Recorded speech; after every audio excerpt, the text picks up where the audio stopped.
Hey everyone, good morning. So, depending on your time zone, today might be a bit of a late start or basically the same as yesterday. Because I changed to summertime today. But a large part of the world was already on summertime for the past 2 weeks. Because, you know, not only we can't agree on whether to have daylight savings to begin with, now we have to do it at completely different dates.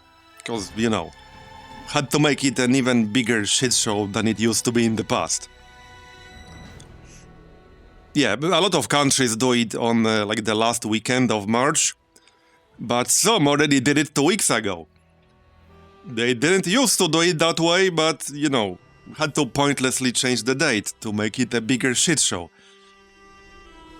So depending on when you live, today might be a late start or a perfectly normal, kind of like yesterday. Morning, Milamber. Yeah, anyway, so Black Reliquary actually had its first patch since Steam release yesterday or today night or whatever it was. Sometime between now and the last time I streamed, which was yesterday. Let's check it out then. I have the patch notes ready here. Just double checking if I'm not leaking anything. Okay, here. I got the patch notes ready here. Some of them are good. There are some good changes in here, including some that I talked about basically. Alright, let's just go through all the changes here one by one. Fixes. Adjusted Veiled crit buff to use correct buff source. No longer has prep round icon. Veiled is one of the classes you can enable from the main menu. I can actually show you right now. And you can enable it anytime you want. Like, it doesn't have to be at the start of the campaign. Oh, this is new. Lowers brightness and saturation of in-game colored tints. Okay. But yeah, the Hexer class add-on and the Veiled class add-on, this just enables their generation. You can turn it on or off literally at any point of the campaign. It doesn't have to be at the start. You can just do it anytime you want. Okay, so back to the patch notes.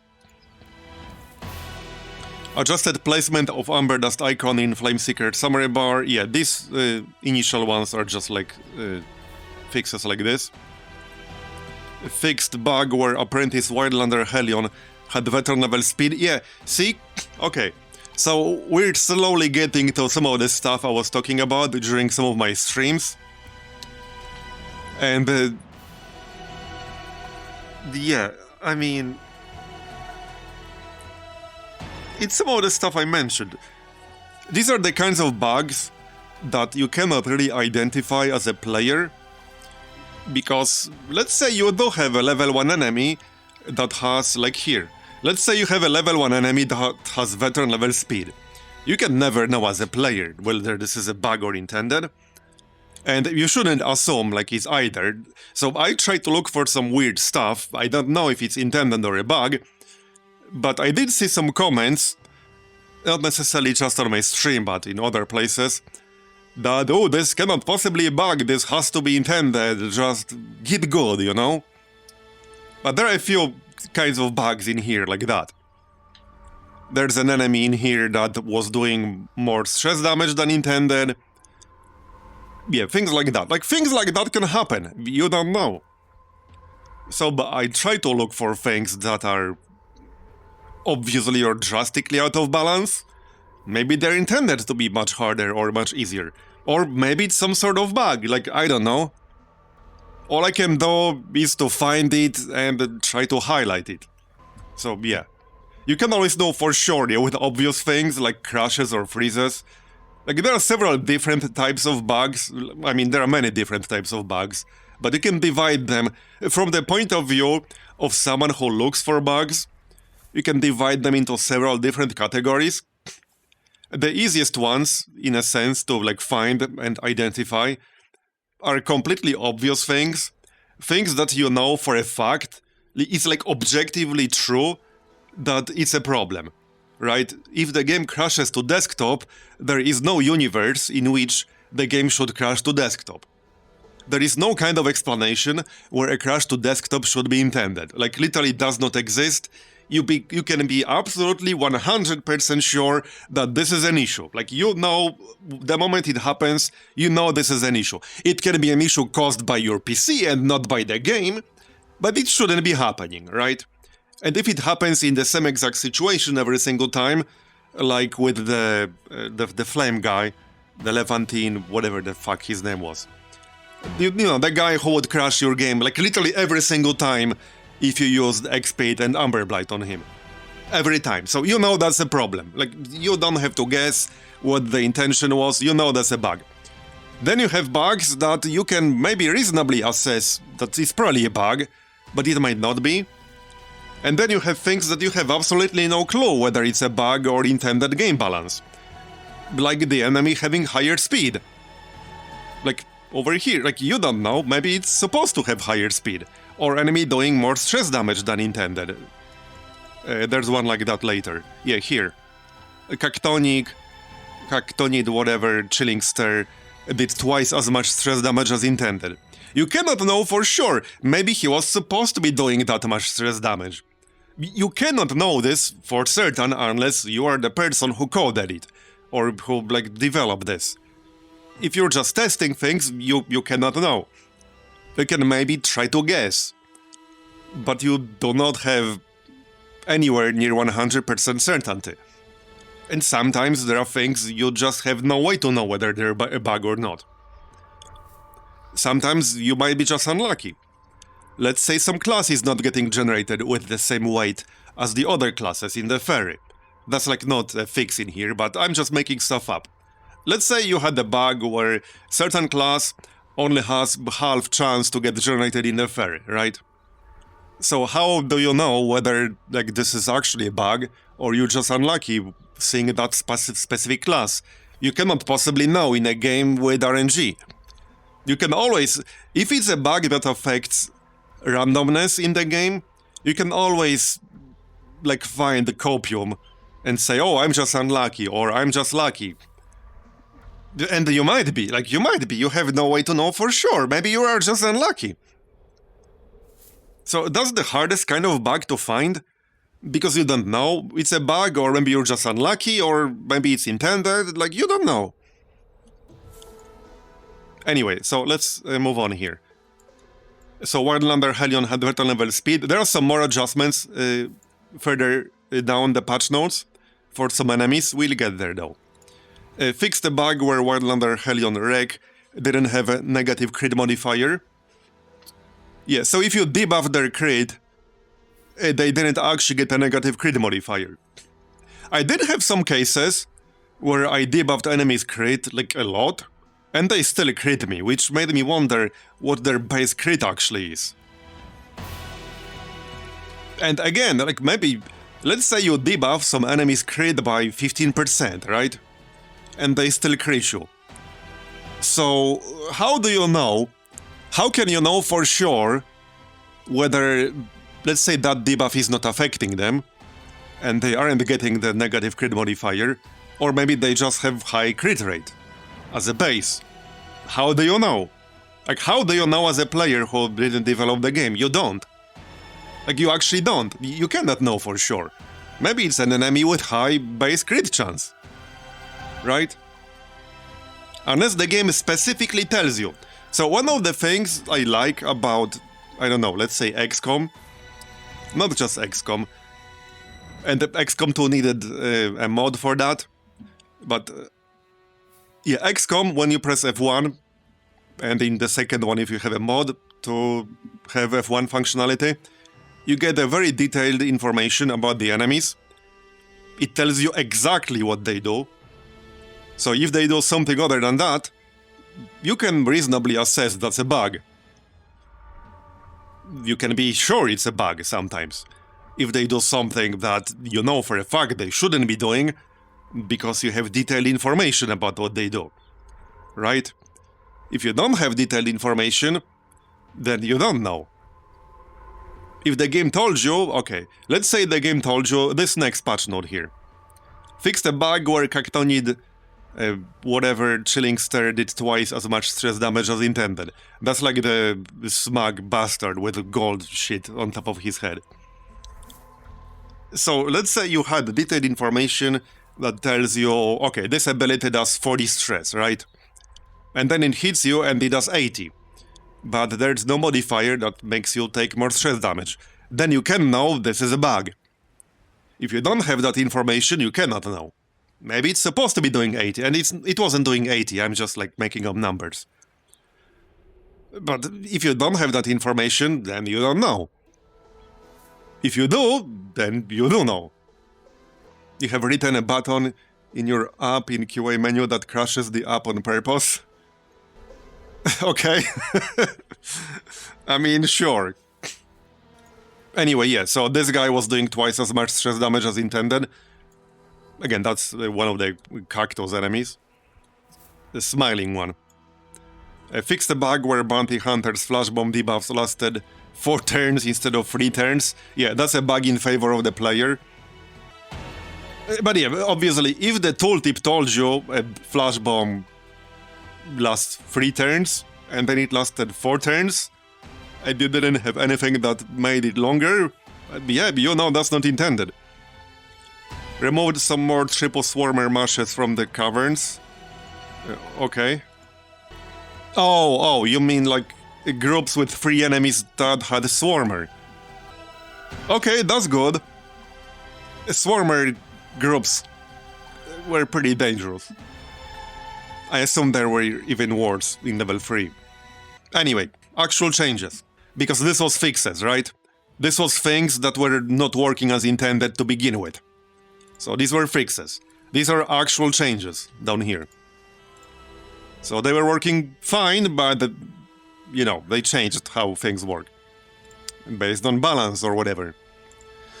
The first 2 fairy heroes are now guaranteed to be a Vestal and a Crusader. Alright. So you do always get a group with Occultist, I think Menotaurms. What else was it? In the tutorial dungeon. You always get the same 4 heroes. So now you will also get a Vestal and a Crusader.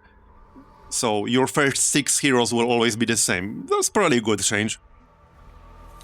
Retreating now has 80% chance of succeeding on a fail. The chance increases by 10%. Okay, was 70 with the chance increasing by 5. That's a good change. So you can retreat more consistently. Now it's not possible to be as unlucky as you could have gotten in the past with retreats. Because yeah, previously it was 70% increasing by 5. So you could have failed, what? Like 6 times in a row? Yeah, you could have failed 6 times in a row.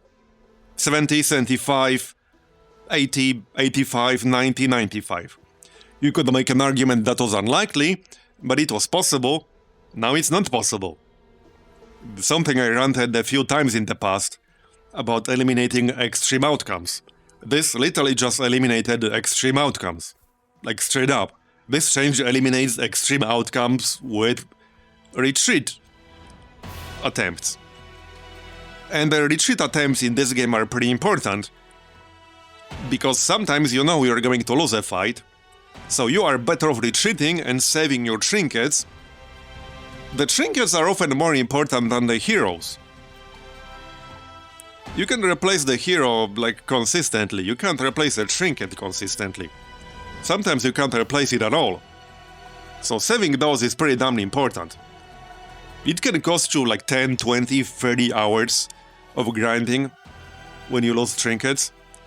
So being able to retreat consistently is pretty important in my book. That's a good change. Very good change here. Heroes can now only get diseases in the post-quest screen if they are resolved level 3 or higher. A very good change. So now you will not get diseases after you completed the run, if that run is level 1. This is a very good change, because in the past what this did is that it was objectively the best option to just dismiss that person instead of wasting gold to cure them. Especially with how the disease system is changed in Black Reliquary. In case you didn't know, in Black Reliquary, if you don't use a disease kit or straight up cure the disease, it will get worse over time.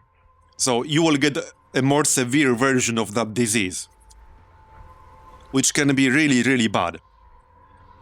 But when you're running level 1 heroes, like, they are often throwaway heroes. You're just using them, you know, to build up your trinkets, your experience, your relics, your money, whatever. So now you won't have to worry about getting diseases post-quest screen at all. You can obviously still get them in the dungeon itself, but sometimes you can try to avoid that. If you, like, know which enemies can spread the diseases, you can carry disease kits with you to begin with. But this is a very good change. I support this change. Starting gold has been increased to 10,000, was 8,000, good change. And the tutorial quest gold reward has been increased from 7.5 to 7.5 from 5, also good change. More gold momentum on the start, that's a good change. Saves you a little bit of grinding. And gives you a slightly bigger safety buffer if you struggle with your initial dungeons, which you might. The chance to get a negative quirk on a successful mission with 100 stress has now been capped at 40%, was 50%. Yeah, good change. For the same reasons. Like, less gold you have to spend to remove really bad negative quirks, good change. Fix some more typos. Adjusted some more in-game descriptions. Oh, yeah, see, okay, I talked about this multiple times.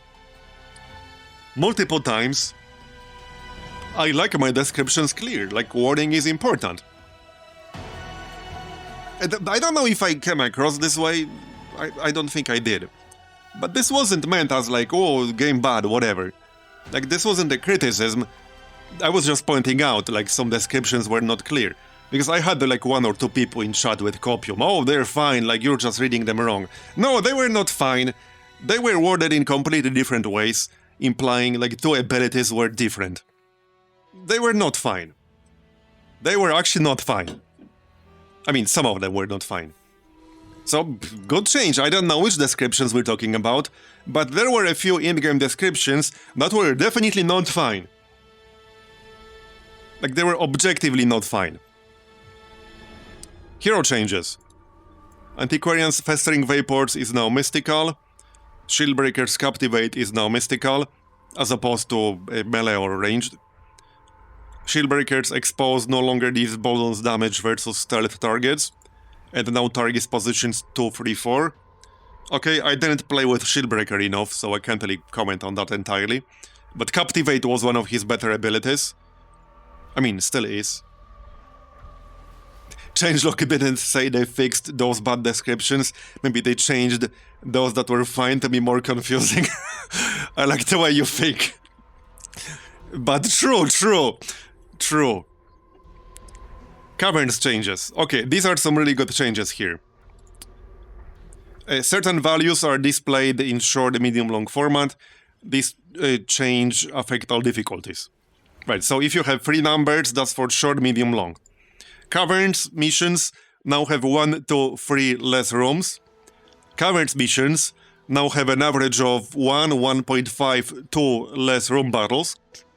Caverns missions now have an average of 1.5, 2 more hallway curios. And Caverns missions now have 1 less max hunger tiles in all lengths. These are very good changes. I still like how unique Caverns are, but the Caverns were a very obnoxious and annoying zone. I think most people who play this like how different Caverns are, but they are not huge fans of Caverns generation. This is a very good change. It makes Caverns less annoying. Because, like, a medium Caverns quest could have as many as 32 rooms. And the hunger check change is very good too. Because of the way hunger checks work, they are based on, like, how many corridors total you have. But Caverns have a shit ton of very short corridors. So if you got unlucky, you could get hit by like a lot of hunger checks. And more curious is also indirectly a hunger check reduction, because you can't get hunger check on a tile with a curio. And all the corridors in the caverns are one-tile corridors. So either there's a curio in that corridor, you can't get a hunger check in that corridor. Either way, the very good changes here for the caverns. We'll start from a cavern run today, by the way. Not just because of this, you'll see. But very, very good change. It makes caverns less annoying. Reminds me that I had to take away writing descriptions away from USA Dev because despite him being a native speaker, as he actually did noticeably more misspells than I did. Yeah, I mean, that's a thing. People often tend to, I think a lot of, not everyone, but a lot of people tend to make more typos in their native language because it doesn't really matter that much, like they don't pay as much attention, like everyone knows what they mean. Same with like normal like speech, not writing. But if you are not a native speaker, you pay more attention to not making mistakes.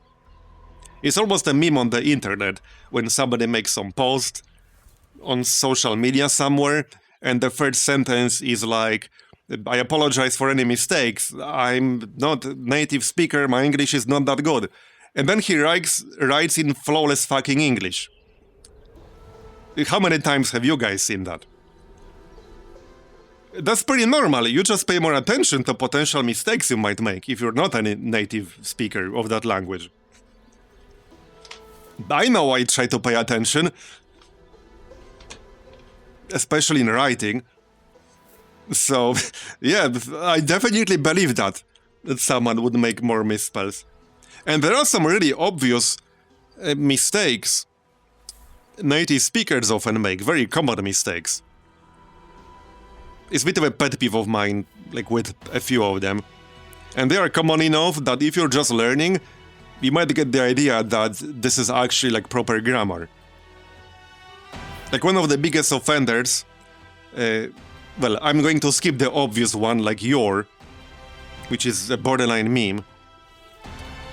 But things like would of, which is not a thing, but many people write it that way. Vast overwhelming majority of those people are native English speakers. I would never write it that way, ever. So yeah, I believe what you're saying, yeah, definitely. Okay, where were we here? Right, so on Caverns, monster changes. Some really good stuff in here, by the way. Certain values displayed in Apprentice Veteran Champion format. Yes, so like level 1, level 3, level 5 dungeon. You're wrong. Yeah. You're wrong what? You didn't finish the sentence. You're wrong what? Well, aluminum is not a misspelling. It's just spelled differently in different countries. And if you Google it, both are considered to be correct. Again, depending on where you live, it's either aluminum or aluminium. I mean, I'm an aluminium guy, but I just read it and say it the way it's written in the game that I'm playing. So, I mean, if, let's say, Civ uses aluminum, I'm gonna use that. If some other game uses aluminium, I'll just use that.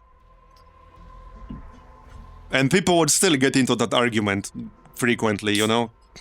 But both are considered to be correct. So that's not really a misspelling in a sense. Anyway, monster changes. Most reposition moves can no longer crit. This affects skills exclusively used to reposition enemies that are out of position. These are monster changes. So this is a good change, because a lot of these abilities, they didn't do a lot of damage when they crit you, but a crit would add stress. So this is a good change. And repositioning your party can already mess you up if you have like a positioning sensitive party composition. So good change. 11 Thaumaturges, Hermetic Laceration can no longer bleed the target. So that's the skill that hits two different enemies. So it's not a single target and it's not an AoE. It hits 2 different enemies. Yeah, good change. Because this could bleed 2 of your party members simultaneously, which is kind of obnoxious. And there are not a lot of skills in the game that can bleed more than 1 target at a time. And the ones that exist usually have pretty small bleed, with some exceptions like Plague Grenade. 11 champions Skull Smash Dash no longer bleeds the target. A good change. So this is an ability that he uses to move back to the front line if you reposition him. It can already do a lot of damage. I think it can stun you too. I would have to double check if it also stuns you. I think it also stuns you. And then it also did a bleed on top of that. So they removed the bleed. Good change. And it did pretty high damage. So that was like bit overboard. Yeah, I know the being. That's why I'm aluminum guy. I mean, that's how it's pronounced in my language, in Polish. I think aluminum is mostly English thing. I would have to look it up. I think it's mostly Anglosphere kind of thing. Anyway, Troglodyte, Terotilius, Skymount Swipe no longer buffs the user. Okay, I don't remember which one exactly that is, but yeah, I guess good change, it makes them less obnoxious. Wildlander Helion's Steel Falcon no longer has 1 round internal cooldown. It now has 1 round internal cooldown. Yeah, so that's basically their equivalent of Iron Swan. Literally it's the same thing. They could spam it previously. Now it has 1 round internal cooldown. Reduced Wildlander Bombard speed by 2 on all difficulties. A good change. So Bombard was... I mean, you know which one it was, right? That was the thick Wildlander with the giant ass cannon. So it's a high damage enemy and a pretty damn fast enemy. So they reduced the speed by 2. It's still kind of high, like 8, 10, 12. You will often have heroes like with speed less than that. But good change. These next 2 changes here are very good. Reduced base damage for Wildlander AoE moves, so multiple moves, Ballistic Thunder, Rake, Arsenal Flurry, and Fletch Salvo. All 4 of those are on 4 different enemies. So this is on the Bombard, this is on the Helion, this is on the Corvid, and this is on the Archer, whatever her name was. So reduced base damage by 20%, but they increased the scaling in Veteran and Champion dungeons, so that Champion Wildlanders will still do the same amount of damage. So, you know, in level 5 dungeons.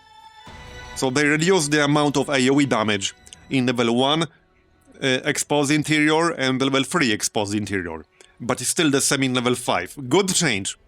Very good change. I think most people would agree that in terms of pure damage output from the enemies, Exposed Interior was the worst dungeon out of them all.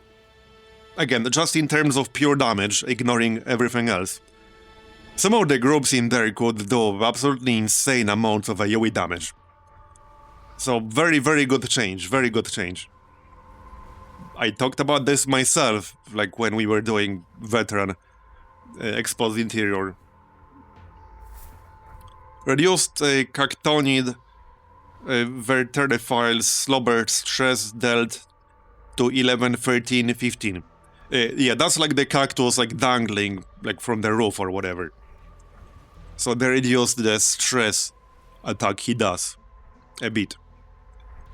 Ingolian and Sand Charmer now have the counters to full party stealth cheese. Oh no, my cheese. I mean, it wasn't my cheese because I've not done that. Haven't even thought about doing that. But somebody clearly did. Somebody clearly did. So there you go, you can't do that anymore. Miscellaneous changes.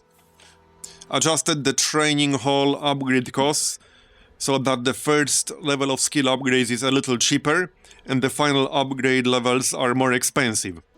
A good change? A good change. So it starts cheaper and scales more towards the end.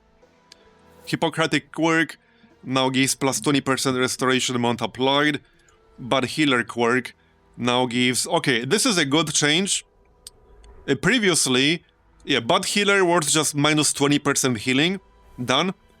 I think Hippocratic was plus 20% healing done. So this no longer affects straight up heals. It only affects restoration. That makes these two quirks, that makes the bad one not nearly as bad, and it makes the good one not nearly as overpowered, or not nearly as good. But good change. I think this is a good change, actually. Because if you had a good healer, if you had an occultist with Hippocratic, that was kind of nuts. Or a flagellant with Hippocratic. If you had bad healer, that was also kind of bad.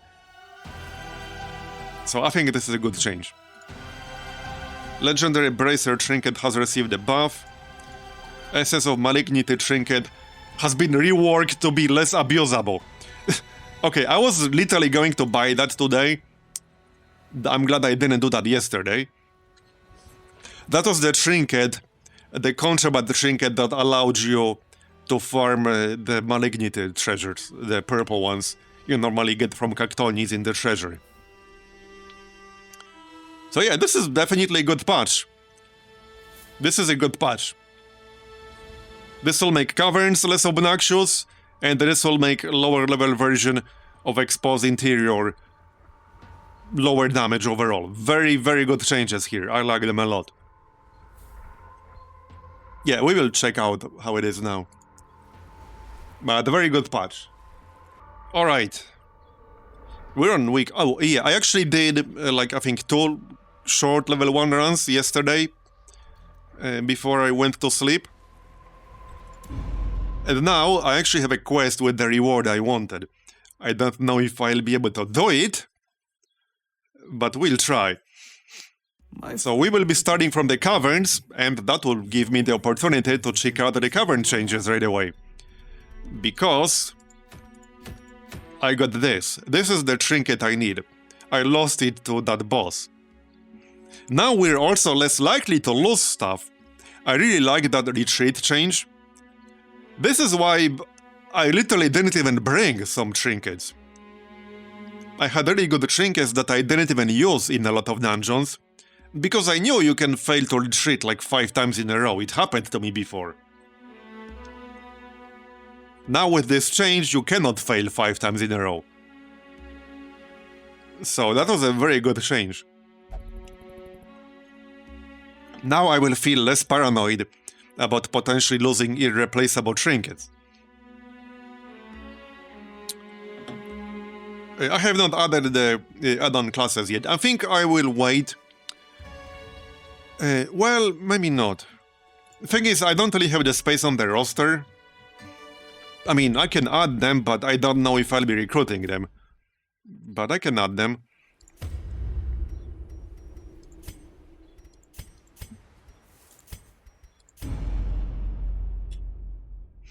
Yeah, can only fail twice in a row now. That was a great change.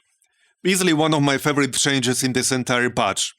Of all the commanders, generals, admirals, and lords I have known, I would place my faith in none but you, my friend. Oh, they will add roster size? Really? Yeah, they will. Okay. That's a good reason to enable that. Alright, I didn't know that. Now I will always keep them enabled. Because, you know, I don't have to recruit them if I don't want to. So let's check Essence of Malignity. Okay, they removed the plus 40... Let's just read this. On monster kill, self plus 5 stress. On monster kill, debuff self. Plus 25% stress received for 1 battle. On monster kill, after combat, gain 1 malignant vestige. Okay, this change is fine. So this change is mostly to prevent you from, like, really extreme abuse. I guess what people did... Okay, I think what people did was make a group for, like, level 1 dungeon bring one class that's a very high damage dealer, and mostly get the kills with that class. So we can get a healer, 2 supporters, and 1 super high damage dealer. Like, I don't know, Enrage Hellion, right? And just get all the kills with the Hellion. This doesn't really affect playing normally with it. So you just bring it, and you get some kills. Not like all of them. 60 turns? Okay, that's really extreme. But yeah, this change is fine. In fact, this makes it even easier to use normally, right? Because previously, what this did previously is you had plus 40% stress received right off the bat. And you had to counter it with something else. So I was planning to use this with a trinket that reduces your stress received by 25%. Now you start at 0, and when you kill monsters, you get a debuff for 1 battle with plus 25% stress received. So if you kill just 1 enemy per battle with the person using this, you will never go above plus 25%. So this is actually easier to use now for normal gameplay. It's just harder and impossible for extreme cheese. Good change. I actually like this version more. I actually like this version more for like normal use. Hey, Akikanamo. Very good change. I'm pretty sure I'm going to buy this. Maybe not right now, but I will buy this.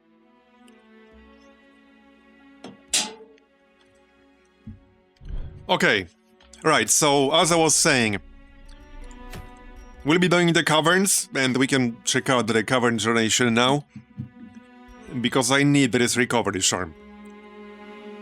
If I get lucky with the room battles, I should be able to do it.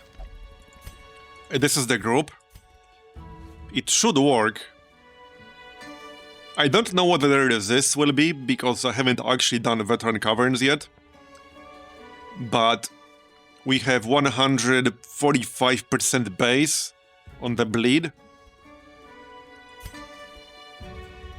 I also got 160% on the stun. I brought 2 stun trinkets here. So we got 160% on Fury of the Ancient stun. And then I got 140% on Amber Curse. And then we have 140% on the bleed on the standard shot here. Oh, by the way, I was wondering how you get memento trinkets. Now I know. It's actually just a rare drop from veteran dungeons and above. So it's basically just a drop from veteran dungeons and above. You will not see them in level 1 dungeons, but they can just drop randomly in level 3 and above. This one is really good. The what? Flag Suffer?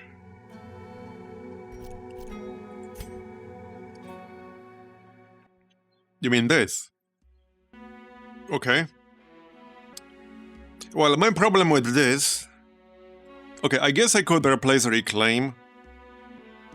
So if I were to use this, it would be instead of Reclaim. Because I'm not giving up Punish, I'm not giving up Exsanguinate, and I'm not giving up Redeem.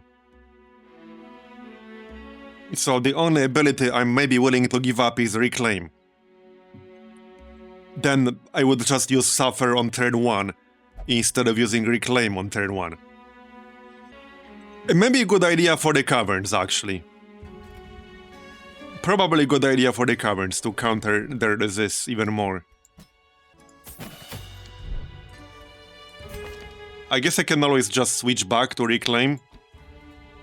It's not like anything is stopping me from doing that. So plus 12% bleed skill chance while bleeding. So with this, I will have what? 120, So 145, and then plus 12, 157%. And then obviously we might debuff them, or we might not. He does have plus 25% debuff chance, so our debuff is 145 base. Oh yeah, definitely. Pretty much all of his abilities are good. Maybe Endure is the least useful one? I mean, it kind of isn't. A 10 stress heal is really good. Especially in a religious group. Okay, this is amazing on a religious target. Because then it's just a 10 stress heal straight up. It's very hard to pick his skills, I agree. Reign of Sorrows is good though, very good. It can bleed and debuff bleed on 2 targets in the back row. It's very hard to pick his abilities, I agree. Great character. The Flagellant has always been one of my favorite characters in like vanilla, here as well. I wish he existed in Darkest Dungeon 2. If they had a Flagellant in Darkest Dungeon 2, I think a lot more group compositions would be viable. But yeah.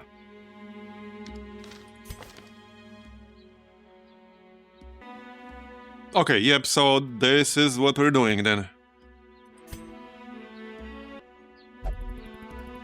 Just checking the camping skills. Oh yeah, I did pick up Amber Infused Powder on the Musketeer here for plus 20% debuff, skill chance, and resist. And it's only 1 cost.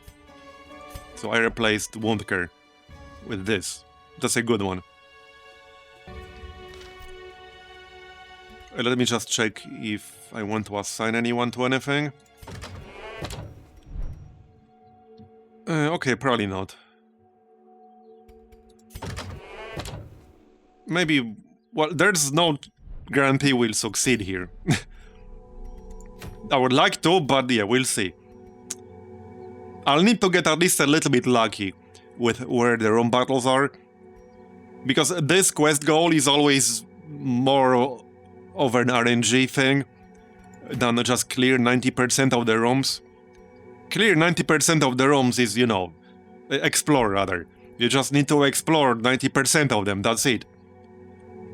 But depending on whether you get lucky or unlucky, where the room battles are, you might be able to skip half the dungeon, or you will have to explore all of it. This is way more RNG in terms of how much you'll have to clear. How's the cheese today, Stanky? Well, we're just getting started, but some good changes in the patch today.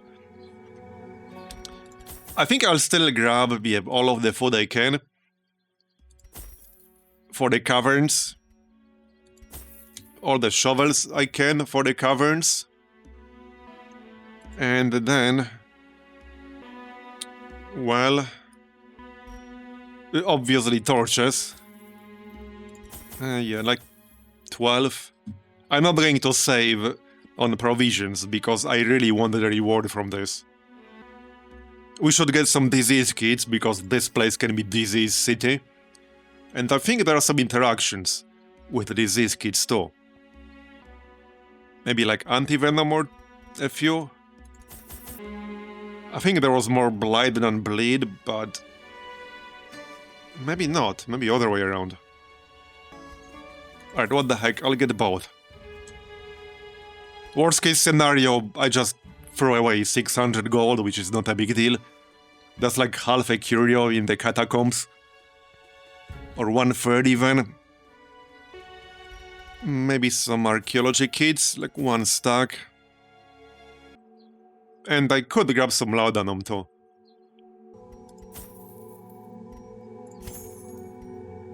Okay, that will leave me with 12,000. I think this is fine. I could grab some sensors to buff my resists. Is going torchless too difficult in Black Reliquary? It's significantly harder. Well, it depends on your group. When you go below 50 light level, doesn't matter how much below.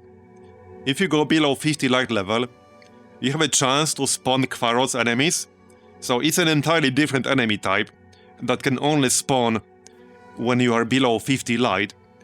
They are harder, but they drop better loot, significantly better loot. We did one kind of dark run yesterday, and I did finish it, but keep in mind, vast majority of Quaros enemies have, for example, 300% bleed resist.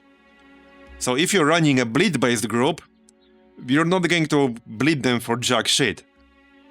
So, you know, it kind of really depends on what group you're running. And they can give you a lot of stress too. And they do have some nasty enemies as well. We were fighting a big-ass golem, a big-ass Quaros golem yesterday. I did beat it, but he was a big boy. It's a more interesting decision now, whether to do sub 50 light level or not. It can be very profitable, like it was very profitable, that run was very profitable. But it was harder for sure, without a doubt it was harder. And on level 3 and level 5, I imagine it will be way harder. Because level 3 and level 5 dungeons are significantly harder. Okay, well, I think we're good. I guess I could also bring some salt to be able to remove my debuffs. Okay, why not? This is going to be a bit of a full inventory, but I really want the reward from this. I need that friggin' trinket back. So I don't mind spending 1,000 or 2,000 extra. We do have 25% chance to scout because I brought the seared stone. Hopefully that will help. Scouting will be very important here, especially with this objective. So let's go. With each atrocity and sacrifice, these creatures hobble closer. Okay, how many rooms is this? Infinity. Let Yes. me remedy this predicament. 5, 9, 10, 15, 17, 18, 21, 24, 26. Okay, exactly 30 rooms. Okay. I guess I have to check this one here in case there's a battle in there. Otherwise, I will have to backtrack all the friggin' way. Oh, wait! Amber Poacher. Well, that's kind of bad right at the start. Because I can't give you anything. I actually can't give you anything. And I don't think I'll be backtracking this far. Well, it's worth it because there's the reward I need. I need this reward. I need it. It's probably the strongest rare trinket in the game. And I lost it to a boss fight, so I need it back, damn it. I might not be able to do this, but I'm going to try. Okay, great start. What the fuck is this? Friggin' Shy-Hollowed? Lesser Sandworm. Okay. Not Pog. Very much not Pog. 257 health. This is not Pog at all. Well then. At least it only has 50 bleed resist. Yeah, just my luck. It had to be the first fight. Maybe it's better as the first fight, because I have full health. I swear this is not copium. What's his debuff resist? 60? Okay, so I should be able to land Amber Curse. I have 150, I think? 140. Okay, got it. Nice. Yeah, but these guys will use Swarm. I can't really kill them easily. I can pull them. Actually, no, I can't pull them. I would have to switch my skills. Wait, which one was it? Oh yeah, here. I could pull them. If I Amber Blight them first. Don't know if it's worth it. I don't know how much damage this worm will do. Yes. It will. All of it.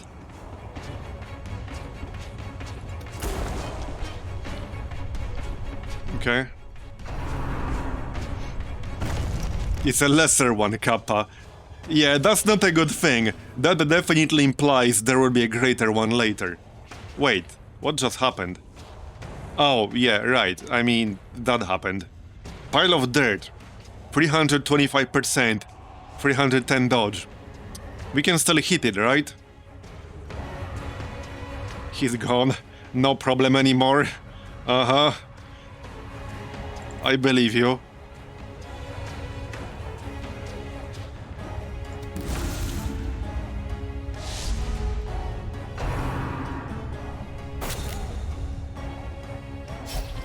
Well, it's fine. I just need 400 accuracy. Easy. Yeah, obviously I can't hit like this, but I can't hit anything else. Alright, so let's Amber Curse one of these guys.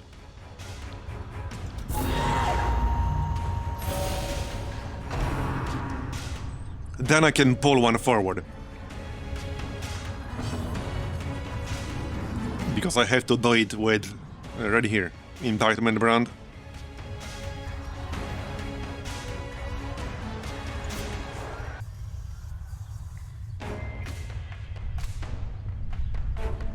$50 bleed, resist. Yeah, that should work.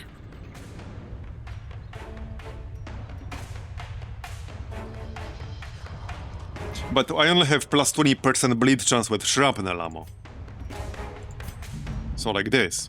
That doesn't give standard shot bleed. What good are you then? No, this is not shrapnel ammo, this is shrapnel ammo. Right, it does. Okay, that would make no sense otherwise. That would actually make no sense. So I have 140. He has 50 resist. Okay, there you go. I need 8 more damage there.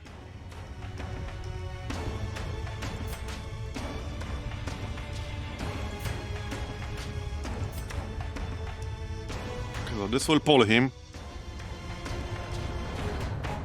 I can just hit him with Fury of the Ancients though. Does 10 to 20 damage and a 2-turn stun. And I will land the stun as long as I land the ability. Which I do have 18% chance to miss. But I have plus 30% stun chance, 130 base, so 160. He has 45 stun resist. So I will stun him as long as I hit. Or kill him, that works too. Okay, here comes the worm again. 17 damage? Okay, and a stun. I mean, that's less damage than some level 1 Wildlander enemies. Like, straight up. Alright. Oh yeah, this is like... Oh, right, because Suffer is like 1000 turns self-bleed. Right, that's good. That's good because now we have 157... He literally cannot resist my bleed now. I have 157% chance. So as long as I land a hit, he will bleed. Every time. I don't even need the debuff. I might need a debuff for the Musketeer. Yeah, it just wants to see a dentist. Okay, well, I could heal. I guess the alternative is Vulnerability Hex. How on earth does something this big have dodge? Explain yourself. Actually, explain yourself. How do you have more dodge than this Troglodyte? 14 dodge. No, in it dodges it has 300. Alright, let's just heal. A danger noodle? That's a pretty damn big noodle. That's a bigger noodle than I've ever seen. Yeah, so this guy used Swarm, but he's still in stealth. So not much I can do about that. Okay, bleed. This should land. Yeah, this will land. 15% chance to crit as well. Okay, good. Well, still can't hit him.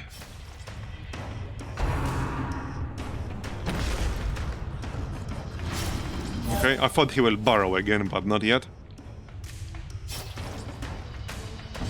That's the subsurface approach. Okay, more. Nice. That's what I like to see. That's not what I like to see. So wait, we get more crit from Sapphire too, right? Yeah. Plus 25% damage, plus 10% crit, and plus 12% bleed chance. And even more death blow resist. But it's still capped at 87. Yeah, that was not very nice at all.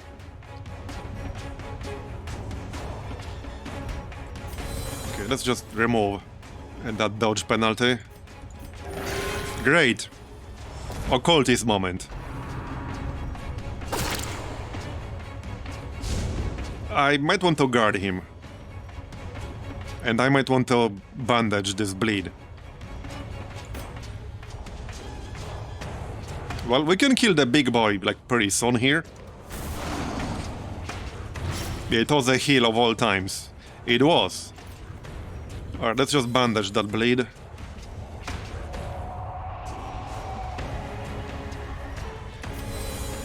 Okay.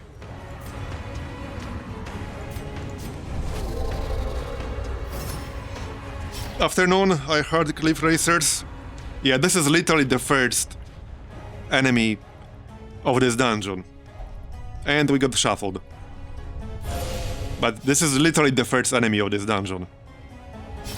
Like, we're in room 3 of the Caverns.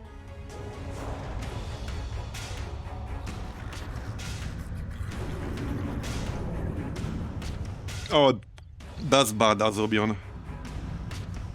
Yeah, this is why I pretty much never play Iron Man in games that have that option. And I'm always a little bit wary of games that do not allow you to have more than one save.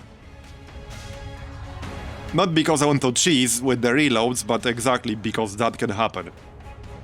It's really, really bad if it happens in a game that only has one single save. You can still back it up. So, like, you can still take extra steps to back it up if you want to. It should allow you to have a backup. I think it should allow you to have a backup. I think what Darkest Dungeon should do is always have a backup save from before your previous dungeon run. Always. Because you can always just manually do it, but it's annoying. Like, it's actually really annoying and tedious. So it should just keep a backup save from before your previous dungeon run or something like that. Okay, well, now I have to move forward. Sadly. Now I need a decent heal. Well, I'm guarding my cultist, so we should heal the Judicator. At least it wasn't 0. But yeah, that was not incredibly useful.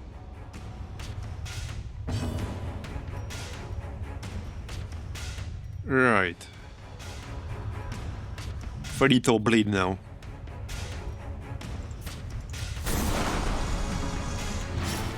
$39 bleed. He'll go to 0 here. It would be funny if I died, like, in the first room. And by funny, I mean very unfunny.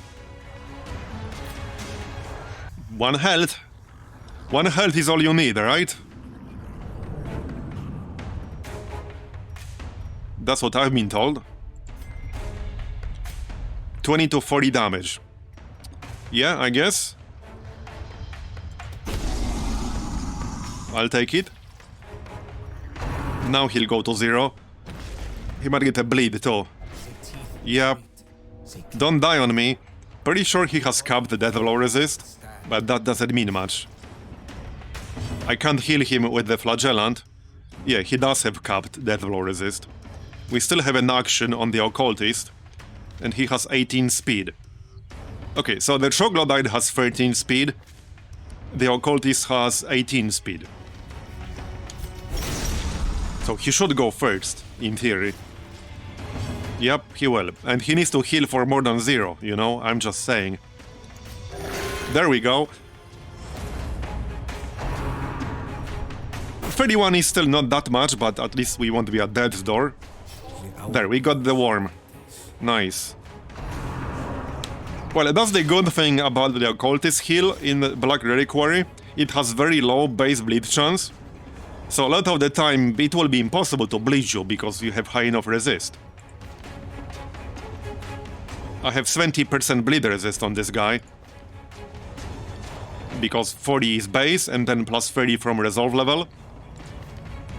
And the word reconstruction at rank 3 has 80% base. So in this case, and I don't have any other bonuses, this is just from resolve, it only has 10% chance to bleed me. If I had even one single bonus to bleed resist, it would be impossible to bleed me. It's impossible to bleed my flagellant with this. That cannot happen. 10% on the occultist, you get the idea. It's very low base. It's lower than in the vanilla, so that's a good change on this ability.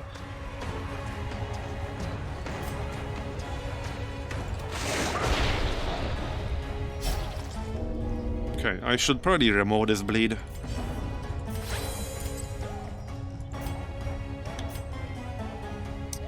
He does not have any actions anymore, so that's good. Dodge. Of course he did. Of course he did.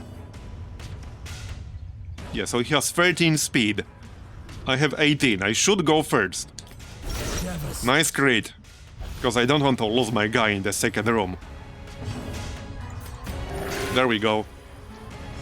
I'm still not in a great shape for like the second room of the dungeon. Yep, okay. Okay. And he will get one more action. He will die though. Okay, he will die. From the bleed. Bye-bye. Okay. Bleeds are actually great against swarm enemies. I should probably just eat this food here. Well, that was a great first fight. No challenge is without its barriers, both proverbially and physically. Hopefully the rest will be a little bit easier.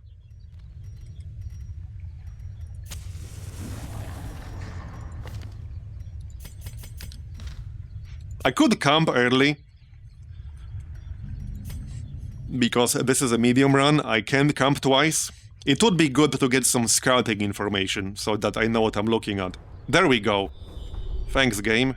Okay, no fights in the next 2 rooms, that's good. Oh, he's a number hoarder. Right. I mean, I kind of needed him for this dungeon, so whatever. The actual end reward from this dungeon is far more important. Okay, so no battle in here, just the curio. A crude altar. Right. Well, I don't really know any interactions with this.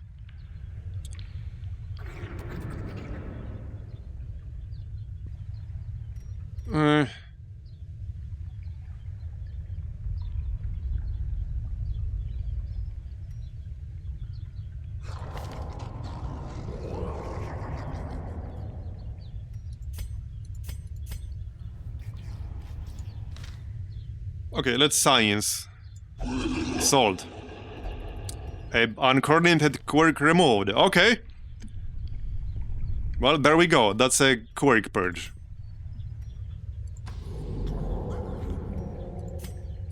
Now we know. Amber consumed ward. Yeah, I don't really know a lot of interactions in the caverns because I haven't really done caverns much. I think the Caverns is the dungeon I did the least. Pretty sure it's the dungeon I did the least. I will have full inventory soon, so that's a bit of a problem. Not sure what I want to keep more. Some of the bleeds were nasty, but they were mostly from the worm. Some of the debuffs in this place can be nasty.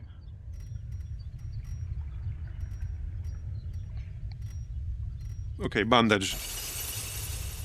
Be gentle. Alright, 4 amber. Yellow for study. These artifacts are precious. So this might have a fight. I don't want to camp soon. Okay, no fight. I should be able to handle one more. It depends on what it is. It actually depends on what it is. I guess worst case scenario, I can always retreat. So for anyone who wasn't here at the start of the stream, there was an update today. And one of the changes is that it's now a bit easier to retreat. Previously, you had a 70% chance and it increased by 5%. So it was possible to fail 6 times in a row. Now it's 80% and it increases by 10. So you can only fail twice in a row. That's a very, very good change. So if I run into something I don't want to fight before resting, I can just retreat and rest. Greater Worm, no thanks. Okay, primitive cave carving. Right, so this would reduce my stress with a shovel. I don't have 6 shovels, so that might be worth doing. That's probably worth doing.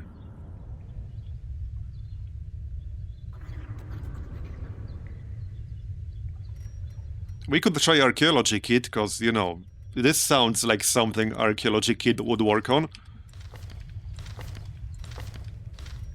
But let's reduce the stress. I have 43 stress on the Occultist. We're at the start of this place. I have 6 shovels. Just reduce the stress.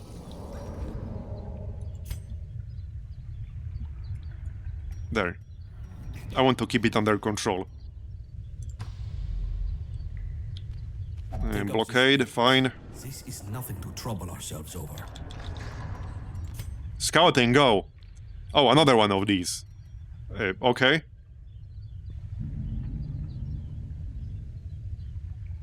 I could maybe save it for later if I end up really needing that stress reduction. Or clear this 18 stress here. I don't want to use up too many shovels. Yeah, I don't want to use too many shovels.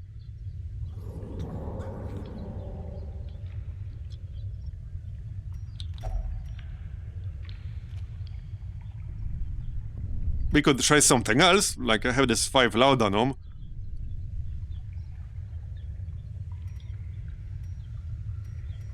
I don't know.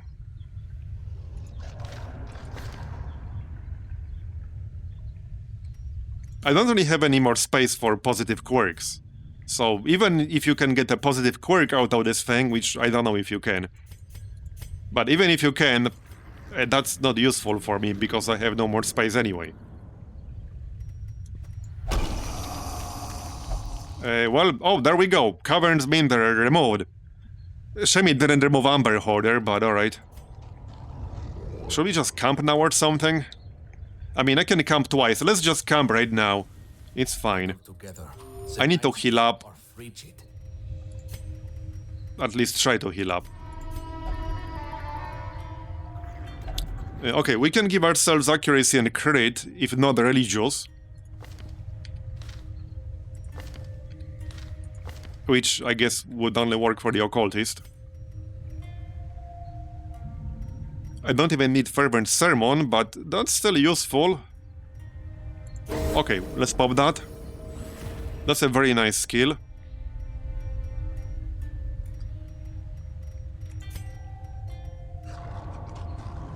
A clean musket, yeah. I don't want that, I think. And amber-infused powder. We can get both. I could also get scouting chance. Let's get scouting chance. I already have a scouting chance bonus from the Seared Stone. We can push it even higher. That might save me a lot of time in this dungeon if we get some good scouting info. Alright, let's move on.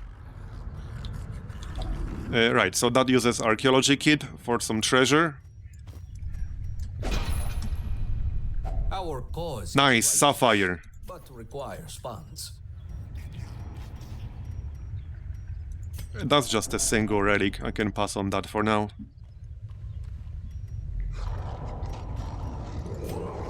No scouting yet. Not a lot of fights so far. We had what, one fight? Not that I'm complaining, mind you. I'm not. Oh, that's a nice haul. That's a nice haul. That was 12. 250 gold each. The darkness will not impede us. We are the flame. Okay. A half-eaten body bag.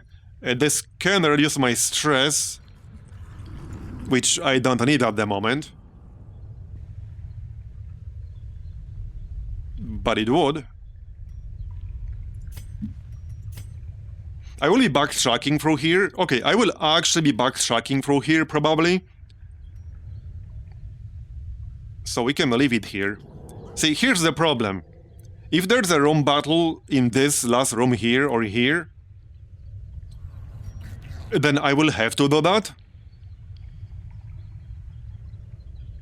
But I don't know if there is. I don't know if there is. So that's a problem.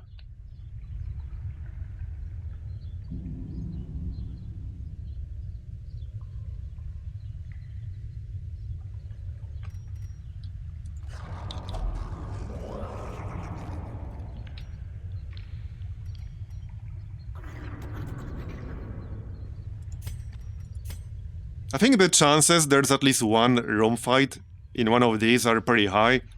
So let's go this way, and maybe I will use the stress reduction on the way back.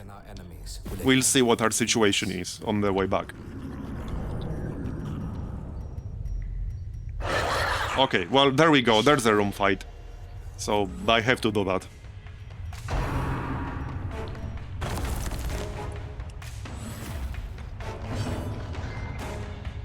Okay. Yeah, this is where the heal over time would be a bit more useful than suffer.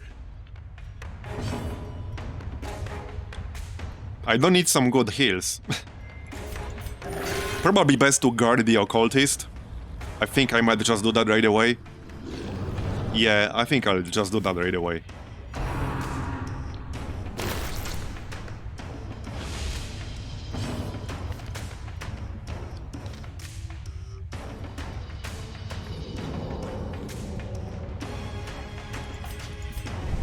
Just to be safe. Shame he can't be religious, because that would give him a healing bonus, but occultists cannot spawn as religious. Which makes sense. Okay, so just take damage.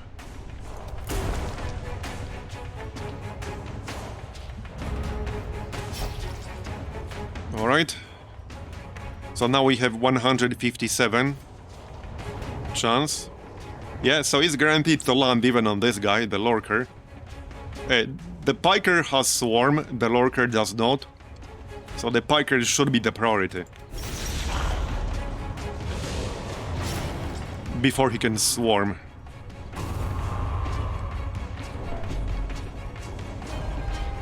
Horror. Still have loud on him.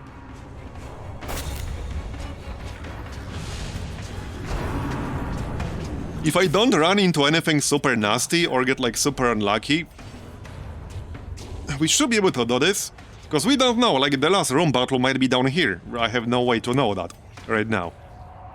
I got really lucky with some of these quests before. And I also got really unlucky with some of them. Okay, good. What I need is like a 60-70 heal. Please. Now, back on your feet. Okay. Yeah, I think I'll just pop anti-venom to remove that. So, right. The piker will die. Let's hit one of the bards in the back. Oh, there was a patch note about one of these. Let me check what that was.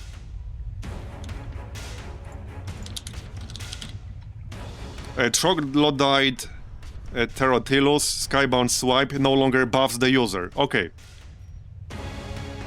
This one at the bottom here, Skybound Swipe, so that no longer buffs them. Alright.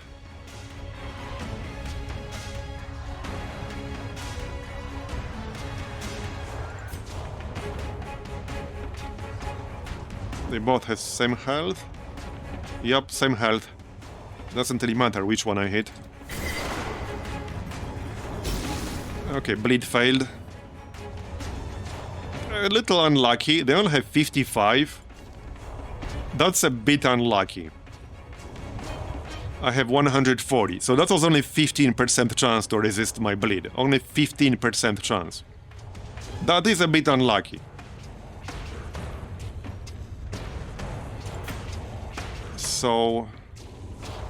okay, I need to think about this. Guard is still up. Let's keep it that way. I guess I can just start hitting the other Troglodyte. A pretty high chance to miss. But that seems to be my best option here. I can't stun any of them because they don't have Amber Blight up. Let's remove this Venom here. I think the bleed can stay. This is my last bandage. Nice damage. And he's almost dead now. Okay, let's finish him off. Okay, so that's 2 dead basically. An agonizing death, slow and measured. I need healing.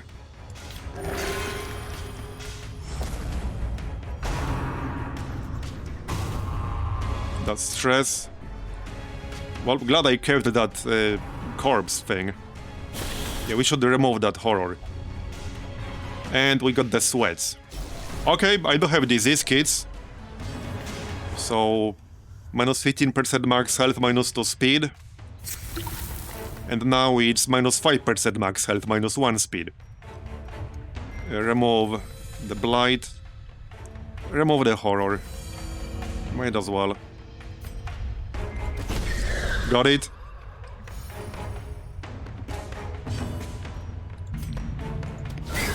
Nice crit. And the bleed landed, so we're done here.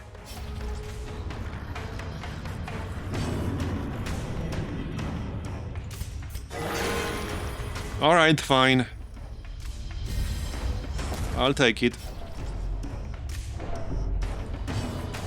Oh yeah, does he get buffs when he gets a crit heal or something? Wait, what's this plus 8 accuracy if convalescent? Oh right, yeah, that's the one. He gains buffs from being crit healed. So you can't exactly rely on it, because crit heals are pretty rare. But it's nice when it happens, especially for Adjudicator. Because his base accuracy, especially on Dual Convocation, is kind of low. So that is nice when it happens. Not that it was useful in this particular case, when we already won the fight, essentially. There is much to do. Alright, well, I don't think I have the space for the honing oil. I might just pop it. I can take something instead of this bandage if I really want to, but there were some good interactions with bandages in here. So I think I'd rather keep the bandage. We'll keep the bandage. I don't really care about any of these. Just pop honing oil. Right, so Crude Altar. That could remove a quirk with Cleansing Salt. So let's try to remove this Amber Hoarder shit. I think that's the worst one I have in here, especially for the Caverns. Oh wait, Bud Healer is still minus 20%. Oh, okay, they didn't replace minus healing done, they added minus 20% restoration amount applied. Not that it matters too much for Musketeer. So now Hippocratic is even better and Bud Healer is even worse. Okay, I misread that patch note. I actually misread that patch note. Because, okay, the patch note says, here's what it says. Bud Healer quirk now gives minus 20% restoration amount applied. So you can interpret this in 2 different ways. It now gives minus 20% restoration applied on top of, in addition to its previous effect, or they changed what Bud Healer does and now it gives minus 20% restoration amount applied. Yeah, there should be an also in here. now also gives minus 20% restoration amount applies. Because I initially read this as they changed what Bad Healer does, and now it gives you minus 20% restoration amount applied. That wasn't just me, right? Yeah, there should be an also in here. We need a patch for patch notes. We need patch notes for the patch notes. We need to go deeper. But yeah, there should be an also in there.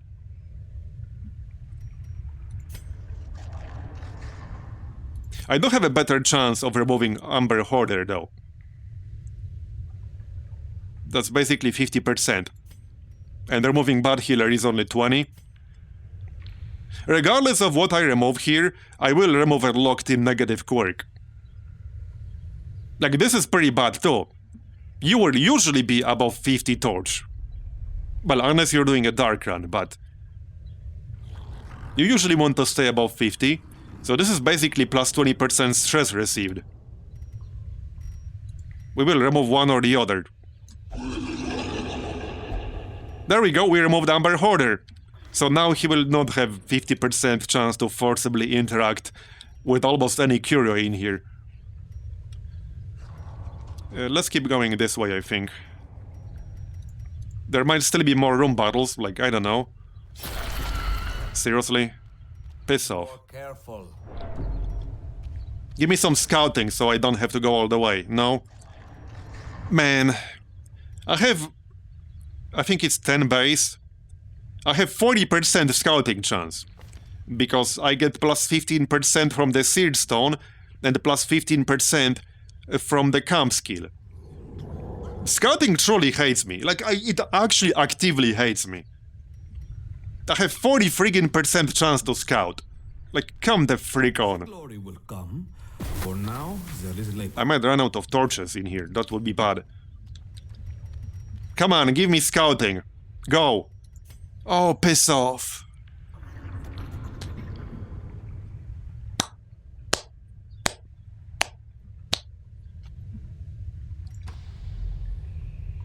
Yep.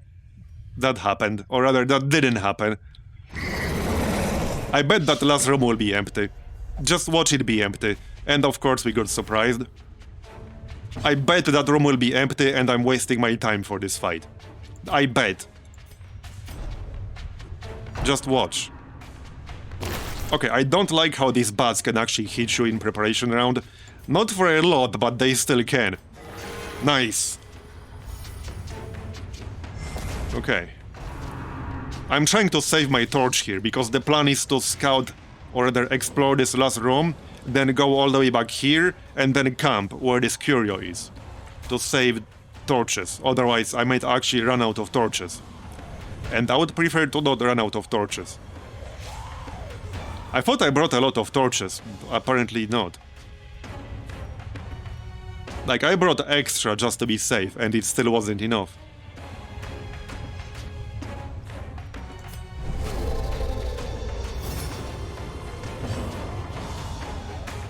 Hey, you want a prediction for the last room?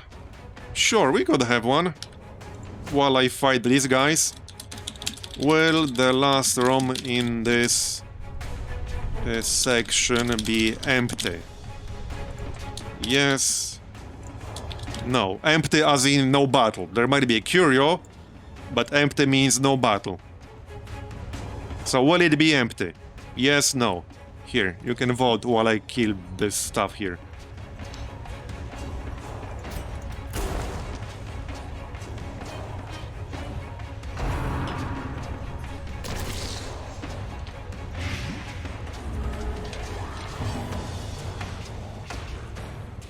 Okay.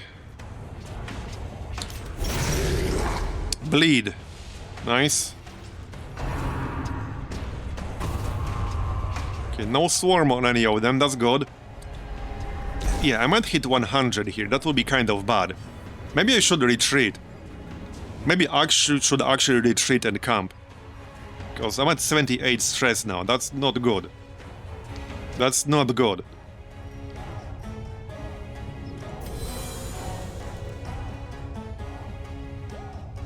I'm actually considering retreating here and camping first.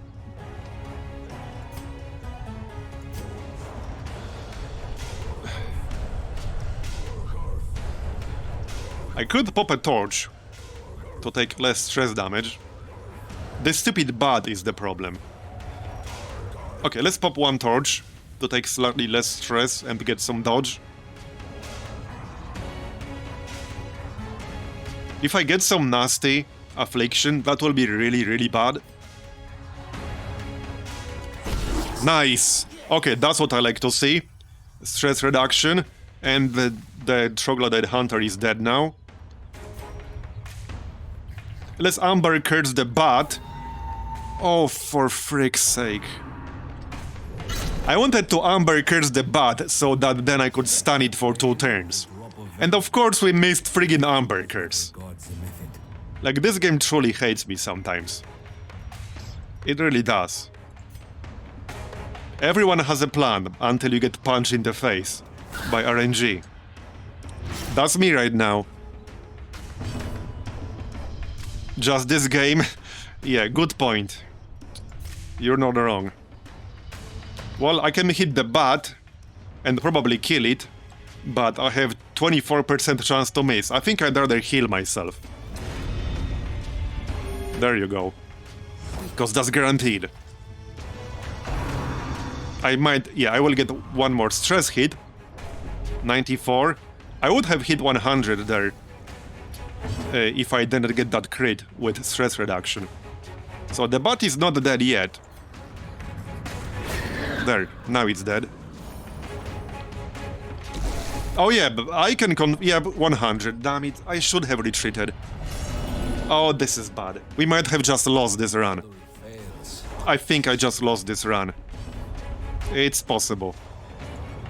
Not retreating to reduce stress might have just costed me this run. And that's bad, because I need this trinket at any cost. I need that trinket from the quest reward here at any cost.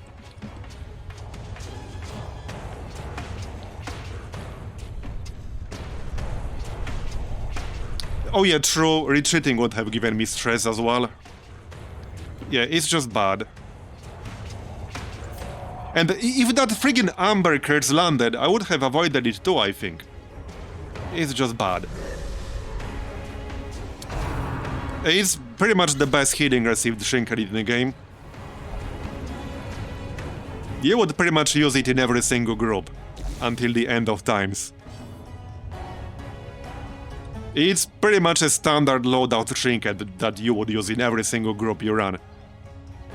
There's no group I wouldn't run this in. Yeah, it's plus 60% healing received, basically. Yep. If you're below 50% health, and plus 30 if you're above. And you need these things. You actually need them. You're meant to have these kinds of trinkets. Veteran and champion dungeons are balanced around you having these trinkets. Like, this was a comment on the official Discord from one of the developers, that these are not overpowered because you need them. Like, you're meant to have these.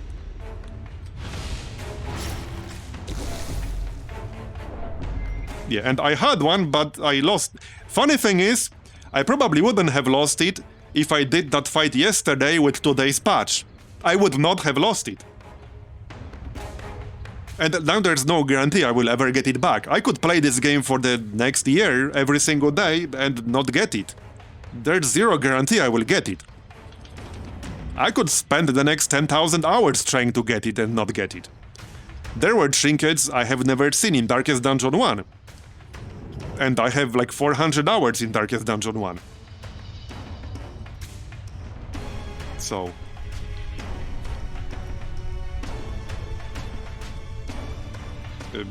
it worked on my end. Do you have the add-on?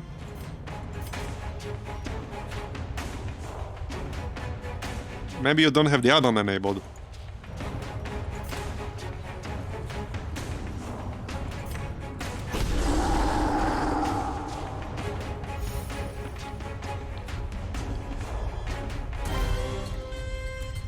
Alright. Yep, I can see both. They work fine for me. Alright, Onyx.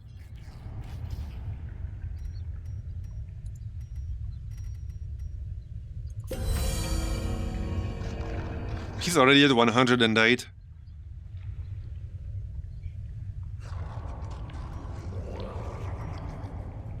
Okay, I'm more willing to destroy anti-venom than bandage. Let's just use the anti-venom. Okay, well, let's see if this last room is clear or not. Alright, you ready? 92% on yes. Okay, somebody bet 20,000 marbles on yes. Here's your 20,000 marbles, let's see. It is empty. It is empty.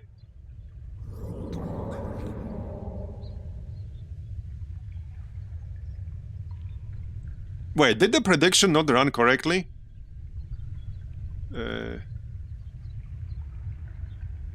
Wait, what? Wait, what happened with the prediction? Did it get cleared? No, I'm not. Or are you talking to... oh, you're talking to Crassus. Wait, what happened with the prediction? I was running the prediction. What the heck happened with that? Let me refresh.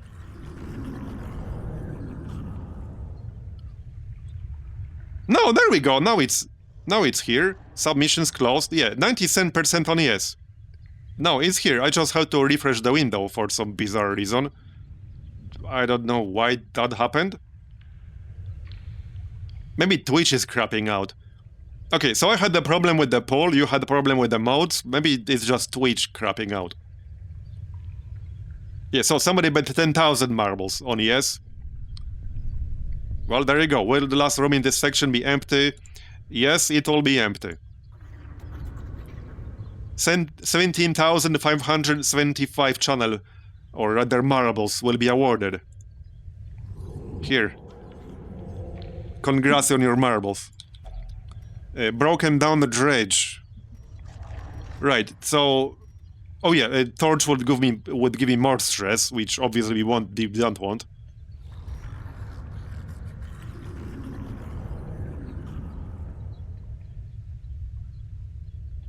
I mean, using a shovel would give me treasure, we can see that right now. But I only have 4 shovels left. Half of this dungeon is not cleared yet. And I don't really have the inventory space for treasure, so I don't know if I really want to get that. We could try archaeology kit. That would clear 1 inventory slot. Okay. Really? I mean, that's good, plus 25% scout chance, but watch that do absolutely fucking nothing. Like, bro, I had 40% chance to scout, and I haven't gotten any scouting information for the past, like, 5 or 6 rooms. Now we have literally 65% scouting. We have 65% scouting! 65% scouting. 10 base for a veteran dungeon, 15% from the seed stone, 15% from scout, and 25% from this thing. 65 friggin' percent. Hopefully we can get something now. I need to get something, damn it. Oh yeah, there's another one here. What this stack? I think now I can use a shovel. Okay, let's just use a shovel. Oh, lost tag. That's nice. I need that for side decks. Yeah, you're not wrong, mate, Pete. You're not wrong. You're definitely not wrong.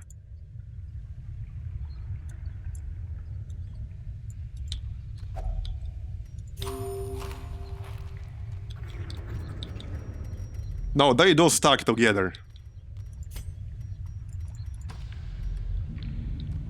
You can only scout once per check. Okay, so this can reduce my stress with a torch.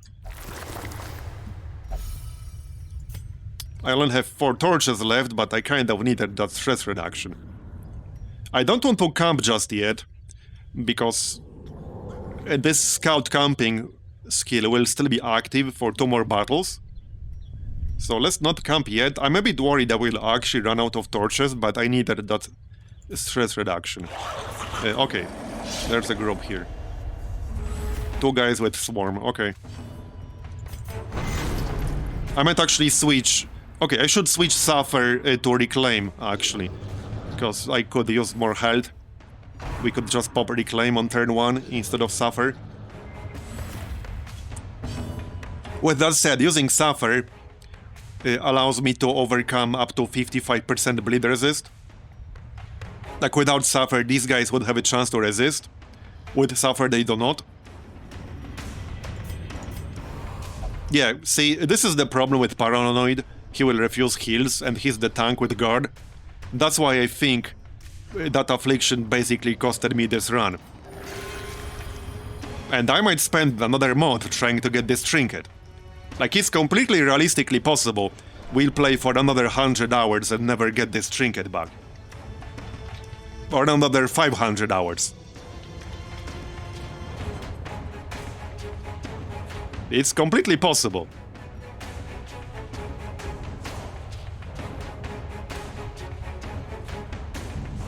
That's why I said that, like, I need this shit at any cost. If I have a chance to complete this run Freeman, I will.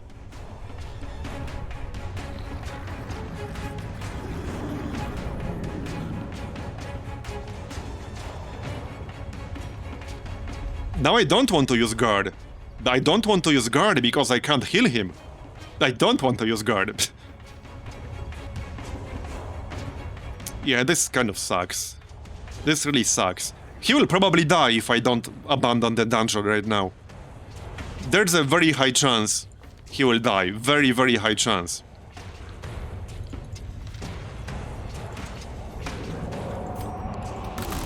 I would say there's probably 80% chance he will die if I attempt to complete this dungeon.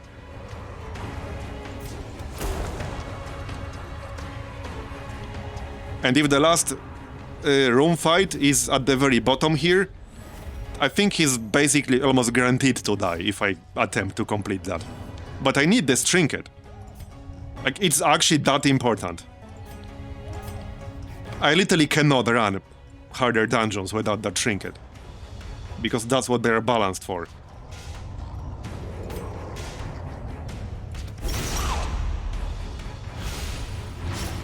So we'll have to keep farming level 1s until we get this again. Even if it takes another year.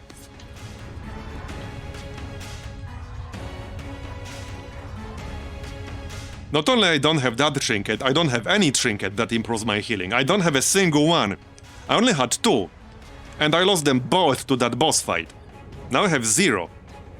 Not counting class-specific ones like the Flagellants. So obviously I have this. Which is part of the reason I've been using Flagellants so much. But even without that, Flagellants are obviously amazing.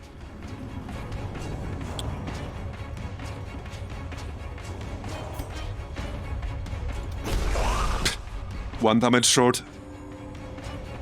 That should kill him though. Yeah, no.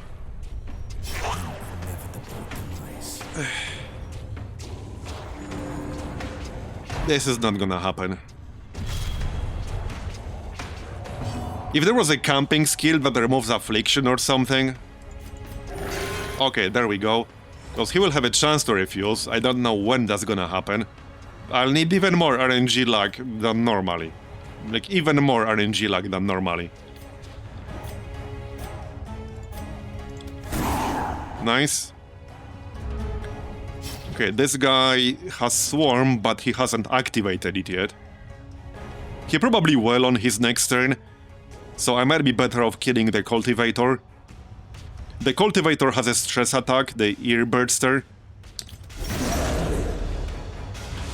Okay, good. I need 12 more damage. There's the Swarm. So I would not have killed him before the Swarm activation. I think we should try to heal the Judicator every turn. If he's anywhere like not close to max health. Because if he refuses, then I can heal the flagellant, for example.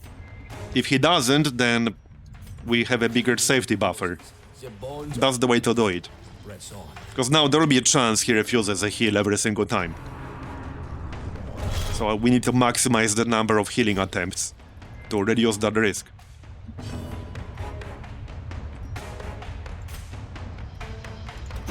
Okay, I think that takes care of it. No, it doesn't. No, it doesn't. I'm 1 damage off. Here, smoke screen.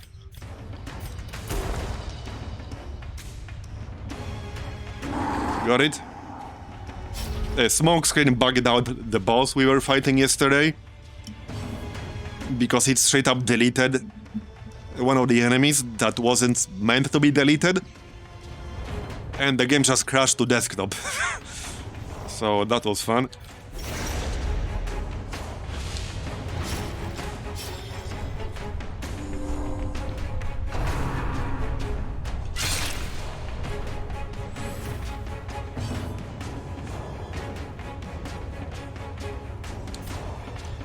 And we can bleed him.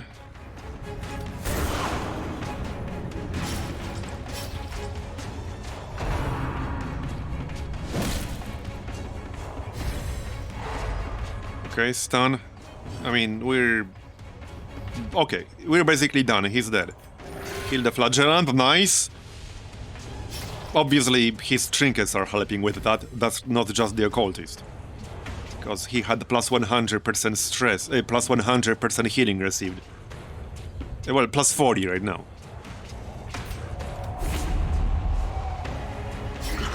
Yeah, I think I'll switch. We should switch from Suffer to the damage over time heal instead. Here. We'll switch to heal over time instead. And use that on round 1. Alright. 51. Okay, let's enter this next room. Give me friggin' scouting. We have 65% scout chance, damn it. I'll actually be so mad if we don't get a single scout now.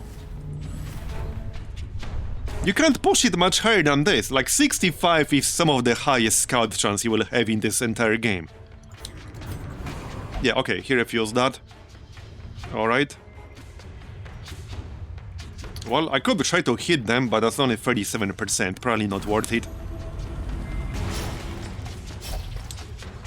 No, it doesn't. I'm just unlucky. I mean, I had a whole ass dungeon before with plus 40% chance, and we did not get a single scout pop in the entire ass dungeon. And that was a medium dungeon. So I had a double scouting buff, and I did not get a single scout for the entire friggin' dungeon. The entire dungeon, not one. Oh, I should have switched his skills, I forgot. Because I don't really want Glassworks anymore. I don't want him to tank when he's paranoid. So I need to switch that to Amber Nail or something like that. Okay, expiate.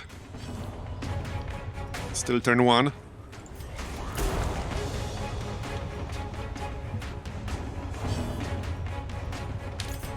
Okay, good. That's Swarm. No, it's not yet. Okay, dodged. That's turn 1 though. There's the X-Speed heal. And the nice thing about X-Speed heal is that I don't think Paranoid can prevent X-Speed heal. I'm pretty sure it cannot. So that's actually one form of healing that's guaranteed to land on a Paranoid character. I think. Which is, no, it's not a huge heal, but when he can refuse heals, that's kind of a big deal. Alright, maybe I can kill the Piker before he transforms, or before he uses his Swarm. Okay, really? The bleed did not land. You seeing that shit? The bleed did not land. And that's like, I think, 3% chance, or 5% chance.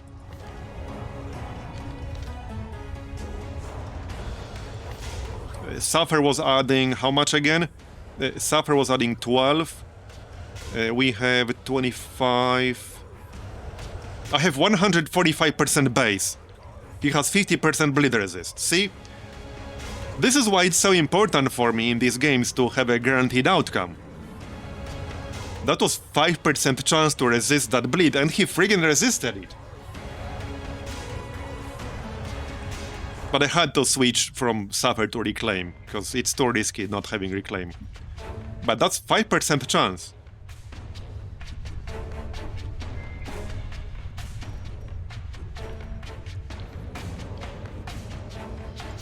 Well, I guess shit happens. But how more unlucky can you get? Don't answer that question. But seriously though. Like, for anyone who doesn't believe, like, my bad RNG, this is how bad it is. Like, I'm failing scouts with 2 and then 3 scout buffs. I'm failing 5% resists. Like, this is how bad it can get. And this is not, like, unusual outcome for me. This is normal. This is what happens to me frequently. Yes, there are some cures that can cure stress in here. We used one earlier. There are a few in this place. And there are a few that can pop in any dungeon.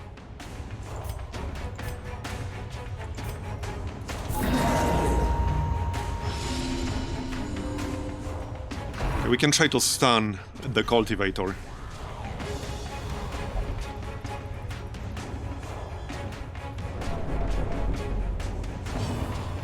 Yeah, there's a spreadsheet with all the Kiro interactions on the official Discord. I don't know if it's pinned anywhere, but yeah, I saw somebody post it, I saved it.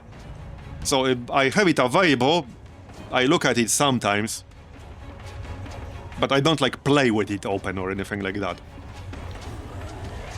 But if I have like some curio where I don't know the interactions, I just look at that and try to remember what to try next time. So, like, I vaguely remember there was a quick removal interaction with the salt in here. So we found it. But yeah, I don't have it bookmarked on my own Google Drive now. But if you don't want the list, yeah, you can find it somewhere on the official Discord. I don't have the link right now. I only have a link... Again, I made a copy in my own Google Drive, so I only have a link that works for me.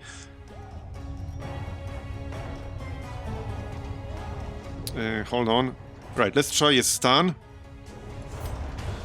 I don't have plus 50, plus 30 here. So we have 160%, but he has 5% chance to resist this. There we go. So that's a 2-turn stun.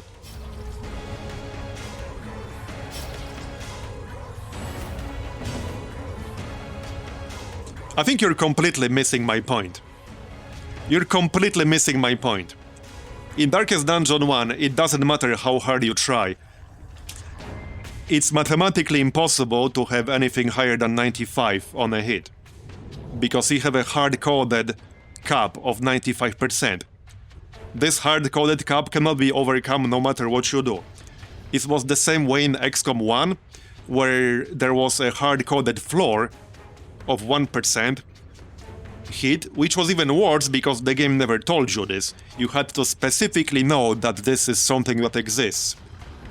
It was not possible to know this from the UI anywhere. So it doesn't matter how many accuracy buffs you get, you will always have no more than 95% chance to hit. In XCOM 1, it didn't matter how many defensive buffs you got, you could be like the greatest defensive tactical genius in the history of humanity. You could stack every single defensive buff in the game, and then the enemies would still have 1% chance to hit you. And if you play a lot, you know 1% is actually pretty high. 1% on an event that happens dozens of times, that's pretty high. A 5% on an event that will happen, let's say, 50, 60 times in one single dungeon, that's actually pretty low. 95% chance to hit is low. That is not high. That's pretty low if you're looking for some sort of guaranteed outcome. That's low. Anyone who played XCOM knows that 95% is pretty fucking low if you're taking a shot that has to hit. That's pretty fucking low. So that's the problem. That's why I actually kind of prefer Darkest Dungeon 2 purely for combat mechanics. I think in terms of just combat mechanics, Darkest Dungeon 2 is a better designed game. It's still hard, there are still plenty of hard fights, there's still some RNG, but you can get actual guaranteed outcomes. So if you plan well enough, you can't get fucked by RNG as badly as you can get screwed in here. You could fail 6 95% attacks in a row. Yeah, it's fairly unlikely, but I failed 3 98% chance attacks in a row. I also failed, I think, 11 90% checks in a row before, so you can do the math on that. It's pretty unlikely in a vacuum, but if you play a lot, it will happen to you. It's almost guaranteed to happen to you if you play enough. Like, that's just math. If you flip a coin 1 million times, you will be pretty damn likely to get 20 heads in a row somewhere within that dataset. And if you flip it enough, you will be almost guaranteed to have it somewhere within that dataset.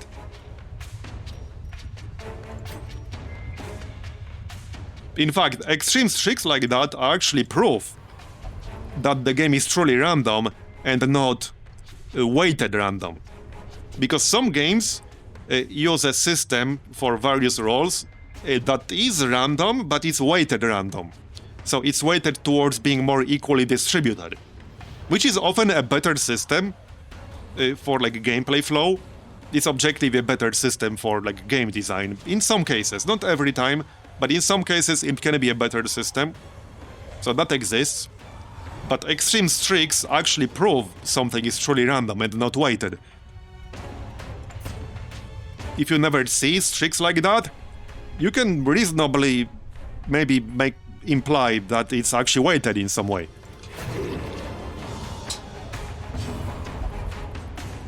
In some games I played a lot, it does use a formula that equally distributes the outcome. Like, one of my favorite examples is the way dodge works in Path of Exile. I know that's a different genre, but in Path of Exile, dodge as a stat, it uses a formula that distributes the dodges equally. So you cannot not dodge 10 times in a row or 5 times in a row, and you can't dodge 10 times in a row. It's not that it's unlikely, it's literally mathematically impossible. Like, it cannot happen. It's not just unlikely. The formula the game uses means it's impossible to happen. It cannot happen. You can plan your character around knowing that it cannot happen. So you don't need a plan B for when it doesn't happen. Which is especially important if you play on hardcore. And if you play on hardcore, then your character just dies. If you die permanently, and you have to restart from zero, you wouldn't want to lose like 1000 or 500 hours investment into a character because you got an unlikely event that you couldn't plan around. That game can still like insta-kill you in other ways, but at least that makes dodge a way more viable stat than it would have been otherwise. So I remember, alright. My issue isn't that it happens. My issue is that it can happen. Hey, Darkroller Leaves, thanks for the Prime sub, I appreciate it. So yeah, like, that's my issue. Same in XCOM 1. Like, in XCOM 1, when an enemy hit me with a 1% chance, I wasn't mad because, like, that didn't piss me off. So here's the difference. I know this is a subtle difference, but here's the difference. That didn't piss me off because I thought it shouldn't happen and, like, it's unfair that it happened and blah blah blah. No, that's not what pissed me off. It pissed me off that a hard-coded floor of 1% existed in that game to begin with, which it shouldn't have. I wasn't pissed that a 99% event, like, failed once in a while. Like, I know that can happen. You know, I can math. I can do probabilities. In fact, like, I've never been good at math, but I'm good at probabilities. and statistics. That was a big part of my job for a while. I mean, I was a data analyst for a while. So I know all about, like, probability biases, because that was a part of my job for a while. So I wasn't mad that it happened. I was just pissed off that this thing existed in XCOM 1 to begin with, and they removed it in XCOM 2. In XCOM 2, there's no hard-coded 1% floor. There's not. If you get higher defense than enemy's offense, you will avoid the attack. You're guaranteed to avoid the attack. So you can use smoke, suppression, whatever, you can debuff them, and they will miss you if they try to attack. They will generally not try to attack if they have 0. But yeah, like that's my point there. That was a bit of a long-winded explanation. But just to be clear, like, it doesn't piss me off that it happened. I just dislike the design that allows it to happen. Make sense? Like, it's a difference between these two things. Because some of these events you can't plan around. One of the reasons I have several thousand hours in XCOM is XCOM is a game where you can get fucked by RNG really hard, but XCOM, especially XCOM 2, gives you the tools to overcome that. In XCOM 2, you have the tools to overcome even, like, extremely bad RNG luck. You can overcome some really extreme shenanigans in XCOM 2 if you plan well, because the game gives you the tools to do that. I mean, sure, in some situations you will still get fucked anyway, but you can overcome vast majority of, like, bad luck situations in XCOM 2 if you plan well enough. That's why I like XCOM 2 so much.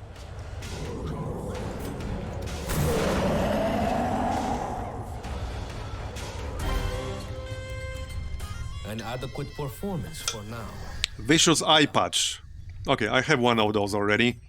I think I'll pass because I don't really have the inventory space. I'm keeping the bandage because there are several really good interactions with the bandage here.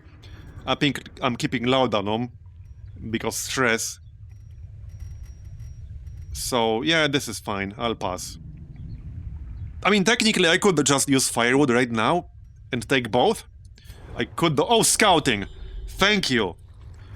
Okay, right, now we lost the camping skill, because that was the last battle it was active in. We should actually camp right here to get that scouting buff again. Well, the alternative— okay, there's a battle here. I was going to move like 1 or 2 more rooms, let light level drop, to save a torch or 2. I only have 4 torches. I only have 4 torches. It would be good to do this fight right here, then go to this room, just let the torch level drop a bit, and then camp. That would actually be better for my torches. I don't know how much longer I'll need them. The last room battle could be here, or it could be like here. I don't know. Oh yeah, I agree. The visuals in this mod are on par with Darkest Dungeon 1. Some of them, I would say, are even better. They have really outdone themselves with the visual design. So, huge props to the developers and artists who worked on this.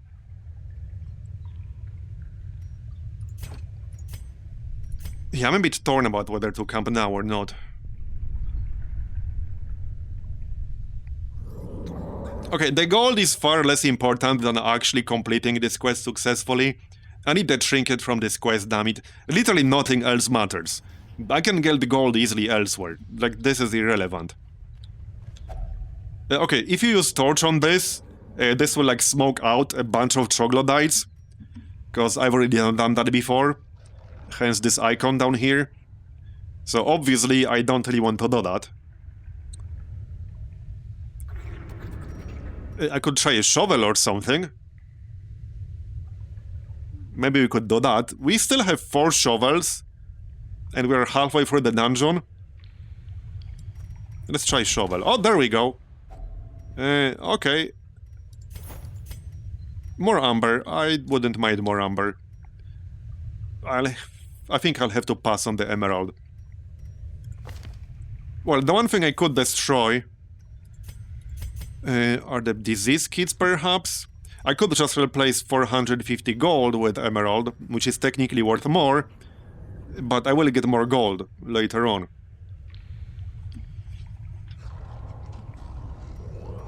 So I could replace the relics. I know this is just one bandage, but this bandage is valuable.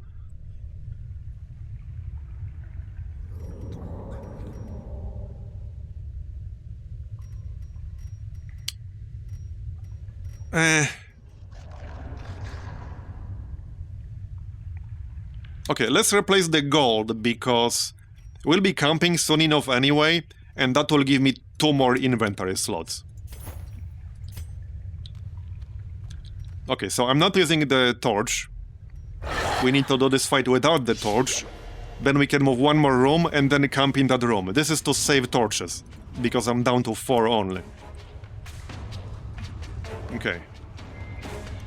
I will take a bit more stress, and these bats give you stress. Oh yeah, I should have... Yeah, it was inactive with the window open. Anyway, the plan here is to try to stun one of the bats. If I can do that. They both have a stress attack and a horror attack. I still have 2 loud on them. Okay, so Amber Curds. Nice.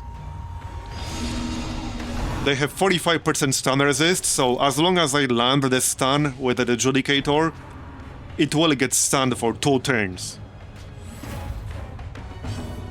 So right here. As long as I land this, I have 160 base.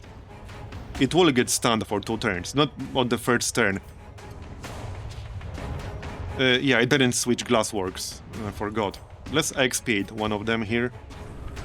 For a heal of sorts.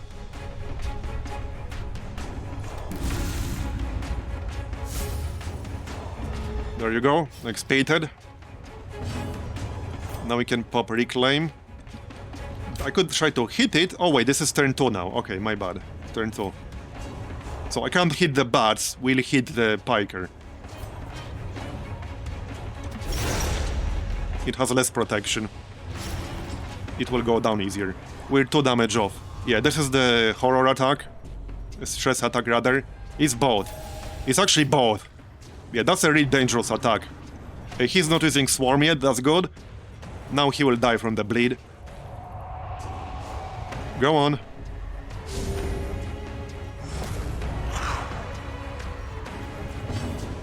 Okay. So the plan is to stun this bat right here. Let's hit the one in the back. With the bleed. This is 140 base. So 15% resist. Or it can dodge. Yep, another horror. And he got a disease. 132 stress. It's going to be close. A lot of this will depend on the exact layout of this place. It will depend on the layout. I'll have to get at least sort of kind of lucky with the layout. Let's hit this breaker actually. I think. 12 to 19. 20% crit though. Okay. Yeah, okay, so... Laudanum and Disease Kit. There, 10 dead. Okay, minus 15% stress healing done. That's done, not received. Now we use the stun.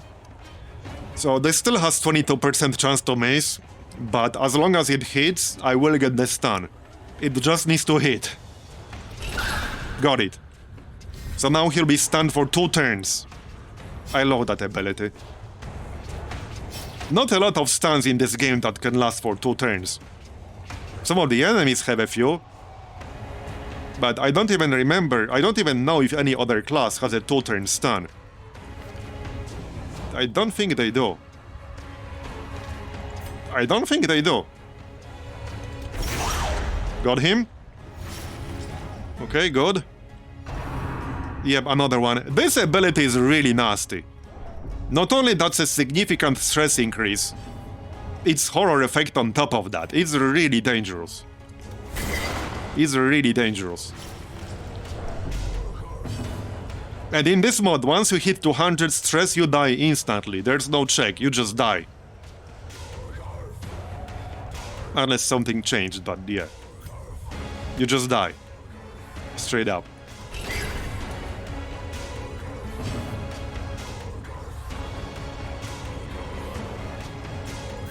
I need to pull them forward. Here. I might hit 200 right here on this fight. Like right now. That could happen. That can literally happen. That could happen, like right now. Yeah, this could be it.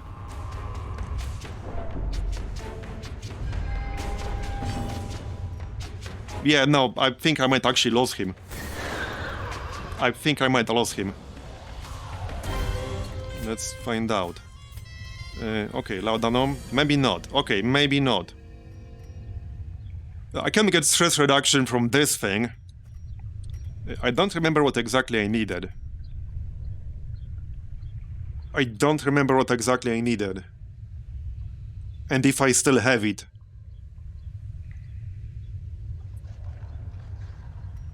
Oh, I think it was a shovel, right? To destroy it? I think it was a shovel. I have shovels. Because I kind of want some of this gold here. I'm pretty sure it was a shovel. I'm 90% sure it was a shovel. Yes, shovel. There we go, minus 26. Okay, now, I don't want to move one more room. There's no battle in this room. So we'll go here and then we'll camp. Again, to save torches. Okay, shovel. To get some treasure. I don't exactly have a lot of space for that.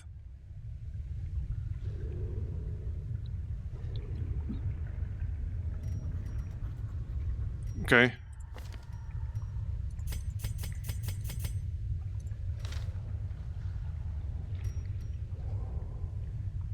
Yeah, I will rest. It's just that I don't know if I want to use a shovel here at all. Resting or not resting. Look out for one another.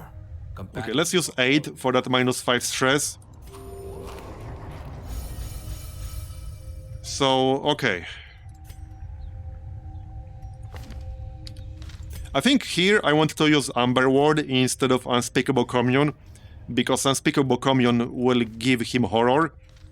Not a huge one, but it will. So I really don't want that. This will reduce my debuff mark resist, which is fine. So Amber Ward. I can't reduce his stress that much, unfortunately. I can give him minus 15% received. Like so. We can get scouting chance. Okay, I have 4 points left. Let's get scouting chance and maybe debuff chance.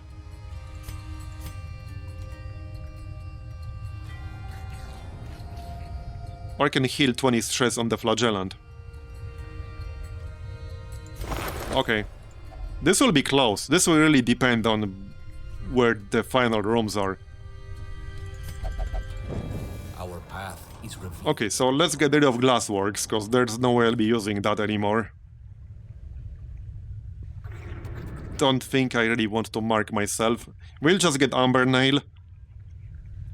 That's still useful to reposition the enemies and give them Armor Blight when the occultist might be busy.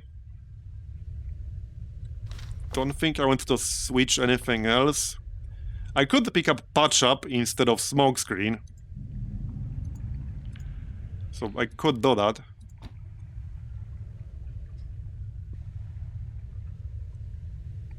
Plus 8 speed, okay.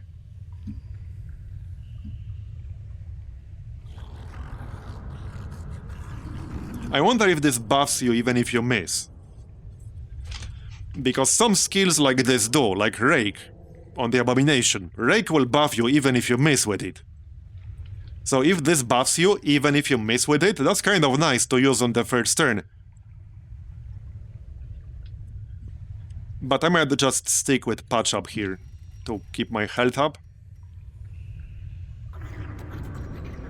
It's fine right now. Okay, let's just test this at least once. I want to see if this will buff me when I miss. Because it's not really obvious from the description. You can't tell from the description. It does not? Well, that's disappointing then, but alright.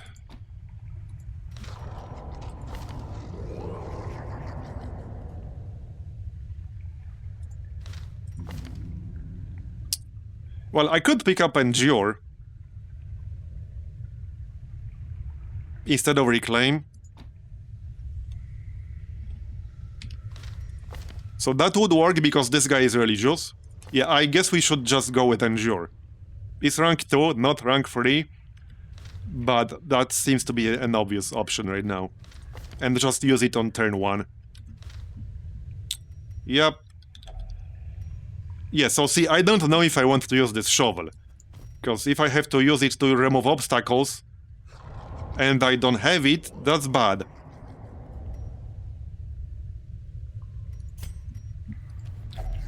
We could use something else. I could just get rid of this disease kit.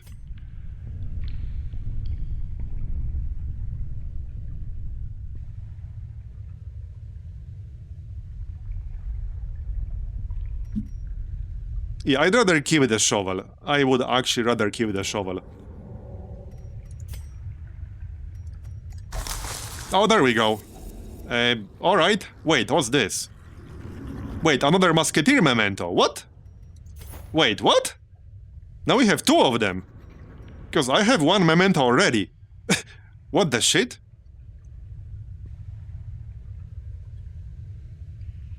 Plus 30% damage versus marked. Plus 8% crit versus marked. But plus 5 stress on a miss. Oh no. It's a get fucked by RNG trinket. But that's a nice trinket. Yeah, am I a fan of Musketeers? Yep, I am somewhat of a Musketeer enjoyer, indeed.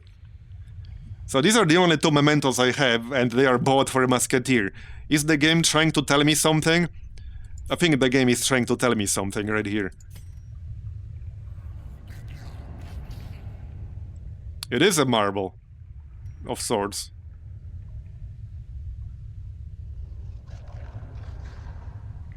Okay.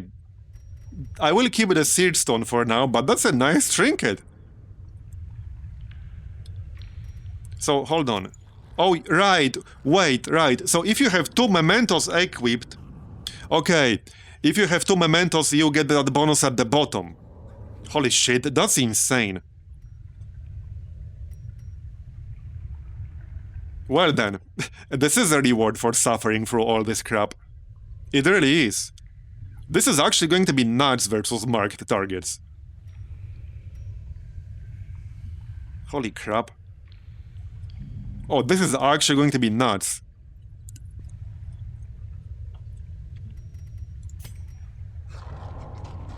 Okay, I could give him the Seared Stone and just give up the Dazzling Charm.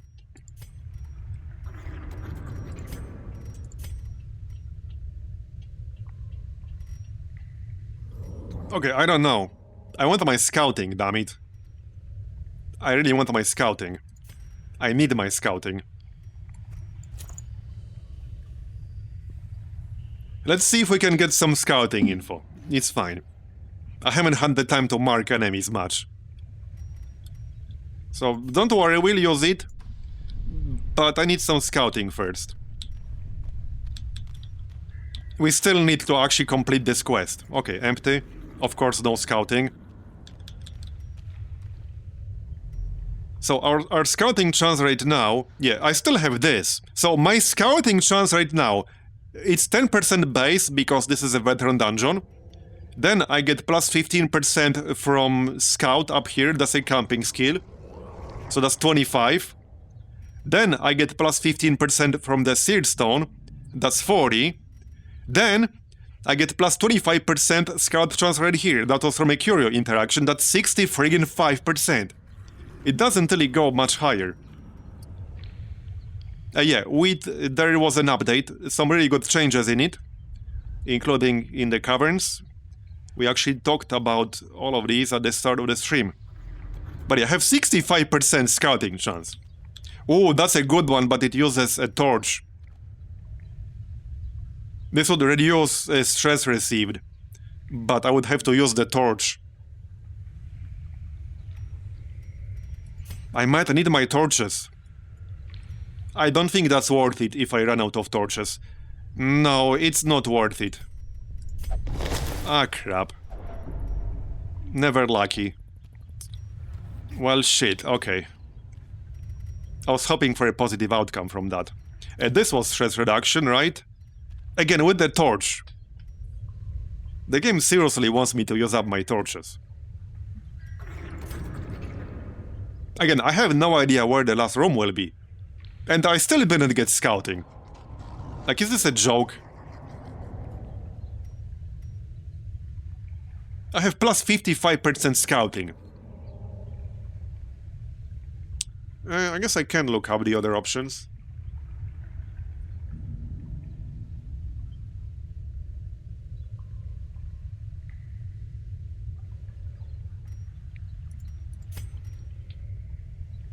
Hold on a second.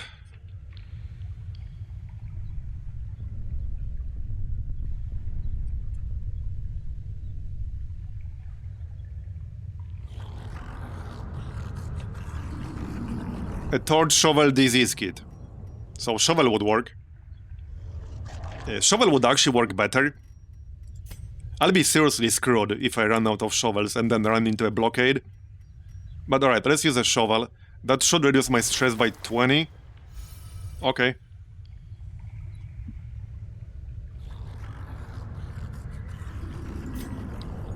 I mean, we could make a prediction.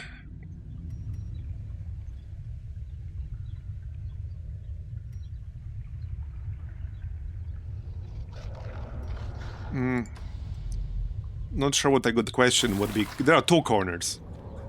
Hi, step lightly. Give me a scouting pop.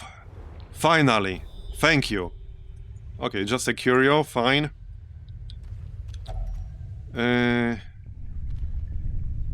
this might give me more scouting info. Might. Emphasis on might. Yep, no. Yeah, that was a quirk roll, but we didn't get it because I have 5 already. But the tablet has a chance to give you scouting. Okay, this also reduces your stress if you use a shovel, but this is literally my last shovel. I'm not using my last shovel. I'm not taking that bait. Forget about it. I'm not taking that bait. This is bait. This is literally bait. Alright, we got a fight. So now I lose my plus 25% scouting chance, because that's just for one more battle. We'll open with Endure. Oh, he will refuse. Okay. Well, piss out then. Here, she will appreciate it more.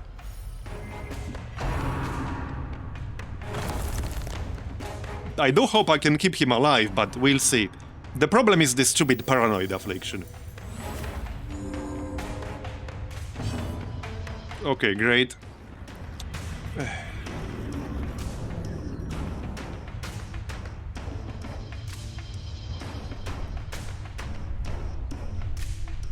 Okay, I could stun the saddleback.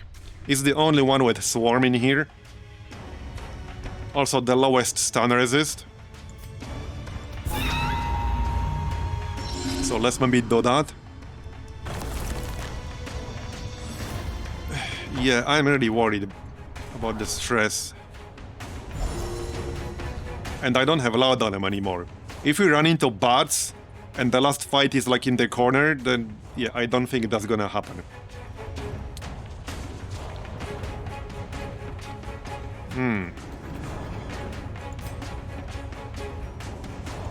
Okay, just smoke screen.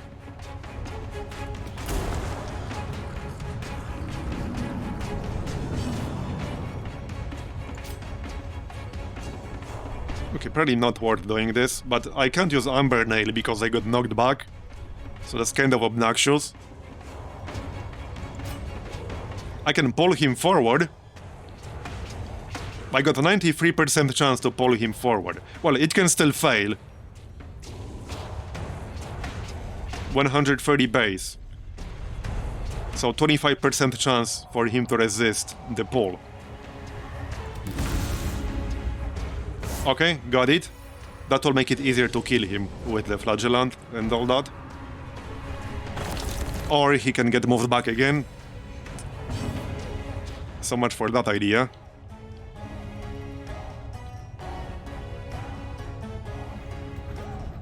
Okay.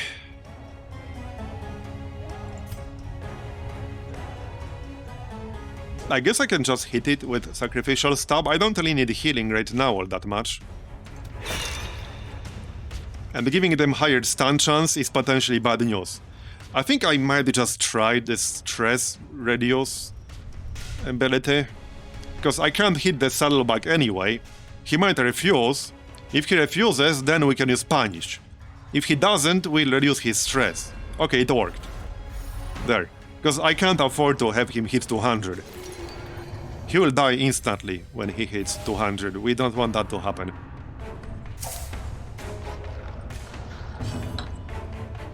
Okay, so standard shot. 50% bleed resist. So that should land.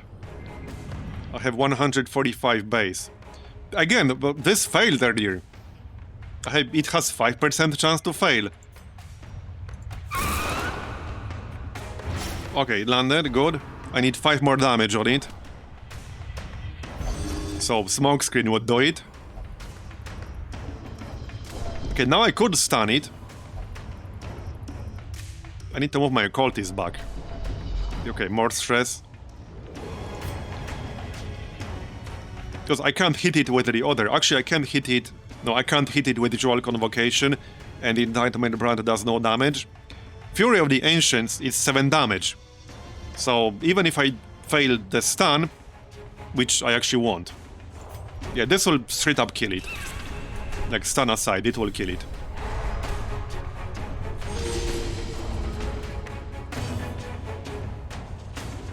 Now, it was changed in this mod, as far as I know. It was changed, and in this mod you die instantly.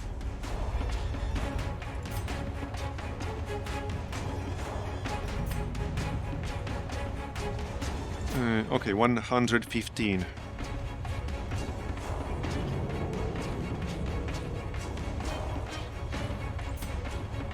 It's a tough one.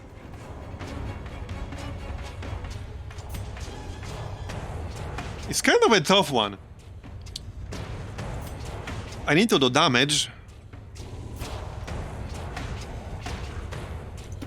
Okay, let's get some bleed rolling. Then we can do stress heal on the next turn while the bleed ticks. Because this guy will basically die now. Seriously? Piss off. Oh, piss the freak off.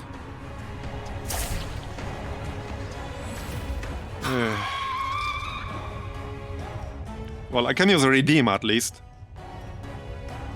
So I can do that.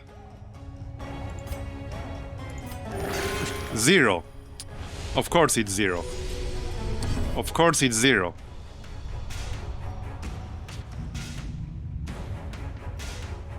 I think I should expiate another one here.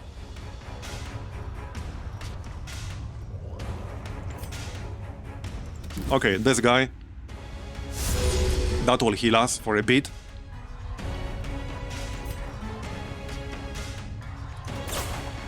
Of course he dodged. Okay, we dodged too. Seems fair. Okay, now I can use redeem. There we go. Would have been much better if I had the trinket, but you know. Nice dodge. That's... I think that's perfectly fair. We ate, what, 40 crit to the face? That's perfectly fair in my opinion.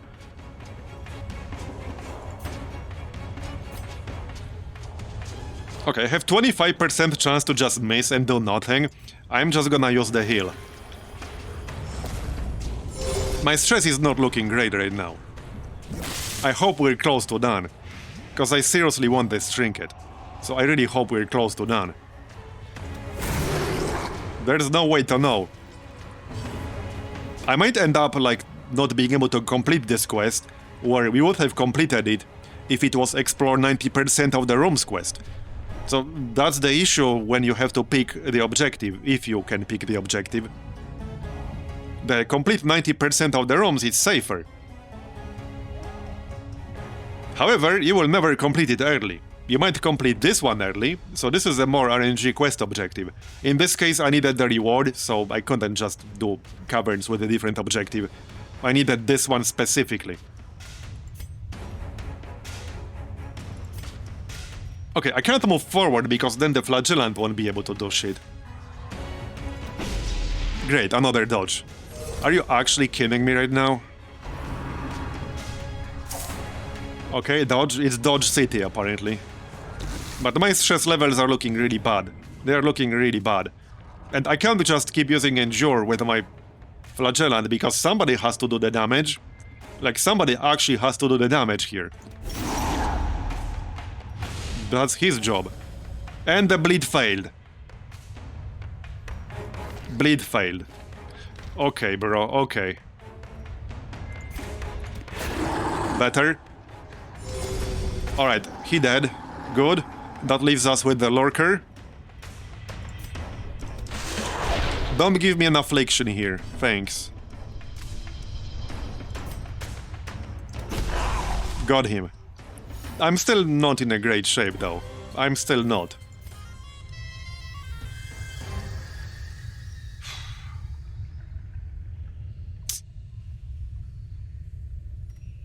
Well, I like gold and all that, but I'm not giving up that bandage. There are some really useful interactions we might run into. I'm obviously not giving up the shovel. I could give up like 5 amber or something. Or some of the relics. I don't need these as much. I think I have like 250 of them. If I remember correctly. Okay, let's just destroy that to get the gold. So, yeah, I'm not using the shovel here. No chance. Let's move on. Give me some scouting. Would be nice. Oh, piss off. 100.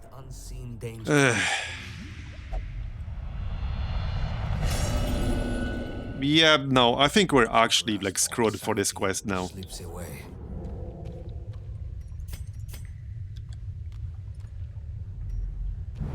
Okay, scouting. Not a lot of scouting, but okay. I only have 40% chance to remove that trap.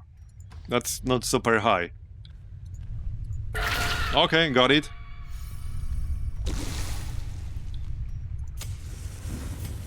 I have a feeling we won't be completing this. Man, I got screwed here. If I had explored 90% of the rooms, this would have completed it. We would have been done right now. Because there are over 30 rooms in here. We would have actually completed this quest right now. This would have been it. Now I don't even know which direction to go in. Because I have no scouting info. Even with all this scouting. Like, I actually don't know. What is this shit? Oozed cache. Okay. Let me look that up. Torch, disease, disease kit, anti-venom. Okay, I don't have any of that.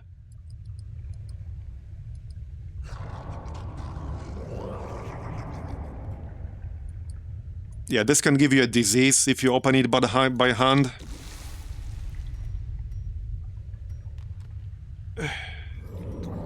Man. We talked about the new update at the start of the stream. Quite a few good changes in it. Okay, hopefully this is the last room. If this is the last room, we can probably do it, because that's a pretty easy fight. Maybe not counting the bat. But that's not a very hard fight.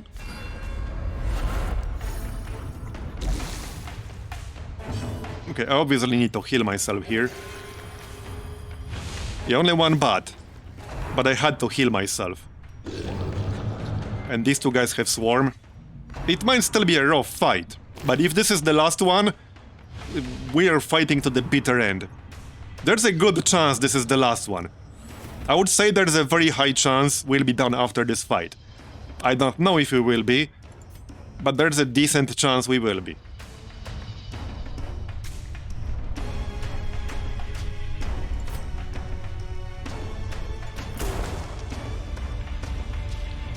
I need to counter the bat. So I can use Amber Nail and then stun. Oh, right, I can't. I can knock back one of the pikers and that will move the bat forward and my flagellant can hit the bat. Or we can miss, of course. Of course we will miss. Why wouldn't we miss?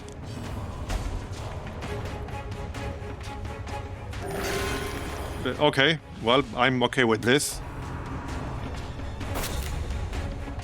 Like, no friggin' comment, man. No friggin' comment.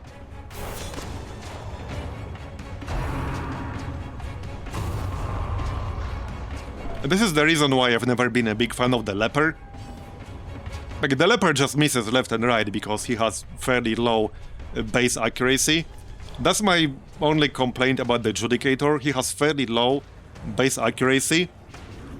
And 80% chance to hit kind of means it's more like 50% with my luck. Alright, Exsanguinate. Of course, we missed. Oh, I got screwed hard on that one. I got screwed hard on that turn. I got RNG'd on that turn. Really, really hard. I actually got RNG'd right there. I got RNG'd hard. See, this is my issue with some of the difficulty of level 3 and level 5 dungeons here. Because I read some of the discussions in the official Discord. And I saw people making arguments that this would never happen. Like that, I don't mean like this exact scenario. But that, oh, you will never miss like 90% like attacks in a row. I actually saw someone, like in the archive chat, like make that argument. That you could play the game for 5,000 hours and never miss 95% attacks in a row. And I'm like, really? Really? Really? Because I missed 98% attacks in a row in XCOM. I'm like, really? Tell me more. Tell me more. Or that you wouldn't resist, like, that... okay. Again, there was like a talk about this. And one of the other arguments is that you cannot, like, it's not realistic to assume a 5% resist will resist. Really? Is it not? Is it not? Let's do the math. It's actually pretty damn realistic. It's the same reason why people underestimated the repeaters in original XCOM 2. Because they just took the 5%, 10%, 15% number in a vacuum. You can't take that number in a vacuum. You can't. Because it's not about a repeater triggering once for a 1 in 20. It's about it triggering at least once or twice out of 40 attempts to trigger it. If you take 40 shots over the course of the entire mission, you just need it to trigger once or twice. You don't even care when it's gonna happen. So if you do the probability calculation, I'm not gonna do it live on stream, but if you do the math on that probability, the probability of triggering a 5% event at least once at any point of a dataset of 40 attempts is pretty fucking high. It's pretty fucking high. It's not 5%. It's way higher than that. And you don't care when it happens, it just needs to happen once. Same reason Rapid Fire was kind of overpowered in XCOM 1.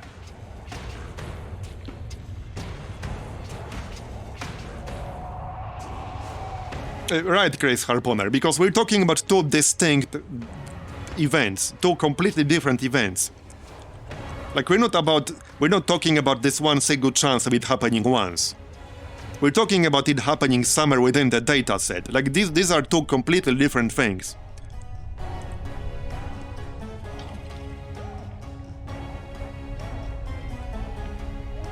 It's like asking people, for the easiest possible example, what's the probability of flipping the coin twice, like before you flip it even once, before you take this like double flip? What's the probability of getting 2 heads in a row if you flip the coin twice? It's 25%, but you have like half the internet that will unironically tell you it's 50.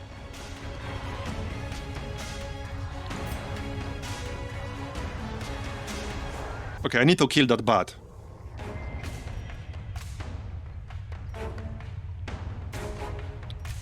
Okay, so here's an interesting dilemma here. I have 140% bleed chance. It has 55% bleed resist. So I can reduce my damage on the standard shot.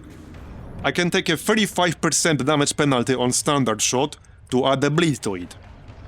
But then the bleed has 15% chance to fail, on top of the shot itself having 19% chance to fail. I know, Craze Harponer, but people still say that shit. Do you know how many arguments I had about the rapid fire in XCOM 1? At least dozens. I had that argument for like a period of time. I had at least one argument per week about the rapid fire.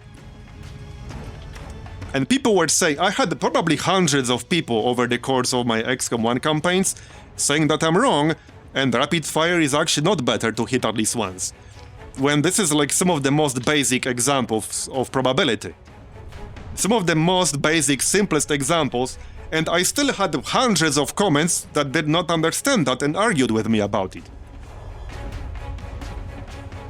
Because the way rapid fire worked, for anyone who had never played XCOM 1, it had no cooldown. You took a 15% chance to hit penalty, but you did 2 attacks in a row with 1 action. So imagine you had this mechanic right here in Darkest Dungeon, right? Let's say we have this, you had an attack right here in Darkest Dungeon that gave you a 15 accuracy penalty, but you attack twice with 1 action. Would you use it? Here's a question to chat. Here's a tactical question. You have an ability on a class, let's invent a class. You give that class 2 attacks in a row, but you take 15 accuracy penalty. I had hundreds of comments in XCOM 1 telling me I'm an idiot, this is not better. And they argued with me about it. Like, I got so many insults back then, calling me an idiot, like I don't know math, like I don't know what I'm talking about. And this is the most basic example of probability. It's only worse if your chance to hit is higher than 96, or like I don't remember the bottom number. I'd have to like do the math right now live, but the bottom number was like, I don't know, 20, around 20. It's been a while since I played XCOM 1, but the upper number was 96, and the bottom was like 20-ish. If you were lower than that or higher than that, it was not worth it. So if you had a 99% chance to hit, then it wasn't worth it anymore. Because what people misunderstood, because a lot of people, when they looked at rapid fire, they only looked at hitting twice in a row, right? Like, too many people assumed that the point of using it was to hit twice in a row, otherwise why would you use it? But that was not the point of using it. The point of using it was to hit at least once. And you don't care whether it's the first hit or the second hit that hits. Just one of them had to hit in order to be worth it. Unless ammunition was a consideration, which it was sometimes. But if ammunition was not a consideration, it was just objectively better, and it had no cooldown in XCOM 1. In XCOM 2 it has a cooldown, so you add like another tactical layer on top of that. But in XCOM 1 it had no cooldown, so you didn't care about losing a cooldown, it had no cooldown. Yeah, okay, dodge. How many fucking times did I get dodge now?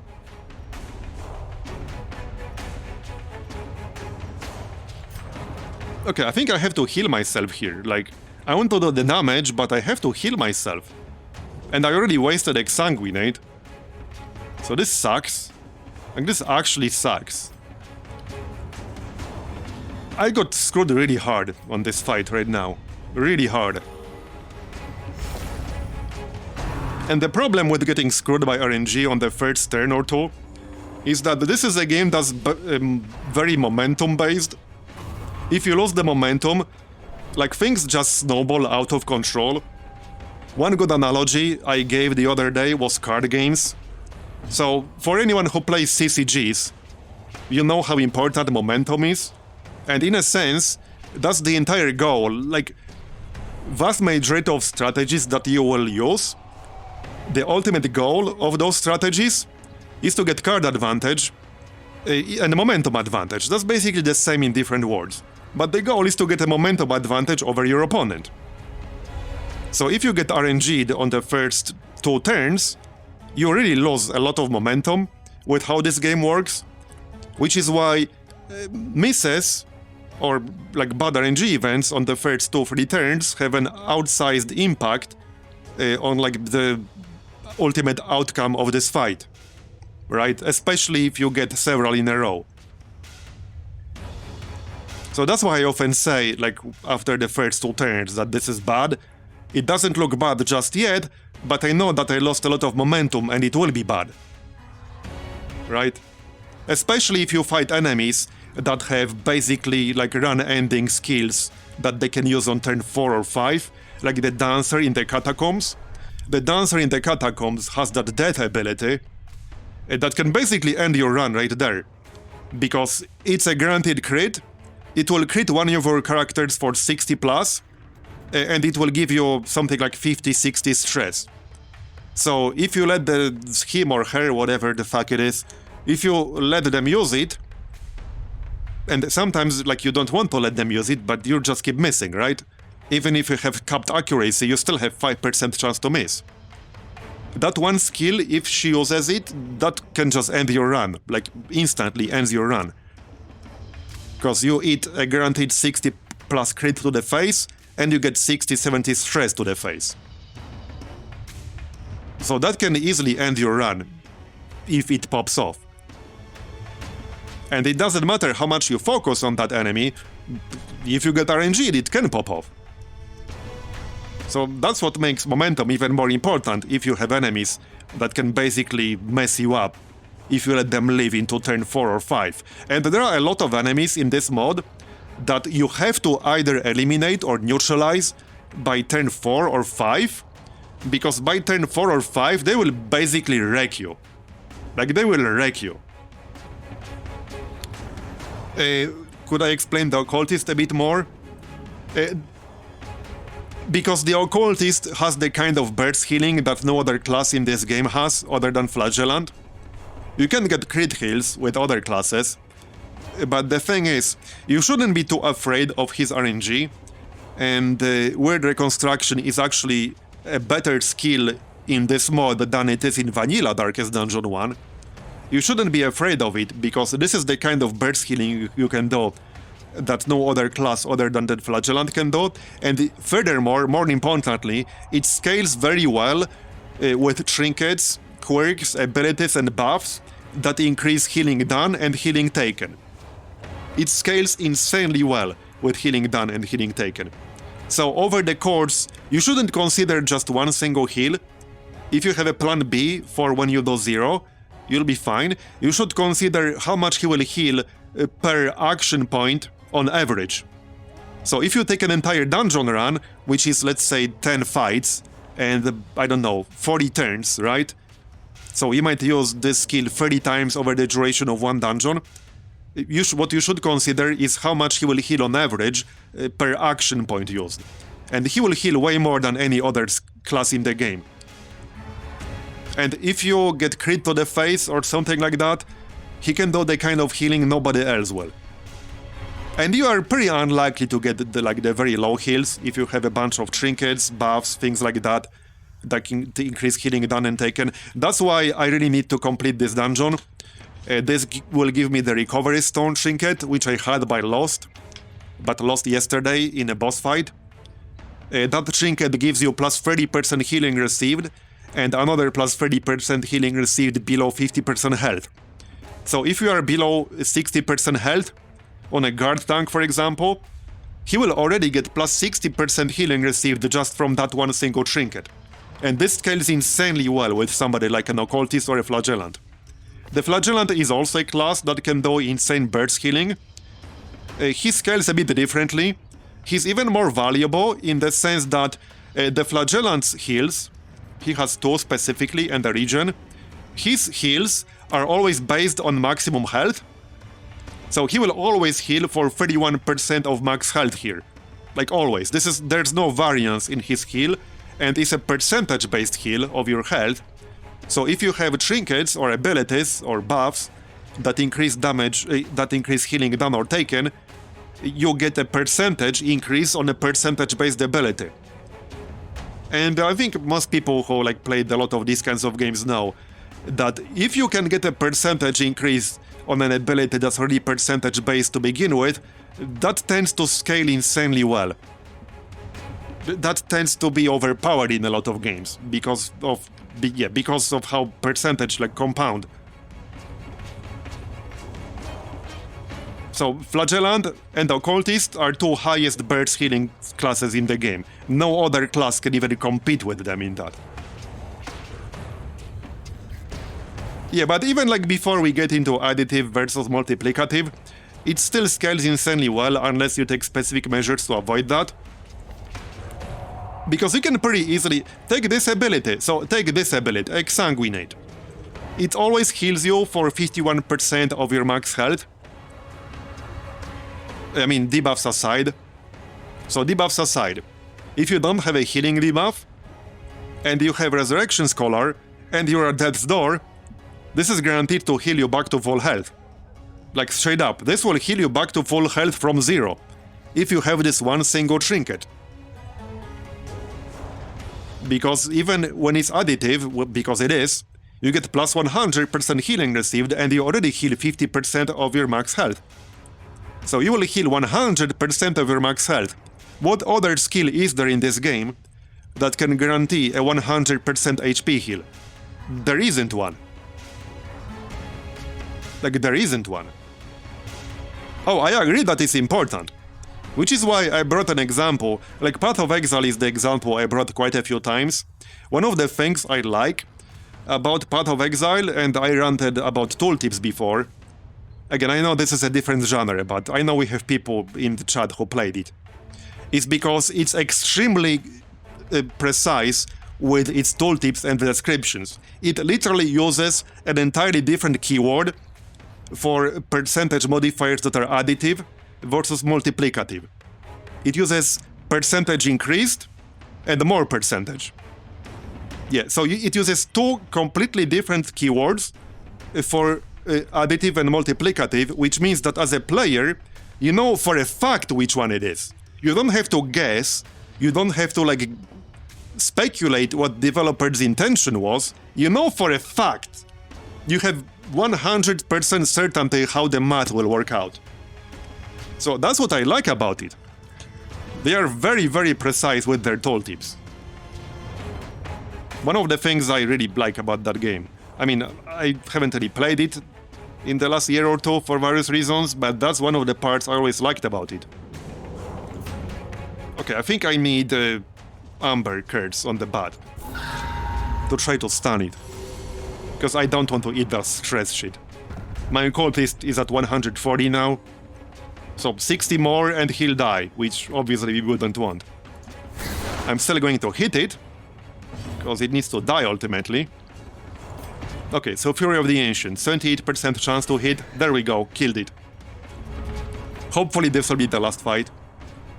Yeah, Last Epoch is definitely behind in terms of, like, tooltip specificity. Yeah, PoE has a lot of, like, bloat. It's still a good game, but for me, one of the reasons I stopped was because I didn't have the time to level new character every 3 months if I wanted to check out the new League content. So for a while I played in Standard, but I just got kind of bored with Standard eventually. And it has so much system bloat these days. Like, more content is good, But if you don't play much, and I don't play much, I just log in, like do a map or two and log out. So if you don't play much, there's definitely such a thing as like too much content bloat at one point. Yeah, I used to play Warframe as well, and I enjoyed Warframe. Like, I still think Warframe has insanely good, like, gameplay loop. Like, the movement is so fucking smooth in Warframe. Like, I can't think of any other game of that type where movement feels better than in Warframe. Like, that's one part of Warframe that I can't think of any single game I played in the last 30 years of that genre that did it better. Like, it's just so good. But Warframe has so much bloat, like, I just didn't have the time for it anymore. But I really enjoyed the gameplay itself. Okay, he refused. I really hope this is the last fight, because I can't do this much longer.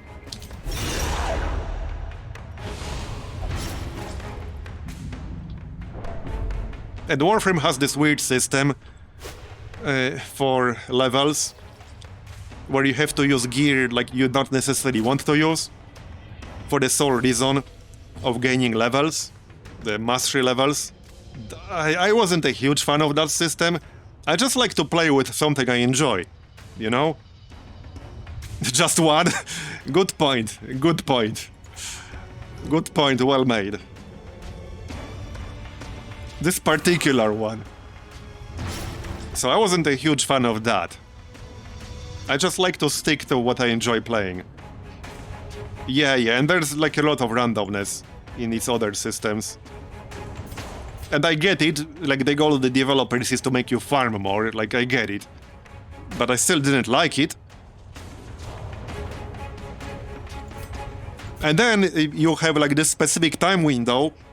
So, okay, for people who never played Warframe, there's this merchant that only pops in like a very specific time window, and he sells you often extremely overpowered items that you might not get another chance to get for weeks, months, I think in some cases years.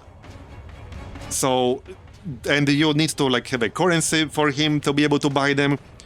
But let's say you have it, like you need to buy stuff from him. Yeah, but I'm explaining it for people who never played it and don't know the game. So you have this very brief time window when you can buy items from him that are extremely strong. But if you happen to be busy and you just can't do it, you're busy in real life, like you have work, whatever. You just don't have the time either to do it, you don't have the time to farm the currency you need for it, you just don't have the time. Well, you just miss the only opportunity you might have for another year or two. So it's some extreme FOMO. I don't like FOMO mechanics myself, I just don't like it. I don't like when it starts to feel like a job. And it starts to feel like a job at that point. So that was one of the major reasons why I stopped playing it. Like, I don't want to deal with that, I just don't have the time to deal with that.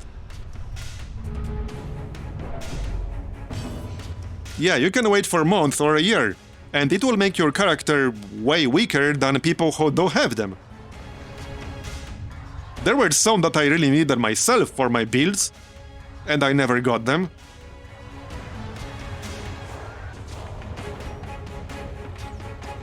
Yeah, just buy them from other players. True, you can technically do that. Not that it's going to be cheap. I mean, I did buy some. But I just dislike that entire mechanic to begin with.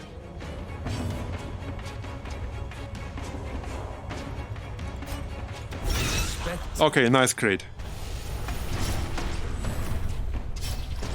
And like on a more personal level, there was one kind of objective in Warframe, and this is like just me specifically, because I'm bad at that. There was this one specific objective where you entered an area. Again, I'm explaining for people who like never played it. You enter an area, and how to best explain it? So you have to hack like a thing, right? A terminal or whatever. You have to hack something, and you have to either beat a timer or like avoid detection. It was kind of a stealth mechanic, which added a timer like if you failed a stealth check somewhere. I was always like fucking bad at that shit. I hate stealth. Like, I actually personally just hate stealth-based games. Yeah, that. So I was always shit at that. But you had to do it for a lot of, like, parts of the game. I just never liked it. I know they're not that hard if you're good at it, but I was never good at that. I just hated doing those. I really hated doing those.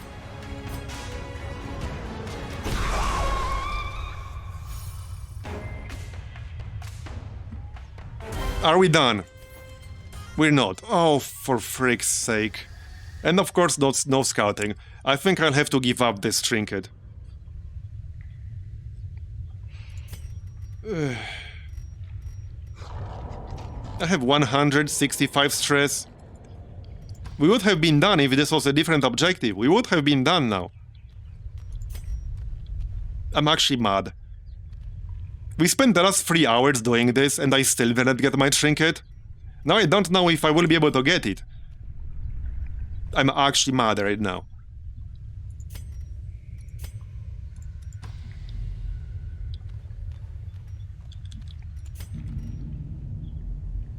Well, it's different kind of FOMO. The problem is that I can't reasonably try veteran dungeons without this shit. I can't even play veteran dungeons properly without this shit. We almost did this one, because I brought like the best possible group I could have brought. And I still failed. Like if I have to do more than maybe one fight, and I might still throw away the occultist.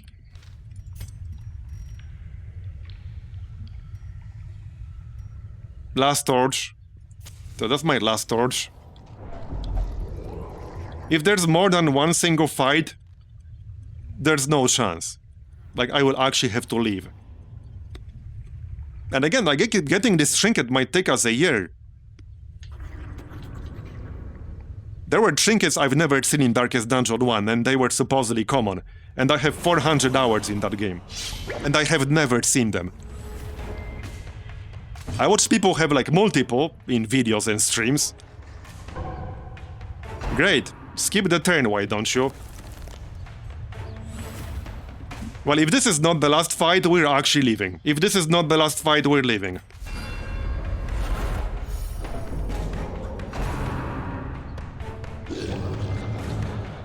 Then I'm still not sure if I can beat this without losing anyone. This guy does have a stress skill, Subterranean Discharge. This guy has Swarm.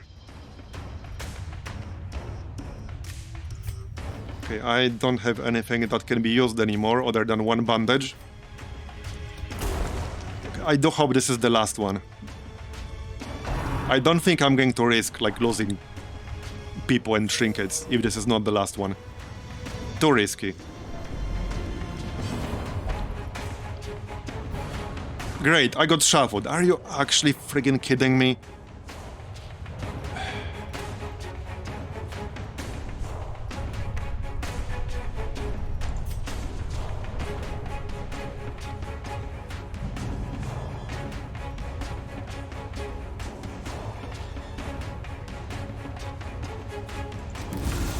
Okay, X-Speed.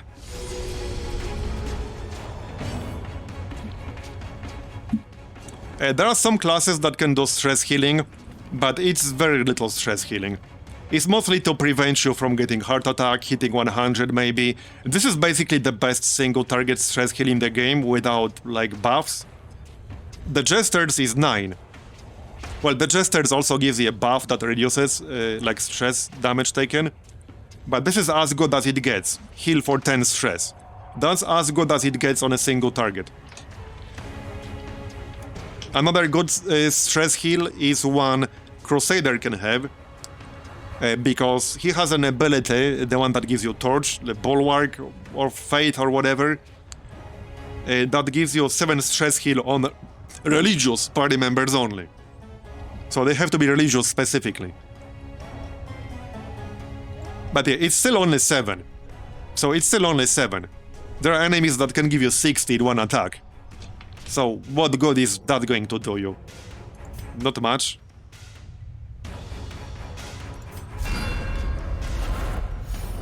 Okay.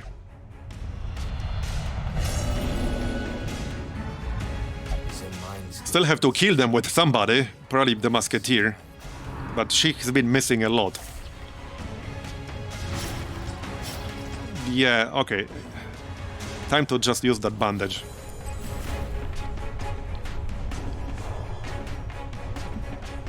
I want to Amber Curse the Slinger here. Like, I want to heal, but I want to Amber Curse the Slinger so that I can stun him. Because he has a stress attack. Yeah, that's the one. Didn't give me enough time to use it. So even with this setup, he was just too fast. And now I'm stunned. Yeah, he will probably die. I did get XP heal, so perhaps he won't. So now we can try to stun him. This will stun him as long as it lands. We have 84% chance. It only has 95 base accuracy at rank 3. That's really low. Got it. Now he's stunned for 2 turns. Now I can deal with the Breaker and Lurker. The Breaker will probably use Swarm. I don't think I'll be able to prevent that. Okay, nice. I think he will use it next, like literally... No, he's dead. From that crit. He's actually dead from that crit. Nice.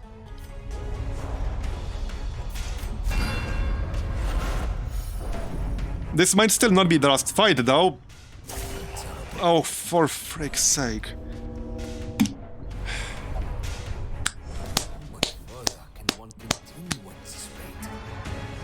And my healer is stunned. Like, are you actually joking?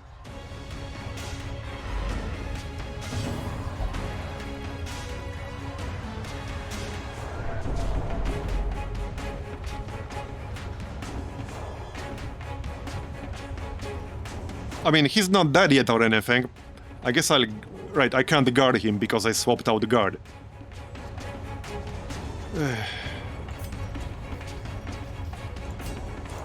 Expiate. Well, he could die. Now I can fail to land Exsanguinate as well. Like, that can happen. That can definitely happen.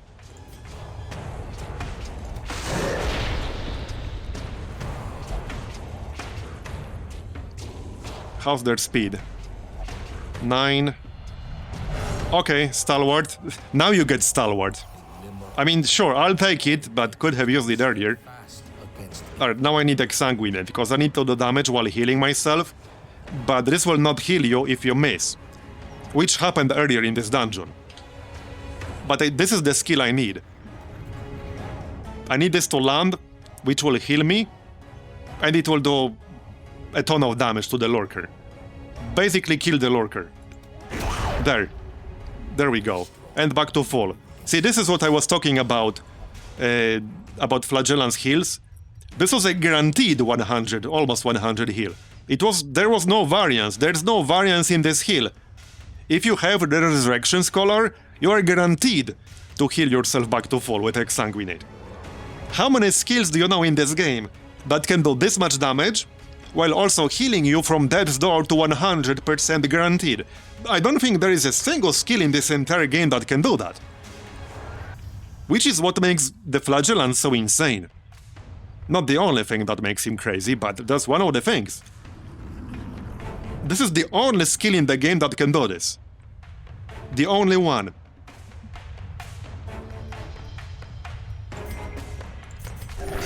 Nice. Okay, tell me this was the last fight. Tell me this was the last fight.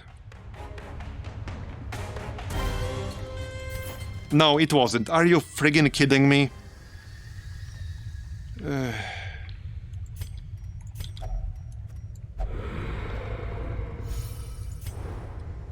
Now we get scouting.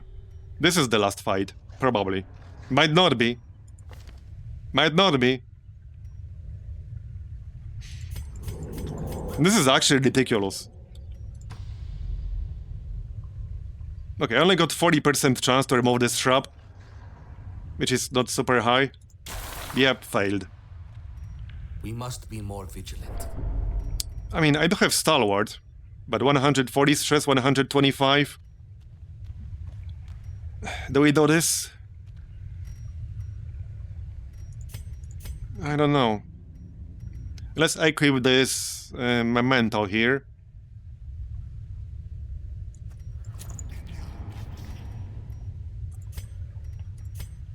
I don't know if we do this.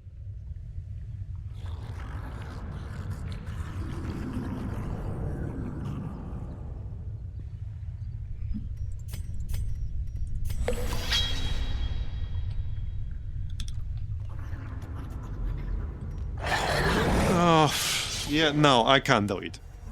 They will actually kill me. They will actually kill me. Two of them have a stress attack, like a high stress attack. But yeah, and he will refuse the stress heal, because of course he will. Like, no. This guy has a stun. Man, we spent 3 hours on this. I really fucking need that trinket. That's my issue. Because soon, like, I will have to start dismissing rank 3 characters from my roster, because I cannot do rank 3 dungeons reliably. I need at least something that helps me with healing. I need something. Again, the developers themselves said you're meant to have those things.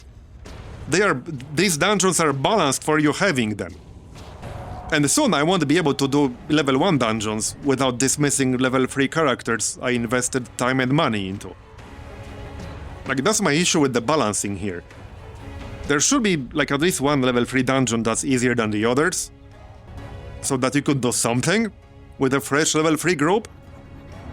Like, one of the advices I saw in Discord, don't do these without rank 4 characters.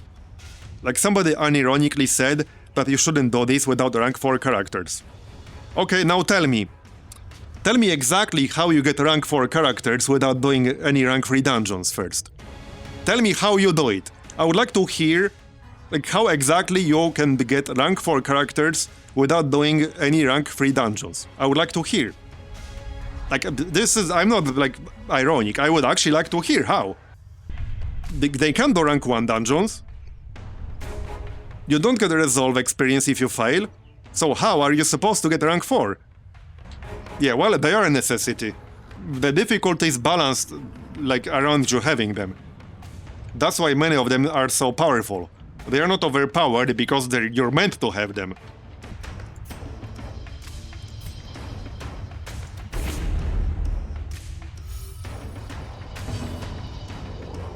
I don't even know how to handle this group. Like, I don't even know. Like, I don't know. Both of these enemies in the back have very high stress attacks. Earburster and Echolocation. I can set up a stun for turn 3. Well, maybe for turn 2 if I get lucky. But I can only stun one of them. Probably the bat, because he has lowered stun resist. So probably the bat.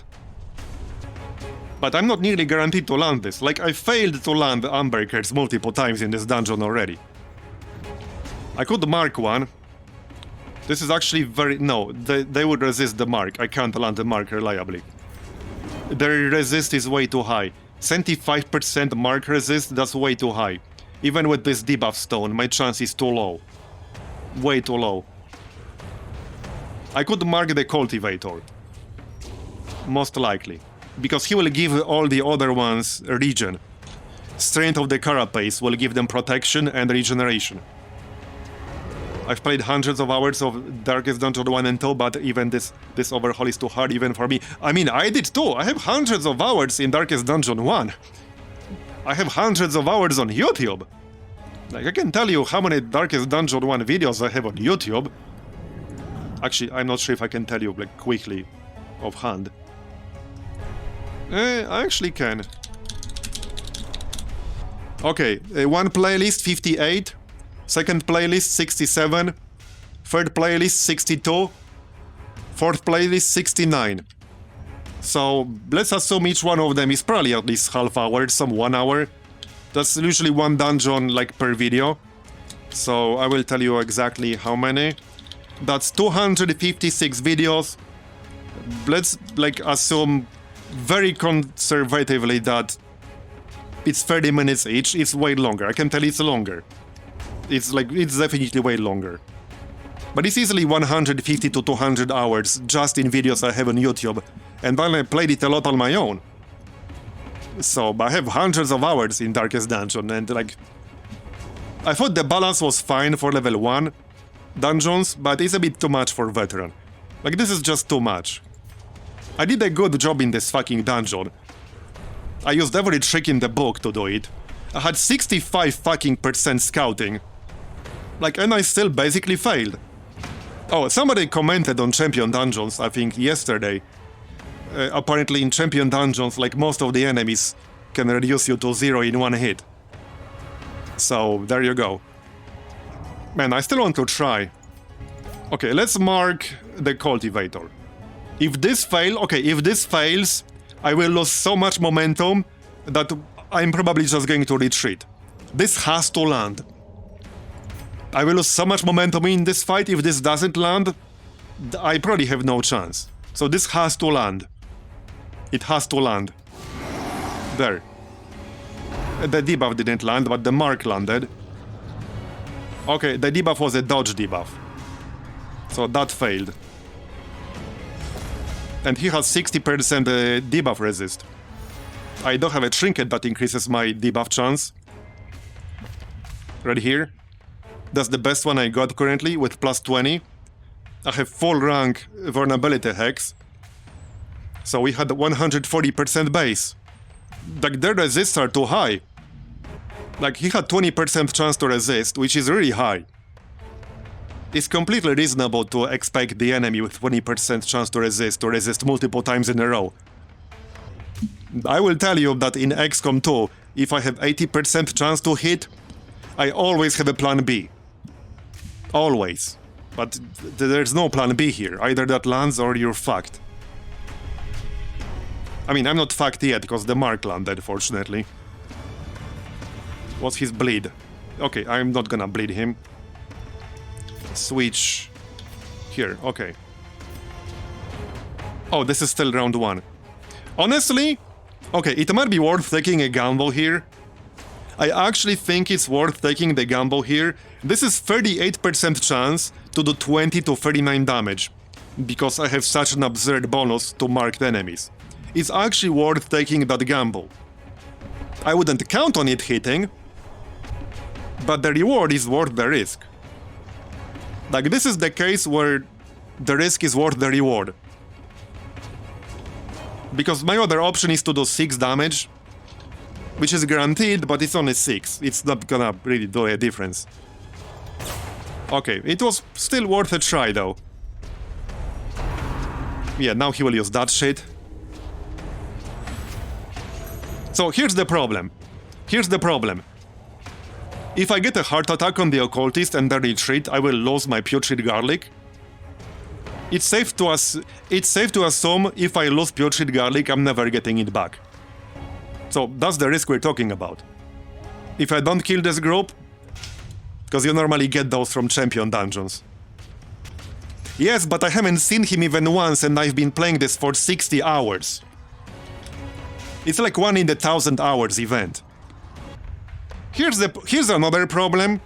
So, okay, in the Catacombs, you have this mob in the back with the giant ass bird that has a skill that adds stress.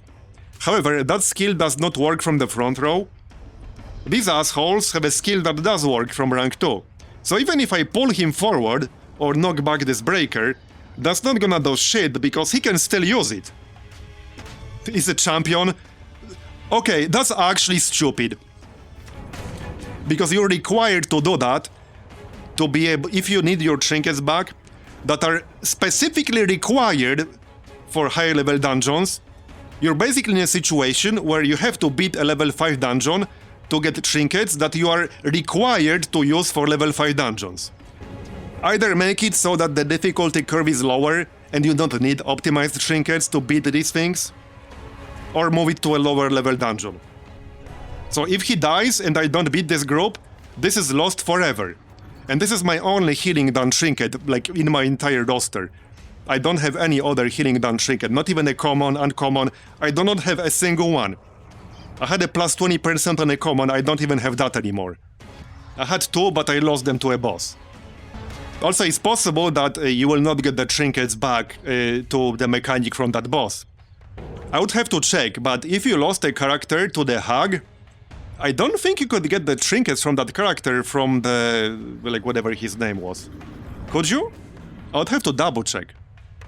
I'm not sure if you would. And here I wouldn't trust it to give them back, because that mechanic was already bugged. When we killed that mob that ate one of our party members, like when I actually deleted it with smoke screen, the game wouldn't let you do that, it just crashed to desktop every time. So I had the counter, and the counter didn't work, the game just crashed, because fuck you. Like, it literally didn't let me do it. It crashed to desktop every single time. So you bring a counter and then it crashes you. Thanks. Because the important thing about this skill is that it cannot miss. You guys who watch me play XCOM 2, you know how much I value skills that cannot miss, right? Rightfully so. Like hail of bullets. Like stock. You know how much I value those in XCOM. Again, rightfully so. Rightfully so. So this skill cannot miss. It's impossible to miss with this. The enemies will always take 6 damage. This is combat protocol. This is literally combat protocol on the entire enemy group. So if I have to do 6 damage to kill something, or less than 6 damage, I will use this. Even if you have capped accuracy, that's still 95%, you still have 5% chance to miss. If you use this, you do not have 5% chance to miss. You're guaranteed to do that 6 damage.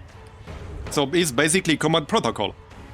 Okay, I'm trying to decide what the fuck to do here. I actually really don't know. I can try Amber Nail to push him back, but again, like, even if I move the Cultivator to rank 2, he can still use Earburster. Just look at this line down here, Earburster. He can still use that from rank 2. Not only that, if he uses it on rank 2, like, he will back himself up.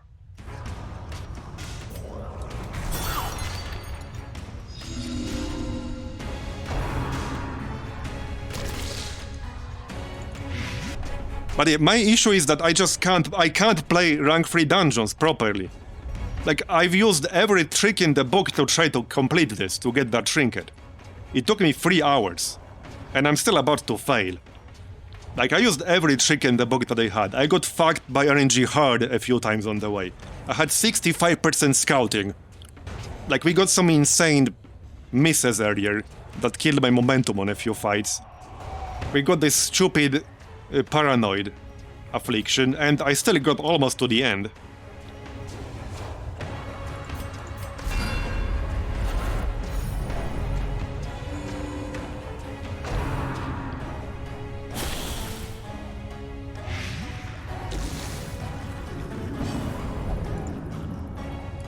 Like, I just want to play the friggin' game, man. Like, I don't care. I just want to play. But I'm almost at the point where I can't do level 1 dungeons without wrecking my roster. And like kicking people out who I don't want to kick out. And I can't do level 3. Like, I just want to play. Like, you shouldn't be stuck in this position. That's my issue right now. You should not be stuck in this situation where you're forced to remove people you invested time and money into, characters that are objectively good, but you have to kick them out to make space for level 1s, because you can't do rank 3 reliably. Like, that's my issue. I still have some rank 1s, but soon I will run out of space. And if I set my progress back even more by failing this, like, that kind of kills the whole point of doing this dungeon today. Okay, we have Amber Curds on Amber Blight on the Breaker. Yeah, this is the same run still. If this was a long dungeon, it would probably take 8-9 hours. So that's one of my issues.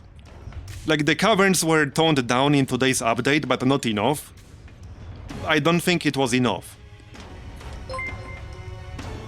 Hey, Vintage RPG, thanks for the raid. But yeah, I still don't think Caverns got toned down enough with this update. We're talking about doing a dungeon for like 7-8 hours, if it's a long cavern. I mean, count these rooms. This is a medium dungeon. This is a medium dungeon. Okay, let me count them again. It was like 30 something. 29, okay, exactly 30 rooms. 30 rooms in a medium dungeon. Like, I get it that caverns are generated differently, but we had a lot of fights as well. We had so many fights in here. And I assume the long dungeon will have like 40, 50, right? Probably something like that. So the caverns are just way longer than any other dungeon.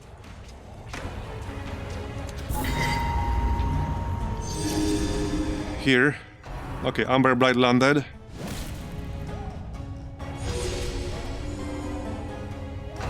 Man, if I had a different objective, I would have been done with... Yeah, see, we got a crit to the face. If I had a different objective, I would have been done with this dungeon already. Yeah, 100% room battles in Caverns is just too much. For groups expected to survive a long dungeon, they probably aren't. They unironically aren't. That's the answer, they actually are not.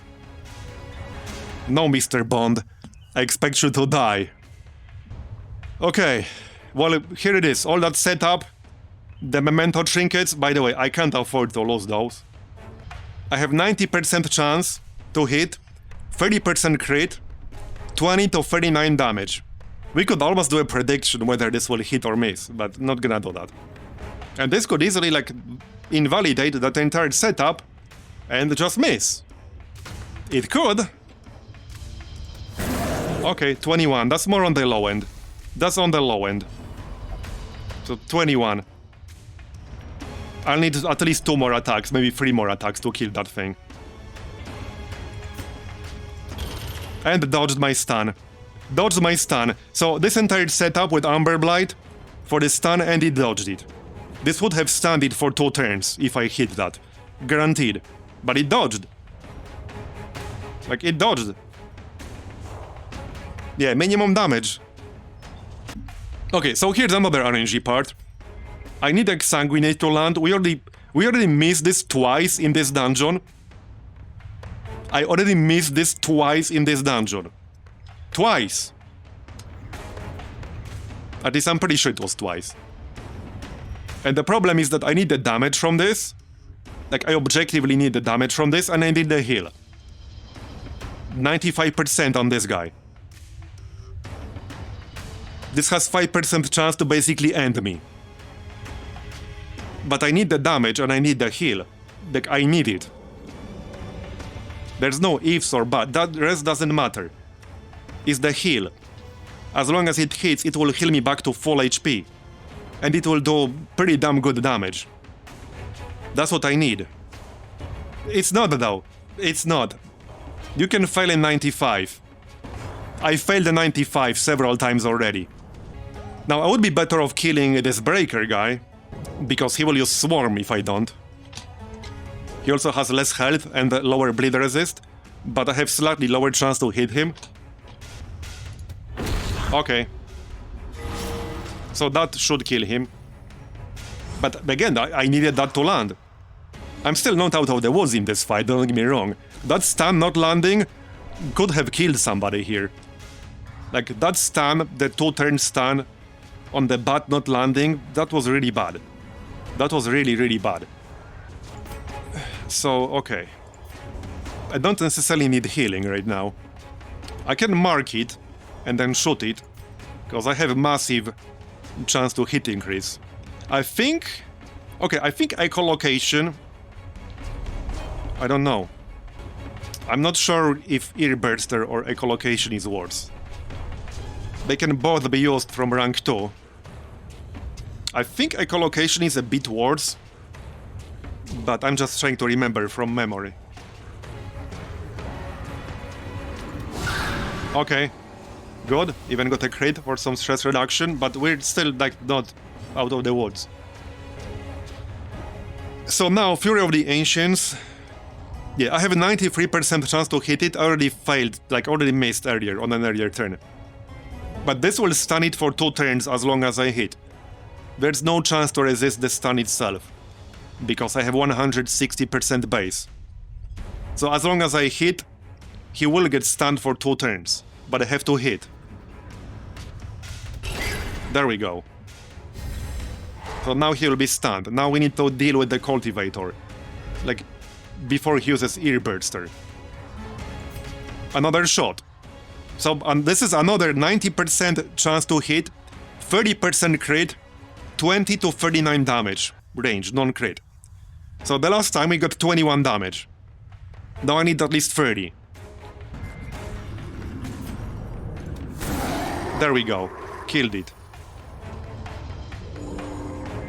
So he's dead.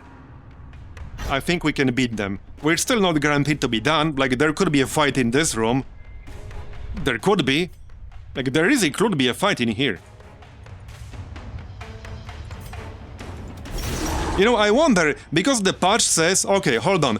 The update says... Hold on. I will quote. There are several. Here, I can switch the window so we can see yourself. Just trying to not leak anything. Here. So, right here, these are the Cavern changes.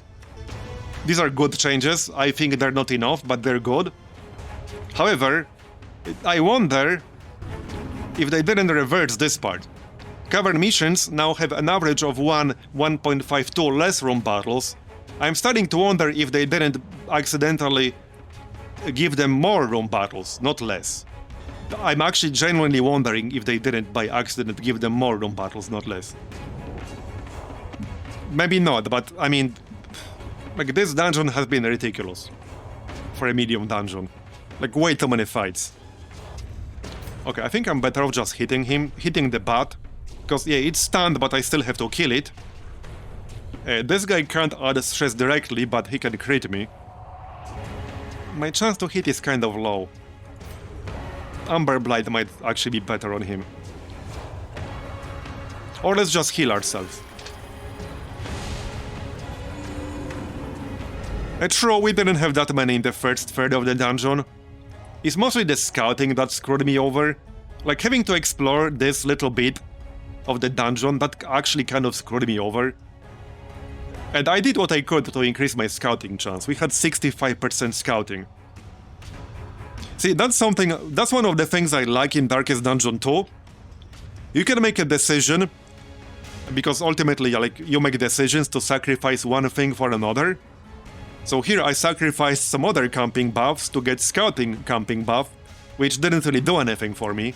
In Darkest Dungeon 2, if you take a route to go to the watchtower and sacrifice something else the other route would have given you, you know for a fact you will get scouting information. It's not a chance to give you scouting. You will get scouting. Like, there's no ifs or buts about it, you will get scouting.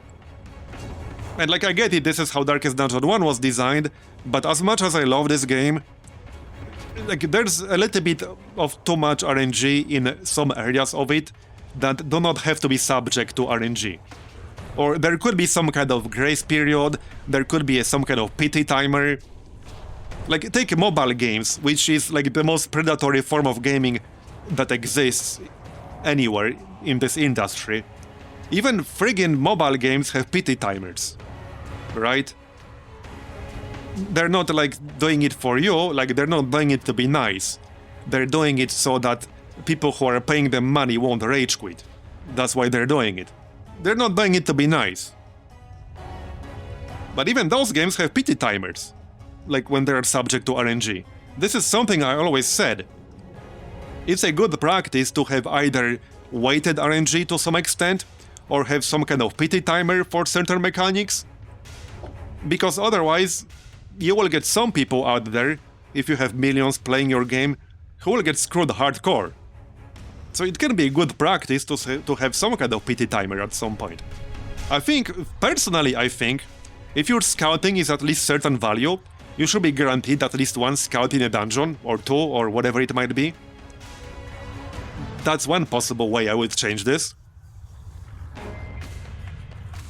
So that you can't run a dungeon with 50% scouting and not get a single scout. Because, like, there's no benefit of having that be purely RNG, but that's just my opinion. Still, that's my opinion, I'm not gonna change it. Yeah, it's spaghetti coded, I can definitely see that. Or you could have an ability that would give you a scouting check. Here, you know what you can do? Here, I have a perfect solution. You ready for it? You ready for it? I have a solution that already exists in Black Reliquary. You ready? Are you ready? You got it. I got it. I will tell you. Refined amber dust provisions. There. Fixed. Done. Done. I think that would be fair if you pay refined amber dust for it. It's a matter of the cost, but I think that would be perfectly fair. Not only you have to sacrifice inventory space, you have to pay amber dust, but you get a guaranteed scout pop. I think that would be perfectly balanced and safe and fair. So there you go, you have a ready solution right there. That's actually what I would do. Probably.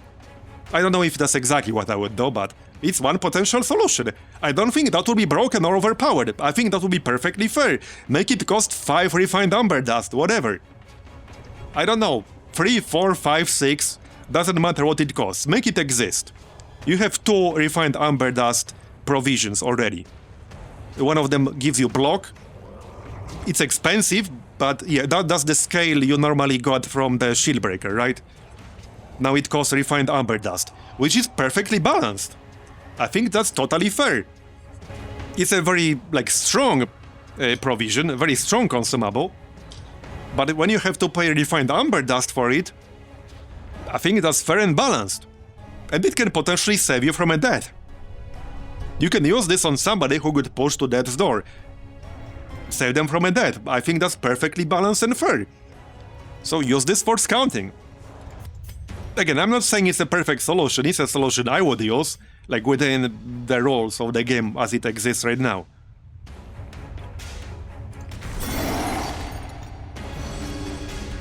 Okay, I really friggin' hope this is the last fight. There still could be a fight in that one last room. It could still exist. Man, this is one of the dungeon runs of all time. If we succeed against all odds, we gotta celebrate that shit. I might give away some channel points to celebrate that. Through a prediction or something. Heck, we could have a prediction right now. Okay, do you guys want a prediction? Whether there will be a fight in this one last room, or whether we will complete this? I need a quick break anyway, because I don't think I had a single break for the past 4 hours. So let's have a prediction. Will the quest complete after this guy dies? Because that's basically it, right? Yes. No. This is the last room in the dungeon. The objective is to complete 100% of room battles. This is a room battle. So the question is, will the last room, will the quest complete after this guy dies? I'll give it 2 minutes. I need to go use the bathroom anyway. So will the quest complete after this guy dies? Yes or no? No basically means there will be one more room battle in that final room. So it's up for 2 minutes. I'm gonna go use the bathroom, so back in 2 or 3 minutes. Okay, I'm back. By the way, I do hope you found this run entertaining, at least.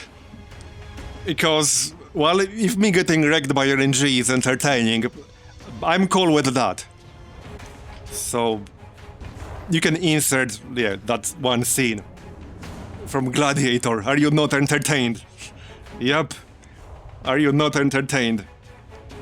Alright, well, the vote is closed. Wow, 50,000 marbles, holy crap. Well, I hope you won't lose your marbles. Nice crit. And he's dead.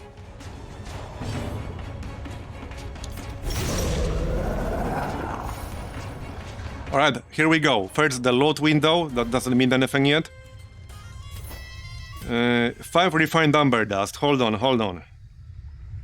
Can I... Okay, I can destroy 2 dust and get the 5 refined dust.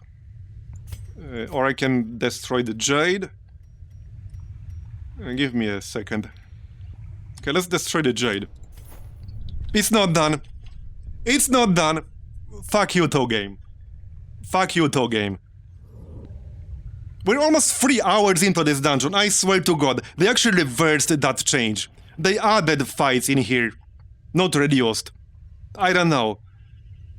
We're almost 3 hours into this medium dungeon.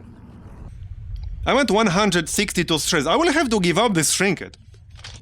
This should not be 3.5 hours long. It really shouldn't be. That's way too long, man. No, I can't do it. It's too much risk to lose my trinkets. I can't do it. Again, maybe if I make a backup. Assuming, like, that's the right folder for the backup. Because it might not be. It actually might not be. Like, I don't know.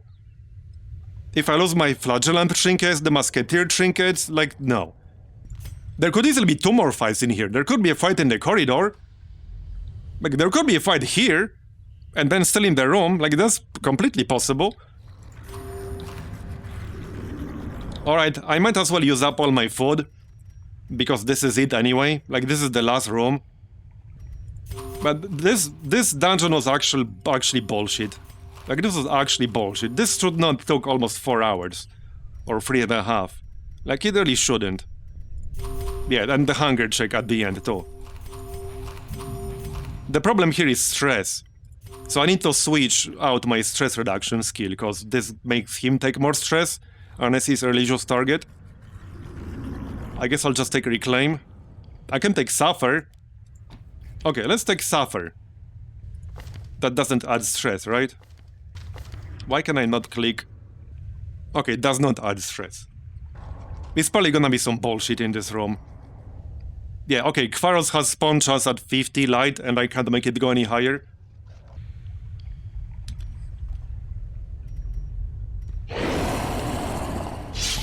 That's maybe doable.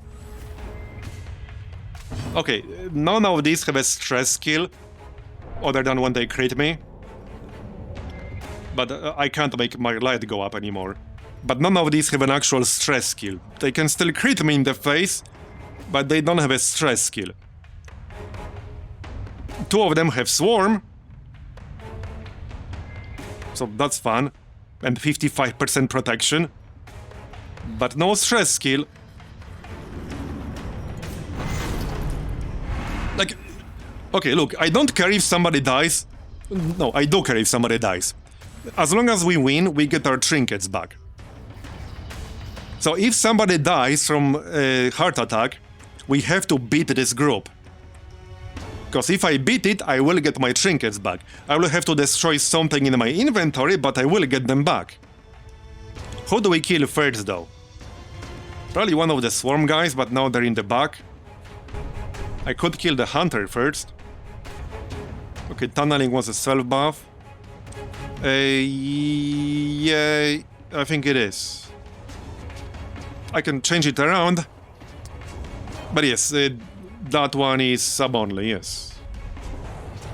Okay, well...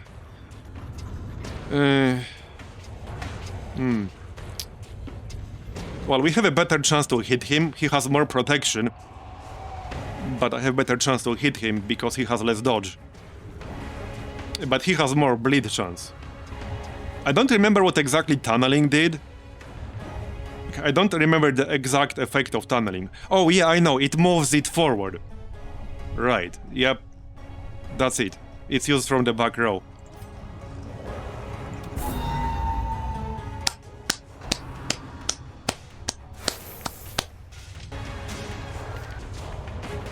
Now I can't stun him, because he's not Amber Blighted. But this just killed my momentum on the first turn. Like, it killed my momentum already on the first turn. Because now I don't have the option of stunning him for 2 turns.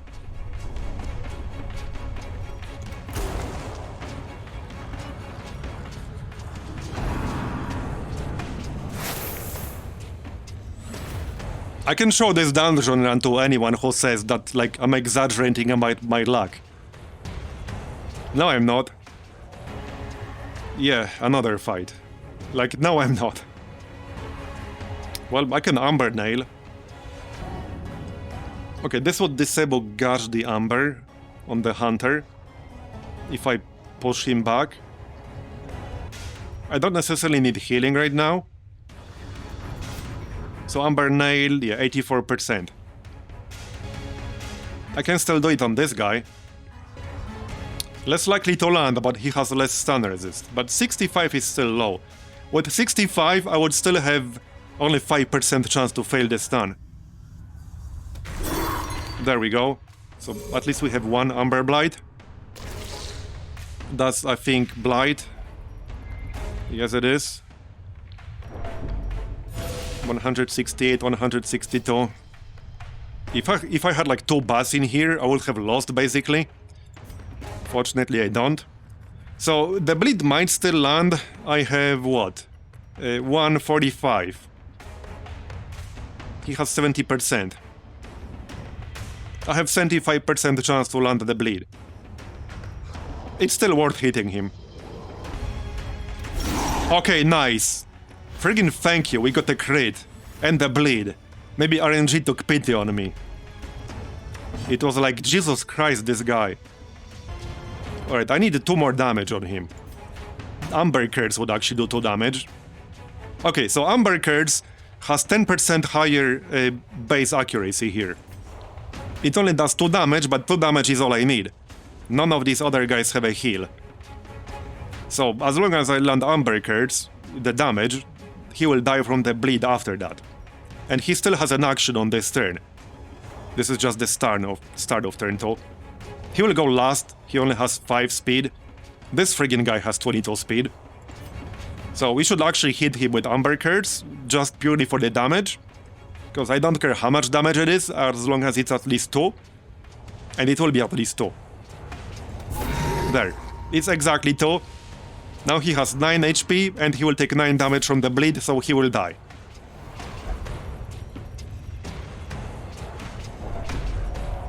Okay, 171 stress. Okay, that's invisible. Stealth, rather. Stealth again. Okay. So now I have to hit the lurker, I guess. I suppose I'll just use Amber Nail on him. What's my chance to hit with Dual Convocation? 78. That's 12 to 24 damage. Oh, it's actually higher than Amber Nail. Okay, just hit him then. He only has 29 HP. There we go. So I only need 6 more damage. That guy's dead. It's possible Stealth will give them more crit or something like that. Okay, now we can use Bombard. That's 6 to 11. This will kill him as long as it lands, which it might not, to be fair. Okay, got it. Alright, alright. We're not done yet, but we will probably at least kill them. Even if somebody dies from stress. Which they shouldn't, unless I eat a crit to the face. And this is definitely the last fight now. We know this is the last fight. I got so screwed by this objective here. Like, I had no choice, I needed this quest specifically, and it had to be the last friggin' room. Okay, well, only one option, so... Wait, why only one option? Oh, because they're invisible. Good. They're still in stealth for 2 more turns. Yeah, and they will use Swarm in stealth. Yeah, yes, I'm backtracking to get the vendor.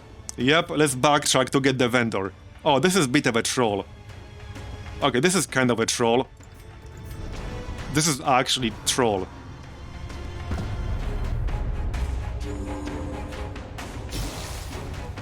Well, this is definitely the last fight. Man, seriously? That's just annoying. Now they will get 2 actions per turn. Okay, that's just annoying, man. Cool. He refused to move, now I have to move back. Are you actually joking me? Oh, right, did it work this time? Yes, attack him. But yeah, they will get 2 actions per turn because of this shit. And they are still in stealth. Okay, there, now it dropped. Okay then. I'm thinking heal, probably. Well, not necessarily, because this will enable Exsanguinate. Wait, it's 21 out of 54, less than 40%? Yes, it is. So this will enable Exsanguinate, which I probably want.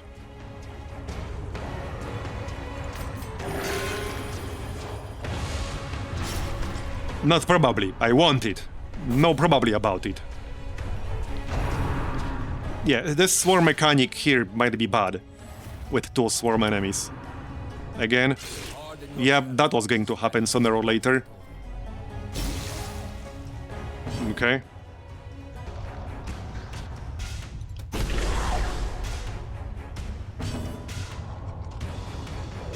They should make it so that when they swarm up, they lose the stealth. Yeah, I agree. I agree.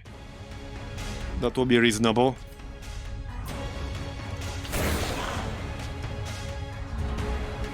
What's their speed? 13.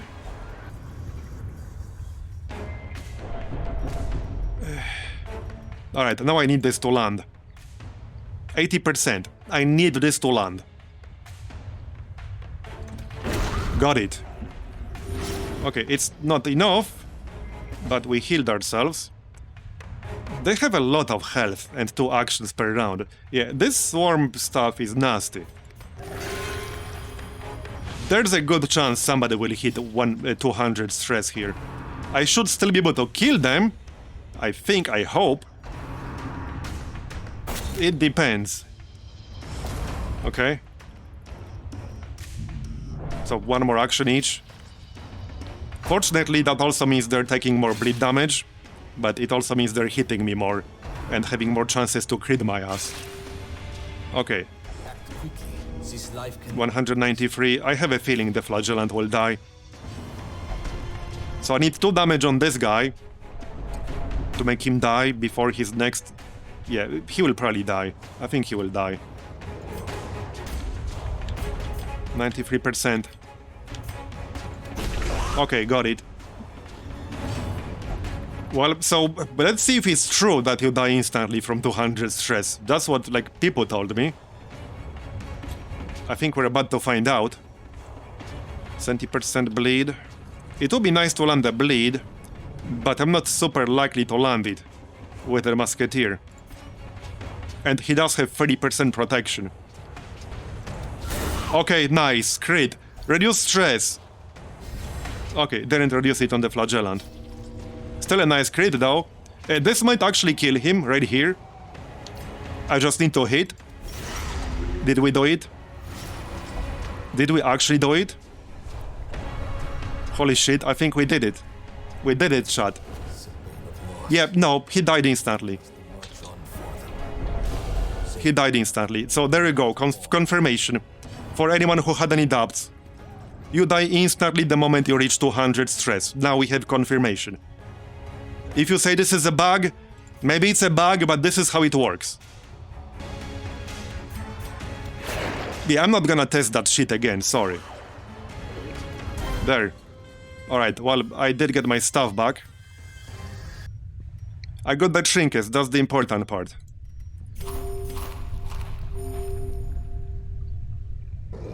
Anyway, we're done with this place. What do I destroy? But like, fuck this dungeon, man. A medium Caverns dungeon should not take 3.5 hours. It should not take 3.5 hours. Fuck that.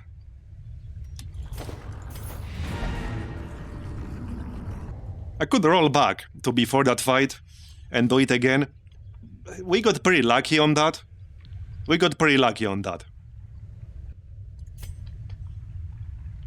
The vile chittering subsides, and at least I got my fucking trinket, though. to be purified. Well done. Man, only 14,000 gold.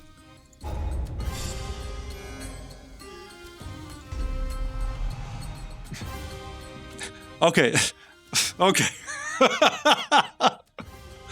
Okay, that's actually funny. We got quite possibly, like, the most relevant disease that we could possibly get. Like, that's actually funny. Yeah, rip Eric. But that's actually funny. Yeah, understandable. Have a good day. And we got 2 people rank 4 now. But yeah, we lost Eric. But that's actually funny. Yes, I do. You get them back as long as you beat the group that kills you. World can possess such marvelous technologies. Oh. Man, I'm not doing caverns again unless it's a short run. I'm not doing long caverns again. Or medium. Like, short only. I'm just not doing it. Yeah, here. That's the ones. But we got it. This is what I needed. Would have been funny if the Oddities dealer had one now. Second top ring is interesting. I might actually buy that. Okay, I might actually buy second top ring.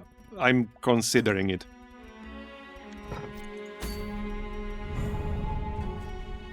Yeah, but I still stand by what I said about scouting.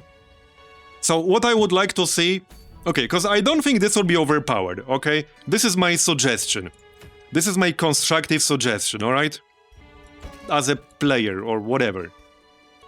So here, let me just like pop a few people here or whatever. So this is my suggestion, alright?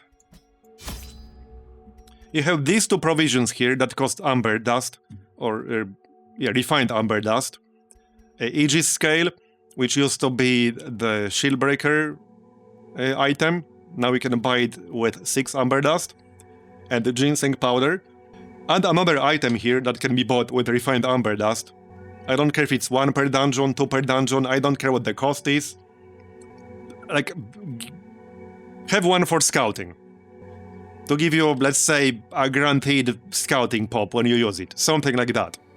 I don't think that will be broken. I don't think that will be overpowered. It would do nothing to help you with fighting themselves. You would have to pay refined amber dust for it. I think that would be a perfectly balanced mechanic. It might not even be worth it a lot of the time, if you have to pay refined amber dust. So that's what I would add. This is my suggestion. There, that's my actual suggestion. I think that would be completely fine. Okay, let me go through these rewards real quick. I think I'll need like a break to eat something but I still need to prepare some food. I usually have some stuff ready for around like 3:30 PM my time. But today we had the time change.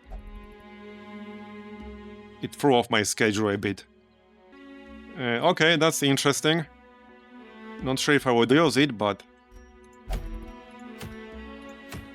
What's this? Amber Veil. Oh yeah, I did enable Veiled. Right? That's a long dungeon. Let's check Fairy. Are you enjoying Black Reliquary more than the base game? Define enjoy. No, but on a serious note, I am. It's a great mod. If you don't mind being kicked in the ass repeatedly and getting screwed by RNG, if you don't mind significantly increased difficulty, yeah, level 1 dungeons are really fun. I think the difficulty balance in level 1 dungeons are perfect right now. Like, the balance in level 1 dungeons is perfect. Okay, let's say almost perfect, nothing is perfect. I'm the guy, like, who thinks 100% score doesn't exist, because nothing is perfect. But there are very few things I would consider changing at all in level 1 dungeons. So they're great. But there's a massive spike in difficulty in level 3 dungeons and above. And don't get me wrong, if you don't find the base Darkest Dungeon 1 easy, at least relatively easy, you will struggle in level 1 dungeons. The difficulty here is higher, the complexity is higher, there are new mechanics, you need some adjustment period, but the balance is level 1 dungeons, it's fine. Okay, yeah, so Veiled Hexer. Right, so Veiled can be used as sort of a healer of sorts, kind of, sort of-ish, because of this skill right here. So this is a class that basically gets stronger when you lose HP. The only thing I don't understand are these two skills. Like how can you be below 0% HP? You can be at 0. And this goes back to what I was saying about precisely worded tooltips. Because this doesn't say you have to be at or below, it says below. So how can you be below 0% health? If it said below 1% or something. And I get it is probably like how the base game does it. Because it does, but if you take it at face value, how can you be below 0% health? No, as far as I can tell, this hero cannot be in negative health. Because I used him like on a separate save a little bit to test him out. I don't think he can be below actual 0. It's probably exactly at 0.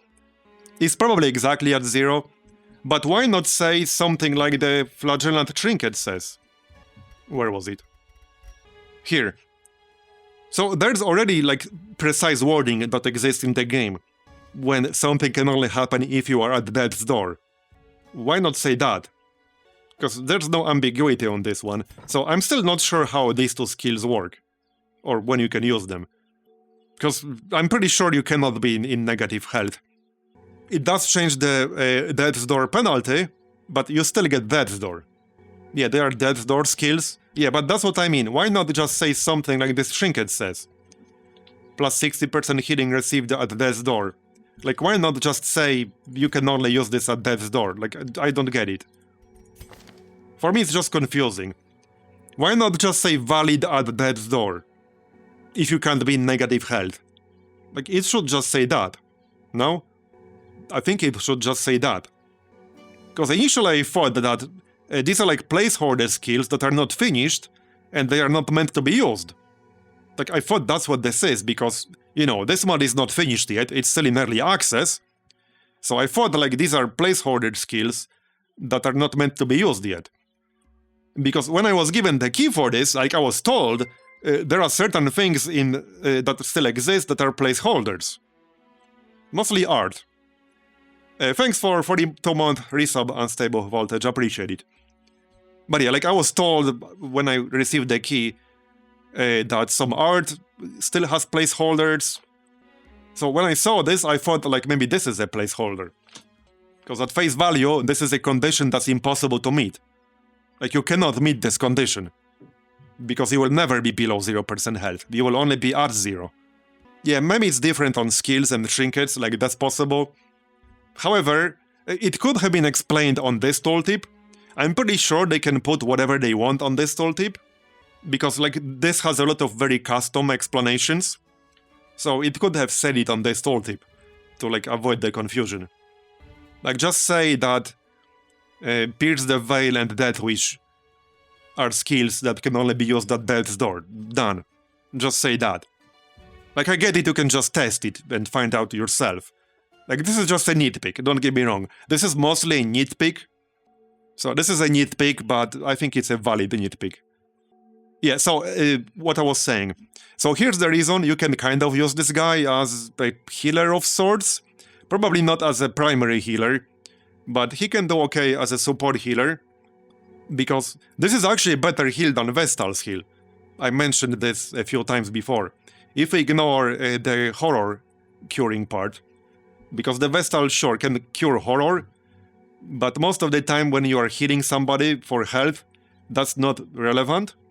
So if we throw away that part and look purely at the healing done, this is a much better heal than Vestal's single target heal, because this does not have a cooldown.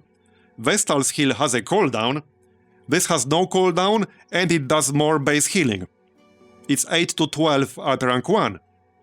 So this guy, if you use him like as a healer and spawn this, he doesn't have a group heal, so his ward's there. But as a single target healer, he's better than the Vestal. And yes, he does suffer 4 HP when you use this, however, you can get it back with this skill, a Withering Chant.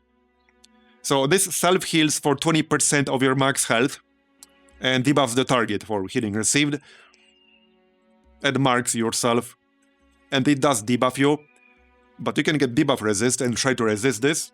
You can use the salt to clear it perhaps. But yeah, like this is how you can get health back on his own, with this skill here. So he would really benefit, from Restoration Charm, right here, Recovery Charm. He would really benefit from this. He would actually benefit from this massively. Honestly, if I get a chance to get another one, I probably will. This is just so good. And then yeah, at the Death's Door, okay, at the Death's Door he can also heal himself with Pierce the Veil.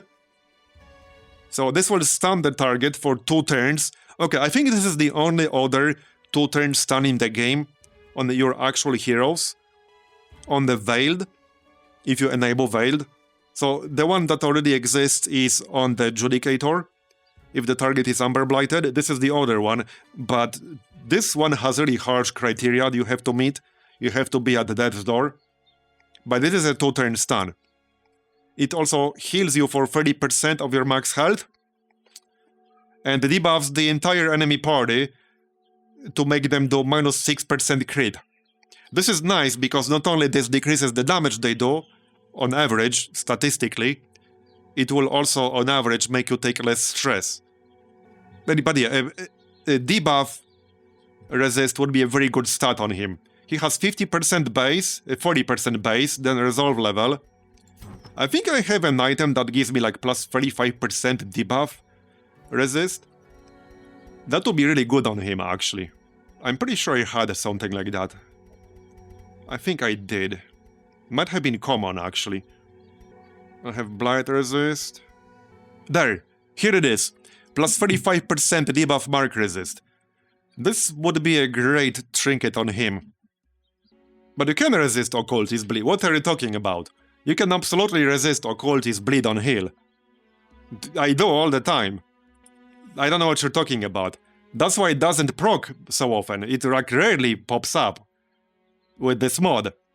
Because the Occultist heal has much lower bleed chance.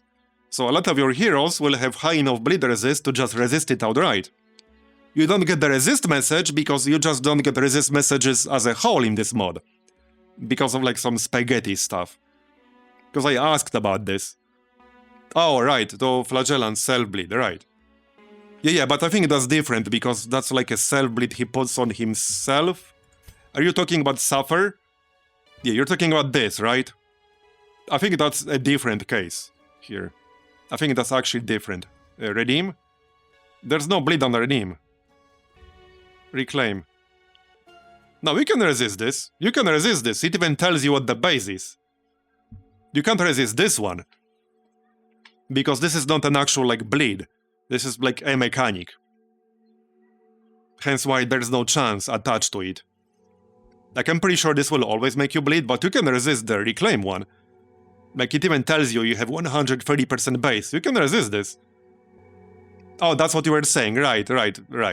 My brain is fried from the caverns, sorry. Anyway, Veiled. Shame it's not level 2, but alright. So yeah, so this skill... Oh yeah, I was saying, right, the plus 35% chance to resist debuffs.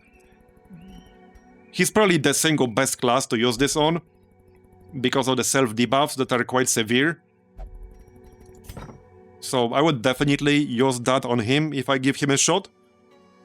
We might give him a shot next. So other skills. Right, so this is stun for 2 turns, self-heal 30%, rebuff enemy party. Also, hold on, if we're going to do more today, I need a minute or two. And then I'll need a longer break to eat. So, be right back. I'll be back in like 2 minutes. Be right back. Right, yeah, I need a longer break soon, but not yet. Yeah, I think you're actually right, because there's no chance attached to any of them. So you're actually guaranteed to get those. Because normally, if there's a chance attached to them, like to a self-bleed, you can resist them. If there isn't, it will always happen. So you're right. That would actually not help him. Either way, I kind of, out of these 2 classes you can enable, I like him more, because he's a very strong support character. The Hexer is kind of weird. So the Hexer has this mechanic, Corruption Vials. You have a few skills that make you gain Corruption Vials. You can have up to 3 total. 3 is the max. And certain skills will gain bonuses. And certain skills cannot be used at all if you don't have certain numbers. So, for example, here's a skill. This is one of the skills of all time. I mean, you can see. It clears party stance if you have 1. Wait, what's the order here to read it? Now I'm not sure. Okay, now I'm not sure whether it clears party stance no matter what, even at 0, or do you need 1? Like, do you read it up or down? I think it will always clear party stance. Then if you have 1, it will clear party debuffs and marks. If you have 2, it will cure party blight and bleed. If you have 3, it will heal the party for 10% of their max health. This is the only skill he has that makes him gain 2 vials. It can be used during prep round, and it debuffs speed on the targets. It's also, I think, the only skill in the game that can steal restoration and stealth from the target. So that's an interesting use case against some enemies. It's a pretty niche use case, but generally speaking, if you run this guy, you probably want to have this skill, because it's the skill that allows you to gain 2 vials on turn 1. Like, this is the only skill he has that can do that. And here's another skill that makes you gain 1 vial. This is a crit and damage debuff on the target, on 3 targets. This is a very good debuff. This is a pretty useful debuff in dungeons with like enemies that do a ton of damage. Like Expose Interior. Like that AoE damage in Expose Interior was actually nerfed a little in today's patch, at least in lower level dungeons. So this is nice, because it hits 3 targets in the front. So can you also use this on the first turn? Depends on the group. And this is the last skill that makes you gain vials. Hits 3 enemies in the back, so except rank 1. It does a little bit of damage. This one does no damage. This one does a little bit. And it debuffs the targets for plus 10% damage received, minus 6 dodge, and you gain 1 vial. It's also a nice debuff, because especially in like rank 3 dungeons, there are a lot of enemies with pretty high dodge. So you both increase the amount of damage they take, and you debuff their dodge, so that you will be more likely to actually hit to begin with. So dodge debuffs are actually very valuable, especially in higher level dungeons, and AoE dodge debuffs are even more valuable. And right, so this expands vials. So this requires 3 corruption vials. You cannot use this if you don't have 3. It will expend all of them. This is a very interesting skill, but it has like a high entry barrier because you need 3 vials. It will apply stun, 8 damage bleed, and 8 damage blight. So it's a pretty damn strong skill, and it does pretty good damage by itself. I mean, you can see it has plus 25% damage mod, 110 accuracy base at rank 1.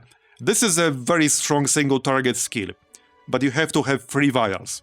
So the earliest you can use this is turn 3. If you use Eroded Mind on turn 1 or turn 2, and then you use one of these other debuffs. So then you can use this on turn 3. But that's the earliest you can use it. And then you can use it on turn 6, maybe. Oh, can you enter battles with leftover vials? Okay, if you can, that definitely makes him better. I actually haven't tested that. I will have to test it. I only use him in like 1 quick run. And then we have Malicious, that requires at least 1. It's a free action, so it won't cost you an action. It heals 3 stress, and it buffs himself for some debuff and mark chance and plus 5 accuracy. This is pretty nice because you can increase your chance to actually land these debuffs. You know, with the dodge, damage received, crit damage debuff. You can? Nice. Okay, so that does make him better. And finally, Melt does his, like, spam skill, I guess. That debuffs debuff and mark resist on the target. And does damage. And this is actually a decent use case in combination with either a Blight group that can debuff Blight resist, or a Bleed group with a Flagellant.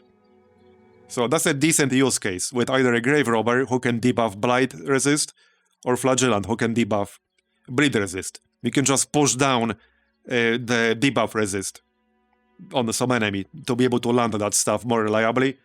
Mostly against like big, fat enemies with 100 plus health or something like that. Like that worm, you know, stuff like that. Probably not worth using this for the setup on like lower health enemies. So yeah, pretty interesting classes. Anyway, be right back 1 second. Yeah, right, I will be needing like a 15-minute break soon, just heads up. Definitely before the next dungeon run. I suppose we could maybe do a run with both of them. I have not tried to run both of them in one group. I don't know if that would work well. Which one has the best quirks here? We probably don't want weak.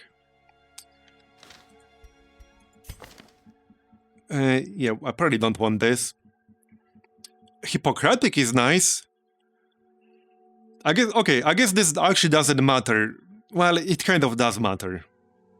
We can always remove it, I suppose, but Hippocratic is nice. This guy also has Hippocratic. More dodge if HP below 25. Oh, that's great. Okay, this is actually great quirk on this class, because he relies on being low on health to begin with. That's actually great on him. That's insane. Okay, this guy is really good. I will want to remove Diffident here, because that's 5% chance to get 10 stress at the start of the turn. That's really terrible. So I'll probably want to remove this, like, even before I do a single run with him, to not risk having that locked in. But this guy is actually kind of insane. Power of the profaned light. For him, a promise of an end to his... Yeah, this will scale pretty well, like with Pierce the Veil and stuff. But it will also improve by Gift to the Living. Like, Hippocratic is really good. I could grab both, yeah, I could grab both. Okay. Alright. Let's grab both. And the Hexer. Anyway, so, like I said, I'm going to need like a 15-minute break now before we do another run, because I really need to eat something. Okay. So, I'll be back... Yeah, I'll be back in, I don't know, 15 minutes? Something like that. Okay, I'm done. You know, I was just thinking, it's actually possible... Okay, it's actually possible that this Cavern quest was generated with pre-patch rules, even though I'm playing post-patch, because I got to this point yesterday, before the patch went live. So, it's possible this was already generated before patch hit, and the patch did not change the dungeon. This is the problem, well, not a problem, it's a thing that happens in XCOM 2, for example, for people who play XCOM 2 with a lot of mods. If you generate a mission in XCOM 2 with mods, and then you remove those mods, they will still be like active for that one mission, because that mission has already been generated. So, enabling or disabling mods will only affect missions like past that point. So, it's possible these caverns were still generated with pre-patch rules. That's why I got screwed so hard. Because there are several nerfs to cavern generation in the patch. Yeah, I think that's very likely. I think that's even possible. Now, what I think we'll do now is test the Hexer and the Veiled. Also, hold on. I think... Okay, so I need 50 more salvage jewelry. Hold on. I could upgrade my forge. Okay, this will cost me 70. Okay, let me do some math. Hold on. So if I use 75 of these, I'll have 189 left. Cancel. That would allow me to get rank 4 weaponsmithing and armor smithing. Then I would need rank 4 training hall. So I need 164 valor marks. I would need 103 more. Oh shit. I think I can do it. Okay, that's 69. I'll have 120 Mataks left. And the ferry uses... That's what it uses, right? I think that's what it uses. Yes, I don't know what the cost will be, but it should be lower than 120. You see where I'm going with this, right? I can get a higher experienced recruits upgrade. Yeah, I will make use of that, I think. You know the funny thing about the run that we just finished earlier? I took a lot of extra provisions, kind of like just in case. I thought I wouldn't need them. And I ended up needing like pretty much every single one of them. I probably would have failed if I didn't take extra provisions. Not probably, I would have failed if I didn't take extra provisions. Okay, we can get experienced recruits level 3. No, it's not about the relaunch. Because the thing is, in XCOM 2, it's kind of like in XCOM 2, because if you do a dungeon, like make a save, like the dungeon will be exactly the same every single time. Like I'm pretty sure the dungeon layout, I mean I don't know because I'm not a dev, I don't know how the game was coded. But it's totally possible that these dungeon layouts are generated the moment the missions themselves get generated. So if that's the case, the generation of that cavern layout occurred yesterday before the patch. So that's what I'm saying.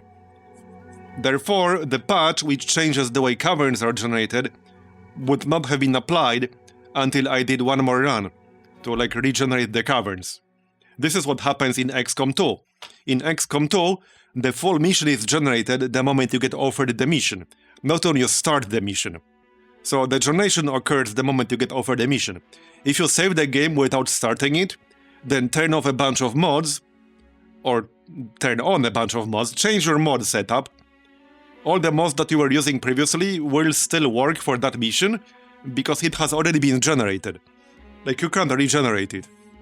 Well, I think there's a console command to regenerate it forcibly, in case of XCOM. But you get my point, right? So it's possible that's also how it works here. Therefore, the patch wouldn't have applied to the caverns we did. Anyway, what was I doing? Oh yeah, we were upgrading the ferry. So let's do that. I just need to not fuck it up, so hold on a second. Let's start from the training hall. I need 165 valor marks, so I need 103 extra. Here you go. Okay. Then the forge. And I can even use these things right away, because I do have 2 rank 4 heroes. That was a nice side effect of doing that friggin' run. I guess I would have had 3, but I have 2. Yeah, Musketeer and the Judicator. So that's nice. Right, and then...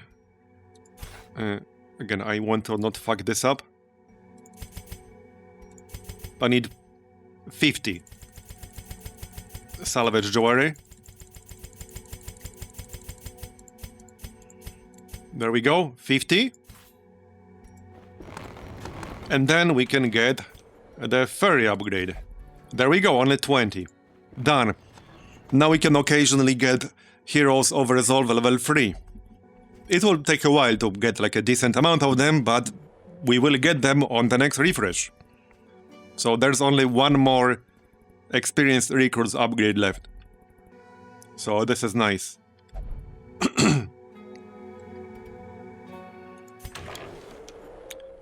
Okay.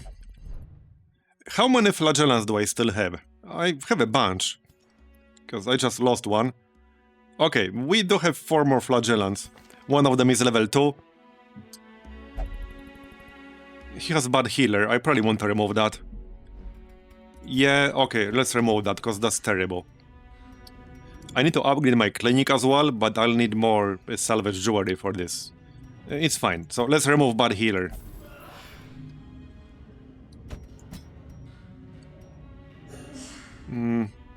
Okay, these aren't as bad. I could actually pop him in the Amber workshop first. In the Amber den. Let's go with that. Any other plagues on Saitani? Oh yeah, fatigue. Let's remove fatigue. Here you go. We have how many occultists? 7 occultists. Okay. 4 antiquarians. Okay. Looks reasonable to me. I wouldn't mind one more Judicator or something like that.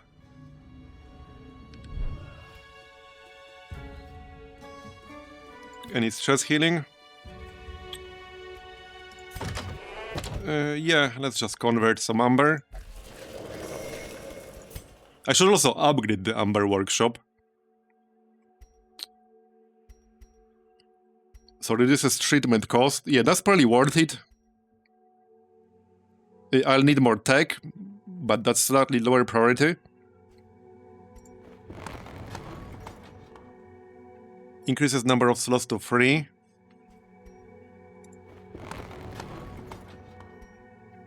Okay. I can still upgrade both here if I want to.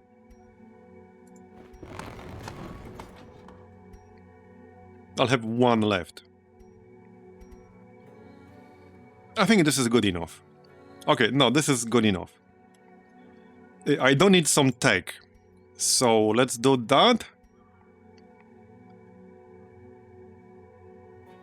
You can do that. That's fine.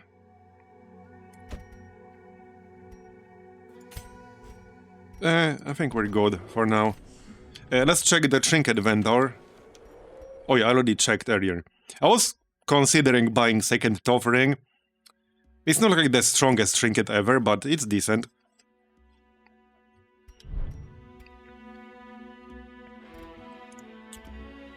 Right, next up we're doing a run again with the Veiled and the Hexer.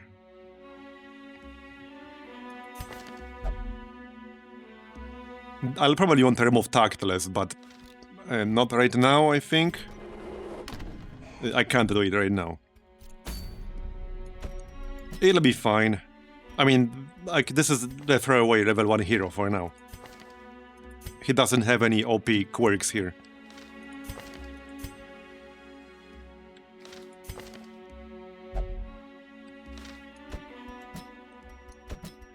What positions do I want them in?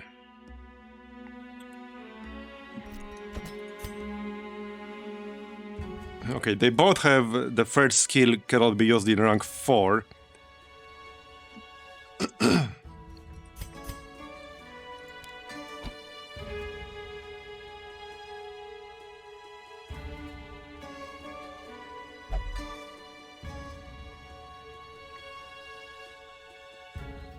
Man, this is a lot to read on these tooltips.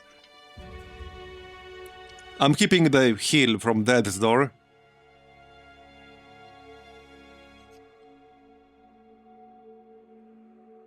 So this will do nothing if you're not below 70% health, right? It will just hurt you for 4 HP. So that's the self-heal. That's the actual heal. I need a skill that will do something. Yeah, this is a debuff for 4 speed. If I use this though... Yeah, I won't be able to use this figure. Whoops. Which one was it? Doesn't matter, I guess.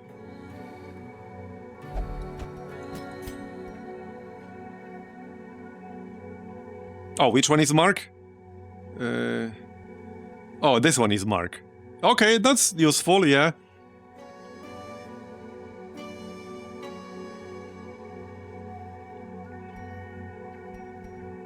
So let's say... Wait, why can I not just have him here? There.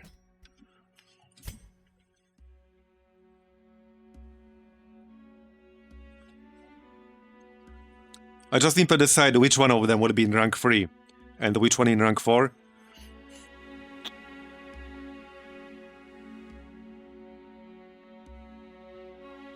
Yeah, honestly, the Hexer could probably be in rank 4.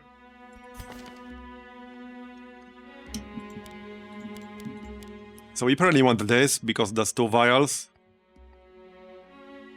And then either one of these. One or both. So this is a dodge debuff and the damage received. And this is a crit debuff and the damage debuff. This skill does a little bit of damage. This one does not. And they both will give you 1 vial. They hit slightly different enemies though.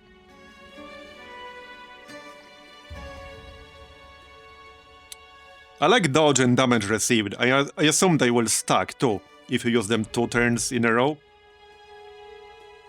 Yeah, I know 1 veiled per party. So then... we probably want Malform for single target. And for the last one, yeah, either Melt or Malicious. This is a free action, but you don't need to have the actual skill. The base damage here is kind of low-ish. We can always swap this around, so let's just go with this for now. And I can pick up this figure if I want to. But it's either Enfeeblement or this figure. This debuffs damage done by the target. Okay, the mark only matters if I use a class that does increase damage against marked targets. It doesn't exactly matter otherwise. In this group, that would probably have to be a bounty hunter or something like that. Now, do you want to use just this guy for a healer? For a level 1 dungeon, it might be okay, but I might want to have somebody as backup. I think technically we could just do a Catacombs with an Antiquarian, because, you know, I can always just use Mending Vapors.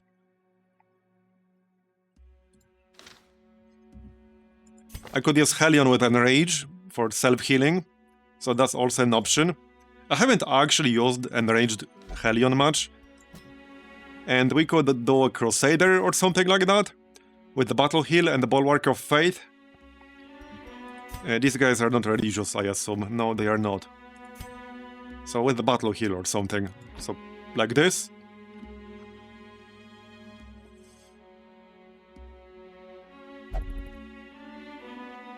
Man, this tooltip trips me up every time. Because I read that bottom line, like, my brain reads the bottom line as a separate thing. Like, stress on target, up to 100. What stress on target? Like, every single time, that's how I read it. But it's actually a continuation of the second last line there. But that's how I read it, like, I can't help it.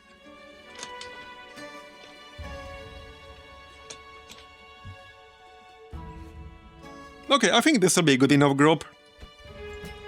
And yeah, the Scimitar used to be a dredge, he's a Crusader now.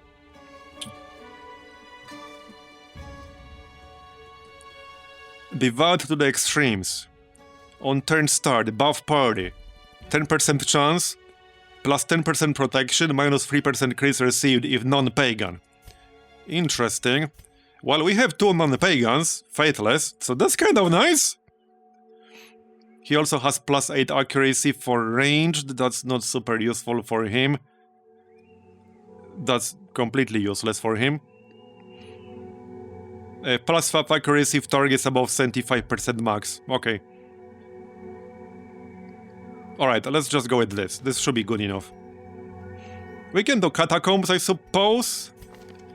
I can always switch to Inspiring Cry if I have to heal stress a little. I can just switch between these two if I want to. But I'm keeping Holy Lance in case we get shuffled. This should work fine. Alright, let's go with this.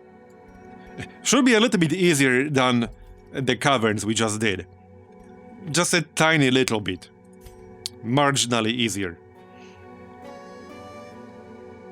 Okay, do I want garlic on the Veiled? Well, maybe I do. Maybe I do, actually. The heal is not a friendly skill, so the debuff will not apply. It has to be an actual buff. And he has no buffs that I plan using.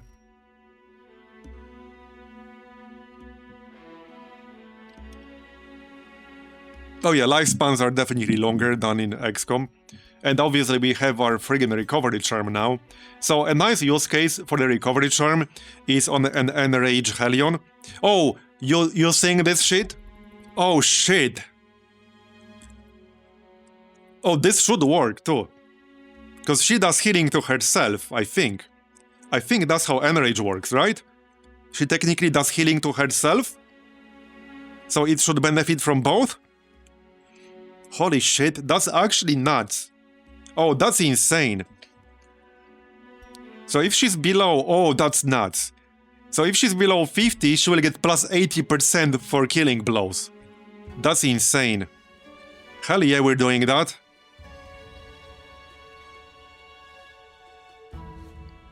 Hellion moment.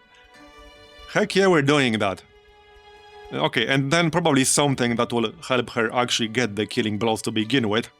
I guess I could just give her the sword. Right? Sure, I think we can do that.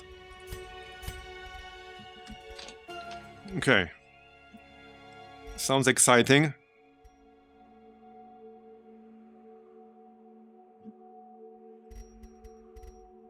For the others... Oh yeah, I have this Crusader trinket from earlier. Plus 20% stun skill chance on melee attack. Debuff target, minus 10 dodge, minus 6 speed while stunned. Right, so if I want to use this, I should pick up Stunning Blow instead of, let's say, Zealous Accusation. And no, you don't have to reinforce traits. You will never lose positive traits. You can remove the positive traits you don't want. And you might want to remove them. If you have all 5 and some of them are useless for you, you might want to remove some. So I like that mechanic more, I think. It makes your traits more controlled. So I like that. Okay, I guess I should buy Zealous Vigil if we're going to use him. So let's just do that real quick.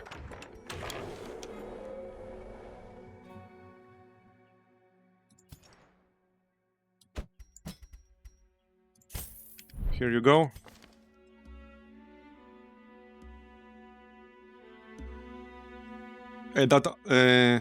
If he's afflicted... Oh yeah, this is like strictly positive. There's literally nothing negative on that at all. The Crusader has so many, like, really good camping skills, actually. I would have all 5 here, except the 2 standard on everyone has. I would have, like, all 5 here, if I could. This one is self-only, so yeah, let's go with this. Yeah, so do I want to use that trinket? I guess we could. I could stack stun chance. Any stun enjoyers in chat? We had plus 20% stun somewhere down here. And also accuracy in plus 10. If only I can find it. Let's just sell one of these. That's stun resist. Oh yeah, right here, stun stone. So this will be plus 40% stun skill chance. 150% base. That's a lot for a level 1 dungeon. Like, this should be more than fine. I know it will be fine. We can make it even higher. Oh, actually, it's already upgraded. Fair enough. Is anyone not upgraded? Nope. Okay, and the other trinkets. Yeah, so this guy is kind of a support healer of sorts. Well, we could give him debuff chance because... Wait, I keep confusing which is which. No, this guy probably wants debuff chance.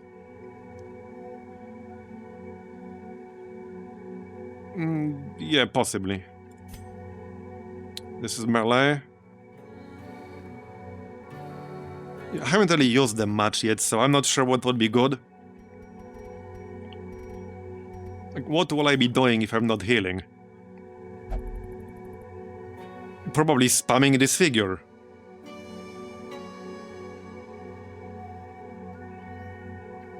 Or something like that.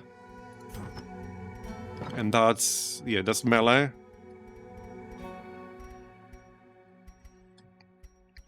I could just give him something like the camouflage cloak, but he wants to drop to low health. Something that would help close to death's door, if I have such a thing.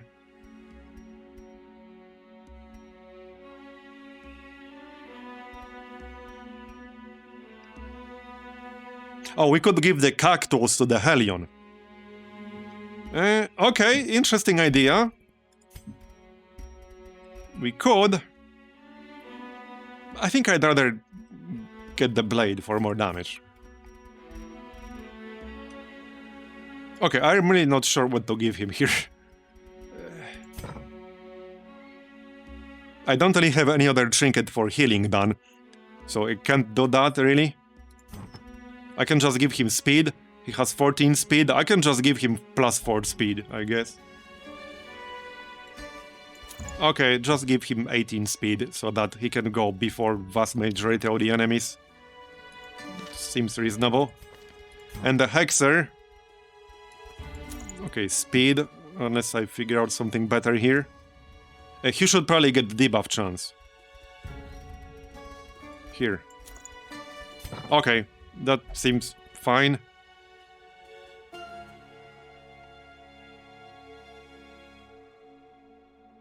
Okay, debuff chance. Not sure how often I'll get a chance to use Malform here. It's kind of hard to tell, to be honest. Do I have anything that increases both Blight and Bleed chance? I don't think I do. I have one or the other, but not both. Alright, this is good enough. Let's go give it a shot, shall we? So we'll just do short Catacombs here. Yep, that seems fine to me. Right, so... torches, shovels, food, bandages, and archaeology kits. Maybe one key in case we run into Confessor's Toolkit to remove negative quirk. Maybe honing oil or two. Yep, that's fine. Where's the... yeah, 4 more food. Alright, let's go! Yeah, there might be a trinket that increases both the bleed and blight chance, but it might be class-specific. Because there are some class-specific trinkets that increase chances of a lot of stuff simultaneously, but they are class-specific. These ruins were once teeming with the... Alright, this will probably feel a bit easier than the caverns. Just a tiny little bit. I'm curious how this group will work out. Not a group I've ever used before, yet. Because I tested both of these classes briefly, but separately, and it was like very briefly. Oh, wait. Okay, bro. Oh, he has this shit. Right, I'll probably want to remove that later. Okay. He's actually not great in the Catacombs because of that. Right. Money. Money cash. Be gentle. That was not very impressive, but alright. Artifacts are precious. First fight. Could have been worse, I guess. I can't pull anyone, can I? Not really.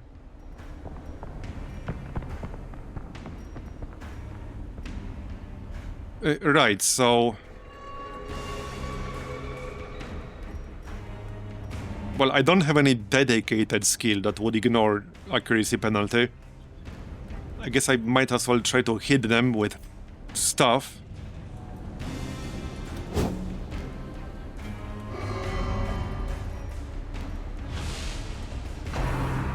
That's kind of bad, but okay.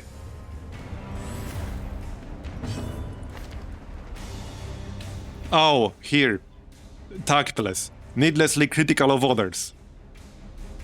So, like my old boss. Except it was way higher than 20% chance. Right, so now we can use this debuff, which reduces dodge and increases the damage they take and hits everything except rank 1. Or I could debuff this dude's speed if I want to.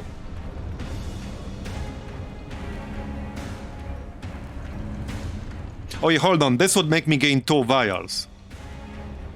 And he'll be my first target, I think. Because I can't pull the archer. Okay. So he has 2 speed now. Okay. Yeah, so now we want to enrage on the Hellion. That's kind of the whole point of this build here. There we go. Now we're enraged, which means she will, well, buff herself and heal herself when she gets kills. So this is normally just 10%. However, we have Hippocratic, which is plus 20% healing done, and more importantly, we have Recovery Charm, which is plus 30 or plus 60% healing received, depending on what your health is. So I can have up to plus 80% healing done/received.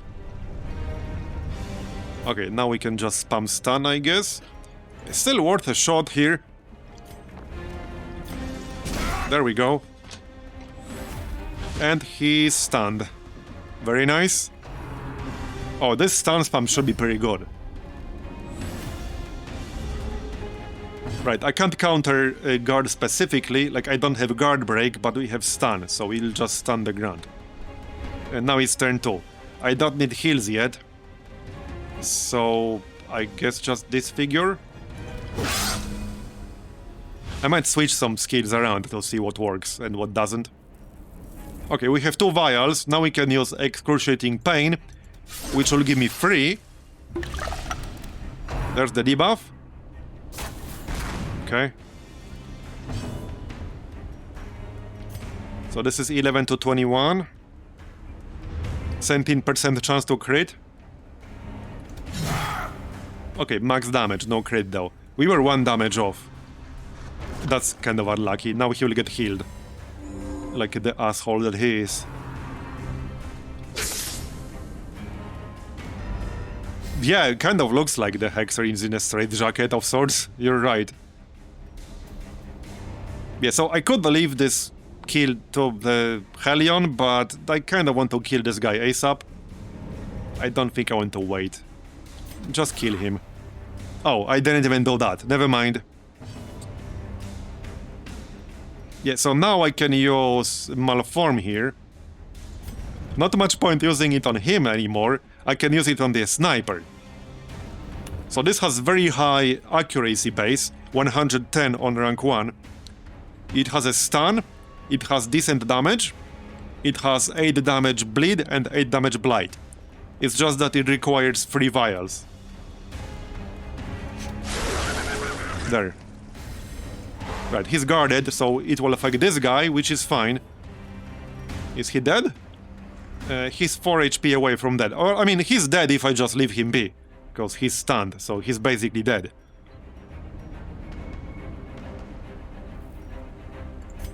I guess I'll just use a heal. Okay, so 17. And that's with garlic. That's pretty good. Don't tell the Vestal. Definitely don't tell the Vestal. And he has a pretty small range on this, because he does have a range, but it's only 8 to 12. And we're getting plus 50%. Because I have Hippocratic, and I also have garlic. Wait, did that debuff actually affect her? Oh, it actually did. Okay. That's fine. So, I guess at this point I might as well let the Hellion kill him. We have what? 9 speed? He has 2 speed, so the Hellion should go first. He should go first. She, whatever. There. Okay, so that's the killing blow. Now we get the buff and the heal, which I didn't need, but I got it. This will stack nicely with the blade trinket, with the sword trinket. This will stack very nicely. Because every time I get the killing blow, I get plus 30% damage, plus 8% crit. It doesn't last very long, but it will stack nicely with the sword, which does stack for a long time period.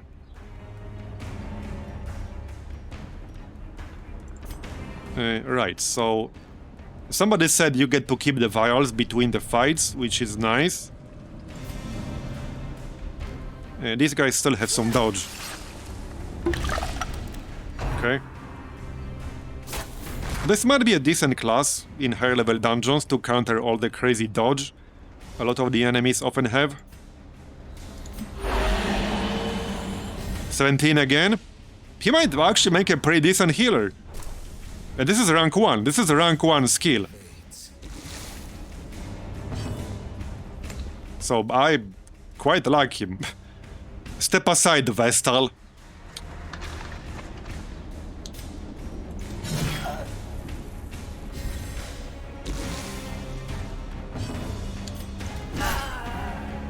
Bye-bye. 95% sure of that.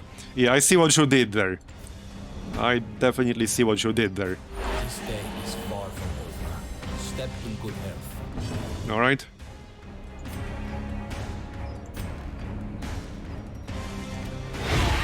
Let's get free.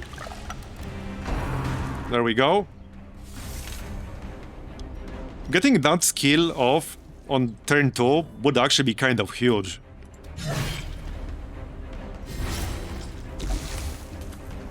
That's really good to like counter a single enemy. Right, let's just use Battle Heal here.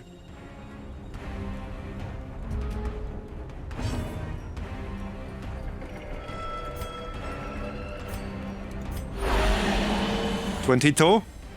Nice.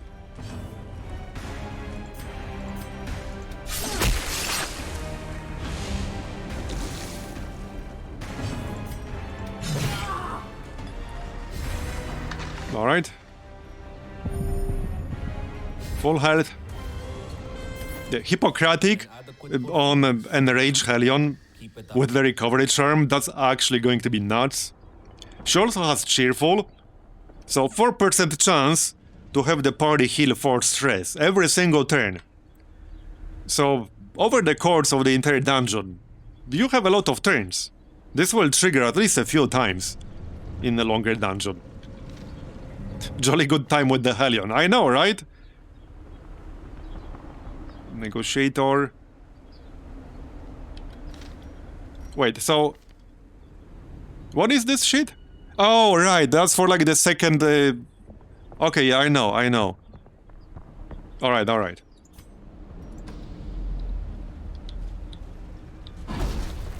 Really? This land is filled with unseen dangers. Alright, treasure. Could have been better, but I guess emerald is nice. Nope, we lost the... wait, no, we still have them. Okay, yeah, still have 3 vials. Our cause is right. That's a nice haul. That's over 2,000 from that stack. Right, explore 90% of the rooms. Fine. 38 health is not a whole lot. Ooh! Oh shit! Okay, this is why I brought the key. This is literally why I brought the key. Because here we can remove a negative quirk. So I could guarantee removing this. That's probably best. I could remove one of these because they are locked in, but they're not that bad. They're actually not that bad. This one's pretty bad, but that would only be 33%. Tactless is pretty bad, but that's 50%. But I could guarantee removing Archaeomania.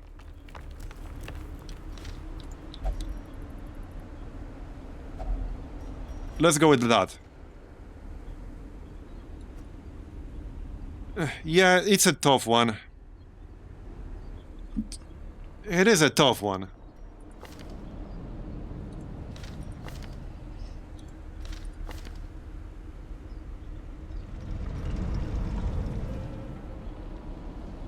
%20 is quite a lot.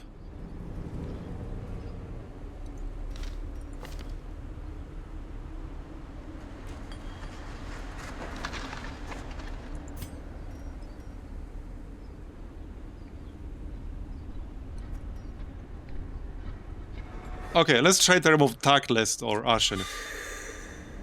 Remove the Ashen. Alright. Alright. I think I would have preferred Tactless, but... it's fine. Okay, I can't use this because I don't have the... actually, yes, I do.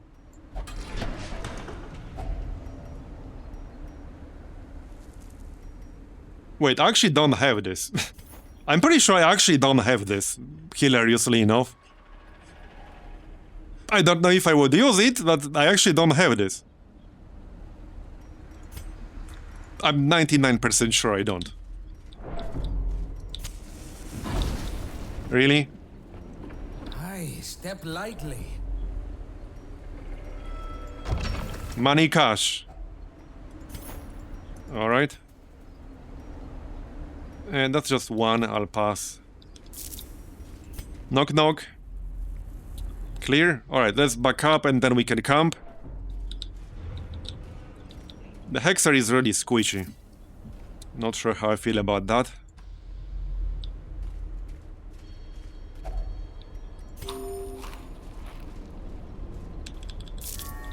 Alright, camp. I got 14 food. The nights here are frigid. So, Zealous Vigil.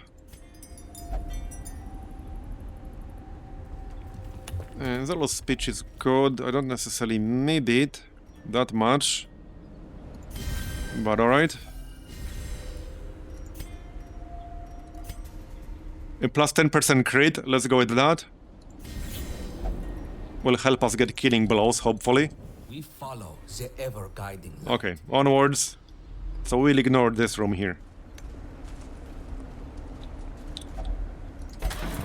Map. Okay, blockade. Oh. Okay, well, maybe I can kill him. We'll see. So this guy drops a trinket. I mean, not a trinket. He drops treasure worth 4,500 gold.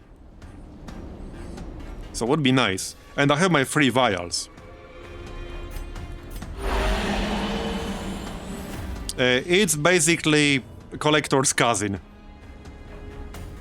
Yeah, that's a big flute you have there. It's Collector's cousin.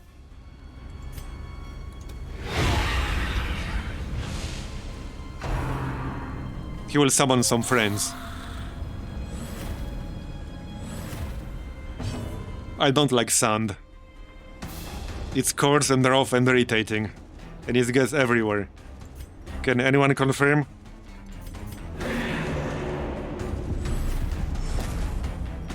Alright, enrage.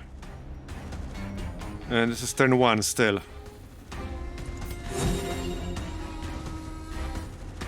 Oh yeah, he is indeed an occultist enjoyer, you're right. Okay, turn 2.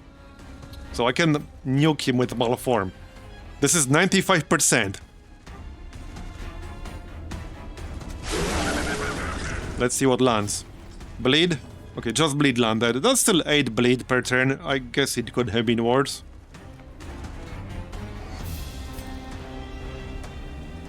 Shield Breaker, Bounty Hunter, okay.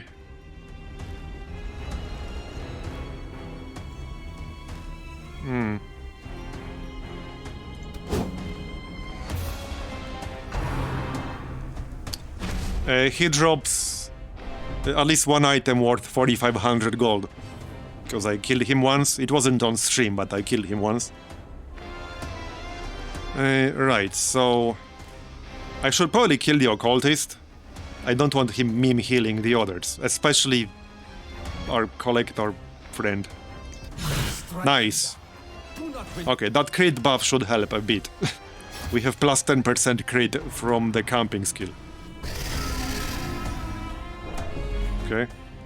Honestly, this guy is not that hard. I think the Ignolian is harder. Maybe. I think the Ignolian might be harder. Oh! Wait, what was that again? Right here. A 10% chance. A Gigacut Crusader. 10% chance to give all the non-pagans plus 10% protection minus 3% crit received. And we got that on turn 2. So I have 2 non-pagans in the group. The Hexer and the Veiled. He gives that to himself too, right? Oh yeah, he gives it to himself too. Nice. Heck yeah. Alright, well, sadly he can't hit rank 3. I could stun one of these guys. Let's stun the Shield Breaker.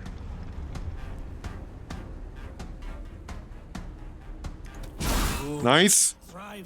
Heck yeah. There's the stun. And then we can stun the Bounty Hunter on the next turn.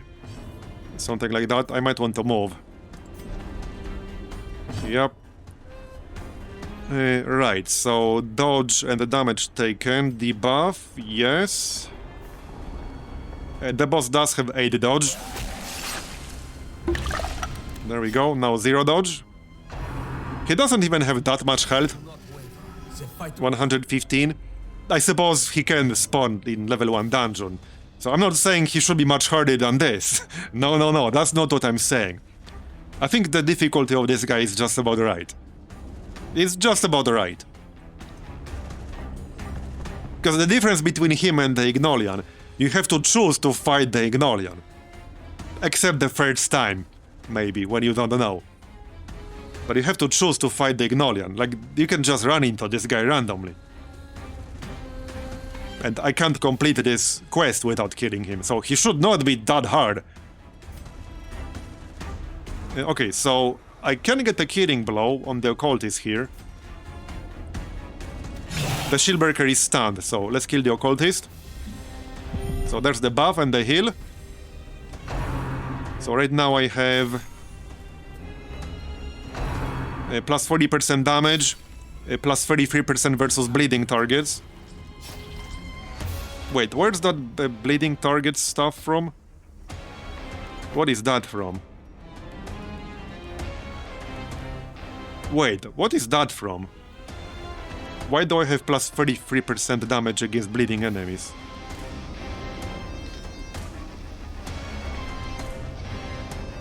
Oh yeah, I think you're right. The crit buff? Yeah.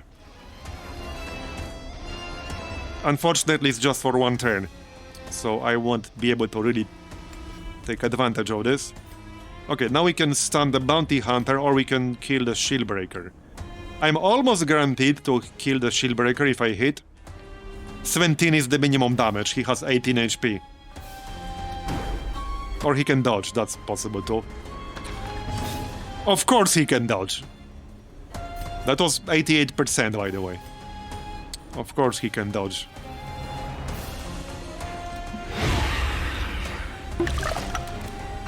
Debuff speed. Sandcastle, yeah, that's guard. And block, that's kind of obnoxious. Okay, remove the block. Maybe the Hellion can finish him off. Probably. That's a bit rude. Move the Hellion. And I can't use Wicked Hack anymore. And if he bleeds, it doesn't work on rank 1. Okay, that's kind of a troll. This will still work if I target the boss, though. There. Bleed didn't land. Got him. Okay, now we got the boss closer. He will summon some friends again, I think. Okay, heal. Can Sand bleed? Apparently. Yeah, now he will summon more. Another occultist, okay.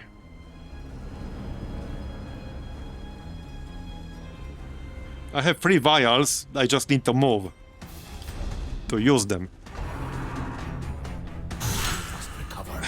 Come on, man. This life cannot be wasted. Okay, I'll be a little bit mad if I lose this guy. With Hippocratic. That would be kind of bad.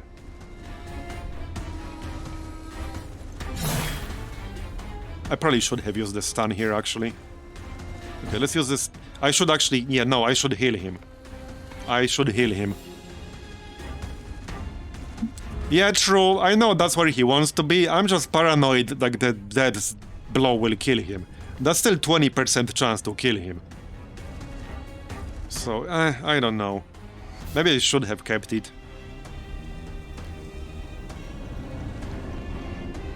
I'm like not a huge fan of the class design that involves you like risking to get them killed. So that's my issue with this.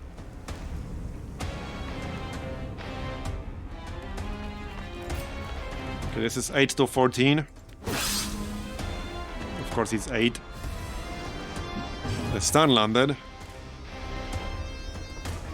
Wait, why can I not use Malform? Oh, 0 uses remaining. Fair enough. I guess we'll spam Excruciating Pain.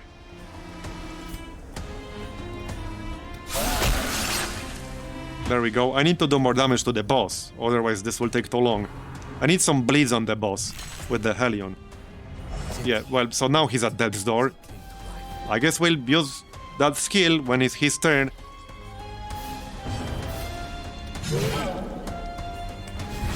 There's the bleed. But he might be dead by then. The issue with this group is that I can only do good damage to the front line. So this is not the best group against this boss. Like, it's objectively not the best group against this boss.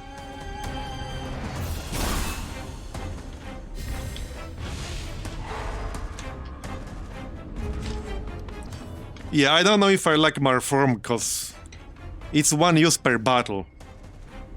Oh, and I actually can't use Pierce the Veil because I can't use it from rank 4, and I got knocked back into rank 4. So I actually can't use it. I can use the heal again, and potentially kill myself, or use Withering Chant. But I can't use that, because it's positioning sensitive. So not only you need to be at death's door, you need to be, like, in a position that allows it.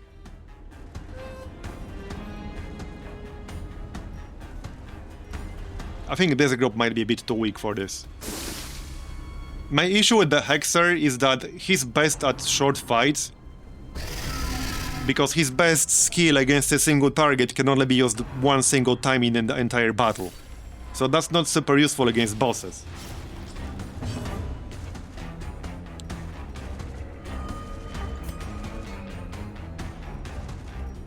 Now I have to move. Yeah, I don't know if I can do this, because he will just keep summoning enemies. I have no good way to hit him. I think I need to try killing the occultist here. Although he will leave a corpse. Stun. Yeah, I mean, I didn't know there will be a boss in here, it's just really unfortunate. This is only the second time we see this guy in this particular campaign. In like 60 hours. I didn't know we'll have him. It's just really unfortunate. Now I have to move the Hexer again, because I need the Veil to be in rank 3 to use his big skill. Yeah, so my issue with the Veil is that his big payoff skills for setting up Death's Door need to be used in a position that allows them. They are not valid in every position. Like, this is not valid where I am right now. I was not there, but I got knocked back. So that's my issue here. So now I have to move, like, manually, basically. And then I might get knocked again.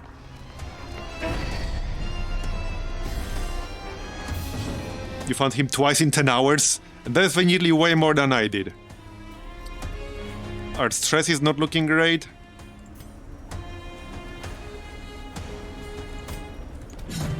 And dodged. Of course he did. Of course he did dodge. Why wouldn't he dodge? Of course he dodged. I might not be killing this guy here. I might not be killing him. But we'll see. Okay, I need him to not summon more right now. I need him to not summon more right now. Because I can't. I literally can't. Like, Hellion keeps getting knocked. Like, I can't. You can't use that skill on rank 4, and the boss keeps summoning enemies, so I can't put it on him. I used it every single time when it was a valid action. Which was only once in 9 turns. But he has the skill which summons enemies in front. So, like, I literally can't.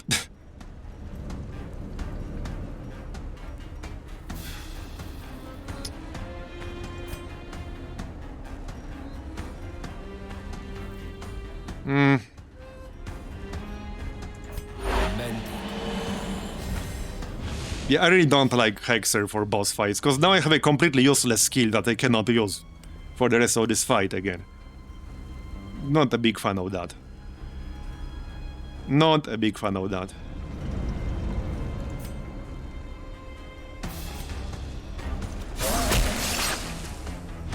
And this doesn't exactly do a lot of damage.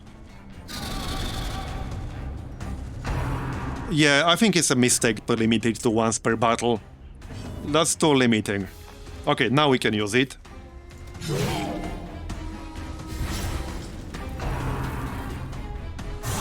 Now, back on your feet. Okay, so as long as I don't get knocked or killed, we can use that Death's Door skill. But you see, normally I would heal somebody like this, I would actually heal them, but these two skills specifically require you to be at Death's Door. These are good skills, but you need to be at Death's Door and not in rank 4. Yeah, I wish Smite would hit rank 3, but unfortunately it does not. And I don't have a knockback. A Man at Arms here would be better, because I could knock back the Bounty Hunter, and then that would move boss to rank 2. Okay, now we can use it, so Pierce the Veil. This is only also just 2 uses per battle. So this will heal us for 30%. It will debuff enemies, minus 6% crit. Stun the target for 2 turns. And debuff himself to receive less healing and plus 40% stress. The boss has 60% stun resist, so I might be able to land this, maybe. It's a 50-50, because it's 110 base. So it's a 50-50. But this guy is already stunned, and I can't target the other bounty hunter because he is in stealth. The boss is the only valid target. And it's also 13 to 22 damage, which is okay. There we go. We got a crit. That was actually kind of lucky right there. So we got him. But that took 10 turns. These other guys will die immediately when the boss dies. Okay, yeah, this is what I was referring to. It's worth 4,500 gold each. And it passively buffs the party. So on a ranged hit, you buff yourself for plus 5% crit. Definitely a nice drop right there. I'll take the stun charm, actually. Mystic Tome is not bad. I do have one already.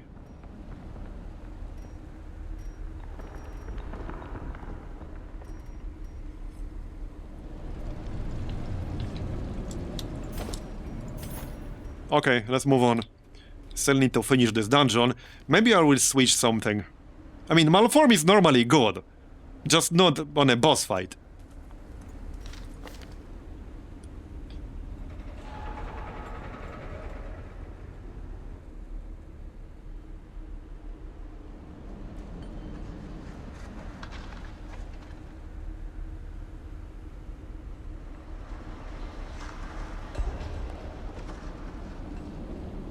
Okay, so what about this?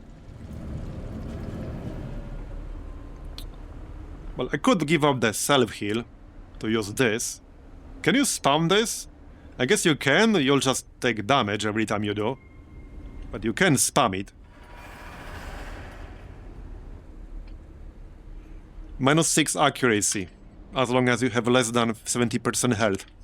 That is kind of nice! And that's just rank 1. He does have some really good debuffs.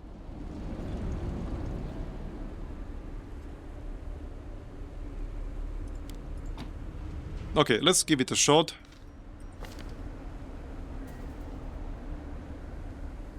Right, so this is a free action.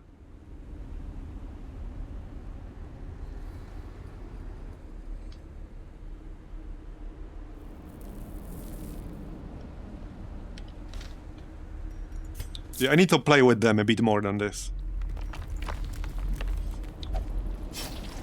More than our enemies will attempt to impede us. Map. Okay, good. So no fight here. More treasure.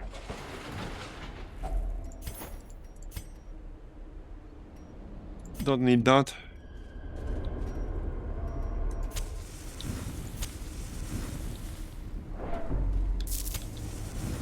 Knock knock. Okay, we're done. Hold on, before we leave, let's check the corridor real quick. Okay, no obvious curious right away. More Corvat's relics kept out of Levantine. Yeah, Hexer has some potential. Just don't bring him to boss fights, and if you do, don't use that malform skill, because that's once per battle. Okay, rank 3 on the Helion. Fast learner. Oh, okay, yeah, that will save us some gold later. Minus 20% stress received if torch below 50. That's kind of nice sometimes. Plus 5% scouting chance. So basically nothing. I mean, I'm memeing, but scouting chance is nice, usually. When it actually works. The sail unfurls and the ballast pours out. We press on. Okay, cured fatigue. Removed bad healer. Okay. Right, let's check the ferry. No rank 3. So this was the first refresh with resolve level 3 experience recruits. 2 rank 2s, yeah. Musketeer with Amber Hoarder and Soft. Okay. Vestal with Superstitious, Clumsy, and Archaeomania. Alright.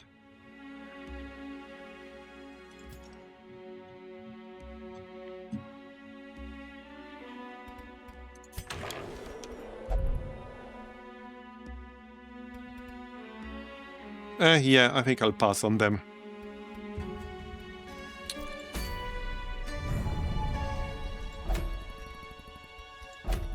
Oh, let's check the trinket vendor real quick. Also, remove them from here.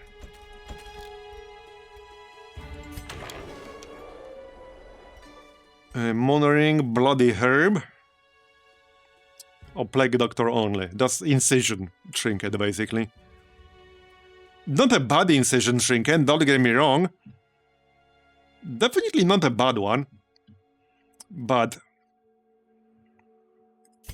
I think with this mod I would prefer Plague Doctor in the back spamming Blight, because he has some insane Blight skills. Not that Incision is bad, it's good. That would work from rank 3, but then he has to be in rank 3. I don't know if I want to spend 13.5k on that. Because I don't think I have that otherwise. No. Yeah, I don't think I want to spend 13.5k gold on that.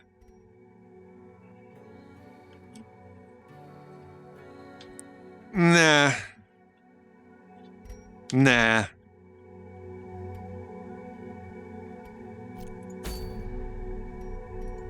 Anything interesting here?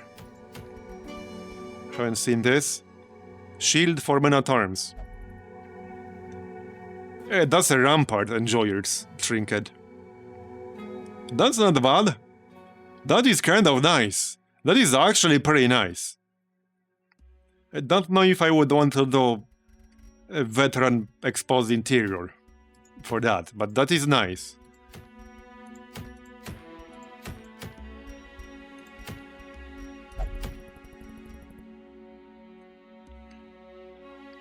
Kind of underwhelming rewards otherwise.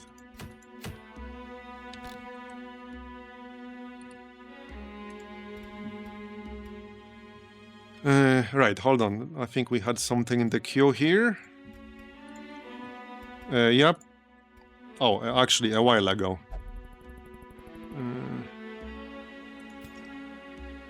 Let's see.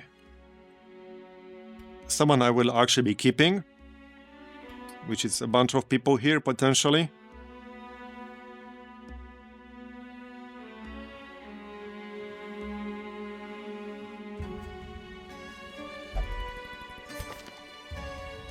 Alright, we can rename the Abomination. And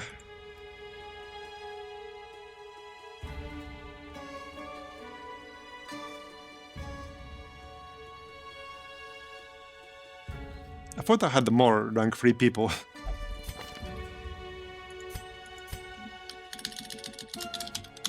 Okay, there you go.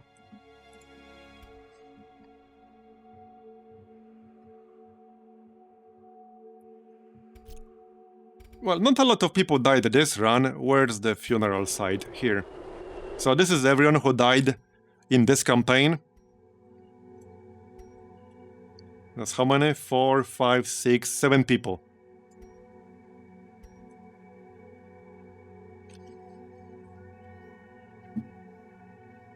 The biggest troll was this one here, the first death. Slain by a vile reinforced snail. Let me tell you, it was a very vile snail indeed. It was literally not only the last fight of the Treasury that I was doing with the frog, it was the last turn. It was literally the very last turn of that dungeon. And the snail friggin' killed him. It was the last enemy on the last turn of that dungeon. So it was the vilest of all snails. Indeed.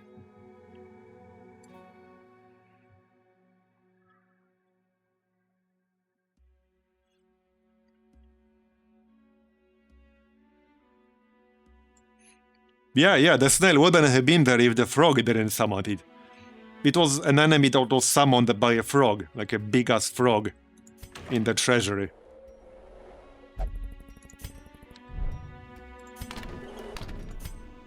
Okay, I'm just checking what kinds of relics I need next. Probably for the clinic.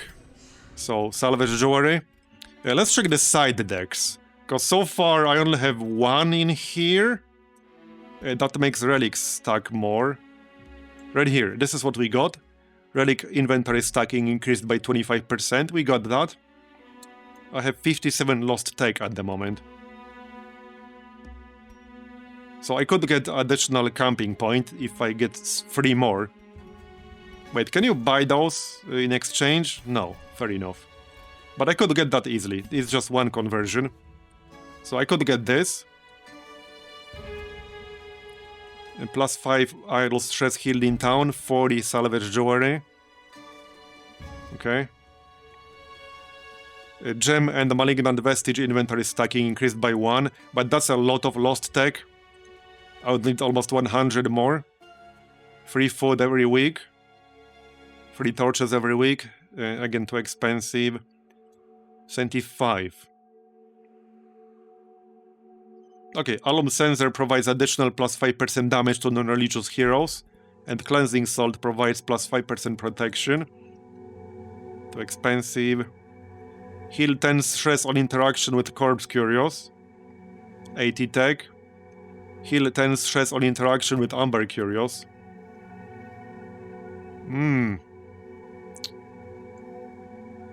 Yeah, this would be nice eventually. For sure. I think the next one should just be Electrum Heart here. I don't need a Matak relic for much of anything anymore. I just traded away like 150 to get level 3 experienced recruits. So we just literally need one more tech conversion. And then we can buy that. So let's check stress. What's that? Disease. Right, stabilized.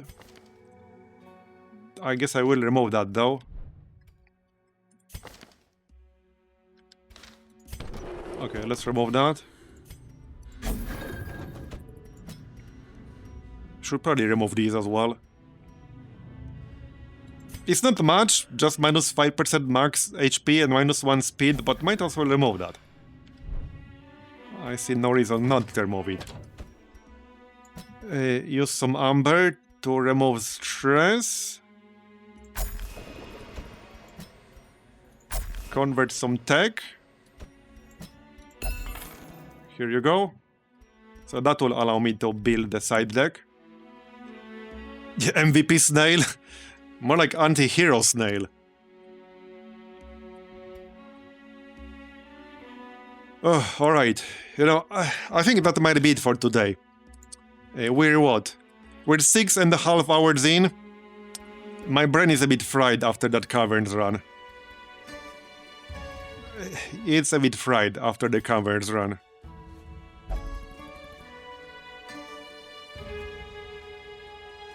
Yeah, the ammunition has infirm. Would be nice to get rid of that. But it's locked in. But yeah. Average Marbs short stream, I know, right? But yeah, I want to do more, but I think that's going to be it for today. It was one of the streams of all time. I think that's what it was. It was one of the streams of all time.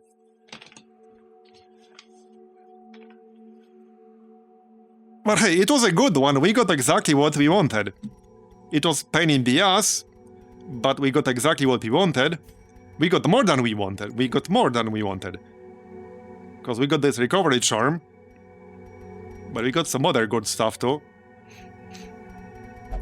We got the second memento trinket for the musketeer. So, okay, for anyone who wasn't here earlier, I now have a full set of memento trinkets for a musketeer, which is 2, which gives you this buff at the bottom when you use them both. Plus 30% damage versus marked enemies.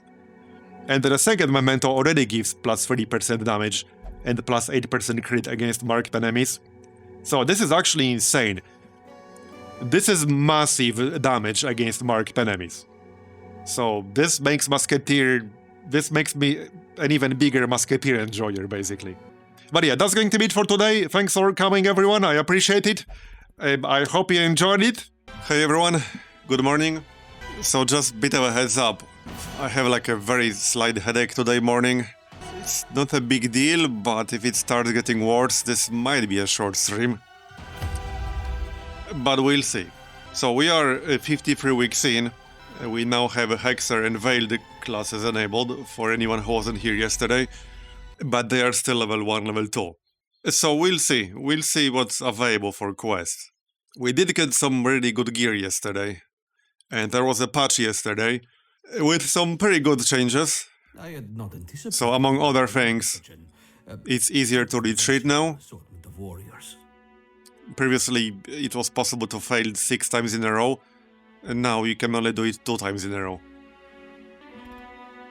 So we also have 2 level 4 characters now. And I have the ferry upgraded to rank 3 recruits. How much will their weapons cost?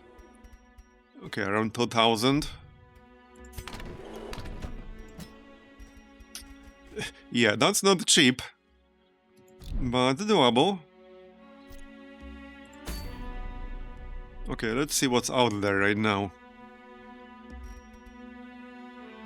Might just start from some short catacombs or something. We also killed the... whatever his name was, the sand guy. Collector's cousin. He mostly drops money. And last but not least, again for anyone who wasn't here yesterday, I now have 2 Memento Musketeer trinkets. Right here. These drop in veteran and above dungeons. And if you have a set, you get this bonus at the bottom. So any Musketeer using both now will do like shit ton of damage to marked enemies. That's plus 60% damage versus marked enemies.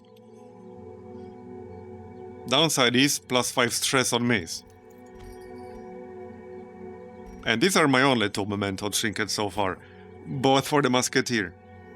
So I guess I'm even more of a Musketeer enjoyer now. Okay, let's see what we can field for level 1 here.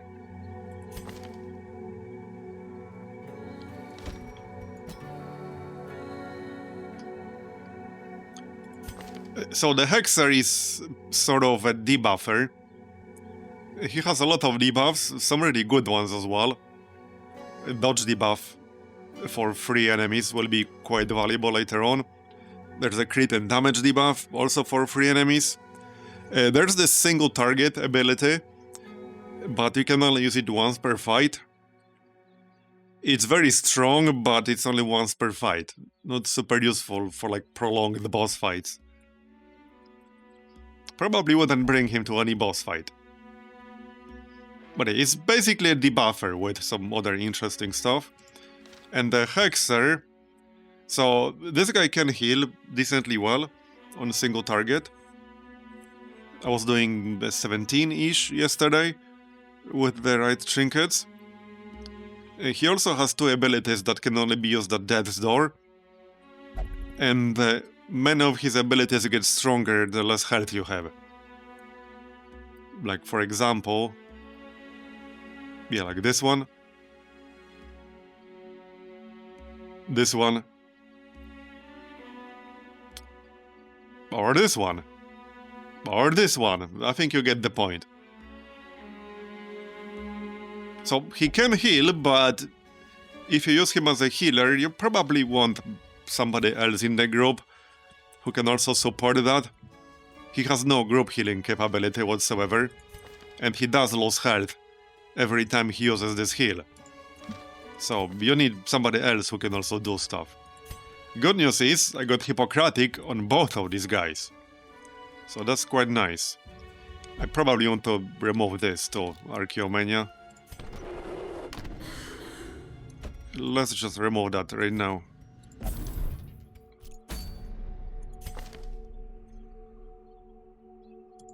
Okay, we'll use this guy. And, well, I still have a Flagellant. I lost a Flagellant yesterday. So might be a good idea to get this guy to rank 3 or above. And maybe Crusader. Unfortunately, he's not religious, but oh well.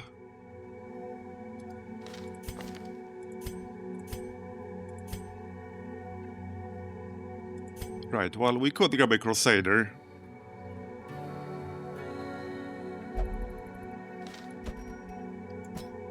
Okay, let's do a group without an occultist for once, shall we?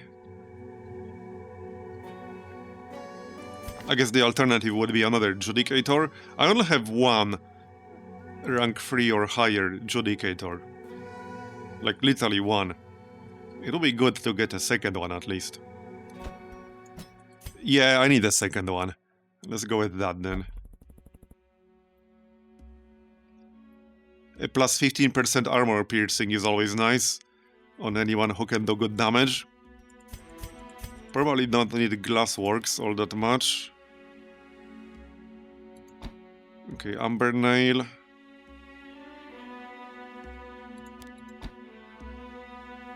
Let's just go like this. Amber Nail can be used in prep round, and it does some damage too. So we can open with that, and then on turn 2 we can use a stun, potentially. That would work. Alright, let's upgrade his stuff.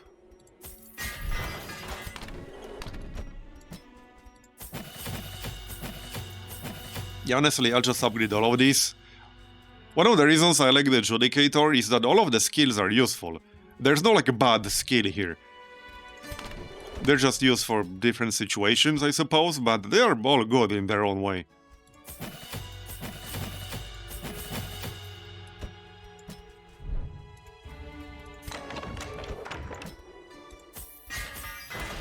Alright.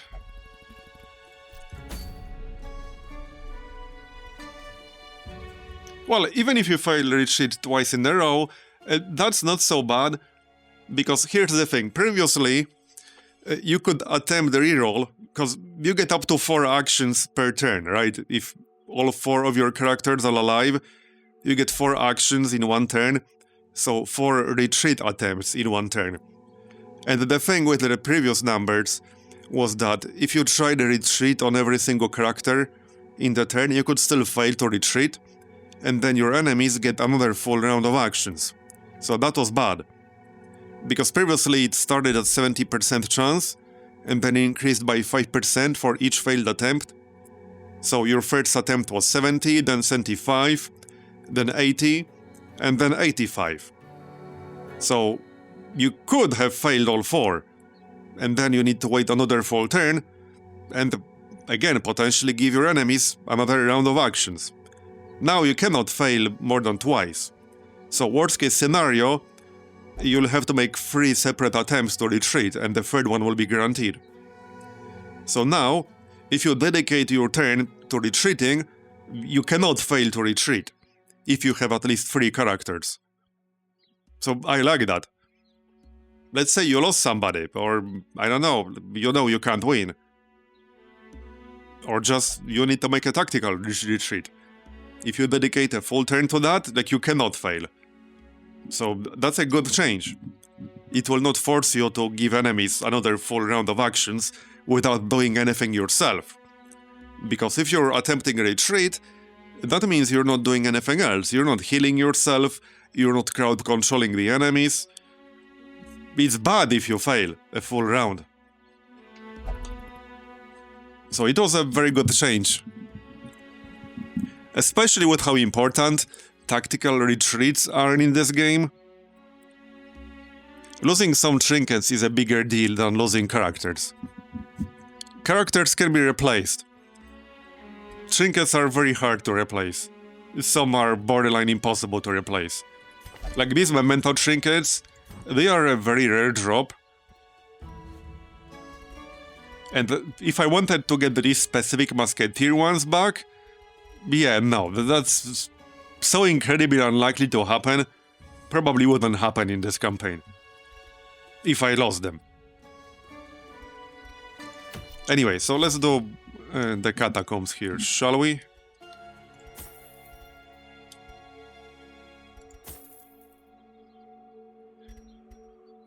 You know, it's funny, the skeleton key must be one of the ward's provision items in Black Reliquary.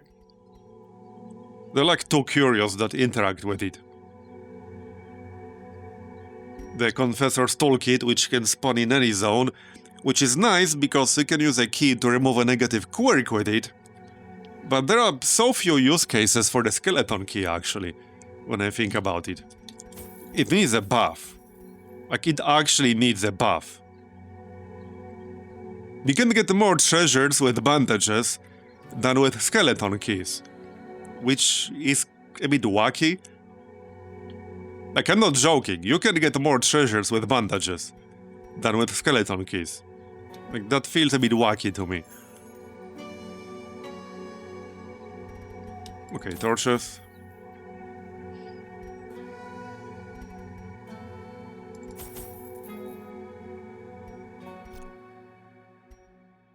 Alright, that looks good to me.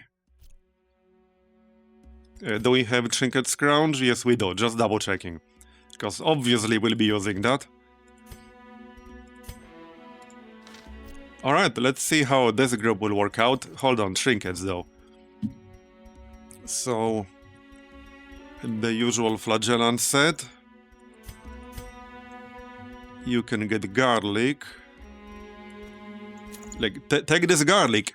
If I lost that, yeah, good luck replacing it. It's not impossible to replace it. Like, there's a chance I would be able to replace it. It's just not super likely. Alright, tough ring, 90 health. Let's just get scouting. There's a chance it will do nothing. Or I could give him plus 30% move chance if I'm going to use Amber Nail. That might actually be useful in the Catacombs. Let's go with that.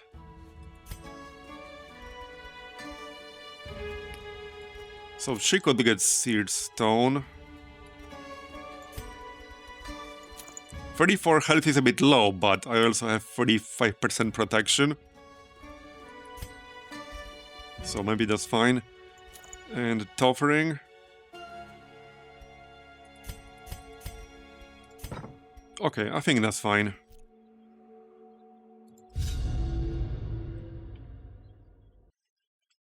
And by the way, I might check out the Road to Redemption update for Darkest Dungeon 2 this week. Not sure yet, but I definitely want to check that out. It should be an interesting comparison too, after playing this much Black Reliquary.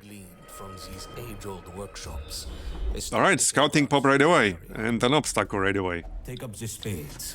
This is nothing to trouble ourselves over. Give me treasure. Secure it and march. Alright, good haul right away. Much to do. And the new leader pack is being released this week for the leader pass. That's the final one. I might just stream that Haven't really decided yet, but I might just stream that. I think that's on the 29th or 30th. I would have to double check. But it's this week anyway. I think it might be 29th, so that's Wednesday.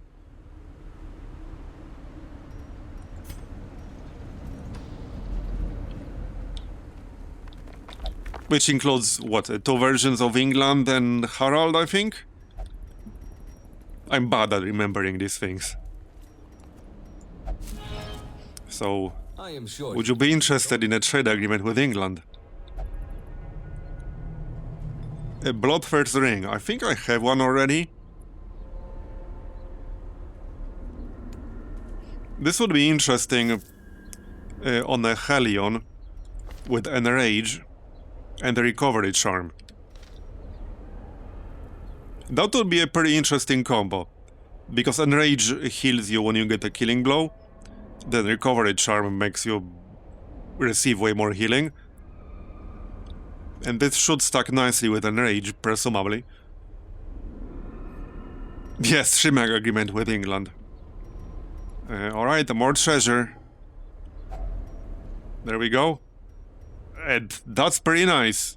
2 jades. This is over 2,000 gold, basically. This is over 3,000 gold. This is over 3,000 gold for 1 archaeology kit.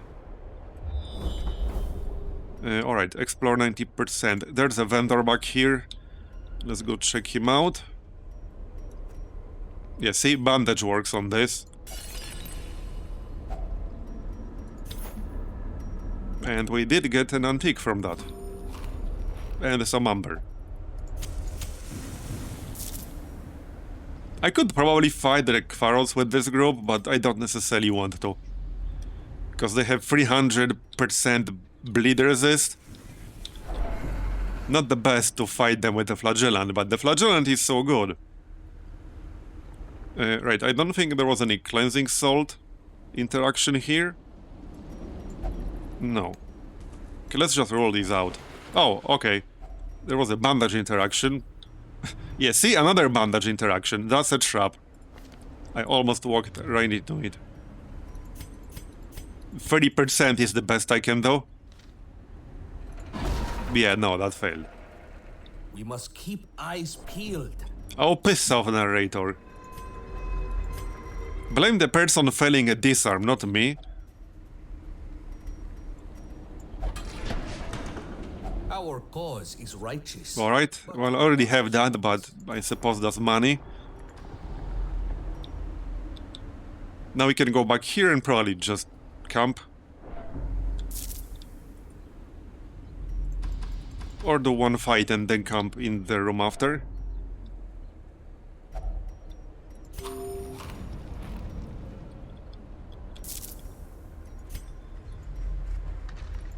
Alright, let's do this one fight and then we'll camp in the room after. Okay, okay. See, that's a pretty bad group right here. The only way this group could have been worse is if you had the big bird guy in the back. That's the only way this group could have been any worse than this. Because these three enemies in the front are all like high stress enemies. Like this Samsara Death ability is always crit. It can crit you for 60 plus and they give you 60 plus stress. These two guys in the front will spam Cryo the Spirit, then transform, and then give your entire group stress. And I mean, it's manageable in a level 1 dungeon, but this is the kind of group in the Catacombs that could potentially like end your run in a veteran or champion dungeon. It's pretty bad.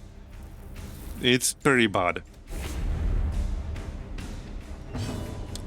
So I can stun one of them and then try to kill the other. It doesn't matter who I prioritize. One of the others will give me probably large amount of stress.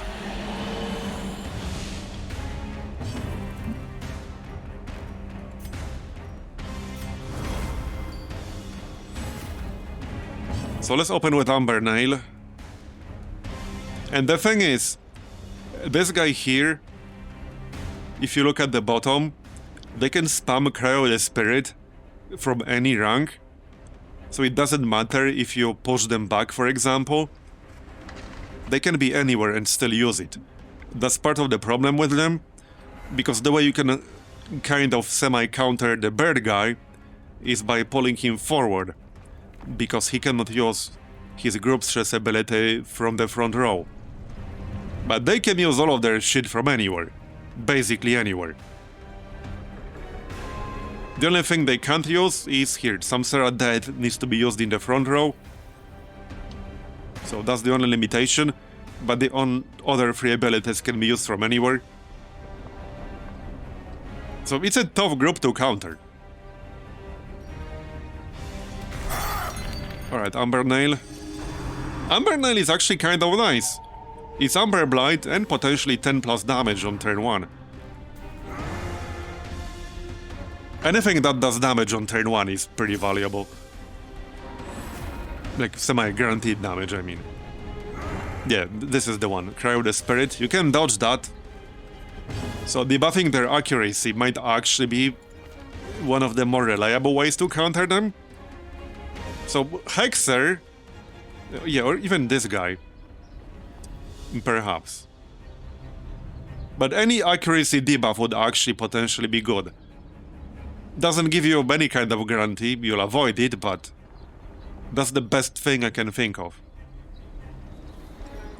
So this skill right here, which I'm not using right now, the downside is that I would have to be below 70% health. But the Hexer also has accuracy debuff you can always use. So the Hexer would almost be decent against this. The downside is that the Hexer doesn't really do much damage. -4 speed. They don't have much speed. At least there's that. Their speed kind of sucks, only 6.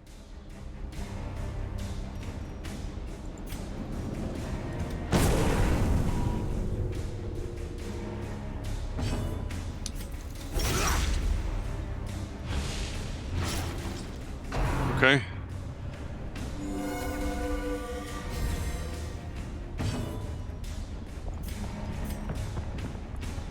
%40 blight. Okay, let's kill one of these guys first. Hopefully I can kill him before he transforms and heals himself. Okay, this is good. The healer targeted the other one. So this is good. Okay, he will almost definitely transform on the next turn, but now he's basically dead. Unless he gets healed. But he shouldn't. They just used the 2 healing abilities. So they shouldn't use them 2 turns in a row.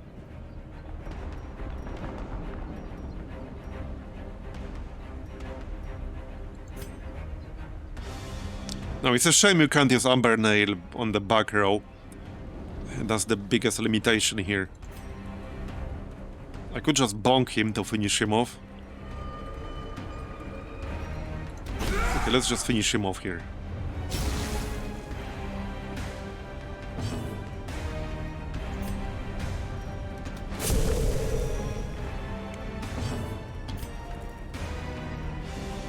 Yeah, this is the problem.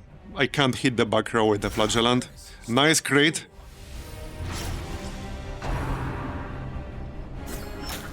But I need to hurry up or, yeah, I will get hit by that death crab.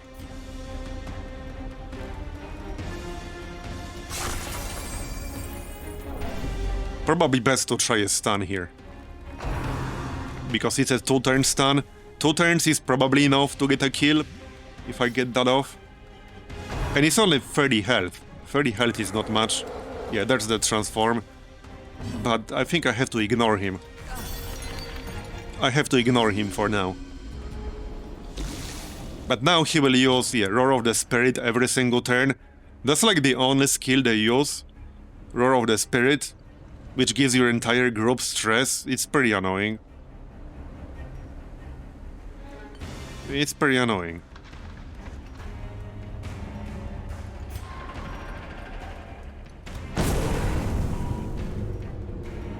Okay, debuff failed.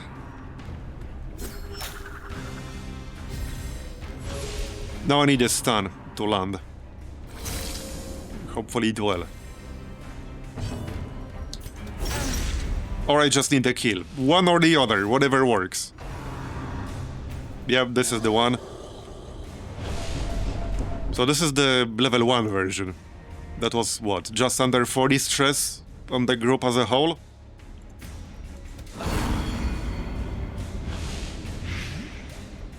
Okay, that's enough. That's 12 damage from the dots. I just need the healer to not heal that up. It's probably safer to just get the kill here, honestly. On a 70% chance to hit though, that's not amazing.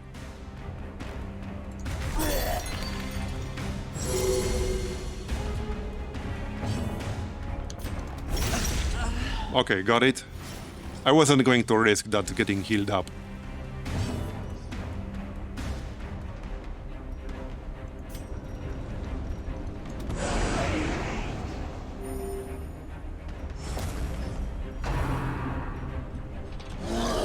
Yeah, so this is what the Veiled can do.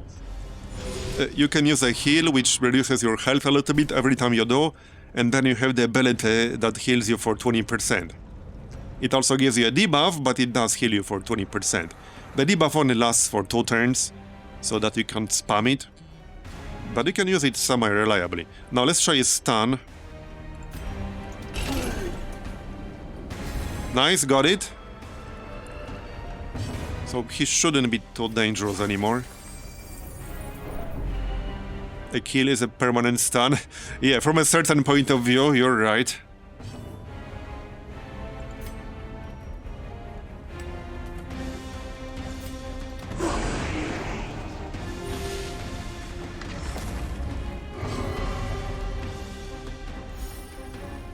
Oh, nice. Minus 12. That's from Surf Assured. 5% chance to heal 10 stress. That is pretty nice. Of course you had to miss. Of course you had to miss.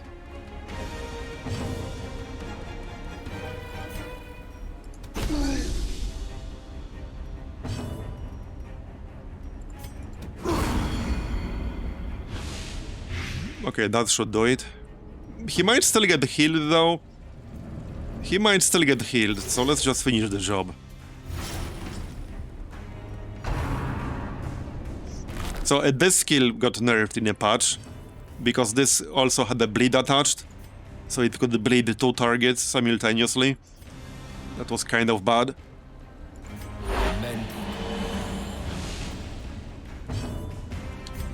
More treasure.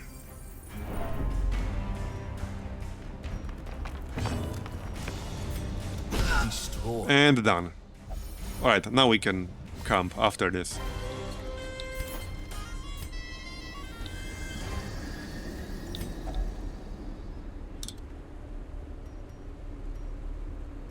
Okay, well, this won't do a whole lot for me. I can get a ranged damage buff, which also won't do a whole lot for me.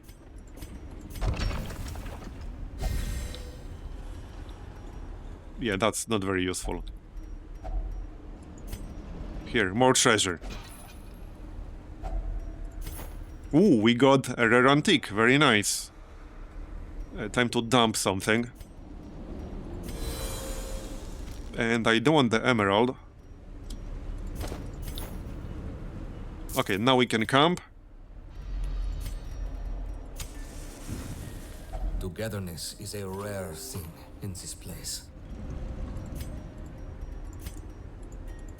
Right, so I actually don't have Amber Ward on this guy, but if we get ambushed, we can just kill whatever ambushes us, it's fine.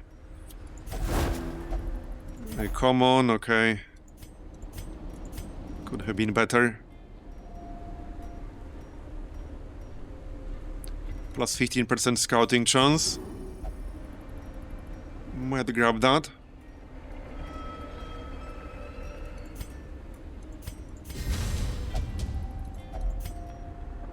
It might not do much, but I guess I'll grab that anyway.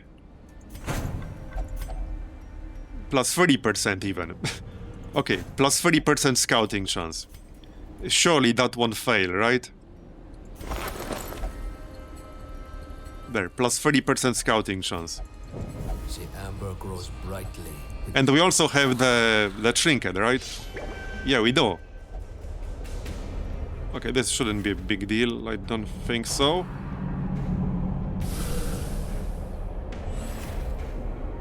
The stress can be a little bit annoying. We do have the trinket, right? Yeah, we do. So that's also plus 15% chance. So I have plus 45% chance, and the base chance should be 15% in a level 1 dungeon. So, yeah, that's a lot of scouting. That's a lot of scouting. We got 60% chance to scout, basically. Surely that couldn't possibly fail. Surely.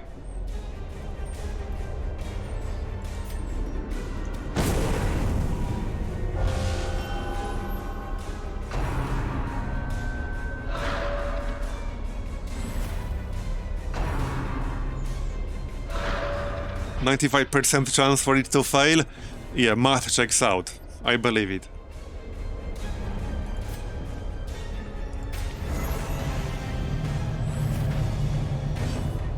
Right, so let's use Amber Nail.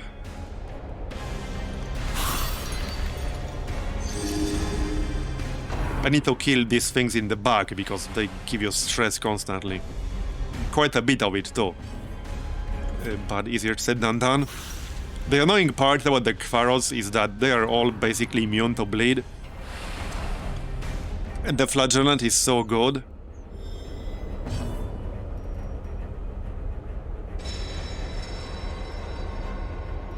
Like, it's hard to give out the Flagellant, he's just so good. Our injuries will mount. We must rebound.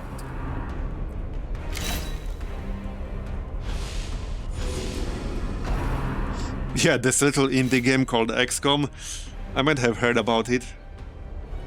See, though, the thing I like about XCOM is that even if you get screwed by RNG, the game gives you the tools to deal with it most of the time. So that's what I like about it.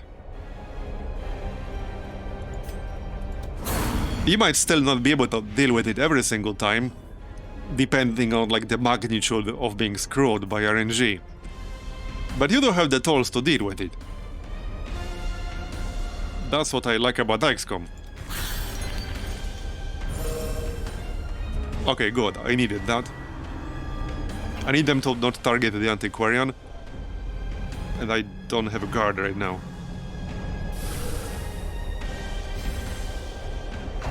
Okay, that's a big buff. That's a big buff right there.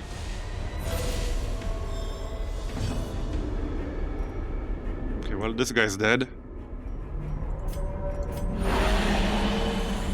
Hampered. Fortunately, they don't have a lot of health.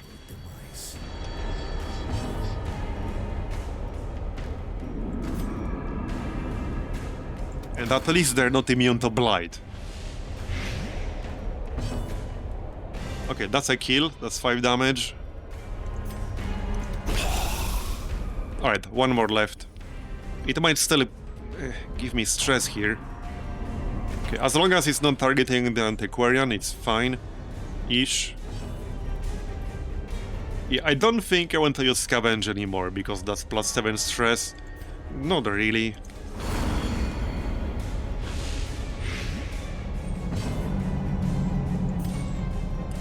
Well, no point hitting this one, because it's basically dead already. I might as well give myself Reclaim. The body's weaknesses are exploited.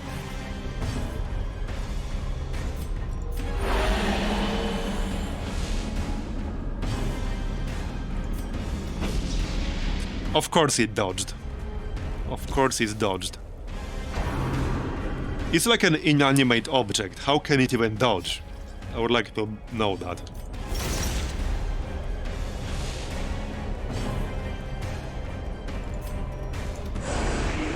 Okay, done.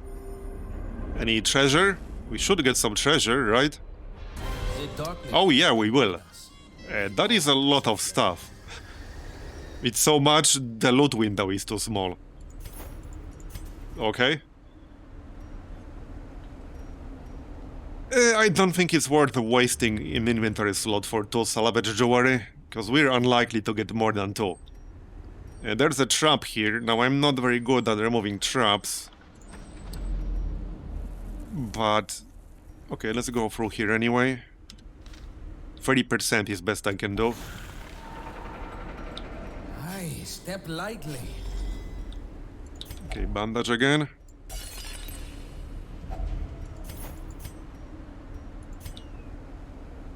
That's a full stack of amber. More scouting. Well, there we go. We actually got some scouting.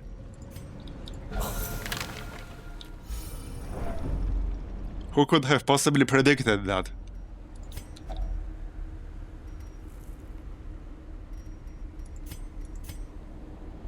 I'll just ignore this, because I don't need the range damage buff. Wait, a key doesn't work with this, right? No.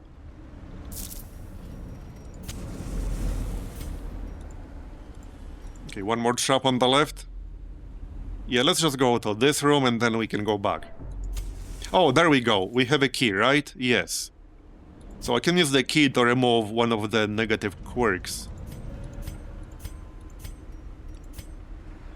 So I could guarantee removing this. That's not such a big deal, though. I mean, Judicator speed is already kind of crap. I usually don't run below 50 torch very often. We can try to remove here, Diffident. That's 5% chance to get 10 stress.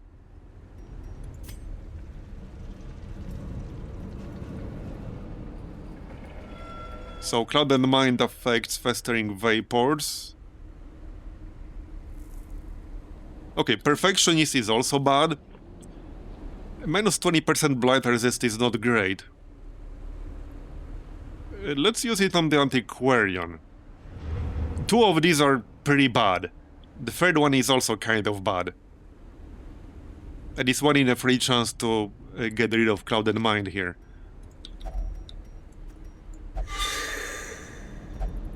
Okay, we got rid of Perfectionist. That's good. That's a bad one.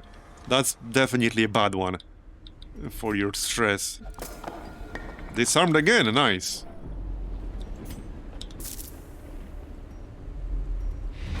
And done. Oh, this was 11 rooms, was it? 4, 6, 7, 8, 9, 10. Oh yeah, it was 11. Alright. I thought it was 10. Back we go then. These sandstone and granite surfaces are becoming almost homely, no? Nice haul. 18,000 and 5,000 from the quest. Rank 3 Antiquarian. Daredevil. That's not bad for a tank with guard.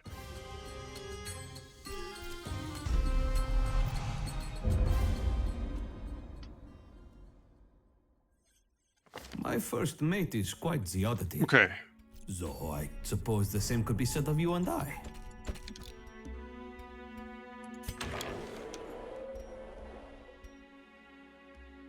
Rat carcass. Nah.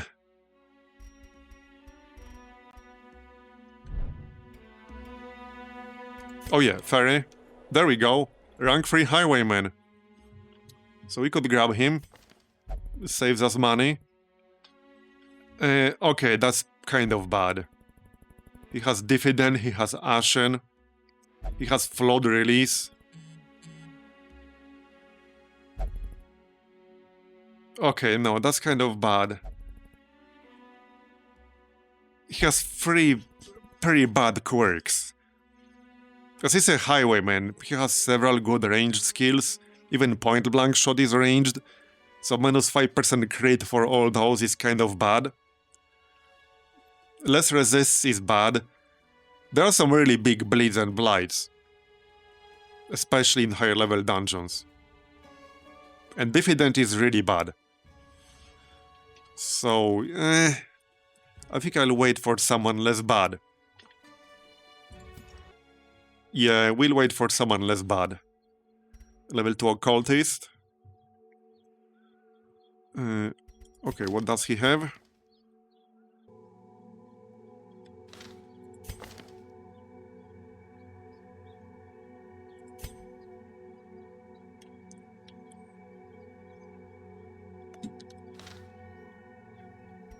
Doesn't really make a big difference. It would save me some money, because these guys don't have upgraded stuff. So I can just dump one of them and save myself the gold.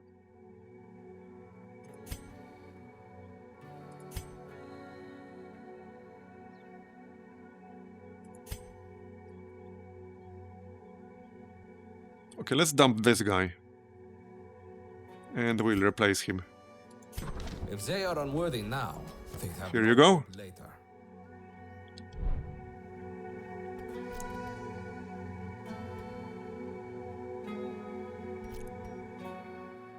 Oh, right, we have enough lost tech for a new side deck. So far, yeah, this one probably. One additional camping point, basically. So that's decent.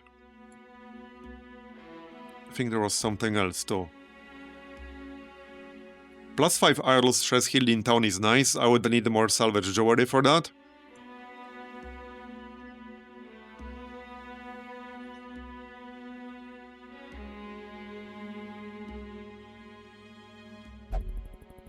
Some of these require a lot of lost tech. Yeah, I think one additional camping point is worth it. There are some really powerful camping skills, and sometimes you're just 1 point short to use an extra one. I think it's probably worth it.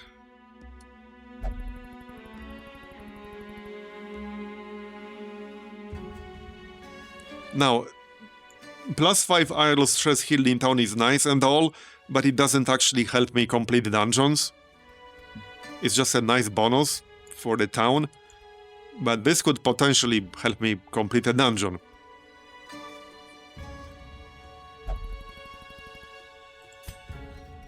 And then the follow-up is 2 additional points. It's a bit expensive, but we can get that eventually. But yeah, there. We got that. Let's see. How's our stress levels?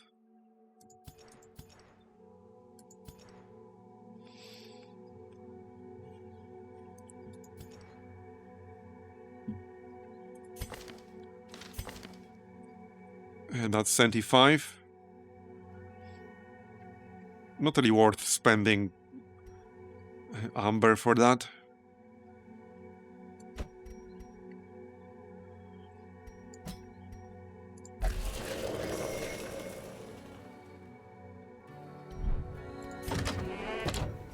You can go to the bar.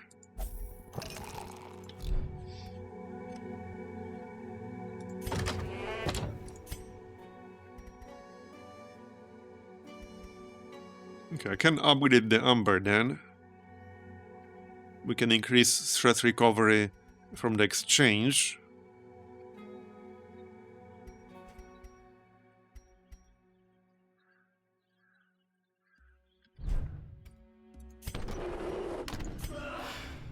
Salvage jewelry is what I need the most, because I need that to upgrade the clinic.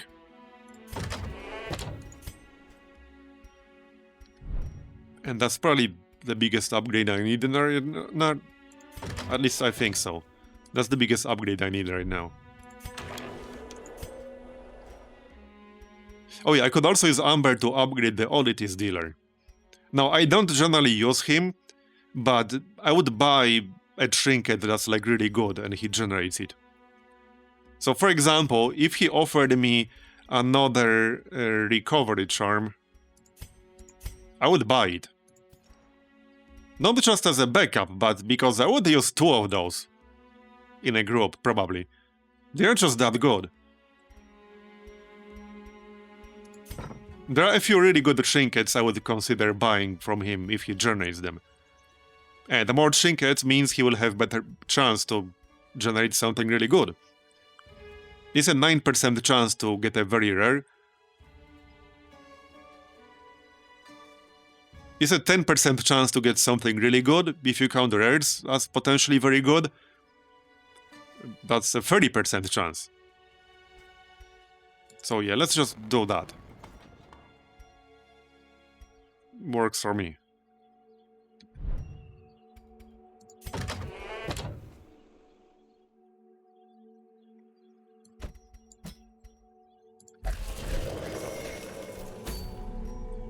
So let's see what's out there.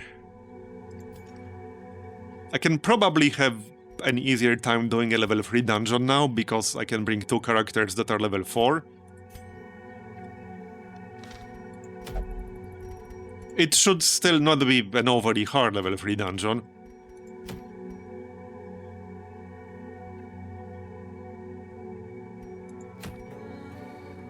Yeah, I don't think I want to do medium level 3 caverns. I think I'm gonna pass on that, thank you very much. Well, we could try a veteran treasury. Because that wasn't so bad, honestly. Not that I care about this trinket too much, but this would be a decent Catacombs trinket. The only downside of this trinket is plus 15% stress received, which normally wouldn't be that big of a deal, but the Catacombs is a very high stress area to begin with. Out of all of these 4 dungeons in Black Reliquary, Catacombs have the potential to give you the most stress, because they have multiple enemies that have very high stress attacks. So as much as I like these bonuses, I don't know if I would want to use this in the Catacombs. So it's kind of a weird trinket in that sense. It makes the hardest part of Catacombs even harder, and the hardest part there can be managing stress. So I don't know about that. However, like I said, I need a salvage jewelry, so I guess we could try medium treasury. I don't quite want to do the boss yet. So it will be something like this. How much will it cost me to upgrade them fully? Because we might need a gold run. Yeah, it's not cheap. It's not cheap.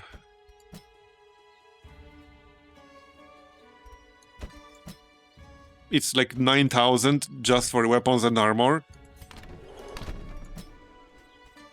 810 gold per skill.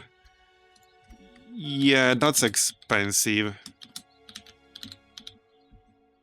So if I upgrade 4 skills, that's 6,500. It's around 15 to 16,000 to upgrade these 2 characters. Which would leave me with around 16, 17. Which is fine, I guess.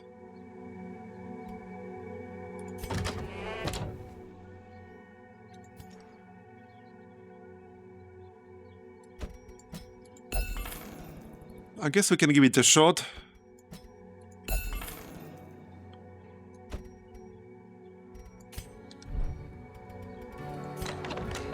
I'll have to upgrade them sooner or later anyway. Alright, let's just do it.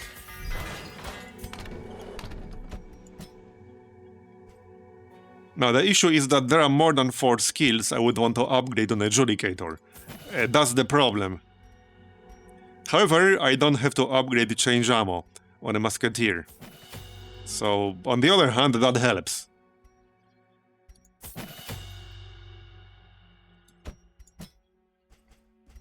Like, I don't want to upgrade Ambernail, but it depends on the exact group setup. We will probably always use Dual Convocation, but the other skills depend on the group, so let's see what kind of group it would be to begin with. We're doing this. So Bleed's still working here. I could grab a Flagellant.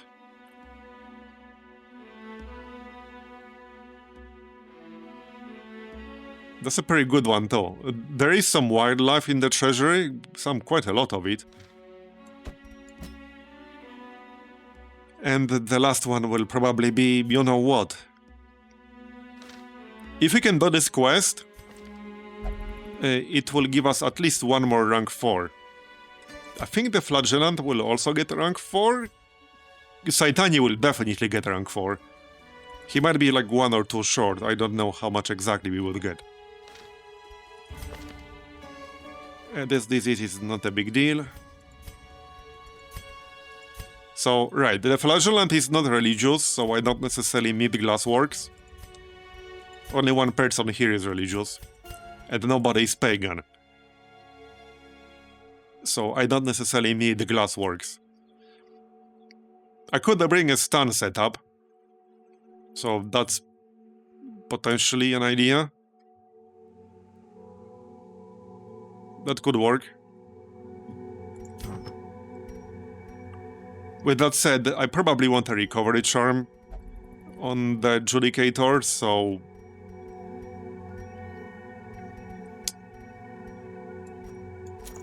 Okay, something like this. Recovery charm. He has 96 max health, not bad. And where's my stun trinket?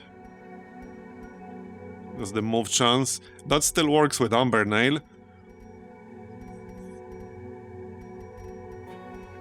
I have a plus 20 somewhere here. It's getting harder and harder. Yeah, this one. So that's plus 20% stun. That's one option. Or I could give him plus 30% move. Because he has 2 skills that can move. Amber Nail has a knockback. And... yeah, the brand can pull if the target is Amber Blighted. 130% base too. So maybe plus 30% move is not a bad idea.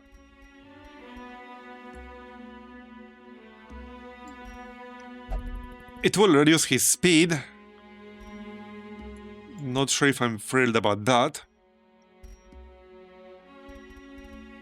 What else do we have here?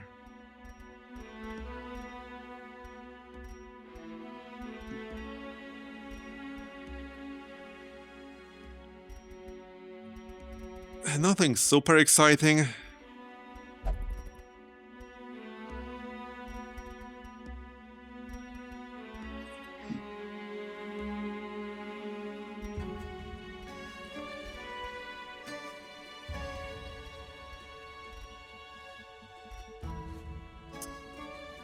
Yeah.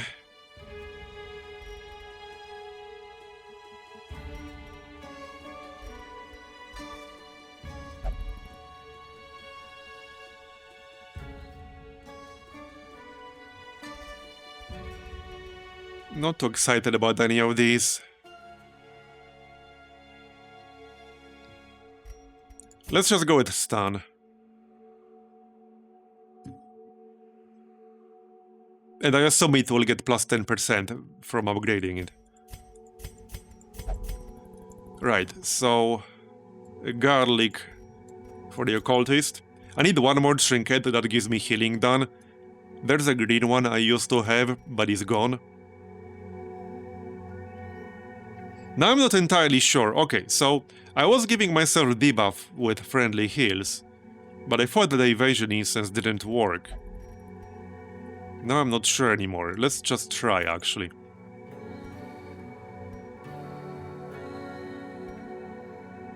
Because, okay, if I'm going to give every target I heal -4 dodge, this would basically counter that. And the healing received will still be there.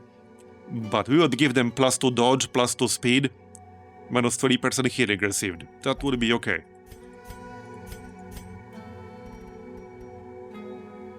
Now, the Musketeer will obviously get the Memento trinkets. What else would it possibly be? However, now I definitely will have to use Mark. Because that's what they do. You do a lot more damage against marked targets. Hey, Milamber. So let's see how this will work out. I'm curious. Okay, so... stun. Yeah, that's 140% base. I don't want to upgrade Amber Nail. Like so.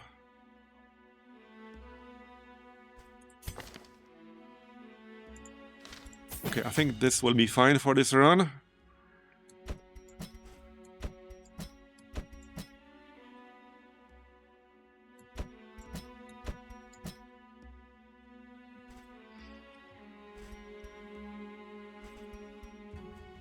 Okay, let's upgrade Endure in case I'll end up needing it.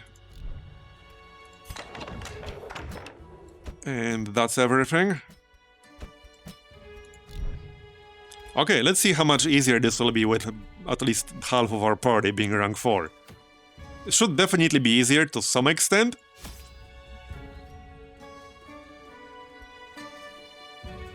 Alright, so 2 stacks of food, torches, shovels, anti-venom, some archaeology kits probably, like 1 or 2. Not sure if I wanted a sensor, because the sensor makes the cactus fights harder. I don't necessarily want that all that much. We could grab a disease kit or 2. There are actually some disease kits interactions in the Treasury. Specifically, there's one where you can heal yourself for like 15%.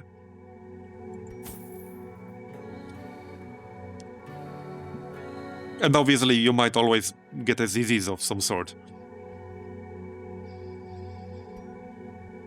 I think that'll do. That leaves me with 12,000 gold. I might not actually make a whole lot of gold from this. Honestly, the goal here is to actually complete the quest, to get the Resolve experience, get more level 4s. I don't care about money as much. And to get salvage jewelry. The goal here is not the gold. I can still get the sensor to buff my resists for some of the fights.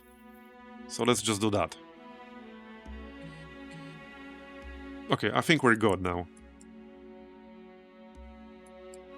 We can also grab cleansing salt. This can actually be used with like the skeleton in the Treasury to stress heal.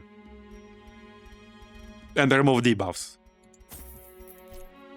Okay, this might look like a bit of an overkill, but I don't think it's overkill. You know, I thought yesterday's provision setup for the Caverns was overkill. And it ended up not being overkill. I ended up needing all of that stuff. So yeah, you know. Alright, let's see how this will go. I'm curious. Yeah, Caverns is an area. It is an area. It's one of the areas of all time. The Caverns have kept their most prized valuables here. Pilfer to your heart's content. Okay, there will be some backtracking involved.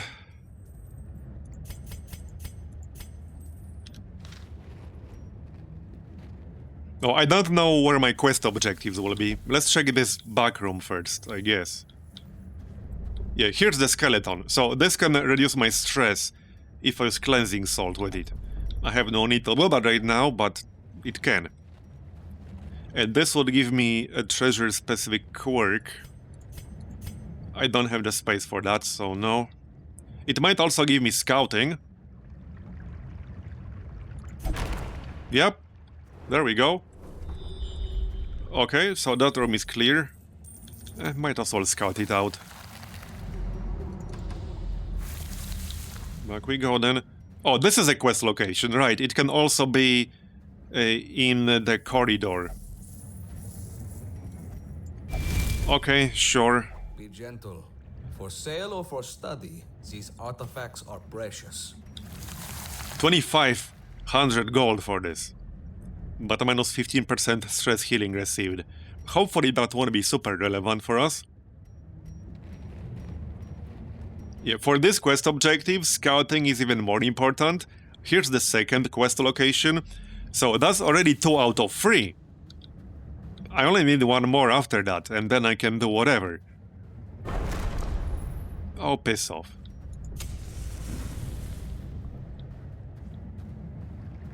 Here, that's 2 out of 3. Secure it and march on.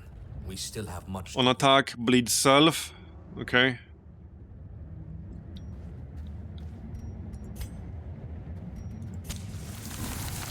We need one more. Okay, that's like the one curio that uses the skeleton key. Alright, spiders. And maggots. Right, so I don't want to mark something. Let's just mark the highest health spider. You know, for the musketeer. We do a crap ton of damage against marked targets with the musketeer now. And I mean, like, 20 minimum? Or something like that?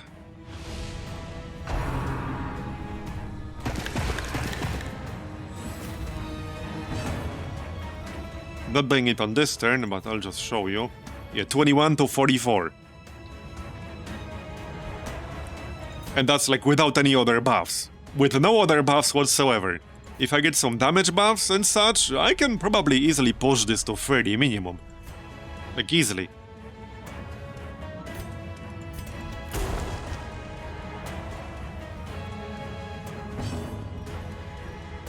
Okay, now I could Amber Nail. This might even kill the maggot here, it should. Oh, it's already dead, basically, alright. Of course, he dodged. The body's weaknesses are exploited.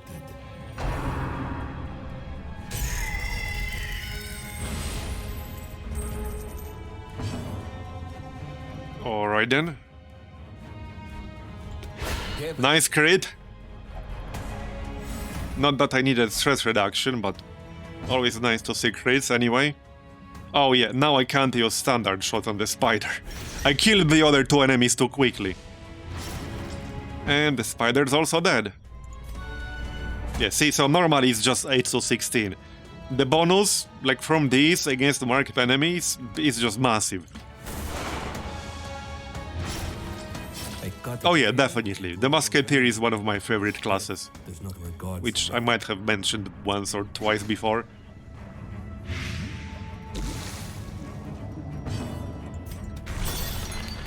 And done. We press on. There is much to do. Yeah. Oh wait, this is right. This is going to be, yeah, it's a mimic. Piss off. It's a mimic. You're not going to bait me this time. I almost did get baited. Like, I almost got baited again. Yeah, I almost got baited again. Because it looks exactly the same as the stone reliquary in the Catacombs. It literally looks exactly the same. Like, it's the same thing.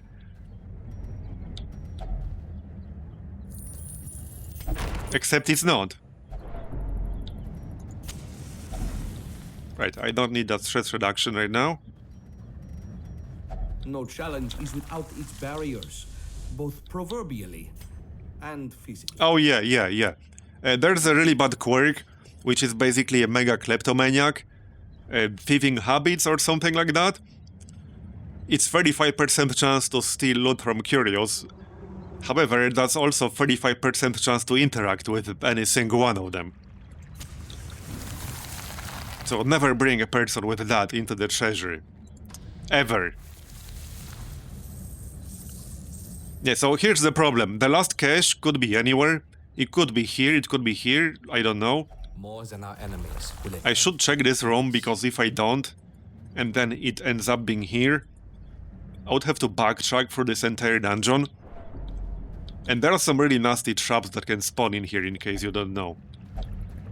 There's one trap in particular that basically spawns a mini-boss fight. You don't want to deal with that, if you don't have to. Okay, this is another bait. But at least I know of this one. This one is super obvious. That's a big snake.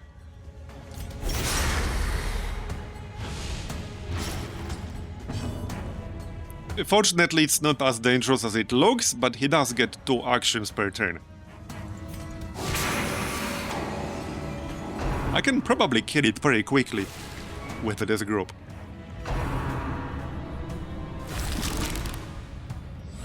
Yeah, it's clearly just a pile of gold. It seems legit.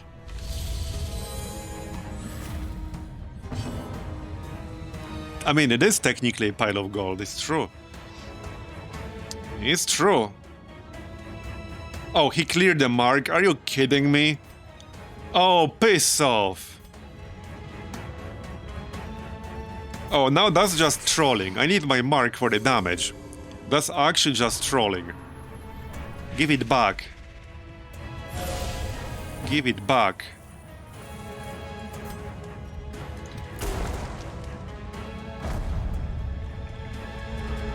Yeah, sneaky snake. Here, have a bleed. Okay, that killed a lot of my damage, but we can get it back. He does have exactly 15 dodge. There. Dodge didn't land, but we got the mark. Just don't clear it again. That's his stun attack. One of his more dangerous attacks. We resisted. Now I can try to stun it myself. We got 160%. He has 75 resist. There we go, and that's a 2-turn stun. I love this stun. It's so friggin' good. Alright, so 16 to 32 damage with the bleed standard shot. With the armor piercing shot is 21 to 44 and 32% chance to crit. So capped accuracy, basically 1 in a 3 chance to crit and 21 to 44 damage. Watch me do 21. Just watch me do 21, because that's what happened yesterday. Okay, that's good. No crit, but that's good. I guess RNG can't be bullshit 24 hours a day constantly. RNG be like, challenge accepted. Nice heal.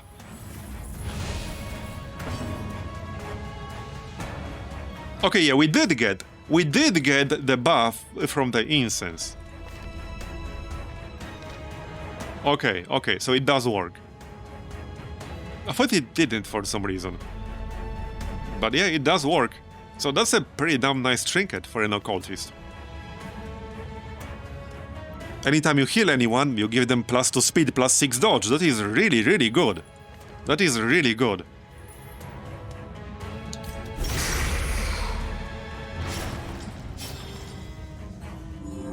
Okay, he almost died. He's still stunned for 1 turn.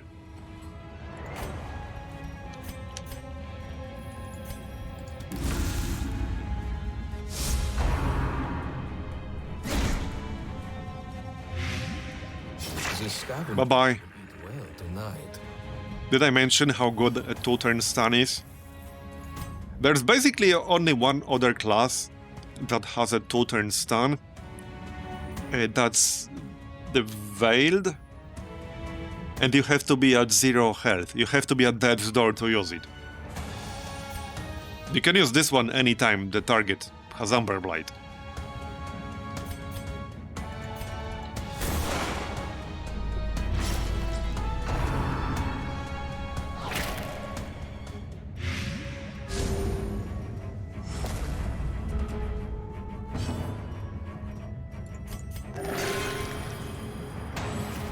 Alright. Sure, of course you missed.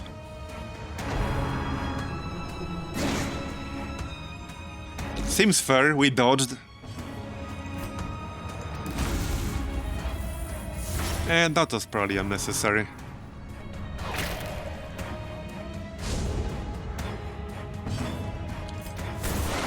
You dead yet? You are.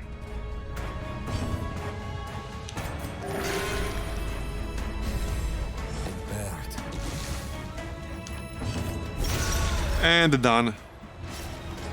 An agonizing death. Slow. So watch the last quest objective be like on the opposite end of this dungeon. That is probably going to be the case. That would not surprise me at all. Alright, let's watch out for any traps that might spawn on the way. We don't want to run into that rock dude. If I do run into him, I only have 50% chance to disarm a trap. That's not particularly high. That's basically a coin flip to get a mini boss fight or not.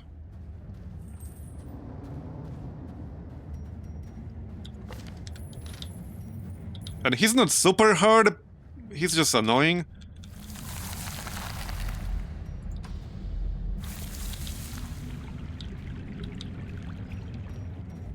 There is a trap here, and I don't know what that is. Let's find out.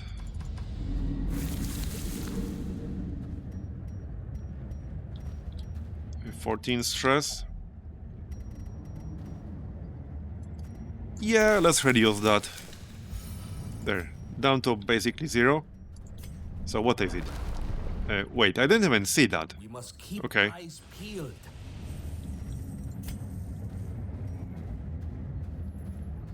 Do I want to enter this room with a 0 light level and then camp?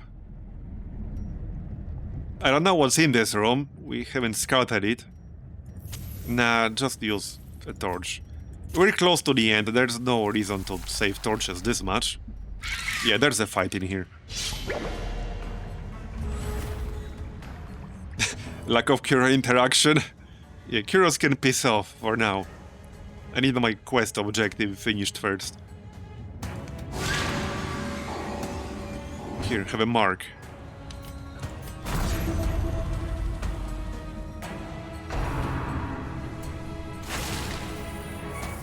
Stick a torch in the next one. Yeah, I think I'll pass. Yep, hug your friendly neighborhood cactus today.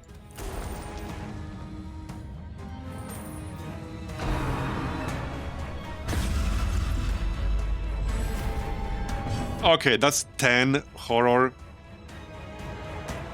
And I didn't bring laudanum. Alright, alright, well at least our stress level is low, but that's a nasty horror. That's nasty.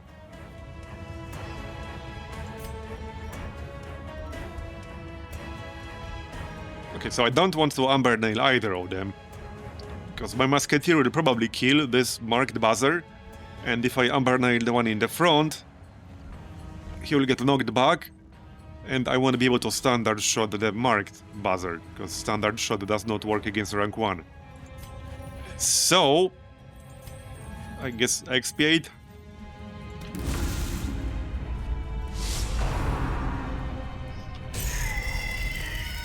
Strength fades. Watch me miss now with standard shot. Okay, not the best heal of all times.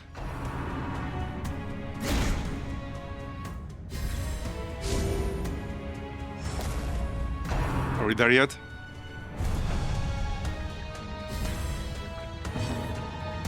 So bleed on this guy.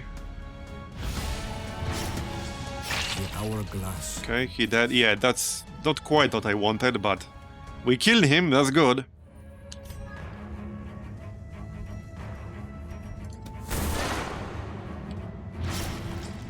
That'll do. Wait dreadful heat. Can you not crate me? That would be appreciated.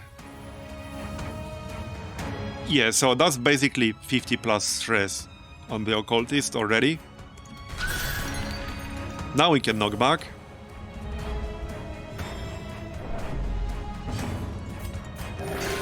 Zero occultist moment. Well, at least now I buff him. So that's plus 4 speed, plus 12 dodge. So now a 0 heal is actually useful. More useful than it was before. Okay, can you piss off with that horror? I guess I need laudanum for this place at level 3 next time.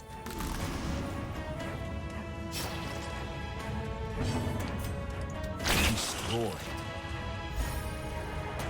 And now we're definitely going to camp.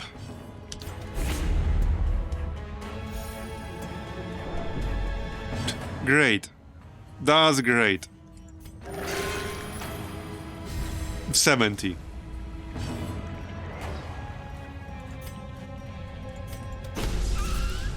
Can you die, please? Terrible. Seriously?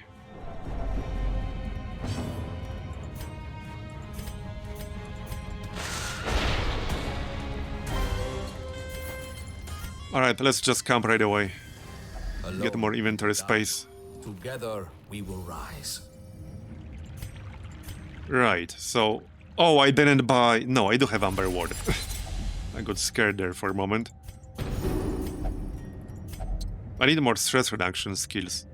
He has Unspeakable Communion as well, so we were fine. Yeah, I need more stress reduction skills on others, that's what I need.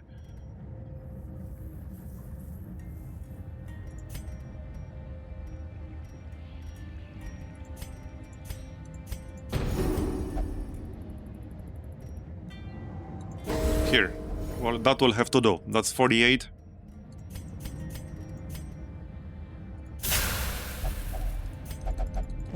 The darkness will not impede us. We are. Okay, scouting. No quest objective yet, and there's a fight. Okay, well, I don't know what it is.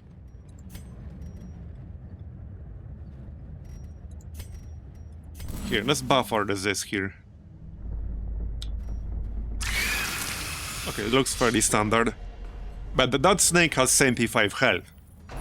That's a lot of health. And he has guard. So this is a tank snake, basically. That's what it is.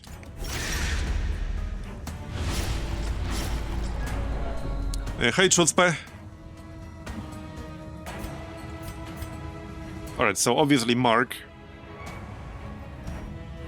I could probably just kill this snake pretty quickly with my Musketeer's damage output.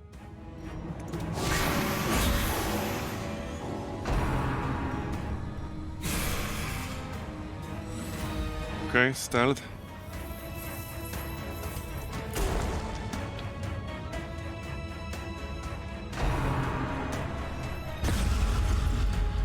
Yeah, that's their horror attack. And there are two of them, which might get a bit irritating. Let's set up a stun. Yeah, fortunately, they only have 25 health. This one's already dead, basically. And that's a nasty horror.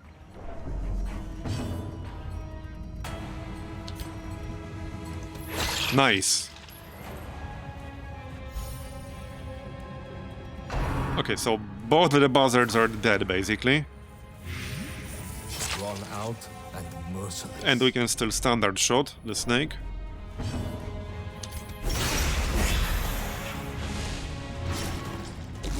It has 35% protection too. Nice crit.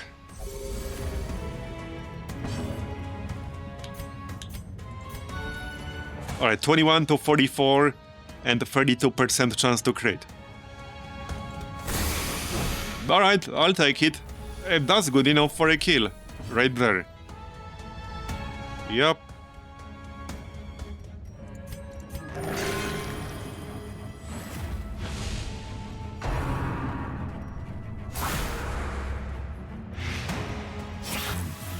Bye-bye. No more guard for you.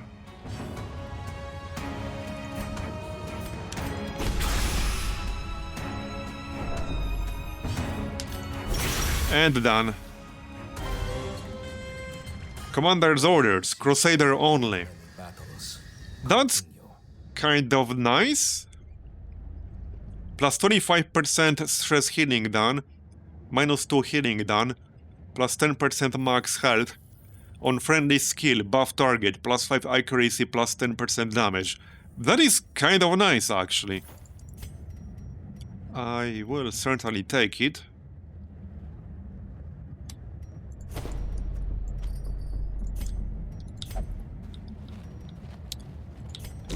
Let's just pop a torch here. That will reduce the stress damage we take.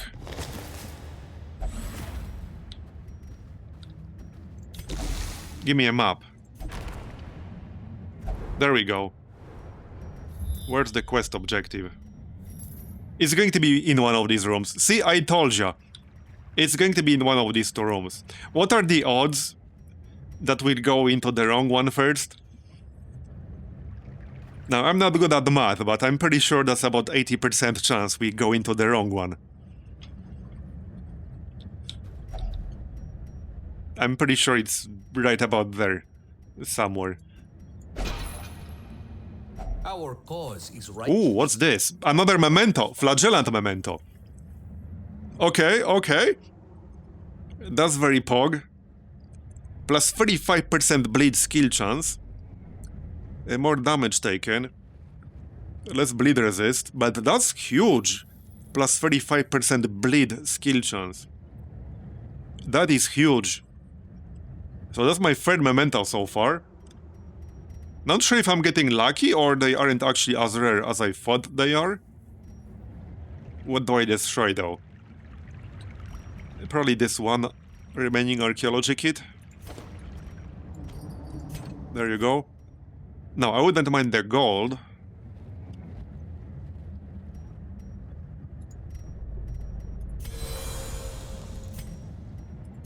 Here, let's just do this. This dungeon was already worth it. That's a very nice trinket. I might even use it.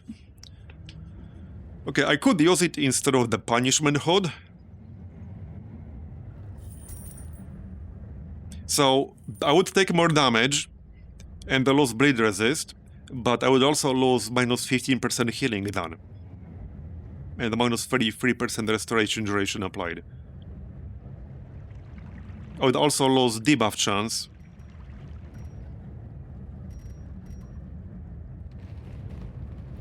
So taking more damage on a flagellant is a good thing, in a sense, because that enables his two most powerful skills, Exsanguinate and Redeem. He needs to be below 40% health to use those. So taking more damage is not a bad thing on him.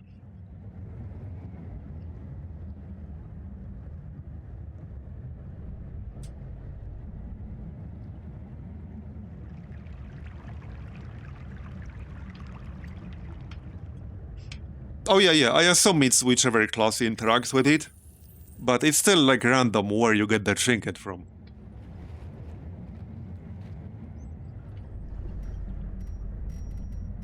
Yeah, I'm trying to decide whether it's worth swapping out the punishment's hood or not. I guess it depends on whether you need the bleed debuff or not. I probably don't really need the bleed debuff here, so I would say it's worth swapping it out.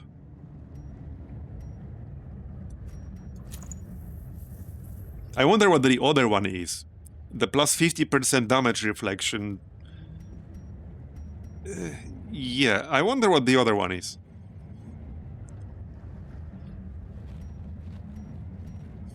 Okay, let's go like this.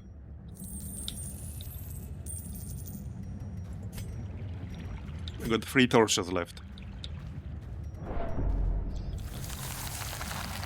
Okay, there's a room battle in here. Lost Legion. So do we go up or down? We should have a prediction about this. Okay, let's have a prediction while I fight this. Will I go in the right direction first time? Yes. No. I'll give it 2 minutes. So the last quest objective is either up or down. And it's in the room, because none of these are the quest objective. So the question is, will we go in the right direction the first time? I'll give it 2 minutes. While I fight these guys. There you go. Don't lose your marbles. I might get scouting here. If I get scouting here, I'll just delete the prediction, which will refund all of the points. So that's fine. So if we don't get a scout pop after this fight, I'll just refund all of the points.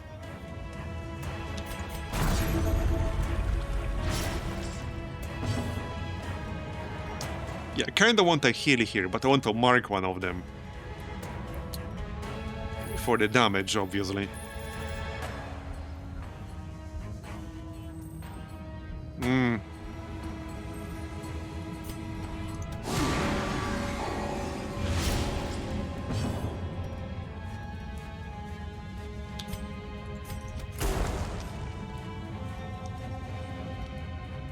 Okay.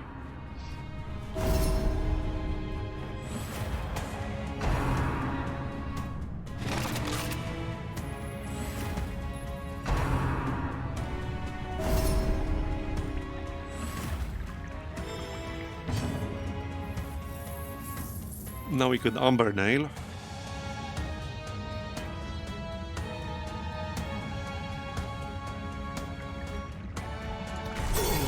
set up a stun.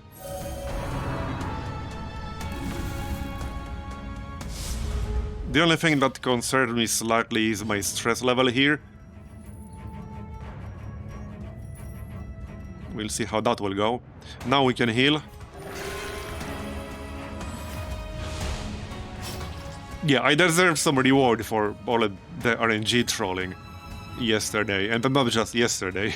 So that's our reward. And to be fair, the Musketeer memento, the second one, was also our reward.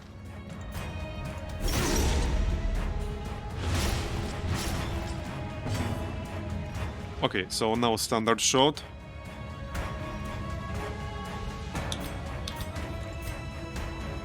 That's 24 to 48 damage. And we negate most of his protection here, because he has 50%, but this has plus 45% armor piercing. Actually, we negate all of it, because I also have plus 15% armor piercing on this Musketeer. This is actually a really good combo on a Musketeer, because with the armor piercing version or the standard shot, I can ignore 60% protection. That's kind of huge. There, 48 damage. Right through 50% protection. So he'll die soon enough. I can probably kill him now, actually. Okay, not quite, almost. Let's get that stun. I have 160%. Or he can dodge. That can happen too.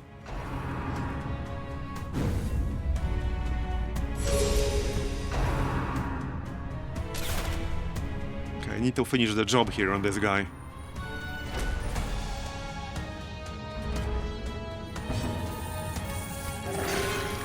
Not the best heal I've ever seen, but at least we got some dodge out of that. Yeah, I guess we should just finish off this guy, but Fear of the Ancients will not do that. Give me that stun, thanks. There we go, got it. That's a 2-turn stun, and it will remove block. He will almost die from the bleed. That's a stun. That's annoying, because my Musketeer was going to finish him off. Now she can't. Okay, Exsanguinate. And back to full. Can you guys piss off? I don't like that crossbow guy. Don't like him at all. Yeah, now I'm stunned, so I can't finish off the errand. Don't kill my occultist, thanks. I can't guard him because I'm not using guard with this setup.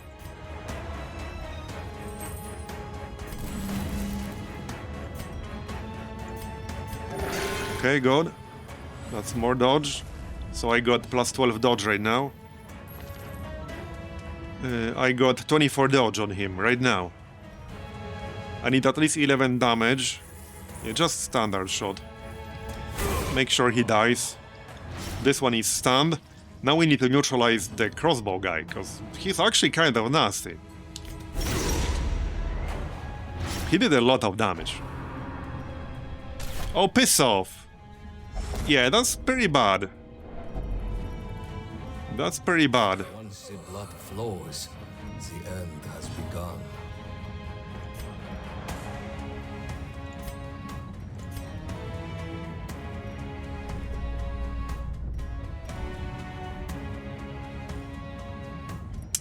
Well, I have a chance to kill the Judicator here. He can't hit rank 3 with his main attack.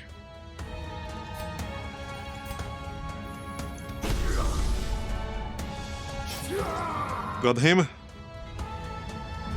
Okay. Just checking the skills. Right now he's limited to sweeping blockade. That's good. So he can't hit my occultist.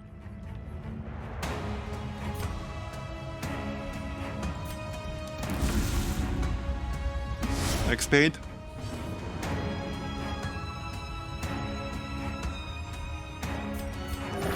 Nice heal. Alright, plus 18 dodge.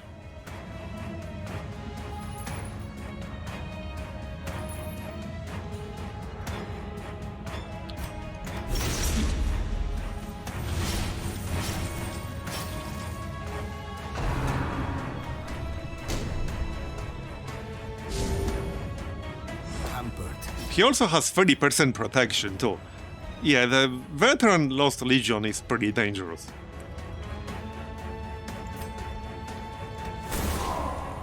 He dead.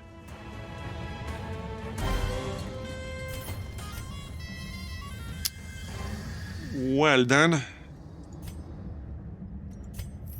I'm a bit low on inventory space. I guess I can dump Valor Marks. I don't need a lot of salvage jewelry.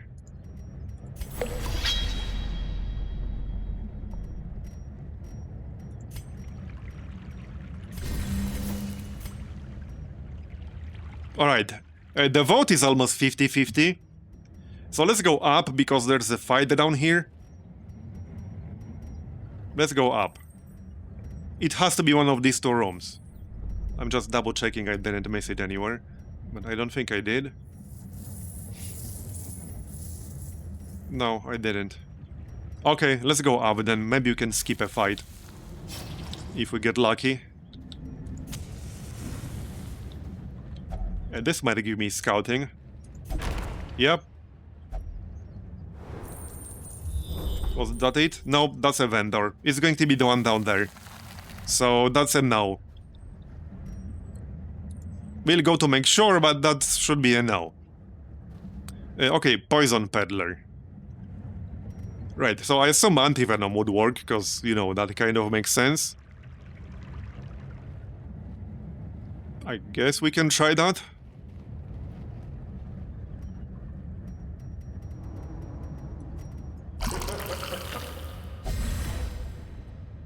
Plus 25% blight resist.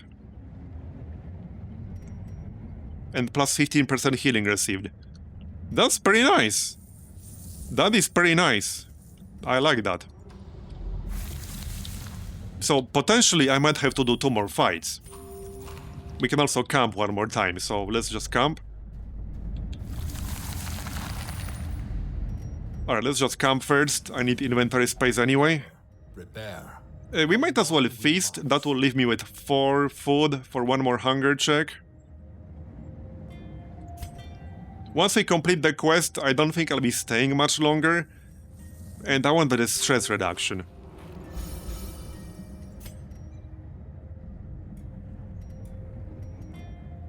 Okay, Amber Ward.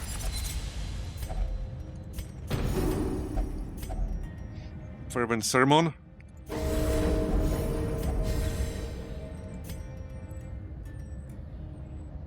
A clean musket, yeah. That will stack really nicely with our memento trinkets. And I was able to use that because I have +1 camping point now. Alright, so there's a fight down here. This will give me some treasure. I am sure the Nice. previous owner will not mind. Yeah, I guess I should be using that with a class that doesn't have 2 memento trinkets, just in case. Alright, well, let's see what fight this is. And that should be fine. I need to take care of the buzzer. Because it has that nasty horror attack. Eye of the Swarm. We don't want that shit.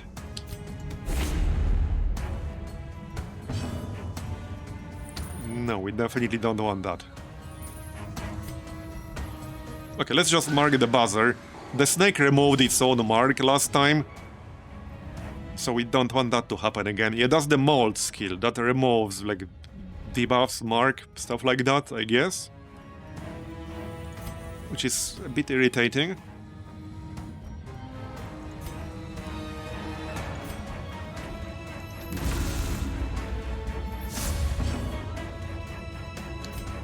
I might just try to shoot it here.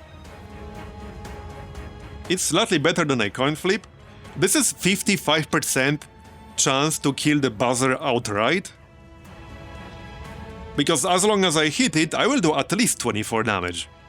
And it has 24 health. So this is a 55% chance to just kill it outright. During preparation round. There we go! There we go! Got it. Don't have to worry about that horror skill anymore.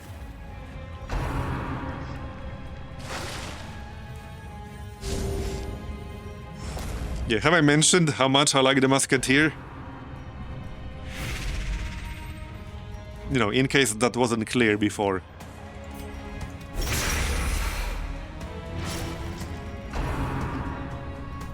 And she got even better with the memento trinkets. This is such a nice combo.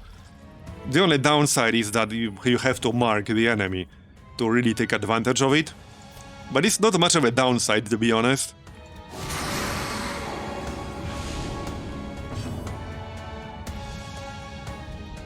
Let's try a stun here, actually. That didn't land, alright. Actually, that was expiated, not Amber Blighted, my bad. That was not going to land. Alright, so standard shot. 24 to 50 damage, 40% chance to crit. Partially thanks to my camping skill, which gives me +8. So I had 32 previously, now I have 40. 40% chance to crit. Imagine that crit with a high damage roll here. It's 24 to 50 base damage. Imagine a crit with like 50. Alright, that was more of the low end, but still good damage. He might remove that mark eventually. With the mold. Especially with 2 actions per turn. That's the stun. The different ammos change what the skills do. And you can change them anytime you want. That's what makes the Musketeer so flexible and so good. And back to full health. So for example, on standard shot, I can have a bleed. I can have armor piercing. And I think there's also a stun debuff on that. And then there's also live ammo, which I'm not using here, which would give standard shot a self-heal. And then on Bombard, you can get plus 75% damage. You can get guard break. You can get some debuff that I don't remember now. It's one of the most flexible classes in the game, if not the most flexible. So here are the 3 versions of standard shot. Armor piercing, bleed, and stun resist debuff. Here's Bombard, dodge accuracy debuff, breaks guard, and plus 25% damage. And then we have 3 different versions on Smokescreen too. It's just so good.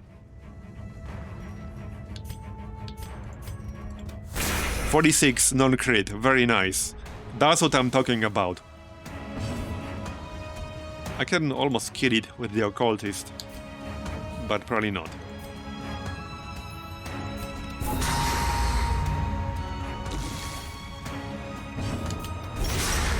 Are you dead? You're dead. Another obstacle. Bye-bye. From our path. An adequate performance for now. Keep it up. What do you mean adequate? That was a great performance. Okay, I don't have the salt anymore. So this should be the last quest item. It is.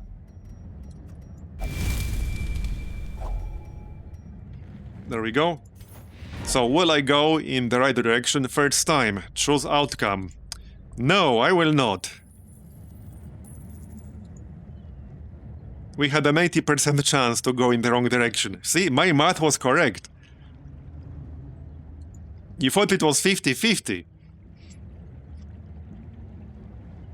Clearly it's not 50-50.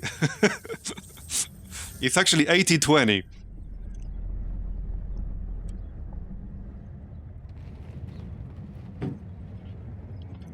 It's like with the USB.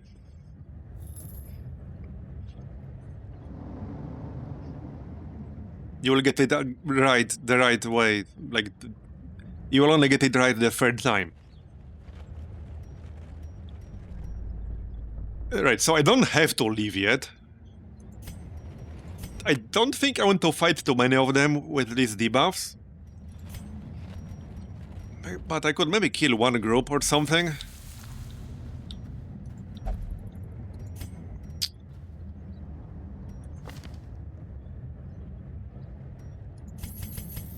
Oh, hold on. Here. We have a disease. That's a pretty bad one. Plus 30% chance party surprised. Okay, that's kind of bad. That's pretty bad. Even stabilized, that's pretty bad. Yeah, okay, I don't think I want to fight these and get surprised. That's a really nasty disease. That's awful. That's awful. Let's not push it. I'm just gonna leave. May need to release some ballast to offset this all. Here. It wasn't that bad. We got 15 salvage jewelry out of this. And we should get level 4. Yep, okay. Now we can field a full group of level 4s. Headache, fatigue. Well, I guess I kinda blame them. I would get a headache and a fatigue from doing this place. Not as much as the caverns, though. I believe I was still in the Navy at the time.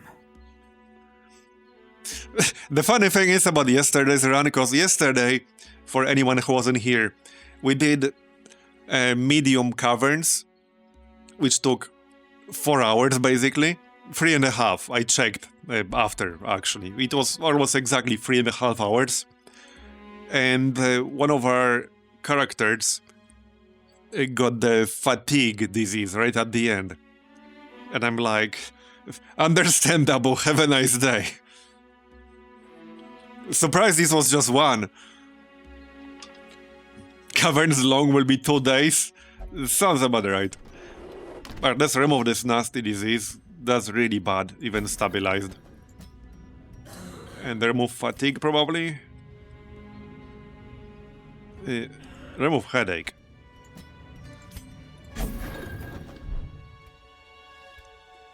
So far, RNG is treating me well. We just got the Flagellant Memento trinket in the Treasury. Now I need his second one. On the other hand, if I do get his second one, I don't know if I want to replace Resurrection Scholar. That's the thing. The Resurrection Scholar is just so good. It's just too good to give up. So that's a tough one. That's a tough one. It's too good to give up. It depends on what the other trinket is. The other trinket would have to give me healing received. Or something. So maybe we'll try to get mementos for other classes. We'll see. Okay, so... let's see. Let's check the rewards. Berserk Charm. Plus 15% random enemy target chance. Yeah, I think I'll pass on that. Another recovery charm. You saying this shit? Are you saying this shit? This is the shit that's currently occurring.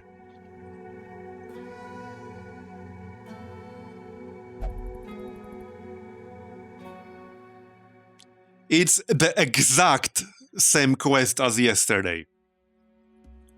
Complete with the exact same objective, which can troll you really, really hard. Like, I literally can't even. I can't even.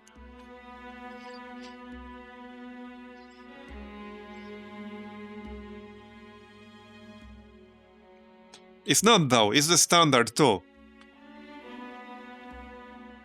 It's just the standard too. With this mod you get an extra camp everywhere. In every single dungeon. That's like the feature of this mod. That's nothing to do with the caverns. You always get 1 camp in short dungeons, 2 in medium and 3 in long. Nothing to do with the caverns. With that said, it's possible. I mean, we could technically do it for science, because yesterday there was that patch that made Caverns map generation a little bit less obnoxious. However, I got this set of quests generated before that patch. So it's possible the dungeon itself was generated before the patch. Kind of like in XCOM, when you get offered a mission, Like, that mission has already been generated. Meaning that if you turn on some mods or turn off some mods, they won't affect the missions that have already been generated. Doesn't matter you haven't started yet, the actual map generation occurs when the mission is generated, not when you start the mission in XCOM. I don't know if that's the case here, but if it is, then it means yesterday's caverns were generated pre-patch. Not that the patch changes are that huge, but they should make caverns a bit less annoying. Because they should be a bit smaller with like 1 less fight, 1.5 less on veteran.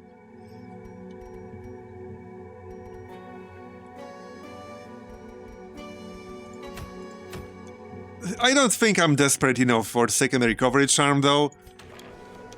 I would try like a short caverns. Probably. But I don't think I'm desperate enough.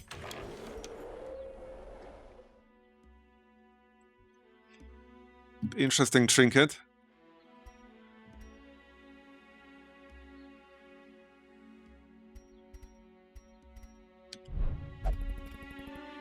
What else do we have?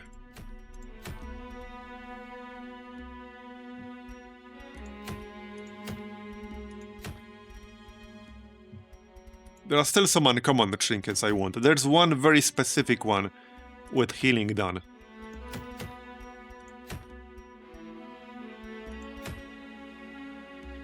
And that's arbalest only, so no.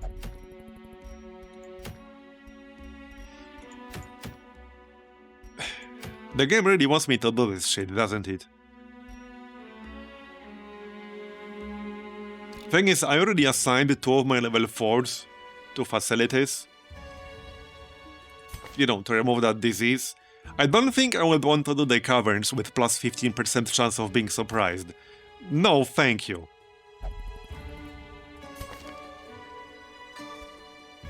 Saitani might still be alright, but that might be a bit of a stretch. We can obviously bring Devilish.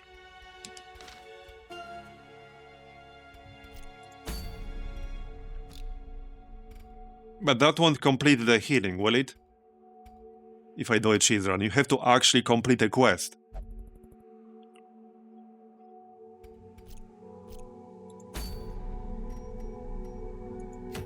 We can do a quick cheese run. Okay, let's do a quick cheese run. For anyone who doesn't know what cheese run is, that basically involves using trinket scrounge on antiquarians. That's what a cheese run is.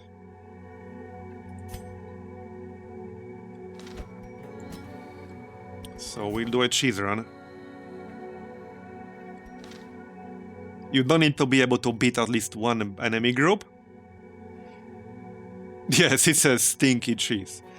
But you need to be able to beat at least one enemy group, because you can't camp in the first room. But that's about it. That's the only requirement.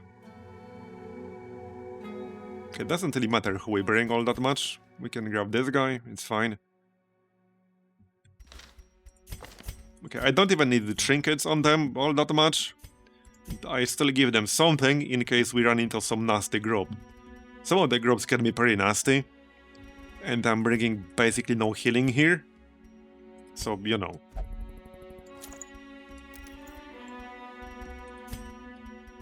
Oh, you have this commander's orders. Trinket. So wait, what would I use this with? Well, the heal should still work with the buffs. It will do slightly less healing. But it will work. It will give the target accuracy and damage buff. And it would work with Inspiring Cry as well. Plus 25% stress healing done.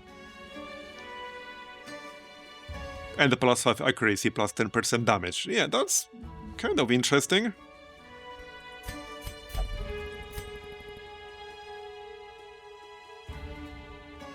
That is pretty interesting. It's a pretty good blow. Definitely pretty good blow. Alright, I'm just going to give them some stuff, because, again, we might have to fight up to 2 groups. If we get unlucky, we'll have to fight 2 separate groups. So I kind of prefer to be ready for that. At least somewhat ready. Here, just get speed. Alright.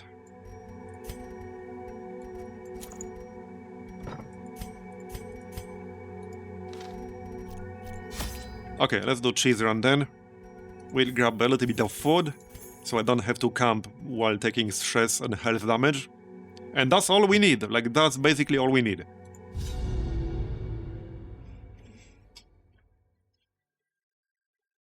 And with trinket scrounge, you can get basically any trinket, probably except like mementos, trinkets that drop from bosses. Hey, I don't know, maybe you can get a memento, probably not though. But you can get very rare trinkets, you can get a lot of good stuff. It is definitely cheesy, but here's a scouting pop, nice. And no battles on the way, just a trap. 60%.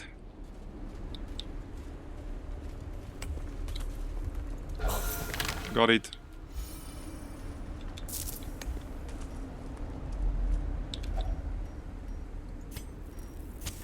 Okay, camp. Recover. Usually you want to do like a medium or a long, but I just want to do a quick one.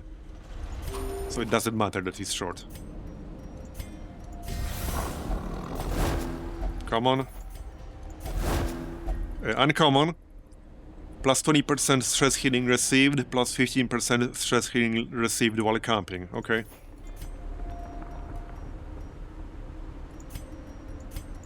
Hey, did I use prevent? Yes, I did.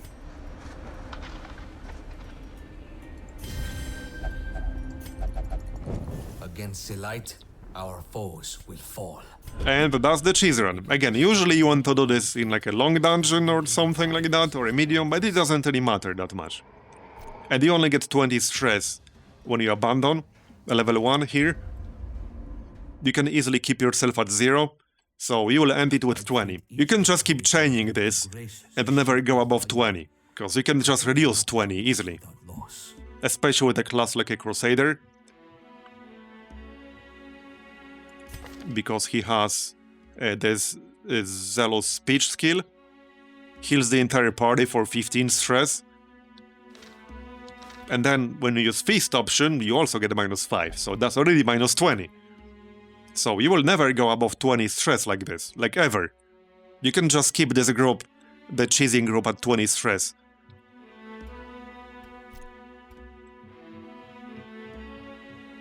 Yeah, see, you have to actually complete a quest to finish like this stuff. But that will reroll the Caverns. Yeah, honestly, I'm not that desperate for second recovery charm. It would be nice to have, but it's not crucial. Like, it's definitely not crucial. We can still try. Okay, what group would it be if we don't try?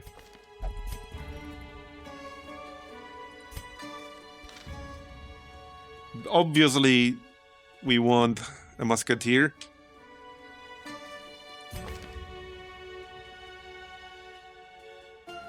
Alright, let's rename.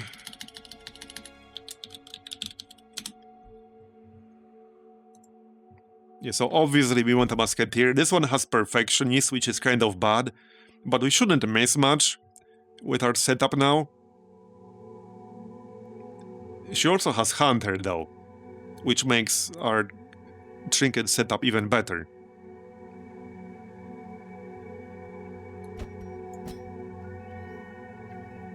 So the last person... I could do... Right, I can't do 2 flagellants. Oh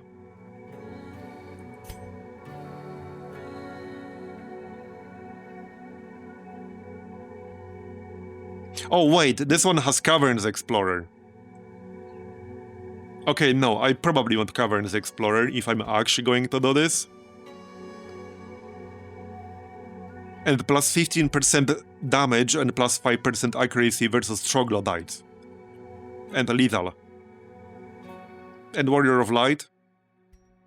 Okay, that's definitely like anti-Caverns Musketeer right there. So I guess we could grab Miso. The problem is that Troglodytes have very high Blight resist. Hellion would probably work better against that.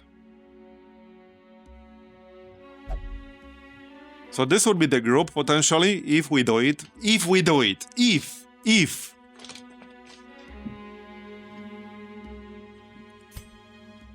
Handmaster would work too. He has Hunter.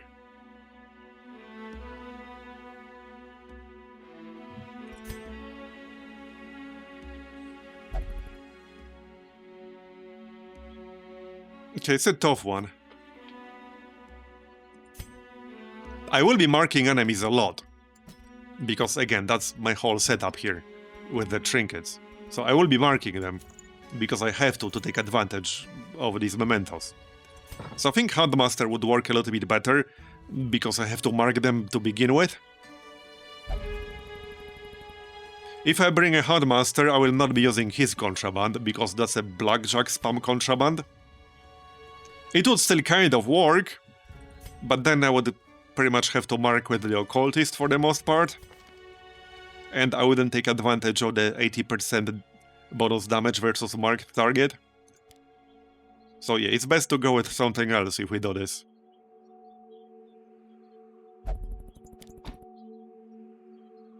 Okay, I could give him Guard Dog and then Recovery Charm.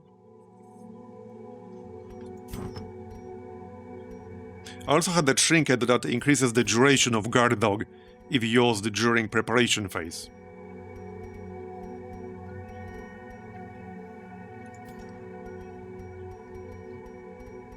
Where's my charm?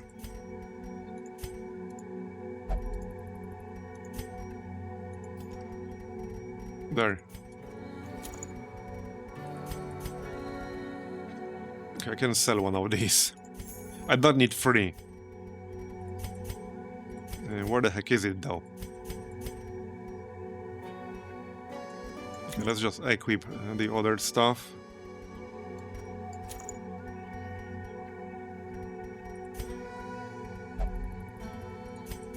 Maybe I actually don't have that trinket. Okay, I might actually not have it. Or maybe it was not Houndmaster specific? I thought I had it. Somewhere. I thought I had it. Man, I have too much stuff at this point. It's getting hard to find the specifics. I'm pretty sure I had a trinket with plus 50% guard duration. But I don't even remember what rarity it was. I'm pretty sure I had one though. I'm pretty sure I had one.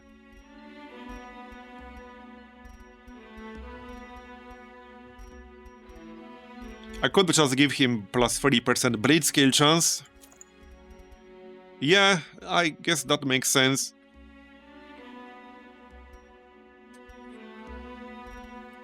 Okay, let's just go with that. Garlic. Yeah, garlic incense setup was decent. I think we can just go with that.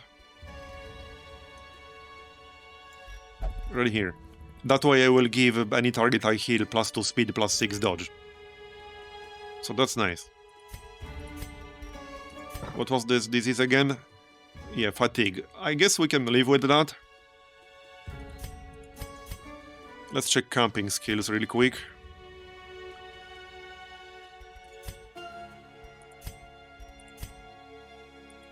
Not a lot of stress reduction for the occultist here.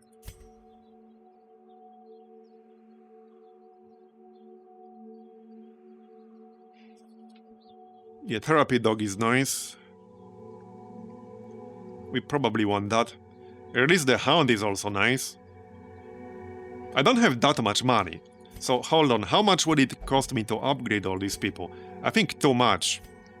Okay, no. It would cost me over 20,000 to upgrade them fully. I don't think we're doing this. Okay, no, we're not doing this, because it would cost me too much. I can just sell some trinkets, but that might still be a bit too much.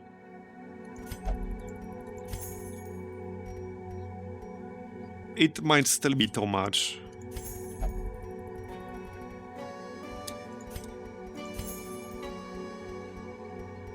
I would likely spend almost all of my gold. Not super excited about doing that.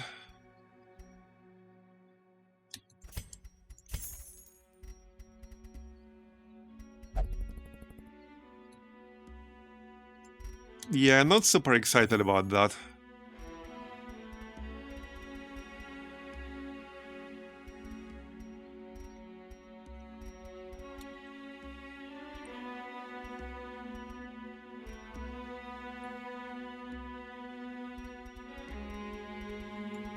This is just barely enough to upgrade my skills and gear.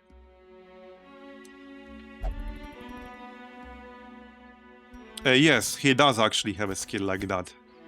No, he has released the Hound. Yep, he only has released the Hound. It's a good one, plus 30% scouting chance.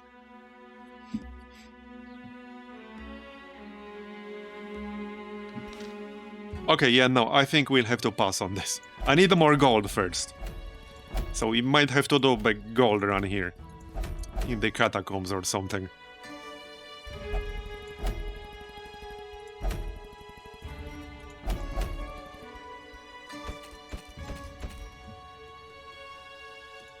Oh, I haven't checked the ferry.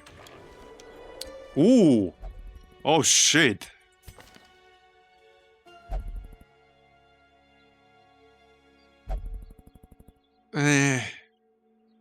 Uncoordinated is terrible with the trinkets.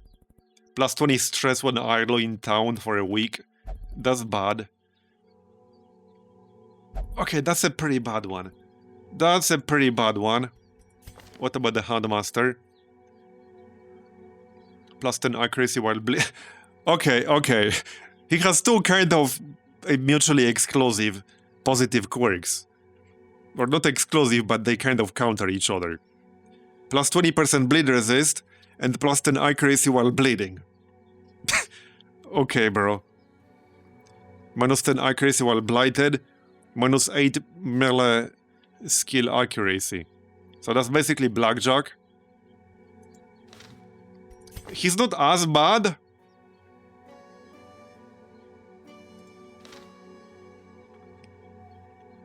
I would have to boot someone to get him.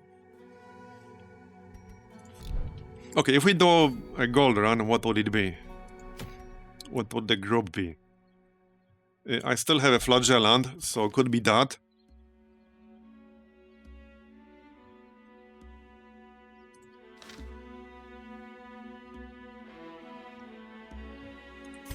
I could grab one veiled, I guess.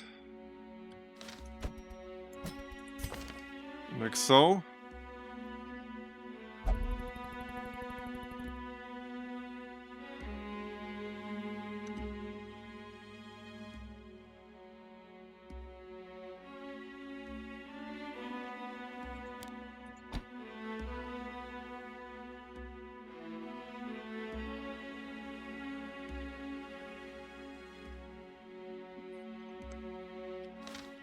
Probably a Crusader with our new trinket.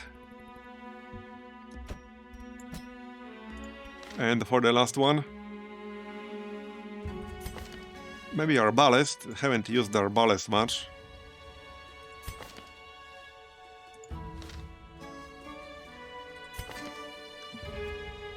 A grave robber would be okay too.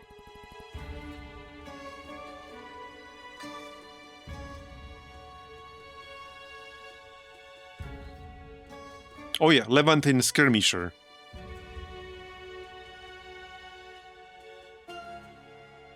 Okay, we could grab a grave robber.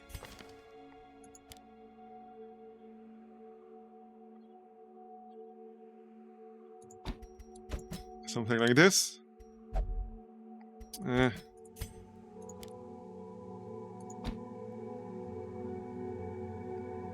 Okay, we could do rank 4 Grave Robber, I guess that's fine.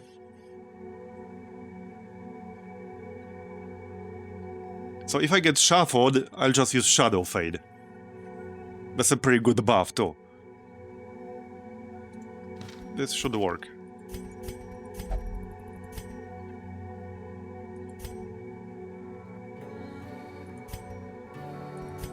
We still want some skill upgrades, but this should work. It won't be as good as with an Antiquarian though, that's the problem. But I don't know if I want an Antiquarian with this kind of group. It might be a bit slow.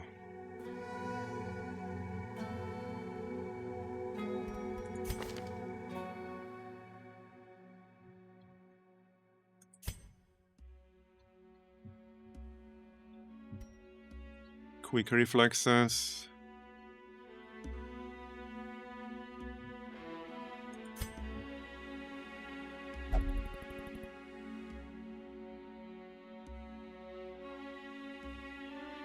Minus 10 accuracy versus Blighted is kind of bad, because I tend to spam Festering Vapors a lot. Well, I guess this is the alternative. They wouldn't be very good against the back row. They would be terrible against the back row. So that's potentially kind of bad, and I wouldn't have a pull skill of any kind. Or a knockback of any kind. So not necessarily brilliant. But it's just level 1 dungeon, right? What could go wrong? Where's that Crusader trinket? Here. Alright, so let's use the Crusader trinket.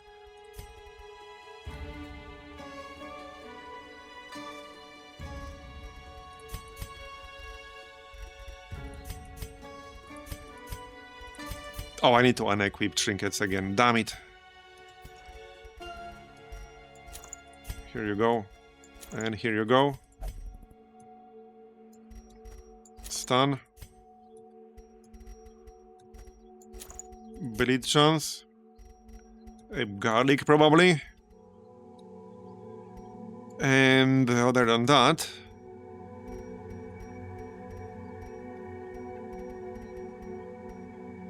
Okay, good question.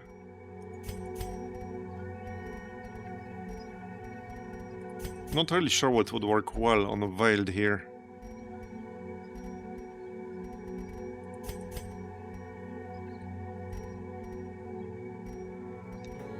I guess I can just take the Camouflage Cloak. Alright, let's just take Camouflage Cloak.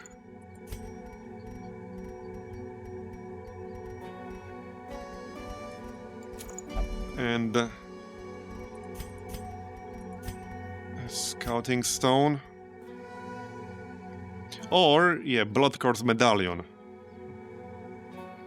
Okay, that's not bad.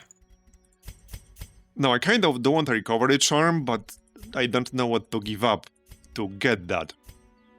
I can give a Recovery Charm to the Veiled, I guess.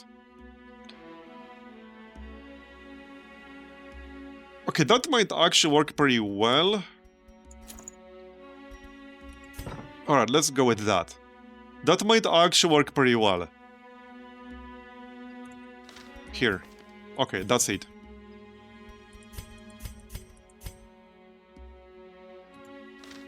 So we're doing a medium Catacombs for money.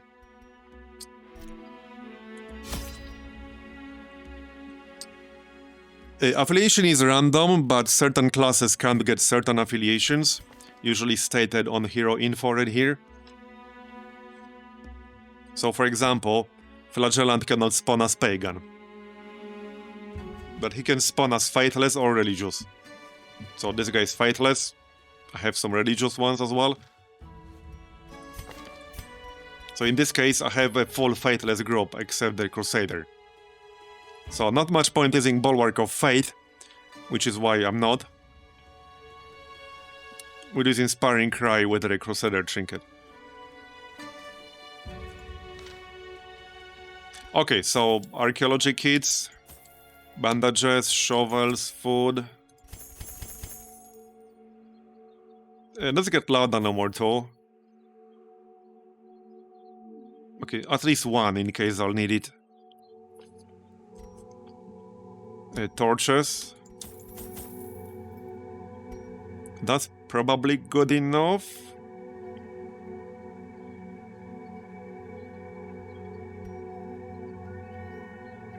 Maybe a key. In case we run into the Conversor's toolkit. I have some pretty bad quirks I could get rid of if we do run into that. This one is pretty bad.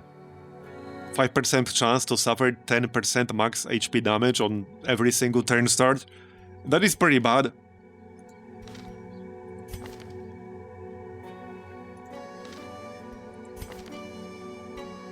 Oh yeah, and before we leave, I actually still need to upgrade a few skills.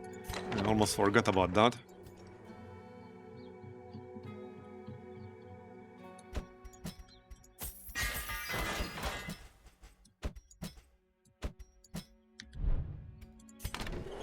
So definitely the heal. That makes it... Okay, still 8 to 12. It changes... No, 10 to 14. Right, I was reading it wrong. This skill is actually going to be pretty good at higher level. Way better than Vestal's single target skill.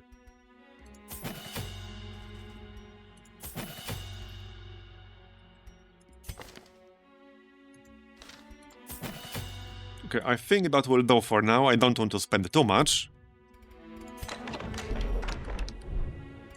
Anyone else?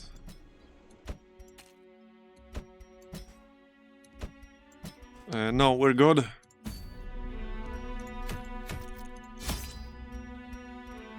Right, food. Torches. Shovels, archaeology kits. Bandages. One key, maybe one laudanum. Or two. That should be fine. I need as much gold as possible from this one. Maybe one more shovel. This is a medium dungeon, so I should be able to convert those into gold.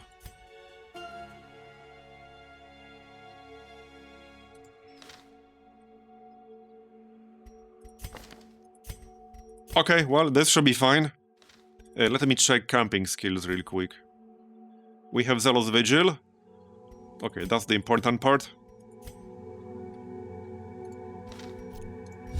Okay, I need a quick break to grab a drink, so back in like 2 minutes. Okay, I'm back.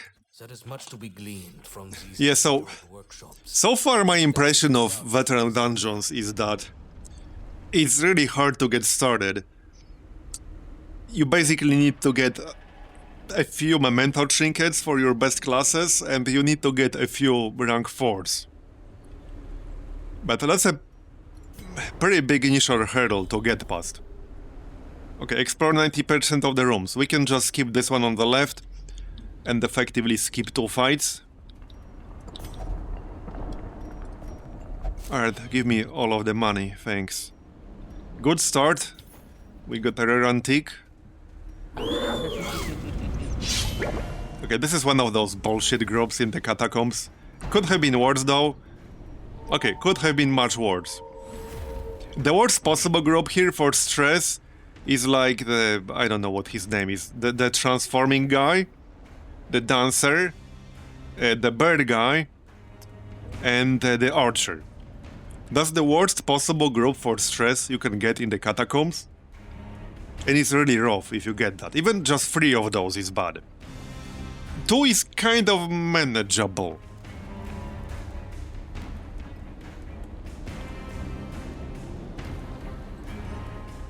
So we have to have an early grind before the real game starts.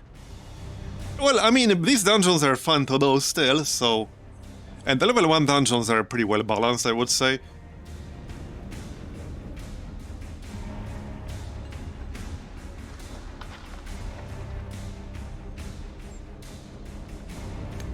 Yeah, the 2 bird guys would be pretty bad though. The thing with the bird guys is that you can pull them forward, and then they won't be able to use Harrowing Screech.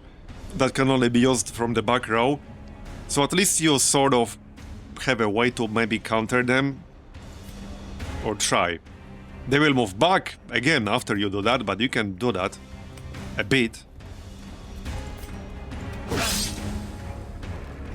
But what I'm saying is that if you get any combination of these enemies, and that's all 4 enemies, that's extremely bad. If it's 3 of them, that's still bad. Another potentially really bad group is if you have any combination of 3 of them, and then you have Levantine Grant, and you don't have anything to break guard. Because Levantine Guard has guard, and that's kind of bad. If you can't break it, or stun him, or do something. Yeah, I think we kill the dancer first here, because we don't want to get hit by the death shit. Oh yeah, this guy also has a skill that adds stress, Rallying Horn. It doesn't add as much, but it does add stress. Yeah, they have a pretty high move resist. It's much worse in level 3 dungeons. So... okay, I can stun the dancer, definitely.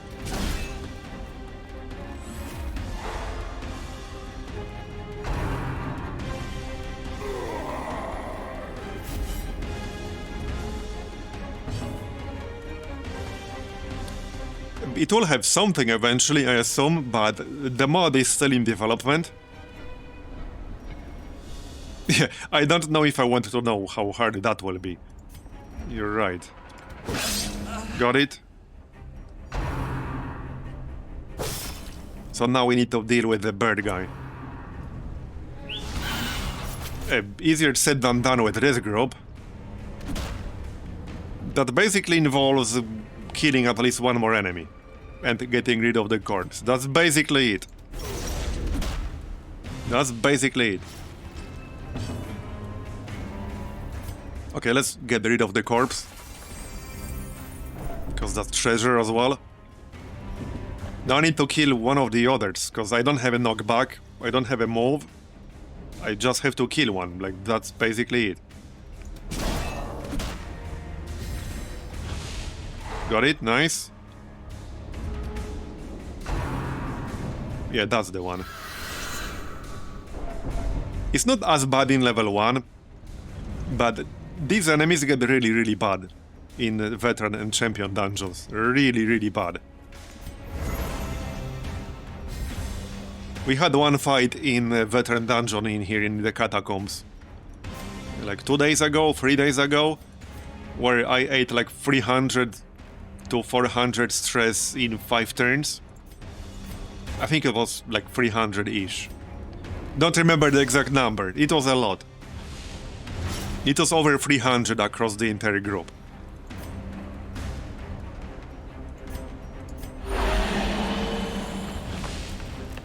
Man, this guy is only rank 2. This is a rank 2 version of that skill. And it heals for 18. And it doesn't have a cooldown. Like, this guy is a better single target healer than a Vestal. Just straight up, he is. Okay, that was a pretty crappy hit. But he's dead. Yeah, so now the bird guy cannot use his group stress attack. Because that requires back row. Now he cannot be in the back row anymore. So, you don't have to counter him directly, you can just kill 2 enemies. Quickly. If you can do it faster. Sometimes you can do that faster. Yeah, enter the combat with no stress, and exit with 3 healers afflicted, and the 4th one very close to hit 100. And 1 close to heart attack.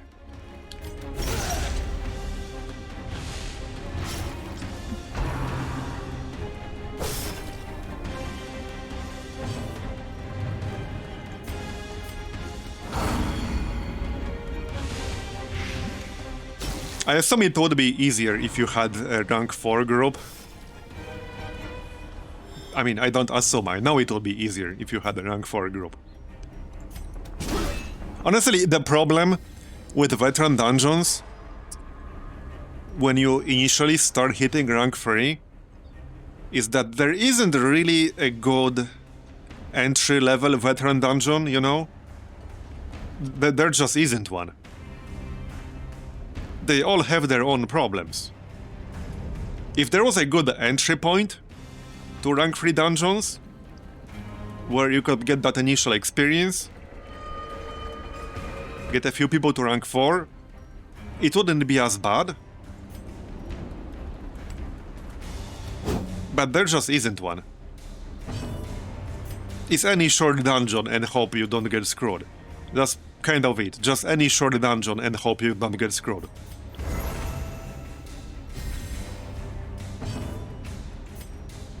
Because we did have some lucky runs. The very first rank 3 dungeon I did was a short Catacombs, and I had to do a grand total of 1 fight.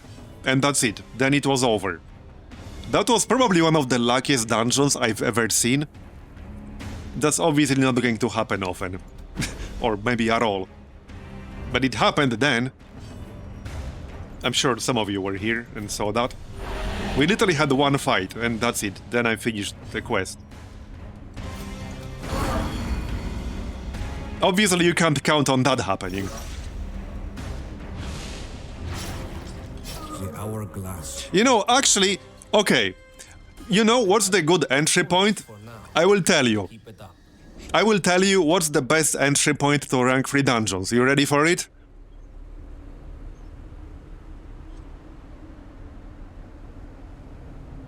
The Treasury. You know why? Because it's a medium dungeon. That's basically a short dungeon in terms of dungeon generation. If you completely ignore all of the curios to not fight the Cactonids, you can finish an average treasury quest pretty easily. The downside is, of course, that you don't get any money for finishing the treasury quest, but you get a resolve, and that's the main point. One of the hardest obstacles when you initially reach level 3 dungeons is to get a bunch of initial heroes to rank 4. So I think the treasury level 3 is actually the easiest way to get that initial resolve to reach rank 4. I actually think it is.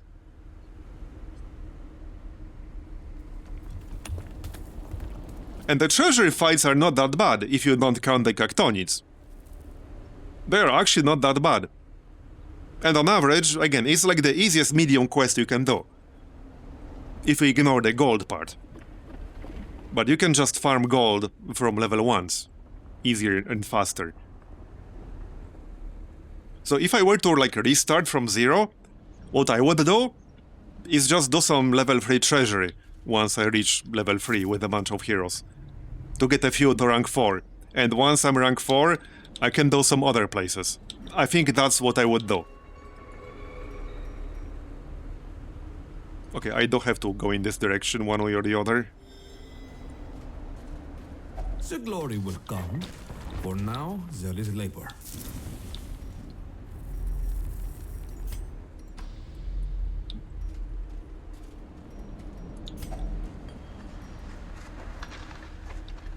And perhaps the caverns aren't as bad now. The short caverns. I would have to try a short cavern run now.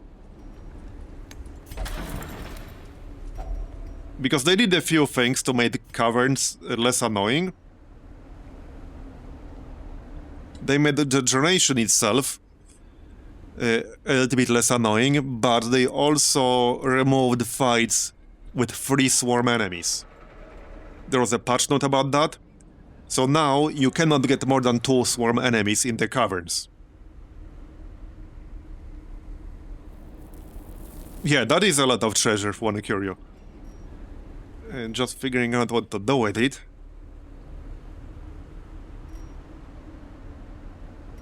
Well...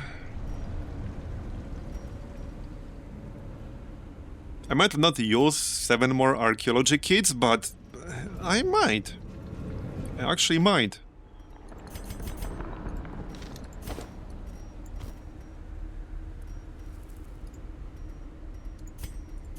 Okay, let's just go like this. I could have stacked the torches. Since I'm already going in this direction, let's check out that last room as well, and then we can camp on the way back. Do I want amber? Yeah, alright. Here. We'll take amber, and we got one minor antique.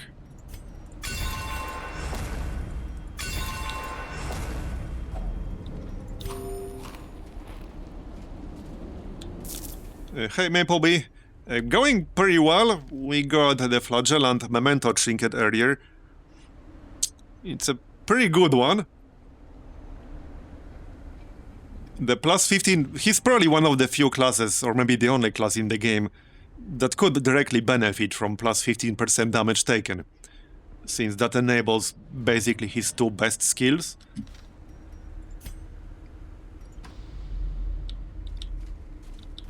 I guess the other one would be the Veiled. Alright, now we can camp on the way back. We can camp in the vendor room.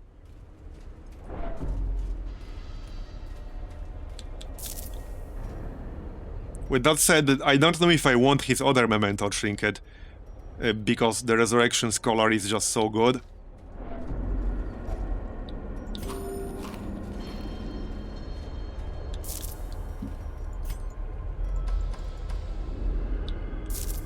Okay, more supplies.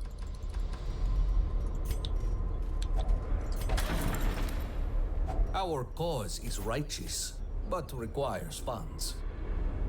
Okay, 4 shovels should be fine. Check the vendor. Let's camp first. Get some inventory space. The dark and the cold are upon us. Keep each other safe by the fire. So, Zealous Vigil. Zealous Speech. Well, first, Trinket Scrounge. Come on. Was worth a shot. 2 more points. Random supply item. Let's just get scouting chance. Watch it do nothing. The darkness will Wouldn't not surprise beat me. us. We are the flame. Alright, so I can give him anything, basically.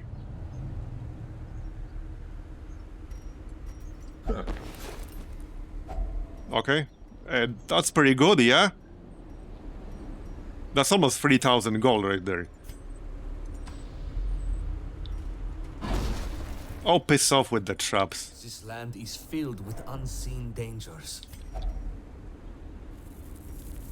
Okay, more treasure. That's why we're here. Secure it and march on. Minor antique. Much to do.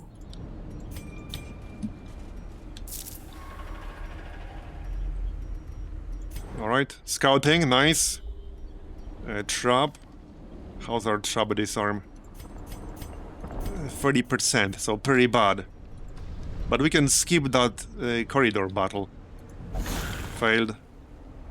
Be more careful. More treasure. Be gentle. For sale or for study? I guess I'll just destroy that trinket.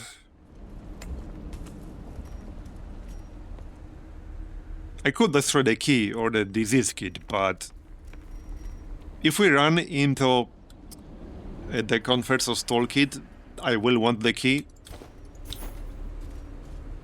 We might not, but it's worth keeping the key if we get a chance to remove negative quirk. More scouting! 2 scouting pops in a row, really? Alright, the game is feeling really generous today. I'm sure it just means we're going to get screwed extra hard. Eventually. Just a matter of time. Okay, room battle in here. Alright. This is one of those pretty bad groups. Okay, this is a pretty bad group. 3 enemies that can give you a lot of stress, and a healer. Because he can heal them, and he can also clear their negative effects. So that's actually pretty bad. That is actually pretty bad. I don't know if it's worse with a healer or with the grunt who can guard. Probably depends on your group makeup.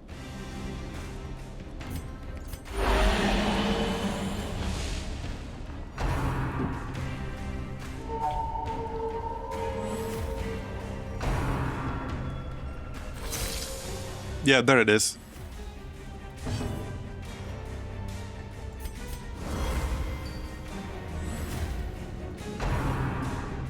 Fortunately, I do have the stun stone, so we can do some stunning.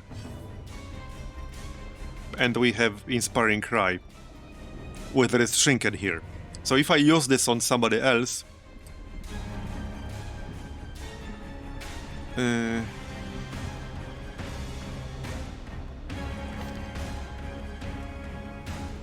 Oh yeah, this gives me plus 20% stun skill chance, right, and this gives me another plus 20%, so we have plus 40% with the stun.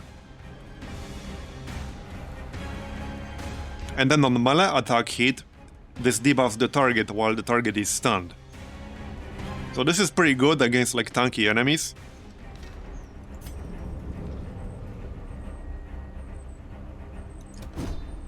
Or they can dodge. Well, to be fair, that was turn 1, but it was still worth a try.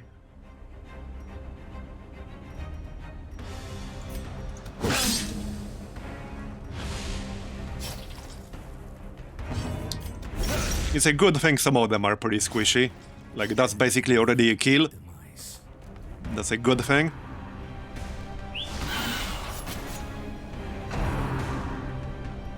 If I had a knockback here, or a pull... Oh, there we go. Oh yeah, because the Thaumaturge will use a skill that moves him backward if he ends up in the front row, which pulled the Pursuer forward. So now the Pursuer cannot use Harrowing Screech. So that was actually... okay, this was actually a pretty easy group to deal with, because 2 of these enemies will use skills that move them back to the back row. But the Pursuer cannot use his stress attack from the front. So all you need to do is kill the squishiest enemy in the front, which is the Dancer, which kind of semi-neutralizes the Pursuer. So now we can focus on the Rakasa.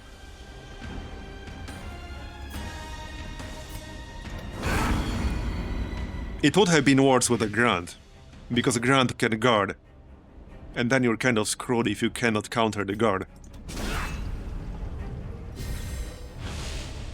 Yeah, we can probably kill this guy before he can do much, thanks to the stun.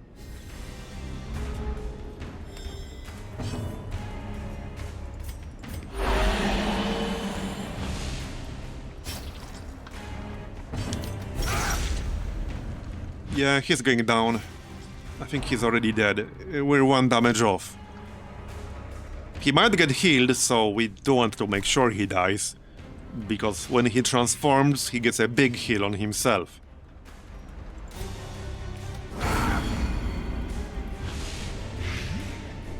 That'll do. Bye-bye.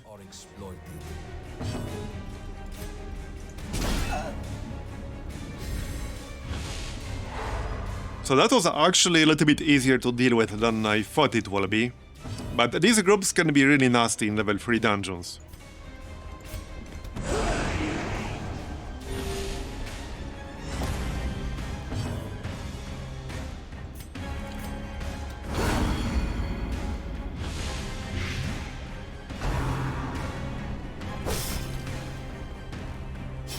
In the Caverns, you got the bats. The bats were really nasty in the Caverns, because of that echolocation skill. So a group with 2 bats, if you can't deal with the back row easily, can give you a lot of stress. Drop of venom. Death does not regard the method.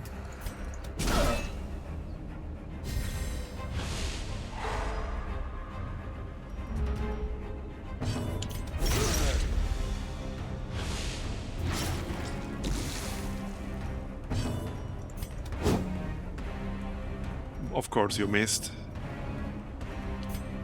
Let's just pop a heal. He's as good as dead now anyway. He's basically already dead. He just doesn't know it yet. What I like about the Inspiring Cry, by the way, is that you can use it on yourself. There are a few support skills that can only be used on others, not on yourself. I kind of don't like those much. Because then you need a way to help the person using them.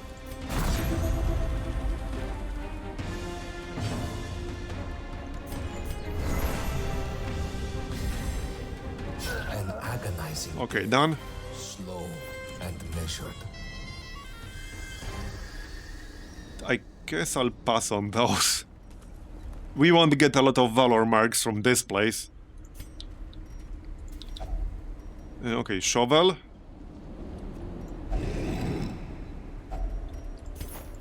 Alright, more treasure. I definitely can't take all that.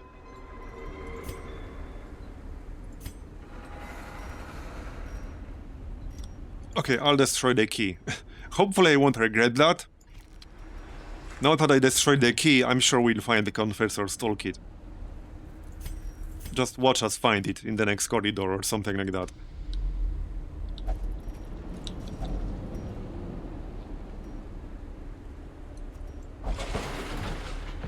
Alright, more treasure. Moon Crown. Okay. That's worth money if nothing else.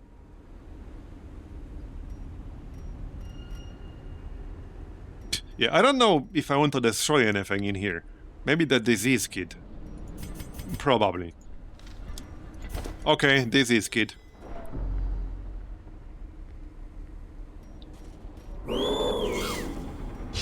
Interesting group. Oh, we got surprised, alright. Well, I don't have Holy Lance, fortunately, and Flagellant can move forward free. Another reason why I like the Flagellant. Not a lot of melee classes in this game have a movement skill that allows them to move forward 3 ranks. Not a lot of them. He might be the only one, I would have to check. He's one of the few for sure. Yeah, twins.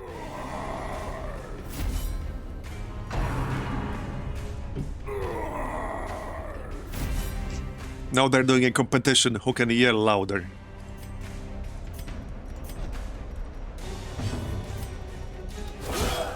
Oh yeah, there we go. We can Holy Lance the bird guy.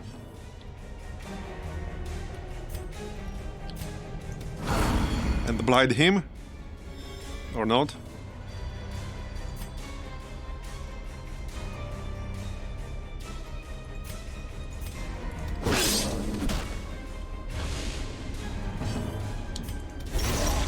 The other guy is almost dead already. One more hit will do it. Nice try, buddy. Bye-bye.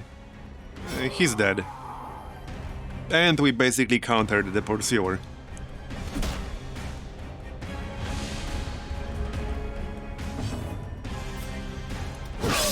Nice crit.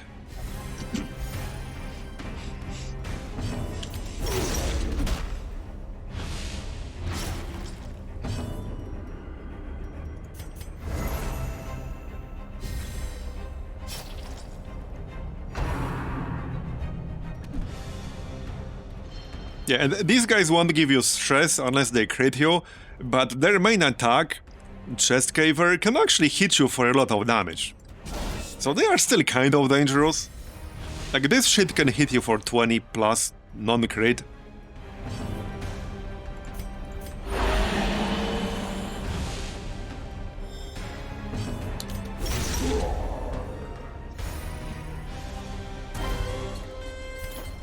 So it's always a bit of a dilemma what to target first in the Catacombs.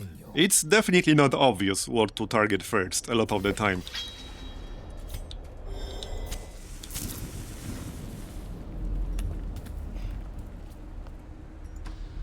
No, he uses the shout to give himself riposte. Okay, more treasure. This will give me a trinket, which I don't necessarily have the space for. But, okay, maybe we'll get something good. A dark bracer. For those dark runs. Well, hey, I guess kind of useful for night quests in the exposed interior. Okay, I'll take it.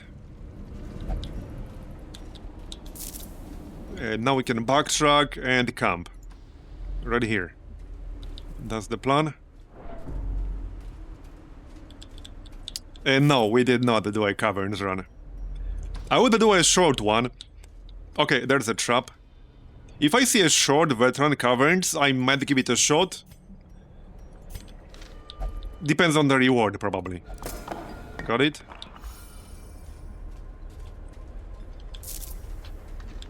I want to see whether we had Caverns with new generation or old generation. It might not be very obvious. Still, I'm not in a rush to do Caverns. I need a lot of salvage jewelry now, so we might do more treasury. Alright, now we can camp, so let's do that. We will need your strength come daybreak. Zealous Vigil. I don't have a whole lot of stress, that's probably not worth reducing. Trinket. Hexer Trinket. Plus 15 dodge while bleeding on being hit. Bleed for 2 points per turn for 2 turns.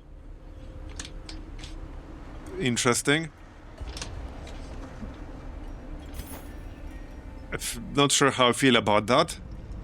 But okay, it's a trinket. Sure. Okay, I don't need stress healing. I guess we can get scout chance.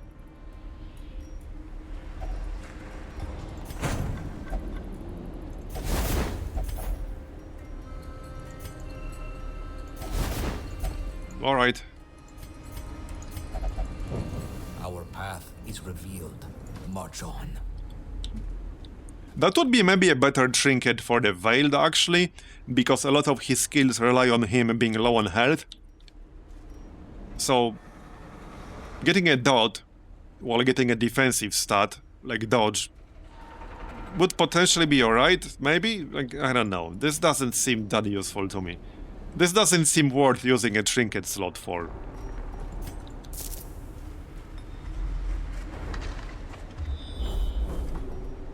Okay, room battle. Let's check this first. Empty. And there's a trap up ahead. Failed. We must be more vigilant. Back we go.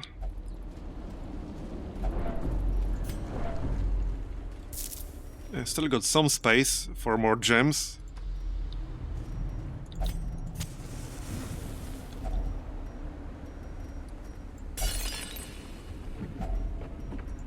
Okay, Amber.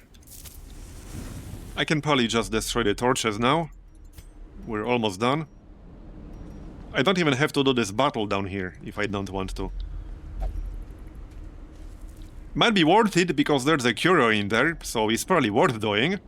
But I don't have to do it.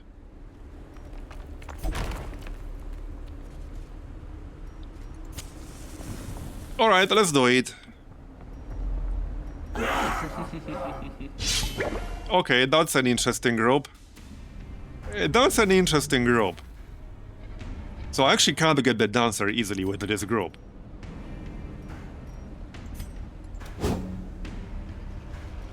I'll have to kill something in the front row first.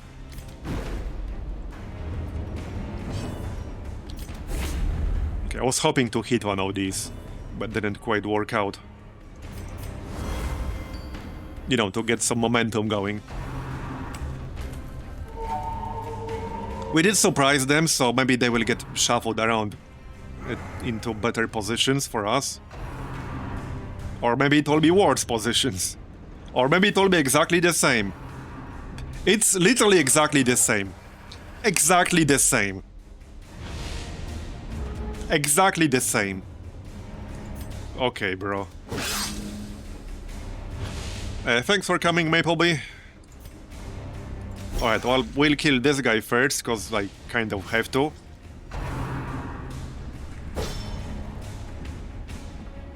We should be fine. Ish. Maybe get a bleed up. A blight, rather.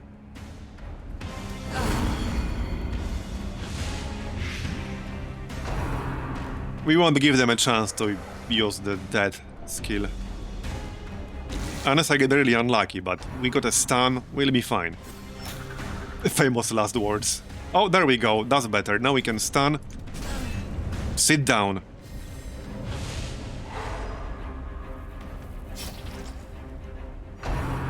Yeah, okay, he will use Transcend, which is slightly irritating, but oh well.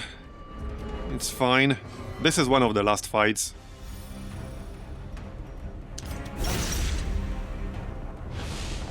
That's enough. Okay, that's enough. This also gives you some stress. Not as much, but it's a group-wide stress. The other guy will probably Transcend too. So that's what makes this group kind of obnoxious.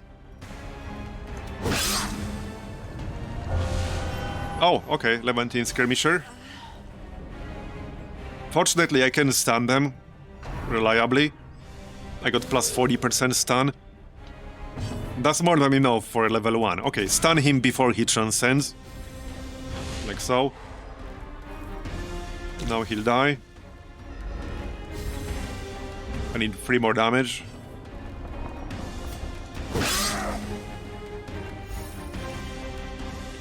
Leper and the Judicator.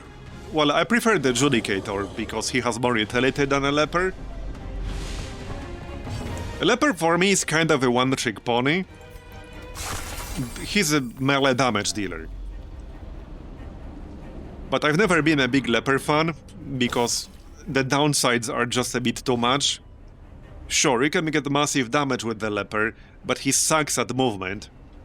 He doesn't have any skill that allows him to move while doing damage. Like, for example, Holy Lance on the Crusader. And he just doesn't have that much utility. And he cannot hit the back row at all. He can't do anything to the back row. Neither can a lot of other melee classes. And yeah, he has bad accuracy. And you know my luck. With my kind of luck, I just don't like using anything with low base accuracy. The Judicator can do a lot of interesting stuff. The Judicator has a lot of good synergies. The Glassworks skill has a lot of good synergies because of its interaction with pagan and religious heroes. You get a 2-turn stun, which is insanely good. He can expiate, he can Amber Blight, he can do some pretty good damage with his main skill.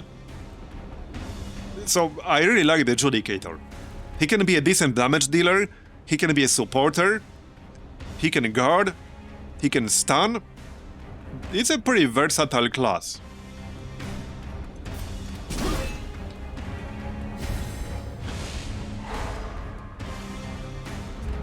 Okay, this should be the last fight here, basically.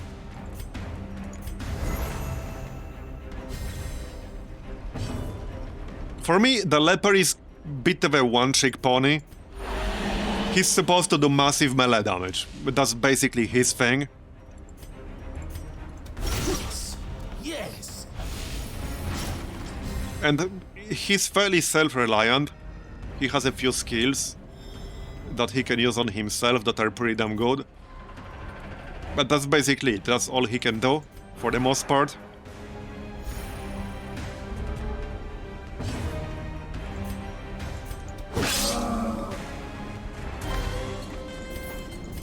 Alright, that's that. There is much to do. I don't think I want to give anything up here to take 1 amber. I guess we can just... Here, get rid of the torch. Okay, not leaving yet. Be interested in a trade agreement with England? Hey, TNT. Yes, I would be interested later this week. And thanks for 25-month resub. Appreciate it. Alright, more treasure. Give me more treasure. Okay, good. I think I don't want that, yes. But what do I destroy? Hey, ChrisMax7, thanks for the Prime sub. Appreciate it. I guess we can get rid of... the bandage? I can get rid of the food, actually.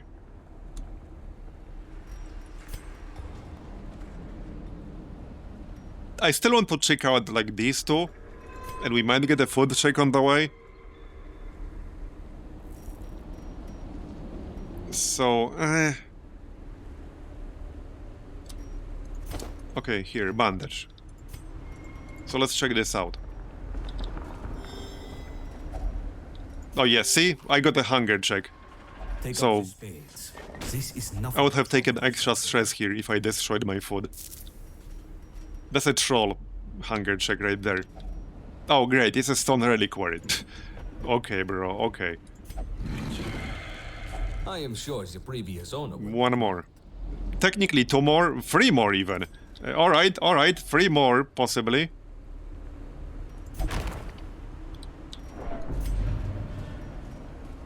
No more fights I have to do, so might as well check them out. Don't remember what this was. Oh, right, amber. Alright, sure. No actual amber, just amber residue. Bit unlucky. Okay, 1 more curio down here. Let's just go check that out and then we'll leave. We must keep eyes peeled. Okay, last one. Yep, that's good.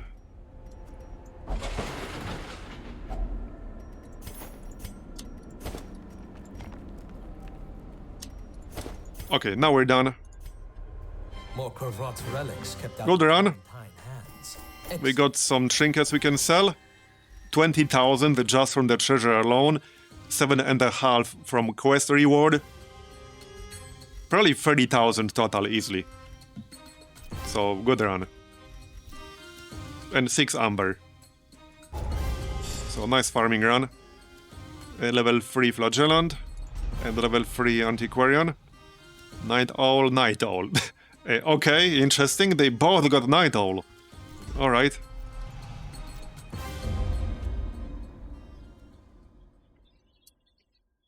The sail Thanks for coming, Akikonamo. Have a good one. we press on. Okay, we cured that nasty disease. We cured a headache. Alright.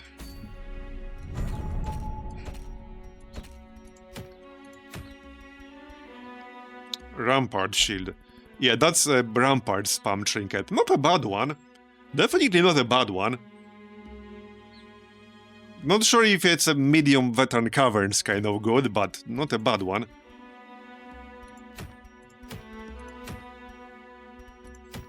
Probably the best reward out of currently available quests, though. Yeah, pretty much. Pretty much. Yes, we tried the Treasury boss. Didn't quite make it.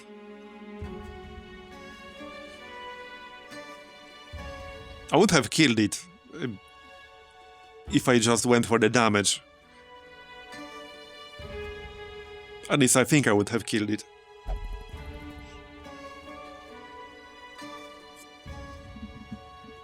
Do I really want to do caverns? I don't know, man.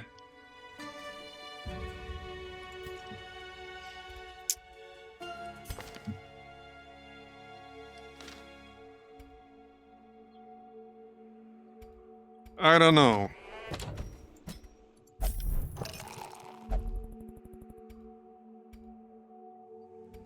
Maybe. That's a pretty big maybe.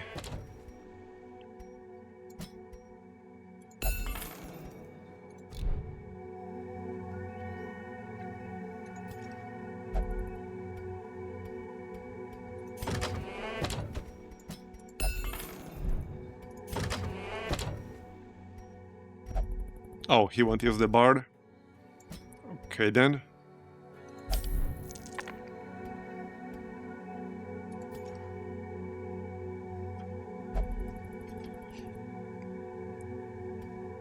I'm not convinced I want to do it. I'm not convinced. I'm not convinced at all.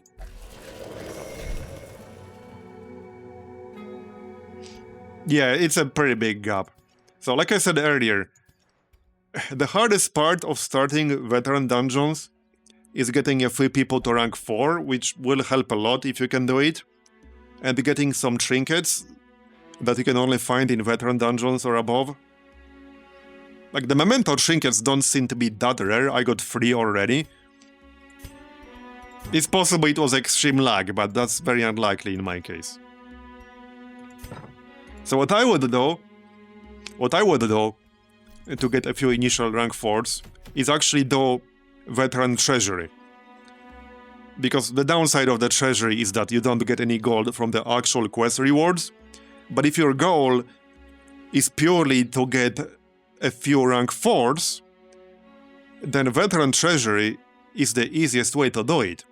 You just ignore the curios, you just go for the quest completion to get the resolve. So you don't do it for the gold. So that's what I would do. It's what I might still do. It's basically like the Hag, but worse. So freeing my guy did nothing because he got trapped basically instantly without a single action I could have taken. And then it happened again. So it was almost like bait. That's why I'm saying I would have been better off ignoring that mechanic and just going for DPS on the boss. I think now, okay, now that I have rank 4 Musketeer, I could probably, I'm pretty sure I could beat the boss pretty easily with rank 4 Musketeer with my 2 Memento Trinkets. Because these 2 Memento Trinkets give me massive damage against marked targets, like insane damage. And on top of that, I have a lethal here, which ignores 15% armor piercing. I mean, 15% protection. I think I had an even better Musketeer, but she's rank 3. But yeah, I can do some massive damage with a Musketeer now, that's the point. I don't know if I want to do it yet. That's a big if. But I could probably do it way more reliably now. I would just bring a very high damage group and basically try to focus down the boss quickly. That's what I would do. Yeah, she stole my healer twice in a row too, that didn't help. But in a sense, if you go for the burn her down strategy, it's best if she takes the healer and leave your 3 damage dealers alone. That's the thing in a lot of games. Not even just in strategy games. If you have enough DPS, you can ignore the mechanics. It's not an easy thing to like design your encounters around. You can rely on some gimmicks, like making certain enemies immune. But if it's possible to just burn down the boss and ignore the mechanics, it's just a matter of having enough DPS. Know what I mean? Unless you make the boss immune or make the boss disappear to force the player to deal with some mechanic, it's just a question of how much DPS is enough DPS to ignore the mechanics. It's actually an issue for boss design in a lot of genres and a lot of games.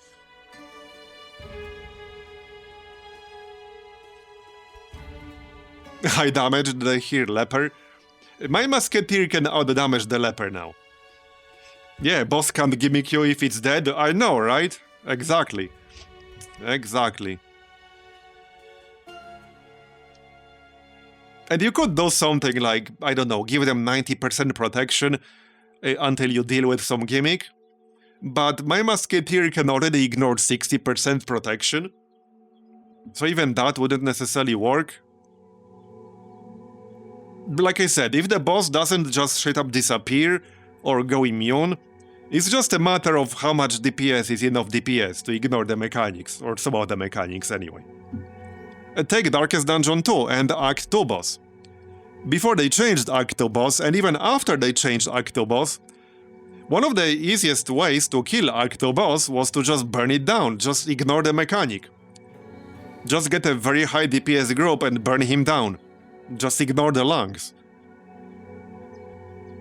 That was the easiest way, objectively the easiest way to kill the first iteration. It's still an easier way depending on your group setup. Yeah, it's the I started blasting strategy. Yep, it is. It is. Okay, so hold on. Let's see what we could bring here.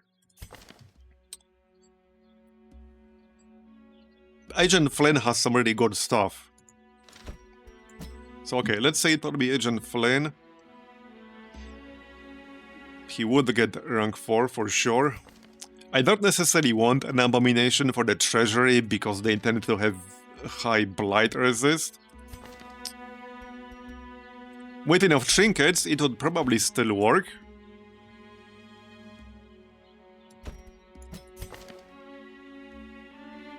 Man, I need to remove some of this. He has some really bad negative quirks. It's mostly this one. This one almost killed one of my characters because he hit them while they were already at death's door. Which could have been a kill.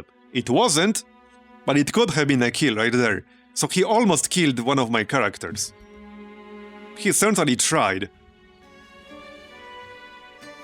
He certainly tried.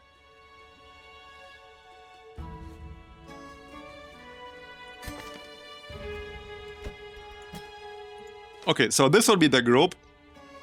The goal of this group would be to just complete the objective.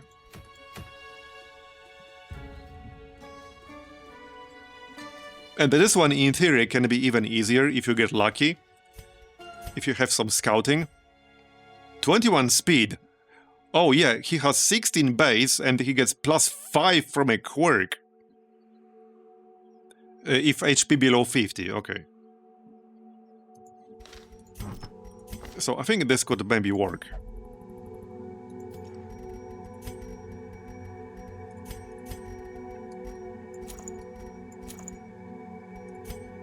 Right, so the occultist would have to mark.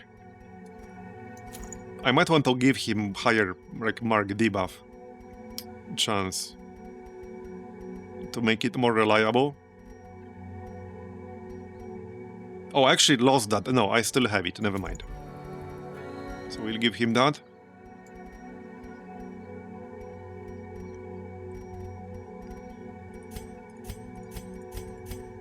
I definitely want the scouting stone on someone to improve my chances. Might have to be the abomination. So he can get the recovery charm and the scouting stone. That's still 62 health. Resurrection collar. And bleed chance. So something like this. That should work nicely. Let's check how much money I would need for upgrades. If any. Okay, I might not actually need any. Yeah, I think we're good.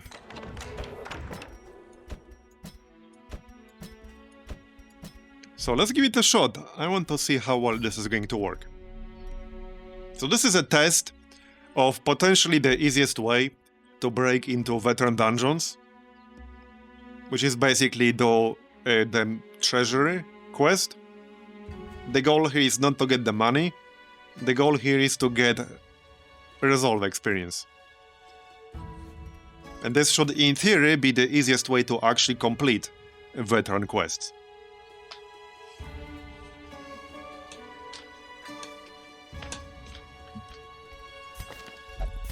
Okay, I got the trinkets.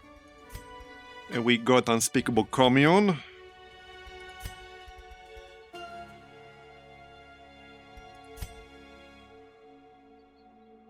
Okay, I might want to buy Clean Musket actually, because that's a really good camping skill, and it will make our setup even stronger.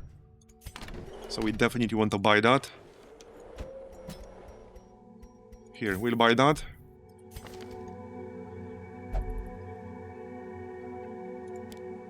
I'm keeping the scouting chance.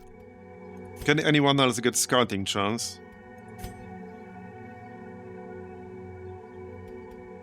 +8 speed for battles. Okay, we got one here already. Okay, +8 speed for 4 battles is kind of good. Psych up, +25% damage. Alright, let's give it a shot then. Yeah, and we also have that resolve trinket. So, I don't know if it would be enough. I don't know how much resolve experience this is exactly. Whether it would be enough to go to rank 4 with a fresh, new rank 3 character by doing one medium veteran quest while using that trinket. I don't know if that would be enough or not.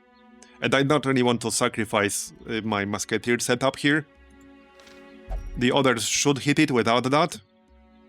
I'm pretty sure everyone else here will hit level 4 from this, as long as I finish the quest. So, okay, let's give it a shot then, shall we? This is our group. Let's give it a shot. I might even bring some extra provisions, because, again, the point here is to do the quest. Definitely want anti-venom, shovels, torches. A few extra torches, because we might have to do a lot of backtracking, potentially. If we get unlucky with the layout, it might be a lot of backtracking. Some salt for the skeletons, actually. Anything else? That might be fine. Maybe a disease kit, in case I get hit with something nasty. Okay, this looks good. Oh yeah, laudanum, right, because of the buzzards. They have that nasty terror skill.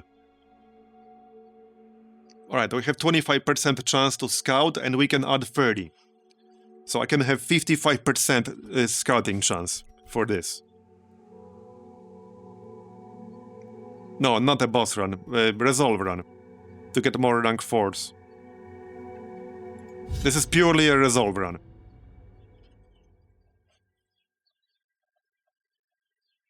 Because, again, I think this will be the easiest way to get started on veteran dungeons.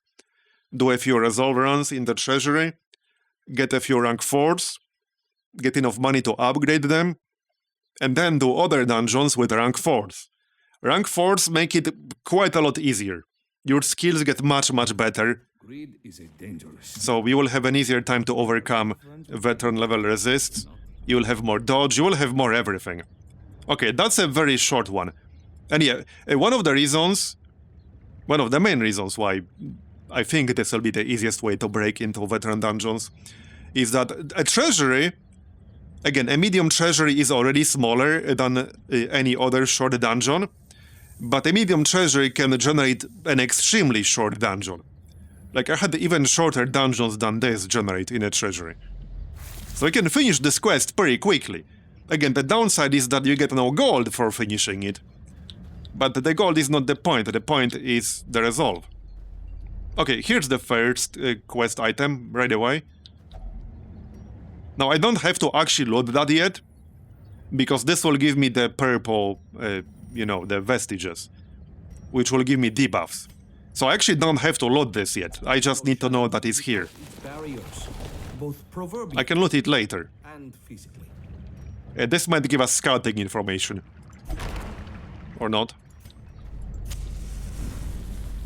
We likely have to go back here anyway, and if not, then this is already going to be a short quest. But I can grab it on the way back. That's the plan. Okay, Scout Buzzer. That one still has Buzz Blast for stress.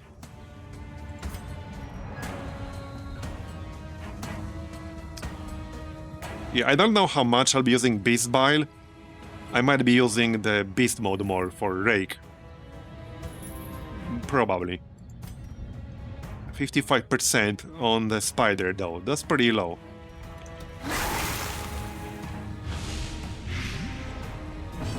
Alright.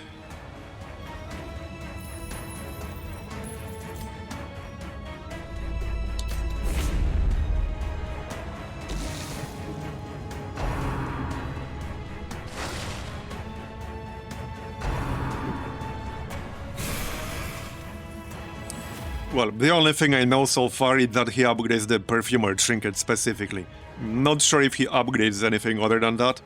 The thing is, you don't need to do the treasury for that guy, you can find him anywhere.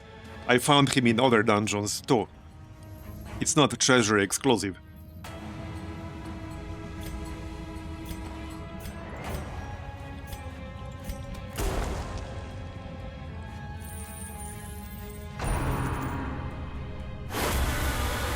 So these invisible guys will be a bit annoying. Fortunately, it's not for super long.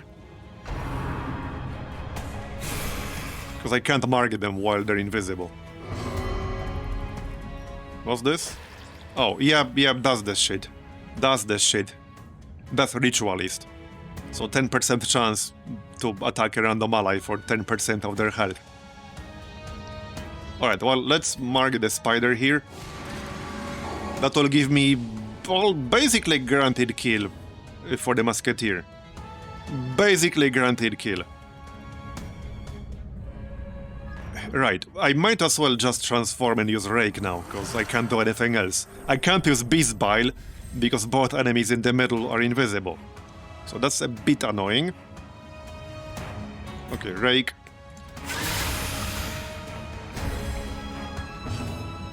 Rake is so friggin' good. Alright, so standard shot. 23 to 45 damage. 33% chance to crit. 95% chance to hit. One of the good things about the setup is that you get such a high crit chance.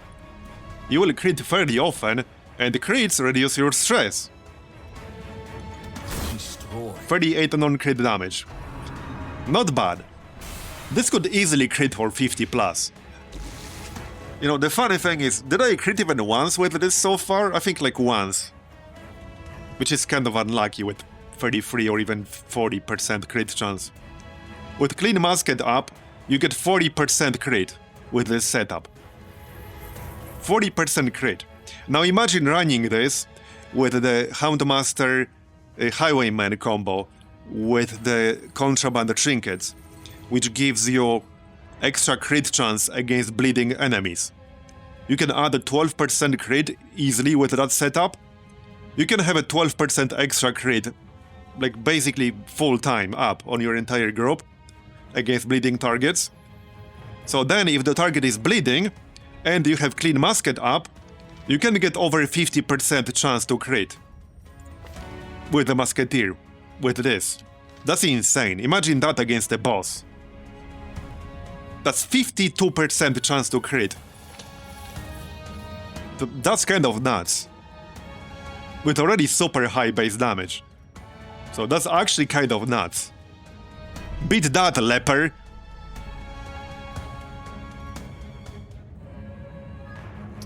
Right. Hold on. Wait, I shouldn't have this demon spawn, but alright. I need to kill the buzzer here. Well... Okay, I thought he had a sacrificial stab, but clearly not. Of course my curse got dodged. Of course it did. Of course it did. Plus 6 speed, plus 40% damage versus marked. Okay. How about now? That'll do, I think. Yep, that's a kill. Nice dodge. More rake.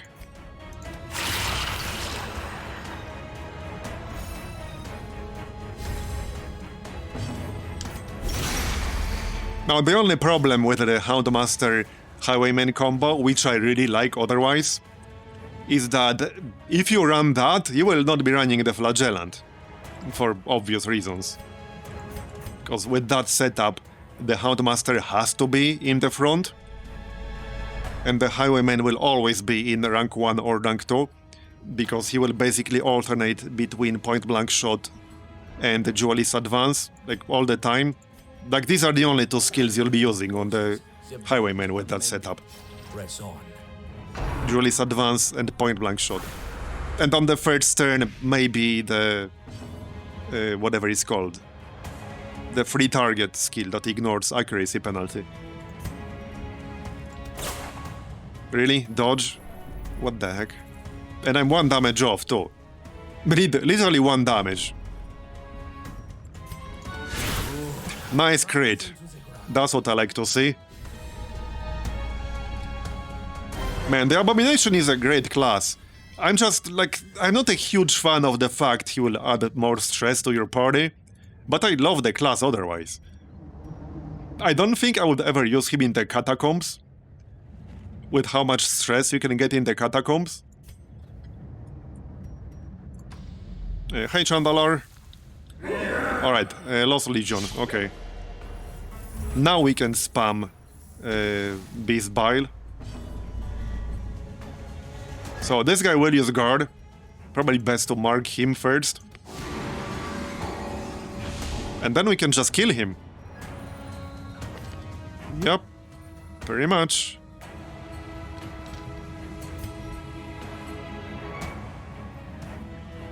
So here's one situation where it's worth taking a gamble on turn 1 to take this shot. I mark the enemy, and I have 55% chance to do 23 to 46 damage. We insta-deleted an enemy in another dungeon earlier on turn 1 with this. Because sure, I have 45% chance to miss, but we have 55% chance to do this much damage on turn 1. You cannot do this much damage reliably on turn 1 in Black Reliquary. So this is still worth doing, possibly. It's definitely worth trying. I mean, we missed this time, but it's worth trying. I guess the only downside of doing it with her is that she has Perfectionist, so... But otherwise, it's a very good idea. Yeah, we're doing okay today. We got a Flagellant Memento earlier that I'm using right now. Plus 35% bleed chance.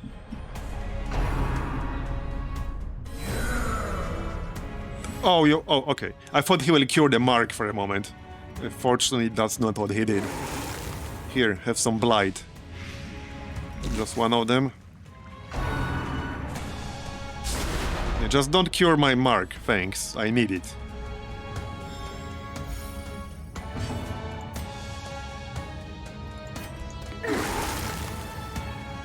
There we go. Dodge and protection debuff. Let's just play it safe and heal. That's actually a lot of dot damage. Let's remove that blight right there, because that was a lot. It's still 11 bleed. And no, there is no way to speed up combat animations. You can speed up movement animations and the scouting animations, which I did. Yeah, that's a stun. Okay. Give me my Musketeer already. 2 stuns. Okay, calm down. Calm the freak down. There we go. Okay, so it's 23 to 45 damage, 33% chance to crit. He still has protection. We can basically negate all of that. Alright, yep, I'll take it. That's good. That double stun was a little bit annoying, though. I'll probably want to heal myself here with the Flagellant. Heal the Occultist just to play it safe. Because I could use Exsanguinate. That's 5% chance to miss. It would basically kill the Missionary, though, and heal me to fall. Not literally to fall, but pretty close. Got it. Okay, nice. That's what I love about that trinket. That's why I don't know if I want his other Memento trinket. I would need to know what it is, but the Resurrection Scholar is just so good on the Flagellant. It's an S-tier trinket on the Flagellant. Out of all the uncommon trinkets in the game, this is one of the best uncommon trinkets, like in the game, literally. So this should be a kill. Or close. He has 6 blight. So I just need, what? 24 damage? 25 damage. Got it. So 2 down.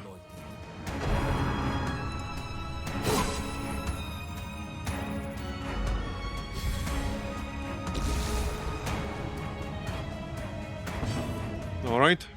Maybe we can stun. 70%, 70%. No, probably not. Yes, blight that corpse. It deserved it. Heal up.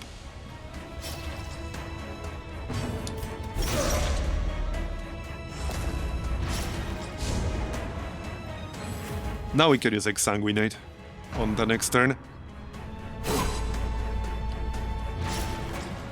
Actually, it will be on cooldown, right? Yeah, it will be on cooldown. We can use Redeem. 37 crit, nice. A pretty low crit with her potential, but he wasn't marked, so fair enough. Okay, I don't want to kill him yet, I want to heal myself.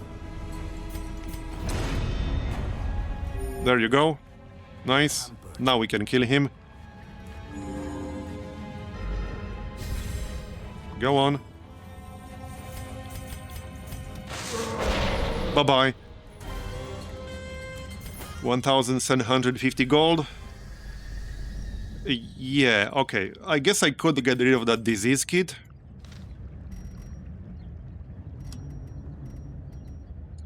Okay, hopefully I won't regret that. Piss off with the traps.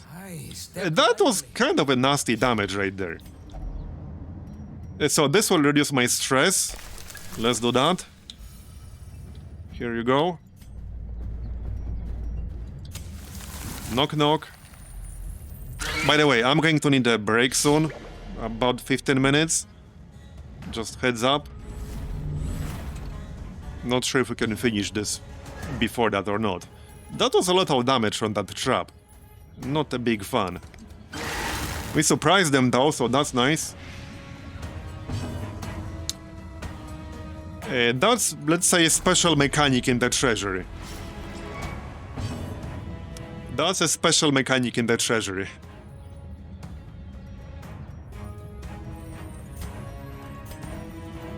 But there's a good reason why I'm avoiding them, let's just put it that way.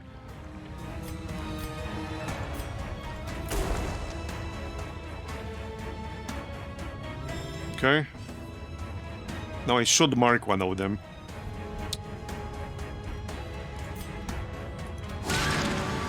This one.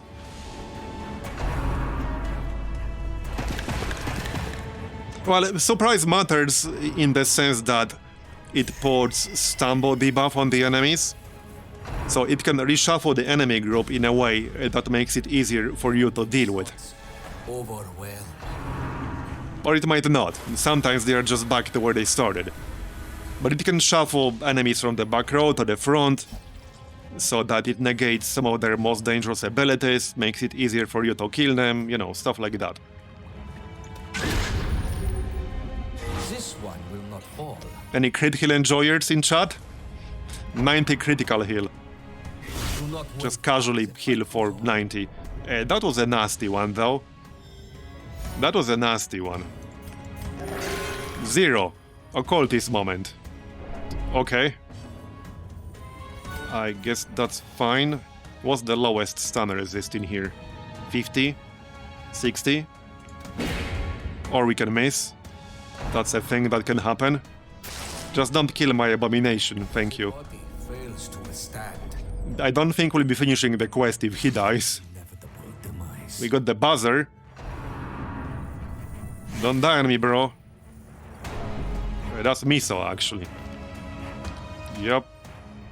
Alright, well... I guess I'll shoot him.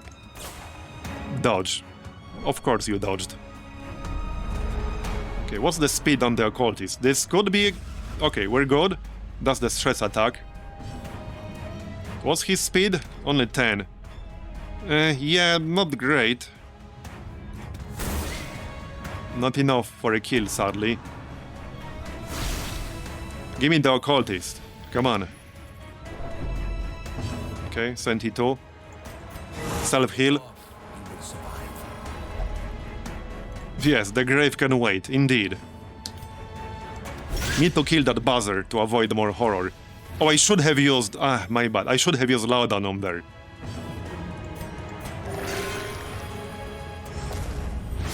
Yeah, that was not very impressive.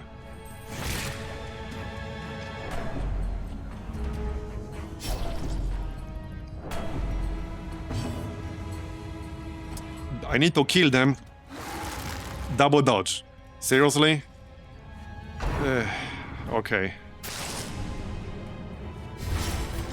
We'll probably camp after this fight.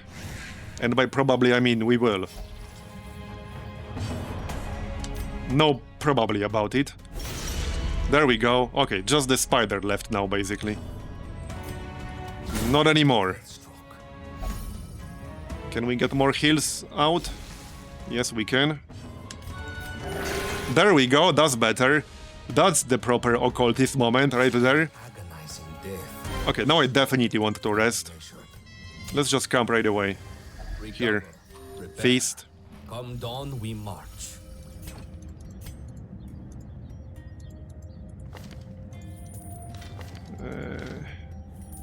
Yeah, I don't think I'm willing to destroy anything here. Right, so let's see. First... Yeah, probably Unspeakable Commune. I don't have another version, right? No, we definitely want Clean Musket. Unspeakable Commune. Reduce the stress. I think he has self-stress reduction. Yeah, heal 20. I don't think I want to add 10 stress to everyone. Probably not. No, I don't. Here you go. That's 3 more. I can get more scouting. I think I'll do that. Or I can reduce stress on the musketeer. Okay, let's reduce stress on the musketeer. I don't think I want to use this. No, we're good. We follow the ever There. guiding light. I have to check this last room here. Okay, let's use Laudanum.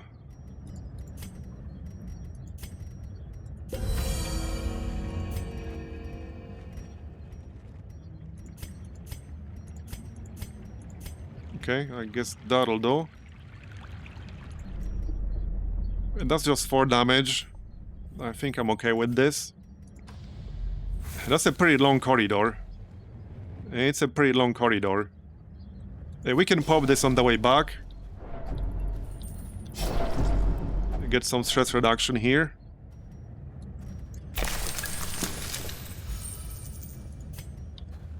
Okay. Yeah, we're not doing this. That's the Shambler equivalent. Definitely not doing that. Sorry. That guy is nasty too. A poison peddler. Right, so... Oh yeah, Laudanum was like less stress damage taken. Antivenom was blight resist and I think damage or healing received, something like that. I don't have all these things memorized. Antivenom was a pretty good one though. And I think I want to keep Laudanum to counter the buzzards.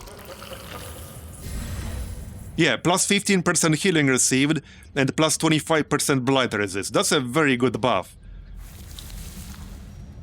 Not only healing received is obviously good, there's a lot of nasty blight damage in this place. Okay, so now we can grab the quest on the way.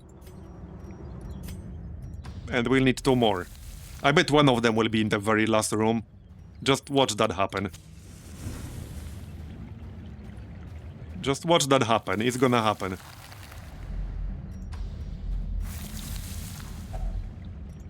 Two hunger checks, really?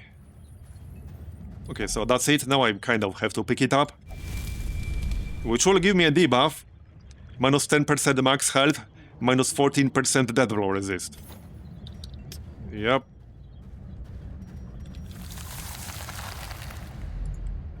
Right, okay, I think I need around a 15-minute break now.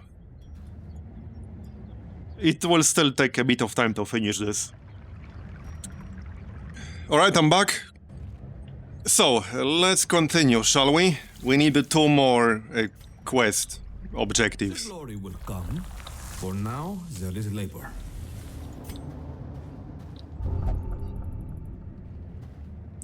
Okay, right, she will do that on her own.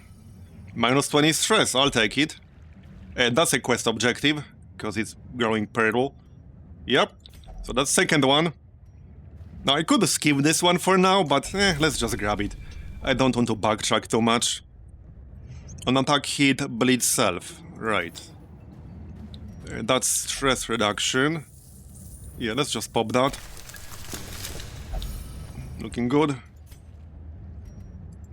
So we just need one more. It could be here, it could be here.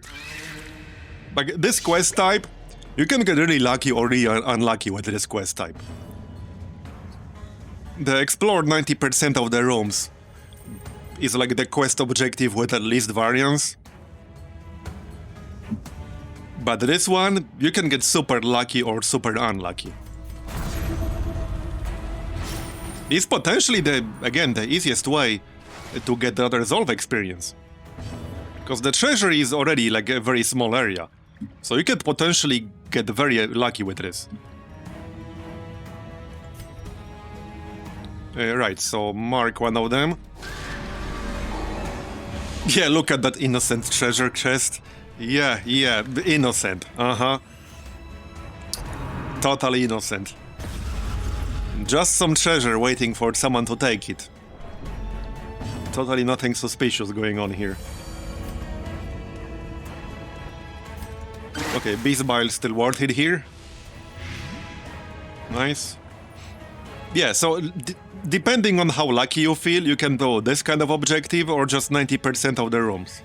90% of the rooms will be pretty quick in the treasury. Okay, let's just take this shot. It's 55% chance to just delete it from existence. There you go. There you go. 55% of the time it works every time. Yeah, we swatted that bug. Damn right we did.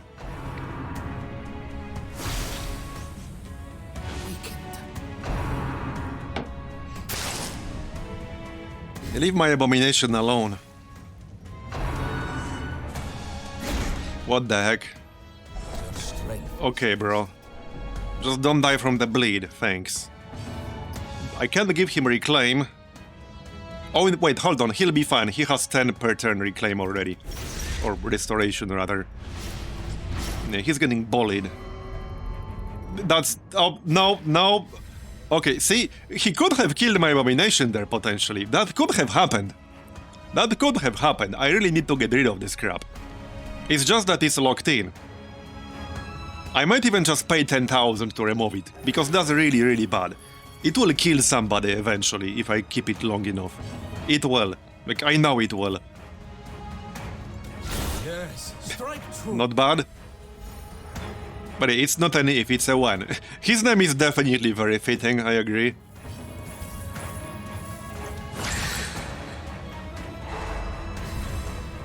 Alright.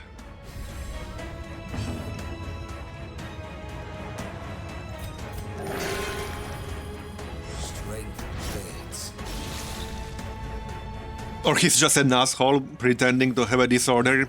Yeah, true. That might be the case.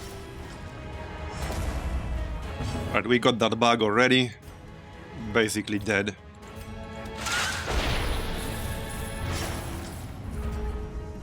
Once the blood flows, the end. Alright. That's plus 15% armor piercing. I do have one already. But sure, let's take it. March on. More obstacles. Take up the spades. This is nothing to trouble ourselves over. More treasure, potentially. Not that I really have the inventory space for it.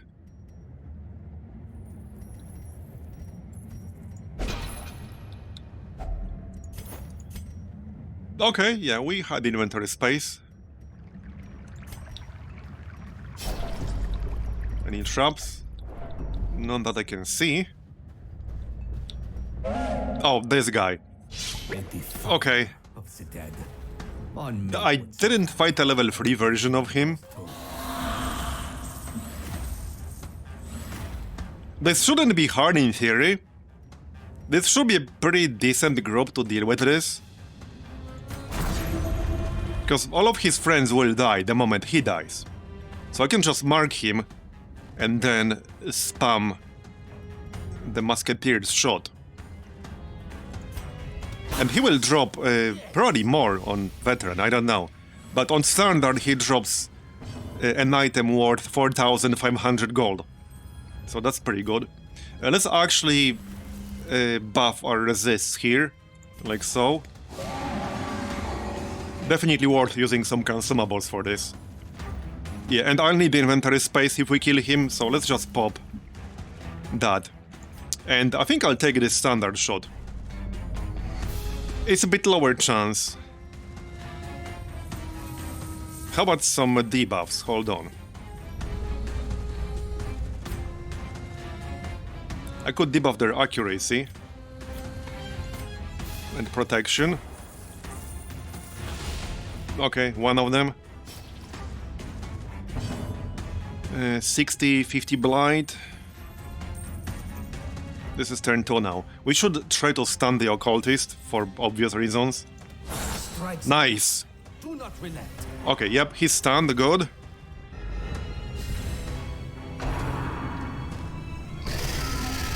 Okay, hopefully we can kill him. We should be able to kill him.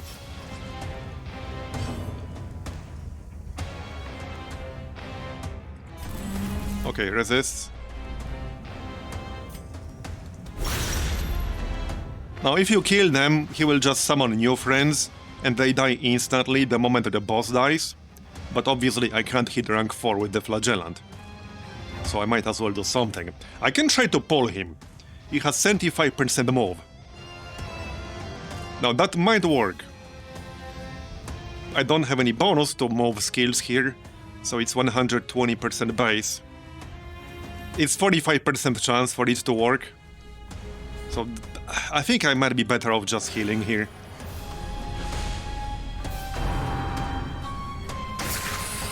They will do a fair bit of damage. Alright, now standard shot. 25 to 49 damage, 41% chance to crit. 41% chance to crit. Now be a nice musketeer and crit for me. Alright, deal. There we go, 72 friggin' crit. Heck yeah.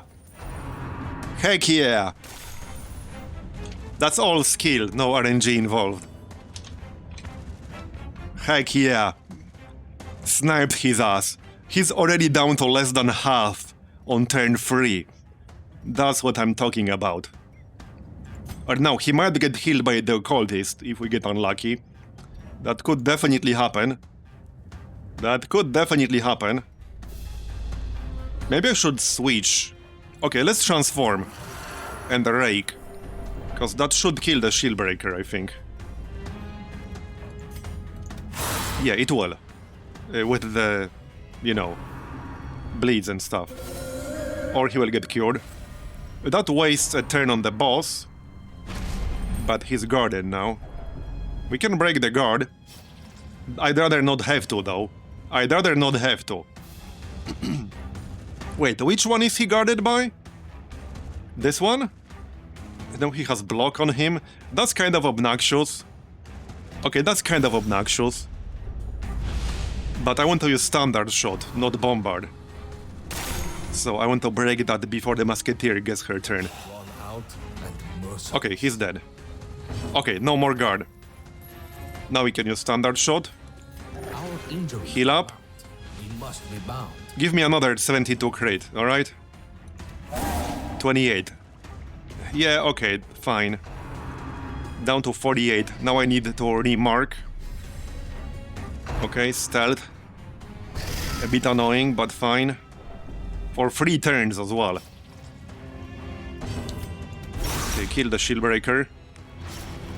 Rake would work if we can get the boss to rank 2. I can't counter stealth though, unfortunately. Okay. Well, now I have to use bombard, I'm afraid. I could have killed him right there if he wasn't invisible. I actually could have killed him right there on turn 4. Well then, that's slightly annoying. But it's okay. Can we rake before he gets a turn? Perhaps we can. Yeah, he would have been so dead if he didn't have invisible. He would have been so dead. Yep, now he will summon more friends. Oh well. The annoying part is that it doesn't make it lose stealth. That's the really annoying part. Nice crit. More rake. Plus 60% damage with rake now. Any rake enjoyers in chat? Death does not regard the method. Still invisible. Stealth, whatever.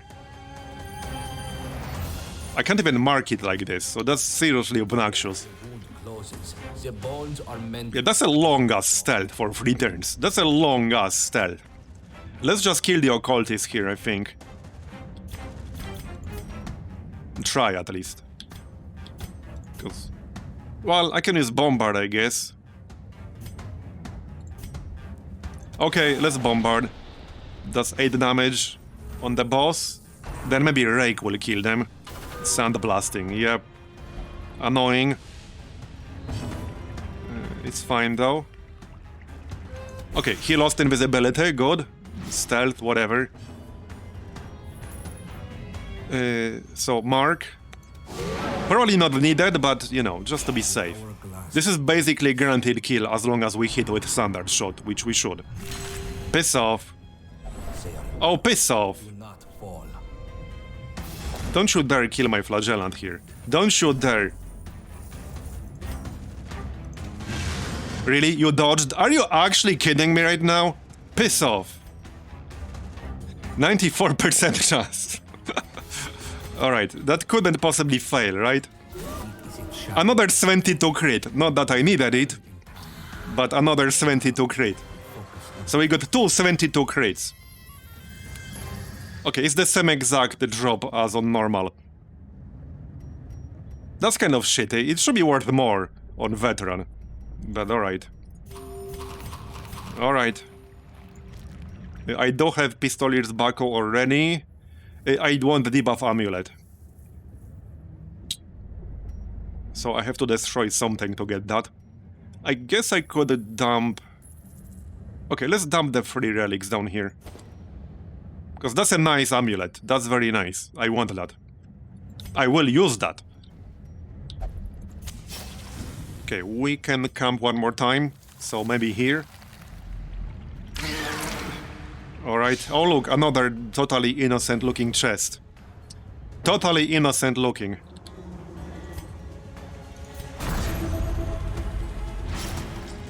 Alright.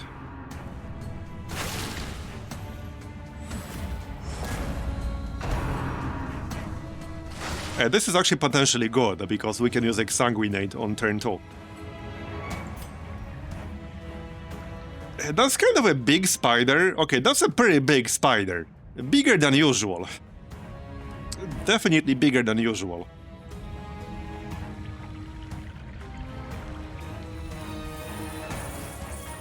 I don't want to kill the buzzer. It's potentially a bit of a waste marking it. But it has a stress attack, Buzz Blast. So it needs to go down, yeah, this one. And he's targeting the guy with the most stress. Which is probably deliberate. I think we'll be camping after this fight. Okay, 24 to 47. Again, it's a 51% chance to almost guarantee deleting him. I think that's worth it. It's worth the gamble. There we go, deleted. The part that sucks is that it can use Buzz Blast during preparation round, which is quite a lot of stress, as you just saw a moment ago. So that part kind of sucks. I really dislike enemies that have either big damaging attacks or big stress attacks, and they can use those on turn 1. Okay, now we can use Exsanguinate.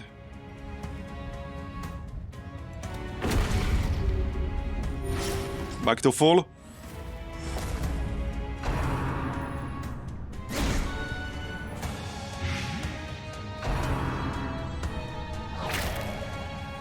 Okay, for anyone who doesn't know, and if you don't want spoilers, maybe mute for the next 30 seconds. So, for anyone who doesn't know, the gimmick in the Treasury is that there's a special type of enemy in here, the Cactonids. The cactus enemies, basically. And they spawn from vast majority of the curios when you interact with them. Not every single one, but picking up a curio will basically spawn a whole ass fight, which can be pretty damn hard too. But the upside is that they drop a special treasure type, the vestige treasures, which are worth way more money. However, they debuff your party. So these things down here. Like, look at this one. This one is worth 3,250, but it debuffs my entire party while it's in my inventory. So you get these. I got these from the quest objective, but you get these by fighting the Cactonids. And you do not get gold for the actual quest completion, because you're meant to get gold in this place for fighting the Cactonids. Yeah, you don't have to fight them if you don't interact with the curios. So the best way to do this place is to finish the quest first, and then you can fight a bunch of Cactonids if you want to. Because if you fight them first, and it goes poorly, you might be forced to leave without even completing the quest. So you are much better off just ignoring the curios, completing the quest first, and then you can decide whether you want to do more fights or not. That way your party also won't be debuffed. Again, I had to take this because that's part of the quest. But that's why I'm ignoring the curios, in case you didn't know. So now you know. I think most people will get really screwed here on their first run, because they won't know this is a thing.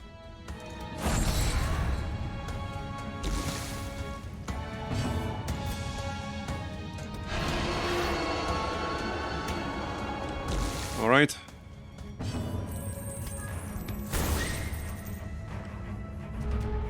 You did it because of me? Well, I'm glad my misery was helpful. 78 crit heal. Any crit heal enjoyers in chat?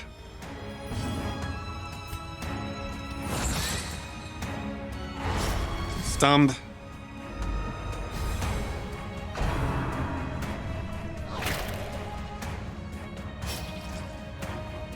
Yeah, and then there's a trap in this place that can spawn a mini-boss of sorts. And it can spawn randomly. It can also spawn multiple times. It can be pretty bad. So when you do this place, if you can, it's nice to have somebody with relatively decent trap disarm. It's not always possible, mind you. Like, right now I only have 40% max. Because there's at least one type of trap that can really screw you over. We press on. Alright. There is much to do. Now, one thing you can also do is if you blink the alum sensor, you'll get a tougher version of the Cactonid fights, but I think then they're guaranteed to drop the treasure.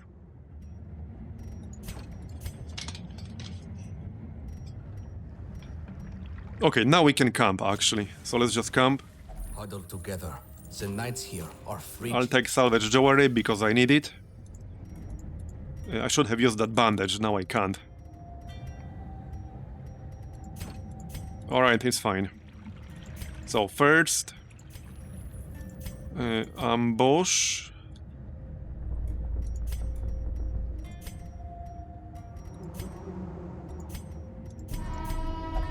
Clean musket. That will give us 40 plus crit chance against marked targets. Some scouting chance, perhaps. What else do we have here, actually?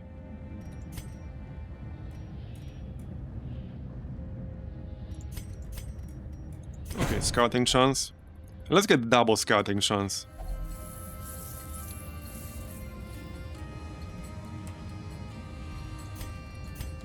I can't heal any more stress on the occultist, unfortunately. I guess we can heal stress on the abomination.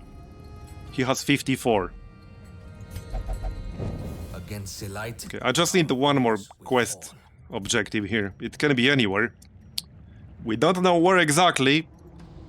I bet it's going to be in the very last room. Okay, here's more stress reduction. But I used up my salt already. Okay, never mind then. He will pick that up on his own. Yep. Knock knock. Anyone home? Nope. It's going to be the last room, just watch. It's going to be the last room.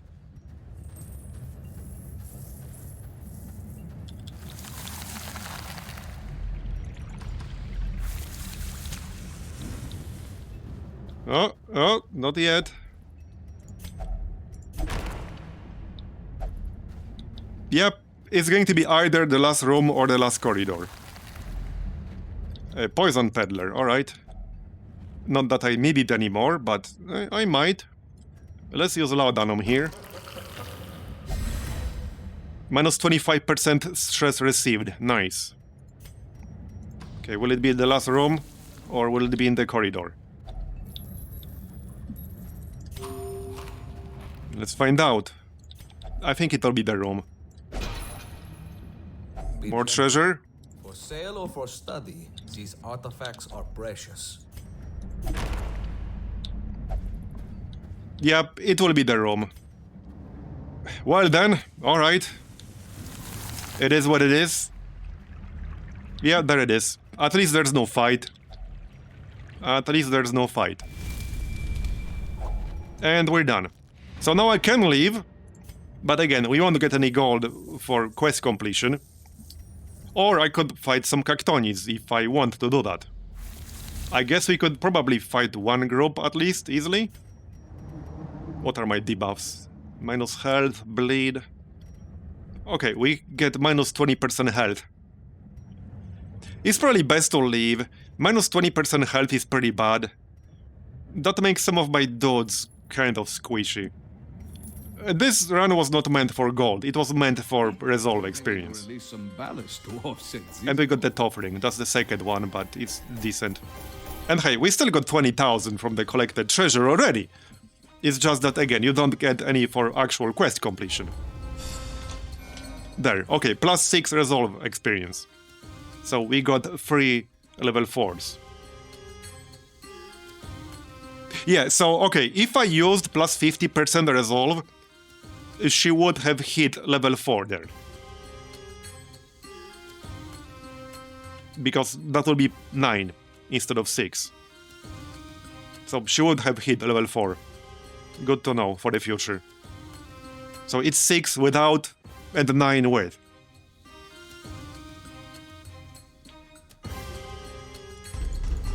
Anything interesting here? Anorexia. Okay. Off guard. Okay. Well, 3 more level 4s. So again, I actually think based on this run, I think this is the easiest way to break into level 4 dungeons. Once you initially reach level 3 with a bunch of heroes and you want to do something level 3, just do the Treasury. Not with the goal of getting gold, but with the goal of completing the objective and getting the resolve experience. Get a bunch of level 4s, get enough gold to upgrade them, and then you can do the other dungeons. I think that's the best and easiest way to do veteran dungeons.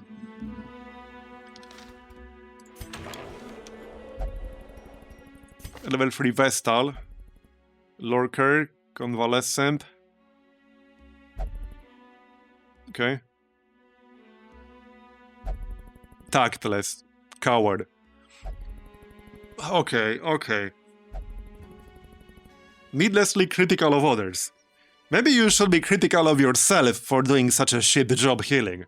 You know, I'm just saying.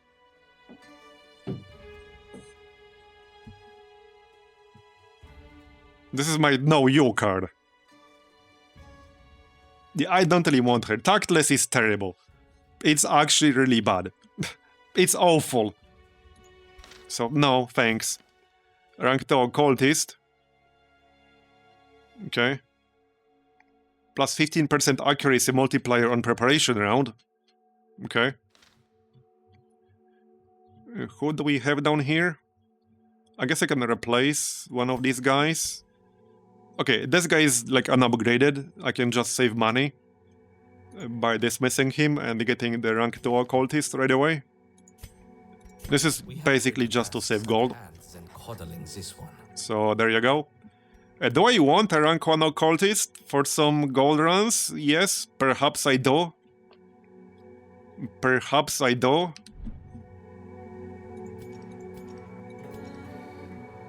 We are at 52,000 gold. Who would I dump? If I want him. I guess I could dump one of the Crusaders. He's already upgraded.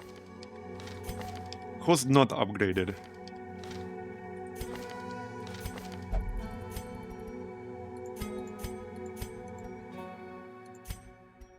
They all are. Well, the Hexer isn't. I guess I can just dump a Hexer and wait to get a higher level one. This guy has Tactless too, which is, again, friggin' terrible.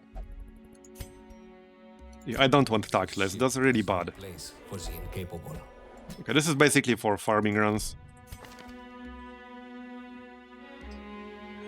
He's actually pretty good. Okay, I don't care about Eagle Eye, because he doesn't have range skills. But he has Gifted.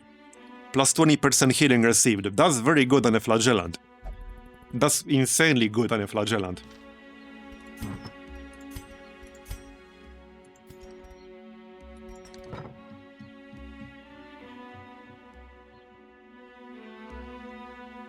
So we have 7 rank 3 characters now. One more run on the Judicator and we would get to rank 5, which I don't necessarily want. So I actually don't want rank 5. If I do another run with the Judicator, I might use the minus 50% resolve trinket. Can you get more plus minus 50% resolve trinkets? You get one at the start. I don't know if you can get more. What do we have here?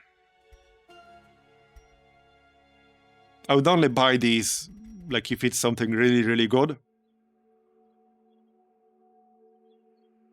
That's an interesting item. Plus 40% debuff mark resist if health below 50%. Okay. Monitoring. That's an anti-Cactonid trinket right there. I wouldn't spend 13,500 gold on this, but this is an anti-cactus trinket. I don't like the plus 15% stress received part too much, but it's a good trinket for the Treasury.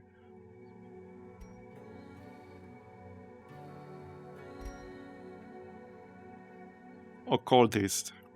On melee attack hit, buff self. Plus 3 additional HP healed. Wait, what? On friendly skill. Oh.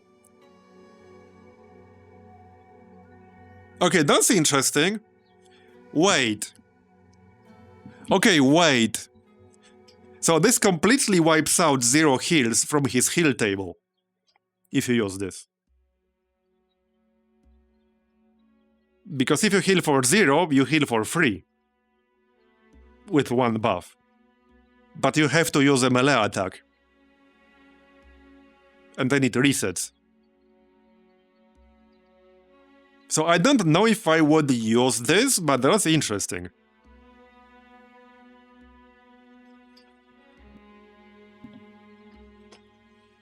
Maybe I would. It's hard to tell. Okay, I think it depends. It depends on how long that buff lasts. If you can save it for the next fight, if it lasts long enough, I would use this. If it's only like 2 turns, then I wouldn't. But if you can save this for the next fight, I think I would actually use this. I don't know if I want to spend this gold to buy it. Maybe for science, but that's a lot of gold.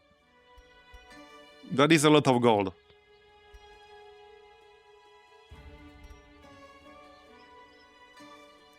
I would give this a shot, I just don't know if I want to spend this much gold to buy it. Let's see what we can sell really quick. Because I still have some trinkets I can just sell.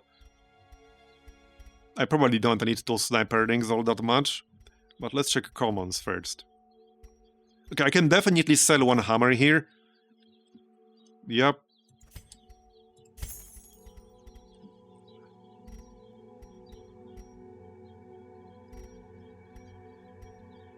Probably don't need 2 arcane amulets.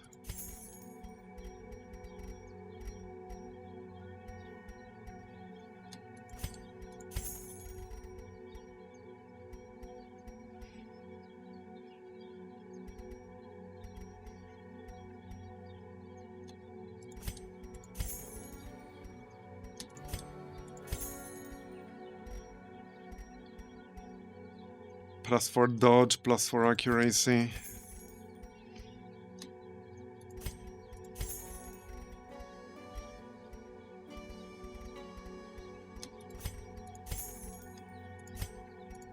Okay, that's 63,000.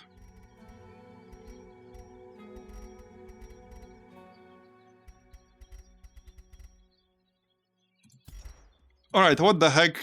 Let's grab it for science.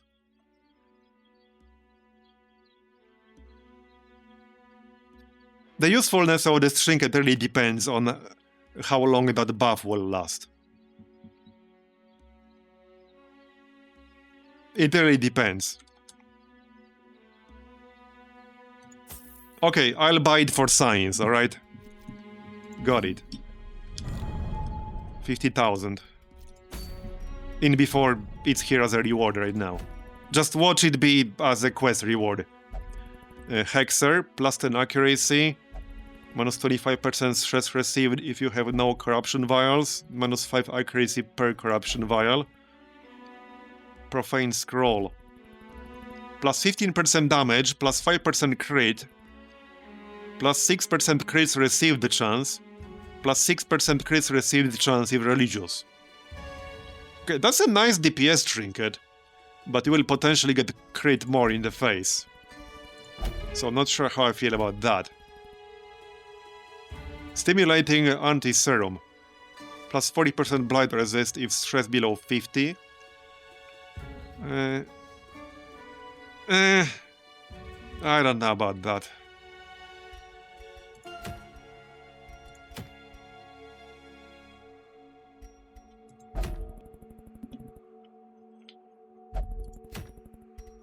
Anything else that's interesting here? Vial of Ashes. Okay. On friendly skill. Stealth, if not already stealth. Like guaranteed. Interesting.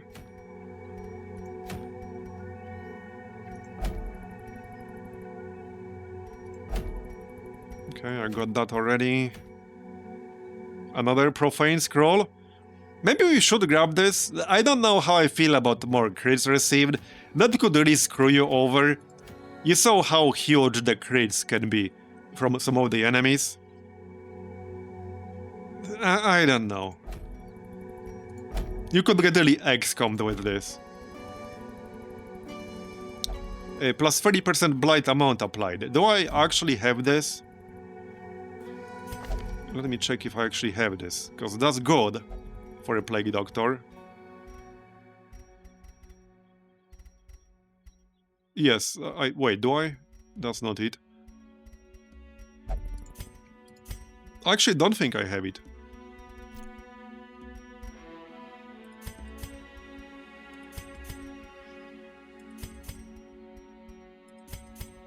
No, I actually don't have that. I thought I had that, but apparently not. I might want to get that, actually. It's a night quest, but it's a level 1. Level 1 medium exposed interior. That could be nasty, potentially. But that's a very nice trinket, because the Plague Doctor has a ton of blight damage in this mod.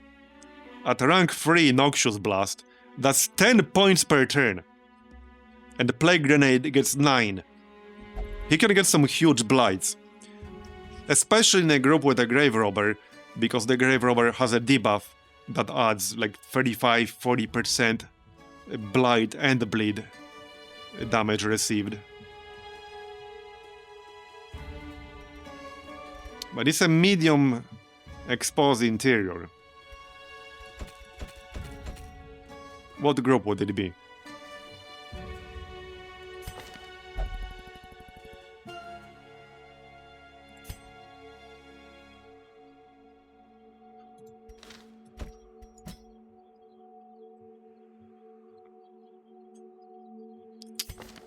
Well,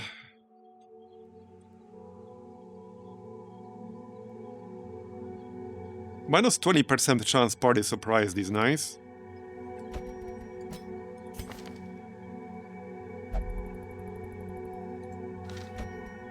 Could maybe be something like this. And the Musketeer? I guess that would work.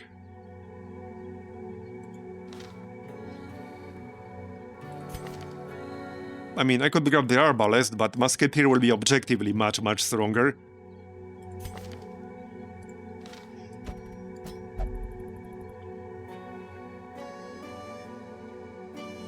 Yeah, I agree. Would be nice if the level restrictions were somehow lifted in some way. I don't know, we could just scale up the dungeon, like, I don't know, something. Or downscale the heroes you use, just do something so that you don't have to dump experienced heroes. It just doesn't feel good when you're forced to dump an experienced hero you invested time and money into. It's just not a good mechanic.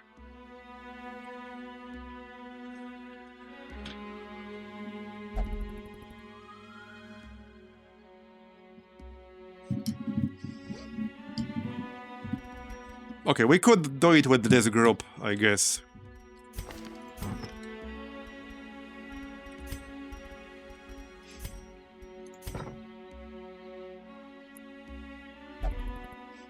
So...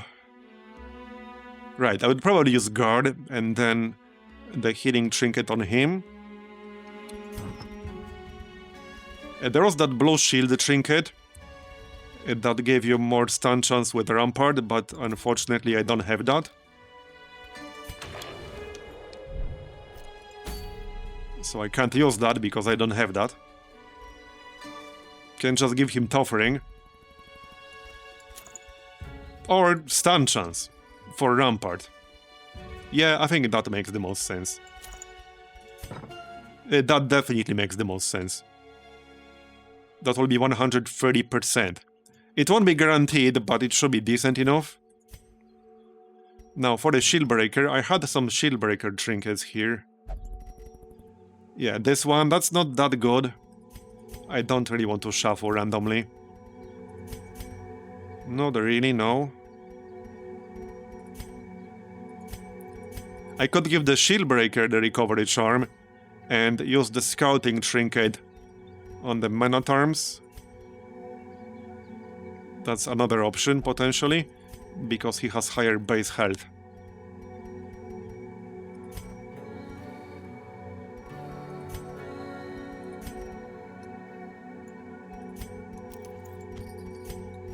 So let's say we do it like this. Or instead of the Scouting Charm, I could give him the Move Amulet. Scouting might not do us that much good in the Exposed Interior, because Exposed Interior tends to be super linear. So this might actually be a better idea. To give Rampart a better chance to knock back. That way I could potentially reposition some of the enemies. That's 140% knockback. So, yeah, maybe a good idea, actually. Okay, and for the Shieldbreaker...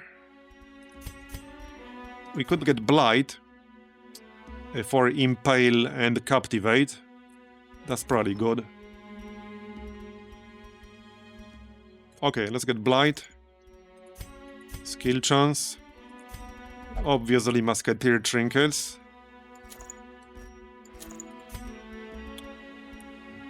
And for the Occultist, right, so let's test that Cauldron we picked up. Where is it? It was below. Right here. And then I can still use Garlic.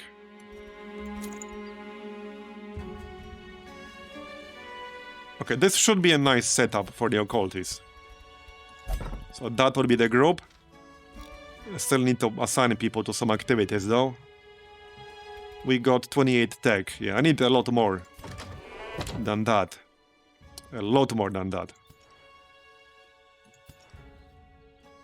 So, we did get some salvage jewelry.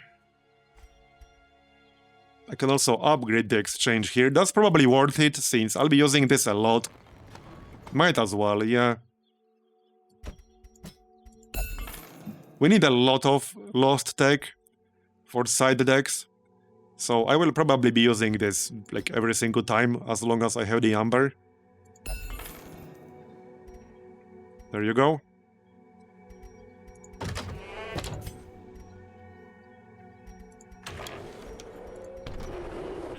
Oh yeah, the clinic. I want patience cells. I'm literally one short. I guess I can grab that right now. Okay, let's get patience cells upgrade. There we go. And then we'll want 3 medical ward slots. I need 46 salvage jewelry for that. Do we have any diseases? Yes, we do. Let's remove that. Remove lethargy. I'm actually considering removing that hit your friendly target's quirk. Who had it again? Not you.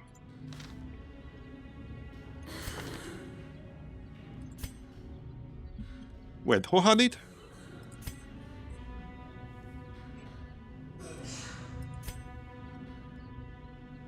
Was it Saintani? No, it wasn't.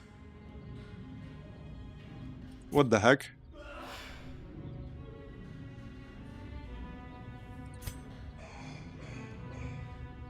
It's not Saitani, though. Wait, did it get removed or something? Hold on, surely it didn't get removed on its own. I'm not seeing it, though. Hold on, sort by class.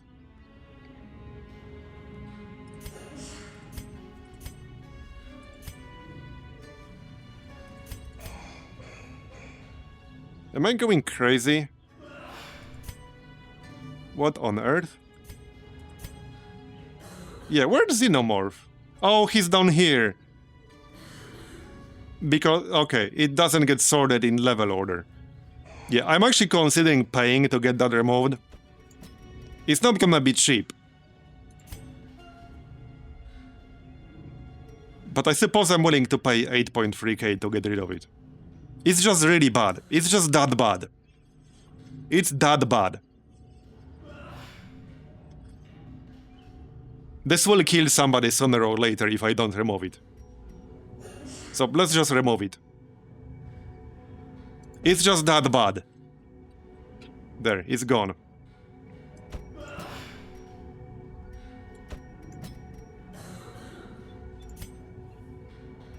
No, I don't think I'm willing to pay 8,000 to remove bad healer. Let's check all our rank 4 people. See if there's anything I want to remove from them right now. Plus 20% stress received if torch above 50. See, that's pretty bad because your torch will be above 50 the vast majority of the time. The vast majority of the time. Minus 20% stun resist, that's pretty bad. Honestly, I think that's worth removing while it's cheap to remove it. There are plenty of enemies that can hit the back row with a stun ability. And minus 20% stun resist is bad. So I think I'll remove this while it's cheap. There. Remove it while it's cheap. Any stress healing for anyone?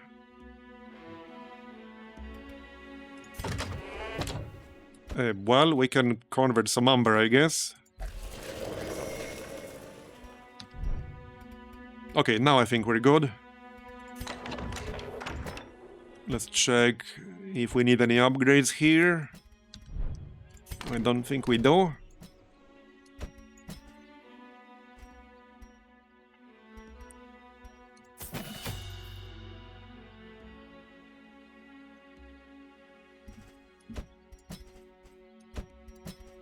Okay. So we're doing nighttime exposed interior. It's been a long time since I've done one of these. But I do want this trinket for the Plague Doctor. That's really good.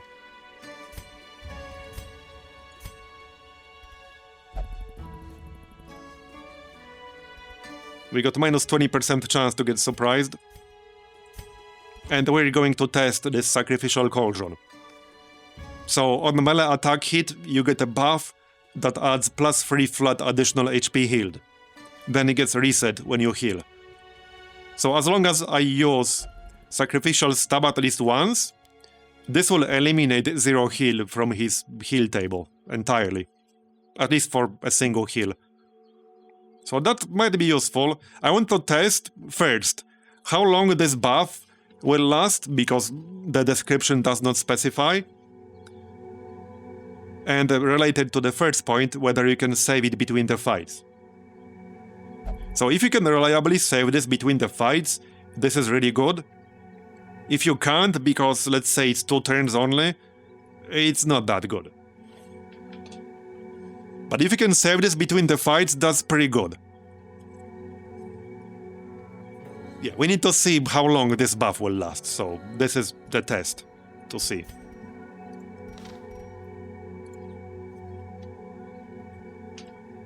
Okay, so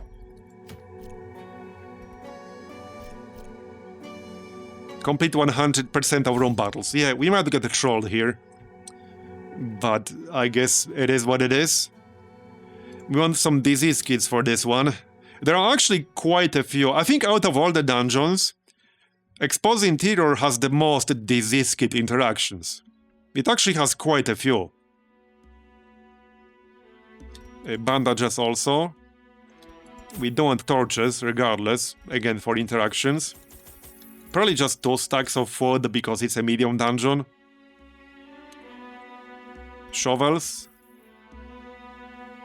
Anything else? I could grab some laudanum. Oh yeah, there's a Quirk Purge interaction with laudanum in here. Not saying we'll find it, but who knows, maybe we will. I could get some honing oil for buffs. This might be good enough. Maybe 1 archaeology kit. Not sure if I have room for quirks. Yeah, I do. Okay. I think that's fine. Maybe some anti-venom.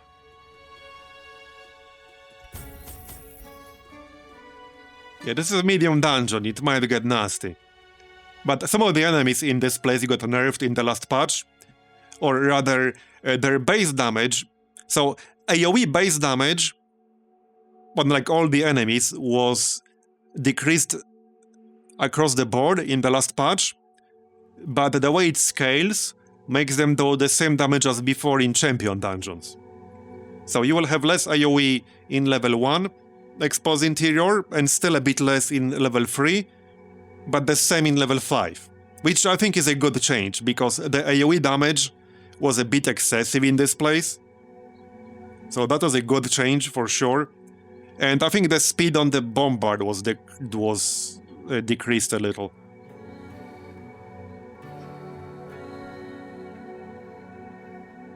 Okay, but I think this is good. We got everything we need.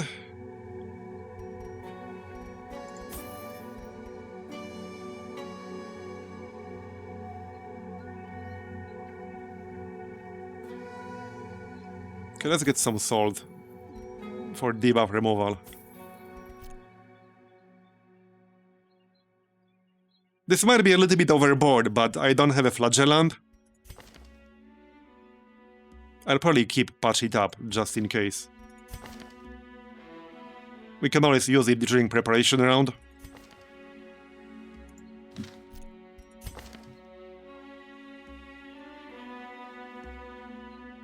Serpent's Way gives you 2 blocks. Expose might actually be useful in here. There are some enemies with stealth. Alright, let's just go. Don't you have enough salt? Yes, yes I do. Yes, I do.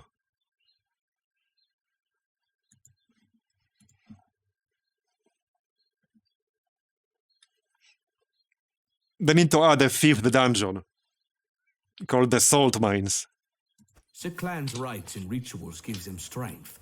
Bring an end to their ceremonies. Okay then. Interesting layout. Yeah, it's been a long time since I've done a night version of this.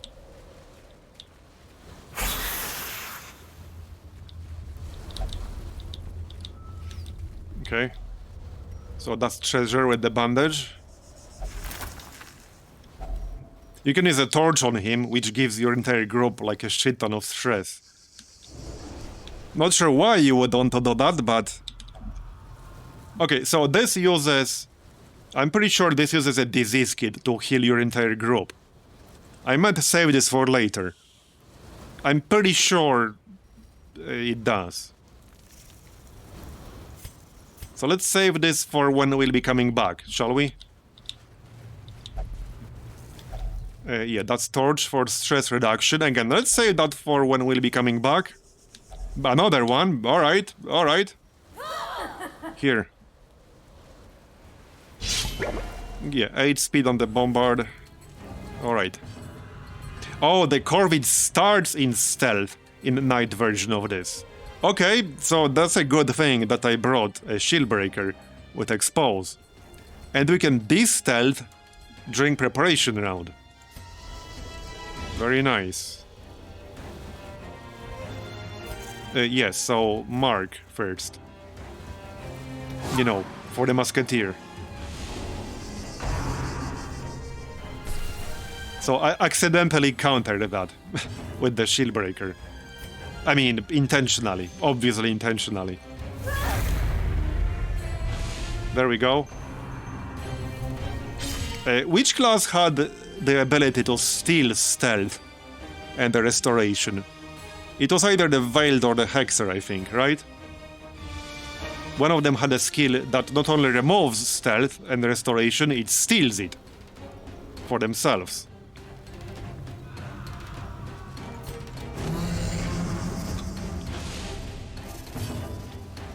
Okay, no need for healing right now, so I might as well try to take a shot. It's a 50%. Oh, right, she has a perfectionist, right? No, she doesn't. Okay, I thought she does.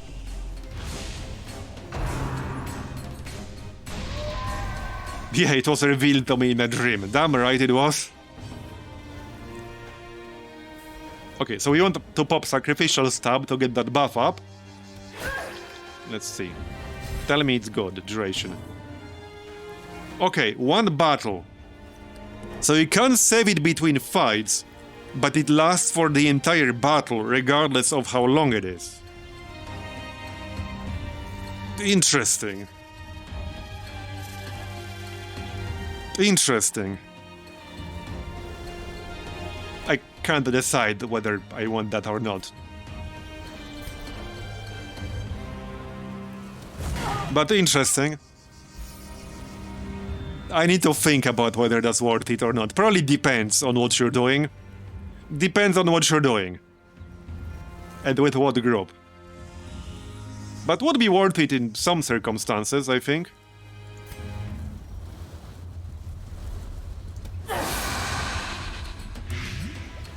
This skill is actually so good on the shield breaker, Captivate. It's pretty good base damage, especially against the marked enemy, and it's pretty damn good blight. So that's a very, very nice skill. And she's basically dead now. No need to target her anymore.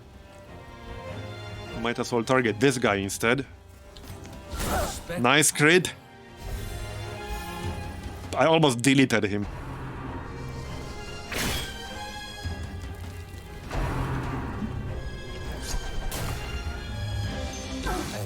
Bye-bye. Slow and measured. Oh yeah, you're right. The silver musket ball gives +5 stress on a miss. Because I did have a perfectionist musketeer. That makes missing on a perfectionist musketeer with this silver musket ball even worse. That actually makes it terrible. Yeah, so see, I don't necessarily need a heal here. I might just well just stab this guy one more time. And now I have +6 healing done. Our care for one another is what sets us apart. I assume this will go away after the battle is done. But okay, let's just check if it will. I assume it will, but let's just finish the fight without using that up. You know, for science. I assume it will go away, but you never know. You never know. Sometimes there's some spaghetti code that makes it not go away. Yeah, this guy's basically dead already. Will it go away? Again, I assume it will, but let's check. Okay, yeah, it will go away. It was worth checking. Keep it up. Oh, right, so Torch in the night version of this allows you to ignore stealth on the enemies. I probably don't actually need that when I have the shield breaker. And there are a bunch of Torch interactions, like this one here. I can just say that for when I'll be coming back. Somebody might need the stress reduction more.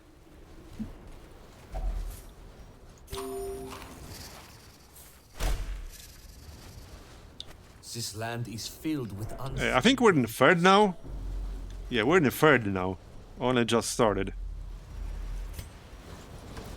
Night version of Exposed Interior. Spades. This is nothing to trouble ourselves over. Testing a new occultist trinket. And that gives you flat +3 additional HP healed after you use a melee attack. But it resets after one heal. So now, if I use this heal, I'm guaranteed to heal for at least 6. Well, not anymore. But if I use the sacrificial stab, I'm guaranteed to heal for at least 3, then 6, etc. I just wish it's saved between the fights. That would probably make it really, really good. But definitely still seems decent. Yes, it lasts for the entire battle. So it does not stay between the fights, but it lasts for the entire battle.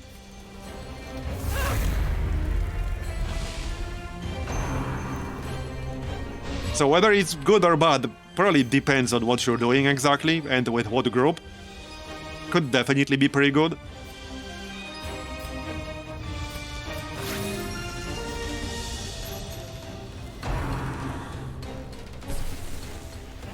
Okay. This is actually a pretty high damage group here.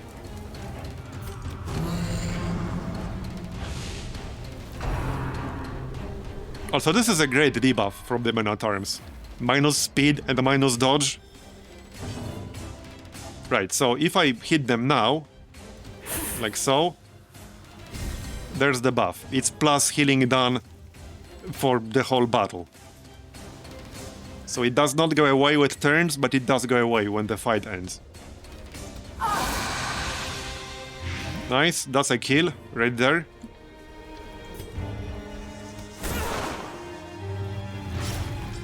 Drawn out. Bye-bye. Merciless.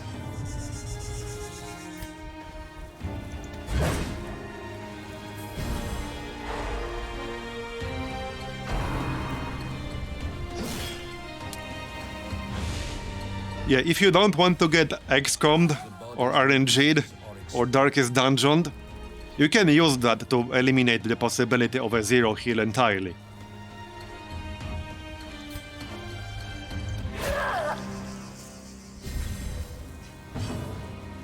And it increases the max heal done too, and it scales with stuff like Recovery Charm. So, I mean, overall it's good, because not only it eliminates zero heals, it will scale with things like Recovery Charm. It will scale even more if you crit heal. Like, it's a good trinket. Thrives into the ground. Alright.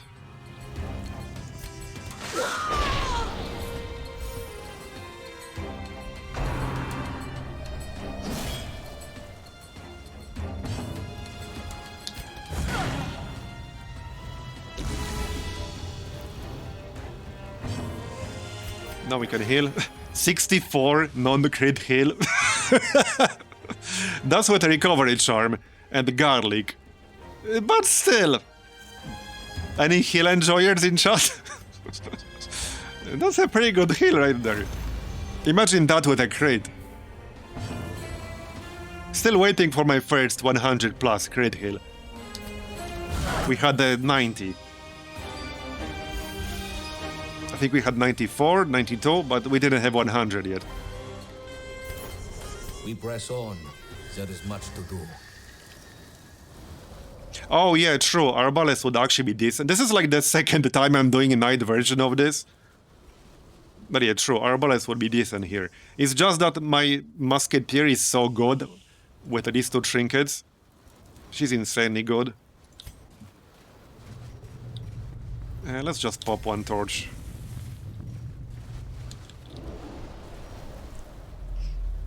Okay, clear. Back we go.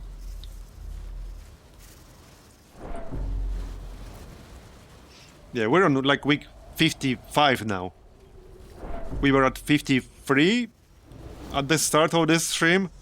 So, yeah, we're pretty deep in. In terms of total hours, it's something like 40-50 hours. Mind you, some percentage of that was just talking. I would say probably at least 10-15% of that was talking. Okay, let's reduce some stress. I like how it's suddenly daytime when you interact with these things. Okay.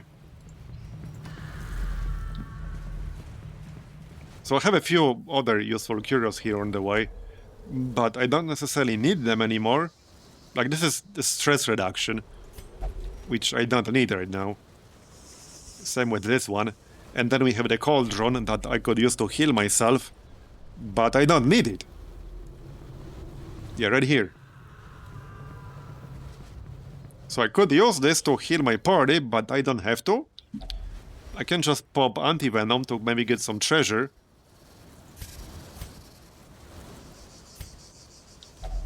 Okay, let's see what we get. Then maybe I can camp. I am sure Oh yeah, right, it's food. Right, so let's camp now. Sounds good to me. I need inventory space anyway. Companions are all we have. Yeah, it does give you food here. And the disease kit will heal your entire party, if I remember right. Oh wait, this is like my one occultist without Unspeakable Commune. It'll be fine. Yep, it's like my one occultist without Unspeakable Commune. Okay, let's get scouting chance. Like so. One companion, plus 10 dodge. Okay, riposte. Blight skill chance, yes. And this is my one musketeer without clean musket. Actually, I do have clean musket, I just didn't, like, pick it. Okay, my bad.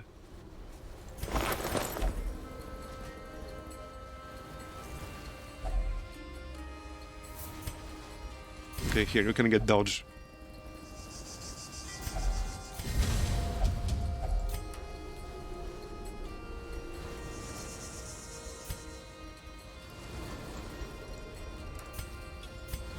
I don't need anything else, actually.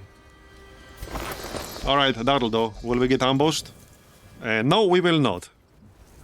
Let me switch one skill here really quick. There, clean musket. That's what we want. With that, I have 40 plus chance to crit against marked enemies with my memento trinkets.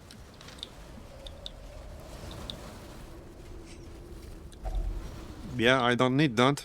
Not right now. Treasure, nice. That's over 2,000. Okay, that looks fine.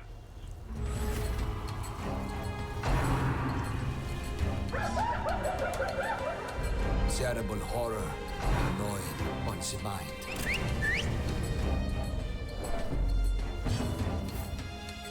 I could try Impale. It won't necessarily land, but I can try. Oh yeah, it landed. Very nice. Obviously, I knew it's gonna land. That's why I used it, see?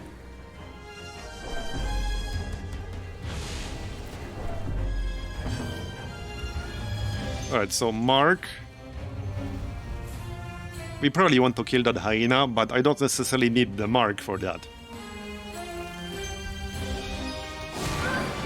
Marbozir. Damn right I am.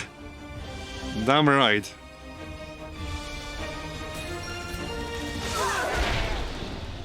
Totally knew that the bombard is gonna land too.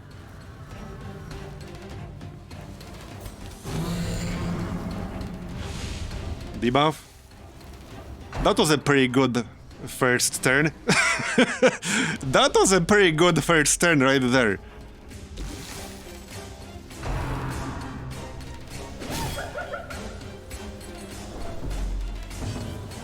Alright. Now I can just captivate. Or remove the stealth. Okay, let's remove the stealth. That also does some damage. The high... Okay, we're 1 damage short on it. Yeah, what is a prep round anyway? I know, right? What accuracy penalty? I don't know what you're talking about. Yes, strike true. Stun. Bombard might even kill all 3 of them if we get lucky.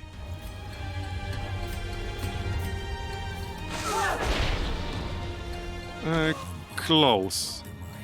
We killed 2. Good enough.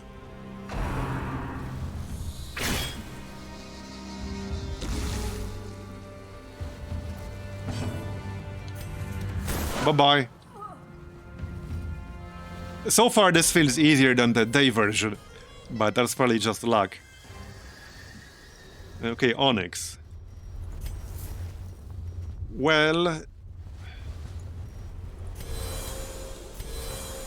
Okay, let's take it. I want the money. Vendor. Archaeologies, rather. Relics. Okay, so like this stuff? Wait, relics. Right, so yeah, so these, right? Yep. Oh yeah, lost tech. We do want that, obviously. But now I have to destroy something again. Not really worth using Laudanum here to clear just 2 stress. I can replace Jade. I could probably just destroy 8 food. We got some scouting.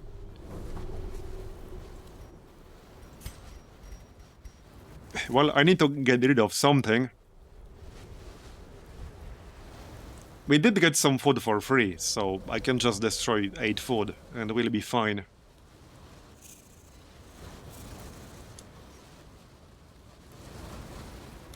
Okay, let's just get rid of 6 food here, or 8. Okay, so 1 fight right here in the corridor.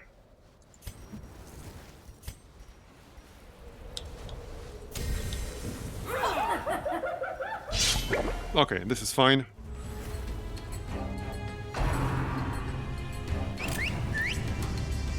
Strength fades.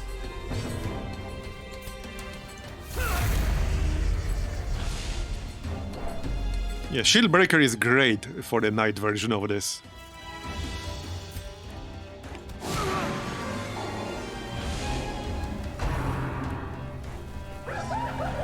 Nice dodge.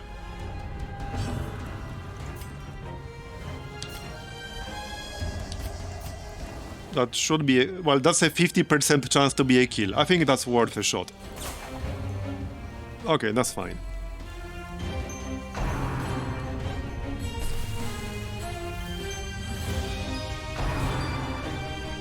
+5 accuracy, +3% crit.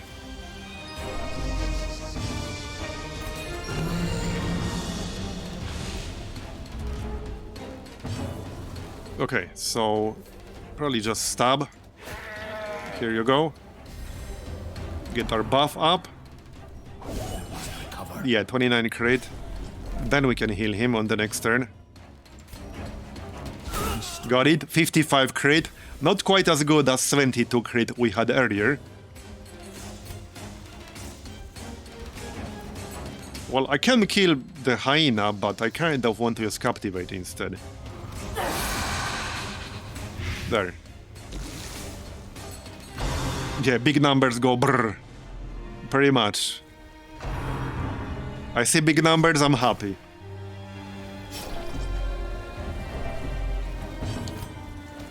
Bye-bye. Now we need a heal. 24 crit. I'll take it, good enough. That's basically a dead bombard. That leaves us with the river. Here, have some blight.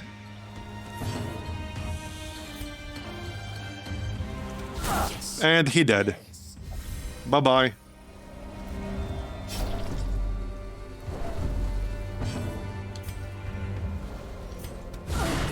And another crit. That's what I'm talking about.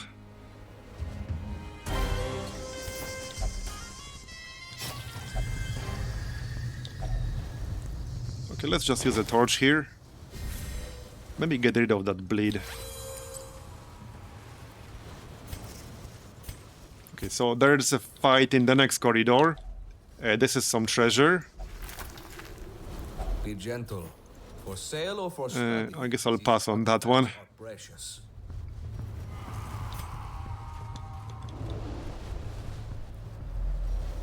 Yeah, you get stressed when you use a shovel on that. So don't. Okay, I could get a quirk for this place. Not sure if I really want to. Oh yeah, maybe on the shield breaker, because he's actually really good for night version of this.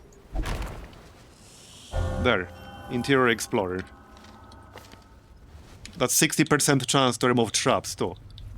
That might come in handy. Right, so there's a fight up ahead.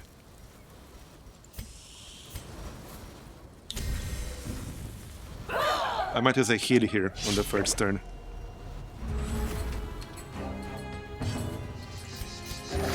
Okay.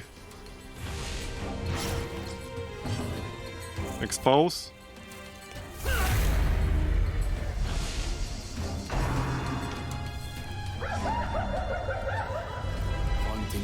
Oh, salt? Right. Yeah, I can try that next time.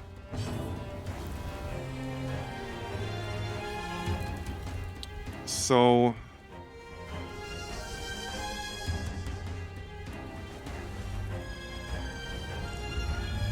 well, I don't have a mark. Let's just give ourselves a heal here, since this is still turn 1.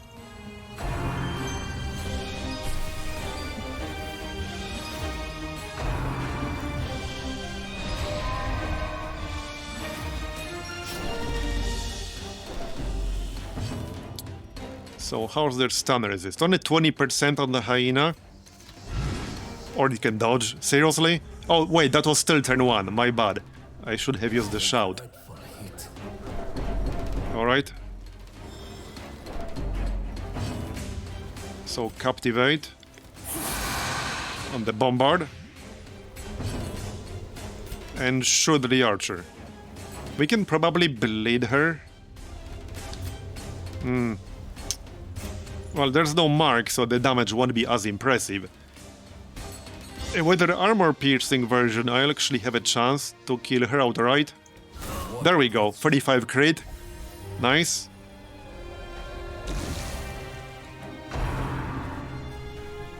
That's the stun. That skill is really nasty. That skill is really nasty. Because it's decent damage and a stun. I should probably guard the occultist now. Let's just do that. Just in case. And we still need to kill the hyena.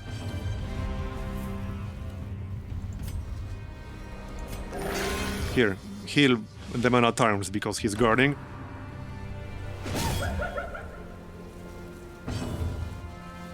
What's my favorite place to go to? Well, I'm not sure what my favorite place is, but I can tell you what my least favorite place is. I can tell you that. That will be the Caverns. The rest kind of depends. The Catacombs are great for gold farming. I do like the Treasury overall, actually. And it also depends on, like, in what way. I like them all, like, in terms of design and visuals. Okay, captivate.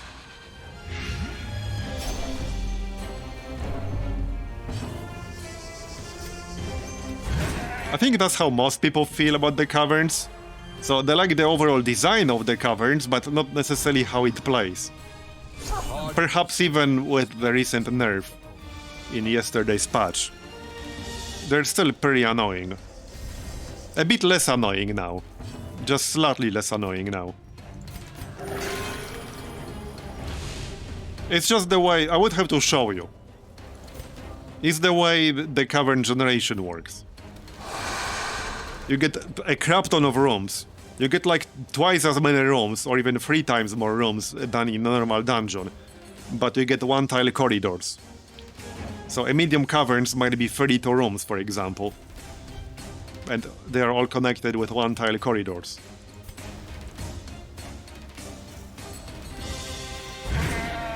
There's the stun.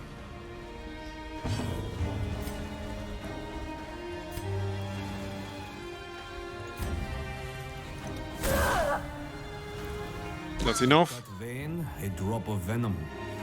Death does not regard the method.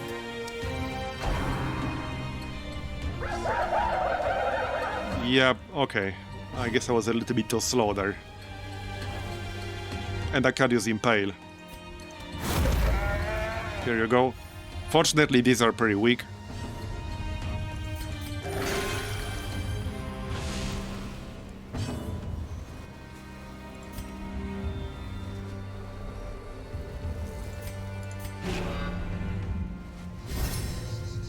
Yeah, it is a zoo.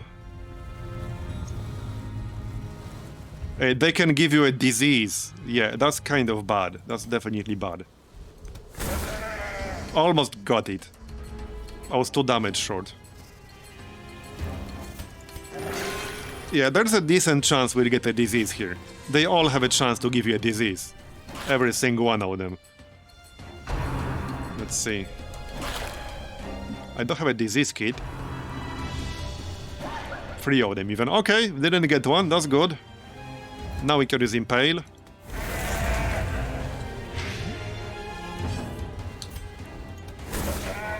Bye-bye. And done.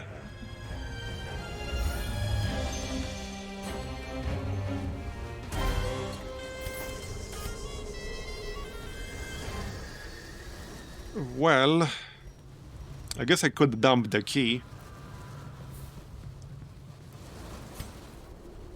We're pretty close to the end, but the last battle could be literally in the last room. Who knows? Who knows?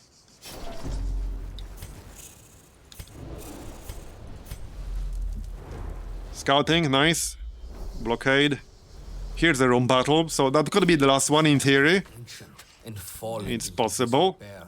I could technically back... Oh, never mind. We can use disease kit right here. That should heal the party. There we go. Nice. Okay. That certainly helps. There's a battle right here, just ahead of us. Okay. I guess that's fine.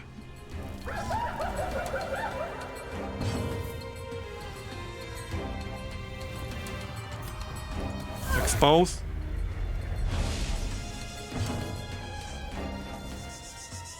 Yeah, let's just heal up here, I think. This is turn 1.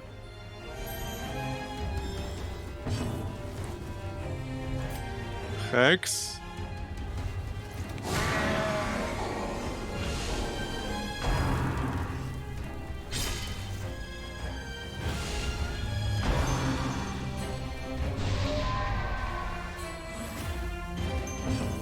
And shout.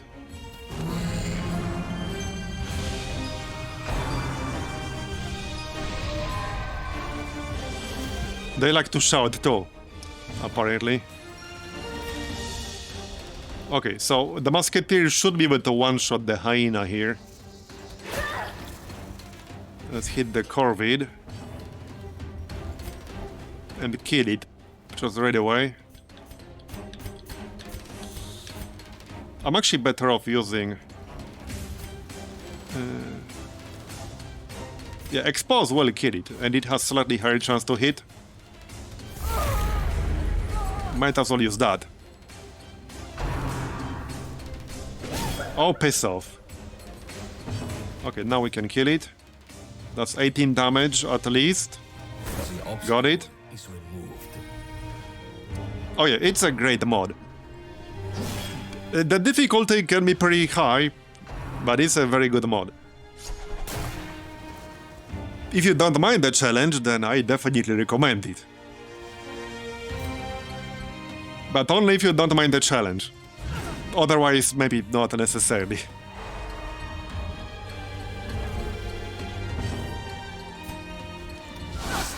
Nice.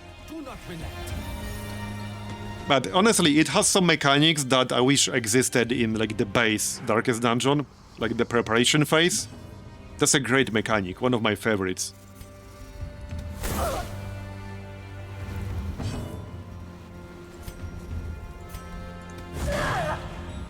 Okay, that'll do it. The hourglass empties. Yeah, let's heal a little. Emphasis on a little, I guess. It was a figure of speech, damn it. Alright, done.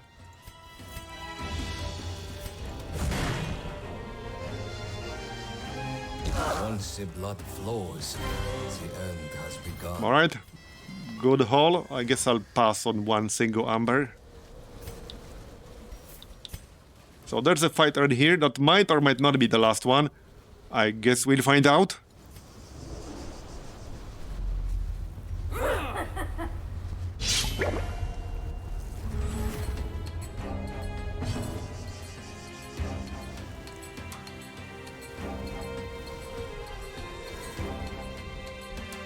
Okay, 2 bombards. Let's see if we can rush one down.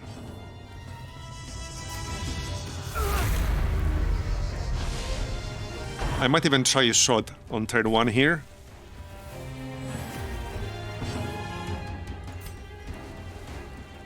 It is a 50% chance to do pretty damn good damage.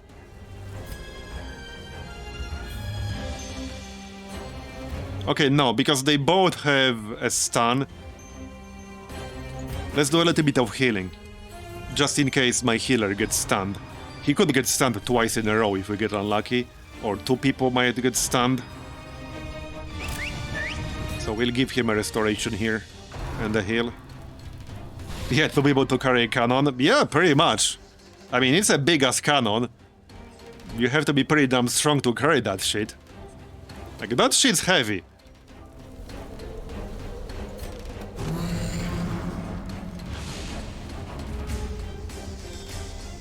Alright. Yeah, I think I'm leaning towards a heal.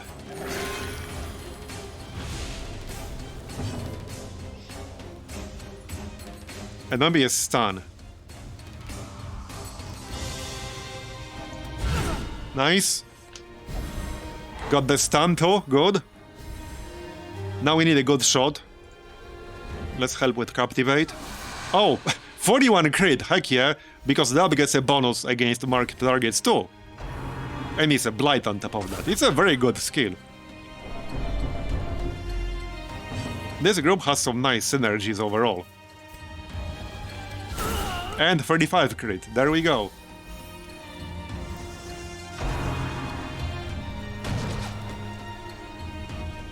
One more bombard.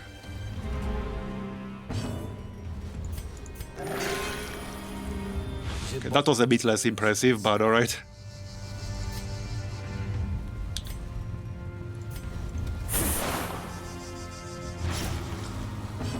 Well, to be fair, this is just a level 1 dungeon, but that was still a pretty nice combo right there. Okay, good. She's dead now, basically. And another crit. Very nice.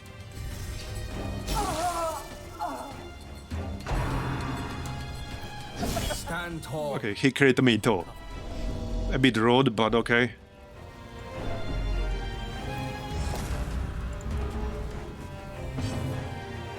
Yeah, I kind of want to heal here, you know, just in case. This guy's almost dead already. Let's just heal. He must be bound. There, done. Alright. So now I can just use firewood to camp, get more inventory space. The nights here are frigid. Okay, take the gold.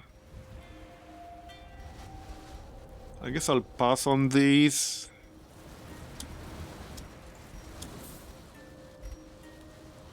Okay, let's take salvage jewelry actually, because I need a lot of that still. Right, we might get ambushed here, that's possible. So I'll prepare. Clean musket. Reduce stress. Reduce stress. Give somebody dodge.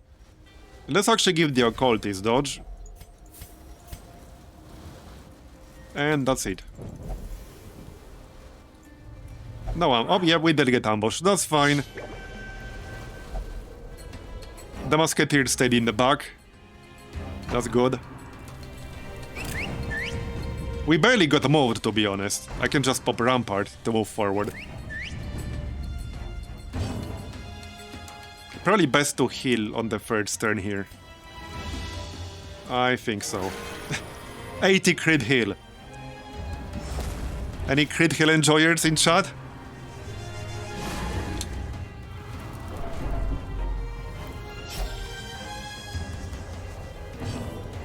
Just a normal occultist things.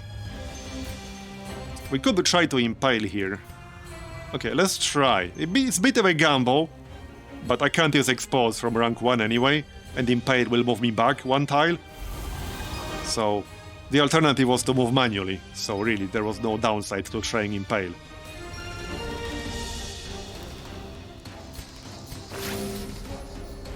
Yep, casual 80 crit.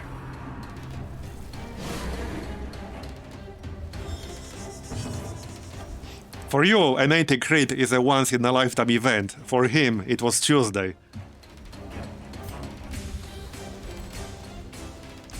Alright, now I probably want to use Rampart. Do I though? Nah, just debuff them.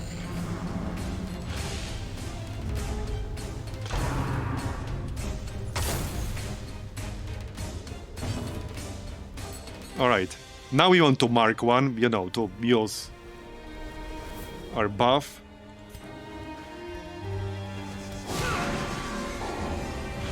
Or rather, our trinkets. Expose the other one.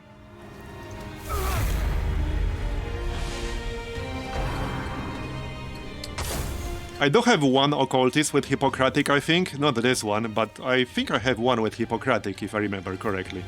And now we can stun one of them. And up or not, he dodged. Great. That's a bit of a troll. That is a bit of a troll. Hey, piss off with these attacks. I still got bandages, so I'll probably use them. Anyway, now we got 16 to 34. Here, 20 to 42. 60 to crit. Very nice. Not even close to my highest crit so far. I think our highest was 72. With enough buffs, you can easily get 100 plus crit with these. This is why we're critting, in case anyone doesn't know. Because of 2 memento trinkets, you get those from veteran level dungeons and above. And not only the silver musket ball gives me plus 30% damage and plus 8% crit versus marked targets, if you use both of these, you get another plus 30% damage versus marked targets. Then I get plus 10% with ranged skills from my quirk, and we also get plus 20% damage and plus 8% crit from my camping skill. This one right here, clean musket. So that's the result right there. That's the result. I can push my crit chance to 40+% with this. It's pretty nice. And there's one particular setup where I could push it to 50+ if I want to. Okay, that was a pretty crappy heal. That was a pretty crappy heal right there. Let's just pop that bandage. Nice. Okay. Got the archer. Now just the Hellions.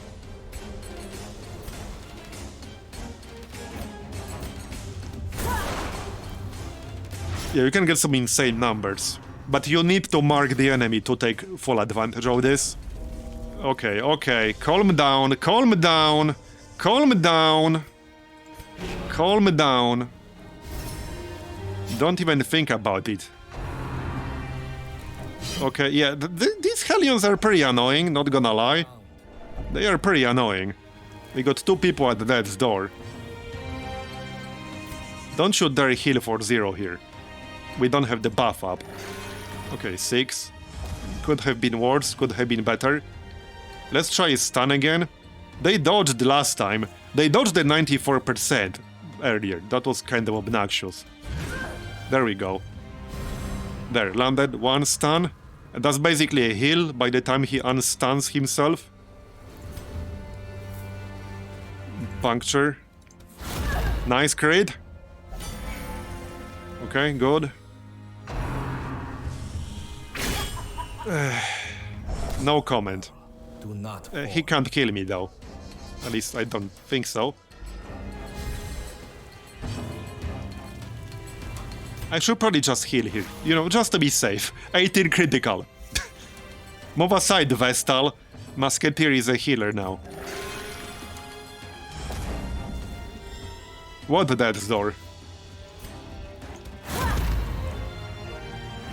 One thing I also like about the Shieldbreaker is that you can preemptively target an enemy that you want to rush down with this skill, and then they can't be guarded.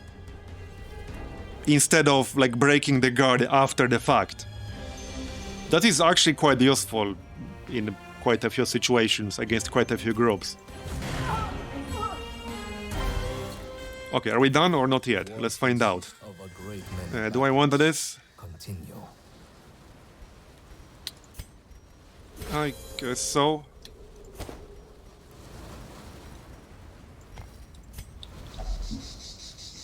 Right, this would reduce my stress with the torch. We're not done yet. Alright, so at least one more fight, and I can't camp anymore. Oh, piss off. We dodged though. And we don't have scouting information. Treasure. Not that I have a lot of inventory space. 6 jade stack, that's nice. Yeah, I'm not in the best shape right now. Let's eat some food, actually. A little bit. Anyone home? Vendor, nice. Secure it and mark. More lost tech. Good. Still have much to I'll pass on the jade. So we got 20 lost tech from this dungeon. That is pretty nice. That's a group heal. Right here. Disease kit. There we go. Wow. Okay. Suddenly, things are looking much better. I don't have the right item here. You can burn this guy and get like a shit... Wait, no, this one is a corpse. There's another curio where you can just burn them. And you will get a ton of stress if you do that, so I don't recommend it. But it's an option. This should reduce my stress. I don't think I'm wrong. Okay, let's try shovel. Okay, yep, that's it, minus 16. Alright. So at least 2 more fights, because there's one more room battle somewhere. I bet it's going to be the last room. Watch it be the last room. Watch it be the last room. Wouldn't surprise me too much. Or at all.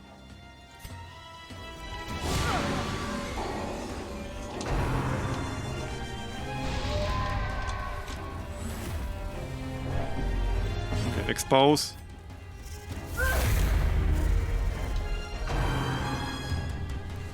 Sounds like an extra marble situation. Hey, we can do that if you guys want to. Alright, let's do it. Will the final room battle be in the last room? Okay, that's slightly too long.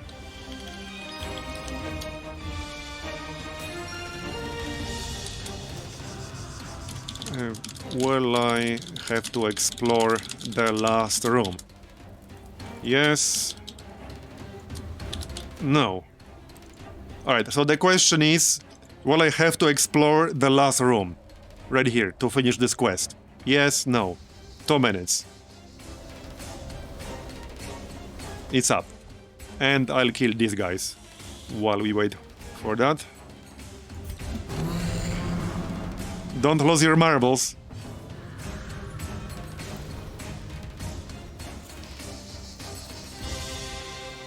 Let's try to shoot one here. That's worth it. 54% chance. There we go, 28 damage on him. That was worth it.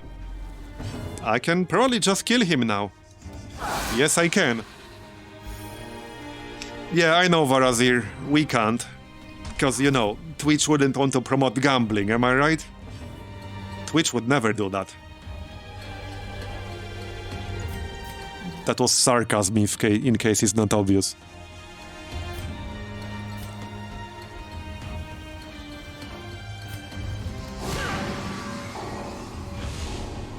Yeah, Kappa, indeed.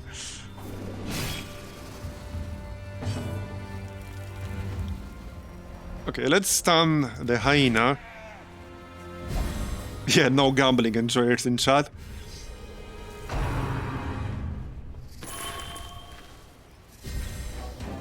Okay, this is not a big deal because we got exposed. 31 damage. Okay. Heal up. So after this run,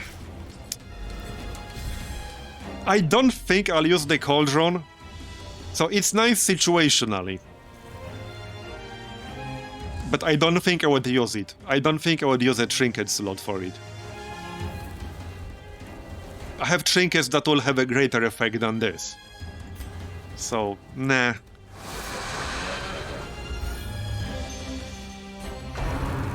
Alright. So there's at least one more fight. Yep, this is a hyena with an axe strapped to his back. It is indeed. Stun. Maybe we can heal up a little bit more. Nice crit. Another crit heal from the Musketeer.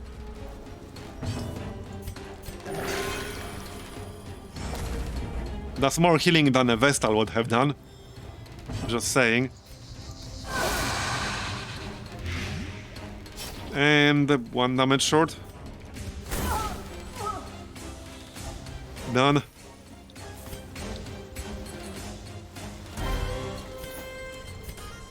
Alright, let's move on.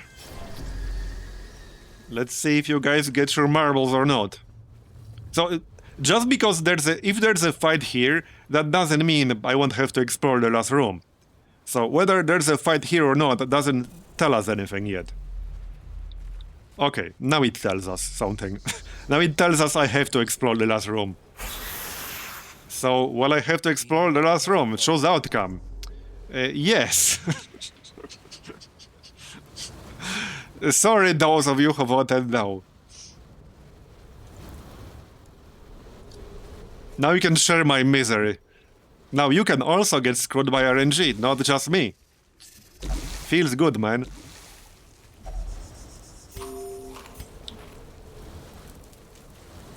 Okay, that's stress reduction. Alright, might as well pop that torch, I guess. Yep, there they are. Oh yeah, this is stress reduction, right? With the shovel. 2 hyenas, archer, reaver. Okay. We got some nice loot from this. A lot of relics. That was that double horror? Yeah, it was. Fortunately, it's pretty low, but it's on the entire group.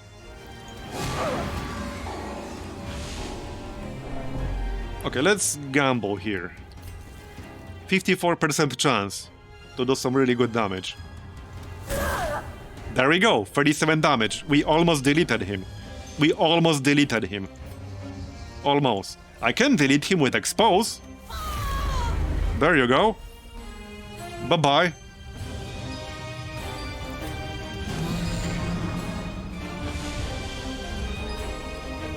Yeah, will I get screwed by RNG? Yes, no? Usually a yes. True, true. But does it make you feel bad profiting of RNG screwing me? Does it not make you feel bad profiting of that? Stun? No? It is what it is. True, it is what it is.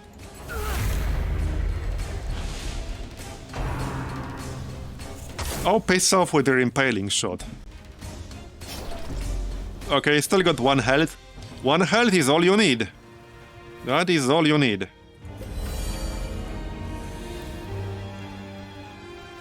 I might actually pop Bombard here.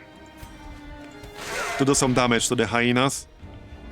I want to kill them so that they don't summon their friends. Yeah, I might need guard and a heal. Probably the best. Okay, heal. Good enough.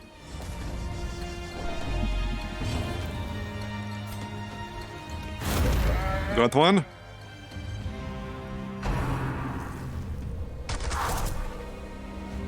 One more. And not quite enough damage. 1 short. Got it. Just the archer left. I can't remove corpses in one go, unfortunately.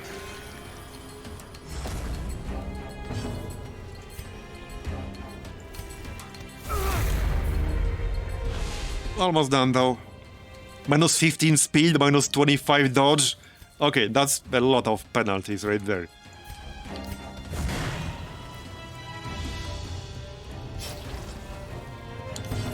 And we're done.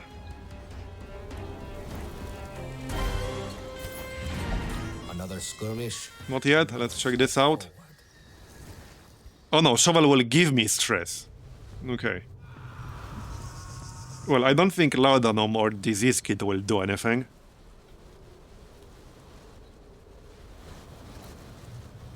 We can still use it, I guess, to eliminate the possibilities. Because what else am I going to do with it?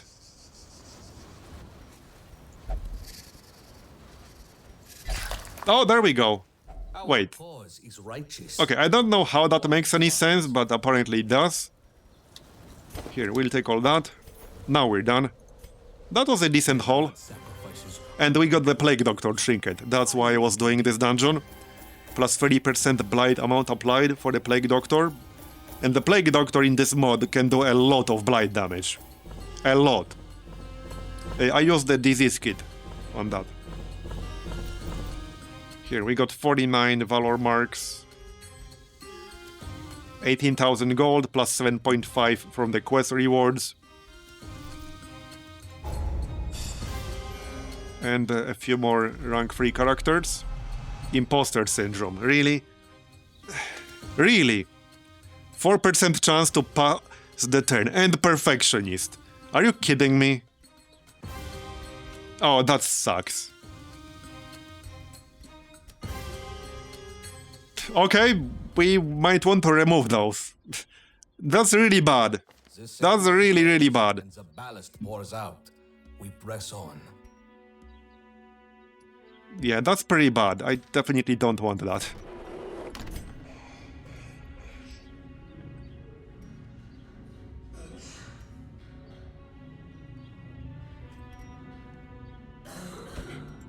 Okay, then, well, I'm not keeping imposter syndrome. Especially not until it gets locked in. So we have to remove that. And I definitely don't want perfectionist. Especially on a class with an AoE. I'm pretty sure that's plus 20 stress if you use Impale and miss all 4 targets or something like that. Either way, I don't want that. Let's check the ferry really quick. All level 1s, really? And I have a level 3 experienced recruits, and we rolled all level 1s. Thanks, game. And nothing of interest here. Nothing I wouldn't already have. Actually, I don't have this, but... And that's not worth 9,000. It's not about the trinket, but I would not pay 9,000 for this, no. I would not do that.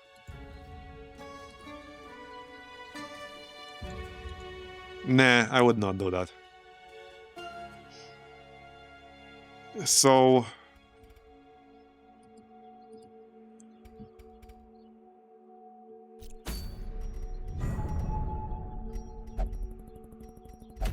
Let's check what's up now. Bleeding Pendant for the Hellion. Okay, that's not bad. Oh yeah, here's a trinket that I lost. I know that's just an uncommon, but I had just one, and I lost it to a boss fight. So I kind of need to get that back. That's a medium cavern, but it's a level 1 medium cavern. So not as big of a deal. Plus 40% blight. Bleed skill chance for a highwayman, okay.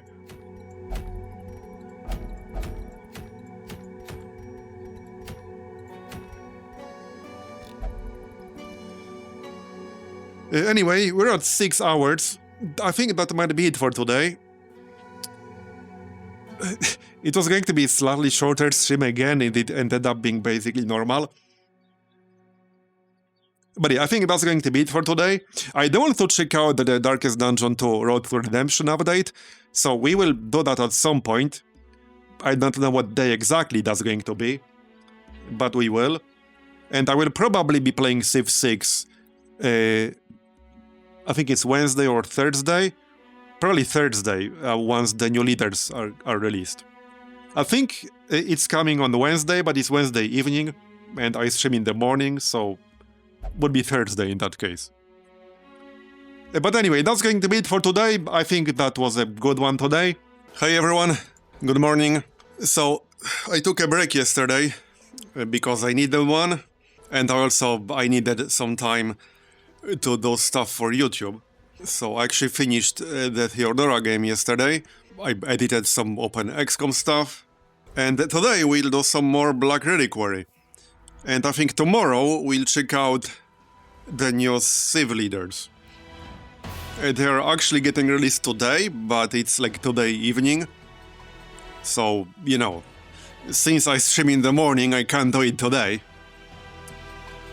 But we might do that tomorrow, I think. We'll see. We'll see. So for anyone who didn't see the reveal yesterday, the Age of Steam, one of the new leaders for England, Victoria, is going to be pretty much a production powerhouse, and Harald gets like 75% discount to levy city-state units. So you can push that to 0, and he gets like free yields when you kill stuff with them, something like that. So to me that sounded more interesting, but Victoria is probably going to be more powerful because of all the production. Well, either way, today we'll do some more Black Reliquary. We are 58 weeks in, so that's quite a bit. I was debating making a YouTube video or two with some tips for people who might just be starting to play it. Because, you know, now that I have like almost 100 hours in it myself, I think I'm at like 90, something like that. My first mate is quite the oddity, though I suppose the same could be said of you and I. Alright, so... where were we? We got some really good trinkets last time. Most notably, the second Musketeer trinket. Which is, I think, already equipped on someone, or not. Yeah, it actually is. Right here. So we already had this one earlier, and this was already pretty good. And then there's the Silver Musket Ball, which gives you plus 30% damage and plus 8% crit versus marked enemies. And then if you have both equipped, you get further plus 30% damage versus marked enemies. So that's a lot of damage. I had some like 70 damage crits with this. And you could push this to like 100 plus crit with enough bonuses. So, okay. Let's check the side decks really quick. What have you guys been up to? There are so many games like that are coming up that I want to play in April and May. I don't know if I'll have enough time for all of them, or even half of them. Yeah, 150 tech. This would be nice. Not only you get some torches for free, you get extra scouting chance. I kind of want this, but that's 150 lost tech. Morning, jetpacks.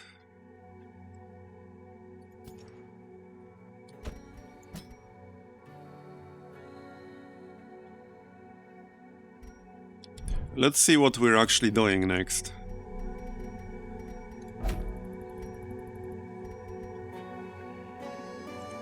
Plus 40% bleed skill chance for a highwayman.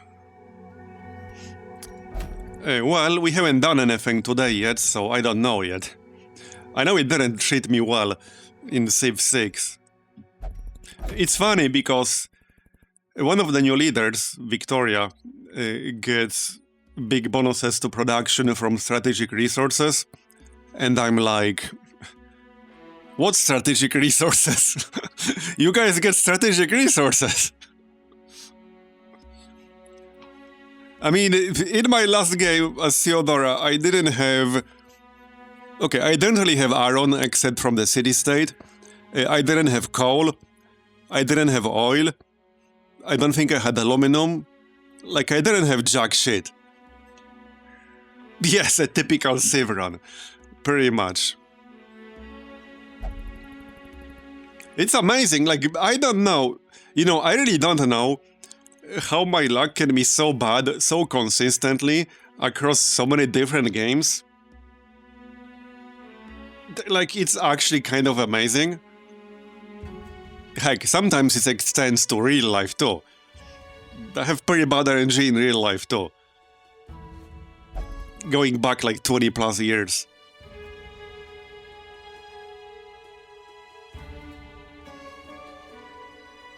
So I don't know how that's even possible.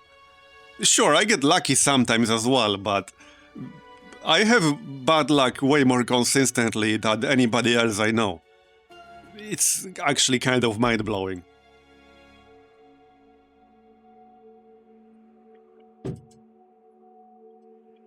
I need like a reverse lottery, where you can win by like not hitting jack shit.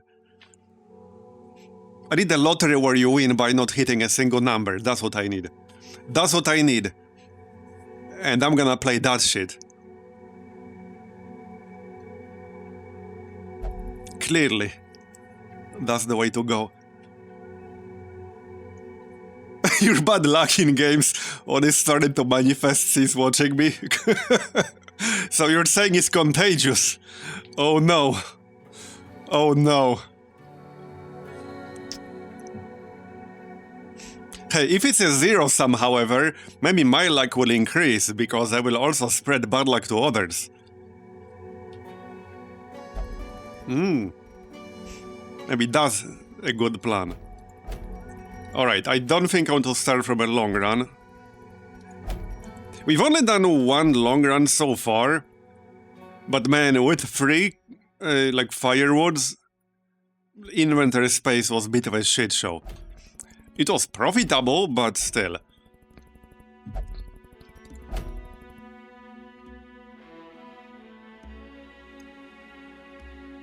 Minus 25% bleed resist, okay.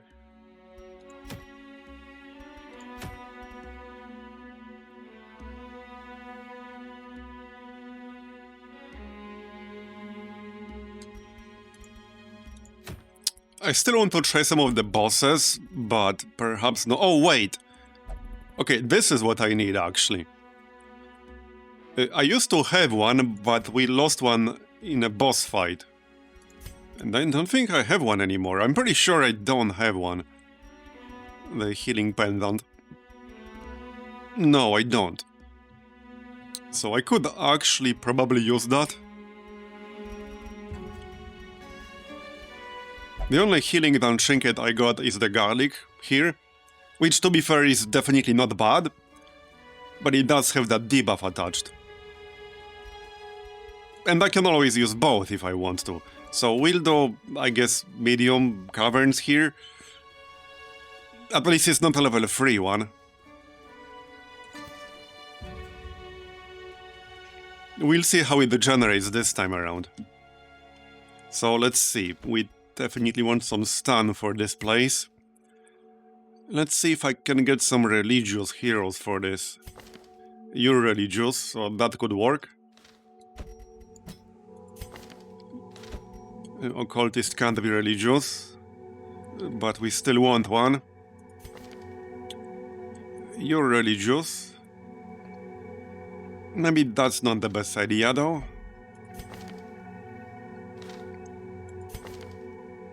Oh, the Veiled can be religious. Okay. Interesting.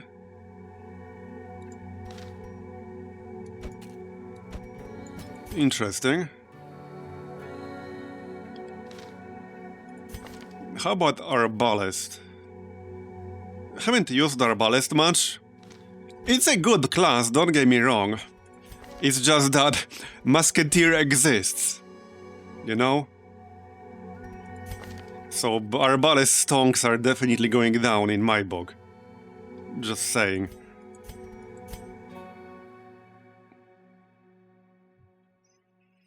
That's a nice camping skill.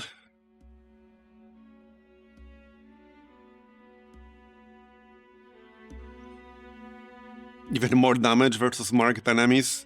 Yeah, my Musketeer could use that. Alright, I guess we could do it like this. This should be a decent group. I potentially have 2 backup heals if needed. This one buffs the target with healing received.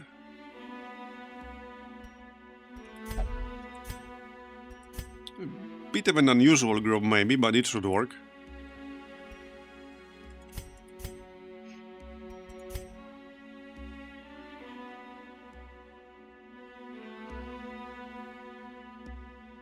Oh, actually, by the way, this right here is actually a very interesting debuff. I didn't pay much attention to it before, but it actually debuffs enemies' death blow chance, which can make your death blow resist, I think, go above the usual cap of 87. So like if you're at 87 and you debuff their death blow chance twice, you should have 99% chance to resist that. And you don't need to be at death's door to get that effect, it's just below 10%. So I think this might actually be better than like one of these. Obviously the difference is that this skill here heals you and this one does not.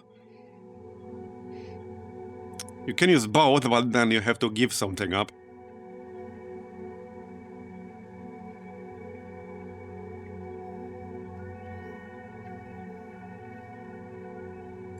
But this figure also does the same if your health is below 10%, just on single target. But yeah, it's a very interesting debuff. Alright, so let's just go with a group like this. We have enough money right now, fortunately.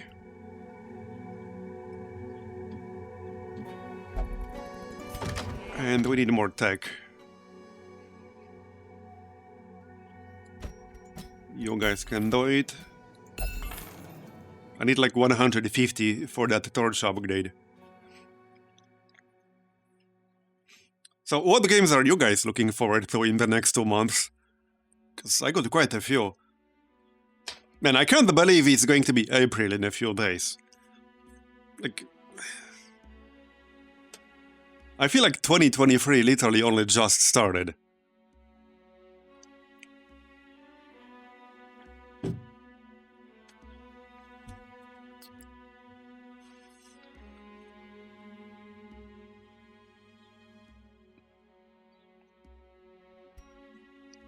Okay, got 9 amber.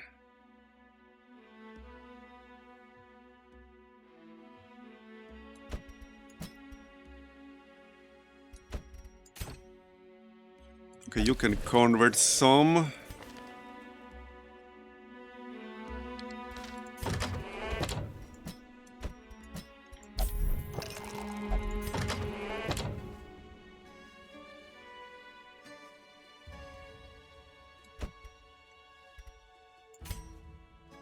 I mostly need more tech now.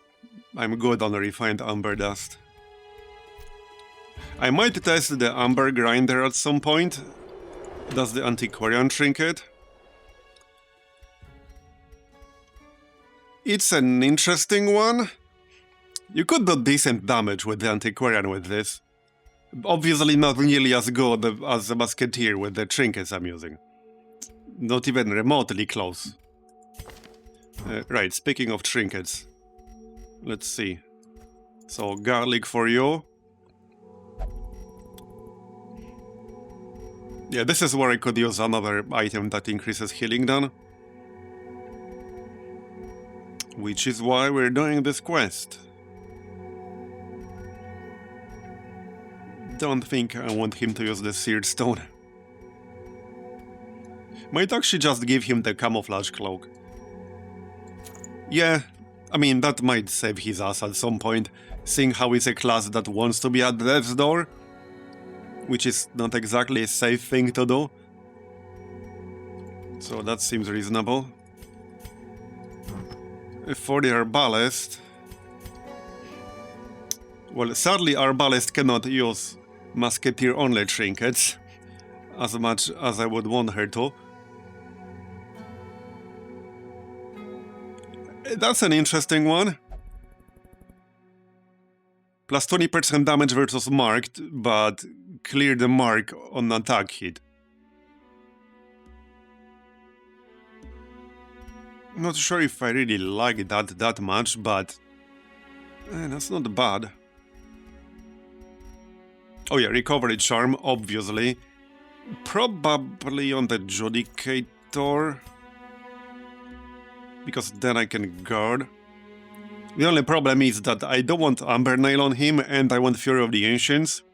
I guess I would have to give up XP8 to use Glassworks. But okay, I guess we can always switch things around later. For the Crusader, right, I had the Crusader trinket in here, which was interesting. That wasn't the one. I mean, this one is nice too, with plus 20% stun skill chance. I might just use that actually. Okay, there was a Crusader trinket. I actually don't think I picked it up. It was just in quest rewards, but I didn't actually get it. Let's just go with stun on him, since we're doing caverns. Stun is usually the way to go. Oh yeah, this one. It was blow. So, yeah, I don't know if I want this, but I want to give it a shot at some point. That buffs the target on a friendly skill. I don't think that would work with the Bulwark of Fate on religious heroes, but I kind of want to try if it does. Well, might as well test it, right? And then we can switch to Battle Heal or Inspiring Cry if it doesn't. This would mostly be best with Inspiring Cry. But yeah, I want to see if the plus 25% stress healing down part works with this. Because this does not specify it's a stress heal, it's just minus 7 stress. Right? And the stress heal skills actually say it's a stress heal.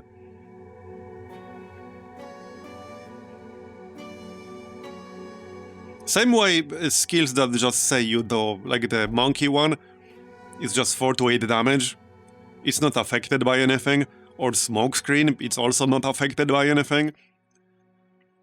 Because it's just flat damage. So this might just be flat minus 7 stress.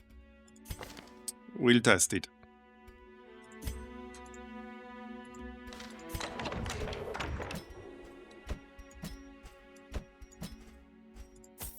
Upgrade. Ferry. All level 1s in the ferry. And I have experienced recruits rank 3. And I got all level 1s in the ferry right now. Just normal RNG things. Right, I'm just going to upgrade all of these. Okay, looks like that's it. 2 more trinkets though. If somebody is going to use the scouting stone, I guess it should be him.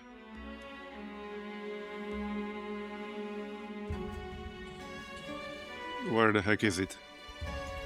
Here. So that's 62 health. Not amazing. Not amazing.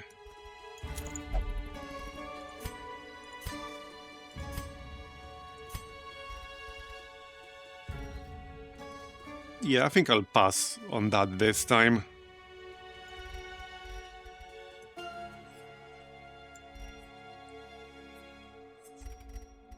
Yeah, I don't like the sniper's ring because of the accuracy penalty if the target is not marked.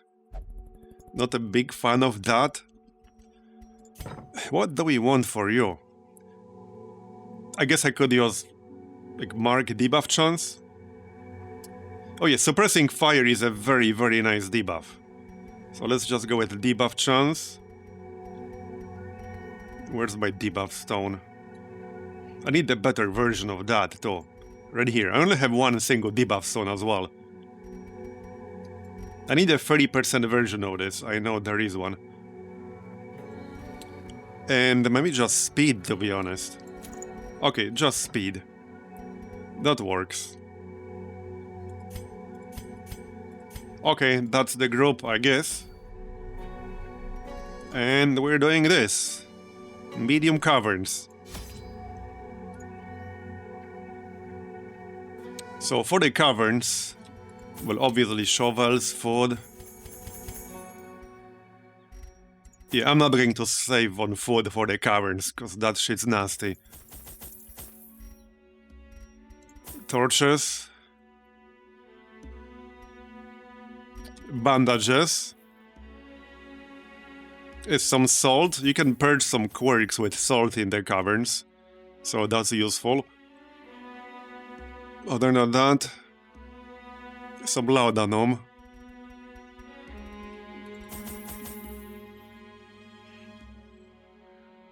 And oh yeah, disease kits. I think that might be it. Maybe like archaeology kit or two. Yeah, medium caverns, but this time it's a level 1. However, different kind of group. So we'll see.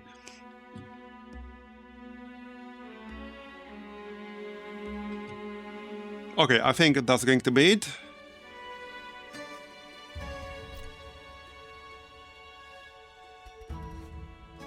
Okay, 1 extra shovel, just in case. Let's go.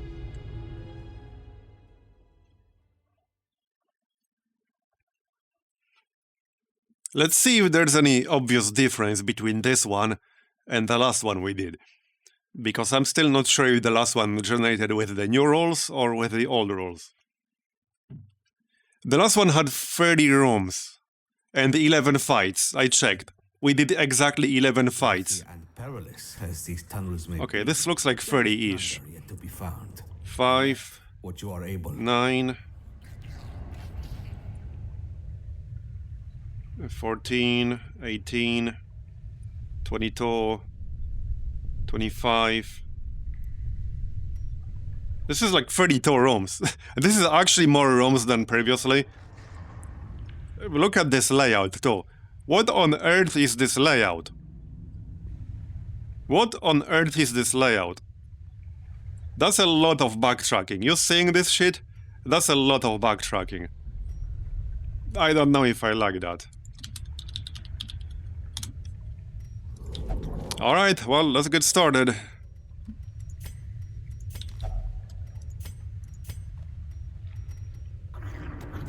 Sure, let's use that extra shovel right away.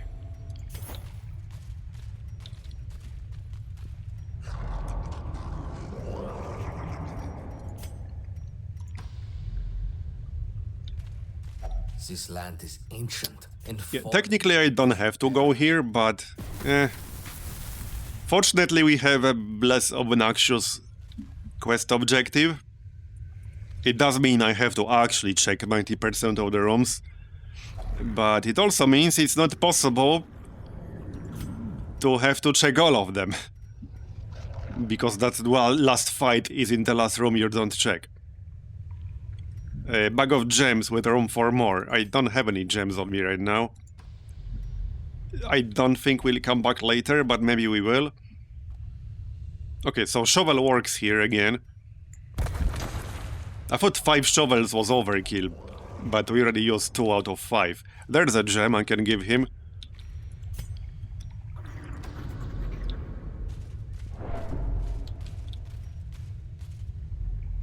But yeah, this is a pretty bad layout. Okay, amber. Yeah, this is a terrible layout. Really bad.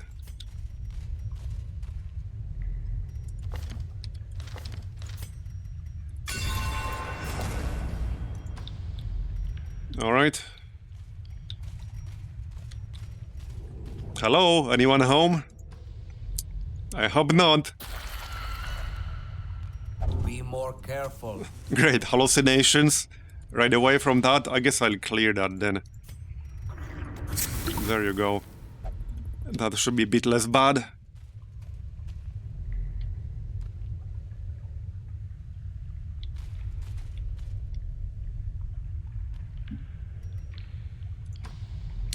Yeah, I think they're fine.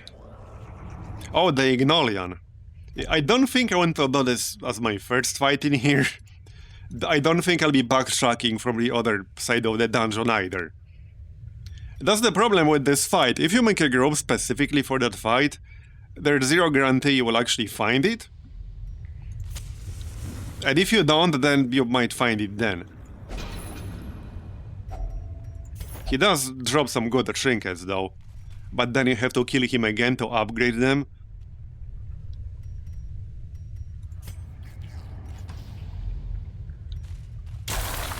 Oh, piss off. We must keep eyes peeled. Well, give me some scouting then, Mr. Narrator.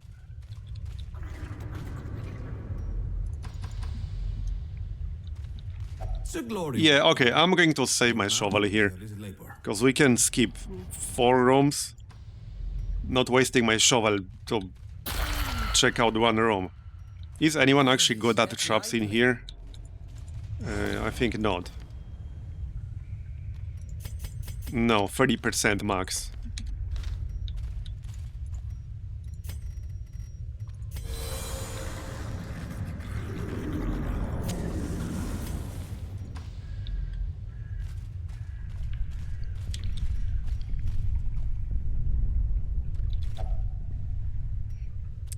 Yeah, not using shovel here, but this kit works. At this rate, I might want to camp soon. Secure it and march. Okay, on. more amber. I might actually camp, like, right now. I can't camp right now. Yeah, we're... Why can I not camp right now? We're in a room, so I'm not sure why. Let's see. Okay, we can use this 1 amber residue. Might as well. That's a lot of amber already. Probably dump this archaeology kit.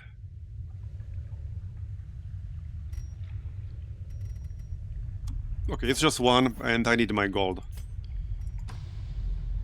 So, not a single fight yet. They are all going to be in the second part of this dungeon. Kind of like previously. That's what happened previously. Like, the first half was mostly empty, with just a couple of fights, and then they were all, like, in the second half, basically. Right, so...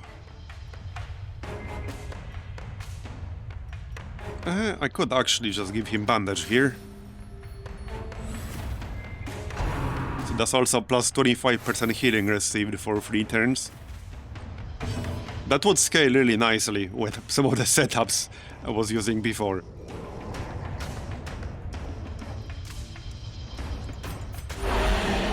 Yeah, 20 heal. Move aside, Vestal. This is a healer now. For anyone who hasn't played this, Vestal is a garbage healer in this mod. It's mostly like a frontliner support unit. It's not a healer at all.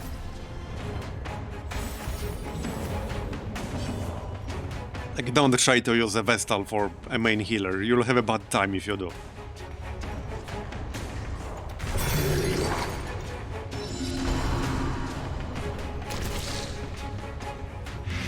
Who are the best healers in Black Reliquary, you mean? I mean, that's an easy answer. Occultist and Flagellant. It's not even just an opinion, it's just a fact. It's just a fact. If you start playing this mod, and you can hire an Occultist or a Flagellant from the ferry, you should.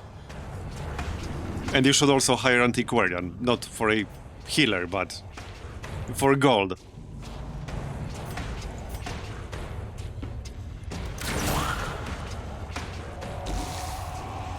But yeah, Flagellant and Occultist.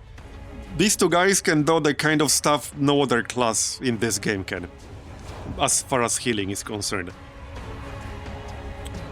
You do still want to have like somebody as backup, somebody who can do like some emergency healing from death's door. So something like an arbalest with battlefield bandage, or a crusader with battle heal, like basically anything. But what I usually do is just run both. Like, one of the best groups you can run, if you're not fighting enemies that are bleed immune, is Flagellant and Occultist. It's one of the best groups you can run. Like, just straight up, that's not an opinion, it's just a fact.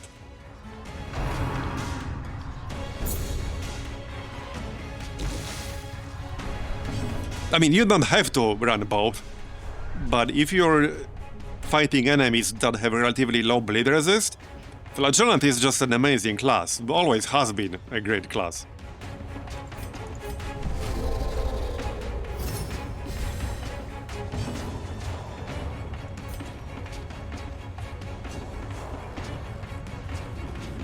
Right, this guy will use Swarm, so let's just stun him. No, I wouldn't run Vestal. Vestal is just not good in here, in my opinion.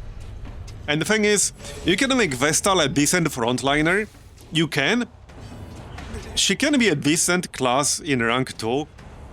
The problem is that the amount of effort and investment you need to make that happen, possibly number trinket too, you have other classes that can do a better job with a smaller investment, or a much better job with an equivalent one. So that's the problem with the Vestal for me.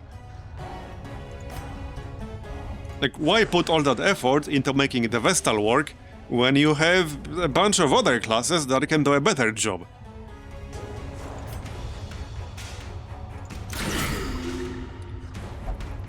The dredge is only good if you have the trinkets for him. So there are trinkets that you can use to go like perma-mech, otherwise he's just not good. I don't think he's good at all. The problem with the dredge is that the penalty for using any ability in mech form is extreme, and you take that penalty even if you miss. And you know how I feel about that.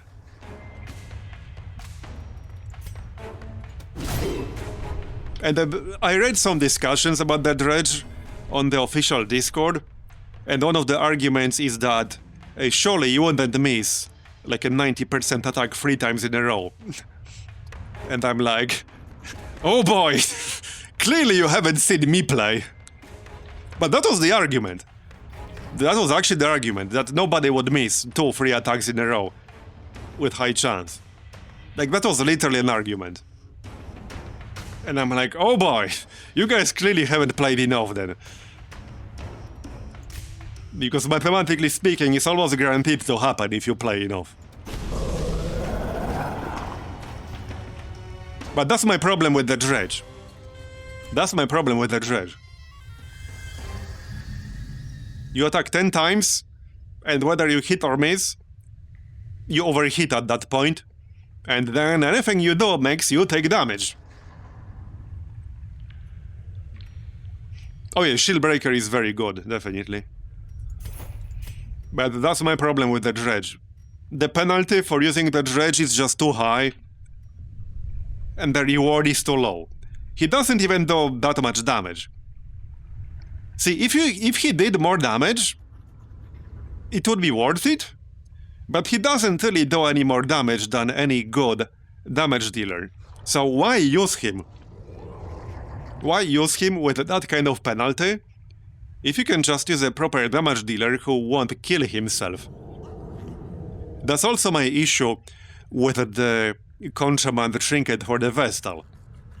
It will make Vestal kill herself. Like, straight up. So why use that? I would not use that.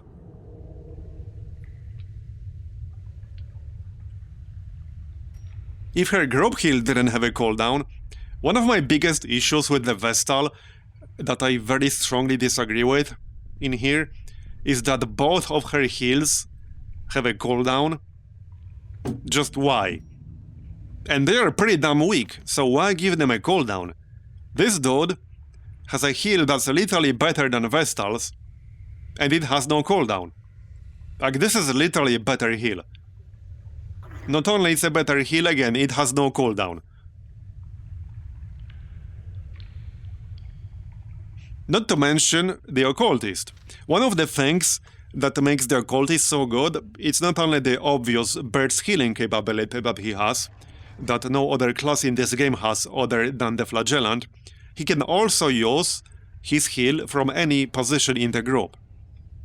If you get shuffled, or if you get pulled to rank 1, he can still use that from rank 1.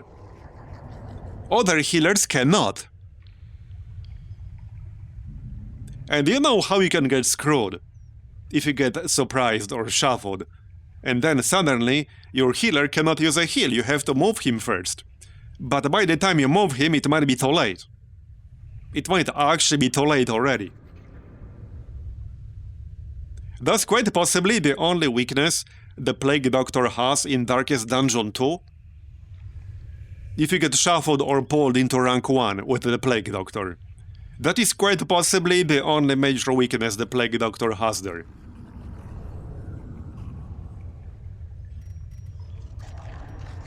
But yeah, Occultist and Flagellant, that's just the two best classes for healing. With that said, you can't use Flagellant as like the main healer, but he's amazing at emergency burst healing.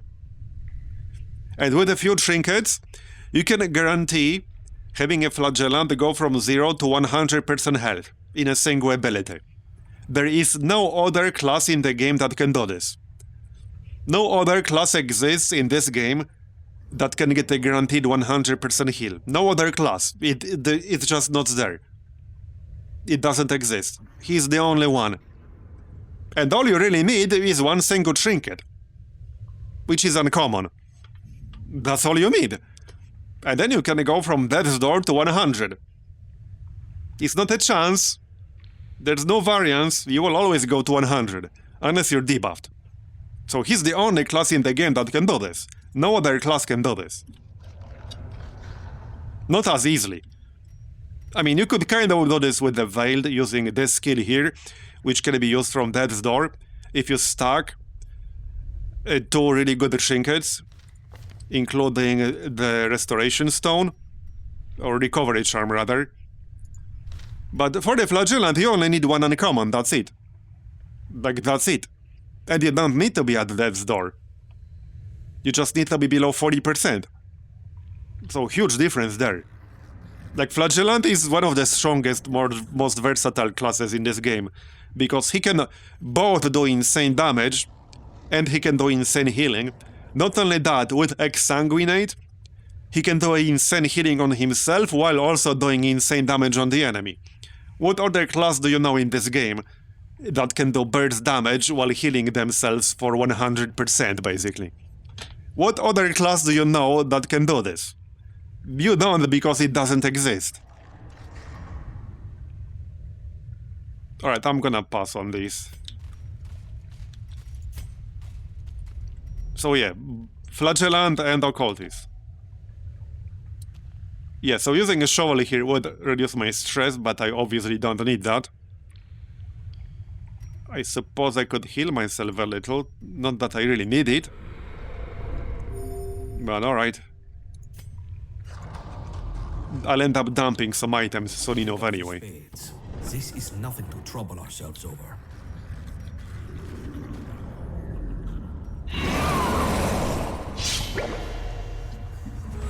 Honestly, okay, so the only issue I have with this mod, which I really like otherwise, maybe it's more than one issue, but I'm talking about, like, overall, like, high-level issue, is that the answer to most problems is often just bring a better group composition.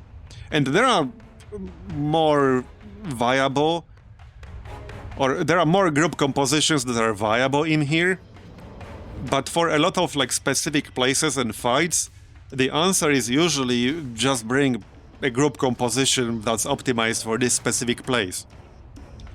Especially on the veteran and above. So you need to have that group combo. And I mean, it's hard to make something that's challenging and also like flexible in terms of group setup. Because then you have two choices. Either make it challenging with a min-maxed group, and then very hard or almost impossible with suboptimal groups, or make it possible with suboptimal groups, and then a min-max group will turn the content into a complete joke. Like, that's the two options that you have. This doesn't just apply to this game, this applies to any game. You can either make the game a joke for min-maxers, and then reasonably challenging for most people, or you can make it borderline impossible or frustrating for most people, and then challenging for the min-maxers. And I'm not just talking about your regular min-maxer, I'm talking about like the top 0.1% of min-maxers.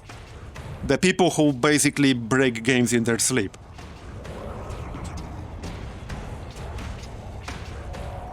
So that's always the problem with the game design. Like, you have to pick one or the other.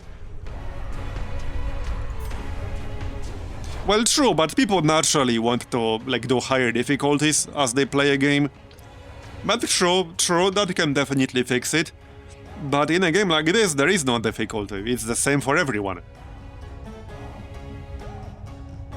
Still, even if you add difficulties, people who beat, let's say, normal, then want to move on to whatever, hard.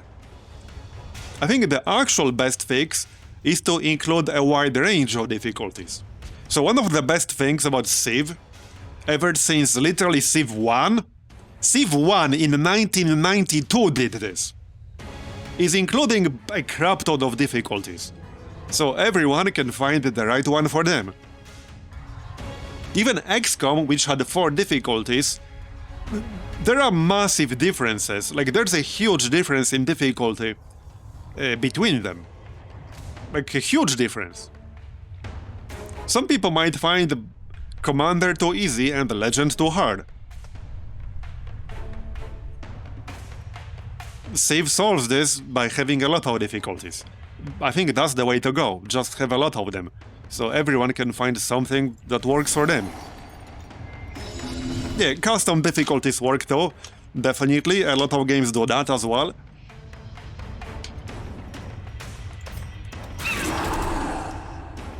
But in a game that only has one difficulty, you have to pick one or the other. Either you will make the game a joke to people who min-max it, or you will make it challenging for them and frustrating for everyone else. Like, that's your two options.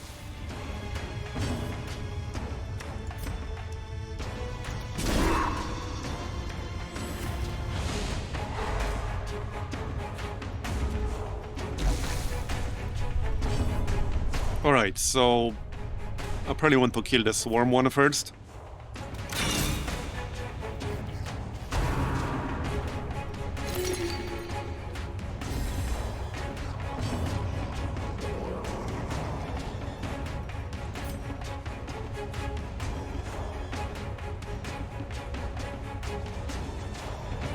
Well, the thing is, the mod is currently balanced for you, like, actually having some of these things.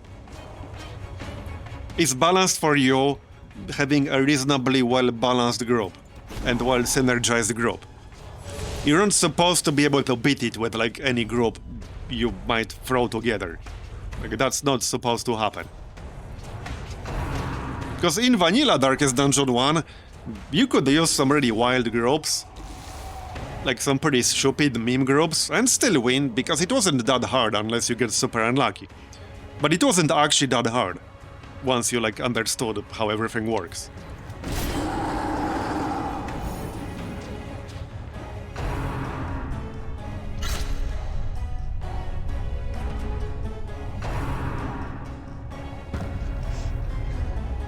Yeah, I actually haven't played Elden Ring, even though I did pick it up.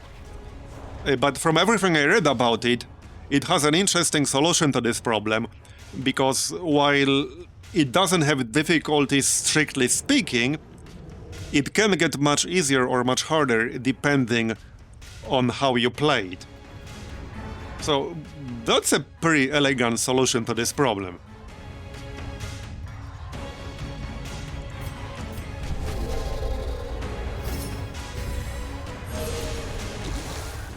Yeah, that's actually a solution I quite like.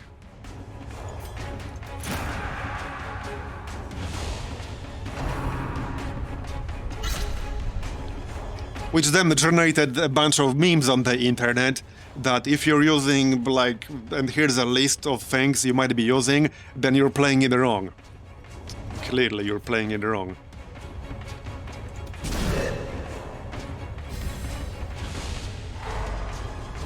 But I actually like that. That's a good solution to the difficulty issue.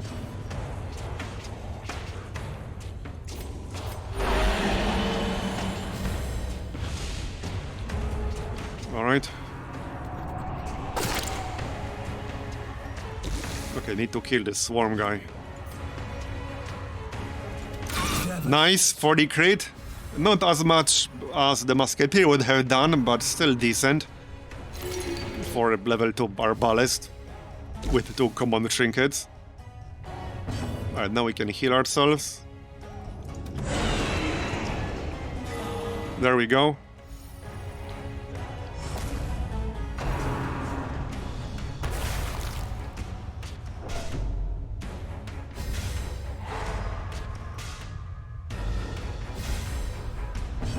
I might want to clear these corpses.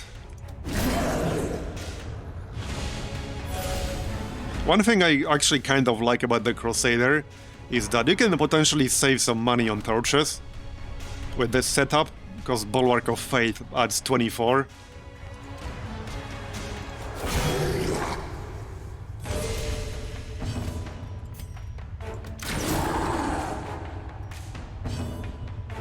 One health.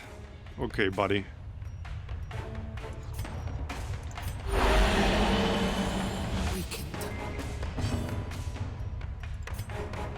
I mean, the enemies can do that. The swarm heals you.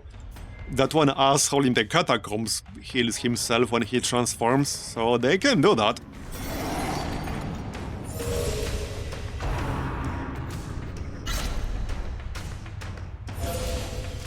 I need literally 1 damage.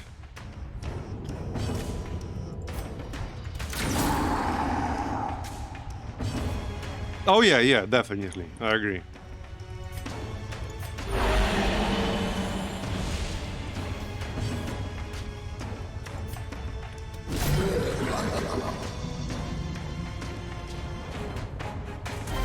Alright. Wars consist of a great. Okay, let's use this torch here, Continue. because I want the onyx. That's a stress heal, which I don't need necessarily. I don't think there's anything else here. Oh, apparently bandage, or not. Okay, never mind.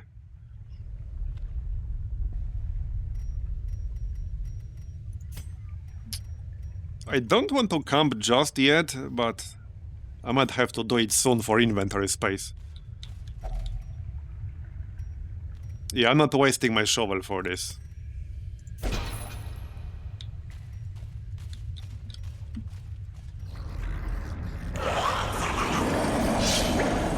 Right, I guess we'll do this fight, it's fine. Maybe camp after. But this bat in the back has a high stress attack, so I probably want to kill it first.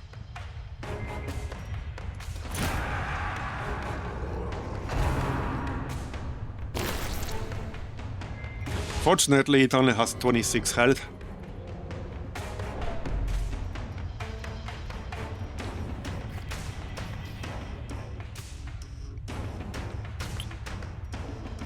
Yeah, I don't really want to use a heal here, to be honest.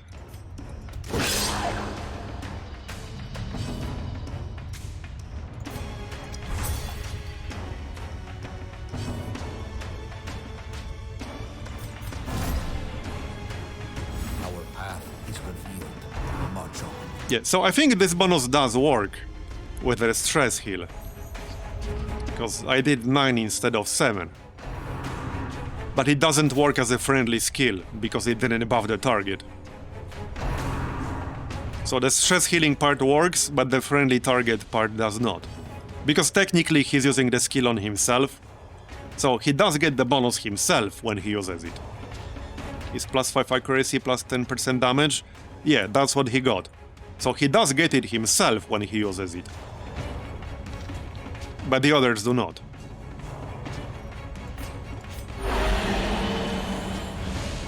Okay, kill that bat. Oh, they cleared the mark, really? Okay, that's kind of annoying. That's really annoying. So I wasted a skill. I wasted a skill on turn 1. Because they cleared it instantly. Alright, alright. Alright.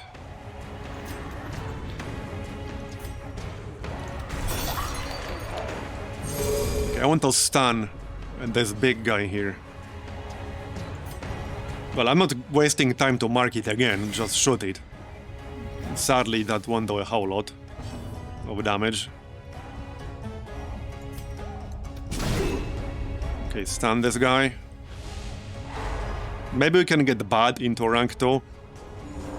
That would be the plan. This is actually like a pretty tough group. Because there are 2 swarm enemies, a high stress enemy and a buffer. Buffer healer. Honestly, it might actually be best to just retreat and ignore these 2 rooms. But if I do that, I'll have to do a crap ton of backtracking. So I don't really want to. Yeah, this region is pretty annoying, but I just have to hit them. There we go. I guess that works. Oh yeah, the Musketeer at this point is definitely way stronger. Especially with the memento trinkets I have. It's not even a comparison. Definitely not a fair comparison. We must care for one another. However, you can only get the memento trinkets in veteran dungeons and above.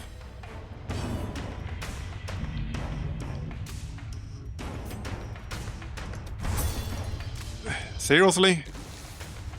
Alright, stun.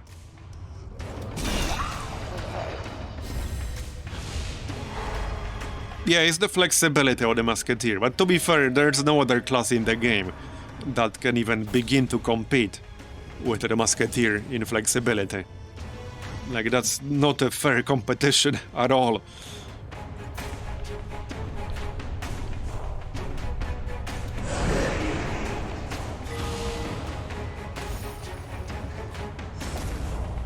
Alright. Yeah, this is actually an annoying group, because the swarm enemies get 2 actions per turn, and now there are 2 of them.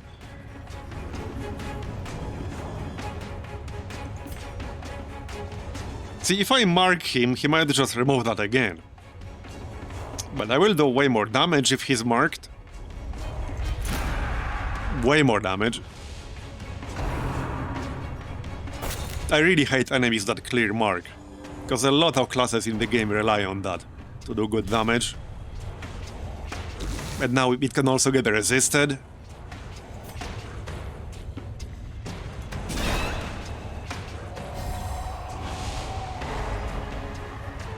Good thing I have this stun. Alright.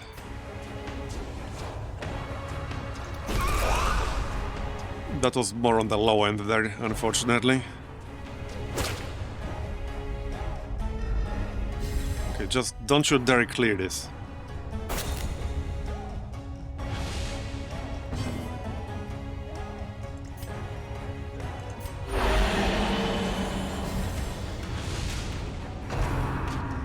He won't.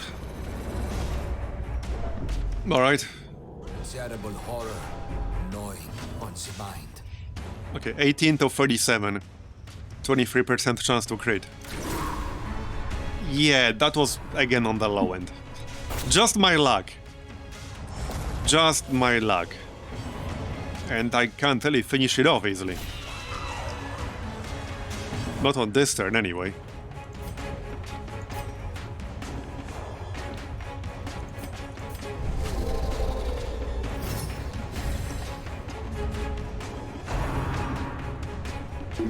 Yeah, he'll do that shit.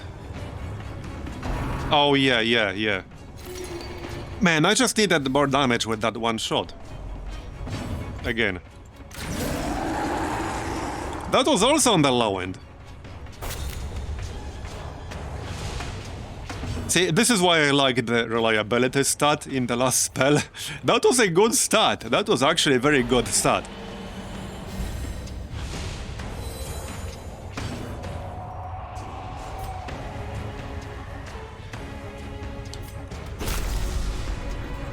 Really? 1 damage short?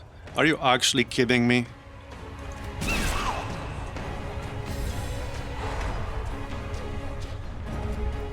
That's obnoxious. Because that thing debuffs you for plus 30% damage taken. and minus 15% done.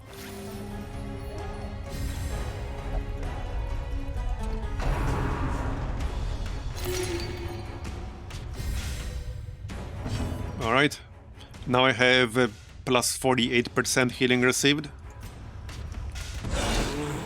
Drives into the ground.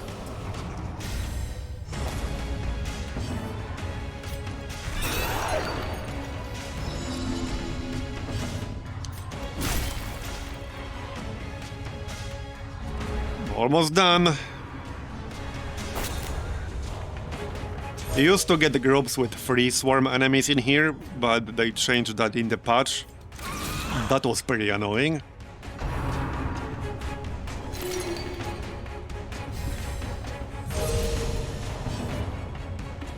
That way the entire enemy group would get 7 actions in one turn. So that was pretty annoying. On top of this dungeon already being kind of annoying. Okay, done. An adequate performance for now. Keep it up. Yeah, now I could probably use some stress reduction.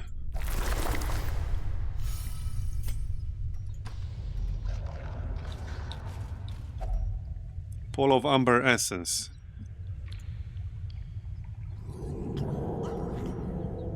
Okay, salt, actually. That should heal us, I think. Yep. Okay, so that's explored. Now can go back to the curio room, and then I think we'll camp.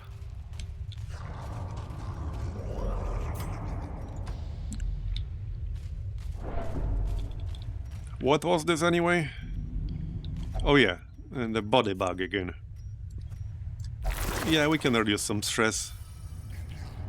Torches shouldn't be a big deal with a crusader in the group. Now we can camp. Rest. We will need your strength come daybreak.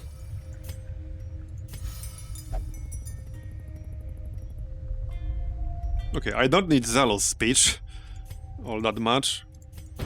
Let's get some scouting, perhaps.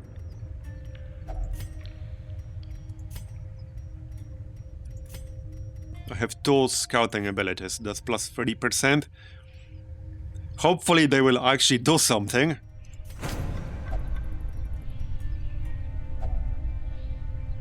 Plus 25% healing received for 4 battles. Okay.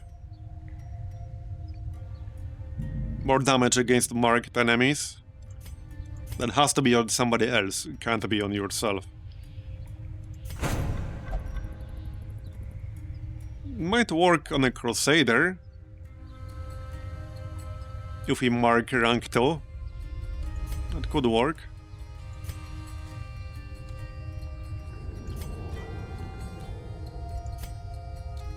Alright, yeah. There you go. Let's move on. We are the flame. Probably not even halfway done yet. We didn't have that many fights in the first half. Right, let's just use this disease kit here.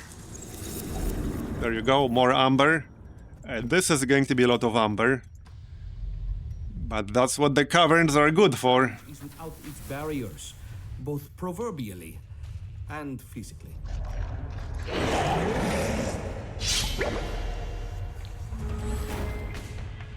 Yeah, so I guess I shouldn't be marking him on the first turn, because they will just clear that. Yep. Better off using suppressing fire. Troglodyte Nemesis. That's a very, very good debuff. That's a huge accuracy debuff. Minus 16. And that's at rank 2.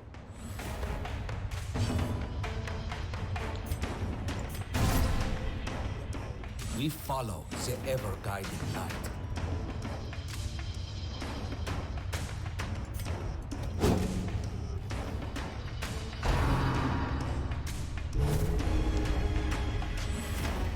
Yeah, it's this buff here that's annoying.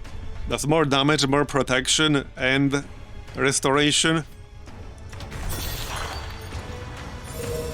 Okay, I was hoping that knockback would work. Wait, he has 10% move. Really? 10% move. Okay, buddy.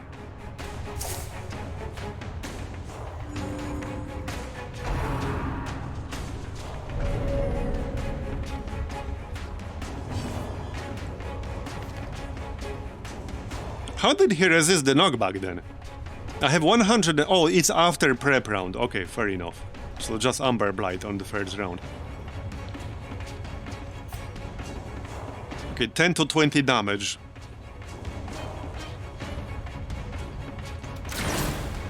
Okay, I was hoping for at least like more than that.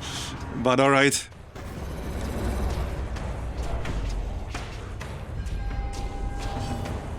Might as well kill it, I guess. Because he will use Swarm otherwise. And I want to get rid of the corpse too.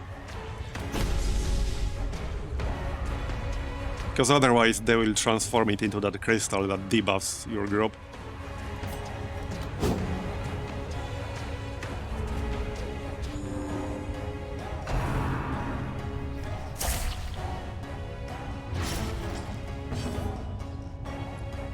Alright. Well, I can't knock back the killer bite because it's in stealth.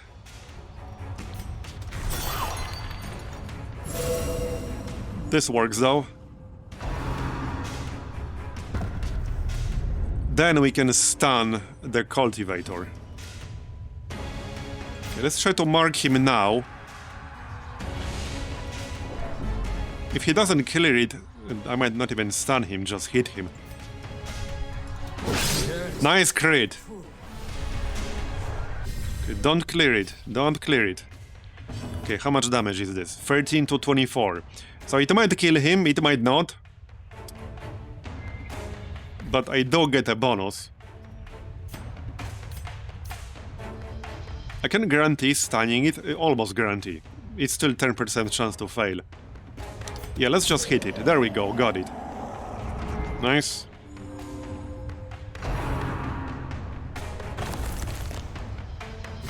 I need that killer bite to unstealth itself.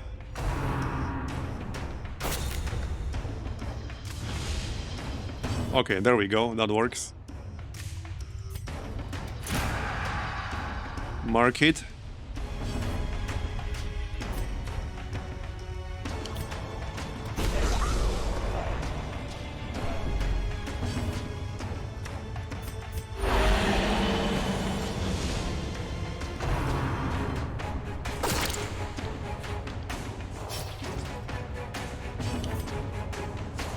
To 29. Of course it had to be 15. What's with all the lower end damage?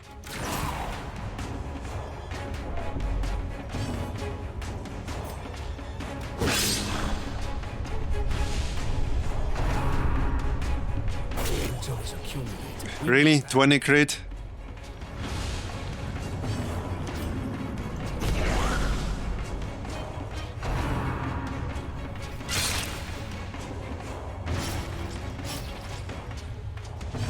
Oh, now he's in the back, so I can't hit him. Great. Let's maybe heal that before we leave. Yeah, this guy will get 2 actions. He could probably do more damage to me than I would heal. There, done. We press on. There is much to do.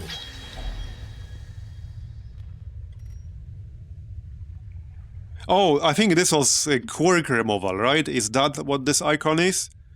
I think it is. I think it is. Yeah, so I can purge a quirk.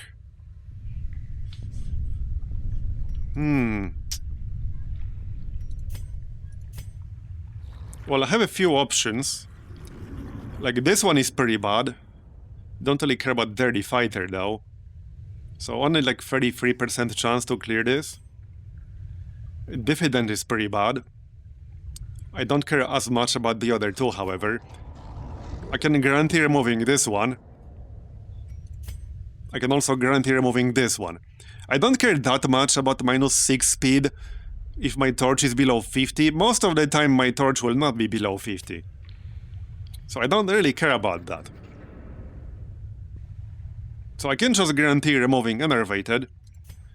Or I could try to gamble on removing something like wards. The only locked in quirk here is one I don't care about at all. Like, this doesn't matter, I won't be sending him to the fighting pit anyway. Don't really care about this either, like I said. So let's just remove this debuff resist penalty here. Yeah.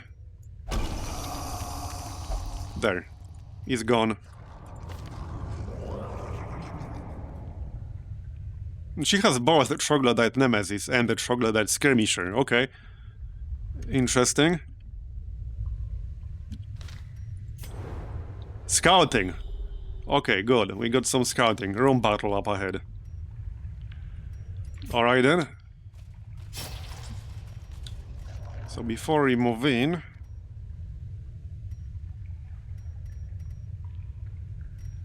it's fine. 1/3 of my inventory is amber now. Okay, could have been worse, I guess.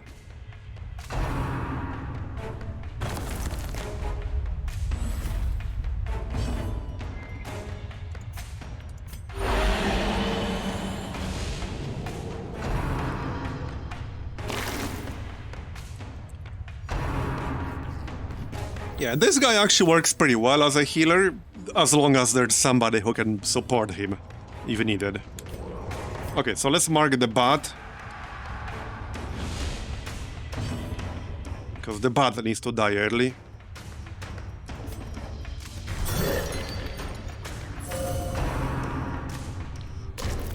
Nice dodge.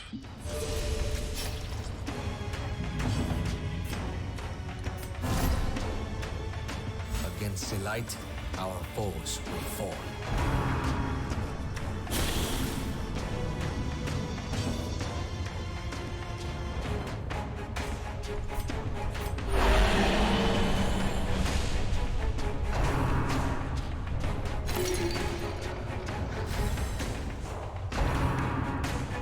Come on, give me my Herbalist already.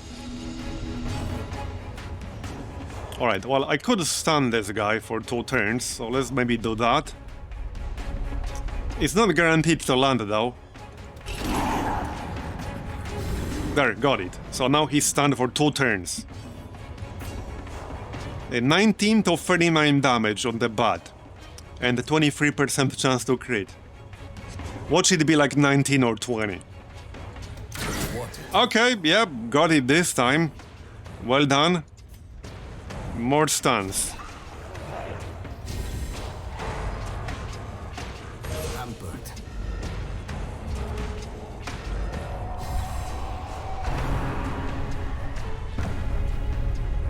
Crusader is definitely pretty good for this place. Because 1, he has stuns, and 2, he can reduce stress. And there are some high stress enemies here.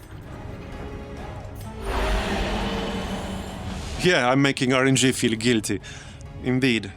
That's my strategy now. Okay, kill this big guy.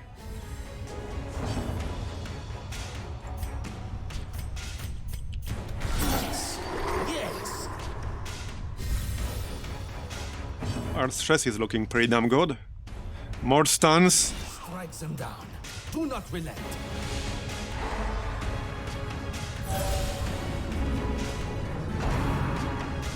Okay, the lurker does not have swarm.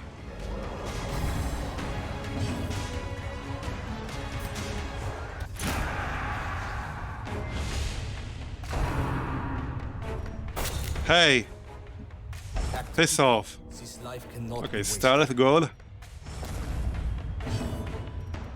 And now... Okay, now we can heal ourselves with Pierce the Veil. So this will also stun the target for 2 turns. They both have a buff now, but 50% is not that high with the buff. It's also decent damage here. There, we got it. Nice.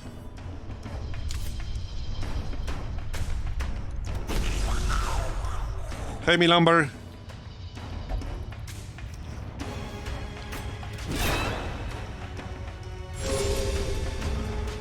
Maybe I can heal one more time. Yes, I can. Oh, sure, now we get a crit heal. I don't need it now. Well, technically, a crit heal on the Herbalist gives them buffs from Convalescent. But this fight is almost over, so it's not like I needed that. Injuries will mount. You must be bound. Alright, done.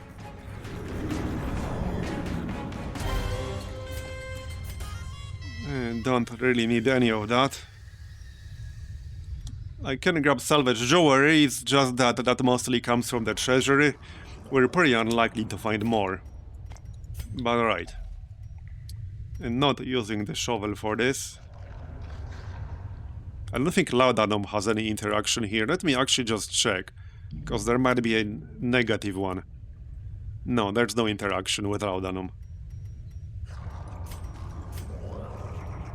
Right, well, let's go this way first. And then I'll have to backtrack a bit. We need 90% of the rooms. We ignored one. There are like 32 in here. So I can ignore up to 4. Would be nice to get some scouting. Okay, more enemies. So I'm not counting how many fights we did, but I know that previous Caverns run we did the other day had 11 fights total, because I checked after the stream.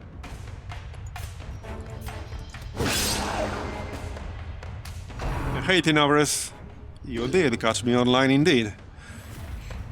Well, yesterday I was taking a break and working on some YouTube stuff.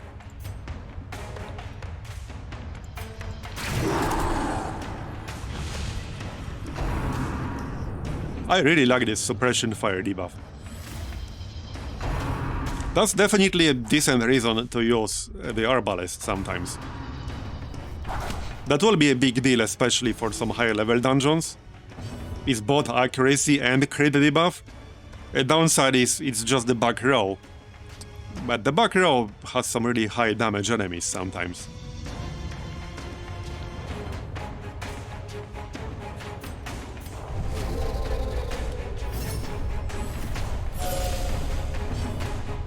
Alright.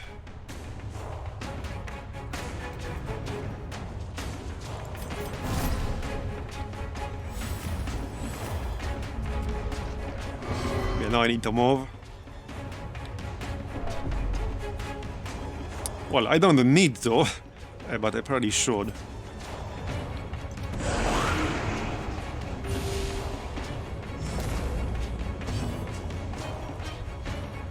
Okay, let's finish all the piker here. Like so.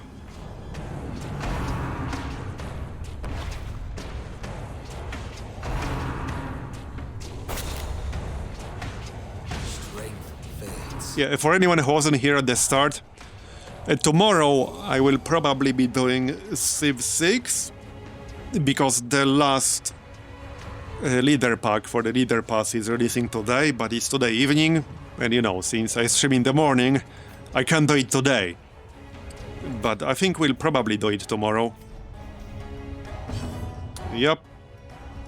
I'm a bit torn between Victoria and Harald, because Victoria is going to be a powerhouse, although it does depend on you actually getting strategic resources.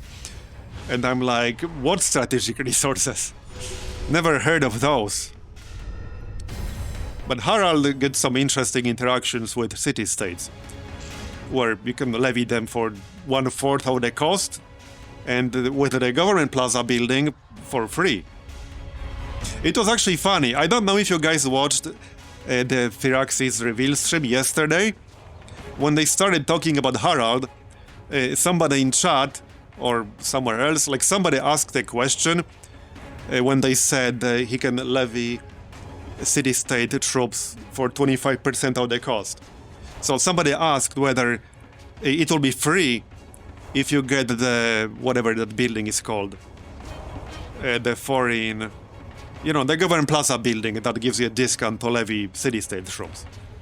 So somebody asked if that will make it free, and they're like, well, we don't know. Yeah, it was a bit of an awkward silence moment. Somebody was breaking Harald before he was even released. Classic friggin' internet. People exploit it before it's even released. Classic internet. But it was definitely the funniest moment of the stream.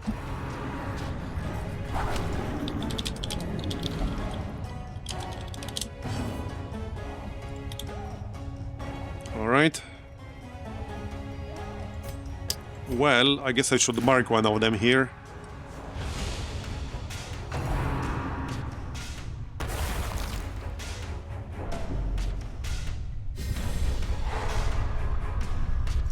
Oh yeah, foreign ministry, that's the one. It means levying city-states cost half the gold. And then you get a 75% discount to levy city-state troops as Harald. And then if he uses, I don't remember exact details, I would have to look it up. But not only you get a discount to levy city-state troops, if you get actual kills with the city-state troops, you get like yields? I just don't remember how much exactly. Let me actually look it up here. Oh yeah, there it is. 75% discount on levying units from city-states, and levied units receive culture, faith and science from kills equal to 50% of the opponent's combat strength. That sounds pretty good. It will depend on the exact map generation and your exact situation, but that is potentially really, really nice. Potentially even better on data, because of the way tech for city-states work and stuff like that. You can potentially have city-states with units more advanced than yours, and then you can levy them for 1/4 of the cost or for free. Not only that, you can get culture, faith and science, you just need to get killing blows with them. So yeah, that is actually potentially really nice. That's a more fun ability than just straight up more production. Because Victoria will be kind of insane with all the production she might get if you get a lot of strategic resources.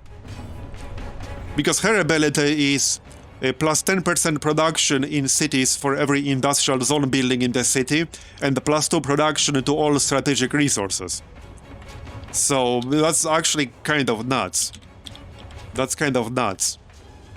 If you have a factory and 3 mines over strategic resources, is basically a free Ruhr Valley.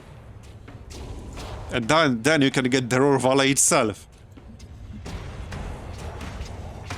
So you can get some crazy production, depending on how lucky you are with the map.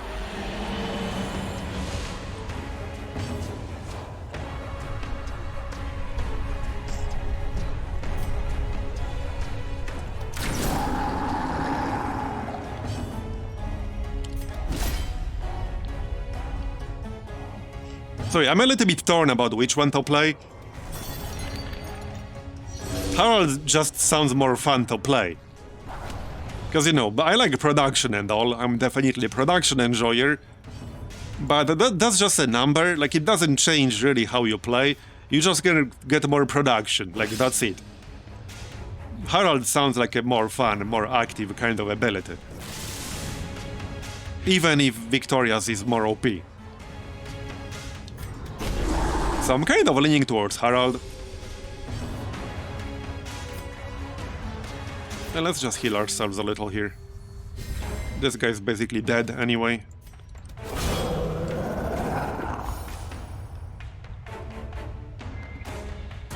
Alright, more amber, more gold. Skirmish, another step forward. I'll just dump this key. Unlikely we'll get a chance to use it. Alright, well, let's see if we can get any scouting here. We can get a trap. Okay, more quirk removal.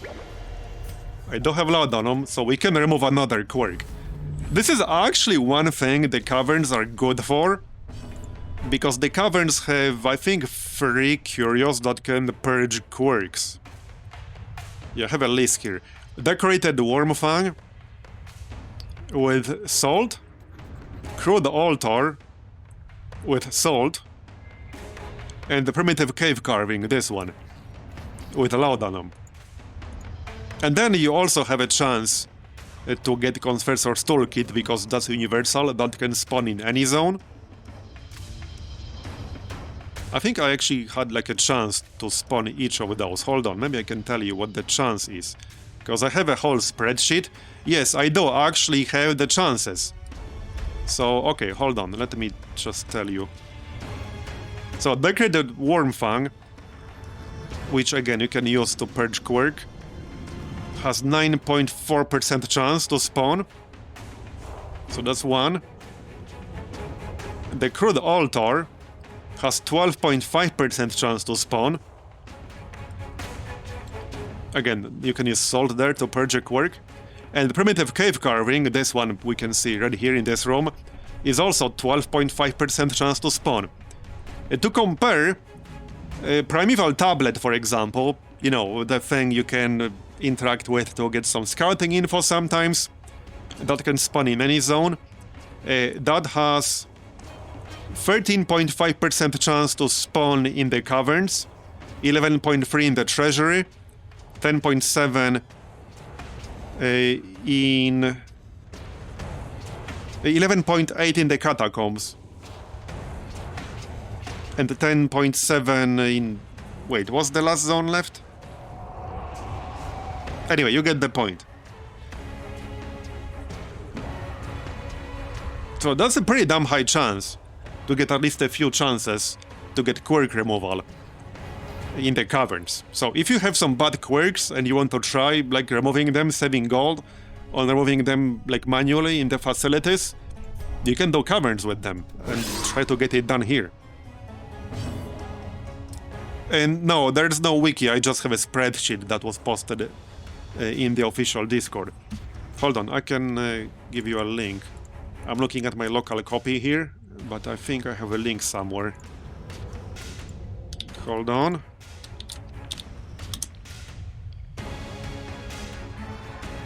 Okay, I do.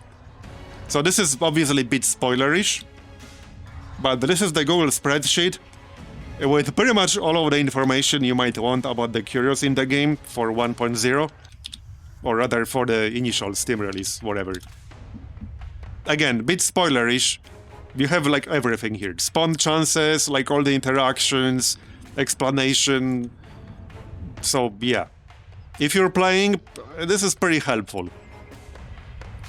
I mostly use it to like look up interactions I might have missed, because, you know, I found a lot of them myself through trial and error.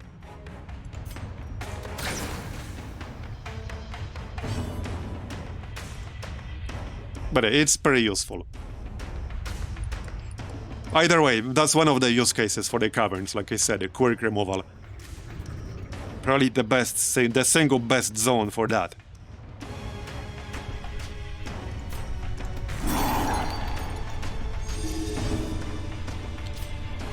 Okay, have 40% chance to kill this thing. There we go, that actually worked on turn 1. Sometimes it's worth trying.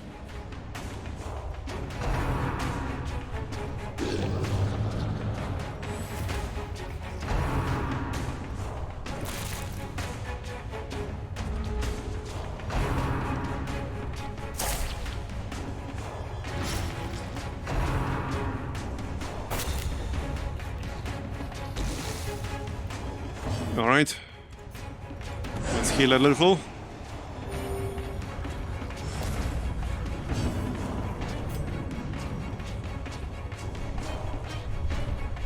Right, this guy in the back has Swarm. He'll probably use it. But let's see if I can kill him first. Maybe I can. The only problem is that I can't really hit the back row very reliably.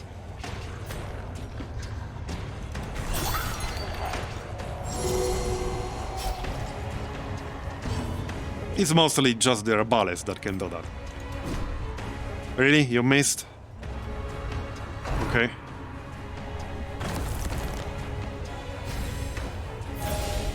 Can we kill him? Yes, we can.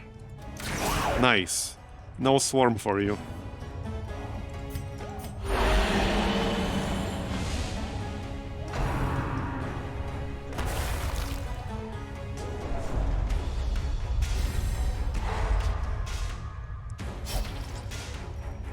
Yeah, you know, I already liked the camouflage cloak because it forces the enemy to spread out the damage. But I actually really like it on the Veiled, because you want him to be low on health. That enables a lot of his abilities and debuffs. But then the camouflage cloak means he won't get focus fired, because he will go into stealth a lot of the time after being hit. So that's actually a great trinket for him.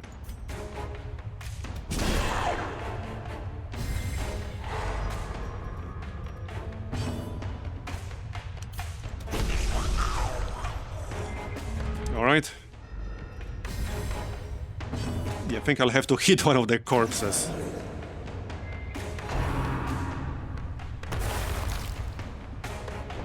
Yeah, and now he went into stealth again. So I really like that. And no, I haven't. Well, maybe I did, but I forgot what it is.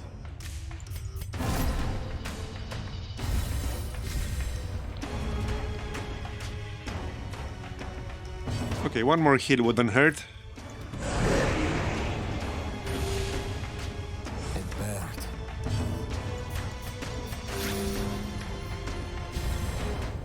That'll do.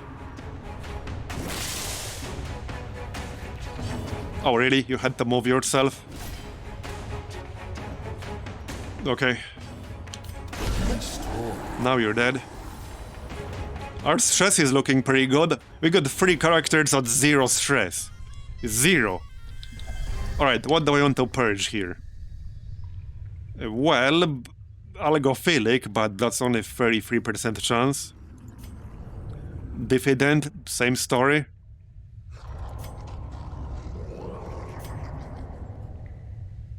Okay, let's use it on the Crusader. Algophilic would be best. I wouldn't mind getting rid of Mercurial. I don't care about Dirty Fighter. But here, like, only care about one of these, potentially. But it is a really bad one. It's a really, really bad one. Like, I'll be paying to remove this, if I can't remove it otherwise. On the other hand, I will also be paying to remove Algophilic. So, yeah.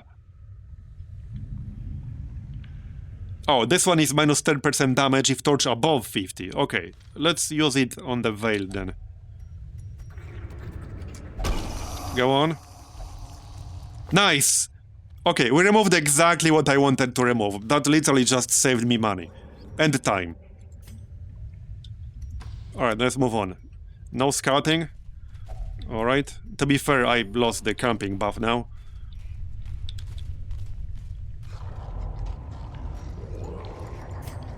Still no scouting. I could just ignore this last room.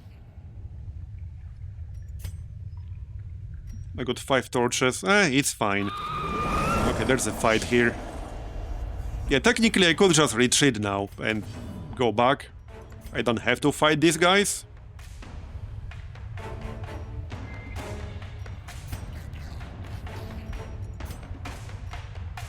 Yeah, okay, that's actually just going to be a faster way to do this place. It's fine. We can afford it. And there might be a fight in that last room, so we'll check out this room, then we'll go this way and camp.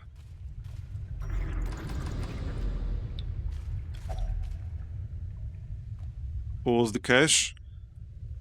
Okay, I don't remember this one. Disease Kit, Anti-Venom, apparently, and I don't have either. Yeah, I don't think I want to touch that thing. Otherwise, not really, thanks. That looks nasty. That just looks nasty. Stress reduction, if I use a shovel. I don't think I want to use a shovel. We're about to remove a bunch of stress when we camp. Especially with the Crusader. So let's go here and then we can camp. We can actually go here, that's clear. It's scouted out. And now we can camp now. Okay. The dark and I don't think I want to leave myself with 4 food only, no. Let's keep 8.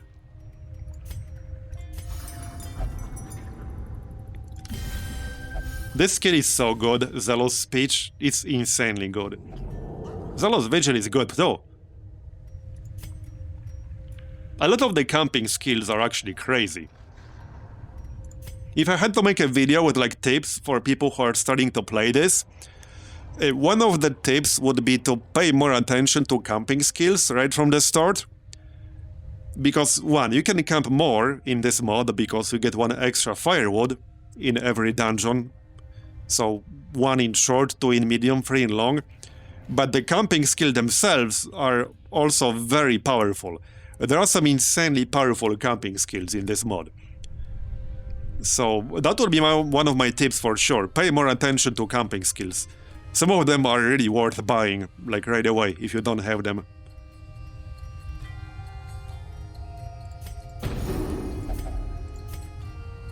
Especially on some of the classes. Alright, let's get some scouting.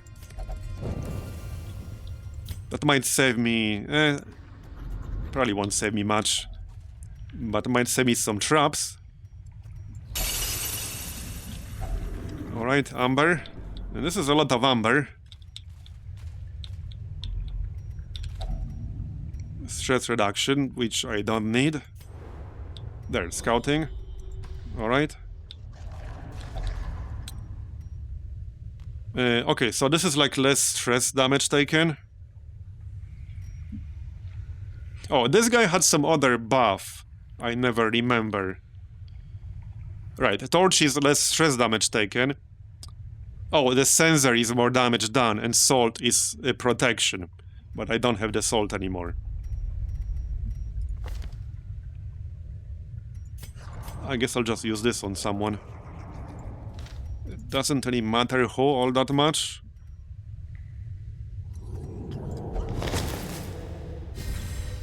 Here you go.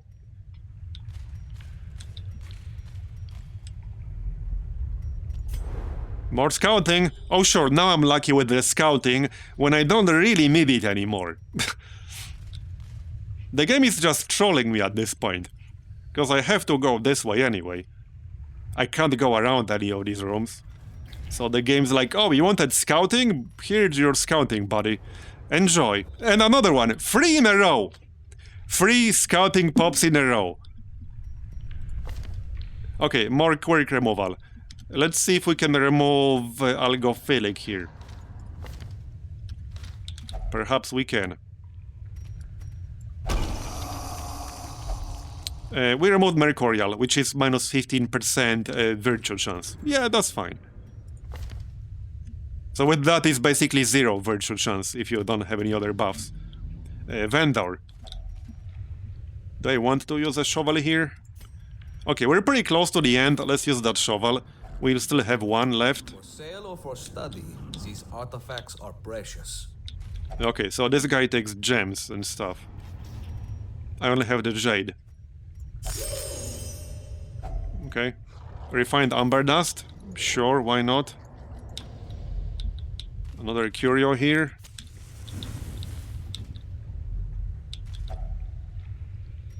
Okay, do I want to use my last shovel? I might regret it if I do. We can always backtrack a little bit after we complete the objective. Because we're pretty close to done. I just need 2 more rooms. So I'm just gonna backtrack if I end up not needing the shovel. It's fine. It's not a lot of backtracking.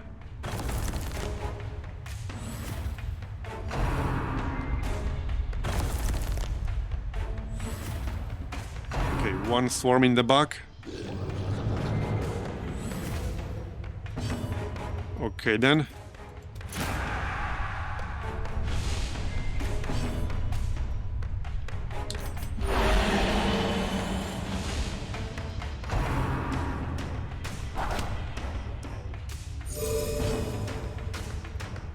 And you know, I would actually recommend turning on the Veiled.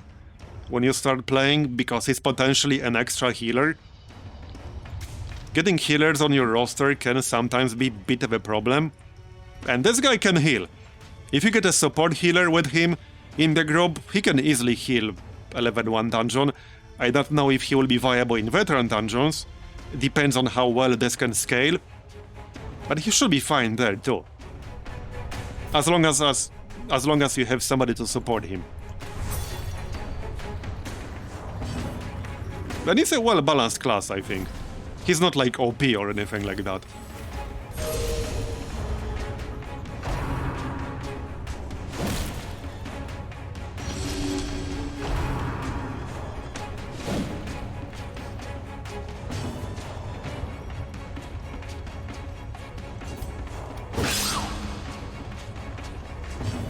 Okay, so shoot this swarm guy. 19 to 39. Alright, I need 23. And 23% chance to crit here. Nice, 58 crit. Any crit enjoyers in chat? Still not as much as the Musketeer would have done, but it's okay.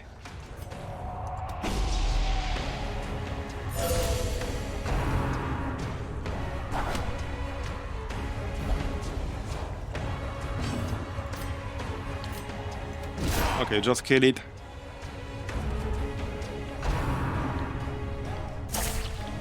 Yep, 58. I think my highest damage crit so far was like 82? Somewhere around 80, I think. Highest heal crit was 94.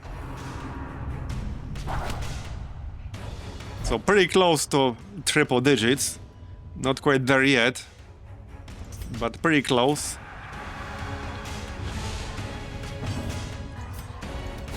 Nice.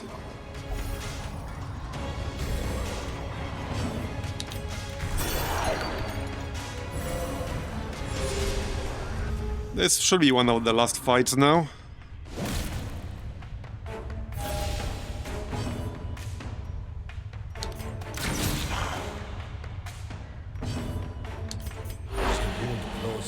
The bones are mended.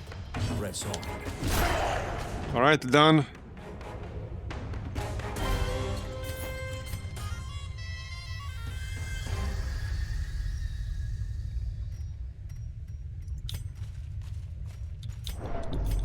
Knock, knock. Okay, scouting. There's a room battle here. Well, I guess I have to do it. We won't be needing more torches here. There's a blockade, but I have no need to remove that, actually. Because the quest will be done in this next room. And then we can backtrack to get that curio. So this will be the last fight. It should be the last fight.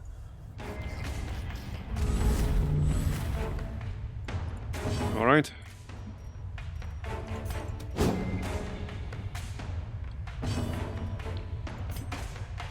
Yeah, we should mark the bat. Then probably guard on the veiled here. And let's go with that. Maybe try to stun. It's about 50-50.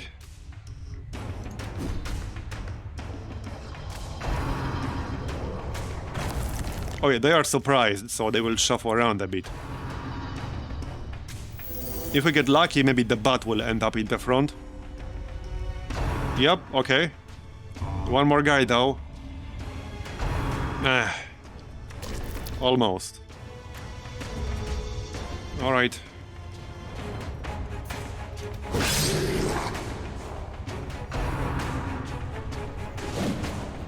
Come on, let me shoot the bat already. So again, I need 26 damage. Oh, the mark got cleared, really? Oh, piss off. Actually piss off. Okay, change of plans, debuff them instead.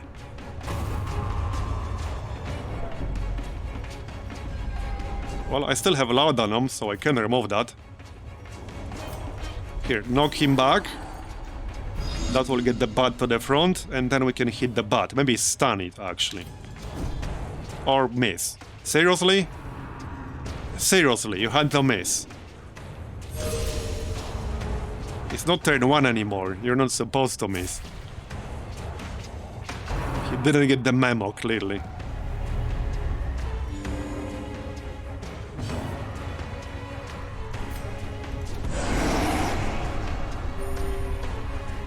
And now he's back in rank 3. Piss off with that shit.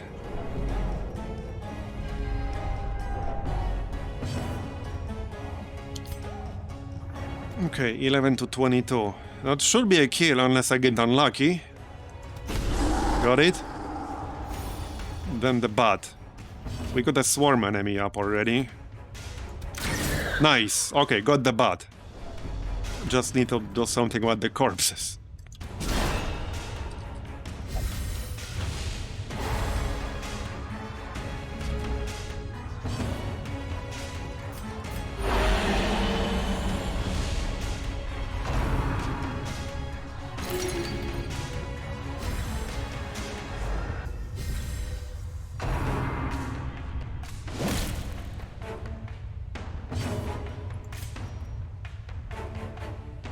I guess I should mark it. That's 57 health.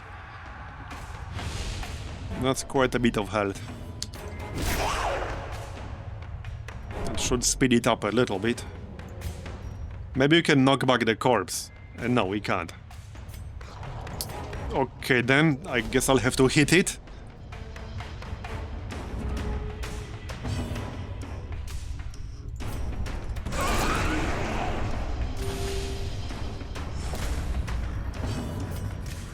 Alright, give me a crit. 23% chance to crit. And up to 39 non-crit. And it was almost the minimum. I guess we did get 58 crit earlier. That used up my luck for this run, probably. There we go. 2 health.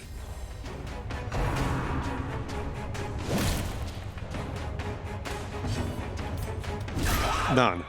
So that was the last fight.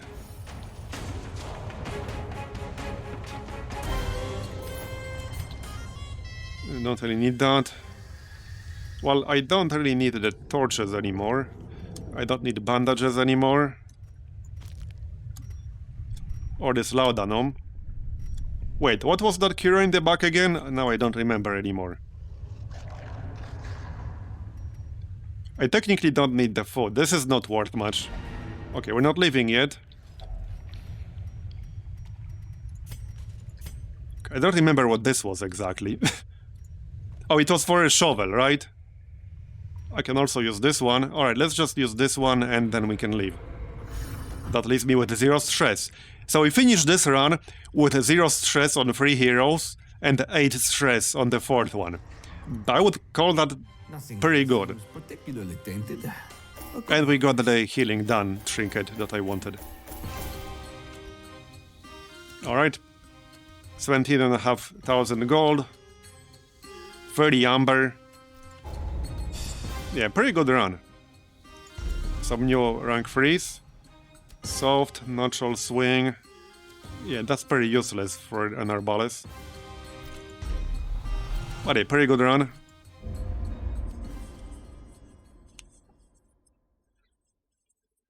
Of all the commanders, generals, admirals, and lords I have known, I would place my faith. Okay, we removed the Perfectionist and Imposter Syndrome. These are both really, really bad. Let's see. Yeah, I guess I should remove that. Yeah, remove hallucinations too. 49,000 gold. Let's check the ferry. A rank 3 plague doctor, okay.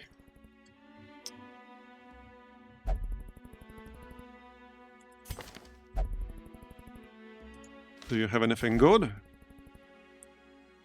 Plus 20% healing received. Then addict. I only have a few level 2 characters left. Not that many.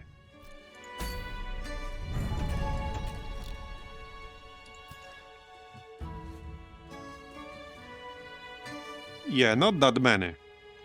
Still enough for a bunch of runs, but most of them will hit rank 3 after one more run.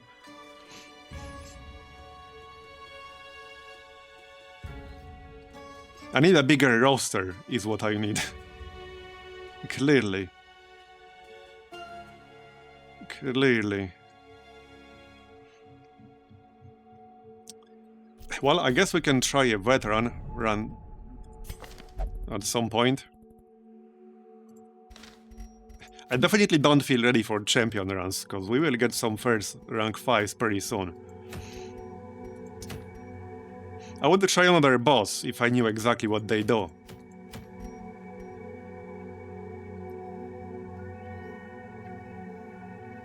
Interesting trinket.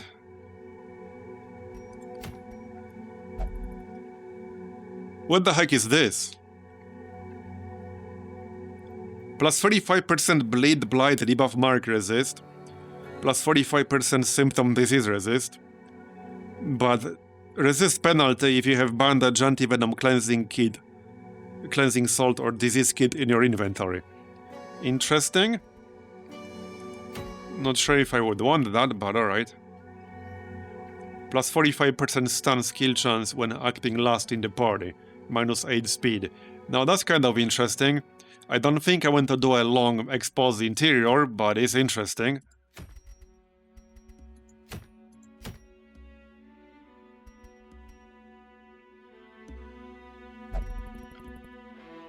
If only I knew what exactly these bosses do. So far I only know the Treasury one.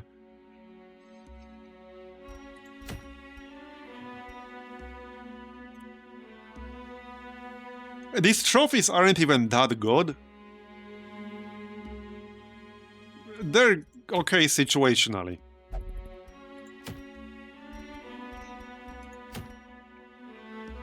Troglodyte, Gastrosaur. Okay. Ignored stealth. I assume you need to have like 2 of them to do that.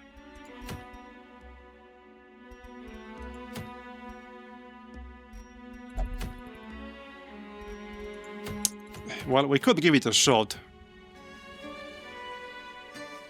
I could send like a scouting group. In a sense that a group that's only meant to check out the fight. Don't give them any trinkets I wouldn't want to lose.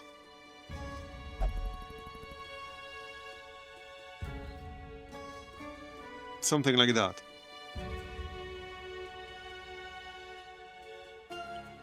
We could try the Caverns one. Okay, well, first I need a quick break to grab a drink, so be right back. Okay, I'm back. So I think we could maybe try a boss.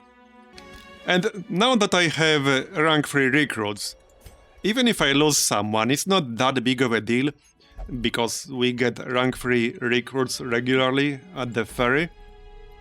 And my roster is full anyway. We could bring some people who have like obnoxious negative quirks. Especially ones that are locked in and wouldn't be easy to remove. That way in the Caverns, I might also get a chance to remove them. Like this guy has bad healer, which is locked in. That's pretty bad. It would only be like 20% chance to remove it, but still, that's bad.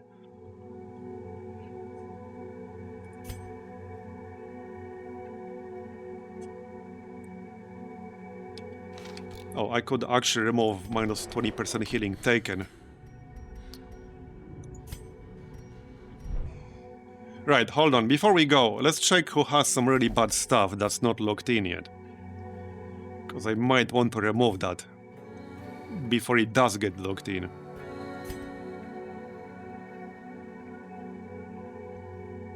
Plus 20% stress received if stress below 60. That's kind of bad.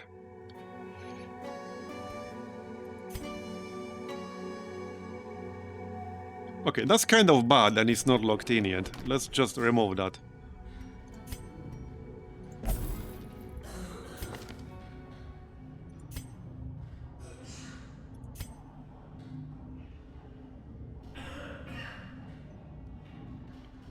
Yeah, some of these are pretty bad. Yeah, okay, that's kind of bad. Let's get rid of Reckless first. Plus 6% crit received chance. I don't like that at all. I don't like that. Okay, we have a Senti-free Lost Tech. Okay. Let's get some more then.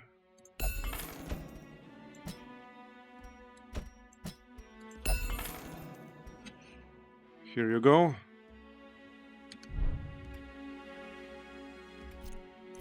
So what kind of group would this be? If we do the Caverns boss. This would be a scouting group.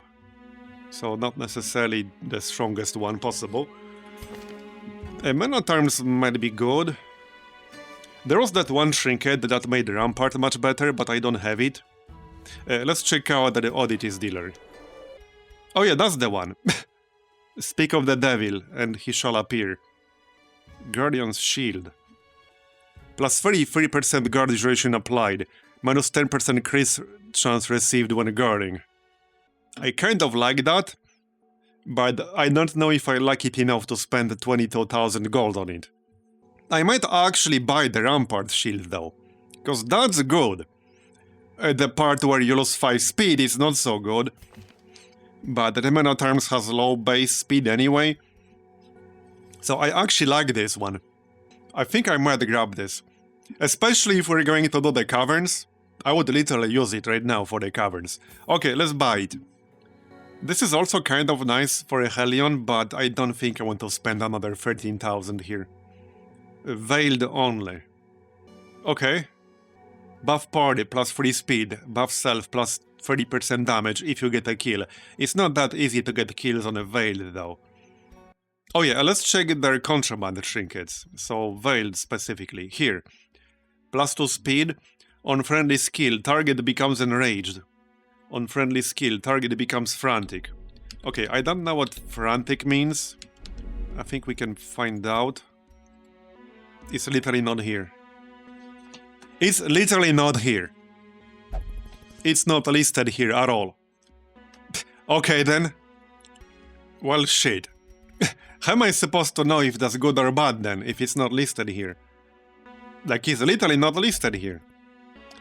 Okay. Yeah, but I don't know if I want to spend that much amber to find out. That's the problem. I don't know. Because these things are not cheap. These things are not cheap. Where was it? Yeah, here. It's 60. Refined amber dust. That's really expensive. Yeah, I also assume it's bad. What about the Hexer one? If I can find it. Where the heck is the Hexer one? Is it at the bottom? Oh yeah, there it is. Plus 30% blight resist. Plus 30% symptom disease resist. Oh yeah, this one is also like kind of hard to evaluate because I have no idea what Rictus imperfectus is. It's a disease, but I have no idea what it does. And I'm not gonna spend 60 amber dust to find out, sorry. I'm just not gonna do that. I don't think anything because I don't have any yet. So I have no opinion whatsoever. Okay, so what group would this be? Man at Arms. Minus 20% chance party surprise, alright.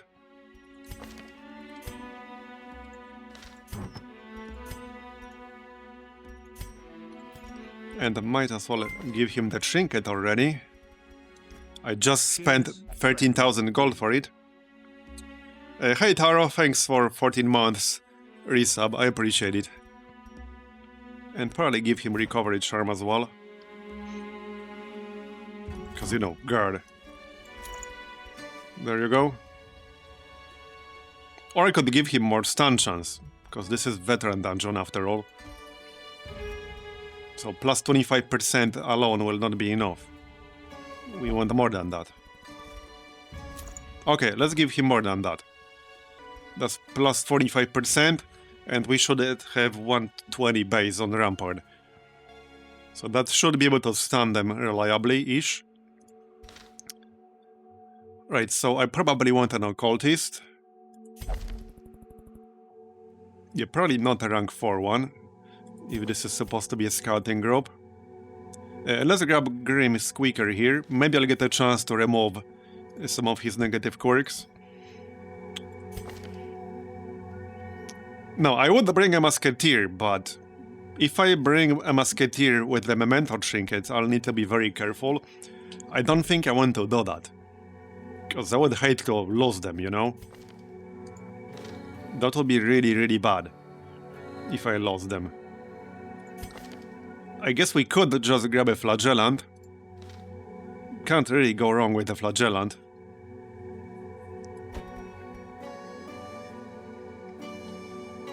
Okay, let's say it would be a Flagellant. A Blight is not that good in here. Well, I guess I'll grab a Musketeer. Maybe we can remove this Lazy Eye.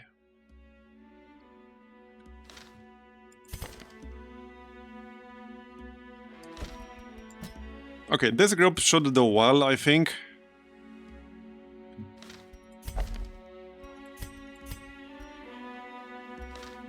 I think that will be fine.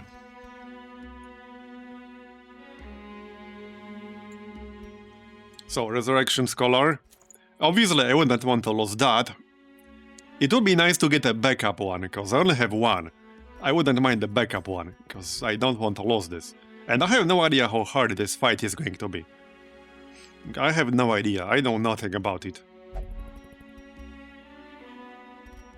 Okay, I don't like the healing penalty here for this, so I might just grab a straight up plus 30% bleed chance.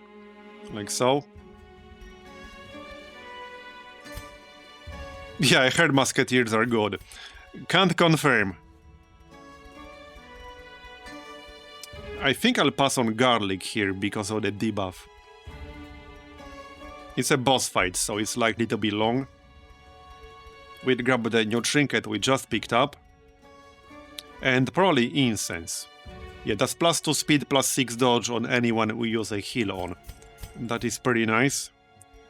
And yeah, for the Musketeer, that's a tough one. I also want to use the Recovery Charm, but I don't know. This is a tough one. I don't want to risk my mental trinkets. Because I can kind of sort of replace everything else. I will not replace these, not quickly. Not gonna happen.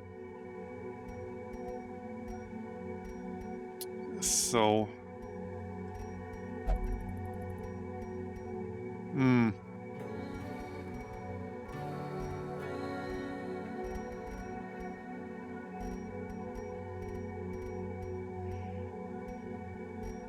Yeah, it's a tough one.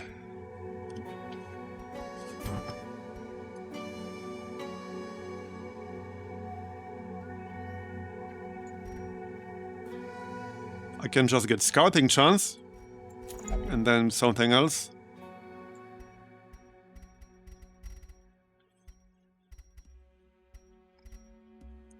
Probably just accuracy because she has Lazy Eye.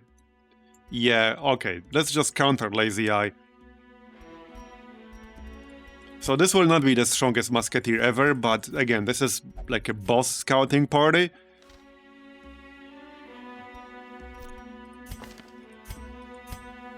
That's pretty much what this is. It's a boss scouting party. I will still pay for their skills and gear, because I will still give it a serious shot.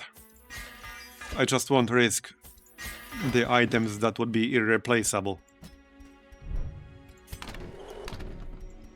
Okay, we still have 26,000 gold here. So definitely Rampart.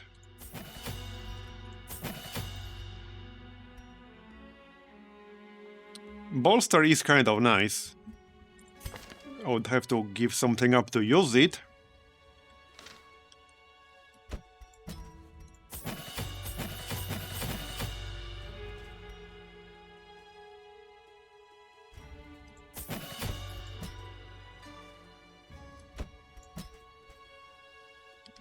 Okay, I guess that's it then.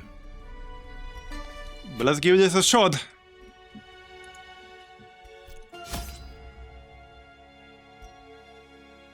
So...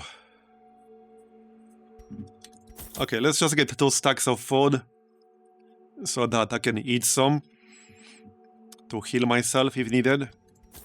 Bandages, shovels. Torches. Okay, I'm not gonna save on torches. What else? Disease kits. Some anti-venom maybe. No, that's not needed. Not for caverns anyway. Salt.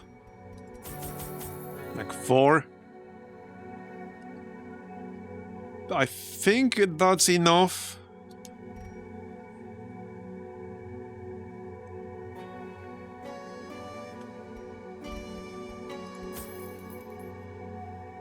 Okay, that should be good enough. Okay, 1 more shovel. There's actually a lot of stuff you can use shovels on in the caverns. So I don't think 6 shovels is overkill, especially when you also need shovels to remove obstacles. Alright, I think that's going to be it. I could grab some sensors to buff my resists before the boss. If we get a chance to scout out the boss, which maybe we will, with 30% base scouting. Okay, I don't have Unspeakable Commune. We have Scouting Chance, twice. Oh yeah, I want Clean Musket on the Musketeer. Right. Almost forgot that, because that's a very, very good one.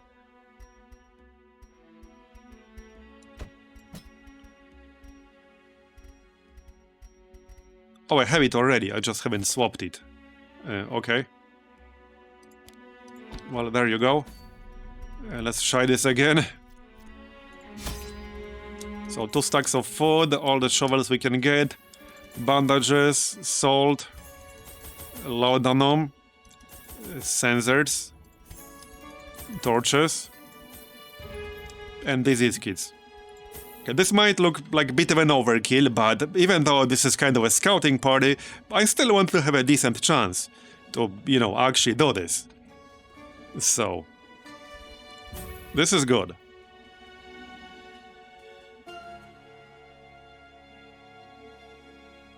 Alright, looks good to me.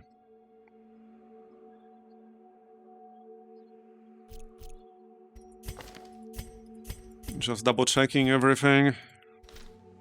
Alright, let's go. Selective breeding is perhaps the one intelligent skill. First try on the Caverns boss. Gastrosaur is one such an example. Again, I don't even know what he does. Perfect specimen. So this is a scouting party. Ferocity has been the bane of If we kill it, that's good. If not, that's fine too. responsible for the capture of a great many victims. You know what must be done.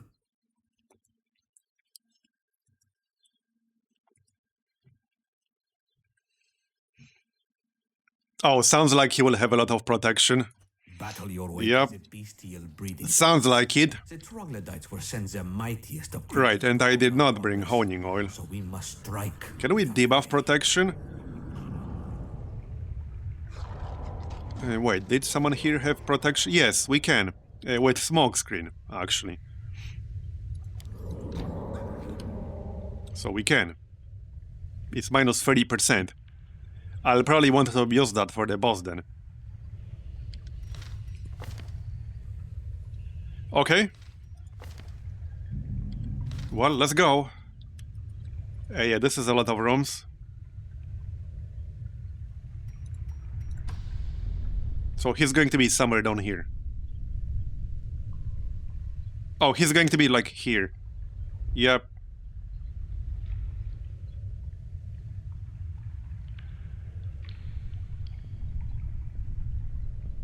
He's going to be here in this room.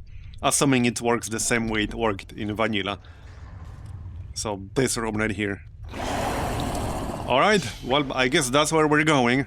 I need a shortcut is what I need. From here to here.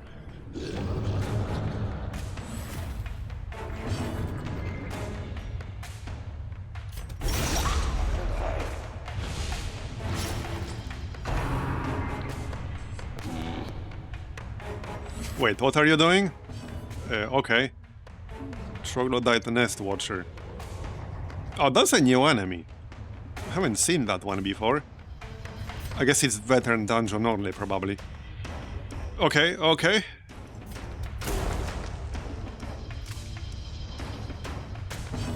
Not sure if I like that.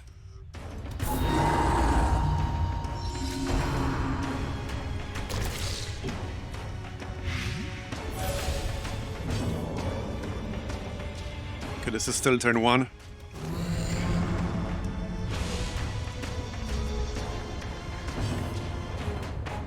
Oh, they will never do anything good, obviously.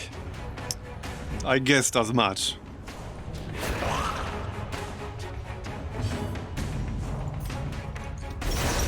Maybe I can kill it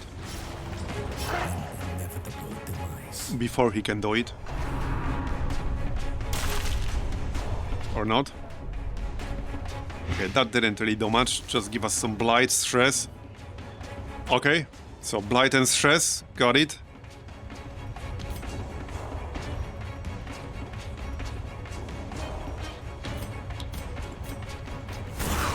Bye-bye. Yeah, so what's our stun chance? 165, I think, right? Yeah, 165%. Basically guaranteed to stun this guy, as long as I hit with Rampart. Thrives into the ground. Yeah, this Rampart shield is actually really nice. I like it. Glad I bought it.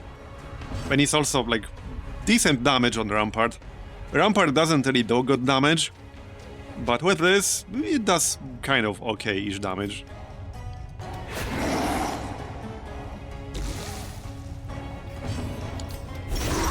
For a stun skill, that is.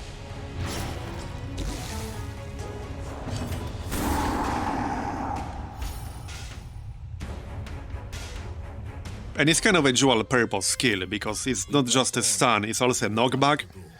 So we can use this to reposition the enemies a bit. Okay, this will take a while to get here. This will definitely take a while. I don't have anything for you, I'm afraid. Anything pertaining to Amber. Well, nope, I don't have anything. Sorry, buddy. And I don't think I'll be backtracking there. Unless I get something literally in this room. Okay.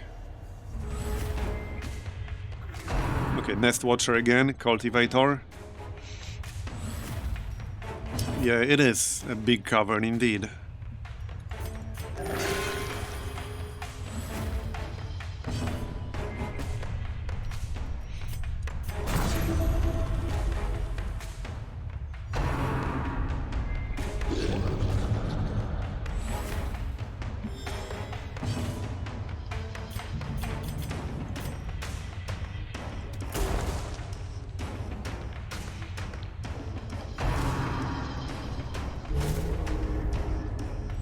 Yeah, that's the buff I really dislike.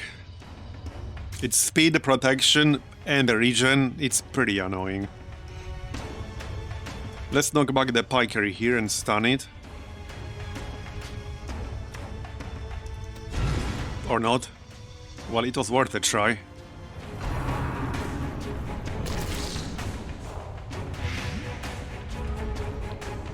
Six damage blight, okay. Yeah, I didn't bring anti-venom.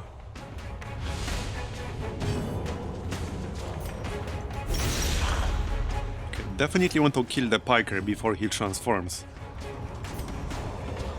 Might even hit him here with sacrificial stab. Nah.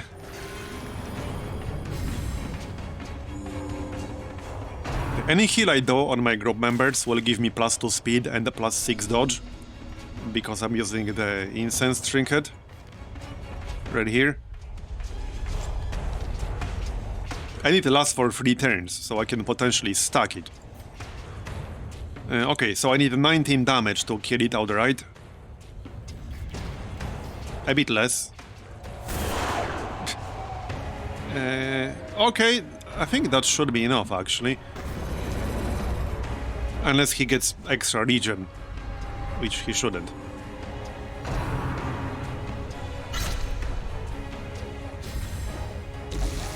Okay, this is good.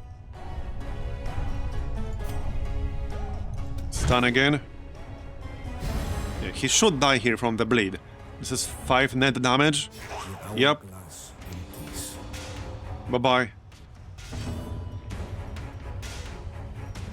Is this 40% or less? Yes, it is. So we don't want to heal him, we want to use Exsanguinate.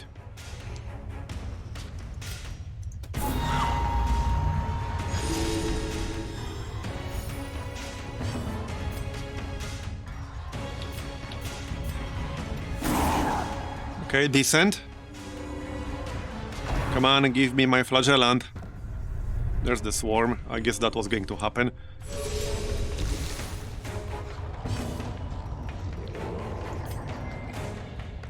Let's just play it safe and pop guard on him, in case I miss. Because if I miss, I won't heal myself. Okay, that's fine. Not really fine, because he moved back, but okay, we can hit the pack. We can hit the hunter. I have better chance to hit the hunter, and he has protection, so bleed will be better against that. Yeah, see, I missed with a 92%, so now I won't heal myself, which is why I guarded myself. You can't assume you're gonna hit with a 90+% chance, because that might not happen.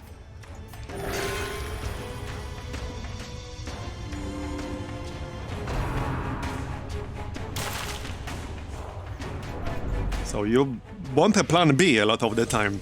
That guard was my plan B. And I needed it, apparently. Okay, good shot. Yeah, we need 7 more damage there. Slightly more, because he still has a regen. Let's try to kill him like this. That should work unless I miss. Which I will. So again, another miss. 2 misses in a row with my frontliners. You can't just assume you're gonna hit. That was my issue with some of the tactical advice people were giving on Discord. On the official Discord. Just don't miss, bro. Yeah, let me just get right on that.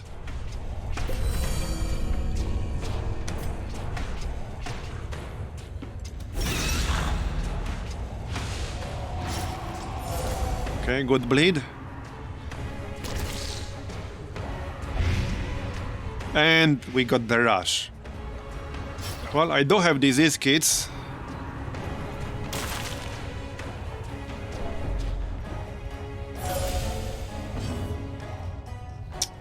Yep, now I probably need a heal. Not the best heal I've ever seen. This blight is actually pretty bad. But there's pretty much no use case for anti-venom for Curious in this place. So that's a bit of a problem with anti-venom. Okay, let's clear that horror.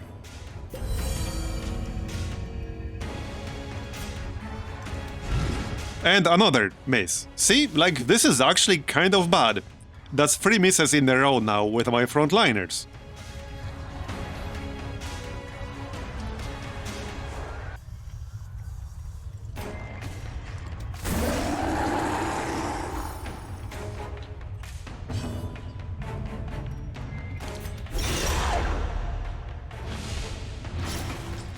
$18 bleed. Alright, but I have 10 blight myself. Turn 6 now, and 2 of them are still alive.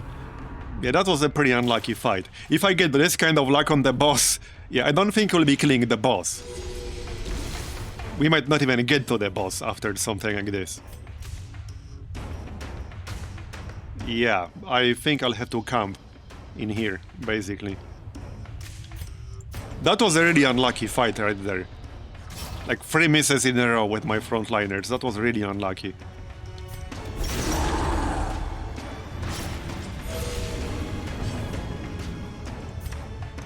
Alright, I need a heal. A better one than this, thanks.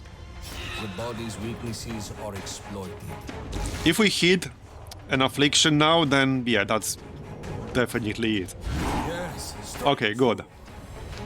That will help. Not a whole lot of stress reduction, but I'll take it. And now he's dead. We can maybe heal a little bit more. That's better. But that was a really bad fight. That was a really bad fight.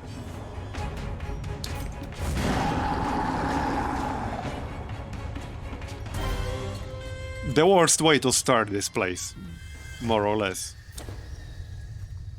Couldn't really have been much worse. Okay, let's get the Onyx, actually. So let's try to purge some quirk here. We have a few really bad ones. I have a Lazy Eye, but that's only 1 in a 4 chance. We have 4 locked-in quirks on the Occultist. Now, I don't care about most of them. I mostly care about the Bad Healer. So that's 1 in a 5 chance. Gambler is pretty bad, but I mean, I can live with the Gambler.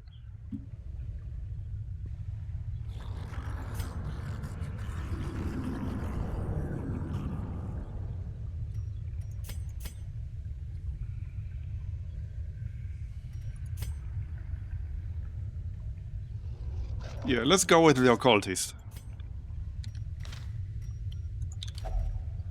Fingers crossed.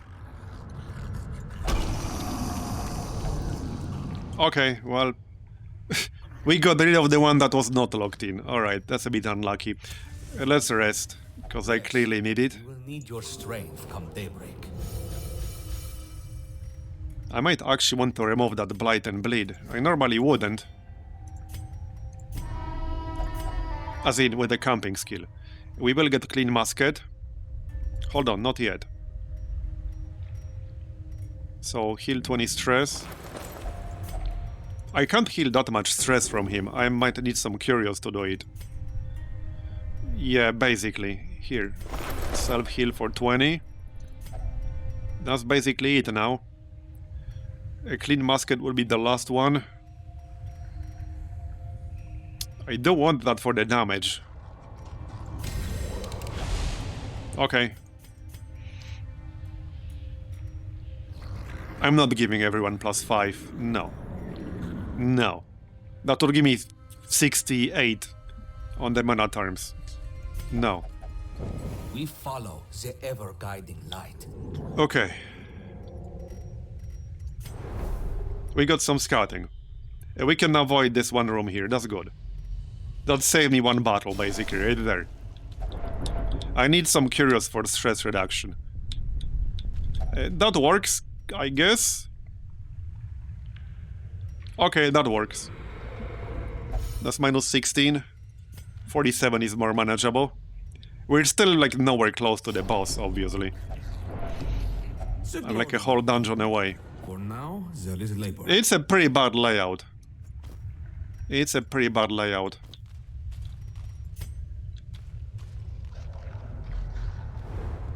More scouting, good. A bag of gems with room for more. I don't have any gems to give you, I'm afraid. So there's a fight here. How many rooms is this?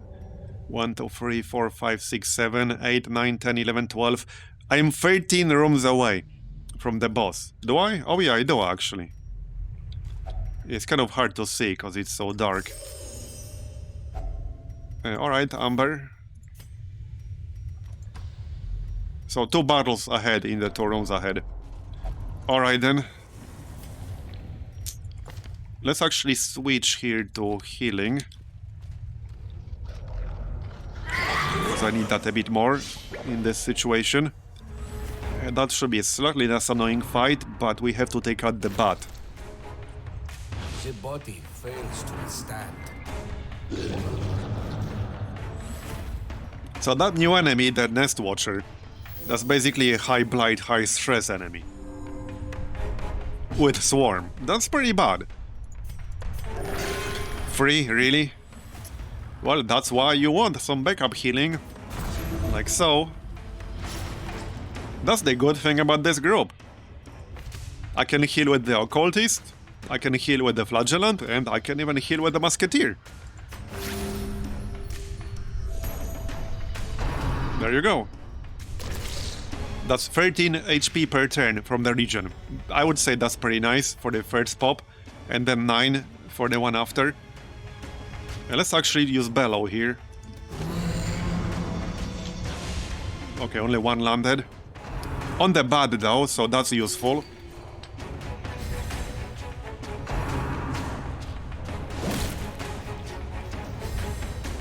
Yeah, I wonder if we'll even get to the boss in a decent shape, because this was a terrible layout, and now I'm stunned. Yeah, this was actually a terrible layout. It was really bad. Because I effectively have to go through the entire dungeon, I can't really skip much. And dodged. Okay, that's really unlucky. That's the second time in a row when I dodged Exsanguinate. That's kind of bad. That's the only downside of that skill. It doesn't heal you if you don't actually land it. Oh well. Okay, I don't need to do damage, like I can't just heal with the Musketeer. This is a lot of damage over time. That is a lot. But I have to hit the bat, I can't just ignore the bat. What's the bleed resist here? 55?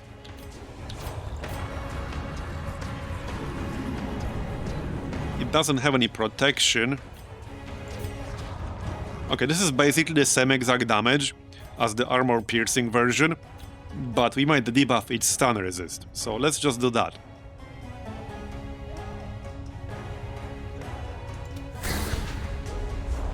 That was pretty shitty damage. We did debuff stun resist. Right, I can use Redeem now, if I want to. He'll take a lot of damage here. So probably heal myself. Okay, heal myself. And then we lose Redeem with the Flagellant. Yes, Swarm already. I'm getting some pretty bad luck in this run. The game clearly doesn't want me to see the boss.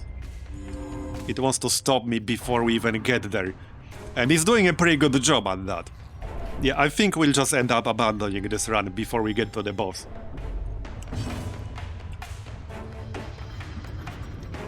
It's been really unlucky so far. Okay, there's the stun. And the swarm. Do not. Okay, now I need the redeem, obviously. Let's just clear this bleed.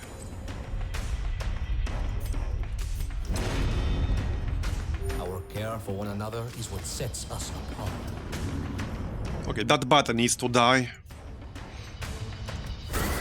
Got it. Not quite done yet, though. I might need a guard on the Flagellant. Maybe we can get a good heal here. Yes, okay, that's decent. I'll take it. I might still want to guard him anyway. So next... Yeah, we got 2 hunting packs. That's going to get obnoxious. That's going to get obnoxious. 50% bleed resist. Not really worth using bleed version here. Maybe it is. It depends on whether it lands or not. That was more on the low end damage. Got the bleed though.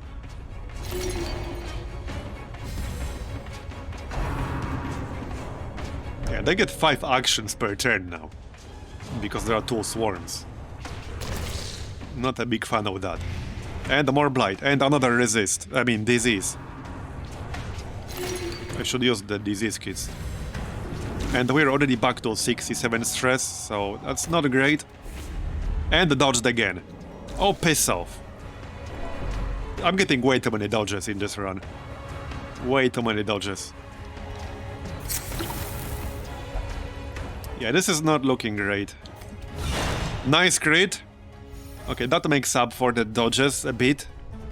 Not entirely, I'm still at 70 stress. Basically at the start of the run, after camping once.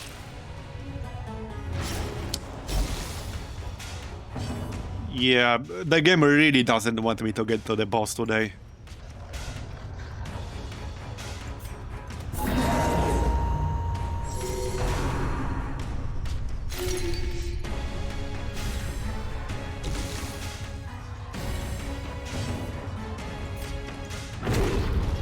Okay, got it this time. But the bleed didn't land, unfortunately. And that's a big-ass bleed that we missed out on. Sadly. Okay, definitely not worth using bleed on the hunting pack. With 70% resist.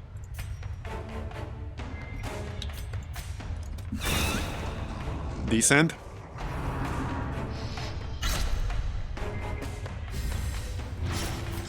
We need a better layout than this, that's what we need. This was terrible. This was actually terrible.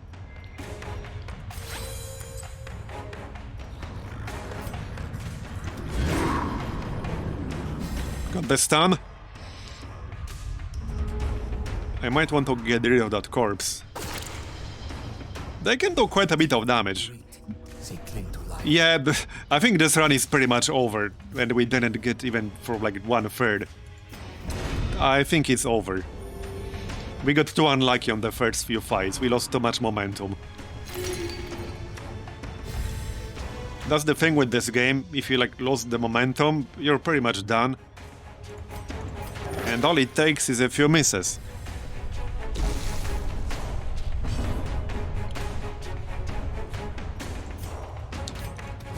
Spectacular. 86 HP on that hunting pack, holy crap. Okay, 5 more. That's a lot of health on the hunting pack. That is a lot of health. And it can do quite a lot of damage too.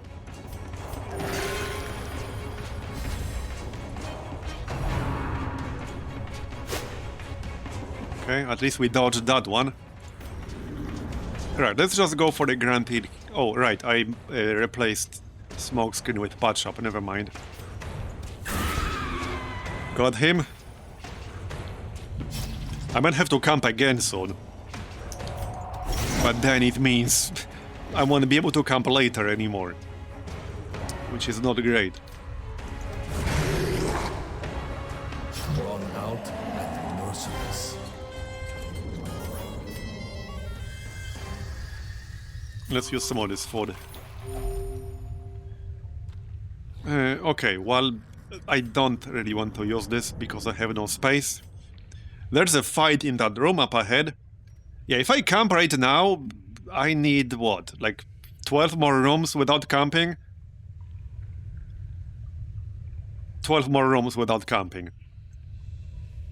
That probably means I won't be getting to the boss, but if I don't camp, I'll probably hit 100 Companions are stress soon. I wouldn't want that either.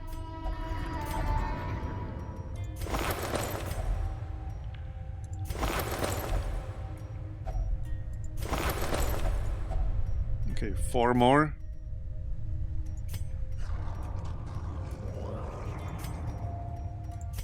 Yeah, let's just reduce stress. That'll do. against the light. Alright, let's see what this is.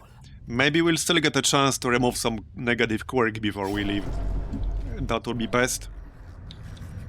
I would get some more value out of this place.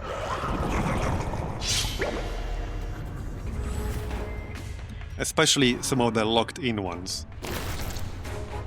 Removing bad healer would be big on the occultist. Because this will cost me like 9,000 to remove otherwise. And bad healer is certainly not helping him, as you might have noticed. Okay, let's just pop redeem here. This is what I like about the Flagellant. Like, there's no variance in that heal. It was guaranteed to be that much. You don't have to get lucky. And you can't miss it, unlike Exsanguinate. So that was zero variance. I was guaranteed to do that much.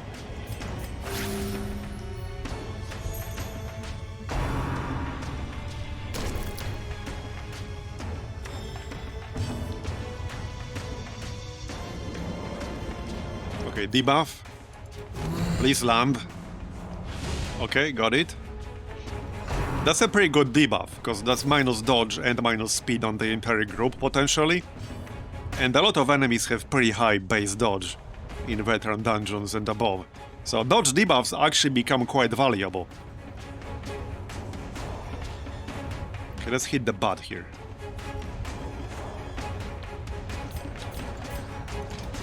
Nice.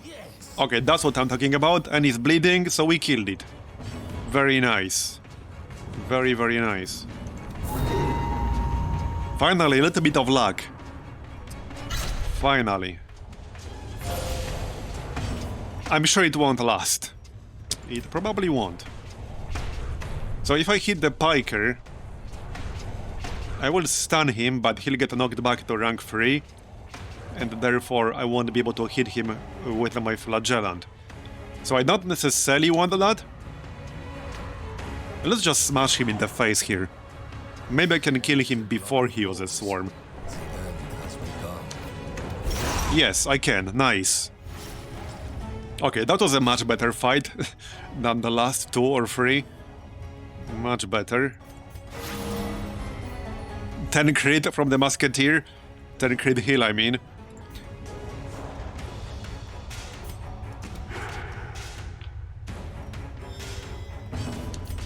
It's possible there won't be that many more fights between here and the boss. There might be a bunch, like in this corner, which I can ignore. I wouldn't really bet on that, but hey, it's a possibility. Okay, we're basically done because he's stunned. Just need 7 more damage.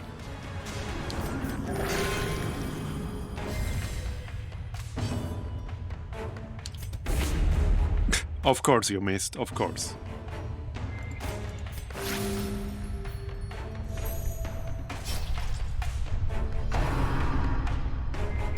Just don't give me any nasty shit here. Okay, the sweats. That's kind of irritating.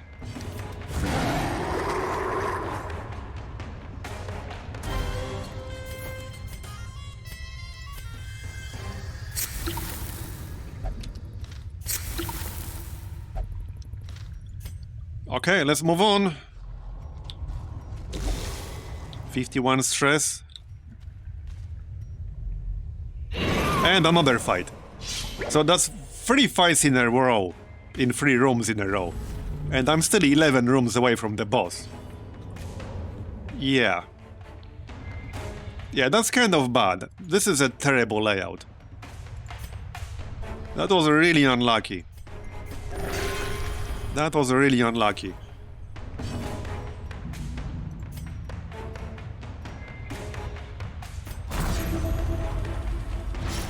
Here, have a regen.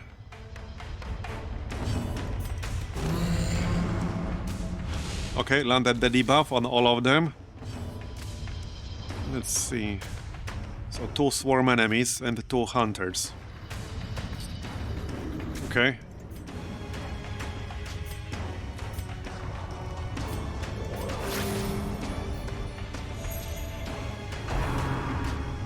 Well, at least we surprised them. Maybe they will get reshuffled to make it a little bit easier to deal with. Oh, another disease. Seriously? Yeah, this place is a disease city, especially on veteran and above.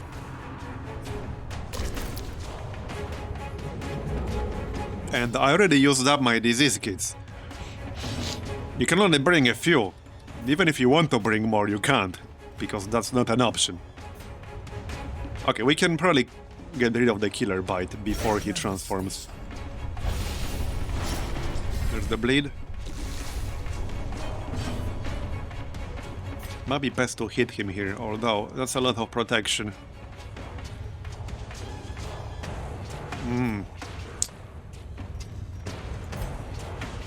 Okay, let's just heal.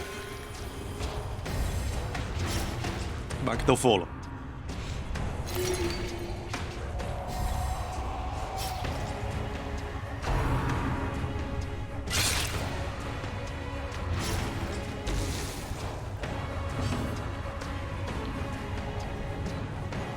Okay, I just need 3 damage.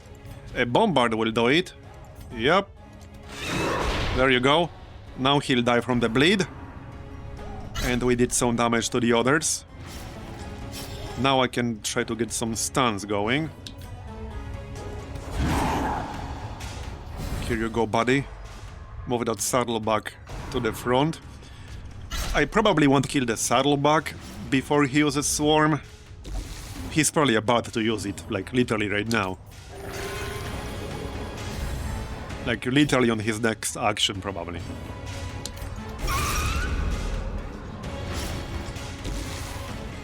Unless I kill him right now, which is possible. That might happen. 17 to 33 damage. Okay, he has 9 bleed. So, I just need slightly more than minimum. No, even the minimum will do. I just have to hit. And I have 95% chance to hit. Okay, that will do it. That vein, a drop of venom. Death does not win. Just barely. Literally barely. Have you missed anything? Yeah, not much. I'm just doing the 3rd room battle in a row. 3 rooms in a row, 3 room battles in a row. It was really obnoxious. Strikes him down. Do not relent. Another stun. That's actually 2 in a row on this guy. Okay, more healing. And I already had to camp twice, and we're like 10 rooms away from the boss. It was kind of awful. There we go. 80 crit heal. Any crit heal enjoyers in chat? Classic flagellant moment. Just totally normal flagellant things. I probably shouldn't have used Rampart there. The wound closes. The bones are mended. Press on. Just don't give me another disease, thanks. I don't think the hunters give diseases, but I'm kind of losing... No, they do with subhuman bile. Free heal, of course. Well, to be fair, we did just have 80.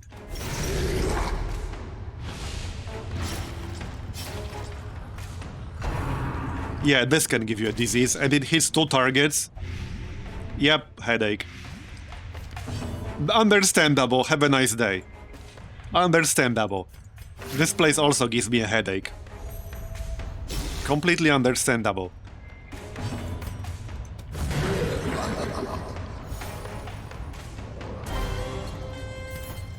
Another skirmish, another step forward.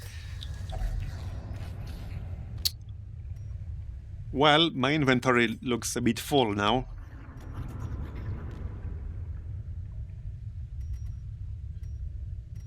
Okay, let's use that anti-venom. So, oh, okay, if you right-click that stuff, it tries to use it in this. That's not quite what I had in mind. Anyway, since I might have to abandon this run anyway, let's try to bring some treasure with us. Because I'm still, what, 1, 2, 3, 4, 5, 6, 7, 8, 9, 10, 11 rooms away from the boss. 11 friggin' rooms away. And we already had, what, like 6 or 7 fights? Like, this is kind of ridiculous.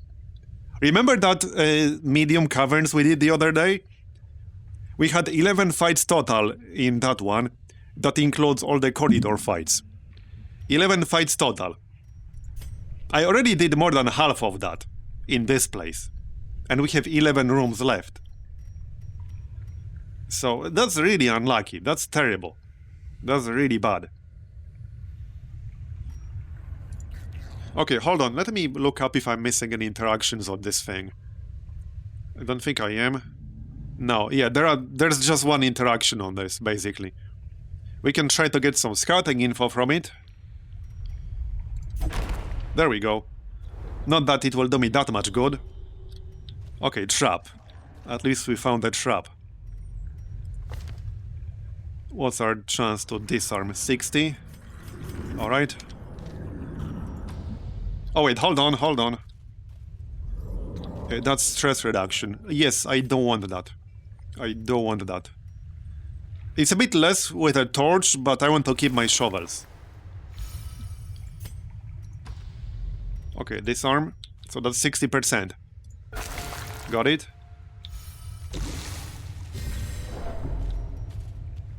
I want to at least see the boss, but we need to not have too many more fights before we get there. Okay, you know what? Let's bother resist here a little bit. What's this? Strength is tested. Hold on. Heal. Decorated worm fang. I don't even remember seeing this. Okay. Well, it's a... Oh, right. You can purge a quirk here with salt. We should do that. So let's try to remove Bad Healer here. So regardless of what I remove here, I will remove a locked-in quirk. I don't necessarily care about most of these. I'm gambling on removing Bad Healer. And he happens to be a gambler. A pure coincidence, I assure you. Pure coincidence. But okay, let's try. We have 1 in a 4 chance to remove Bad Healer. Okay, no. Alright. Now we have 1 in a 3 chance to remove Bad Healer. Maths. A grim outcome. Yep. Indeed, I see what you did there. Okay, there's a battle here we can skip entirely, that's good. Another one! Well done! Well done. Come on, Bad Healer, go, go, go! Misses the spot. Yes, that's a very meta quirk removal. Very, very meta. I see what you did there, game. I see what you did there. That's basically the RNG making fun of me. Like, that's literally what it's doing. You're not going to convince me the AI is not sentient. Like, you're not gonna convince me. It just trolls you. It knows. It knows. I guess I welcome our new AI overlords. Alright, that's 1, 2, 3, 4, 5 rooms. I just need to not have too many fights here. Oh, piss off. At least I dodged it. Come on. Okay, scouting. No fights here, just curious. I don't think I want to touch this. Yeah, that's Disease Kit, Anti-Venom. I don't have either anymore. So no thanks. Not gonna risk getting a negative outcome.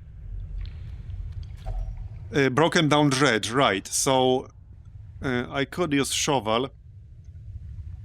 We can use archaeology kit. I think that gives you like a huge scouting buff, right? I remember that one. Not that I really need scouting anymore, but it might help us with some trap, for example. So maybe worth doing. Maybe worth doing. Or I can just get treasure. Oh wait, this thing gives you tech, right? I think so. Yes, it does. Okay, give me tech. There, 12. Good. I'll take it. I need that shit. Okay, another curio up ahead. So only 1 room here before the boss. Not sure if there's a fight in there or not. We'll find out. A stress removal. There you go. Okay. Well, I'm not in the best shape ever, as you can clearly see. But we're here to, like, just check out the boss. Thing is, I don't necessarily want to lose this rampart shield. I can heal myself with some of the food.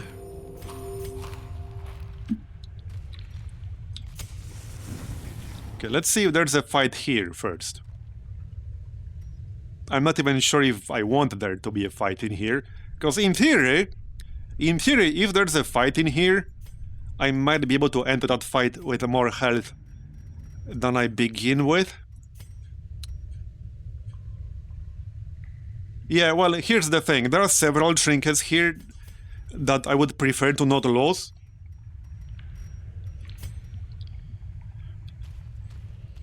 But I want to see, like, at least the resist on the boss. Like, any information I didn't have previously. Okay, there's the boss. 1 more fight in the corridor. Right here. 1 more fight in the corridor. Okay, let's see what this is. Maybe I can heal myself before we finish this. That will be good. That will be good. You know what to say about your theory? Yep, I do. I do indeed. Probably best to guard the occultist here. Yeah, this cultivator guy is really obnoxious with that buff. That's regen and protection.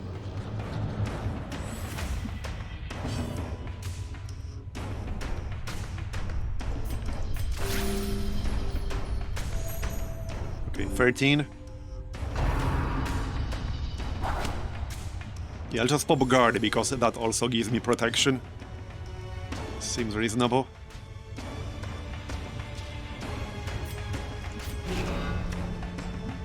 Here you go.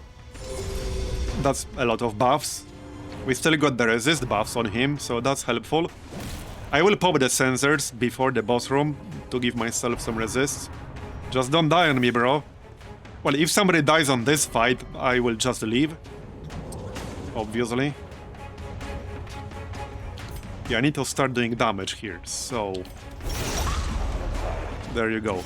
Need to kill at least one piker before he transforms into a swarm. Decent.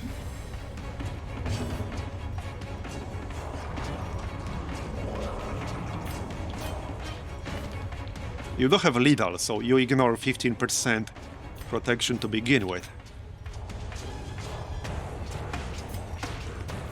Nice, got one.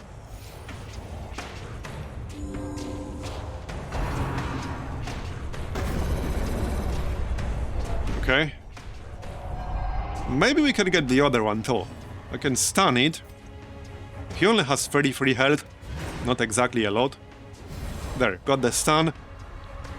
I can kill it before he can swarm.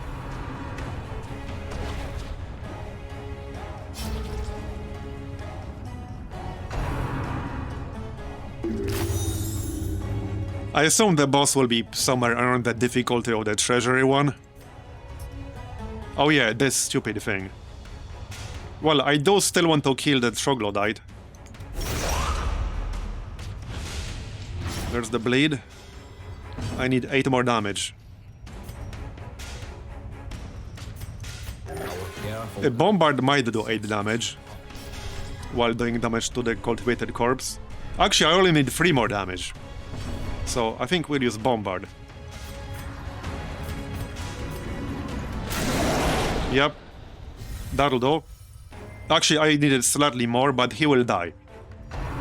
This is net 5 damage. He's at 4 health. He will die. Now I need to get rid of this cultivated corpse. Otherwise it will debuff me. Yeah, this is a boss mission. And no, I don't even know like what it does. This is a scouting party. Basically.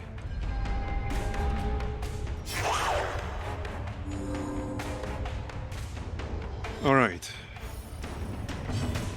Well, we are in a better shape than we began this fight in. So that's good.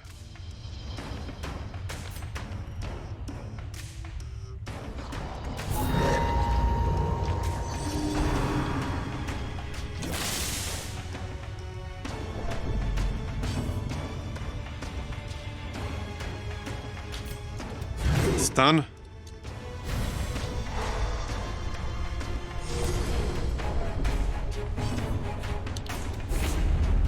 Missed, of course. Of course.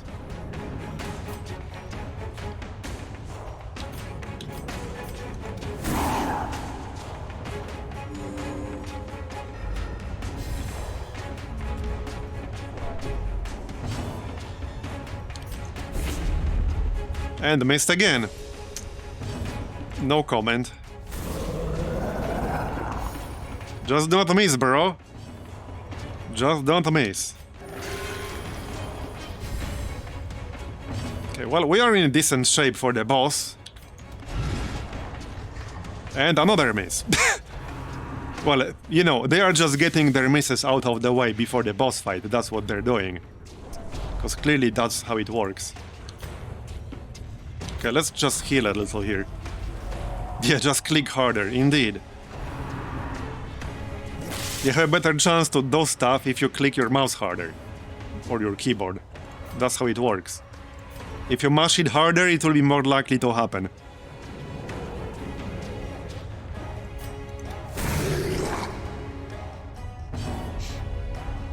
I know, right? We definitely won't have any misses against the boss now. That's how it works.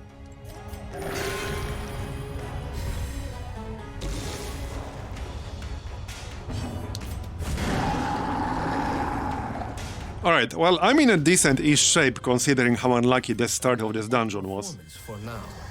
Keep it up. Alright, I will not be needing torches anymore. I don't need that shovel anymore either. So this should be fun. The darkness will not I might as well use the food to heal myself. Remove the debuff. Okay. So, okay, resists on the men at arms. Probably on the occultist too.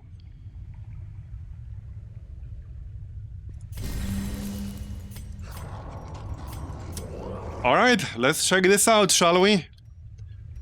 Let's check this out.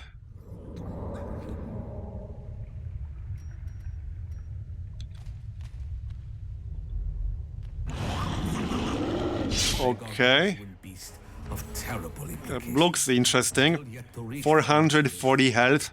Executed at once, and we would be one step closer to putting a stop to their fiendish ambition. 75% debuff resist, 90% bleed resist, 60% blight resist. Okay, that's kind of a dick move, because most enemies in here have very high blight resist. I can probably land some bleeds, but it won't be a ton of them. And I probably won't land any mark. But it's pretty unlikely I'll land a mark. I might be able to do it, but it's not tremendously likely.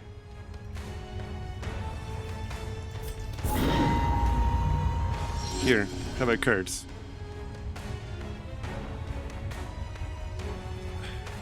Yeah, most of these bosses are pretty tough.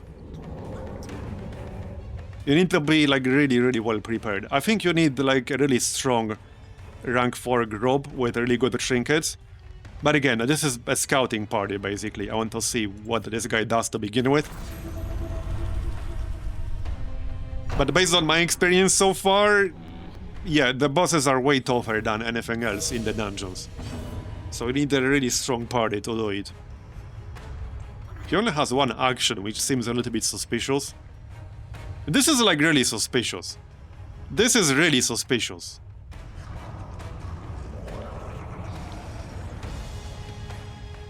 He has 2 stress attacks.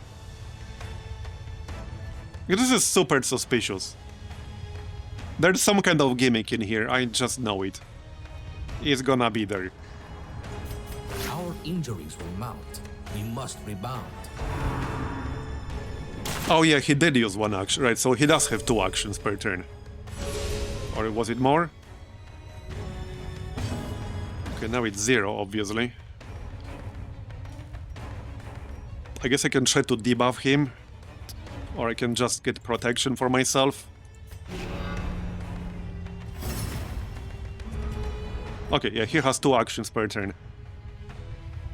There has to be more to it than this. Like, there has to be more. There's no way this is all he does. There's no way this is all he does.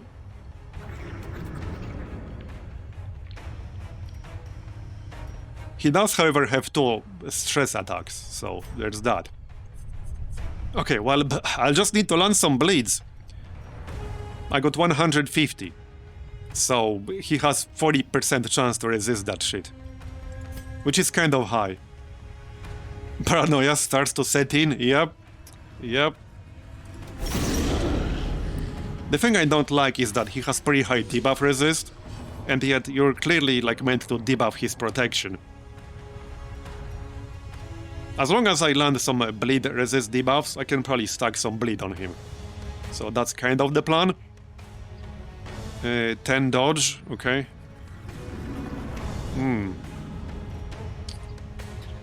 Well, I guess I should probably heal myself. Okay.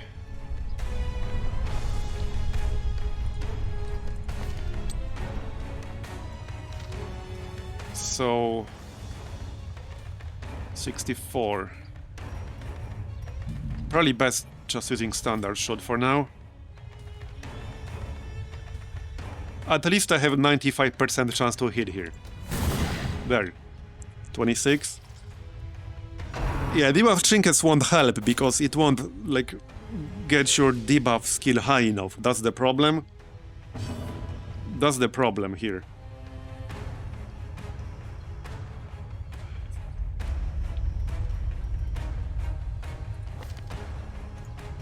I mean, take my men at arms, right? I have 2 trinkets that increase my stun chance with Rampart.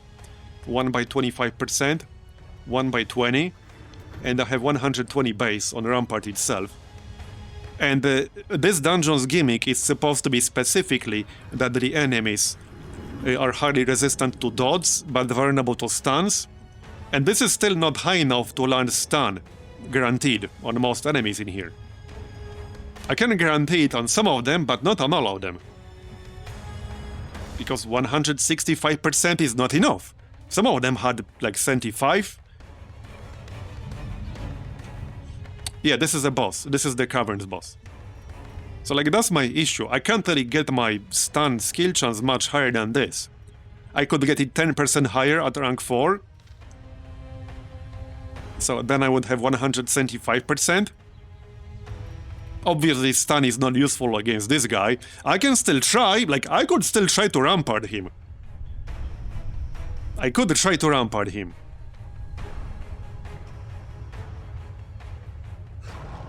I would have what? 60% chance? 55, right?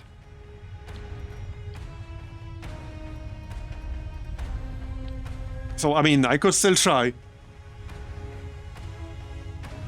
Yeah, and I mean, you guys know my RNG. A crush will not do a whole lot of damage. Yeah, I mean, I think I might as well just try to stun him.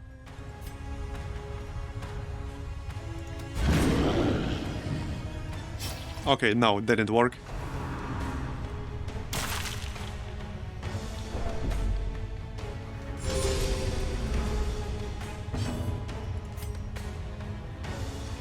Yeah, I think the plan is to try to stack some bleeds and just keep hitting him with my musketeer.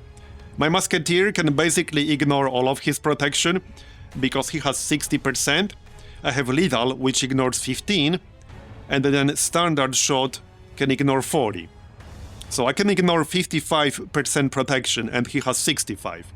So I'm way better off just spamming standard shot on him than trying to land a protection debuff for like 2 turns. Which my other characters don't even care about that much. Because Man at Arms is not really a high damage class most of the time. And the Flagellant's strength is mostly in the bleeds. So, you know. Okay, 64 bleed. I have 150.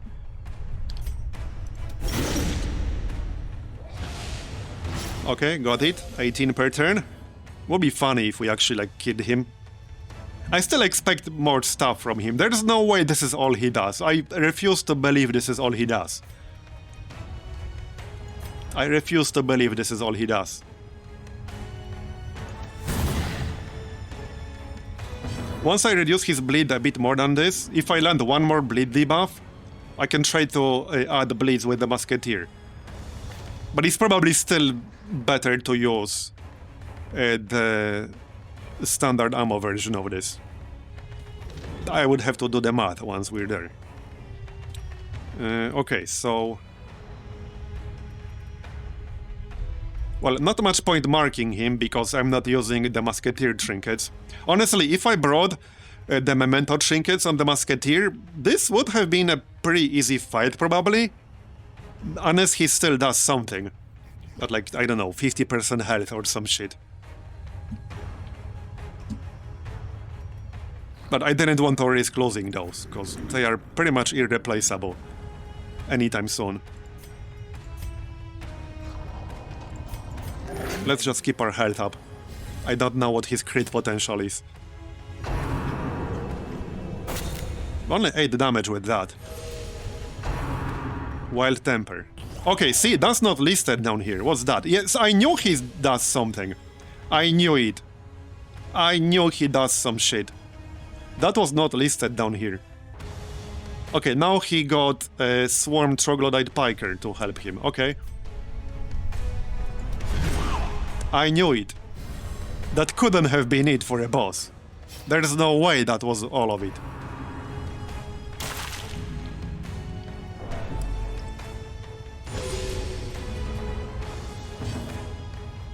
And he still has 2 actions, so yeah.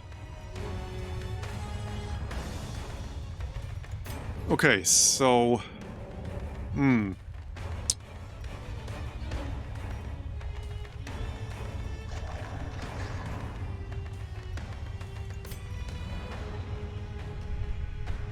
can try to land Amber Curse.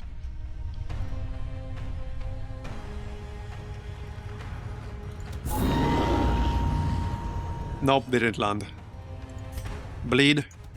Come on, more bleed. Nope, didn't land. That was really unlucky. That was really unlucky. I have 150%. And he has 64 resist. It's pretty hard to get it much higher than that. So that's my problem with this. Like, that's my problem with this. You have to have absurdly high chance to land stuff for these veteran dungeons.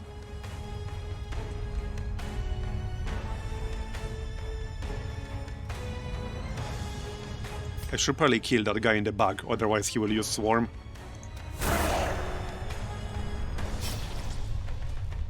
Hopefully he wants to get replacements. Yeah, I definitely don't want to think about champion level resists. And now he will, yeah, now he lost the bleed debuffs. So, yeah, that costed me a lot of momentum there. And now he's not bleeding anymore either. So, unfortunate. There, we actually got a stun on him, good. That was, I think, 55 or 65% chance to land. Obviously now he has 190% stun resist. Wait, why is this highlighted? It shouldn't be. Yeah, just hit him with armor piercing. I could use a crit or two at some point. Okay, that's more on the low end. Yeah, I actually don't know. I don't know. Now I want to try it. Wait, what? Archaeology Kit gives you a trap disarm chance. What? Okay, I didn't know that. I did not know that. Well, shit, that makes it a lot more valuable for the Treasury. You know, for that bullshit stone guy trap. Come on, give me bleed. Okay, see, both the bleed failed and the debuff failed. This is going to come down to RNG, and I'm really bad at RNG. Now we're knocked back and stunned. I think I lost this fight already. In the last 2 turns. I think I lost it in the last 2 turns. Because this will take a long time otherwise. Well, next time I will have, like, honing oil and stuff like that. I guess. This needs to land more. Yeah, see, another fail. Both the bleed failed and the debuff also failed. So that's terrible. That's terrible.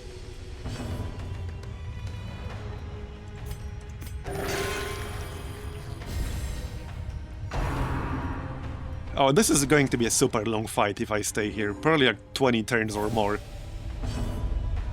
Yep, yep. It's gonna be long. So 16 to 31 damage, 15% chance to crit. Okay, 30. I'm hoping for a crit at some point. Move forward. I'm also going to hit 100 stress. Like, at some point soon. Okay, so... let's just heal and give ourselves dodge and speed here. So that's plus 12 dodge on my men-at-arms right now. Okay, that's fine. Yeah, hit the people with the lowest stress. I'm okay with this.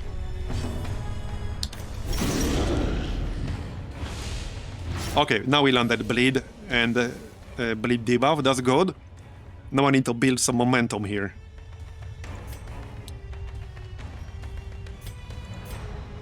Yeah, so it's not worth using the bleed version here. Even assuming I land the bleed, this is 7 to 13 damage and 7 points per turn for 3 turns. Assuming I landed the actual bleed, which my chance is not that high. It's not that high.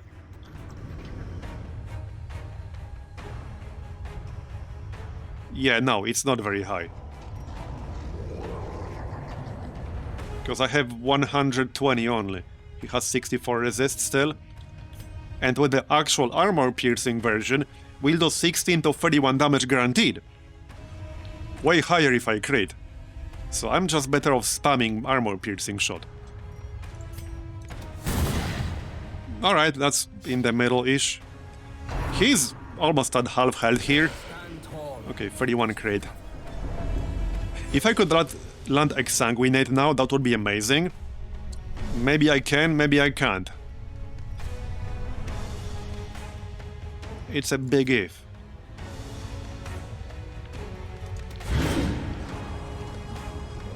I was hoping for a stun there, but alright. I think it's worth a gamble sometimes, that stun.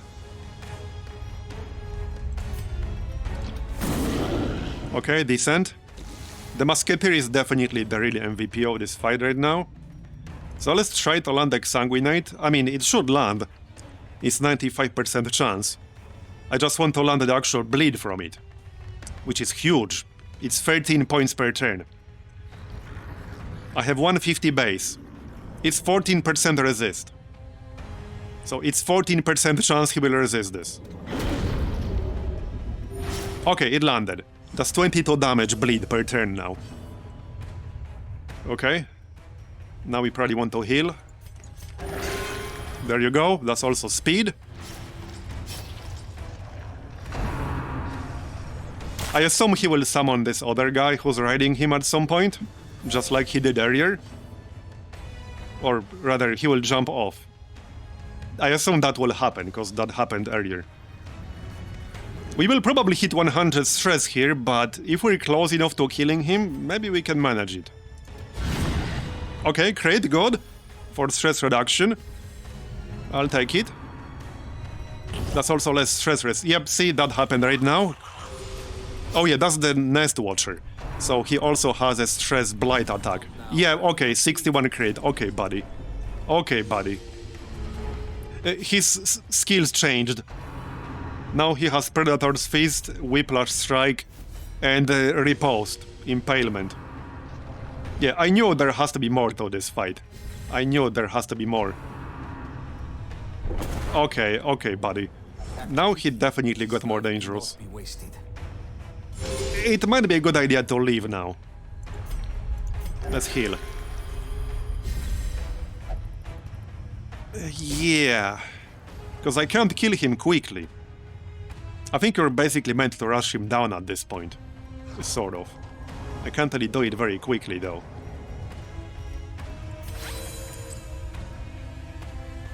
Yeah. I'm kind of leaning towards retreating. That was a huge attack at 61 damage. Oh, and he can heal himself with Predator's Fist. Okay, okay. I'm leaning towards leaving. And he doesn't have the bleed anymore. Yeah.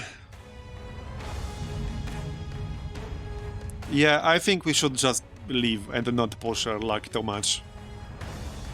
Because even if I one-shot this Nest Watcher right now, which is pretty unlikely, this is still a nasty dude. No, I don't have this. I absolutely do not have this. He also has 16 speed.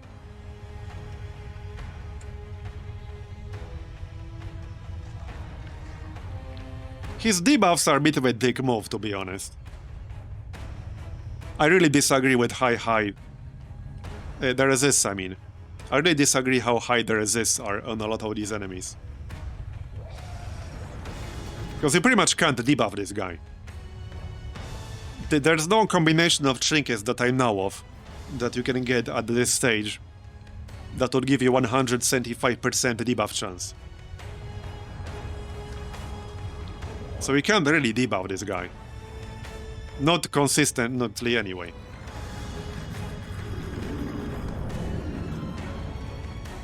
Do not miss. Yeah, okay, I'm not gonna push my luck, I'm just gonna retreat. Well, here's where you're wrong. Can improve them I remember at least one instance in the past where I had a 9-10% resist in a row.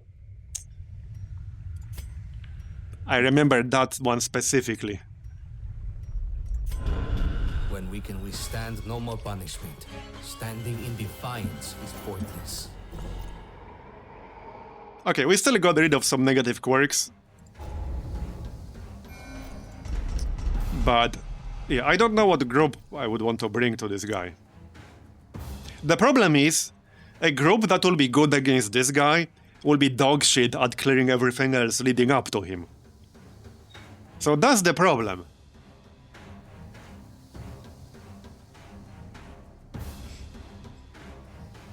Yeah, but very rare trinkets generally drop from champion dungeons and from long veteran dungeons. You're only gonna do a long veteran dungeon unless you have like a really good group. Able to witness the end of it. And sometimes maybe you can buy them from the trinket vendor here, if you get lucky. And you want to spend the 22,000. But you're not gonna have 175%. Like, you're not gonna have that. Again, my issue is that the caverns, like the gimmick of this zone, one of the gimmicks of this zone, is that most enemies are supposed to have high resists against dodge, but low resists against stuns. And sure, they do. On normal. Not so much on veteran. On veteran they have high everything.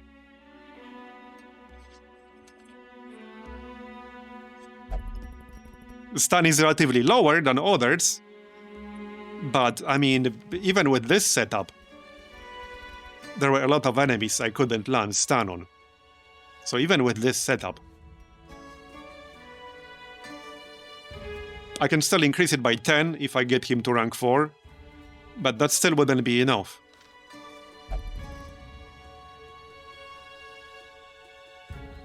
And some other places had just normal trash enemies with over 100% resist in various stats. So that's just really, really high. Here's a stun amulet. I don't know if I feel like doing caverns again, but I kind of need this. I don't think I have one at the moment. Pretty sure I don't have one. I would have remembered. No, I do not. I do not.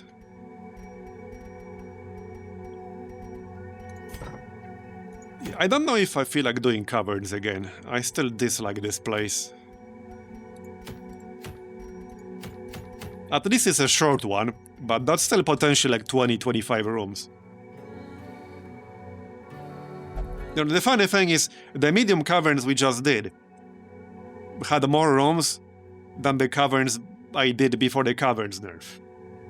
That was like 32, 34?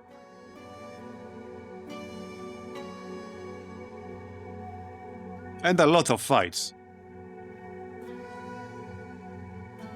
So I still don't like caverns. They take too long. Way too long. So this is the best quest available right now. Like, objectively the best quest available. For the stun amulet.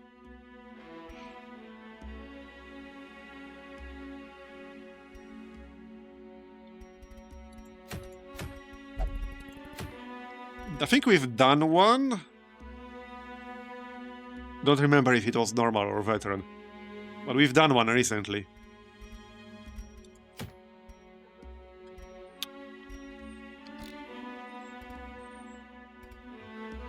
Okay, first let's remove some of these diseases, shall we? I got a lot of diseases from this place.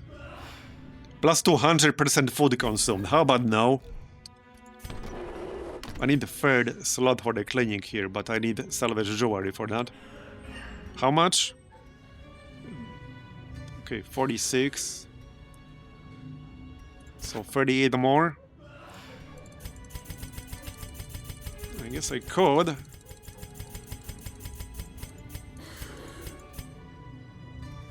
Okay, let's just do it. There. And remove nausea. Alright, alright. Stress healing. Okay, I'll just use amber then for this one.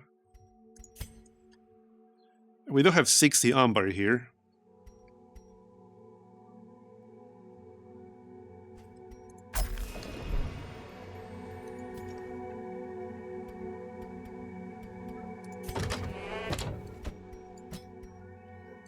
$95 tech. I think I need 150 for the facility I wanted. I can double check.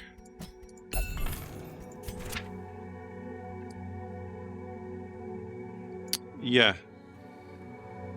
This one. This is what I want.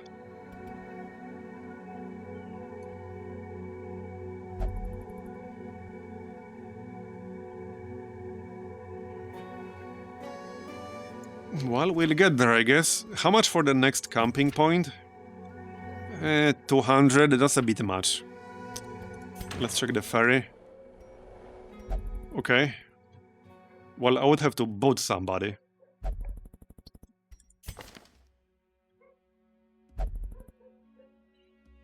-8 accuracy with mystical skills.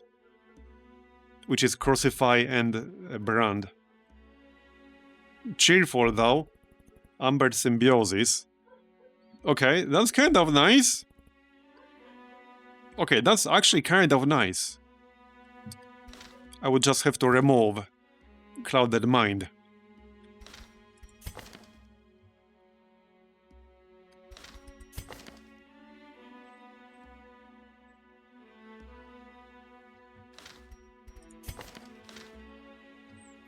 How do I bot though?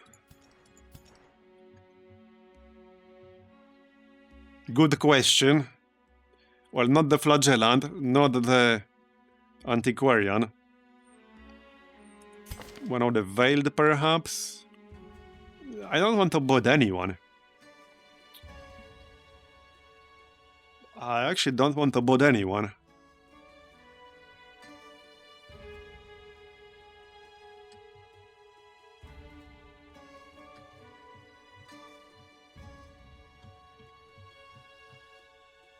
Yeah, the roster feels really limited with how many classes there are. Because I want this guy, but there's nobody I want to bot. Maybe the Houndmaster.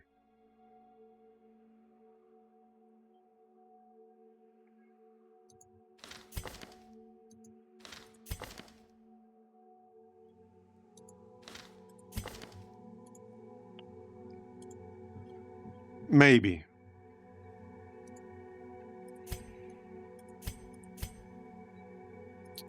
I do like the Grave Robber, that's why I don't want to bot her.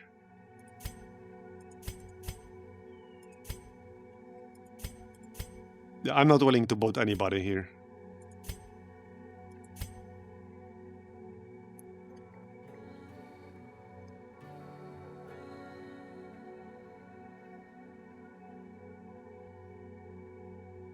Maybe one of the rank 3 people.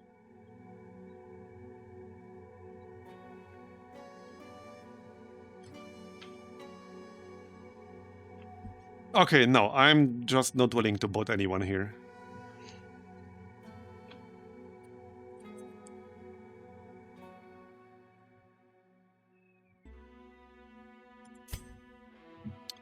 Rename? Sure, we can do that.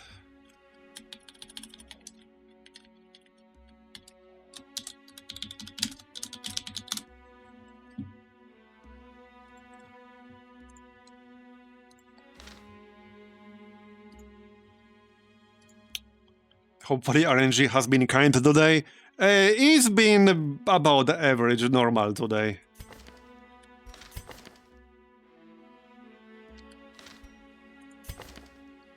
See, like, I wouldn't mind another shield breaker, because I only have one. But there's just nobody I want to boat. Like, there's nobody I'm willing to boat here. Maybe one of the antiquarians. Maybe. That's a big maybe. Because I do have 4. But that's a big maybe.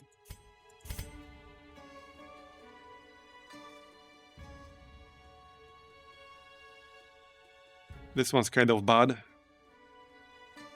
But she does have 2 catacomb quirks. Quick reflexes.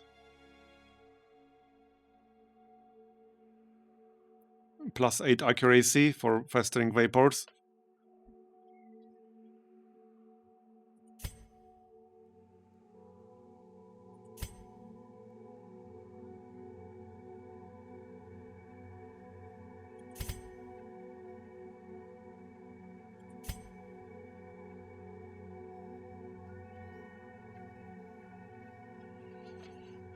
I suppose I could boat one of the occultists.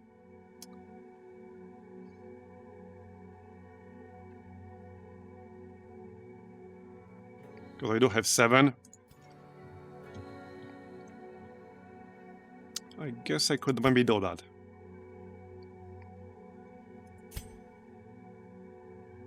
Melee skills -8 accuracy.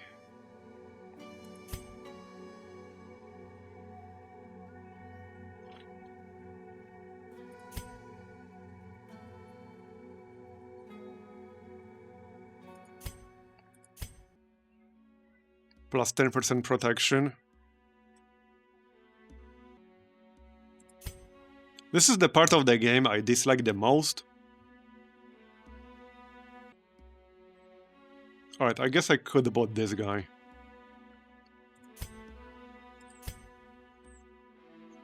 Oh, this guy doesn't have all the skills upgraded.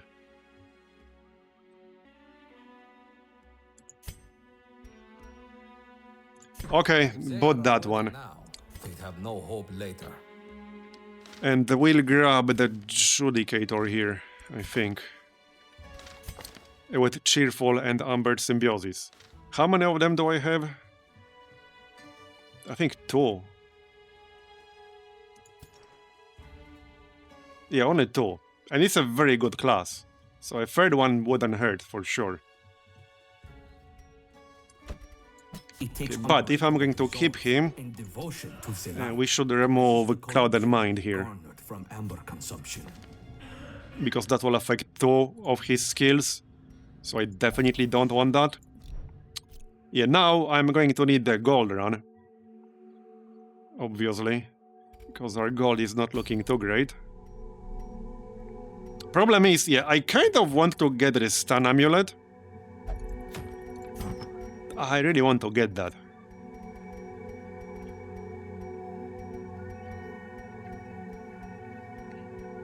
So I want to do that.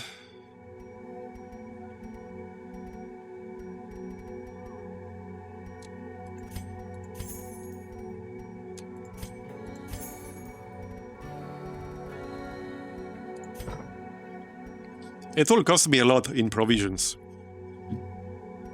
We might have to do some cheese if this fails. Okay, what group would it be?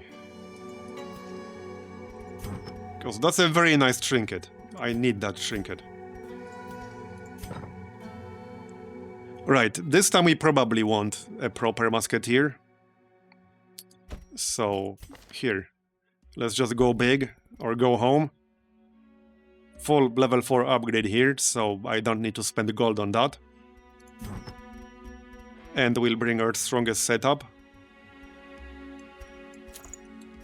There you go. She also has a lethal. Also Mystic.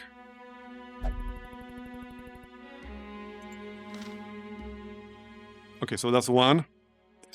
Probably Judicator, I would say. Troglodyte Nemesis. Eagle Eye, and the Fury of the Ancients is actually a ranged skill, not that it matters that much. Unyielding.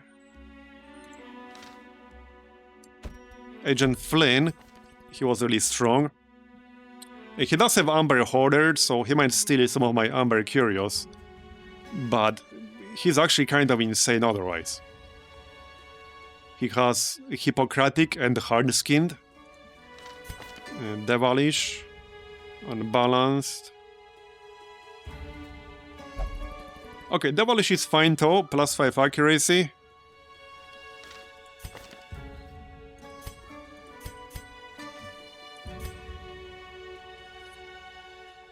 Okay, let's get Devilish so that Flynn won't steal our curios here. And, well, probably an Occultist. Xenomorph is not as bad as he was before, because we got rid of Ritualist on him. Which was like 10% chance every single turn to hit one of your party members. It almost killed like 2 people I had twice. So he doesn't have that anymore because we removed it. He doesn't have rank 4 skills, but I could always upgrade like 1 or 2 before we go. What are the alternatives? Meld Canister is the alternative. He does have Cheerful.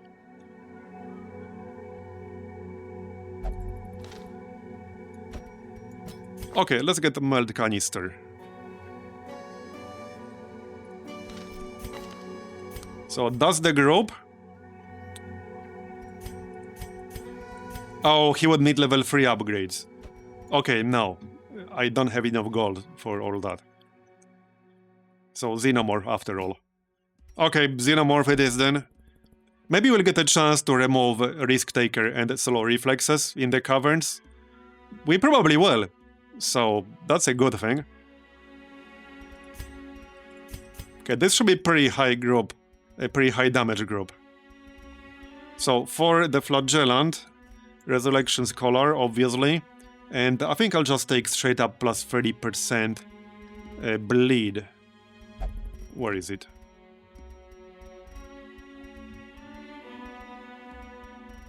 What the heck? Did I not unequip? Oh, did I actually not unequip all trinkets?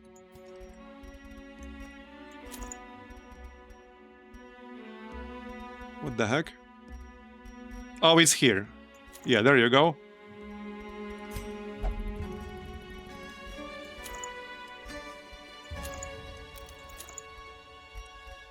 For the Judicator, Recovery Charm, obviously. I don't really want this. Plus 25% damage taken, that's a bit too much. If you get crit to the face. I think I'll just give him Toffering. It's a very nice item for them because of how high their base health is. That's 120 health with this. And 15% protection if HP below 50. So that's a lot of health.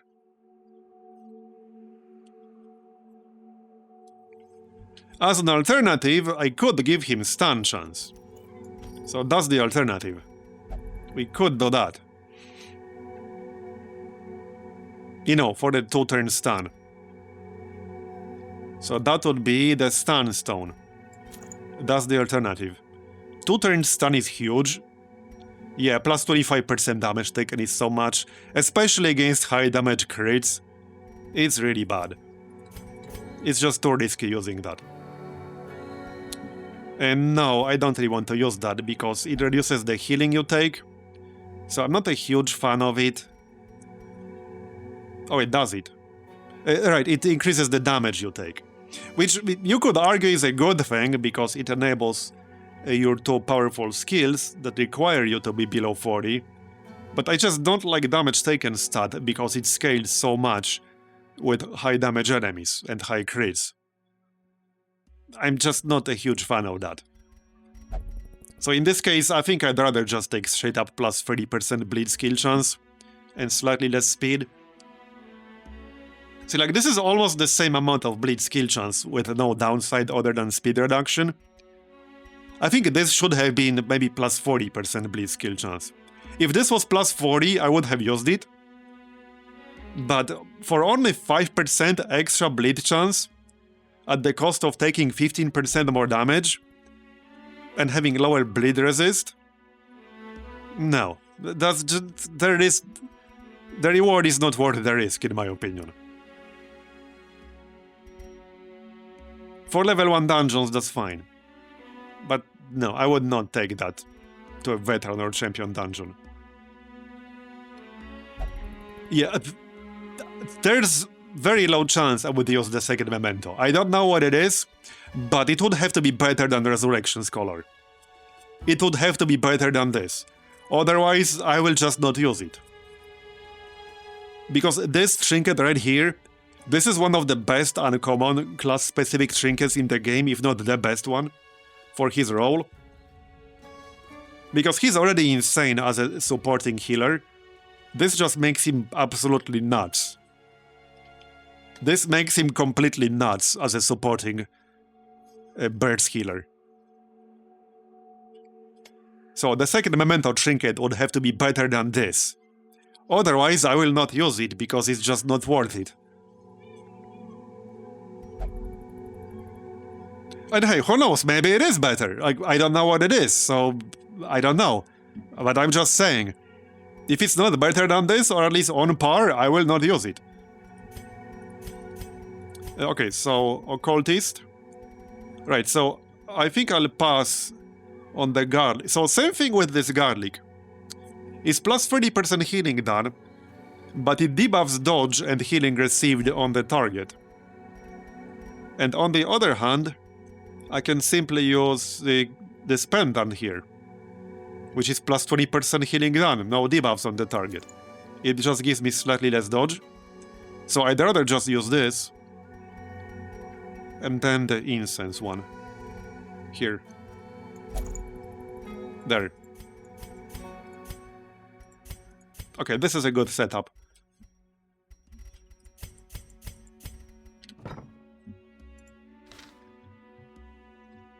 Okay, before we go, let me check the facilities really quick again. We got one slot in the clinic. Is there anything I want to remove? Yeah, we should remove this blight resist. Minus 20% blight resist is kind of bad. It will cost me a fair bit though. There are some trinkets I can sell.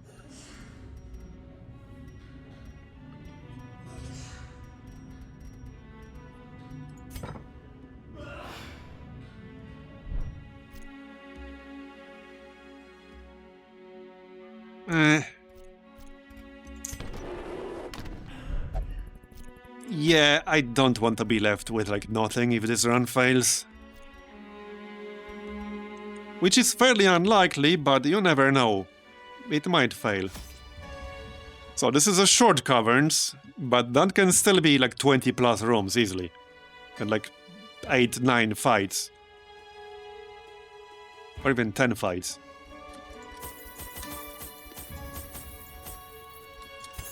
Okay, 20 foot should be enough. Shovels. Bandages. Let's take some archaeology kits. Disease kits. Laudanum for quirk removal. Okay. That's probably enough.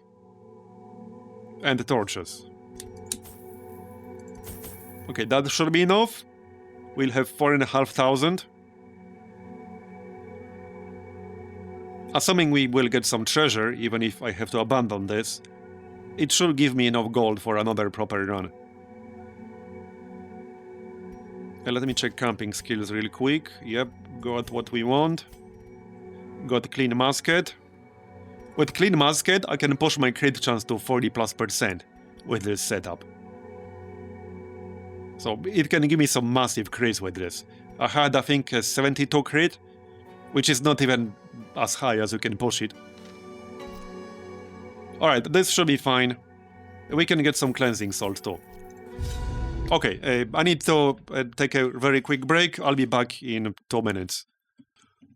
Okay, I'm back. With each atrocity and Let's check what short caverns is. closer to achieving their dark divinity. Okay, well, that's pretty short by cavern standards. That's what, 11, 15, 16, 17, that's 18 rooms. But this is complete 100% of room battles objective, so I might have to do all of them. It's completely possible I'll have to do all of them. Be more vigilant. Even likely. Like, there could be a fight here, and there could be a fight here. And then I have to do all of them. Because screw you.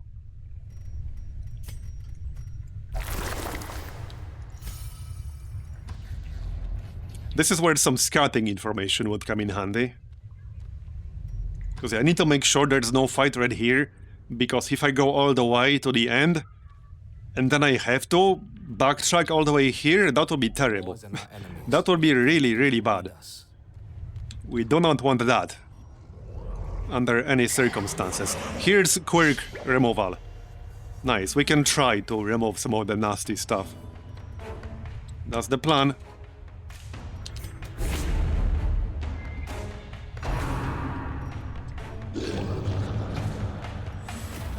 Oh yeah, this guy again. Yeah, so he has a blight and stress attack.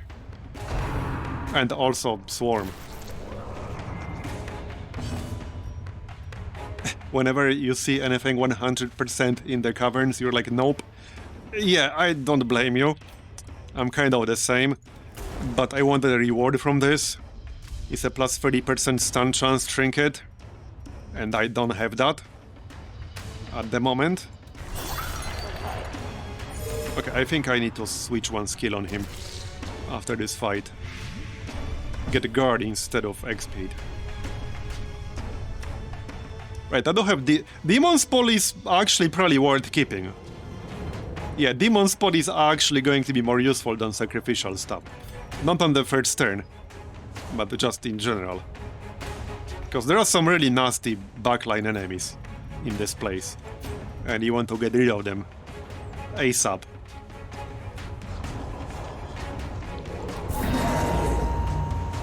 Both the bat and this guy here, these are both like high stress enemies. So they are kind of the priority here.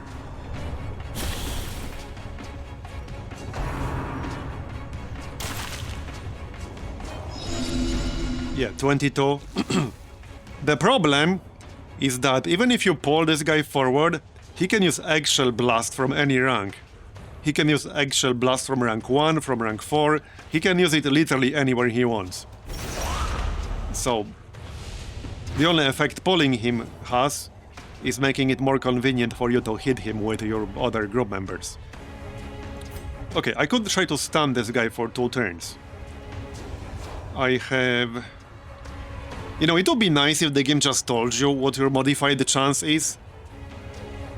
Because you can just do math yourself, but why not just tell you, damn it? That's the kind of quality of life stuff that I like to have in games like this. Like, I don't want to do this math every single friggin' time. It's not exactly complicated math, but why do I have to do it every single time? Okay, I have 160. He has 5% chance to resist. Okay, got it. So now he's stunned for 2 turns. Now we can pull the bat. Shoot it first. Which one are we more likely to kill? The Nest Watcher. Nope. That was more on the low end. I guess I'll pull the Nest Watcher then. This alone might kill him. It did. Nice. An agonizing death. Slow. Okay. Now the bat. Yeah, this is the annoying part. He can still use echolocation from the front row. At least the big bird guy in the Catacombs cannot use his stress attack in the front row. So you can kind of counter him by pulling him. You can't counter the bat by pulling it. Unless you pull it all the way to rank 1. Nice. Yeah, I think I want to pop loud on him here.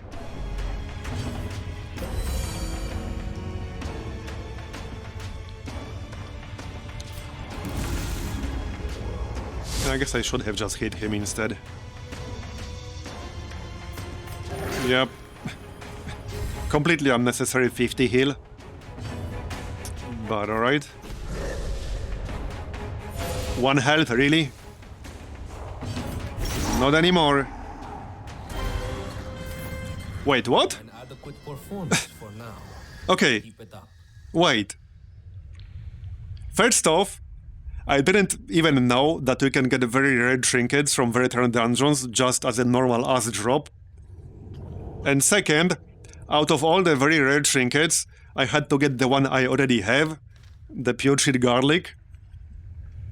Okay, well, at least now I have a replacement for putrid garlic in case I lose it to some boss fight. Not sure if I would want to bring this to a boss fight because of that debuff, but yep. Okay, so what do we want to purge? We want to purge Risk Taker or Slow Reflexes. So pretty good chance we'll get either one of those. This is also pretty bad. Okay, maybe I should purge this one. This might as well say plus 20% stress received. It might as well say that. Because I'll be above 50 most of the time. Unless you want to fight the Kvarots. You will be above 50 most of the time. So I think I might just remove that. I'm considering it. Yeah, look at his stress already. I think I want to remove this. And we're guaranteed to remove this. Okay, remove that. Done. It's gone. Let's move on.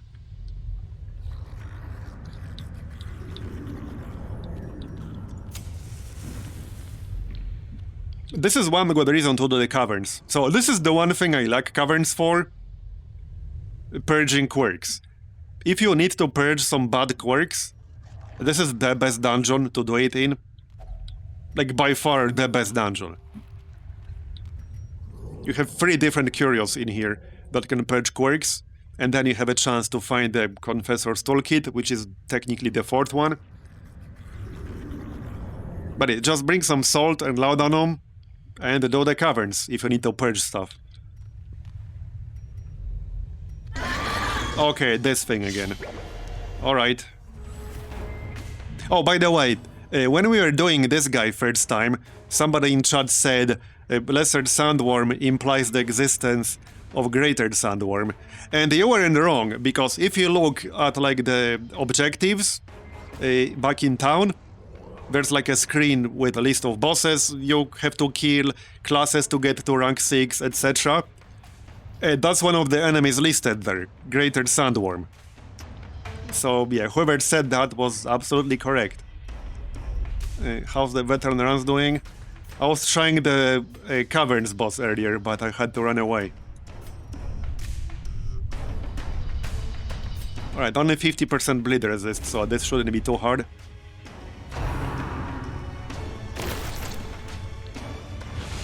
But he can, like, bury underground and make himself completely immune.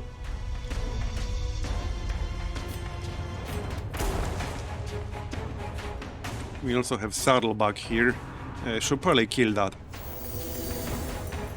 Yep, yep.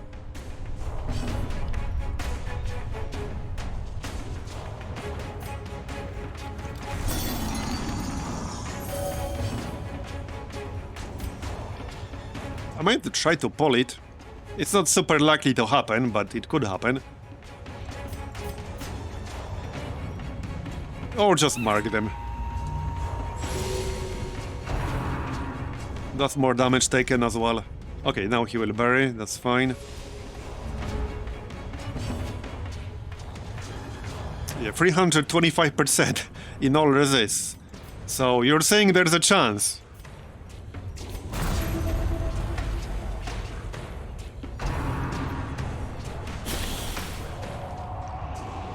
Would be funny if you could still land it with someone, somehow. And probably crash the game, like with that Treasury boss, where I pretty much broke the game by killing an enemy that wasn't like meant to be killed using smokescreen.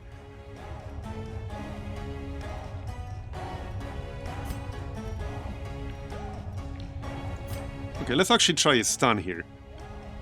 Oh, this might even happen. And this is only 5% chance. No, this is guaranteed to land. As long as I hit. Got it. Pretty good damage though. Now he won't be using Swarm. Like ever, basically. Yeah, just finish it off. We could actually use Bombard though. Okay, let's pop Bombard. Or not. Well, you tried. And dodge again, really? Twice in a row? Okay. I did my first veteran mission in Vanilla today. Half my party died, but we did the mission. Nice. Well, you did the mission, that's what counts, right? Alright, the bleed. Still need to kill the saddleback, but we have one more turn to do that. Oh, come on! So, he dodged it twice in a row. Piss off. Tell me more how you're unlikely to miss twice in a row with the same skill. Seems legit. Well then. Yeah, I was going to pick up guard, but I kind of forgot there. I guess we'll just bonk him. Yeah, I can't guard. This is kind of bad. Okay, yeah, no, this is kind of bad. I might even retreat here, because we missed that pole twice in a row. I don't know. I'm actually strongly considering retreating here. Just straight up. I'm actually considering doing that.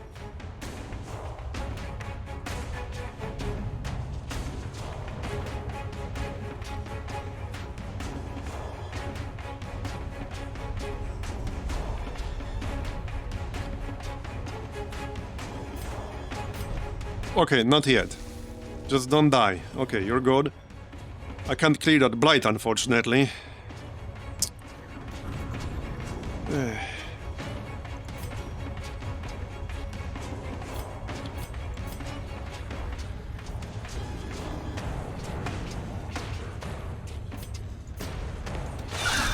Okay. 1 damage short on the saddleback. I can't hit it with the Judy. Actually, yes, I can. Yes. Okay, I need that heal here. If she dies, I need to finish this fight Freeman. Because, you know, there's no way I'm losing my memento trinkets. Okay, heal. Not for 0. Don't you even dare heal for 0 here. Okay, good. I want to kick you in the ass today. Now we need Exsanguinate. You know, 0 health would actually be better on the Flagellan here. Because he would heal back to full from 0. This will not be back to full. There we go. I mean, it's still good, but if he was at 0, he would have healed back to full, guaranteed. Like, not a chance, actually guaranteed. There, got the bat. Now finish the worm. I should have brought some anti-venom, I guess. It's just that no curios in this place use anti-venom, basically. Not a single damn one. Oh, 325% stun resist. I can't stun him. How disappointing. How disappointing I cannot stun him. That's unfair.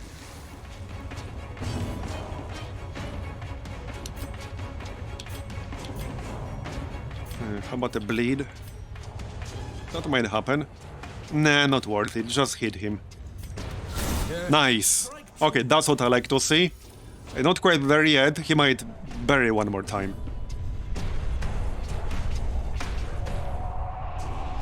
Yeah, but that's not... I know there isn't a single one that's Cavern specific that uses anti-venom. Oh yeah, oozed cache, right. The oozed cache is the only one. But that's kind of rare. And obviously you have the universal ones. Actually, no, you don't. Wait. Not a single universal curio that can spawn in all zones uses anti-venom. Not a single down one, because I have a spreadsheet open on my second monitor now. Not a single one. So yeah, there's only... Yeah, you're right. There's only the oozed cache. That's literally the only single curio you can get in this place that has an interaction with anti-venom. Any kind of interaction. Yeah, not a single universal curio uses anti-venom. So just the Ost cache in this place. Just that, nothing else. Still useful to have anti-venom for some blight removal, but you know, that's inventory space that it takes.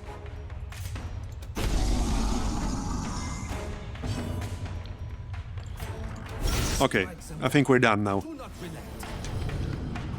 Give me some good loot, thank you very much.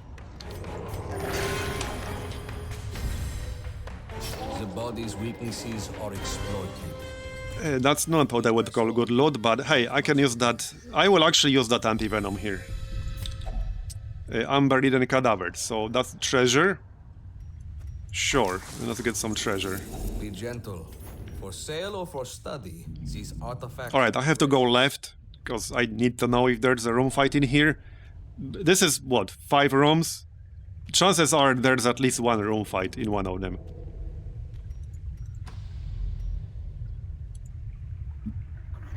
Well, here's the thing. The exposed interior also has quite a few anti-venom interactions. Although, to be totally fair, the Catacombs also don't. Just the Levantine Defector. The vendor has any kind of interaction with it, but he has interaction with everything. So yeah, anti-venom is mostly exposed interior and the treasury thing. Treasury mostly for spawning, like debuffed cactonids.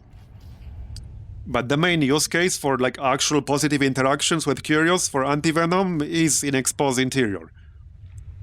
There are 4 interactions there. Okay, let's get some treasure here. I'll take it.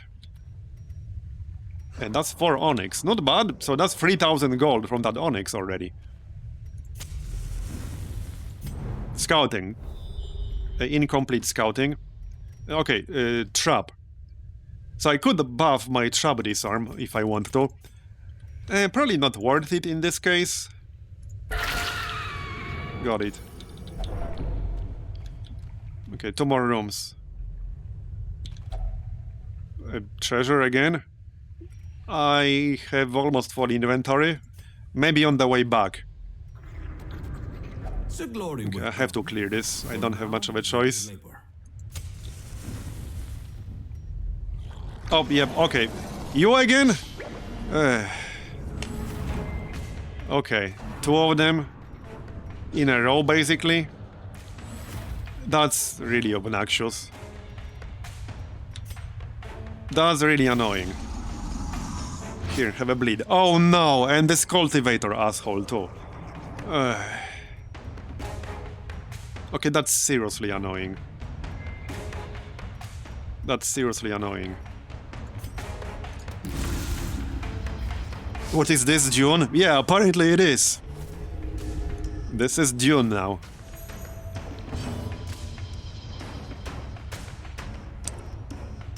Clearly, we just need to walk without a rhythm. And then he won't spawn. So... okay, let's debuff some protection here. There you go, nice. That's 3 turns. Probably just heal.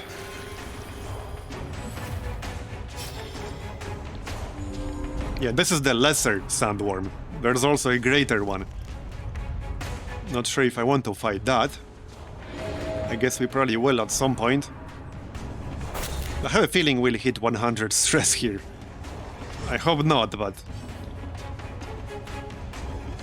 okay, well, there's literally no point hitting it. I might as well just give somebody restoration, even though they don't need it. Okay, now we can try a stun here. Wait, no, that's not gonna work. I can't do anything other than brand on the cultivator. That's it. It will make them do some damage to themselves. Okay, here comes the worm. And it stunned us. Fine. It does the stress attack. Yeah, if I hit 100 and get some nasty affliction, I probably won't be able to finish this place. Because I'm not even that close to the end. Did I mention I hate Caverns? If it wasn't a quirk removal, yeah, I wouldn't really hate the Caverns. At least that's one decent use case for it.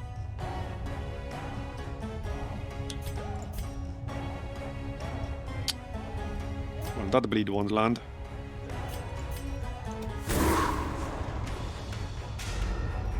This will take a while, and also I need to take a longer break soon, just heads up.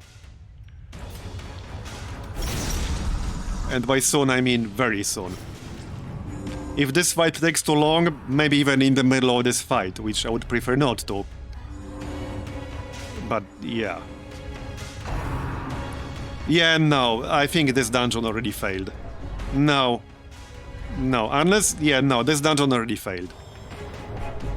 That really sucks. Now I'm really low on gold. That really sucks. Unless I get a virtue, which seems pretty unlikely. Seems pretty unlikely, yeah.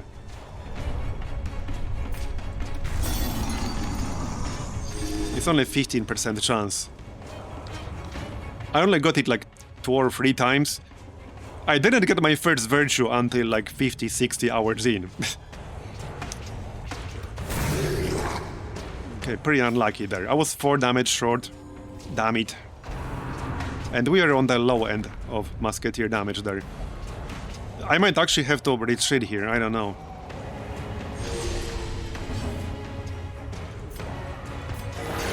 God crate? I think I'm gonna need a break, like, before this fight is over. This will take way too long. Fighting 2 of these guys in a row is really annoying. I actually thought it was like 1 per dungeon or something, but clearly it's not. That's gonna be 100. Well, that's really annoying. Yeah, nah. So much for that stun trinket. In the throes of combat. So much for that stun trinket. Got him. Yeah, this is pretty bad.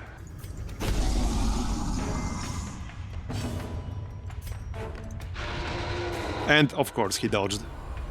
Piss off already. Well, Demon's Pull is not very useful if I keep messing with it.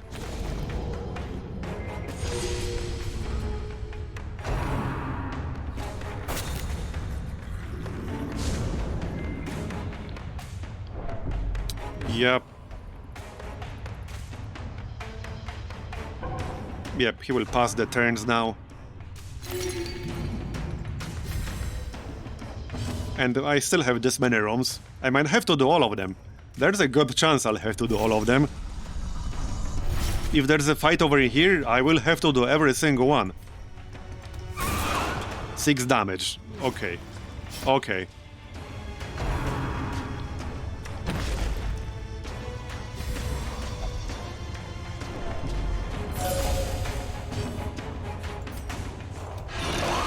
There we go, finally.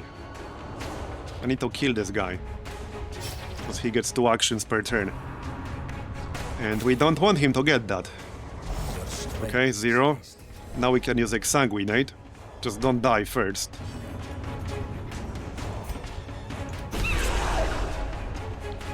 Is that enough for a kill? No, it's not. Don't die on me, bro. And he died. On the first check. Well, now I have to kill them. Now I actually have to kill them. Now we're definitely not doing this. Yeah, this was with capped. This was at cap. Deathblow resist. This is why I wasn't a fan of that class. I mean, I like the class overall, but I'm not a fan of a mechanic where you have to deliberately get yourself to death's door to use your 2 most powerful skills. Because that's 13% chance for you to die. That's lower than in Darkest Dungeon 2, and you remember, some of you probably remember me doing some of the Darkest Dungeon 2 runs. You remember, like, my absurd luck for deathblow checks. You remember, right? Like the very first deathblow check of the run on the end boss, which is basically designed around you hitting death's door, that resulted in a kill. Like, I died on the first one multiple times in a row. Like, multiple times in a row.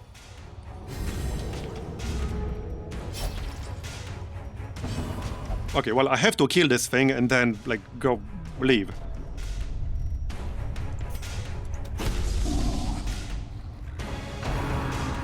Oh, piss off. Oh, don't tell me this is an AoE stun. It's not. I have to kill him.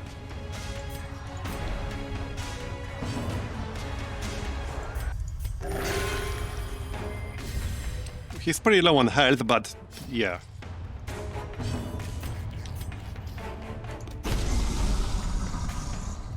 Almost there. Yeah, now he will bury again. No, or not? Do not fall. So yeah, I'm still not a big fan of veteran dungeons with their balance. Because this can always happen. Like, this can always happen. Alright, get my trinkets back. And I guess we're leaving. Because we're certainly not staying.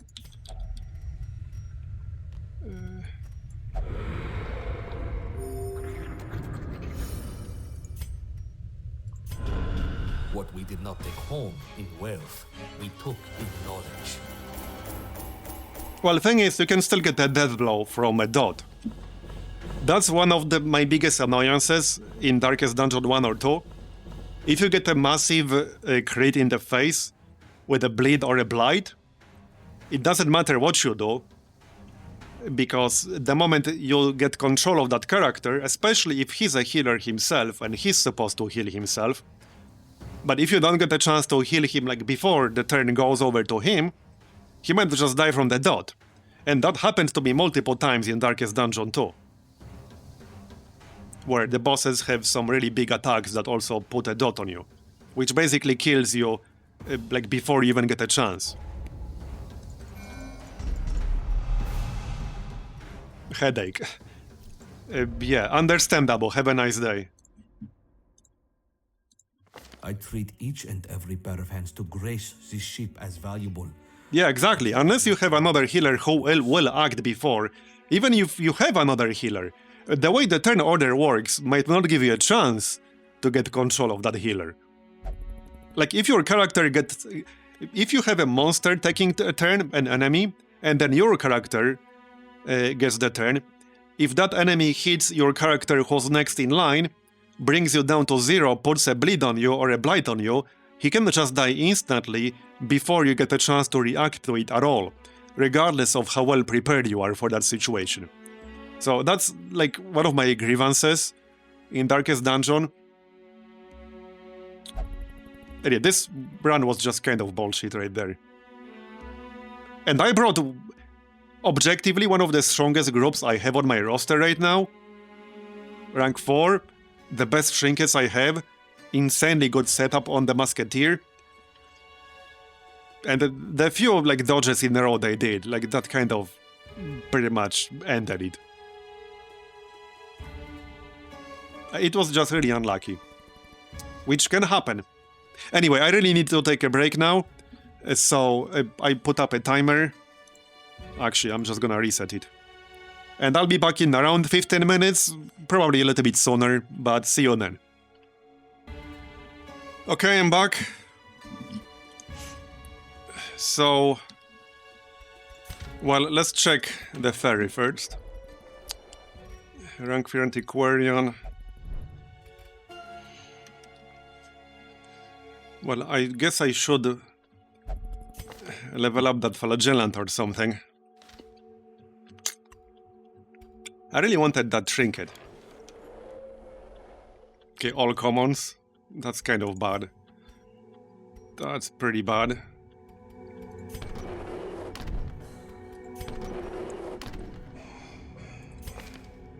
Still got that headache here. Let's remove that.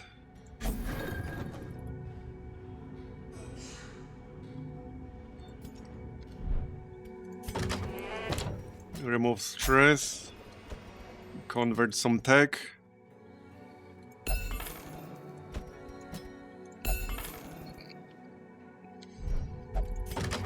You can go to the gambling hall, I guess.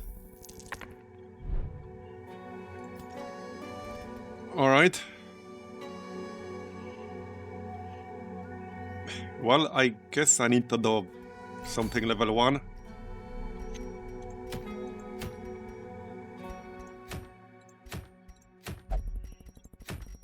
Do I want to do the caverns again?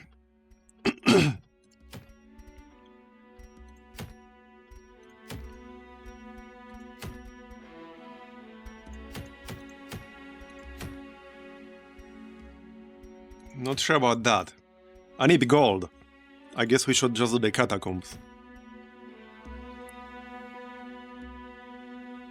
Oh, that's an interesting musketeer item. I haven't never seen this one before, and I'm 90 hours in. On miss, you give yourself plus 100% damage with Bombard for 1 turn. Interesting.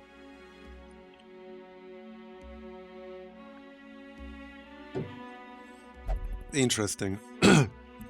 No, this is not quite like Darkest Dungeon 1.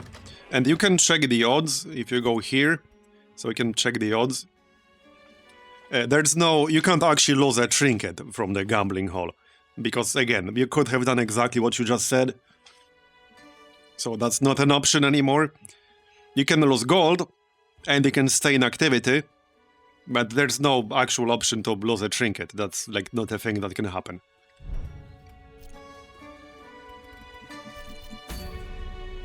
Alright, well, let's maybe... Okay, I'm going to give this Flagellant more Resolve experience trinket, I think. Because I need to replace the guy who just died. So I suppose that's the quickest way to do it.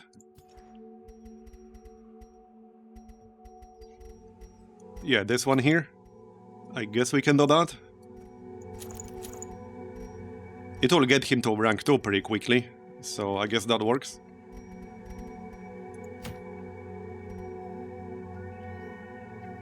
Maybe I'll do this medium Catacombs. Okay, I mean, medium Catacombs should be fine. Good for gold. So, Antiquarian, I think. Has to be level 1 Antiquarian. Okay.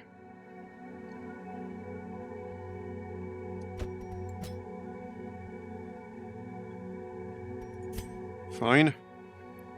As an alternative, I could do the Caverns and remove this unbalanced quirk. It doesn't matter that much for him though, because the Flagellant can move forward 3 positions. So really it's not that big of a deal. Shame he's not religious, but oh well. And other than that... Maybe Crusader. Penitent. Okay.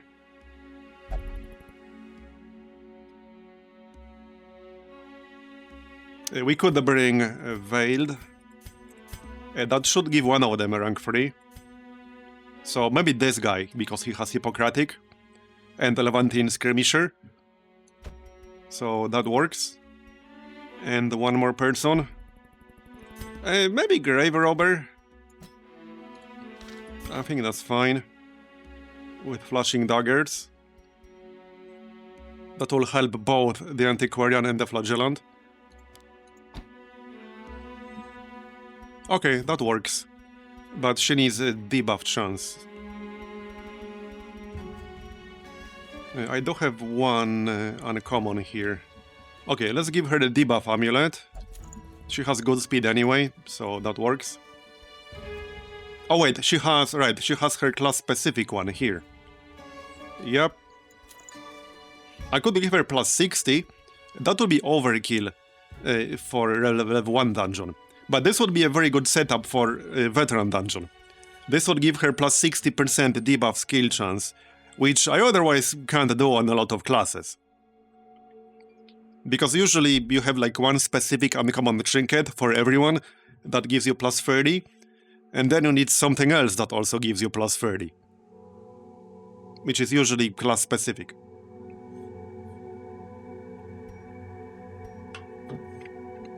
But for level 1 dungeon, that's overkill. I could actually give this to the Flagellant if I want to. Right, healing done for you. What do I have for the grave robber? Oh yeah, lucky talisman. Plus 10% stress received is a little bit risky in the Catacombs. We have this Raider's talisman. Okay, that's an interesting combo with the camouflage cloak. But even without, you stealth yourself when you kill something. So that's kind of good even without the camouflage cloak. Maybe I'll try this. And the only issue is that I guess I would need to use shovel bash. Not sure if I want to do that. I guess I could. I'm not sure if shovel bash can still crash you to desktop. I don't know if that still happens or not. But I guess we could give this a shot.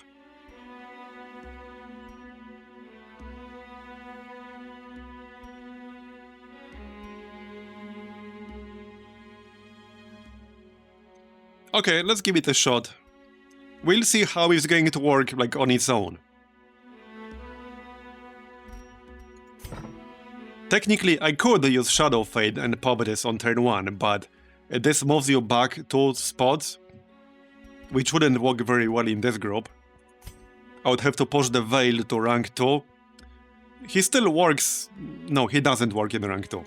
So yeah, no, this wouldn't work. I need to either get a kill to trigger this, or I need to use Camouflage Cloak. But I want to land Flashing Daggers debuff, so... this is going to be it.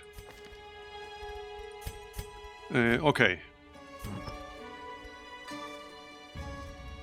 Yeah, I have 2 garlics now. Still got a recovery charm. I can give this to the antiquarian. Or just not use it this time. Carapace Idol. Some scouting probably wouldn't hurt. The medallion is also nice for the antiquarian. More restoration applied and more healing received. We can use that. 31 HP is a bit low, but plus 35% protection will help. And one more item for the Veiled. Well, I could give him the Scouting Amulet, but that will reduce his health to 41. Maybe that's a bit low. It's a bit low.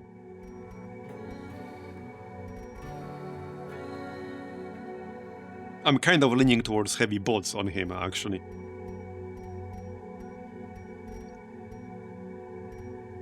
Or Camouflage Cloak. Okay, let's actually just use Camouflage Cloak. Or I can use the Recovery Charm on him. That works too. Like, somebody will have to heal him. Because he damages himself when he uses his heal. Now, I don't have a lot of money. I might still want to upgrade some key skills.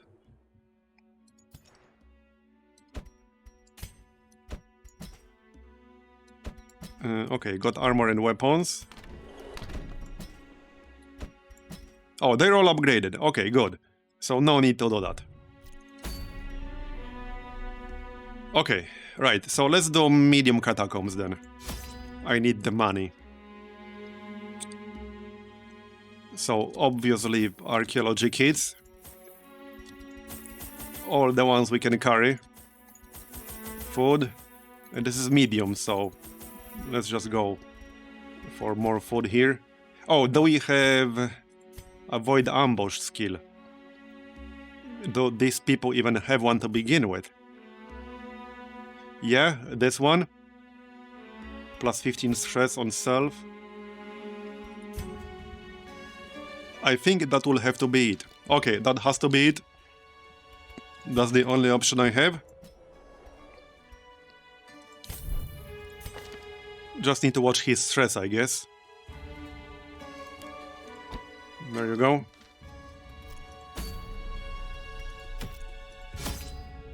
Right, so food. Shovels. Let's say 6 shovels. Archaeology kits. Yeah, okay, I probably don't have enough gold to take everything I want to take. Obviously torches. This should be enough. I think 12 torches should be enough. And a few bandages too. Yeah. Well, I can sell some trinket, I guess. I have a few I could sell. Pretty safe to sell one stress charm. What else do we have here?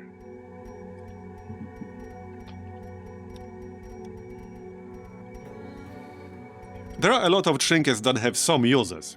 Okay, I don't need 2 Vestal-specific trinkets, and this one is kind of bad. Okay, we'll sell that. Good enough, and pick up a few more bandages.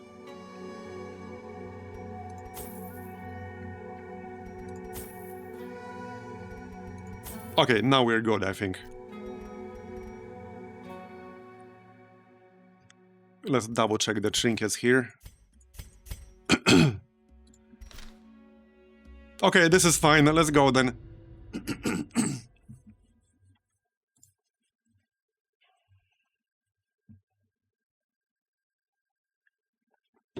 I need like at least 20,000 gold from this.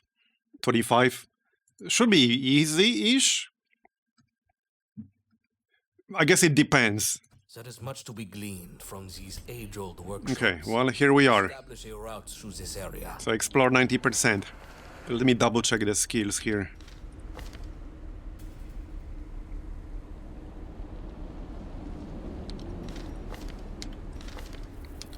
Okay, good enough. Let's go. Right, so since I will take stress when I use prevent nighttime ambush on the Veiled, let's get this stress resist buff on him. Or rather, less stress received.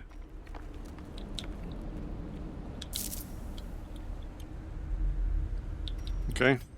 No scouting. The glory would So I guess I can skip this to save a shovel. I just need 90% of the rooms, so this will be the one we skip. How many rooms is this? 6, 10, 14, 17 rooms. So we can skip 2. This will be one of them. Okay, that's a pretty bad group, but could have been worse. Definitely could have been worse.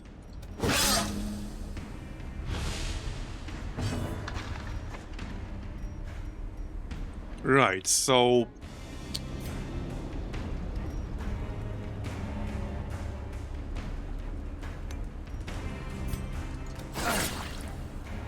let's get the debuff up. The dancer needs to die first because of this Samsara death skill. The Grant will guard someone and we don't know who. Okay, Blight now. Or not. Well, worth a try.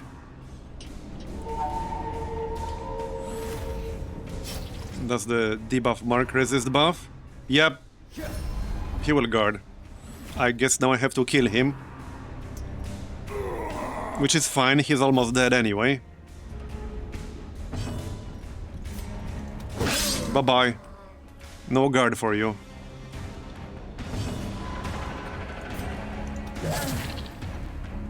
Now get some dots up. They will do more because of this debuff. I really like the Grave Roberts skill set in this mod. They made some changes to several skills. And one of the skills I really like in a dot focus group, if you can fit in a Grave Robber in it, is Flashing Daggers, because it increases the bleed and blight amount received. And you can land it during preparation round, and it marks the target. Very, very good skill. The issue is that, you know, you have to replace some other class to bring her. And I have some insanely good trinkets for a Musketeer right now, for example. Then you need a healer, so like an occultist. Then the flagellant is really good. And then anyone with a guard works really good in most dungeons, especially with the flagellant. So I have to replace one of them to bring a Grave Robber. Okay. With the big chicken? You mean the bird? Alright, let's grab the treasure here.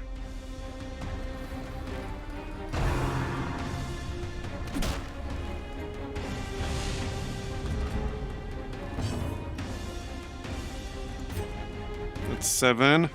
Okay, this should kill her if I landed, but it's only 72% chance. I guess I'm better off healing myself. She won't use the death skill yet.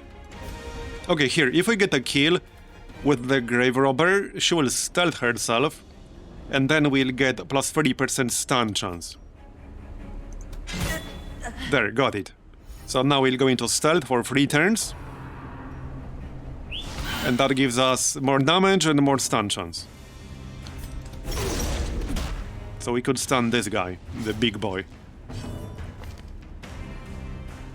Yeah, plus 15% damage and plus 30% stun chance.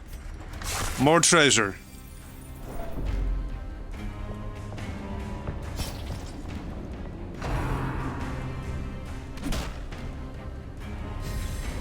One health. Well, 1 health is all you need. Clearly. 52 crit. Back to full with you. Not bad? Not bad. Just a completely normal heal right there. Nothing to see here. Okay, what's their stun resist? 80. Okay, 30. There you go. Stunned. Didn't crash, that's a good thing. Devastation.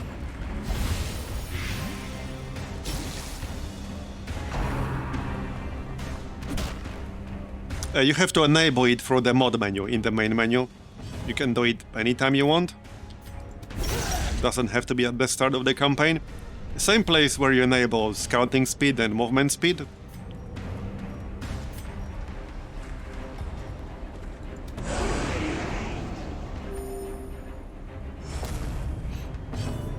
Which I would highly recommend. If you haven't enabled scouting speed and movement speed, I would highly recommend doing that in the main menu.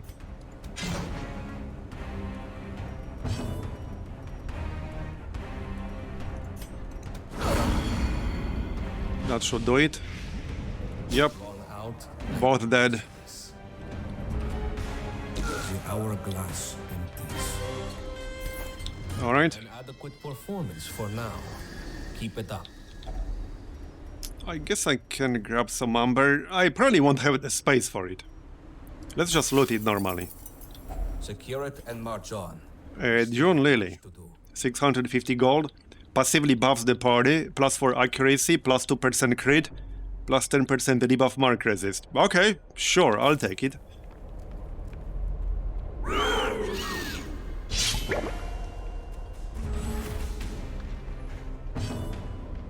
No, like I said, you have to enable that from the main menu. From the mod menu. That's the 4 mods, now 5, included with plug Reliquary.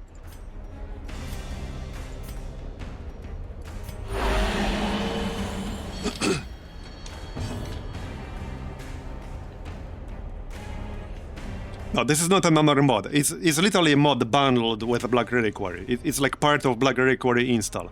You don't have to do anything to get it. It's just there. It's just enabled and disabled as a mod rather than like forcing you to have one. So that you have the option to enable or disable it whenever you want. Yeah, he is right there.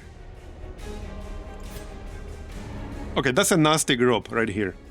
The only way this group could have been worse is if he had the dancer. That's the only way this group could have been any worse than this. Because that would be 4 high priority targets. And clearly you have to prioritize one of them. Unfortunately I don't have Paul. So we'll kill the Rakasa first. Oh, wait, what? What the shit? Okay, some update just started and gave me a Windows prompt. What the shit? I'm busy playing, bro, can't you see? Okay, that was kind of weird. Are the mending vapors? How many priority targets? Yes. Yep, indeed.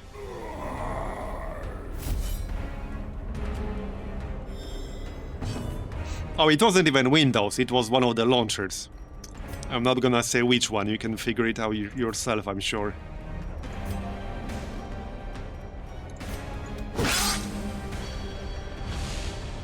Not Steam.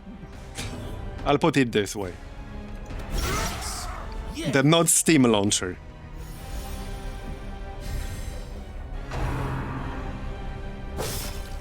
Steam will never interrupt your game to update Steam itself.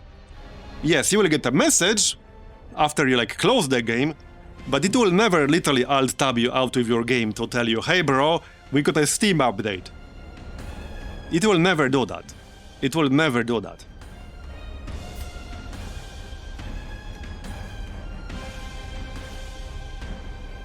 Okay, well, we should kill the sniper, because he will use an ability that moves him back now.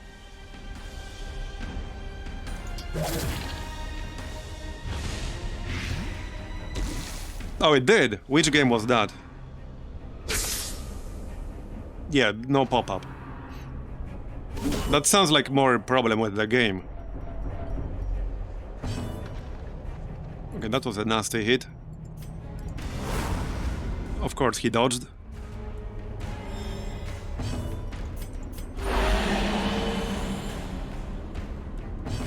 Okay then. Well, I could try to stun, which is maybe not a bad idea, but that will move me backwards, which I don't necessarily want. Here, that will give us a kill. And that's below 40%, good. There you go. 9 bleed. Weaknesses are exploited. Stealth? Wait. Oh, right. We got stealth from blight kill. From the dot kill. Because that's not always the case. That's not always the case. We triggered the trinket because her blight killed the guy in the back. So that's nice when that happens. Okay, that's that. I think he was actually already dead, basically. He just didn't know it yet. Now I can use redeem. Here, have a debuff. That's actually a pretty nice debuff for like a spammable skill.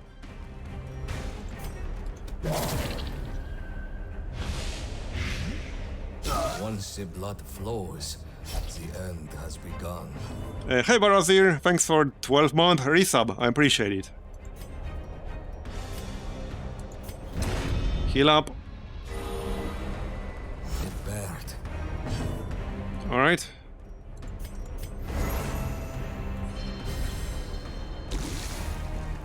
These groups aren't so bad in a level 1 dungeon, but this place can be really nasty in a veteran dungeon.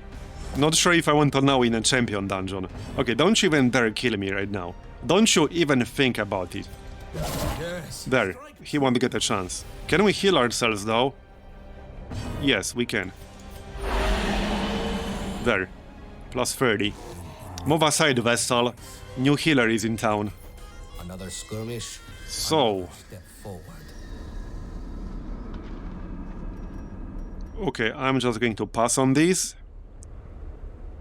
And maybe get rid of this trinket. Okay, I don't really need that. That'll do. We can maybe camp in the next room or so. Okay. Let's get some stress received buff. Minus stress received. Hi, step Yeah, light. Veiled is pretty decent. The only thing I don't like about the Veiled is like the implication that you need to go down to Death's Door to use 2 of your skills. But it's a good class. Certainly a better healer than a Vestal. A Perfumer's Lab. Well, unfortunately I don't have the Perfumer's Trinkets on me. But we can go check it out anyway. Okay, gold. Okay, let's go check it out, shall we?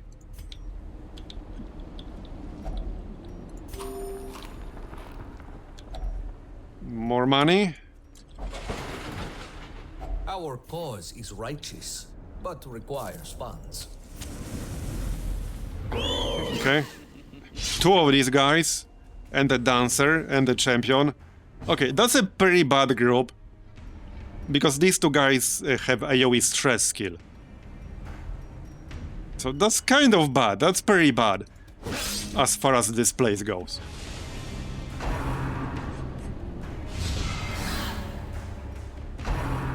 This place is basically stress city. It really is. And some of the groups you can run into are really, really nasty. Okay, I'm gambling to like get a hit here. Actually, poison darts will ignore accuracy penalty.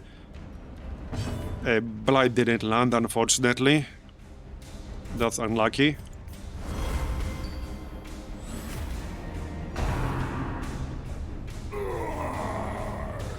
At least they don't have guard, but I will take some stress here. We'll probably camp directly after this fight. Yep. Nice. Okay, don't have to worry about that anymore. I guess I'll just hit him. Need to get rid of that corpse though. Yeah, this is the skill. Even at level 1, it adds like almost 40 stress to your group. Yeah, I don't really want to scavenge here, because I'm already at 60 stress. I don't really want to do that, no. Let's not do that.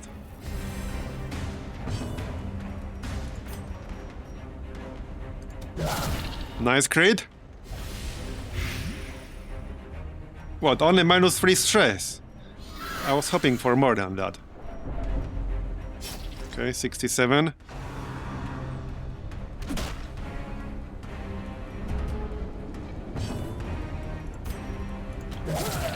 That might do it. Yeah, that's enough. Okay. That's enough. Now if I destroy the corpse, he won't be able to do this shit anymore. Because they actually can't use that skill from the front row. And many other enemies can. So this guy will leave no corpse because he will die from the blight. I just need to get rid of this one. That will do it. And then he will not be able to use Harrowing Screech. Maybe I should use Scavenge. It's plus 8 stress. Okay, screw it, I'll use it. Plus 7 because we have the buff. Nice dodge. Yeah, now he will just use like shitty slice attacks. So he's not much of a problem anymore.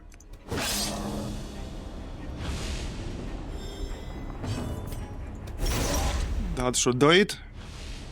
Yep.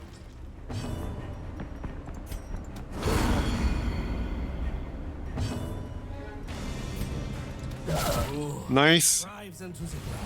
Poison darts are really, really good in this mod. Just the Grave Robber as a whole is a pretty nice class. Because poison darts can actually do decent upfront damage. Then you also have the Blight resist debuff on it. And at rank 2, 5 points per turn on the Blight itself. And it also ignores the preparation round accuracy penalty. It's a very nice skill. That and the flashing daggers are very, very nice. Both very strong skills. Yeah, I know I have it. I used it. No need to tell me. So this would be a very good group. That's like one of the better groups you can build. With the Grave Robber, and the Plague Doctor, and the Flagellant. And you can just have an Occultist for the last spot for a healer. So that's a super strong group for dots. Okay, we'll grab that trinket. That looks nice. Don't remember if I have that. More treasure.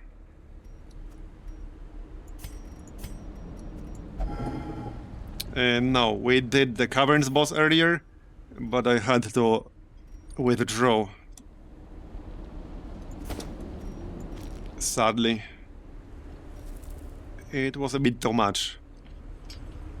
I wouldn't recommend doing any bosses until you have pretty much the best rank 4 group you can possibly have. Like almost best in slot trinkets, rank 4, everything upgraded. And even then... Okay, let's camp first.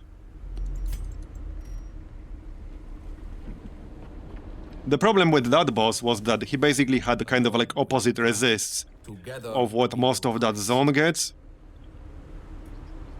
The Caverns. So his biggest weakness was Blight. And Blight is generally dog shit in the Caverns. He also had like absurdly high protection, but very high debuff resist. So even if you did have a protection debuff, you couldn't debuff him. Well, I mean, you could if you got lucky, but not reliably anyway. So I did some good damage, but I mean, then he started like critting me for 50 or whatever it was. So I figured I'm not going to risk getting killed. And let's try Trinket Scrounge. Okay, that's actually pretty funny. This is literally what I just got. This is literally what I just got before I camped. And I get another copy from Trinket Scrounge. That's pretty funny. Okay, prevent ambush. Some stress reduction.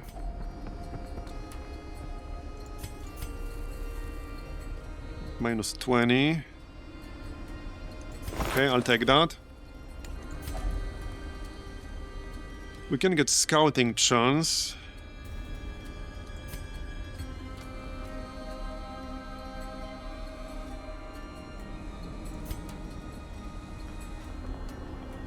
I guess I'll have to keep 59 stress on the Antiquarian.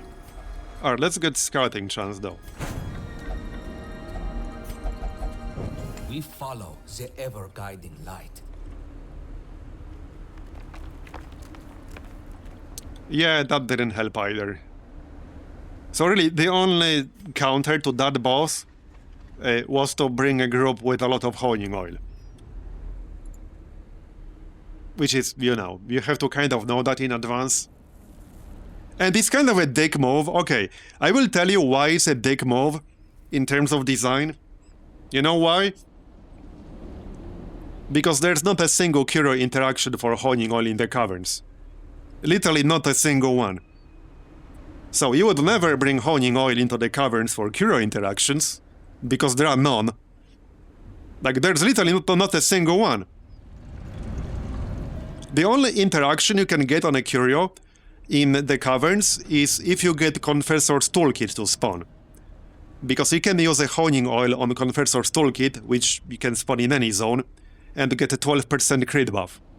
The other interaction is a key to purge a quirk, or laudanum to buff your virtue chance. But Confessor's Toolkit only has 3.8% chance to spawn in the caverns. I'm looking at the spreadsheet right now. So you would never bring honing oil to the caverns for curio interactions.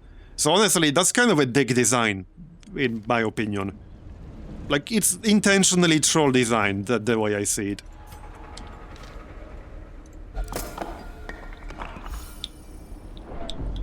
Yeah. Because I had a very strong group. I had a very, very strong group. Even though I didn't bring my best trinkets. And I had a full level 4 group as well. Okay, let's pick up... Right, let's pick up a Catacombs quirk for the Antiquarian here. There we go, Catacombs Explorer. Could have been better, but I guess I'll take it. When will I try a boss again? I don't know. I lost a Flagellant, so... I don't know. When I feel ready. Most of them are like insanely hard. I don't know if I will do them. And the rewards are kind of crap. Like the rewards you get for completing a boss, at least the quest rewards, they're kind of bad. And the fights are insanely hard. Like ridiculously hard. Even with super overpowered Musketeer build. Like, I have a Musketeer build that can crit for 80 plus damage and can get 40% chance to crit. 42%. And I can crit for 70, 80. And that's still not enough. So, I don't know. For me, the risk versus reward on the bosses is not worth it. They are insanely hard and they give you shit rewards. At least, again, the quest gives you shit rewards.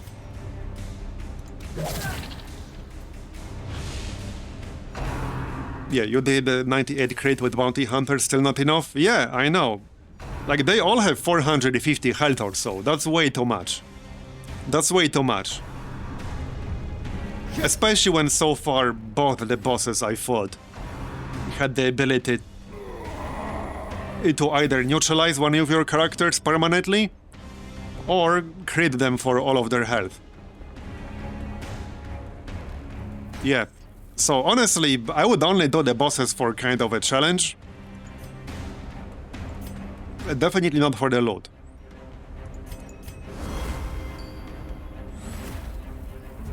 So I will try the others at some point, I'm sure. I'm just not sure when exactly that's going to be.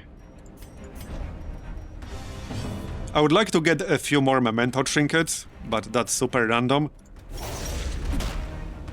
I got 2 Musketeer memento trinkets, which is why my Musketeer is so strong. They give you a ridiculous damage bonus against marked enemies.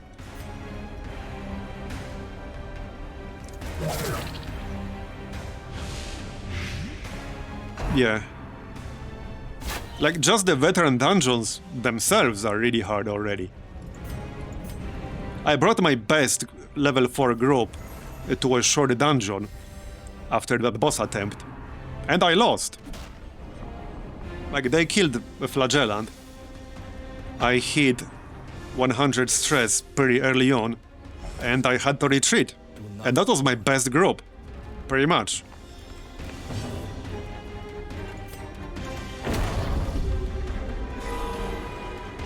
We did have the 2 sandworms in a row, basically. Up until this point, I've only seen the sandworm once, and I'm about 90 hours in, and then we got 2 sandworms in a row in one short cavern dungeon. Yeah, nice heal. Any heal enjoyers in chat? Just flagellant things. Okay, that should do it. Yep.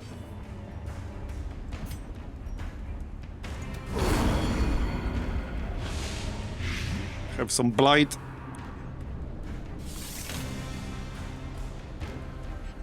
Yeah, that's why I've been saying the Vestal is just... You should not use Vestal as a healer in this mod.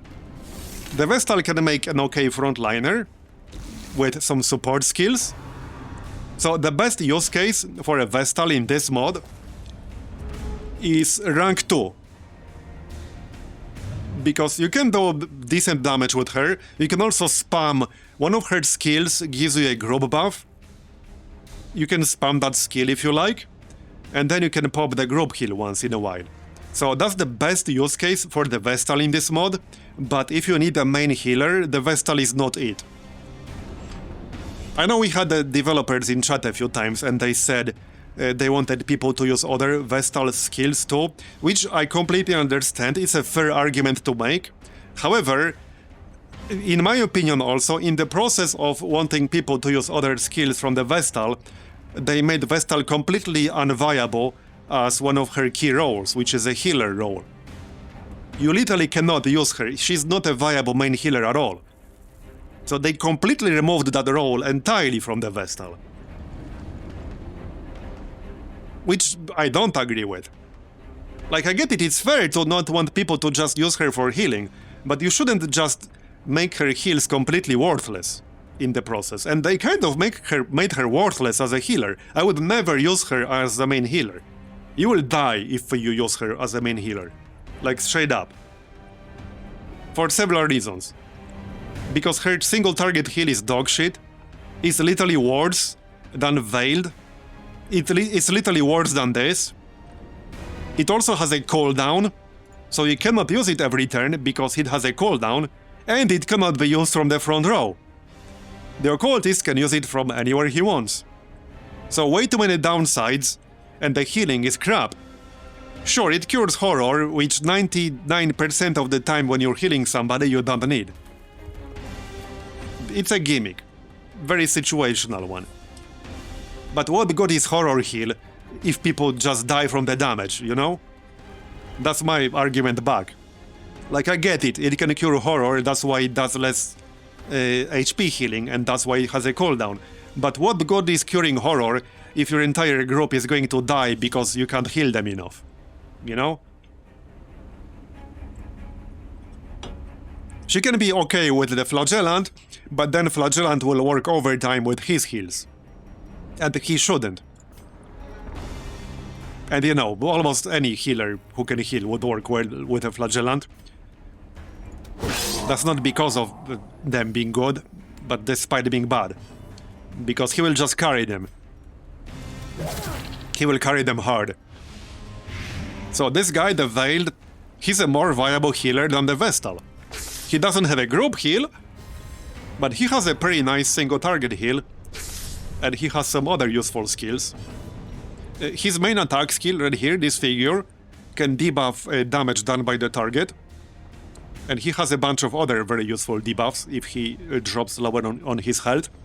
He has a 20% self-heal, which will scale well with things like Recovery Charm. And he has a bunch of other gimmicks. One of his main gimmicks, which I wouldn't want to rely on, but just so you guys know, I think this was the debuff introduced in like the whatever it was called.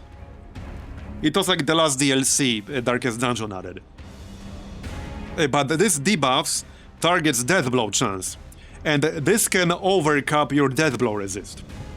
Because normally your death blow resist is capped at 87%, but if you debuff enemies' death blow chance, you can go up to 100% potentially. So it's a pretty nice debuff, it can be useful.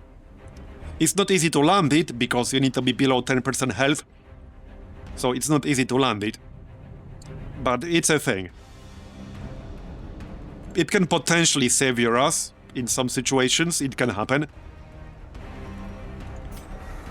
Okay, this guy's dead already.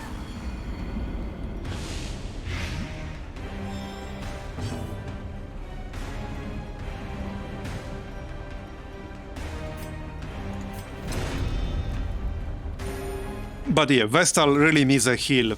Needs a buff for back row. So here's what I'll say. I won't even say that Vestal needs a buff for a healing role. I will say that Vestal needs a buff for the back row role. Because right now her best and most useful skills are basically frontline skills. So he needs a buff as a backliner. I would never use a Vestal as a backliner in this mod, like ever, unless I'm super desperate, or maybe if I'm doing a throwaway group, maybe then. But I would not use her as a backliner. She's just not viable as a backliner, in my opinion. There are too many people who can do a better job. Again, maybe if you're desperate. Maybe then. If you're doing a meme run. Yep, pretty much. A 4 Vestals run. You could do a 4 Vestals run. Okay, I do have this trinket already. So I think I'll pass. I would have to destroy something to bring it. Like the disease kit. Or eat the 4 food. I guess I could do that. Okay, it's always gold. So I suppose I'll take it. I'll probably end up destroying one of the hairpins here. It's not like I need 2 of them. Okay, more money. Right, emerald.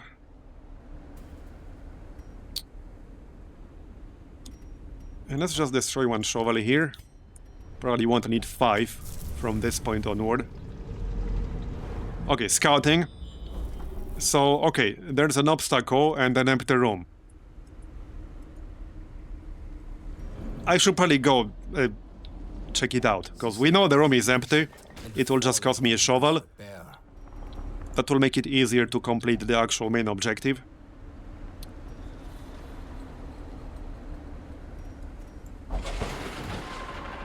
I am Okay, we got rare antique, nice. Time to destroy one hairpin, I guess. Okay. I could also destroy this June Lily. It's only 650 gold and doesn't stack. It is giving me a buff, but it doesn't stack, and I'm unlikely to get another one. Still, for now, let's do it like this. Right, so this is clear. We can go here, then back up, and then camp.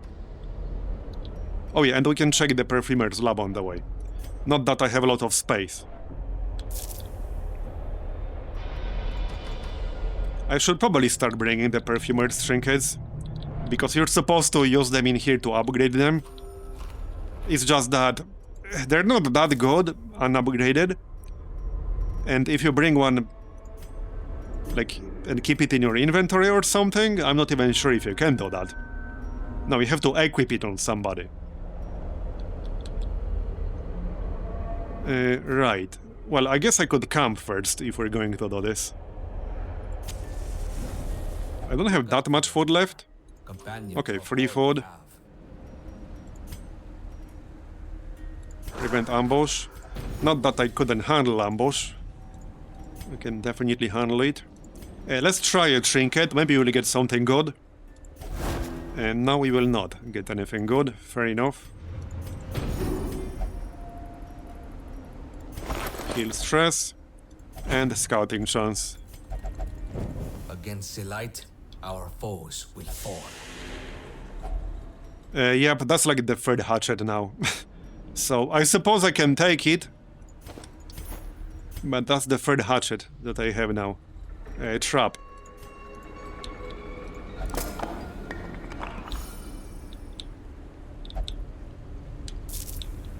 Yeah, but the thing is, if you move it into the inventory, you need to have something to replace it with. Unless you just keep an empty trinket slot. But if you're going to keep an empty trinket slot, then you might as well use it. Until you maybe find a better trinket in the dungeon itself. Okay, more treasure. Nice, another rare antique. Right, well, I mean, I already have that in my inventory right here.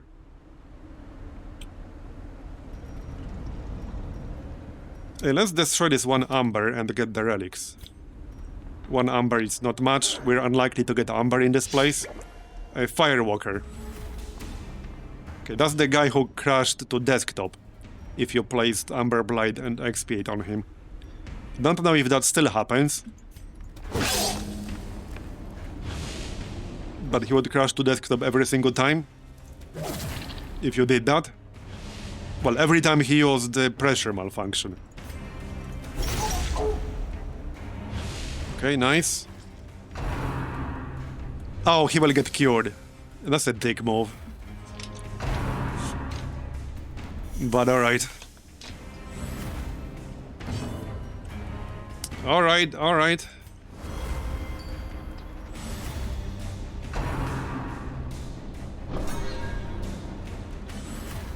Oh, just don't guard him. That would be a dick move.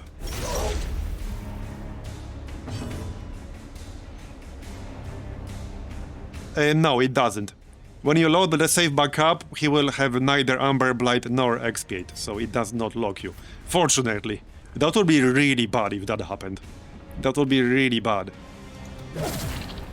Okay, I don't have a stun if he does guard the Firewalker. I hope not. I hope not, but it might happen.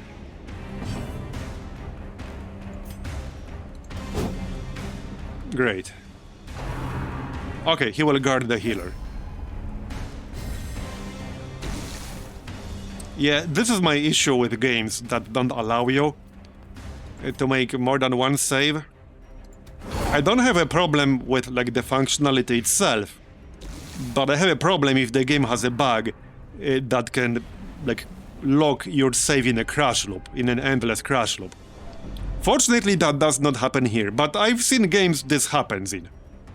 And then you basically lose all of your progress, which sometimes can be a lot.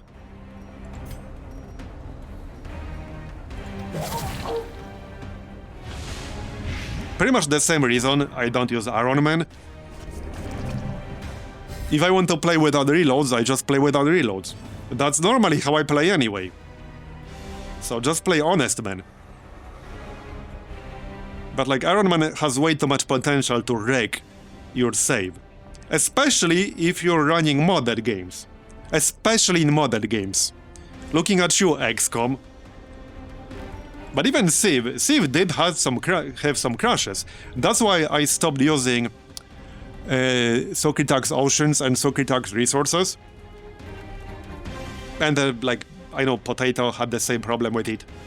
Because it would just crash your game. I don't know why. And like, he does a great job with mods, obviously, but they would just crash your game in this case. So I stopped using them. Yeah, and I still have flashbacks to a Long War 1, which had several bugs that would crash or lock your game or freeze it. There was a bug with like fire damage, where fire damage could freeze your game. You guys remember that? At least I know this existed in the beta build. So if there was like fire damage involved, if you were on fire or the enemy was on fire, it had the potential to freeze your game entirely. And you had to Alt F4. And if you were unlucky, you could get stuck in like an endless freeze loop. Hey Srosh, you missed some usual RNG shenanigans. You missed a boss fight? Harden yourself. This battle is not yet. Okay. Alright, now I need to kill him before he blows up. Preferably. So he'll take 24 damage. Okay, I need 13 more damage on him. There, that'll do. And now we were doing the Caverns boss. Checking him out. I had to leave. Yeah, XCOM did kill. Yeah, I agree. XCOM definitely killed Iron Man for me with the mods.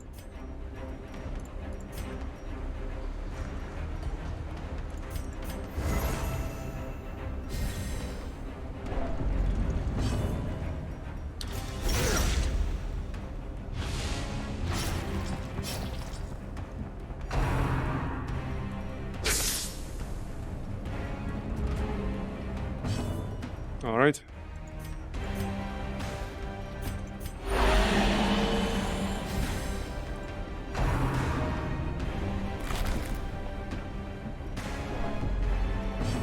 Yeah, this skill right here got nerfed in the last patch because it could put 2 bleeds on you, which was pretty annoying, especially if it crits you.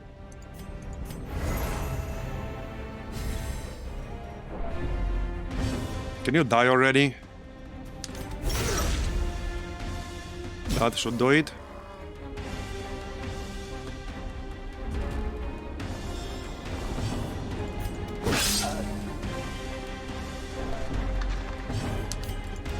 And done. We're in a decent shape here.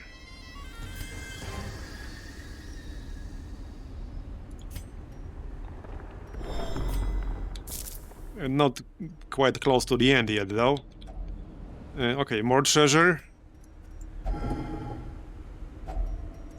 It looks good. That was a nice haul. That was like 2,000 gold just from the Darik alone. Right, that's stress received buff. With a torch. Even more treasure. I just ran out of archaeology kits.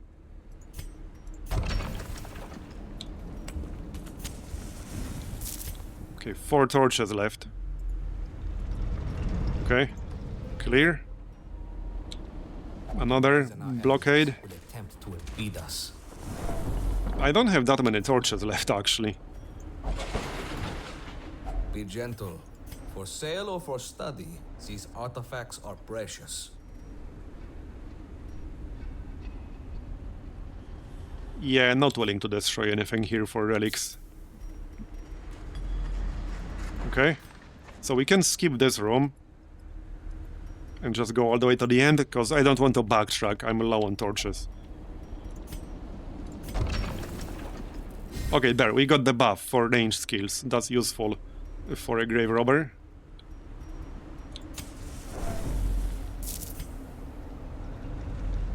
Okay. 3 more rooms. There will definitely be some fight out here. We didn't have the space for another quirk. Okay. Well, if you don't want to fight the Quarrods, then you should keep your torch above 50. Because otherwise they have a chance to spawn. They drop good loot.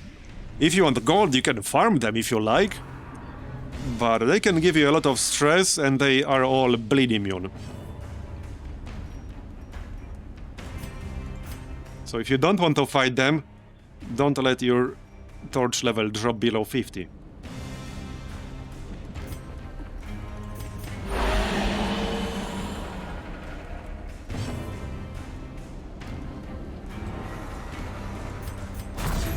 It also tells you here on the tooltip.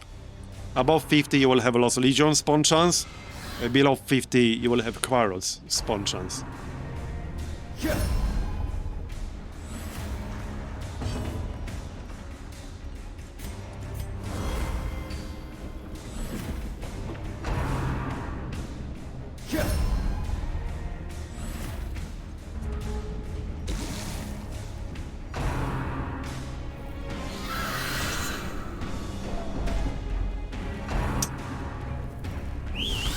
Okay, okay, calm down, calm down. Calm down.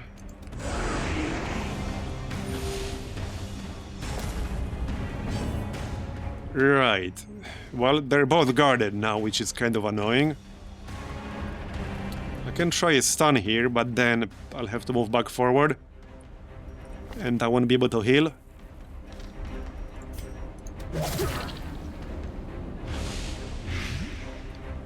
Probably best to just kill one of them quickly. Yeah, just kill one of them quickly. I'll take a bit of stress, I suppose. And no new mementos today, unfortunately. RNG didn't deem us worthy.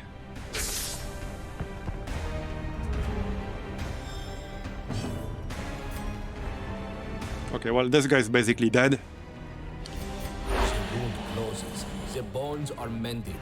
Press on. So let him die from the bleed so that he will leave no corpse.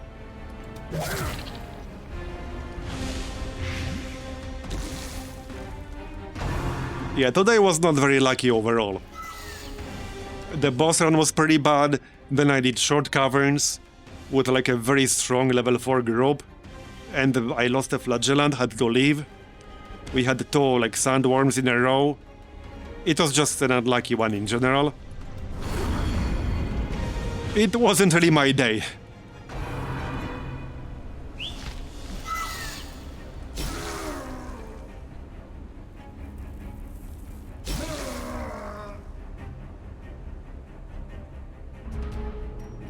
Alright, now they can't use their stress skills.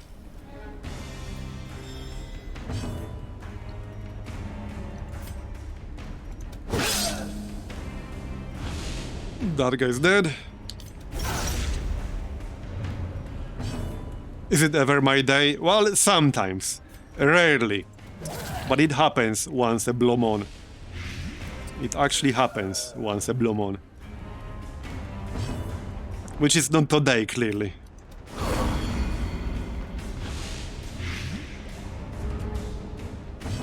Alright. Well, he's dead, might as well heal ourselves.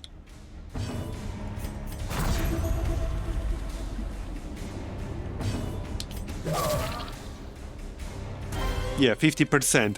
Either it happens or it doesn't. Math checks out. Okay, another group. Maybe the last one, but 2 more rooms and 2 more corridors after.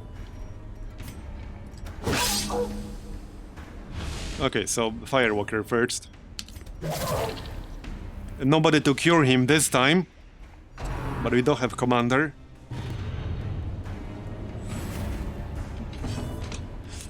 You lost your best bounty in the Treasury? Yeah, that sucks. And in this game, you can always lose someone. Like, it doesn't matter how well prepared you are. There's always a chance they will get XCOM'd.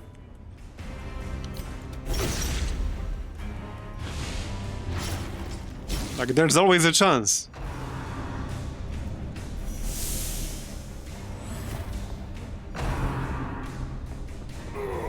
Yeah, I hate that. I hate when that happens. I had that happen in Darkest Dungeon 2 on the chapter bosses, like multiple times. On the very first death blow check, someone would just get RNG'd, and that was it for that run, basically. I hate when that happens. You lost a shield breaker after a 90% disarm fail. Yeah, that's also really bad. And some of the traps in here can actually do a lot of damage. And don't get me started about that one Treasury trap. You know the one. You know the one.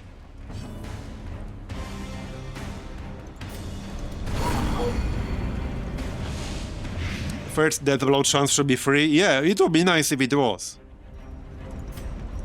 It would be nice if it was.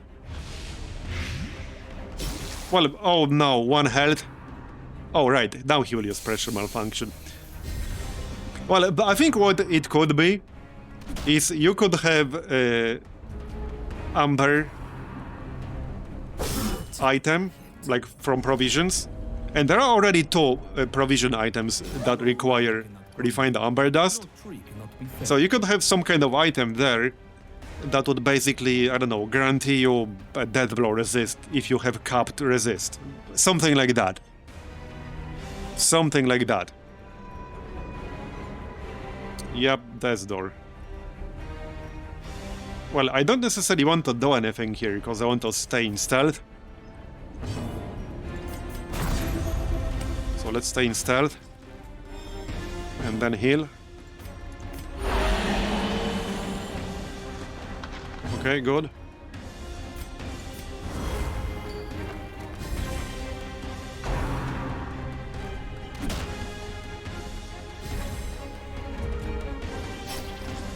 Now we can use Exsanguinate. Nice. Heal again. Now I can use a proper skill. Now we can use Shovel Bash. There you go, stun landed. That's plus 30% chance because I'm in stealth.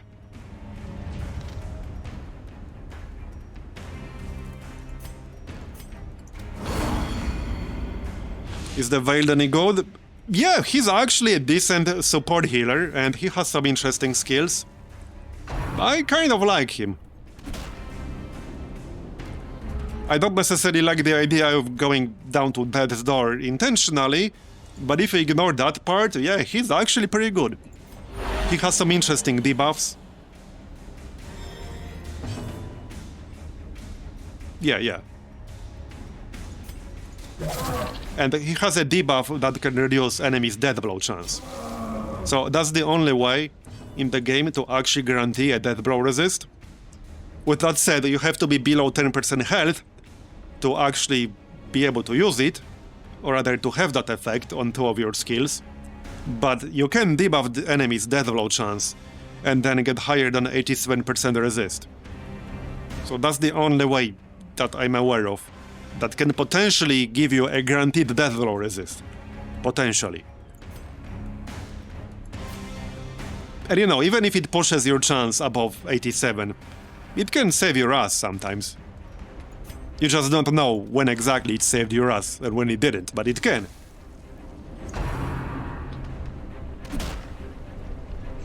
And his main skill, like one skill, his main spam skill, it has a damage debuff on the target.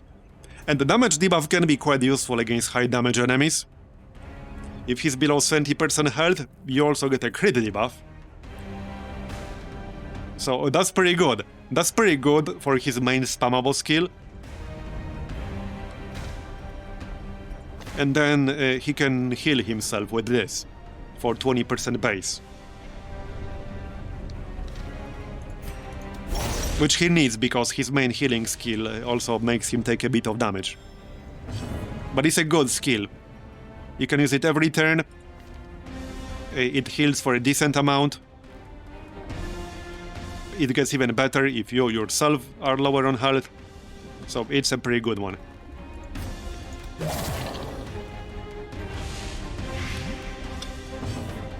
Well, yeah, the Hexer has a skill. So it's a skill that does some decent damage. It has a stun, 8 damage bleed, and 8 damage blight. But the problem is that you can only use it once per battle. So I just don't think it's that good. I have plenty of classes that can do just as much damage, more than once per turn. So, and it's kind of useless against boss fights. So on boss fights, that's completely useless. And like, I have a Musketeer build that can crit for 70-80 damage. Yeah, it takes to charge up as well. You need to have like 3 corruption vials, which you build up with other skills. You can save them between fights, so you can have it saved up for turn 2. But once you use it on turn 2, like that's it. And obviously you have to use like a skill slot for it. If it was kind of like an abomination, where like you have all of your skills at the same time, obviously in that case it's because you can transform. But if it was a free skill, if it was a 5th skill you could use, it would be really good. But my issue is not only that it's only once per fight, but also that you have to actually use one of your 4 skill slots for it, you know? So that's one of my issues with it. Yeah, well, it would be nice if it was on a long cooldown. Like, I think a 3-4 cooldown would be fair. We press on. Because if you have a fight that's going on longer than 5 turns, you are already kind of in trouble. You are already in trouble, generally speaking. Okay, I think it's time to dump this June Lily. It's just not worth much. And it will not stack with anything. I'll take this Onyx. Scouting. Okay, another room battle. Alright, so at least one more room battle. A bit annoying, but fine. Now we get more scouting. Now when I don't need it. Thanks, game. Another rare antique, nice. So, okay, I'm out of torches, actually. But this should be the last fight. Should be the last fight now. I don't really like the Treasury. I'm sure there's some way to make him work. With some Treasure-specific trinkets. But I just don't like him. Too many downsides for not enough upside. My problem with the Treasury is that you overheat yourself even if you miss. That's my problem with it. If you didn't overheat on a miss, I would maybe consider it more. But yeah, just don't miss, bro. You know my relationship with, like, chance to hit, so... Yeah, I agree, I heard Cliff Racers. If you require trinkets to, like, make a class viable, then it's just not a good one. Yeah, his main skill in the back row is interesting. That's another problem with the Treasure. He will never fit in a group that's not positioning flexible. Because his mech form skills have to be used from the front row. He doesn't have a single skill in mech form that can be used in the back row. And in human form, he does not have a single skill that can be used in the front row. So you will have him in the back row sometimes, and then in the front row sometimes. And you need to have a group that can accommodate that. If your group cannot accommodate that, he won't be able to do literally anything in one of his forms. And you can get trinkets that can keep him in mech form permanently. I know something like that exists. But if that's what you need to make a class usable, it's just not a good class. Can you have 4 of the same class? You can, as long as it's not a class that's restricted to 1 per group. Because some classes are specifically restricted to one per group, the Veiled, for example, you will get that information on the tooltip here, on Hero Info. So at the bottom, party restrictions, limited to one per party. If there's no limitation to one per party, like Flagellant is also one per party, but the Antiquarian is not. So if it floats your boat, you can have a 4 Antiquarian party or 4 Grave Robber party. You can do that.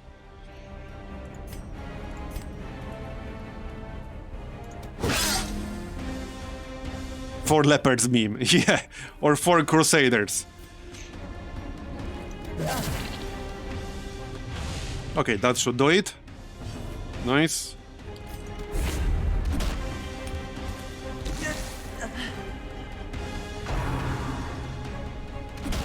Yeah, some classes do have positions they're bad at.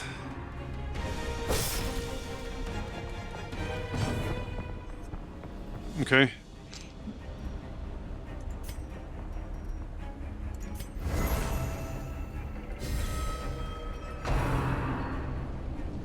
Oh, piss off. We must act. Okay, then. Just don't you dare kill my Flagellant, thanks. I already lost one earlier. But see, there's nothing I could have done there. They went 2 times in a row. So I just had to pray to RNG gods. By the way, if you don't know, I have just the right emote for that. Here. Just the right emote for that.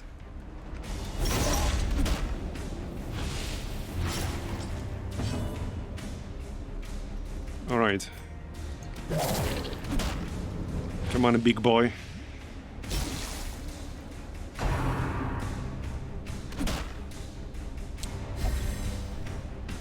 So this trinket ended up not being that useful, because Shovel Bash moves you back 1 position.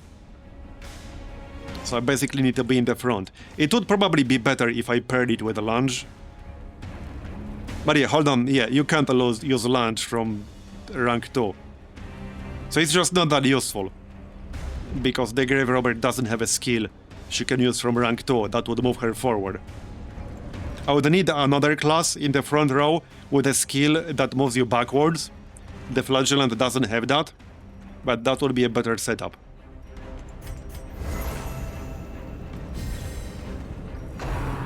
But moving backwards with the Grave Robber to rank 3 means my Veiled cannot heal, because he can't heal from rank 2.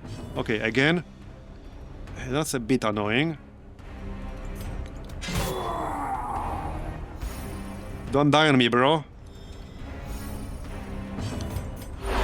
Nice. Well, thanks to a recovery charm. Actually, not even that, just the Resurrection Scholar. I have recovery charm on the Veiled.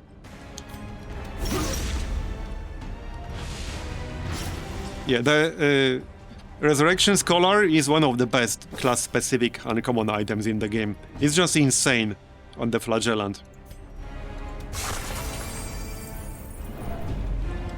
If I see another one I can grab, I will, just to have a backup, in case I somehow lose this.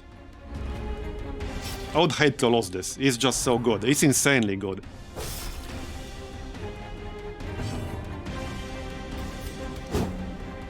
Okay, that was useless.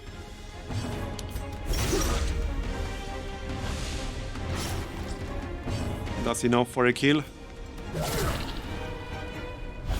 And that's also enough for a kill. Alright.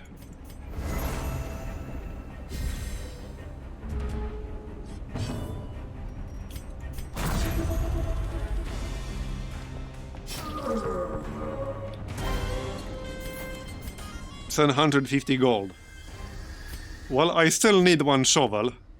I guess I can get rid of the bandages. Oh, we're done. Right, okay. Hold on, though. Not yet. And let's get more treasure still. Here we go. Nice. Oh, that's a nice haul. That's almost 3,000 gold, actually. And let's get rid of that disease kit. And we still have 1 curio over here. Might as well check it out. Yeah, that's not tremendously useful. Alright, we're done. More Korvrot's relics kept out How much gold is that? hands.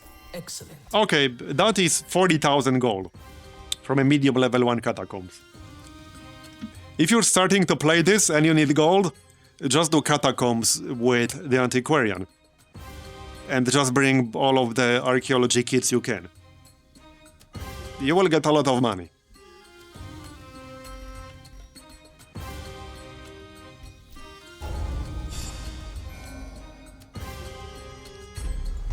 Okay, I need one more. Oh, Hard Noggin. That's a very nice one. That's a very, very nice one. Plus 20% stun resist, especially for someone who can heal. That's insanely good. That can literally save your ass on some of the fights. That's very, very good. Yeah, it happened. Indeed. We must be at our RNG happened. Man, we're on week 62 now. Let's check Oddities dealer. Only Grace, okay. Fairy. Not a single level 3. One level 2. Man, my luck with the fairy is just kind of dog shit. It really is. It's crap. Do I want him temporarily? Because I do have one slot. I guess I can grab him. I can always just boot him later. What do you have for quirks? Lazy Eye?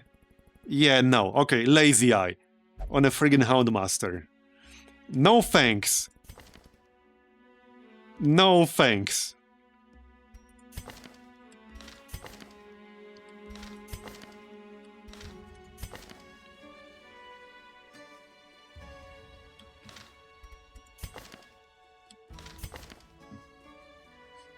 Alright then. Is Marbozir still around? I think he's... pretty sure he is.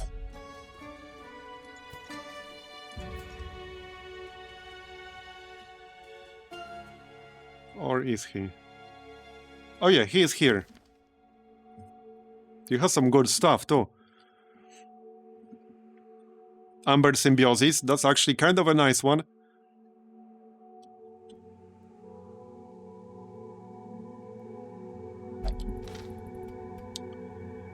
So, let's check the rewards right now. Actually, hold on, let's check side decks first. So I'm saving up for this. I need 150. I think that will be best. We'll get some free torches and also some extra scouting chance. Except in exposed interior. So I just need more tech. That's like 1 or 2 more runs.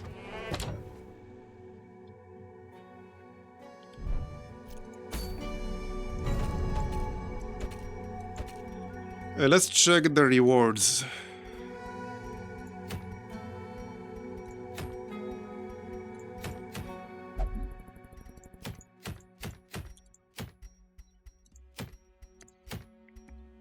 Okay, same reward here. On the level 1 and level 3.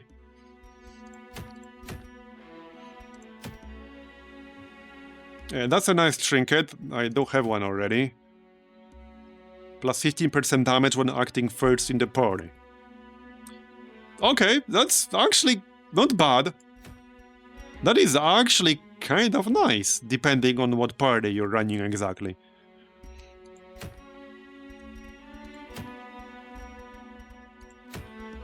Maybe we'll do that. Maybe we'll do that. Yeah, daring with that name.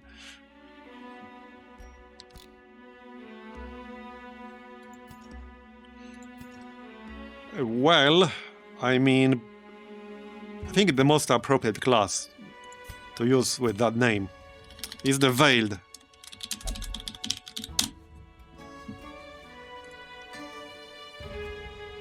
He'll definitely survive with this kind of name.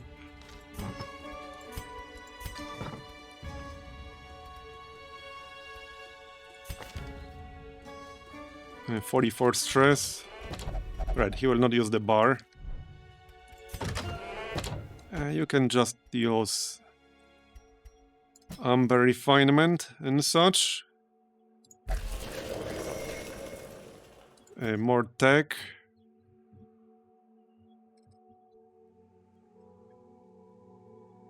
Okay, I think we'll do level 3 treasury.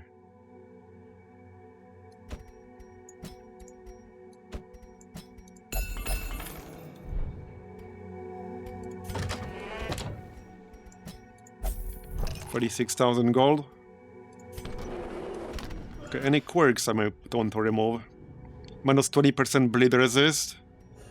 Yeah, I think I'll remove that before it gets locked in. But let's check the others too.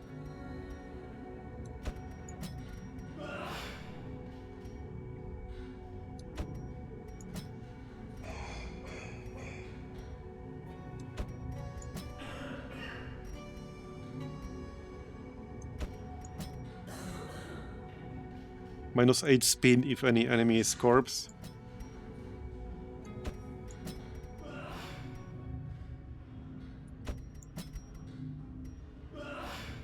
Oh yeah, 10 blooded. I kind of want to remove that. Okay, let's remove that.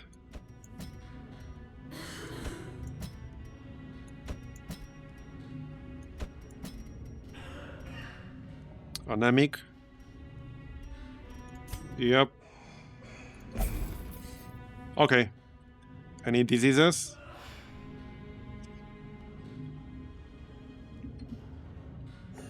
I guess not.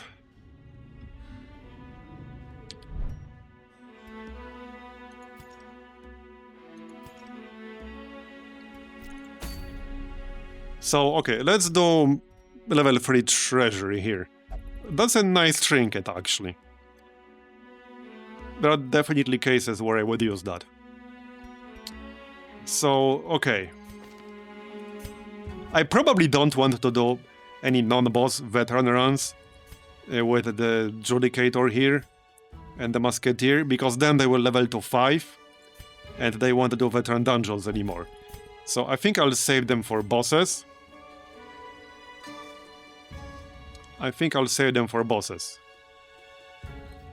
Plus 14% death blow resist, that's nice. Lethal, that's nice.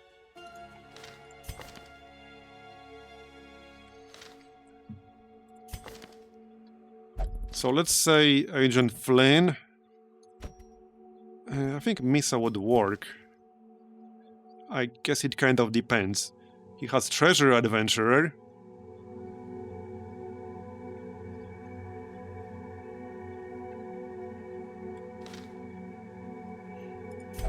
I could try Helion too.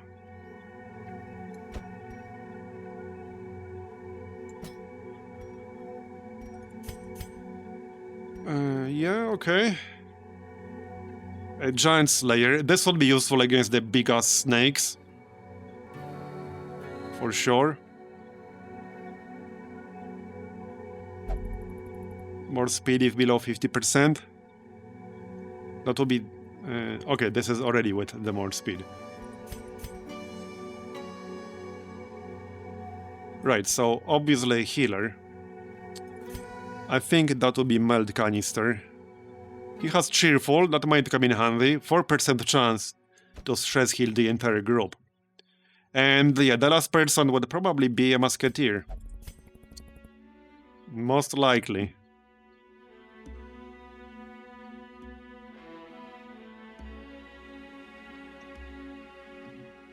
I mean, it doesn't have to be, but that will be the strongest one I can bring. Hey, Miso.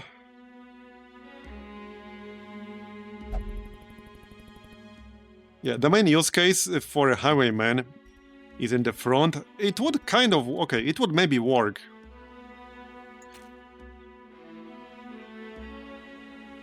The Handmaster would also work. Okay, this could actually work though.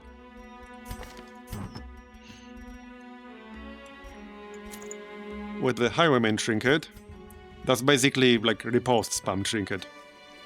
A point blank shot and duelist advance.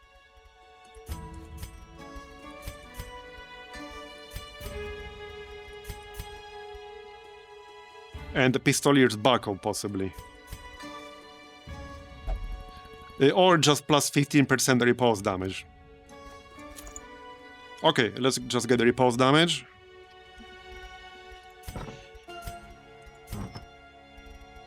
And then, well, the usual. So, Resurrection Scholar. And I'll just take straight up Bleed Chance, I think. Okay, Bleed Chance. Evasion Incense. Healing. And for the Musketeer, obviously Memento Trinkets. There you go. Done.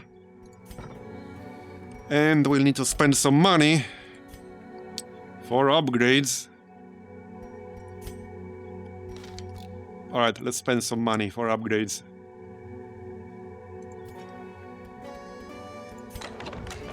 $3,000 should be enough.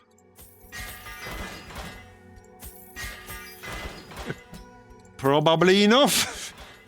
I might not upgrade everything. Yeah, these upgrades are pretty expensive. They're pretty expensive. They are really expensive.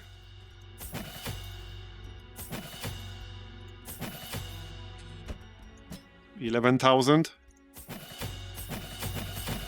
$9,000. I will spend most of my money, I guess. Yep, pretty much. Pretty much. I don't want both patch tab and smokescreen. That was more money than I thought it will be. That was definitely more money. My perfumer trinkets, yeah, I only have the cactus right here and the hatchet. I have 3 hatchets. So,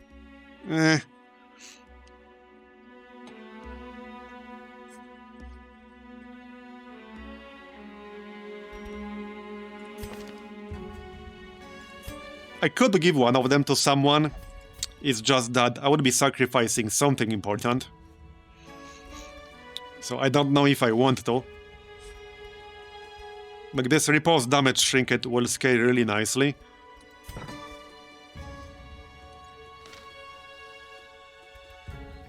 So I really don't want to.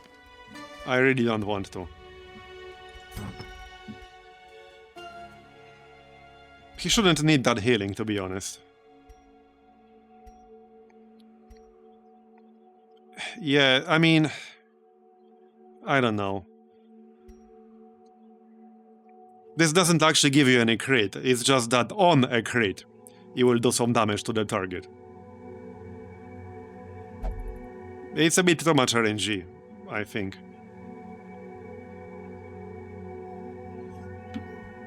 It's a shame you can't just take it in your inventory, because I have to wreck my trinket setup.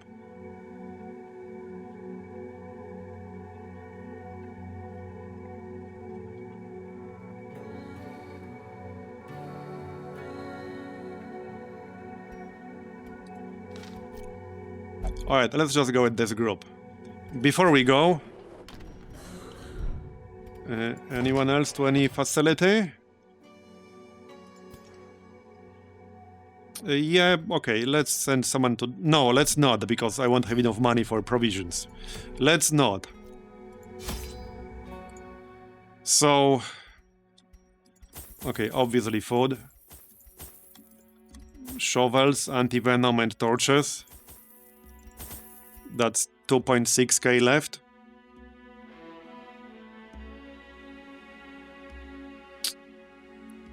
Disease kits.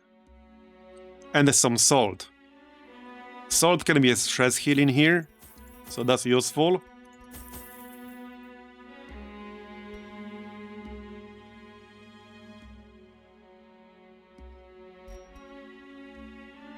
Well...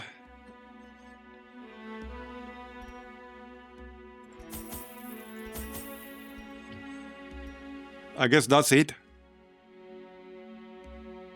I think that's it.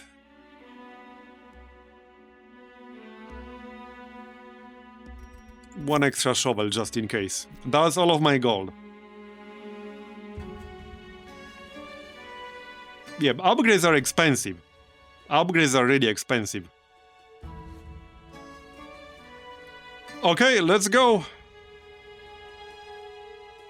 Let me check. Okay, we don't have Unspeakable Commune. Bandit Sense, Clean Musket. Alright, let's go. Veteran Treasury. You know, I'm not sure what exactly I'm going to do once I get too many level 5s. Because dismissing level 5s is not something I would want to do. But there's no way I will be able to do champion dungeons when I initially get there. Zero chance. Like, I'm still having trouble with veteran dungeons. Never mind champion dungeons. Okay, that's a really short treasury. So we need to find the 3 quest objectives, and they can be anywhere, including corridors. So we don't know. Like, technically I could just withdraw here and go around, but we'll kill them. It's not a big deal.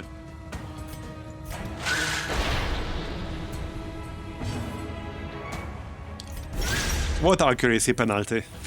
I don't know what you're talking about.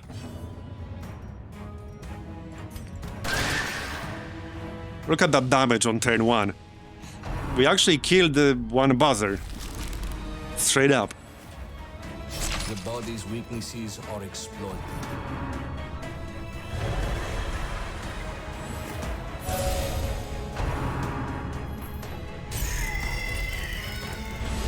I just added some files to allow them to do low-level dungeons. Oh yeah, I would probably do that if I knew where and how. Because really, I would hate to dismiss, like, rank 5 characters. Because that's a lot of investment that goes into a rank 5 character. Strike them down. Do not relent. So, yeah, it's not great.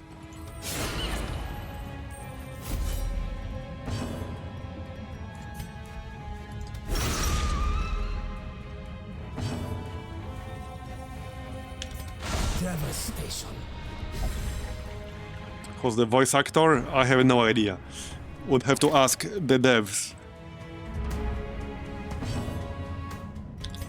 Spectacular. We pretty much deleted that group. Just straight up deleted that group. An adequate performance for now. Alright, let's move on. Oh look, it's our good old friend. So, this group could actually do a good job against him. Problem is, if I fail and have to retreat, I have literally no gold left. And I would not risk losing my musketeer trinkets. I would not risk that. I mean, I could do a backup of my, like, save and just do this for science or something. Because I've not really had a proper attempt on this guy. I think if I were to attempt him again, I would just ignore the odds and focus on the boss. I would probably do that. With that said, if we're going to consider doing this, it should be after finishing the quest, not before.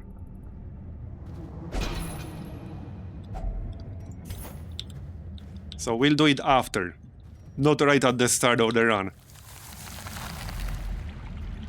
Okay, no scouting. Okay. Let's just use up that shovel here. I'll take it.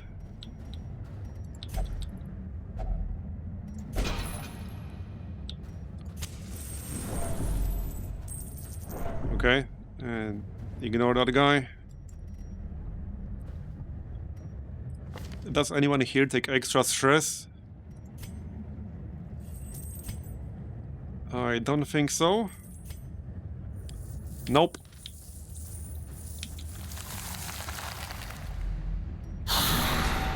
Right, okay, these guys. I guess we'll fight them. Should have just popped a torch. It's 47 torch, damn it. Okay, okay. I guess it's an alright group, because I have a repost. Hi, my man. So it's an alright group.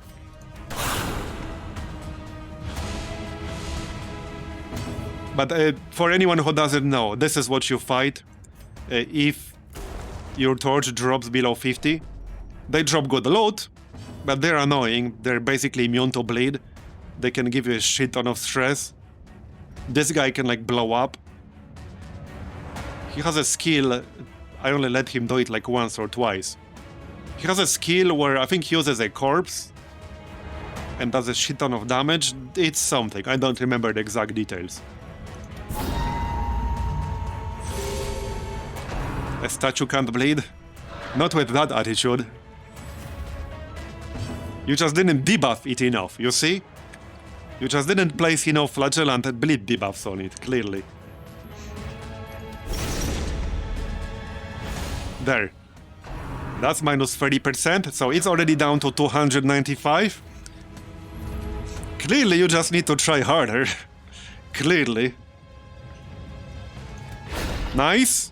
And it's almost dead. 4 health. Because that's the priority target. Bye-bye. Yeah, the urn will basically spam a stress attack on you. It's pretty obnoxious. And sometimes there are 3 of them in one group. You can get 3 of them. Like, that can happen. That can definitely happen. Riposte. Okay, double dodge. I guess that's fair, in a sense. I think I want to kill that urn. Got it. That's what I'm talking about. That actually went well by these guys' standards.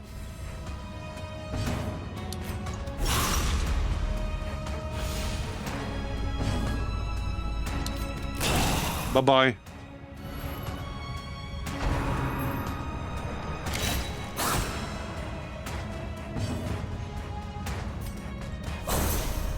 And done.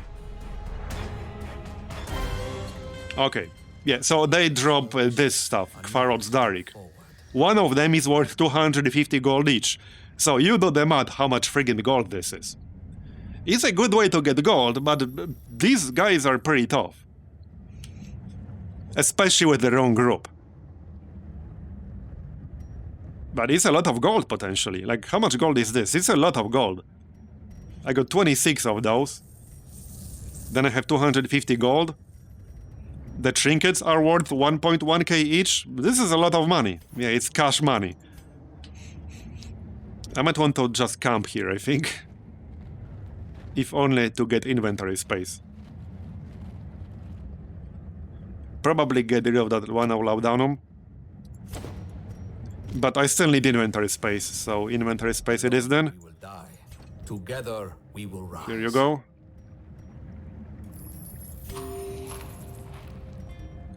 Well, I guess I'll pass on the rest. We got the most important part, which is money cash. We got that. Alright, we got money cash. Right, so we want clean musket.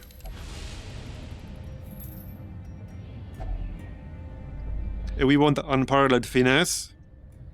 Plus 20% damage with melee skills and plus 10 accuracy. So that works for Riposte and it also works for Duelist Advance. That's 3 more points to use. Probably just heal stress on the Flagellant. Yep. Works for me. The darkness will not impede us. We are the flame. Oh, I think there's actually interaction with this thing that doesn't make it spawn shit. With the archaeology kit. I don't have that. Right, well, we're looking for quest stuff. It can be anywhere. And we didn't get any scouting pop.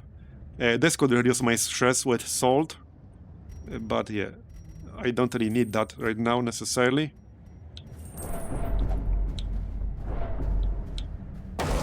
Really? Okay, well, we didn't get scouting info, so I did not know he's here. This is the annoying part about the treasury, this guy. Because he spawns as a trap. if you don't get scouting info, and if you don't disarm that trap, you can't know he's here. And he has a skill that can stun your entire front line while doing a ton of damage to them. Okay, nice shot. It's pretty obnoxious. That was cheerful. 4% chance. Nice. Okay, back to proper positions. But this is a very annoying group. Both of these enemies in the back can heal. So I'll have to delete them with my musketeer. Yep, pretty much. Otherwise they will heal him. So, well, it will be best against marked enemies, but I don't think I can wait for that. Unfortunately. First, let's run a debuff here. Drop his protection. Or not. Yeah, this is the guard that he has. So we can break that with the musketeer. There you go. Shame that protection debuff didn't land. And the thing is, he can spawn multiple times in a dungeon. Anytime you see a trap, this might be this guy. If you don't see a trap, this might also be this guy. Because if you don't scout out a trap, you have no chance, like, you don't even see it. You can't know it's there, you can't disarm it. You have to scout it out first. Fortunately, he's not immune to bleed, so I can probably land a bleed. I have 160%. He has 5% chance to resist my bleed. And of course he did it. 5% chance! 5% chance and he resisted it. Piss off. Tell me more how 5% chance to resist the debuff resists. Like he's in... See, that was my issue with that guy we were fighting earlier in the Caverns. His debuff resist was just way too high, and he had 60% protection. But you can't debuff his protection resist. I mean, you can if you get lucky. But if you have to count on getting lucky, and there's no gear you could bring to overcome that, that's just bad boss design for me. Like, I really hate that stuff. And this is his lowest resist. Like, you're meant to be able to bleed him. You're meant to be able to bleed him. This is his lowest resist that he has. And I have 160 friggin' percent. Like, piss off. Yeah, anything below one... that's my logic, like, that's my motto. Anything below 100 guaranteed, you have to assume it will fail. But on a lot of these bosses, you cannot overcome the resist to have 100% guaranteed. There's no gear that exists that would allow you to do that on many of them. So you have to assume, like, every attempt you make will potentially fail, but then you can't kill the boss.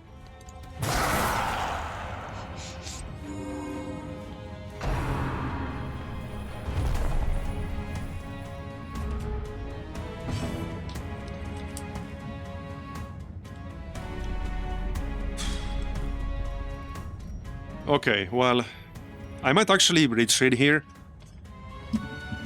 I'm actually considering retreating now and going around him. Because I don't have to kill him, I can just go around. I will take some stress damage if I do it. If I get unlucky here, he could actually kill my group. Because he has a skill that can do like 50 plus damage to both your frontliners and stun them both. And it can crit you for like 60, 70.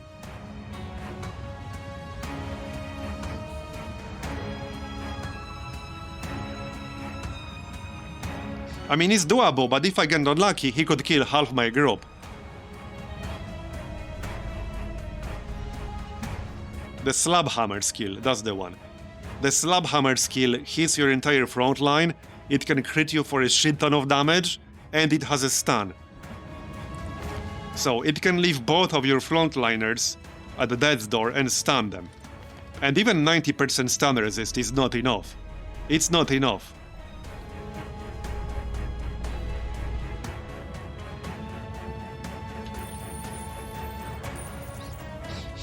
So I'm actually considering retreating here.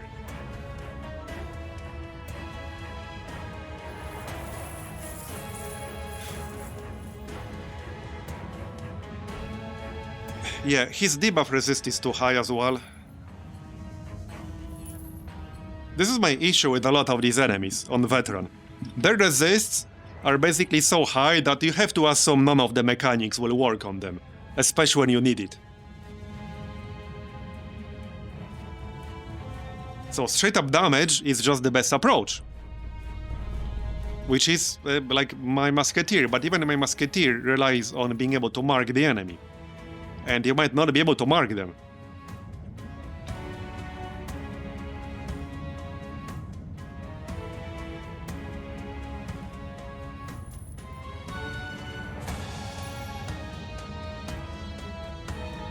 But you have a strategy to beat the cannon boss.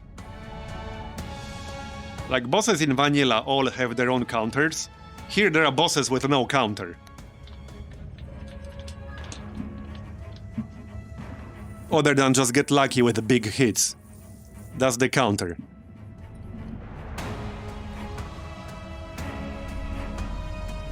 Yeah, like the cannon is manageable.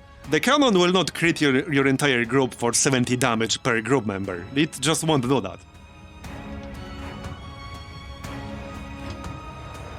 Hey Christopher Rod. I mean, it's a great mod if you don't mind the difficulty. Mind you, I'm like 90 hours in, so I'm doing higher level dungeons. It has some really good mechanics it adds that I wish existed in the base game. And the biggest one being the preparation phase. Where in preparation phase, your accuracy is halved. Same for the enemies. And you cannot crit. Neither can the enemies. So that makes certain skills that you otherwise wouldn't even consider using much more valuable because of the preparation phase mechanics. And a lot of the skills are redesigned around the preparation phase. So like, for example, Grapeshot Blast is now a much better skill because it ignores preparation rounds accuracy reduction. So not only it can do reliable damage during round 1, which you normally can't, it will debuff protection and crits received. And that's just one of the mechanics here. So it's a great mod overall, but yeah, the difficulty can be pretty high. And there's also a learning curve. Okay, nice heal. There's a learning curve because there are a lot of things you need to figure out. So it took me a little bit of time. Oh, it does change the meta. It changes the meta quite a bit. That's just one mechanic I covered. One of the other mechanics is that every hero now has an affiliation. So Pagan, Religious, or Faithless. And there are skills that interact specifically with their affiliations. So you can build your group synergy not just around classes, but also around affiliations. Crusader, for example, the Bulwark of Fate ability on the Crusader reduces stress on every religious member by 7. That's just an example off top of my head. There's a guard skill that gives a pagan group member plus 15% damage and I think plus 7% crit, and a religious group member plus like 20-25% healing received. So not only is a guard, it can increase damage of your pagan group members, or it can increase healing received of your religious group members. And there are a lot of interesting examples like that, and the synergies. So there are a lot of like group compositions that can work. And I think level 1 dungeons are really well balanced. I have no issues with level 1 dungeons. It's just that the jump to veteran dungeons is pretty big. Also, something I said 2 days ago, for anyone who's starting to play this, once you start getting your level 3 heroes, from my 90 hours of experience so far, I think the best way to break into level 3 dungeons is to do this place, the Treasury, with a specific goal of just finishing the objective.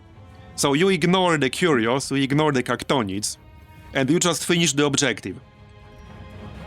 Because this is the fastest and the shortest medium dungeon that exists in the game, is the easiest medium dungeon if we ignore the Cactonids. You won't make any money, well, you make some money. But you won't make any money from the quest objective, but the goal is not to make money in here.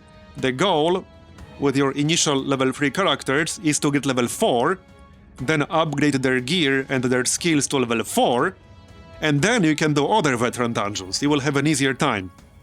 You can still get wrecked in other veteran dungeons, but in my opinion, that's the easiest way to get started on veteran dungeons in this mod.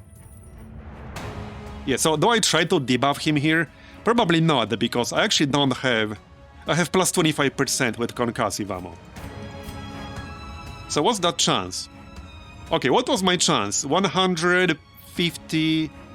145 was my chance, right? Wait, no. No, because that's different kind of ammo. Yeah, that's different kind of ammo. Smokescreen protection debuff uses standard ammo. So this extra debuff will not apply. The extra debuff skill chance, I mean. So it was only 120. Which means I only have 50% chance to land the protection debuff on him. That's not worth it. I'm better off just shooting his ass. I'm actually better off just shooting his ass. If I shoot him, I will just ignore all of his protection. There. I'm just way better off shooting him. I'm mostly worried about that skill I mentioned earlier, Slab Hammer. That's the one skill I'm worried about. I do have good stun resist on my Flagellant, so hopefully he will resist that, but he might not. Okay, okay. Calm down, calm down. So point blank shot. Decent. And he's not that hard, it's just that one skill that can mess you up. Okay, let's just play it safe, remove that blight. Nice. Yeah, the Occultist is the real MVP of this mod, and the Flagellant. Alright, I need the bleed here. Come on. He's debuffed. Am I guaranteed to land the bleed? Sort of. There we go. 20 damage per turn bleed. He might get healed by the guys in the back, unfortunately. But I think I'm still better off trying to rush him down, even if they do heal him. They don't have an actual cure. They have a heal and they have a regen, but they don't have an actual cure, so they cannot cure the bleed on him. They can just heal him. This is 16 to 32 damage and 1 in a 4 chance to crit. It would be way higher than that if I marked him, but I have no guarantee I will actually be able to land at the mark. Okay, good, that's on the higher end. He will probably use Slab Hammer soon. Like now, yep, here it comes. Okay, we dodged, nice. Nice. In your friggin' face. Now he's dead. That was his most dangerous skill. He only seems to use that on low health. I don't think I've seen him use that at high health. So it probably has a restriction. Now, he's not quite dead yet because he has a regen on him. Let's make sure he dies. Let's make sure he dies. Nice. Now, you can get this guy multiple times in this place.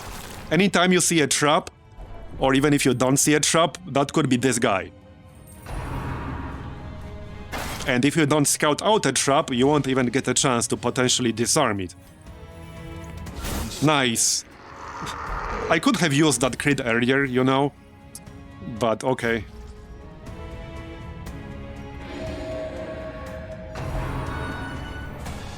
We're good now. I need that corpse to go away. 62 crit. Why didn't you guys crit earlier? You do it now. Why didn't you do it earlier? It's always when it's not needed anymore. Yep. But that went a little bit better than I expected it to. And another crit. Alright, alright. At least it's not totally useless, because you get stress heal from that. There's much to do. Alright. I'm a little bit low on inventory space. I need to find some of my quest objectives. Now I have to get rid of something. Probably the amber. I can always do caverns for amber.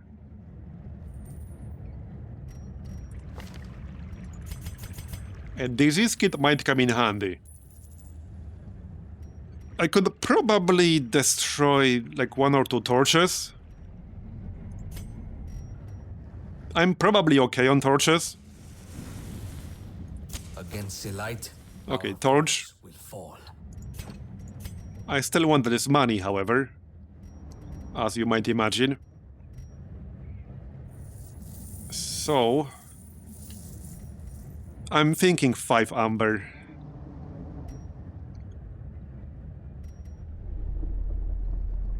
It's a good chunk of amber. I'm keeping anti-venom. I'd prefer to keep the disease kits and cleansing salt. I can use cleansing salt to reduce my stress.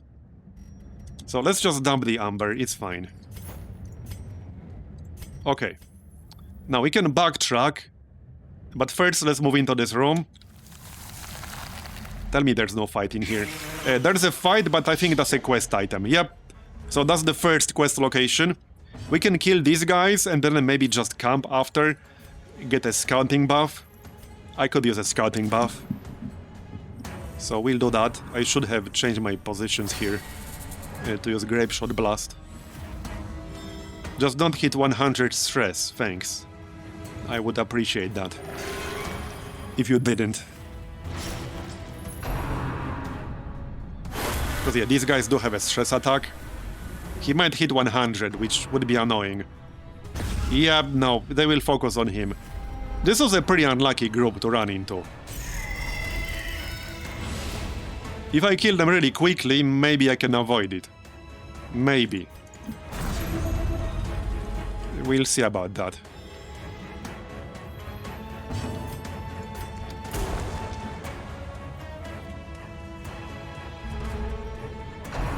He's only 15 short. Hey, maybe he will get a virtue. It's possible.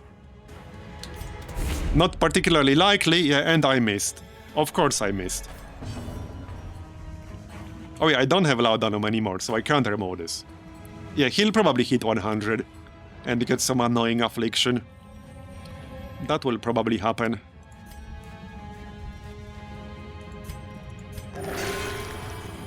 Let's see, I suppose. But it will probably happen. Riposte up. No, I need them to hit my highwayman. Yep. That's 100. Okay. Yep, fearful. We might not be finishing this. We might not be finishing this, because that's a pretty bad one. The obstacle is removed. Yeah. If there was no group in here, like I would have went back and reduced his stress. But there had to be a group with 2 high stress enemies. Okay, calm down. He might skip the turn here too. Okay, he didn't, that's good. Nice. I'll kill these guys, but I don't know if I want to continue with Fearful. I don't know. But we'll kill them.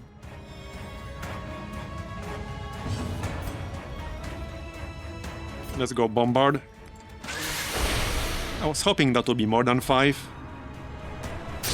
Can you piss off already? 42 crit from a scout buzzer.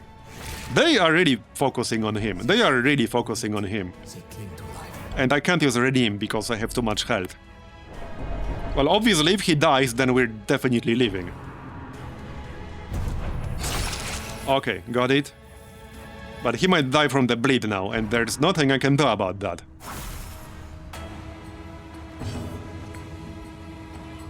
Okay. Well, my highwayman is marked because he marked himself.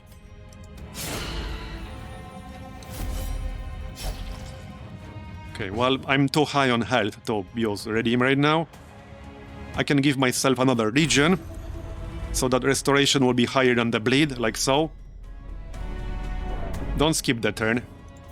Yeah, I think we have to leave after this. This is way too much stress now. 146. Way too much.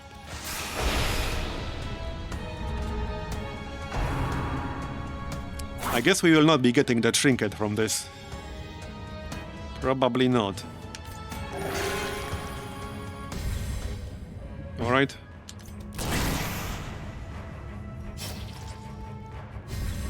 He can if bleed is higher than region. Swords happened to me before.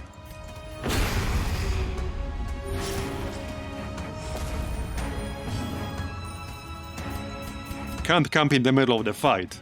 And the camping will not remove Fearful, so that's not super helpful. I have pretty low chance of completing this.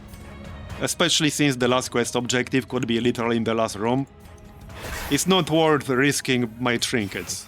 They are too good. No, I literally had people die when their bleed was higher than region. I had them die. Like, I literally had someone die from that. Like, straight up. Might have been a bug, like, I don't know. It might have been a bug. Because you know how you're not supposed to crit, or the enemy is not supposed to crit in preparation phase? There were cases where that could have happened. It's literally in the patch notes, in the most recent patch. It's literally there, where they fixed instances of crits happening in turn 1. So, you know, just because something is not supposed to happen doesn't mean it can't happen. It can happen due to bugs.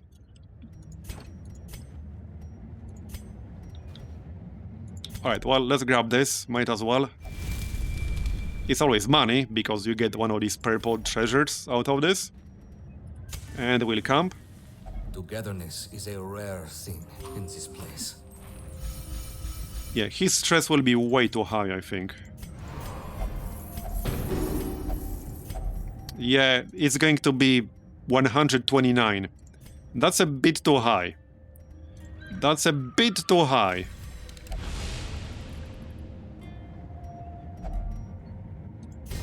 That's too high. Oh, he did. Yeah, that shit happens too. Yeah, no, now I have to withdraw. I guess that shit happens every single time. That shit seems to happen basically every time. Even like regardless of who you use it on. Okay, now I really hate that. I really hate that. So that's a reason to basically just leave anytime you get an affliction.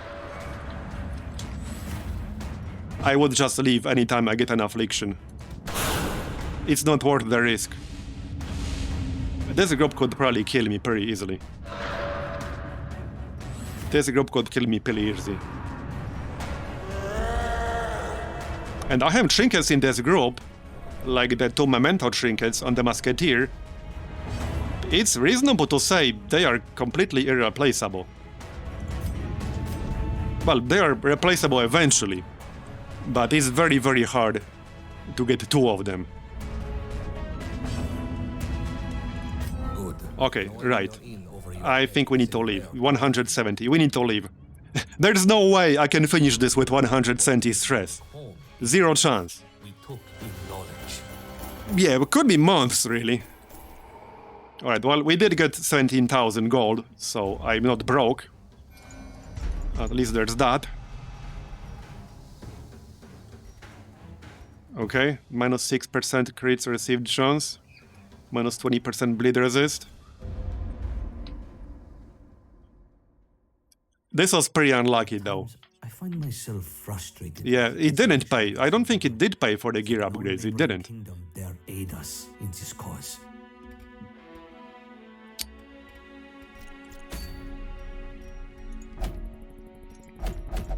Yeah, this is the one issue this mod has currently.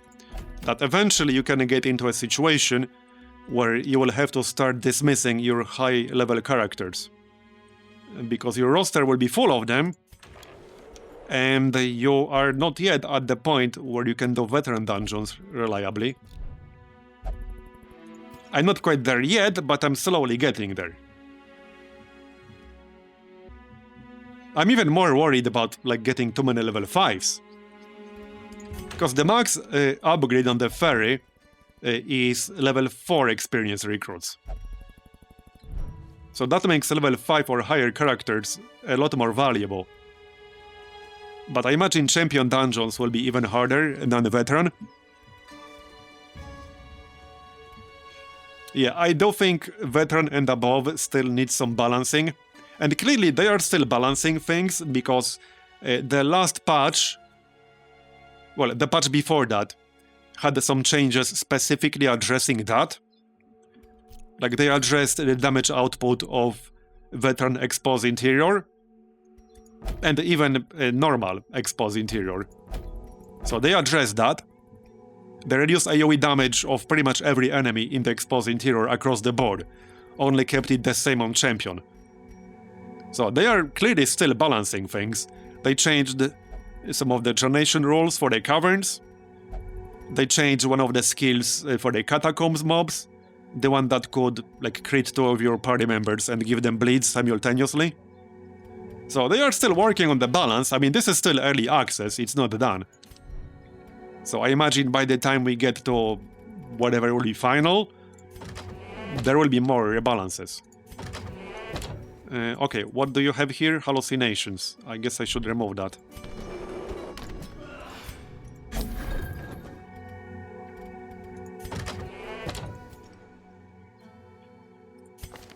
This is 74. Let's just use Amber then.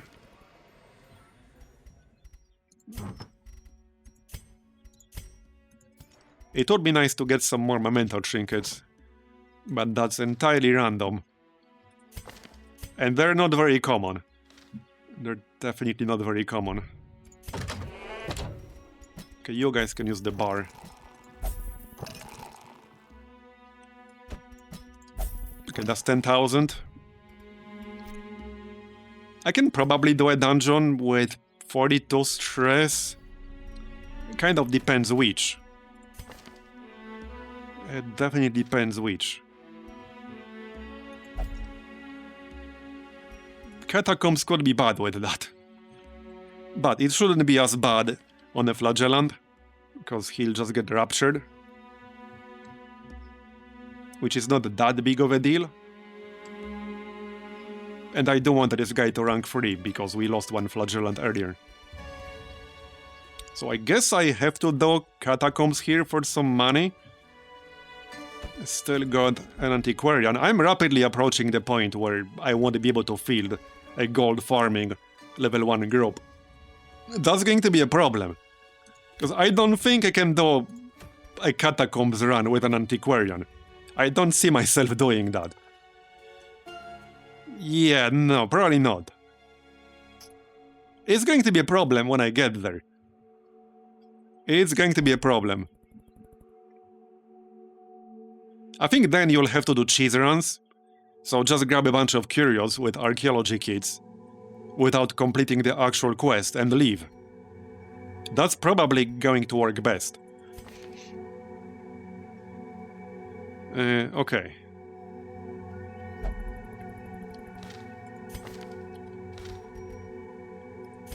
Well, I need to think about this. I guess I can just bring a similar group as before.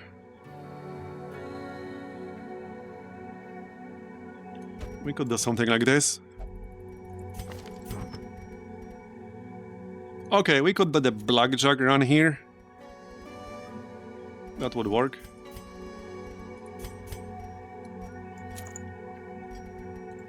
That could be a fun one even. Okay, that could be a fun one. That will give our entire group extra chance to create targets that are bleeding. So that can be a fun setup. Even more fun with the Musketeer, but I don't want to use Musketeer for literally everything, ever. Where's my Bleed Chance stone? Here. Okay. You can grab the Healing Stone. And healing done.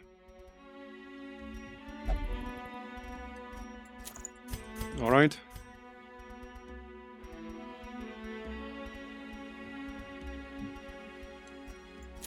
Protection. I would grab the Scouting Stone, but 34 health is already really low. Like a bit too low for my taste. Yeah, I don't even feel totally comfortable with 31, but... Alright. No, I will not. I might make some YouTube-specific videos, but I don't plan uploading any of this. A few people did ask me to start like a fresh new run. Just to like show off how I would play now with everything I know from scratch. So maybe I'll do that. Oh yeah, also, hold on. I guess we can rename someone here. Who do we have?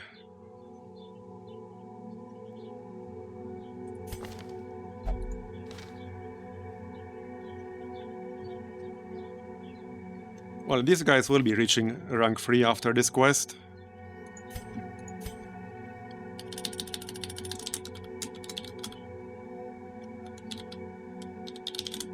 Here you go.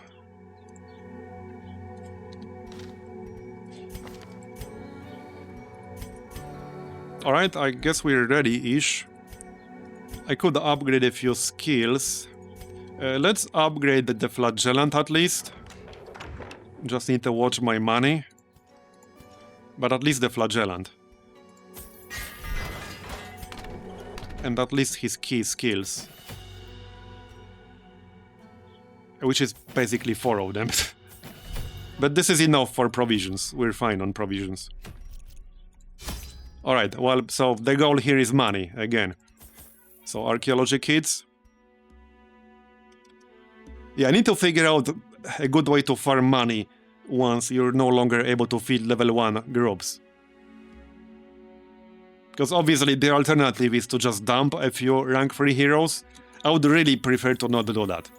I really hate doing that. I really hate doing that. I will if I really have to, but I would still prefer to avoid that. I would still prefer to avoid that. Okay, some bandages. I guess that's good enough.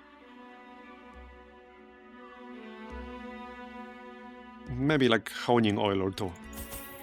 Nah, I don't need that. That's mostly for like damage, ranged and melee. We're fine.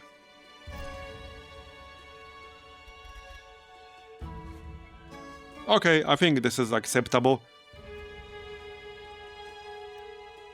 One more torch. No, this is a short dungeon. I shouldn't need more than 10 torches.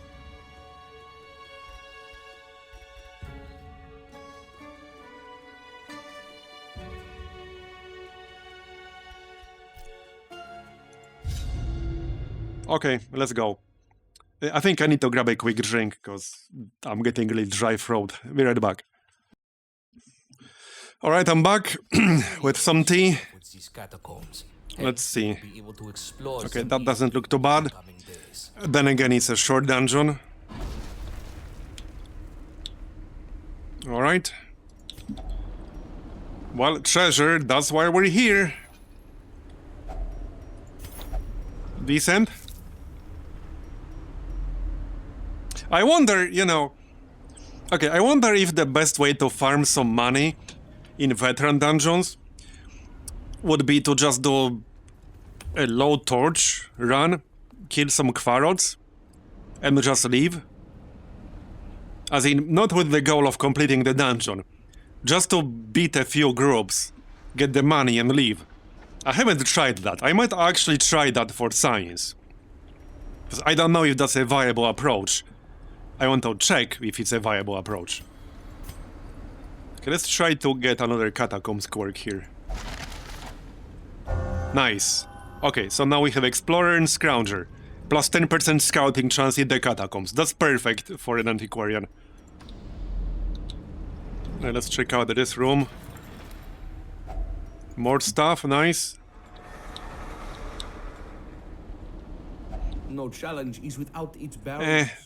Probably not worth using a shovel here. And physically. But alright, it's fine. Okay. Oh, right. Speaking of the Caverns. That's just 46, damn it.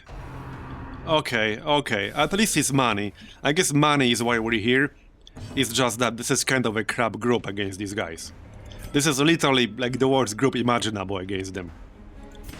I can't imagine a much worse group than this against them. Like, I'm not exaggerating. Because this is a group, like, strongly focused on landing bleeds. And obviously, I won't be landing bleeds, as you might imagine. At least I can land Blight. They are super weak against Blight. Yep. I just barely dropped below 50. Like, come on, man. I just barely dropped below 50.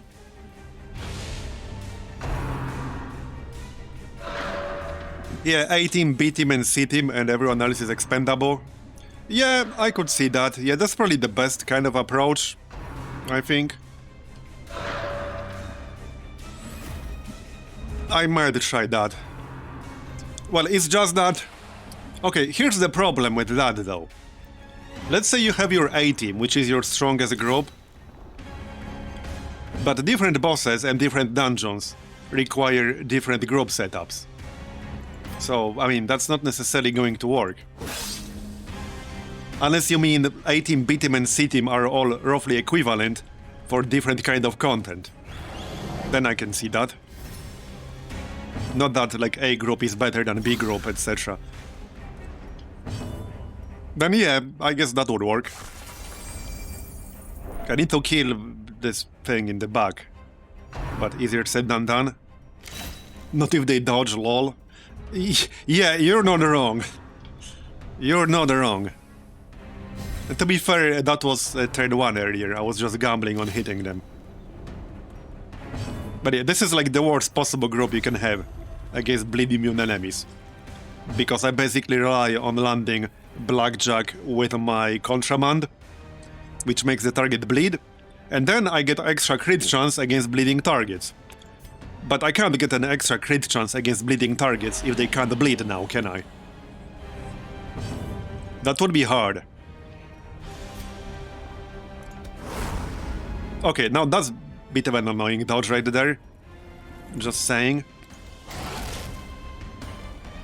Okay, it would have been dead now if I landed that Blight. It would have been dead if that wasn't a dodge. It would have been dead. Got it. The game clearly loves to troll me. See, this is what I don't understand. How can my lag be so bad, so consistently, across so many different games? How can that actually happen? I swear I didn't insult our new AI overlords. If I praise the AI enough, maybe my RNG will change, right?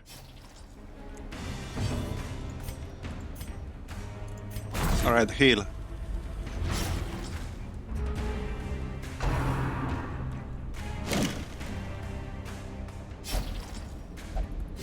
Now we can redeem. There you go, nice. Blight. Finally it landed. Yeah, game devs insert an if Steam user ID Marbozir, then reduce chances by 50%. I would believe it. You know how streamer lag is often kind of a meme? Maybe I'm the opposite of that. Never lucky. Okay, one more.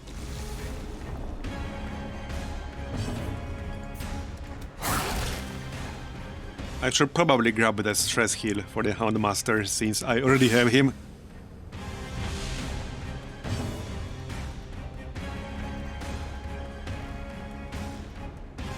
Okay, I'm here for the money, so I'll use Scavenge. Because that's why we're here. Done. The fact they spawned to begin with was already unlucky. I just barely dropped below 50, I was at 46. Okay, let's just camp right here to get some inventory space. Dark and the cold are upon us. Keep Here. each other safe by the Alright, what do I grab though? A good question. I don't need salvage jewelry. Let's actually grab a little bit of that. Okay, Hound's Watch. We can try Trinket's Crouch, maybe we'll get something good. And no, we will not. You tried. Stress heal. I don't have as many stress heal abilities as I would like.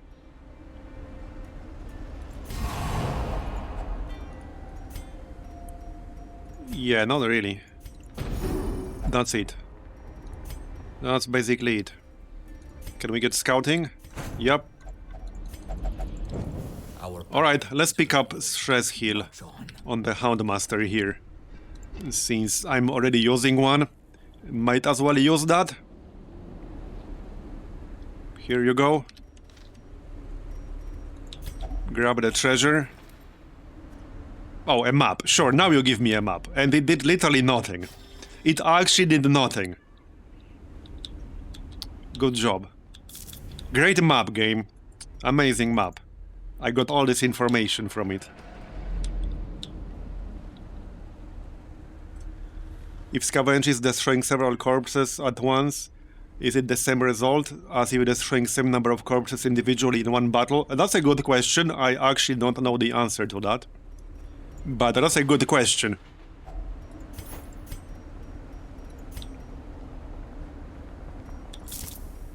Okay, I'll watch my light level a bit more now. I don't want to fight these guys again. Okay, more treasure. Nice. Jade. I'll just dump the key. I'm here for the money mostly. Alright. Well, it could have been worse, I suppose. This guy has guard. Now I can show you what this group can do. In case you didn't see the Houndmaster trinket in action.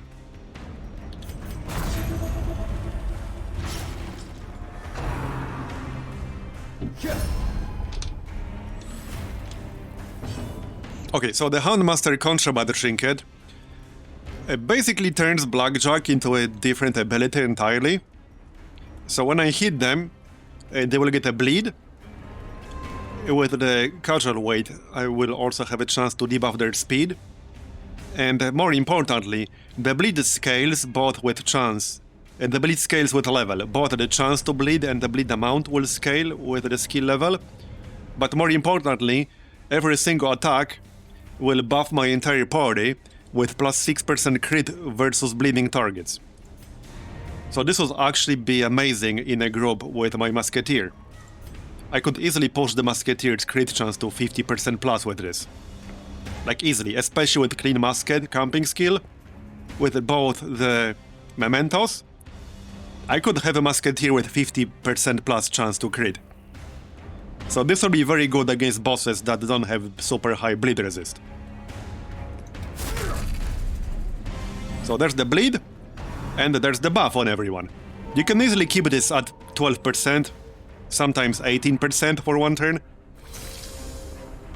But you can easily keep this at plus 12% crit basically full time, as long as the enemy is bleeding.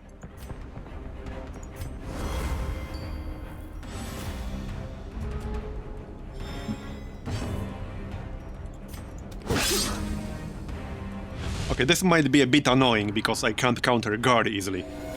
So, if I get unlucky, she might actually use that stupid death skill. I will just have to kill them really quickly. Good luck when they get healed. Yeah, I'll need to get some big hits here. I need to get some big hits. There's a good chance she will use that. It's like a sequence of skills. I think it can't happen before like turn 4 or 5. Devastation. Okay, well, he should be dead pretty soon here. This might kill him. That's 16. No, I'm 2 damage off.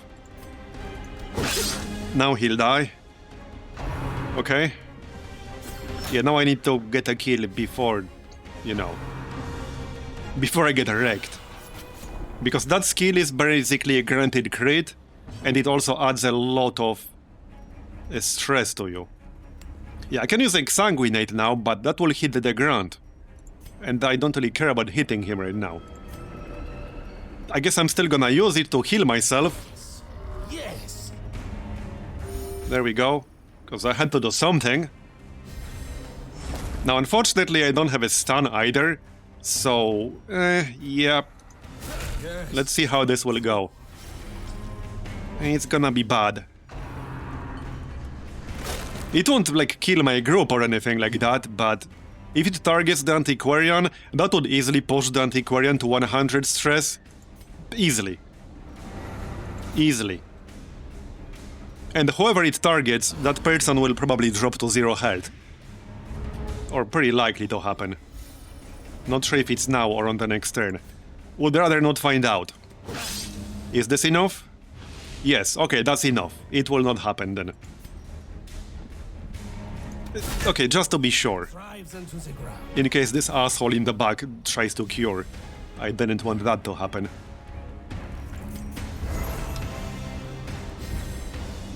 Now we can finish them off.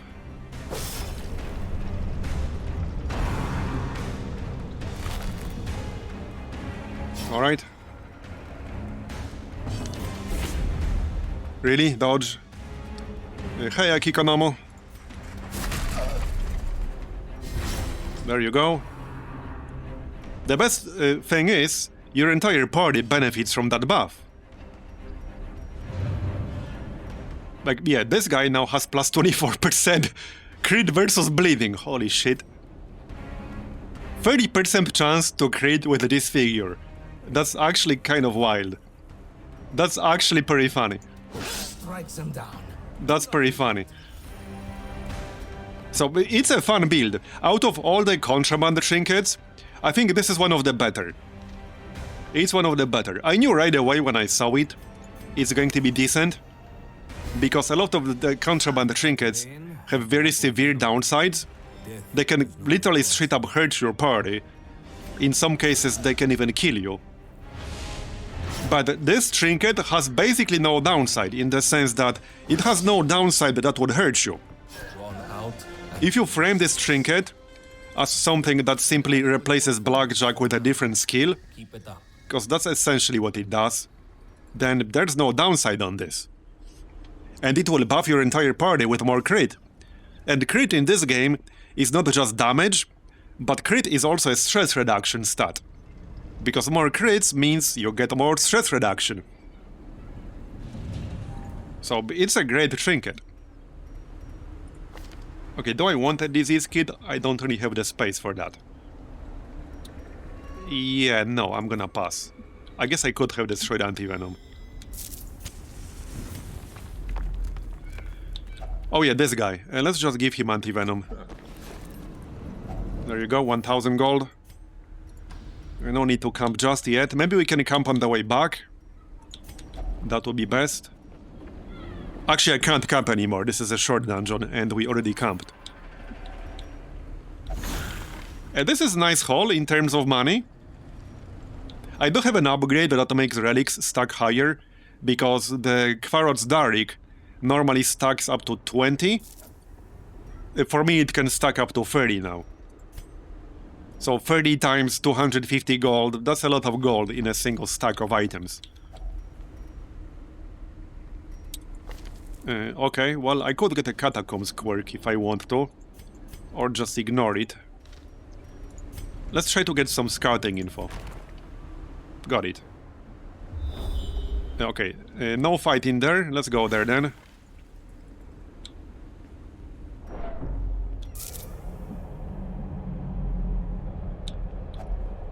Right, I can use shovel here to reduce my stress. Let's do that. That's minus 20. It can do a normal hit. Okay, good to know. It seems to have a high base crit chance though, because most of the time I had it go off, it crit me in the face. So it's probably just high base crit chance.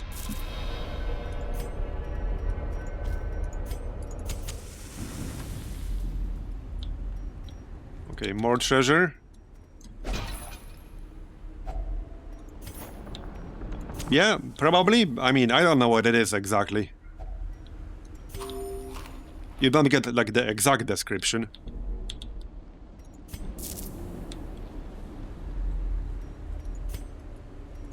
Alright.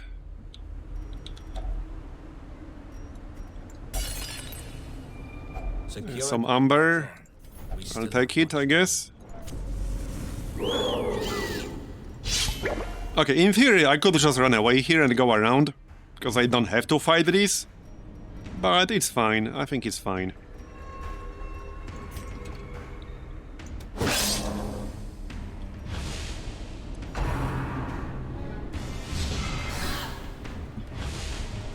They might drop some useful loot.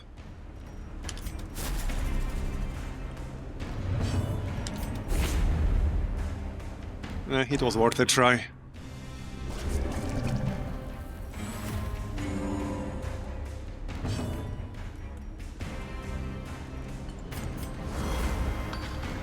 Yeah, double boxers. It's the twins.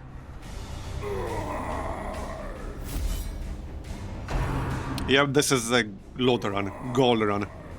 Because I had not a whole lot left after the last two.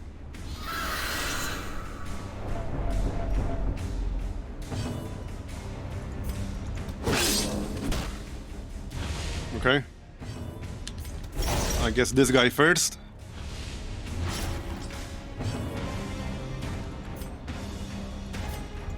This might be enough. Not yet. He's a big boy. Let's actually just use dog treats, because why not? They're just taking inventory space. Might as well use them up. For something. Oh, yep, he will get healed. Dick move, bro. Dick move. He was literally about to die.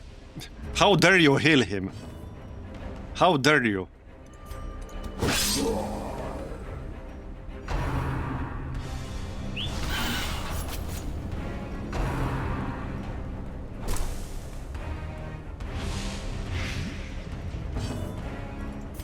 Bonk.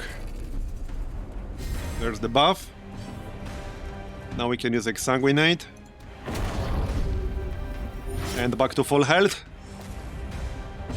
Man, I love Flagellant. Grab some antiques.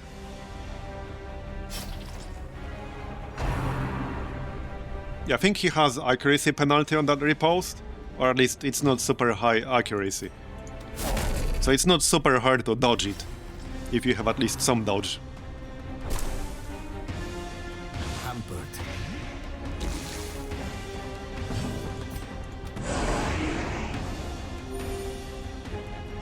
Looking good.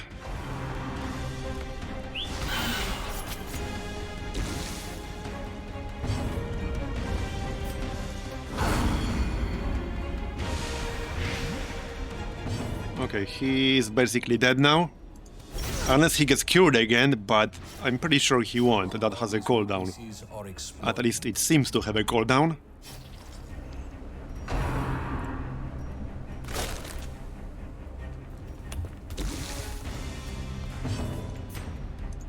Spectacular. Alright. More crit.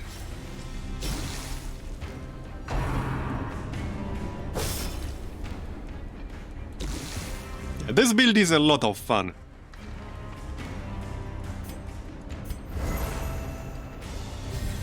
And definitely one of my favorite contraband trinkets. That will do it. Maybe we can heal up. Yep.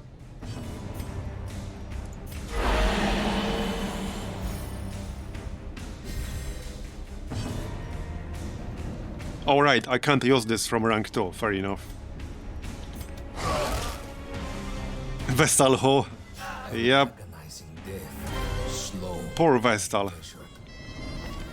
Alright, might as well replace this with something else, I suppose. Like guard.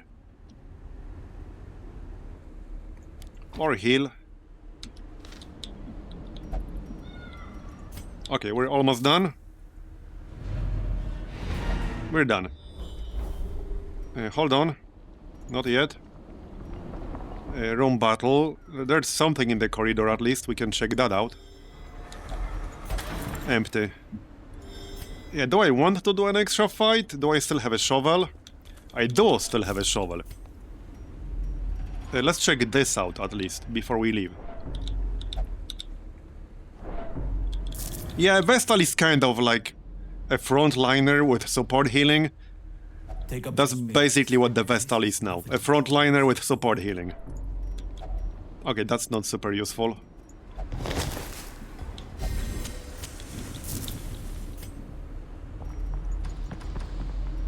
Who has the best trap disarm? 60%. Give me more loot before we leave.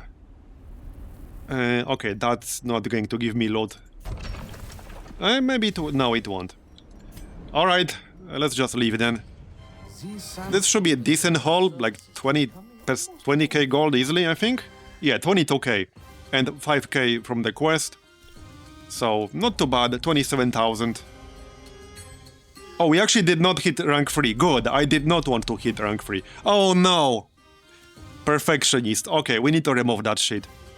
Resourceful is nice though. Okay, resourceful is decent. But perfectionist is awful. I need to remove that shit right away. That's terrible. Easily one of the worst ones.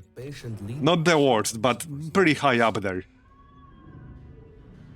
Like +5 stress with every single miss. That's bad. You don't want that. Here.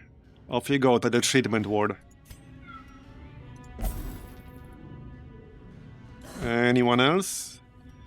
Necrophobe? I mean, I could get rid of that before it gets locked in.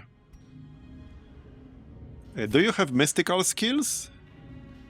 No, you don't.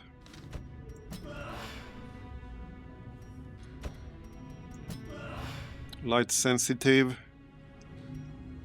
Off guard. Fair player.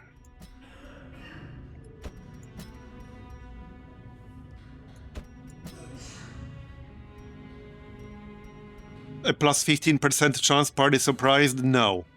No. Absolutely friggin' not. Cure that shit. We got 131 lost tech now. So pretty close to getting the side deck I want. Let's see.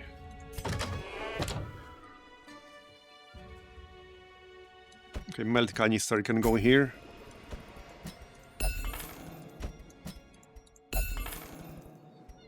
That might give me 150. What do I even need to upgrade still? We can still upgrade Amber Workshop. Probably should. One more slot for tech exchange. Yeah, sure, one more slot for tech exchange. We'll need a lot of that. We will definitely need a lot of that. What else is Amber used for again?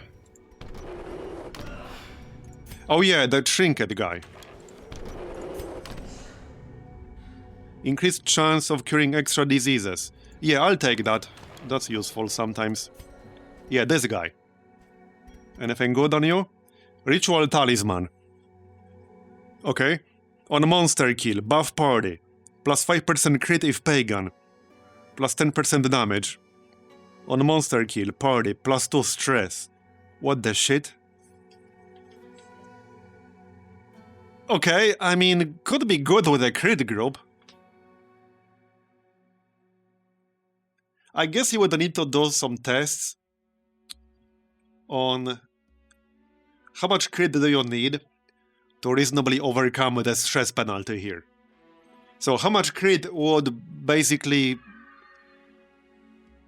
What would be the tipping point where you would get more stress reduction from critting on average over the course of an entire dungeon than the stress from the kills?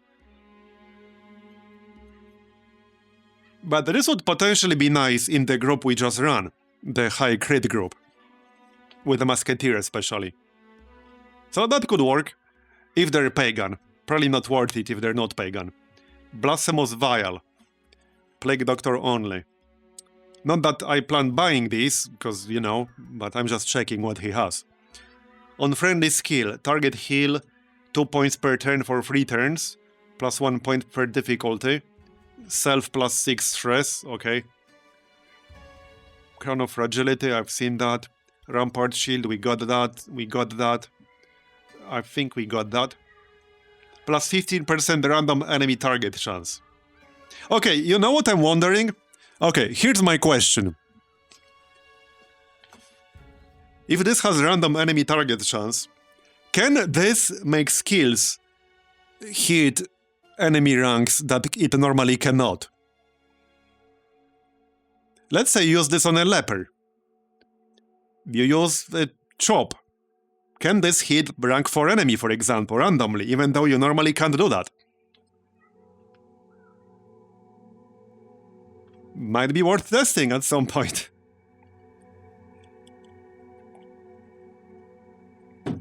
That would be hilarious on a leper if it could. Can it hit stealth enemies? Good question.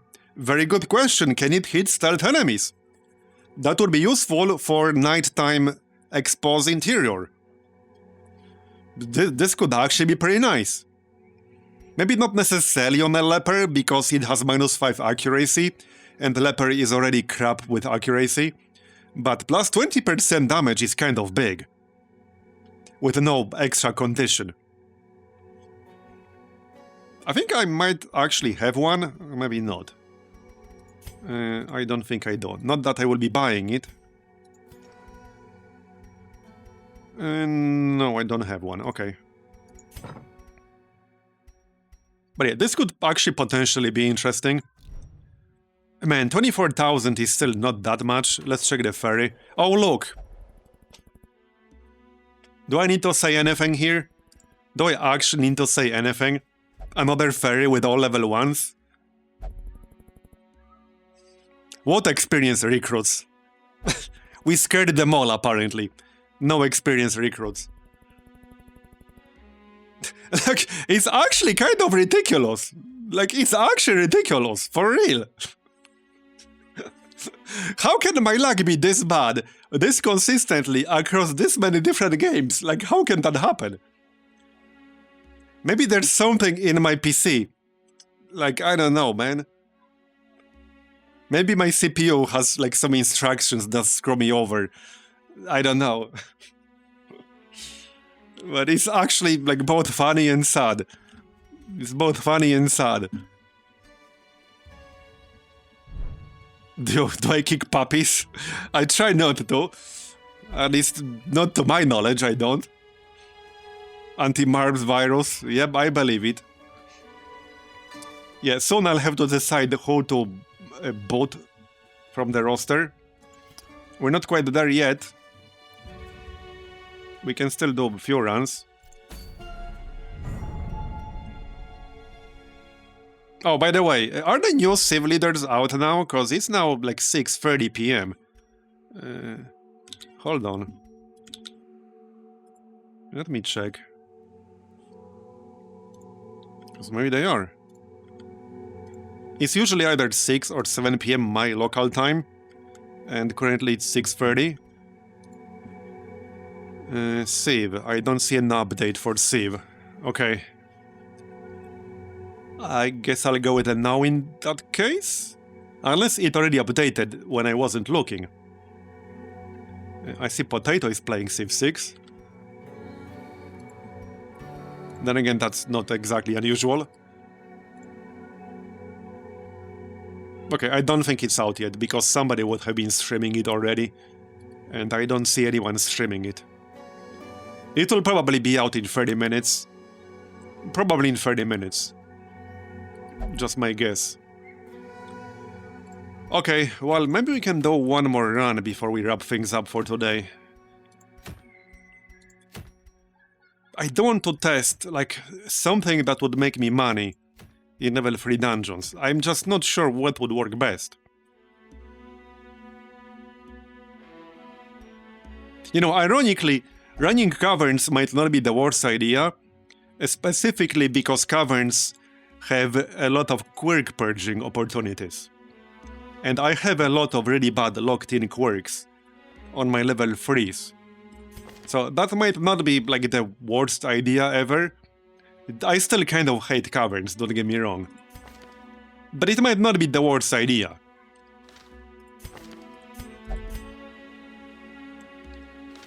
I would probably prefer to bring people who are already upgraded to level 3, but a lot of them are not.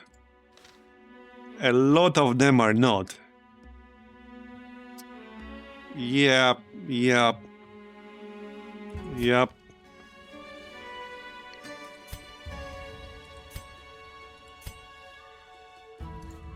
But I still think that might be the best way, I don't know.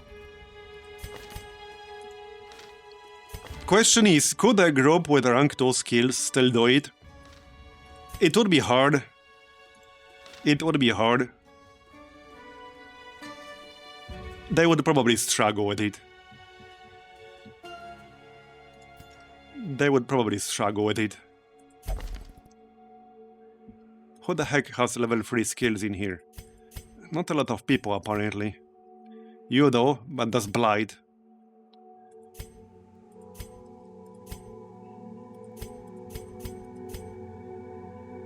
Marbozir does. Yeah, I don't know if this would work or not.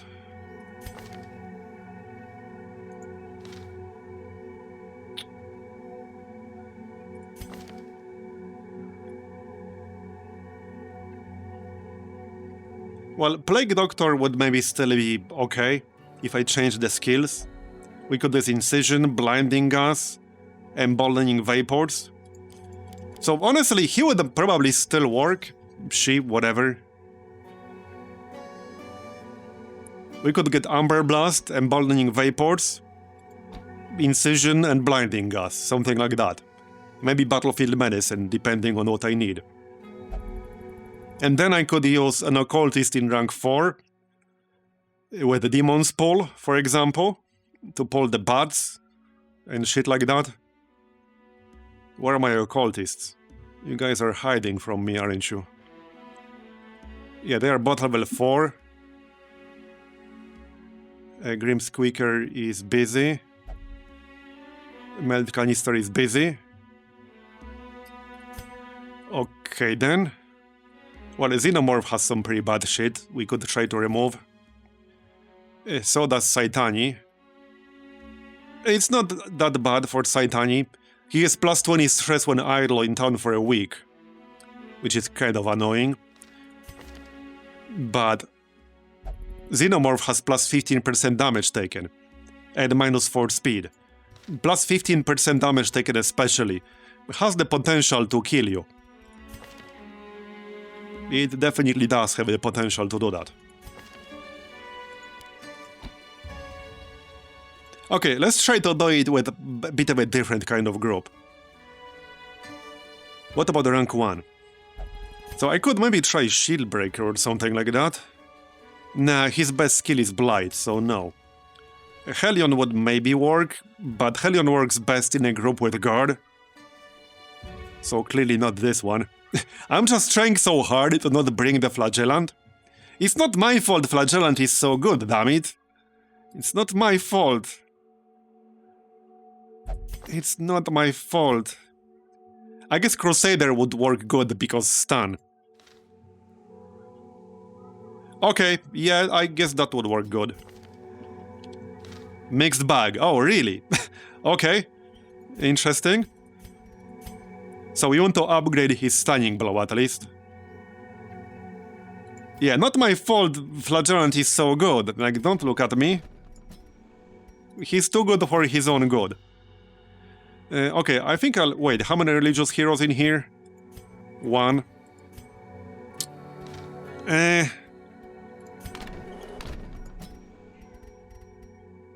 Yeah, not sure about that. Inspiring Cry might just be better.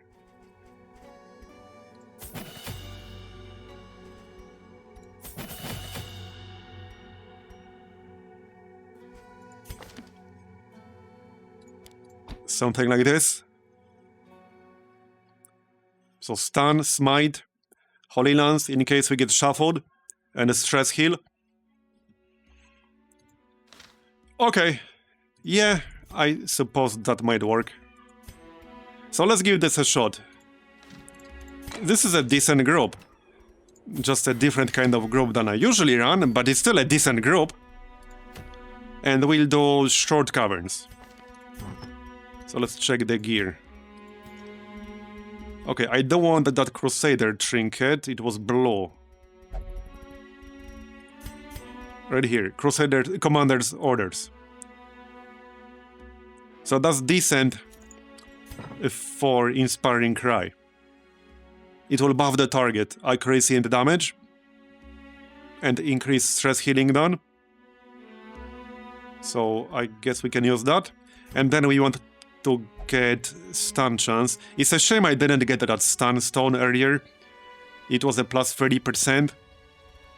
Best I got now is plus 20%. Plus 30 only on class specific trinkets. So it will have to be plus 20, I'm afraid. We have this, which is also plus 20.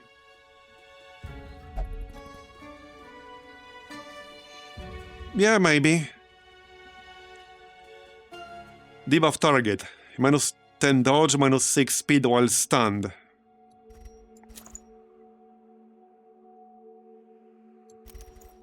That's kind of super situational. I think I prefer a straight up plus 20% stun chance with no downside.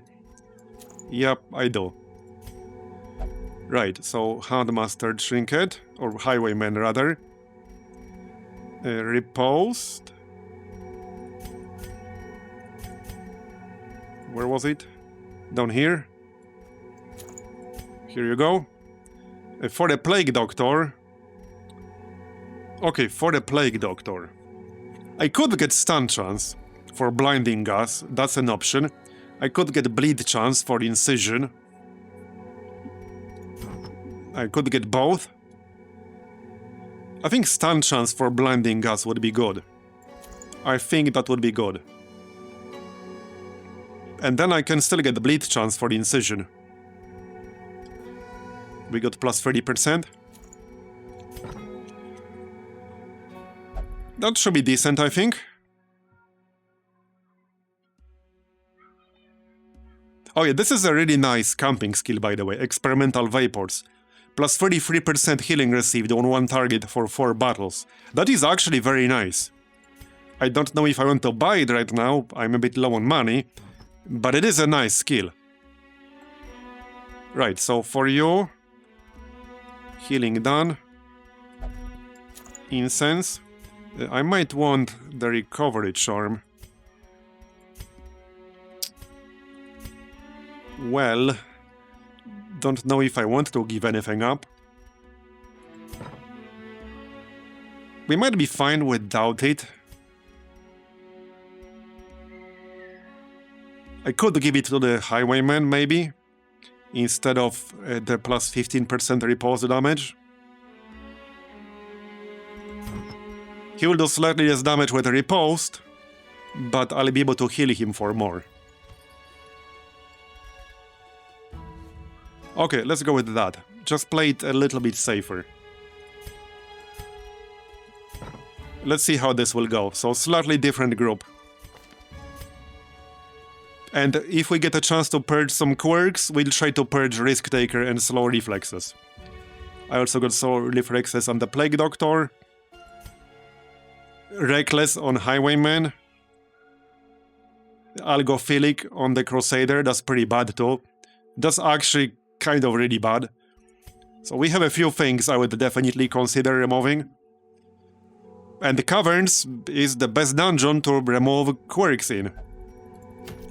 You have 3 different curios you can do that with. And potentially 4th, the Confessor's Toolkit. But I'm not exactly counting on finding that. Right, so you want salt for quirk removal. And then some laudanum, same reason. Shovels, torches.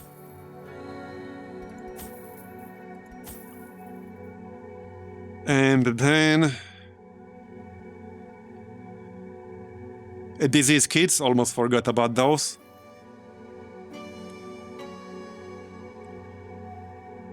That might be enough.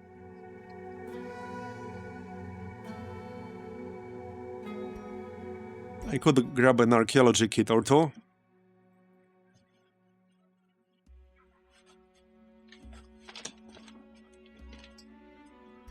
So we got the bandages. Okay, bandages.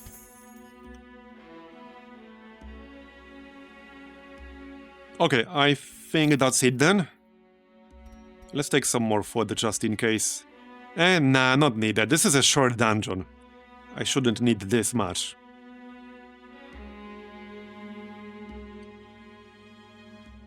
Alright, this looks fine to me. Let's go then.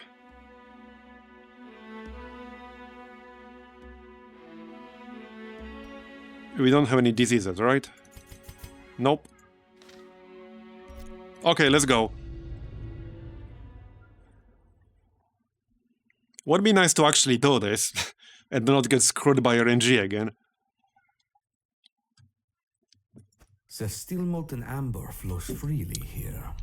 It is Yep, that's short caverns for you. state, then it's crystalline. Totally normal short caverns run.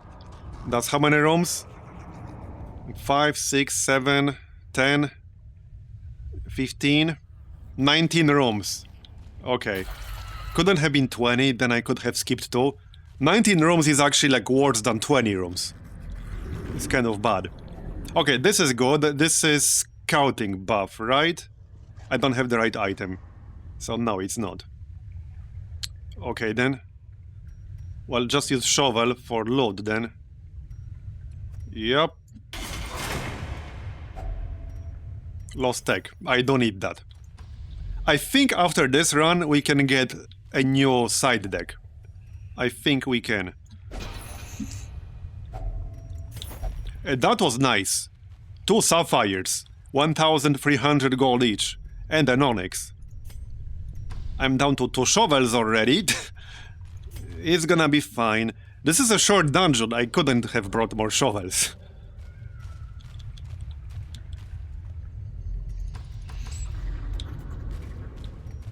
That's less stress taken if I use a torch. Wait, what's the salt interaction here? Oh, it's a protection buff. Right, I might actually get that. I might get that. For the highwayman. There we go. Plus 10% protection, always something. And 3 salt will be enough. That's quirk removal. Good. With laudanum. So let's try to remove... Okay, risk taker or slow reflexes. I don't care too much about fair player, but... we could also try to remove algophilic. But I don't care about dirty fighter.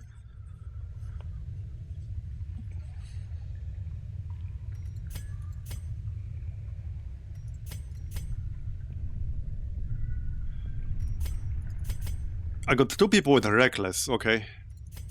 Yeah, let's try to remove risk taker or slow reflexes on the occultist.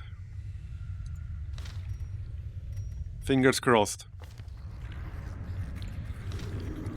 Come on. Slow reflexes, nice. Okay, I would have preferred to remove risk taker, but more speed is good on a healer. So that's a good thing. Alright, let's move on. This is basically the best use case for the caverns, purging some bad quirks. That's what it's most useful for. Okay, hold on.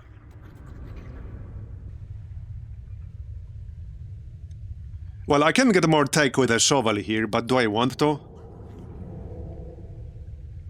I'll be down to 1 shovel if I do it. Oh, what the heck. I might regret this later, but it's more tech for side decks. Yeah, this is like the one curio that has an interaction with anti-venom in this entire place. In this entire place. It's literally the only one. So, yeah.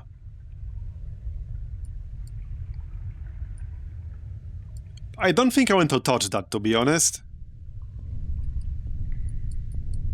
I don't know if I want to do that.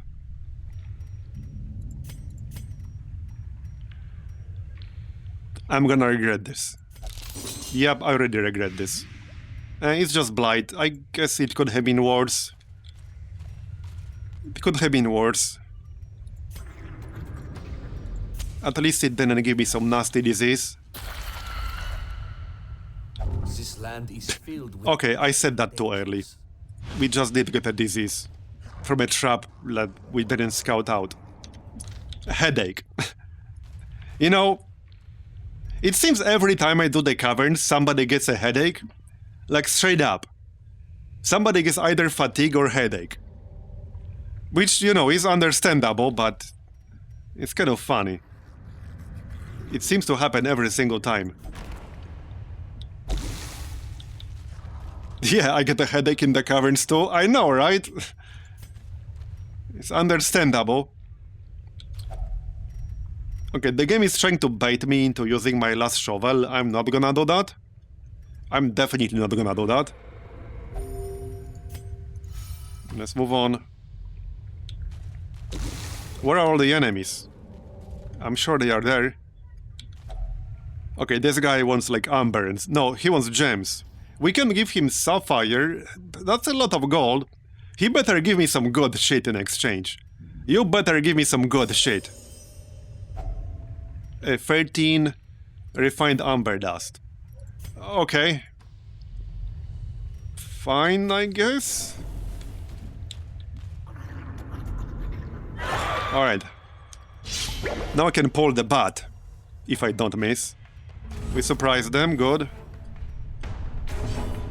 Right, so... Blinding us does ignore Prep-Round's accuracy penalty. That's accuracy and dodge debuff. I could also buff my damage on someone. And by someone, I mean Highwayman. Let's do that. He has a pretty high damage setup to begin with. And he can use Grape Shot Blast as well.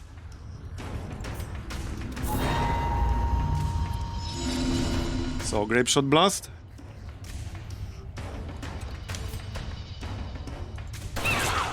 Very good damage there for a skill that ignores accuracy penalty.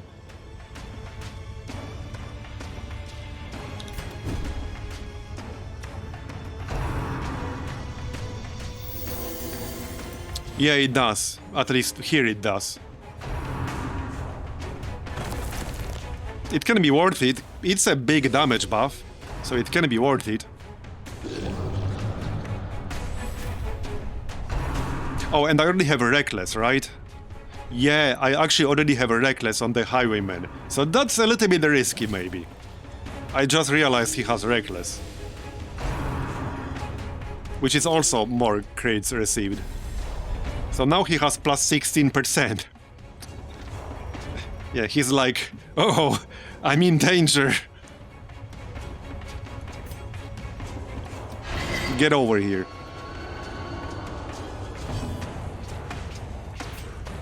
And he's marking himself too. 46 crit. Very nice. And let's get those fat riposts. Hey, you're attacking the wrong person. Okay then. Swarm guy first. That's almost a kill right there. Almost. Yeah, casual 40 crit from a trash mob. Not even a special one. Oh, piss off! Piss off! 1 health. 84 crit. Any crit enjoyers in chat? I think that's my crit record now. I think it is. It might be. It might be. Definitely crit record for Highwayman. Don't know if it beats my highest Musketeer crit as well.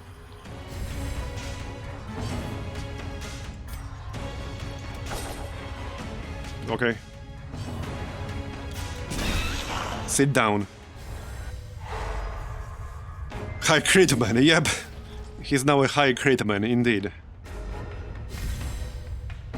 One more heal wouldn't hurt. 45 crit, very nice. He's just critting left and right. And 25 riposte. Just casual 25 damage riposte. So that's what I said. That's why I said I like this trinket. It's pretty good for this kind of build. And it's a pretty fun build.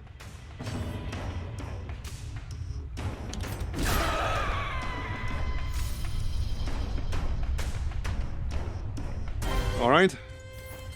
We got extra salt. Another step. Yeah, the mobs dropped some salt. Sounds about right. There goes my last shovel. Hopefully we won't need more than that. Or I'll have to remove it by hand.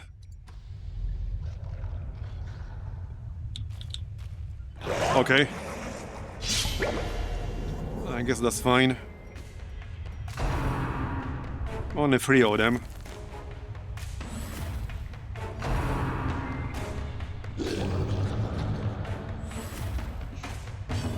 Yeah, I remembered Savage. I remembered Savage.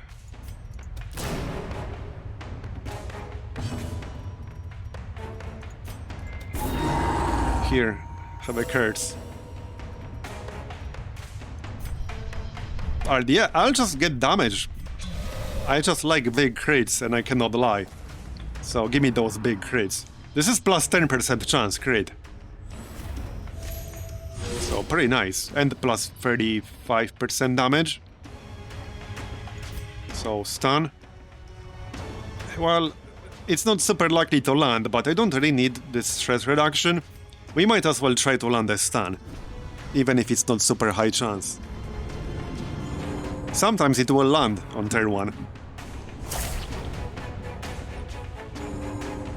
This is the only way you can get a stun on turn 1, with a skill that actually does not ignore accuracy penalty.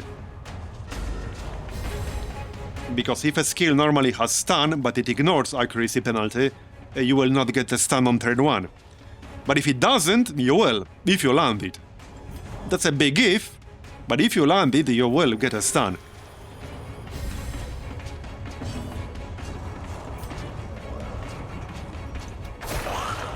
Give me that bleed. Okay, got it. That's the swarm guy, so we need him to die first. That's the stress attack. Also slightly annoying.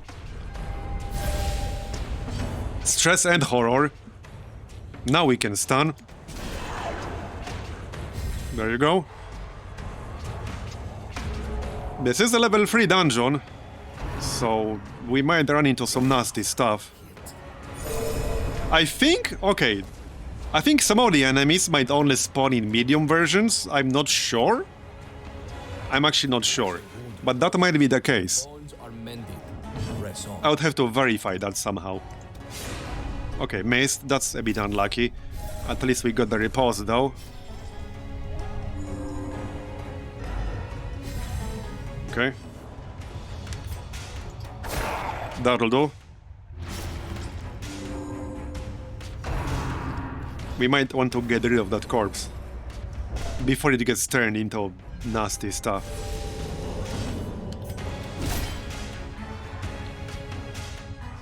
Okay. Now the cultivator probably. Nice dodge.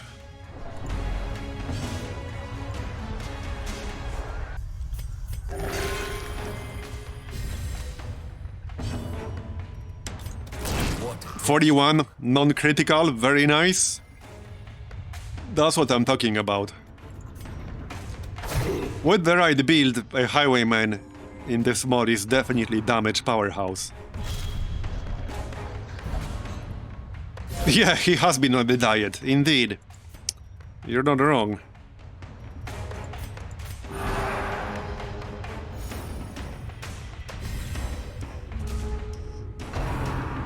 He ditched his mech.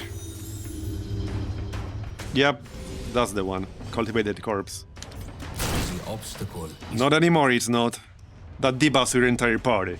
Plus 40% damage taken, that's pretty bad. You don't want that.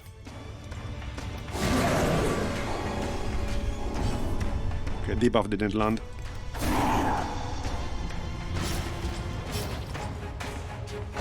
Almost done. Yeah, that's a knockback.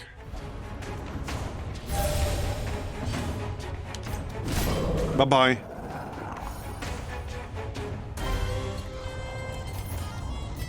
Alright.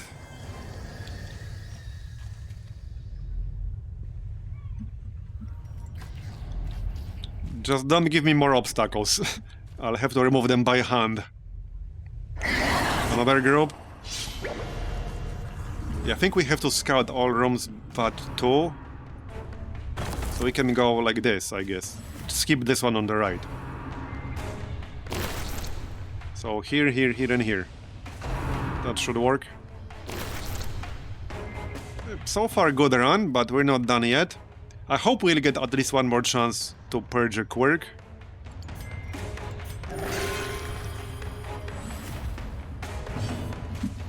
Okay, Grape Shot Blast first. Okay. Pretty bad one. 2 bats. Okay, let's actually debuff their accuracy and dodge. Like so, one of them. Hopefully I can pull it towards me now with a lowered dodge. Because they have a pretty high stress attack. I don't want that. Okay, that's also plus 5 accuracy from that skill I just used, from the trinket. 30 crit. Okay then.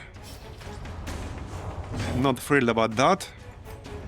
Let's just remove that bleed. Nice hit. Right. Yeah, 92% chance to pull this bat. Got it? Yeah, that's the skill. It's stress and horror, it's pretty bad. Especially with 2 of them, it's pretty bad. You know, I could stack this buff. Okay, this one already expired. Let's maybe not go overboard because of the plus 10% increase received. He already has Reckless, which is plus 6. I'll just use Incision here. Oh, 30 crit Incision, nice! Very nice! Makes me miss my Surgeon Plague Doctor from Darkest Dungeon 2.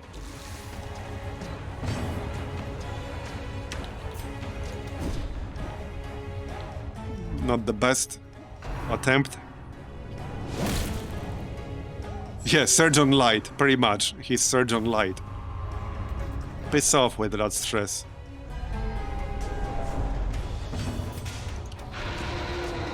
Yep, dodge. That was pretty bad, because I could have healed myself. Just assume that was a 0 heal. And another dodge, really? Stop dodging, damn it. You're not supposed to dodge. Yeah, now I'll need some good heals. And another dodge, are you kidding me right now? Come on. Okay, okay. There we go. Dodge this.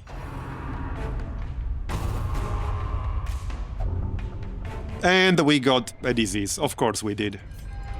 Of course we did. Well then, I do have a disease kit. And a laudanum. Just don't hit 100 stress, thanks. Now I need a heal. Not gonna risk another miss on the pull. What's up with the crits? I know 2 of them...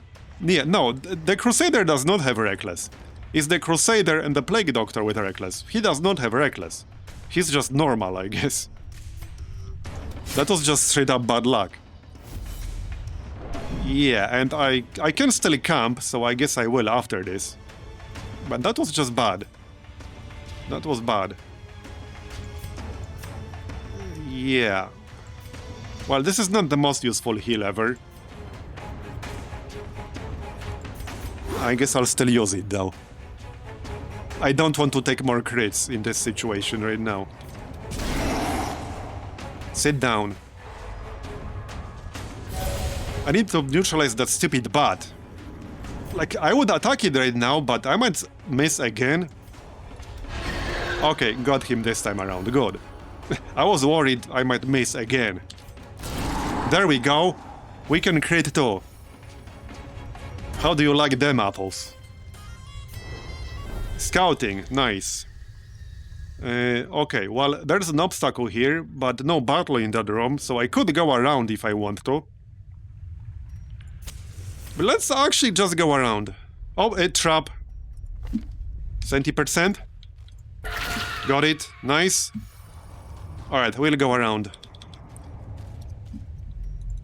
Technically, there might be something in this corridor right here. What are the odds? Actually, never tell me the odds. Never tell me the odds. Oh, yeah. Okay, piss off. Piss off! You seeing this shit? And I have no shovels left. I could remove it by hand, but I'd rather not. Yeah, I got jebaited. Straight up. A quirk removal. Okay, let's try to remove a risk taker. 50% chance. Go.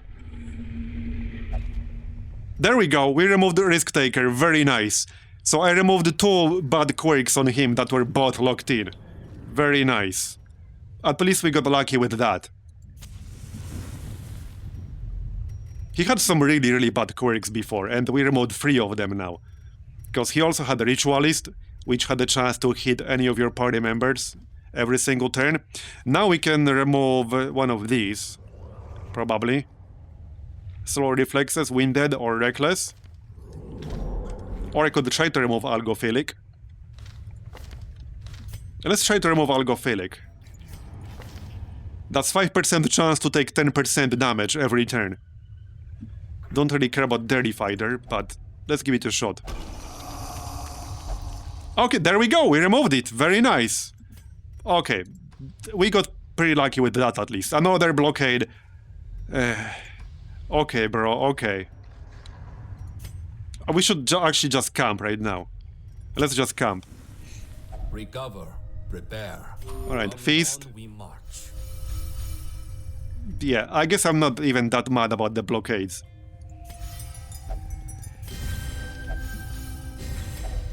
Stress reduction. That'll do. And we're almost down to no stress now. We are the flame. Right, we can ignore 2 rooms, I think. 2 rooms. Aye, step lightly. So 2 more rooms and we're done. Right, that uses shovel. Which I don't have anymore. Oh, piss off with these traps! Or give me scouting information so that I can disarm them. Okay, okay. Well... It should be fine, but I could just run away. And do one of the other rooms. Wait, if I run away, this will still complete the quest, right? Because we did explore the room. Right? Knowing your limit is key to Or not. survival. No? Okay, I thought it will complete it, because we did explore the room. We'll get the other one. I don't really want to fight that thing on Veteran if I don't have to. Not that it's super hard, but... we fought 2 in a row in a Veteran short Caverns earlier, and it really screwed me. Now we're done. Nothing here seems particularly tainted. Yeah, I guess it doesn't get marked as explored if you don't clear the enemies. Wasn't the best gold run of all time, but we purged some really bad quirks that were locked in. So it was a good run. Alright. Night Owl. Cough, okay. It was a good run. That saves me potentially a lot of money having to remove them at the clinic, because that's really expensive to do. It's not the home I remember. Alright, well, we are now at what? 8 hours, basically. I think that's going to be it for today. There you go. So we are at 65 weeks now. And that's quite a few weeks. And so last time we did try the Caverns boss, which I would have killed with a slightly better group, but unfortunately I didn't. We must be at our finest to... And no, I don't think that's in yet, Baskinger. I don't think that's in yet. Not sure if the devs said what exactly the plan is for that. but yeah, this is like still in development. Right, so here's my roster at the moment. It would be nice to get some more memento trinkets. One thing I want to figure out is what's the best and safest way to farm gold in veteran dungeons. Just to maybe avoid having to bot people, bot level 3 people.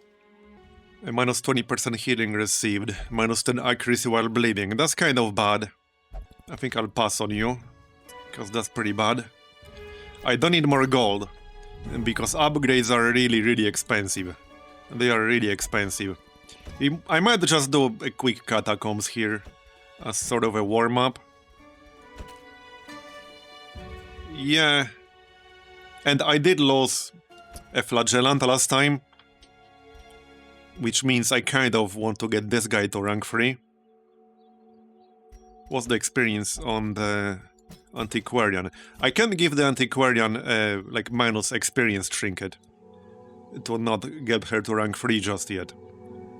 So that I could do one more dungeon. If I can find it here. Yeah, right here. So let's just give her that for less experience. This should be like 2 resolve experience, I think. Yeah, so she will get 7 out of 8. This should be 2 resolve experience for this short dungeon. Which means she can do one more after that. That should work out nicely. We'll grab... Where was it? Right here. 35% protection. And the usual stuff for the Flagellant, so Resurrection Collar. Who else? Crusader, yeah. Okay, Crusader is fine. We'll take that. Probably with a stun. And one more. I guess we could grab a Veiled for a healer. We did get one Veiled to rank 3 already. Oh, I did lose one Occultist, right? Last time? I don't remember anymore. Did I? Hold on, let me check. Did we actually lose an Occultist? No. Wait, did we? No, we didn't. Just a Flagellant here. Well, Dante, but that was way earlier. Okay.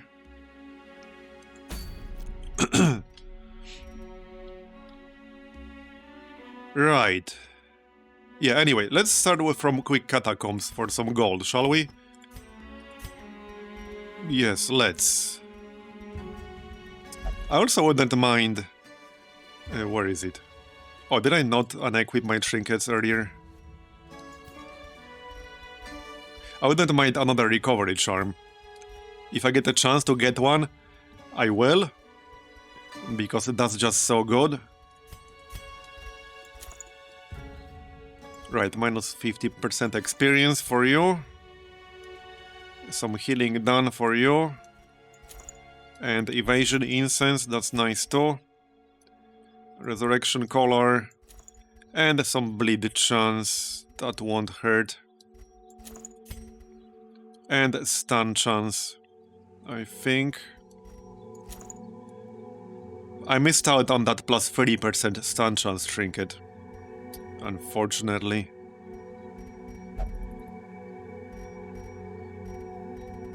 Maybe we'll still get one at some point. Okay, this is good enough. So let's do a quick gold run, shall we?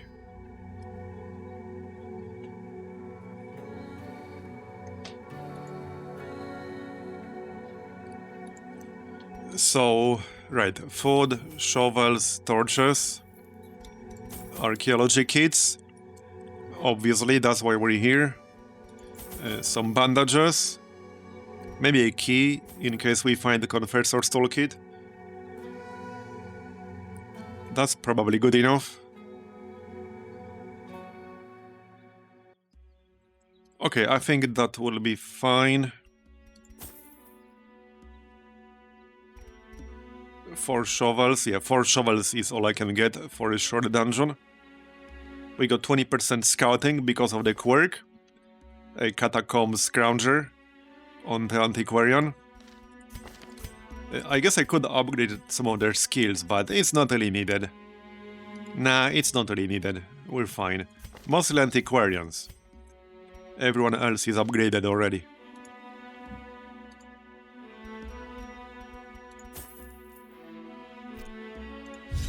Okay, let's go then. Yeah, the best death was the one to the snail. Yeah, you're not wrong. The best or the worst, depending on your point of view.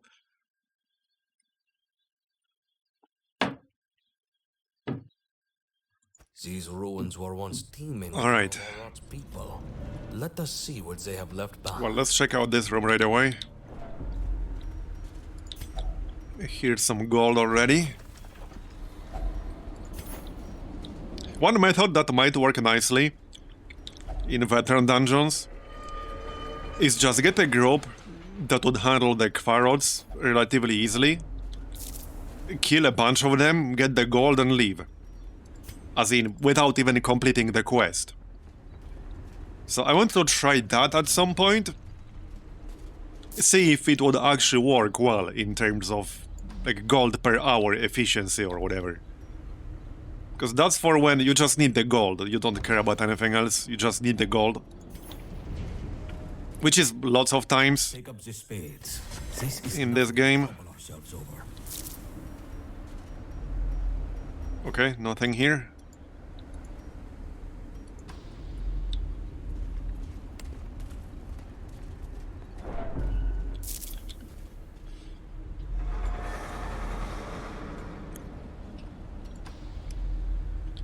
The problem is that the Flagellant is garbage against the Quarrods, because they're basically immune to bleed, and he's just so good otherwise.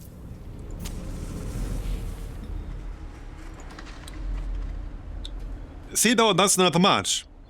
That's actually pretty low as far as gold farming goes. I can get more than that from level 1 Catacombs with an Antiquarian. Which will be less risky. Much less risky.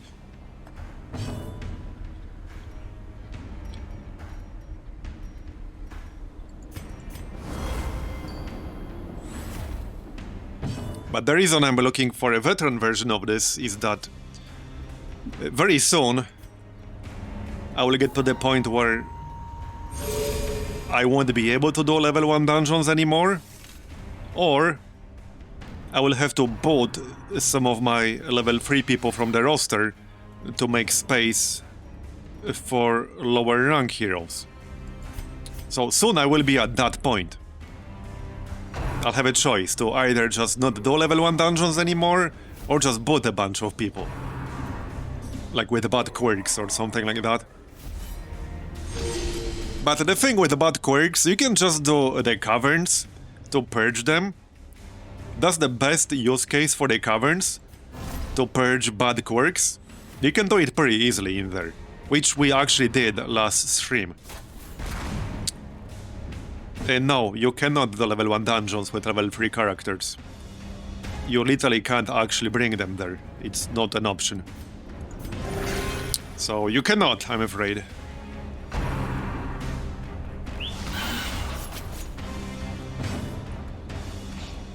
Yes, you just straight up can't do it.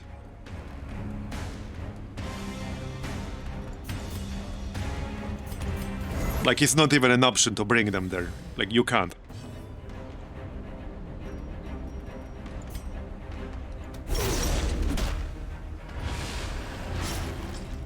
Alright. Yeah, this is not vanilla. This is Black Reliquary. A different thing.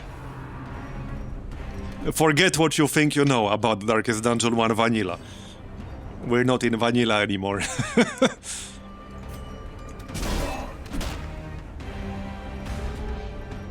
Alright.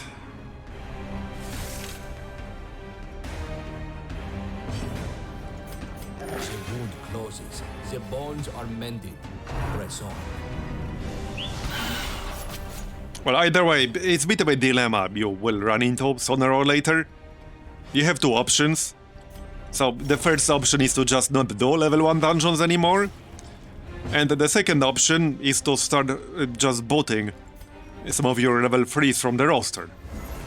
So one approach is to have like 3 specific groups for different dungeons and just keep them at higher levels. And boot everybody else, just rotate out, throw away heroes and do level 1 dungeons with them. And the second option is to just find some kind of veteran equivalent of this. But eventually you will run into the same exact problem with champion dungeons.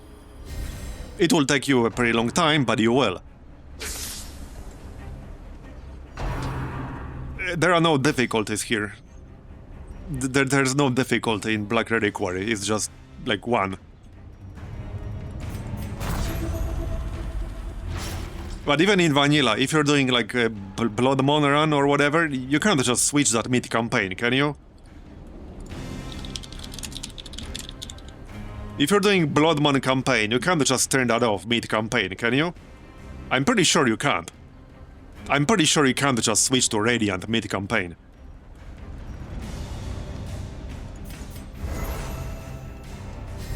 I'm pretty sure you can't. You have to actually start like a new save with Radiant enabled.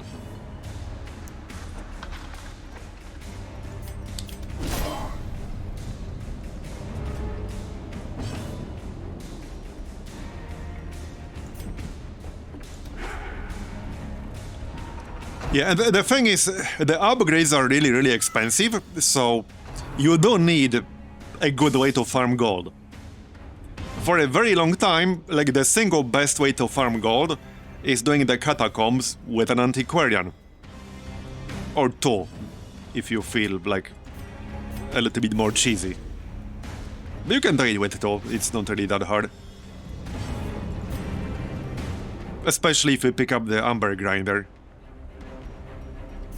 But even with 1, it's very profitable. You don't really need 2 Antiquarians because you'll run out of inventory space. You can do like cheese runs. So one way you can get gold is through what I call the cheese run. It's not really a run, it's the Antiquarian cheese.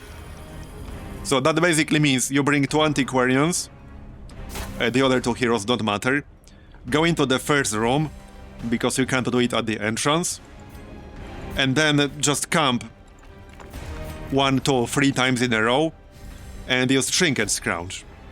Right here. And you won't even like lose any stress, because if you bring, for example, the Crusader, use Zealous Vigil and Zealous Speech and stuff like that, and then Trinket Scrounge twice, you will end that whole run with no stress, and you only get 20 for abandoning the run. So your group that does this will never go above 20 stress if you do it right. And you will get a little bit of treasure on the way from some curios in the first corridor, and more importantly, you will get trinkets. So the cheapest trinket in the game sells for 1.1k gold, and you have a chance to get basically any trinket that can drop from normal groups with Trinket Scrounge camping skill. So it's super cheesy, but you can use that method to both get some gold, because if you get useless trinkets, you just sell those. You can get a few thousand gold in like less than 5 minutes. Even less than that. Like if you don't run into any group of enemies in the first corridor, you can do it in less than 2 minutes. 2-3 minutes. And with 2 antiquarians in the group and a long dungeon, that will net you 6 trinkets. So just from the trinkets alone, you have at least 7,000 gold, if every single one of those is common. And you have a chance to get a really powerful one. Oh hey, 74 crit heal. Any crit heal enjoyers in chat?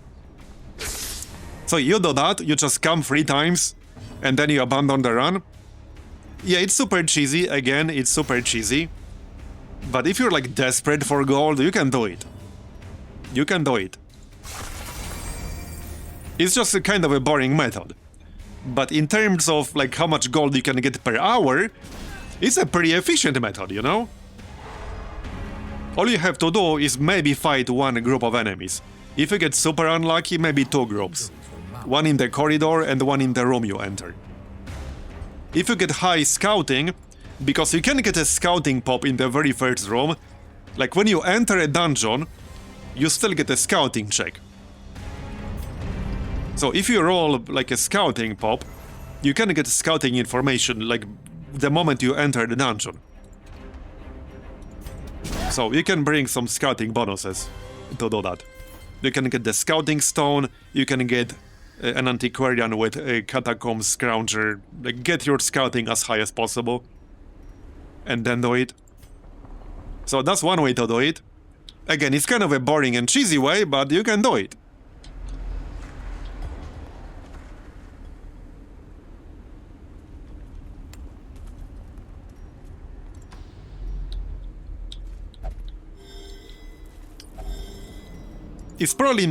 It's not necessarily more efficient than doing level 1 antiquarian runs normally.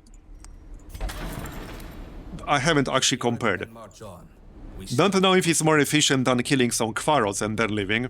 Because here's the thing, you don't have to finish a dungeon quest.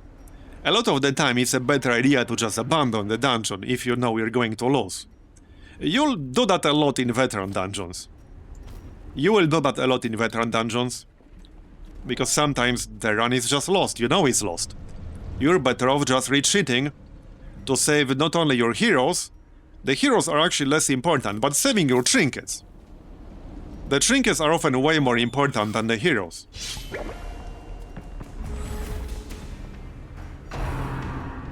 I think that's a mistake people sometimes make, trying to finish a run like at any cost, even if it costs you losing your entire group. If you lose your entire group, you lose every single trinket they had equipped. This can set you back like weeks. It can set you back weeks. Especially if you lose some of the rarer and more powerful trinkets. And some of them are really damn rare.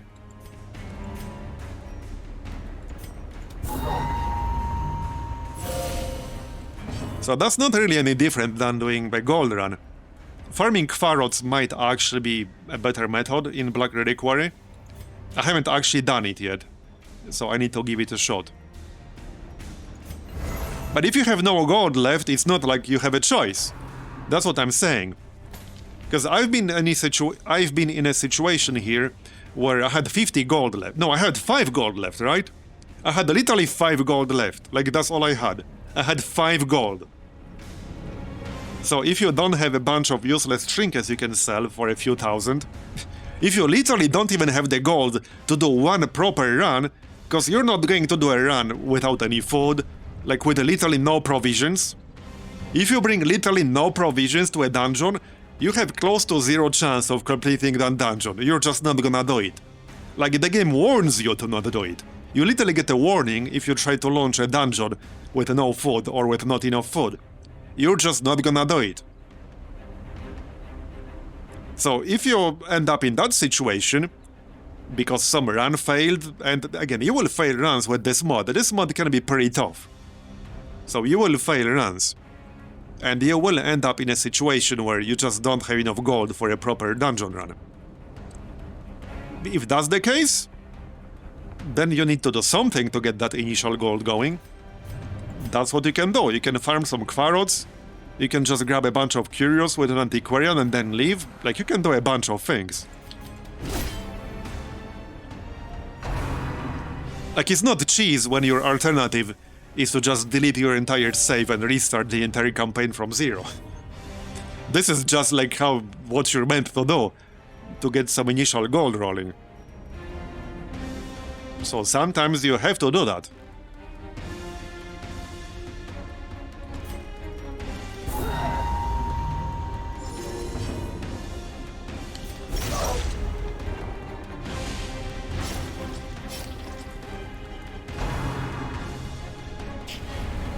But the other method people use is having, let's say, 3 core groups. You can have a different group for each dungeon. So you can have A team, B team, and a C team. It doesn't necessarily mean like the C team is the weaker one. They're just for different dungeons. So that's going to be 12 heroes total. And everyone else is just used for like farming runs. You can just rotate them out. So again, it's not cheese. This is how the game is built. Because you will literally be forced to stop playing. Like, you will literally be unable to continue playing. So your alternative is to uninstall the game and just not play it anymore, or start a completely brand new run. Would you start a completely brand new save, delete your old one 100 hours in? Like, you wouldn't. There's a reason why there's no week limit, there's no time limit in Black Reliquary. It's not like Bloodmon in Vanilla. Like, there's a reason there's no time limit. Because it's not designed around having a time limit.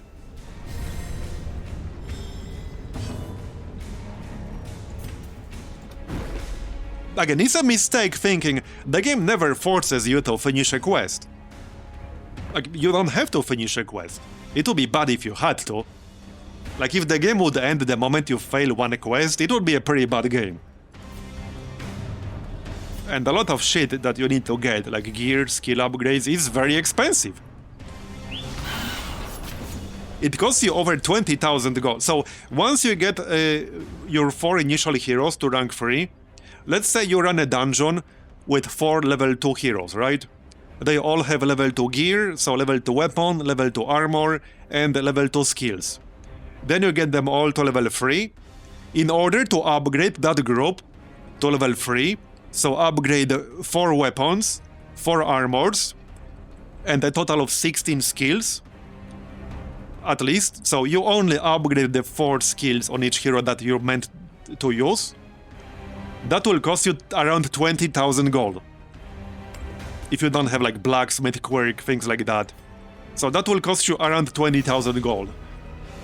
That is quite a bit. And then if you're upgrading to level 4, it will be way more than that. Way more than that.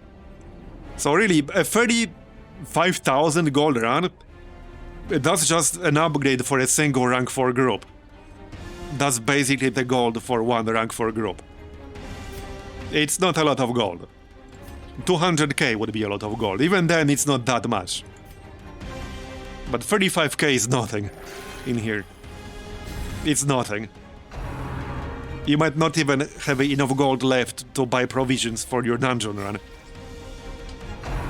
I spent, I think, over 30,000 yesterday to upgrade my rank 4 group for one run.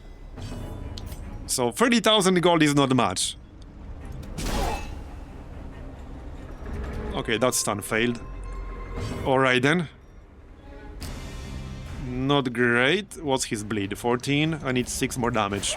There we go. 23 crit. Alright. But yeah, look at it this way. Figuring out the most efficient way to farm gold just allows you to do the fun things faster.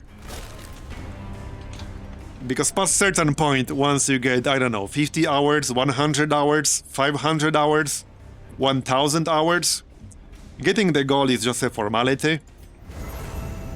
It's just a stepping stone on the way to doing the fun stuff that you want to do. But you have to do it, like gold doesn't drop, like you can't generate it out of thin air. You have to get it somewhere. So just look at it that way. That just makes it faster to go do the fun stuff.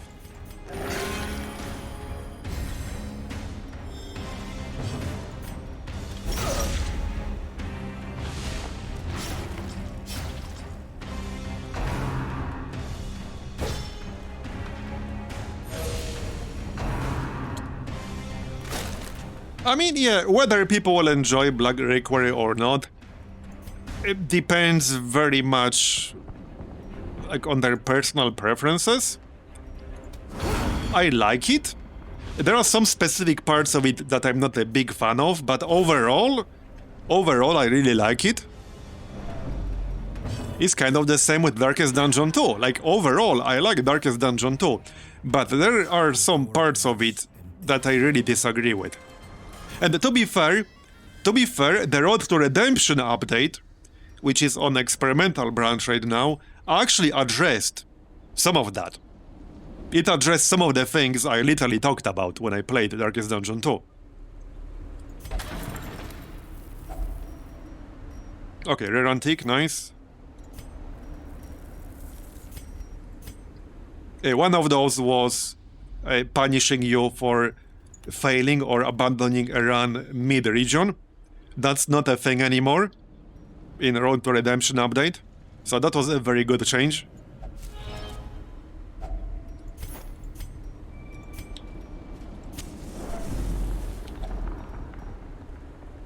And hey, there was a lot of cheese in Darkest Dungeon 1 normal. Like, people who say like Darkest Dungeon 1 didn't have a lot of cheese, they're just on copium, alright? There was a shit ton of cheese. Some of it literally got addressed by Black Reliquary. Like low light level farming. That was extremely cheesy. For me, that's like borderline cheating in vanilla Darkest Dungeon 1. Because with the right group, with the right setup, you're not really increasing the difficulty and you get way better loot. Here that's addressed by low lights spawning entirely new types of enemies that are more challenging, but they also drop way more gold. But now it has proper risk versus reward. If you do it right in vanilla, you take no risk and you get all the rewards. How's that not cheese?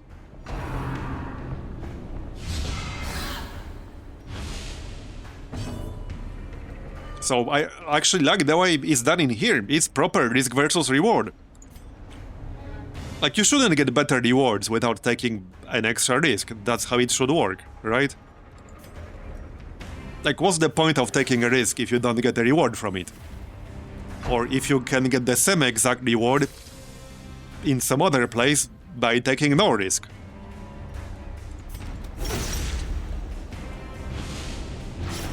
Oh, prolonging the fights is even harder in Black Reliquary. I think the grace period is 1 turn now. In vanilla it's 2 turns, something like that. You can't really prolong fights in here.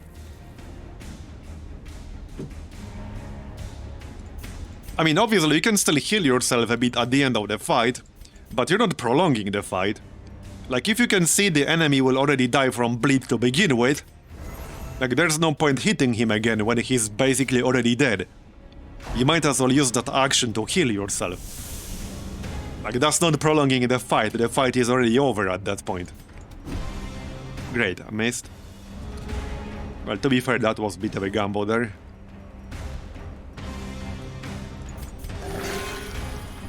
Occultist moment. Actual occultist moment. The true occultist moment. And that was, I think, 10% only. Yeah, that was 10% only. 10% chance for that to happen only. Alright.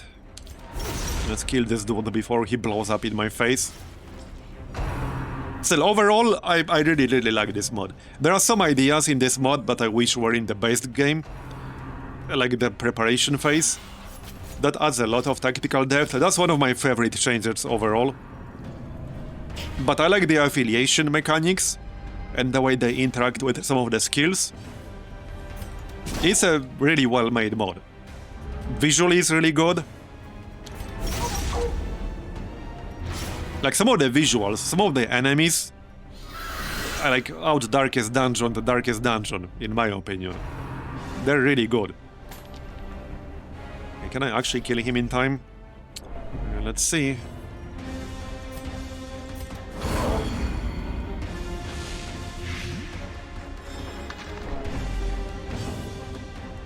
Alright. Let's heal though.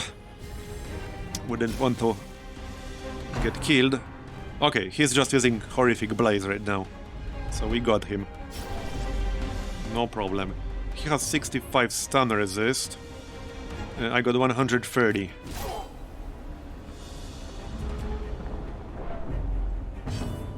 Alright. He's dead. Right, so this guy is basically dead already. There's no need to hit him again. And technically he could get healed by the Thaumaturge and cured. But I'd rather heal myself here.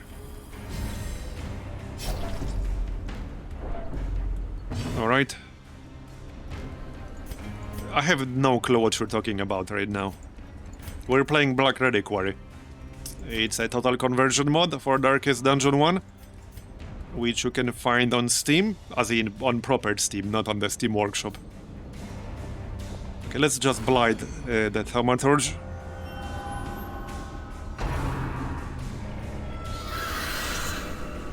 So he will die now. If I let him die from the dots, he will leave no corpse and move the back row to the front line right away. Okay, this is good. Please die. I need you to die. Against the light, Bye-bye. Now they will move to the front.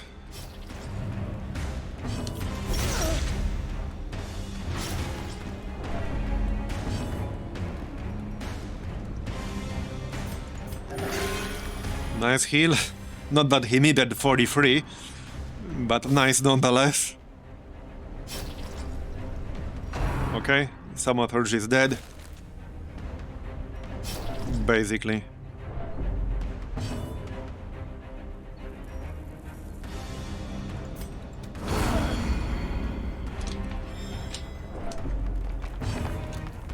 I mean, like I said, I'm playing Black Reliquary. You can find it right there. Here's the link. I've been playing that for the past few weeks. I think 2 weeks now. We're about 90 hours in.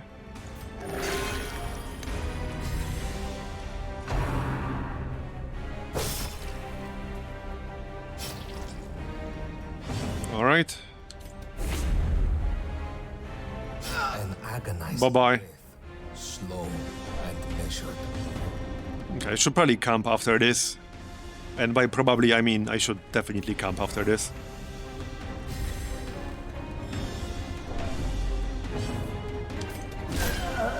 Okay, yeah, let's just camp right away. Yep, just literally right away. Recover, prepare. Come dawn, we march. How many more rooms in here?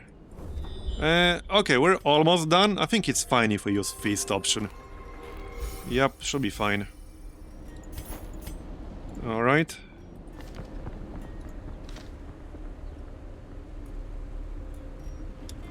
I guess I can get rid of the health stone. Right, so first, let's see.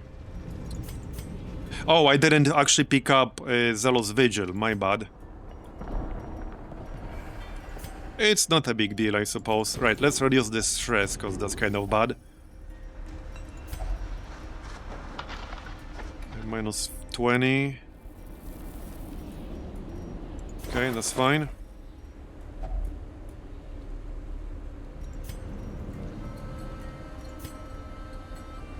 We could try Trinket Scrounge, see if we get anything good. A minus 50% stress received is good though. Anything good? Speed Stone. Don't necessarily care about that all that much. I have like 3 of those, so nah. Don't care. Okay, one more. Let's get more scouting chance. Okay, we did get ambushed, that's fine. Yeah, so this is the Kvarods, guys, in case you don't know. So these are the enemies you fight when you get ambushed and when your light level is below 50. They have a chance to spawn when your light level is below 50, And generally they are harder, but they drop way more gold. So this is the way, if you want to do low light, this is the way to do it in Black Reliquary. They are very, very profitable. Like, they are super profitable, but they are tougher to deal with. And they can give you a lot of stress, actually. I should kill this urn in the front. They can give you a lot of stress. I'm probably better off just like running away from them, to be honest. So this is just one way to get money. It might or might not be a good way to do it. I haven't really done it much. That's still one of the things I need to try more. Let's just try to hit here, despite the penalty. Because Bulwark of Fate won't really do much. It will do a little, I guess. There. Yeah, I need to farm them more, because you can get a lot of gold from this. A lot of gold. You can easily get thousands of gold from a single fight, reliably. Thousands of gold. Okay.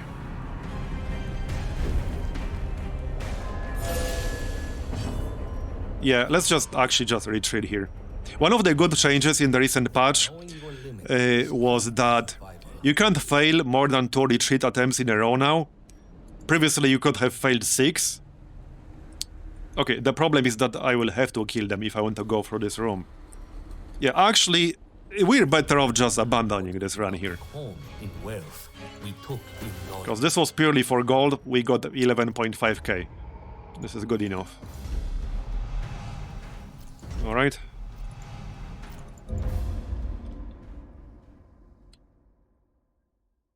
Do not dwell on the hardships. Okay, we'll check the ferry. Is for the common drunkard.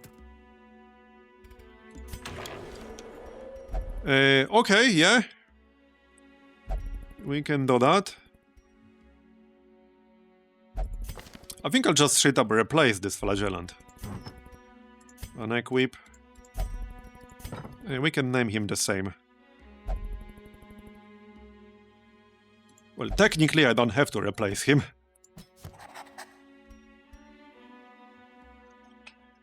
This kind of works. But I'll need to remove the stress on the Antiquarian. Adjudicator. Bounty Hunter. I don't think I have a single Bounty Hunter on the roster, do I?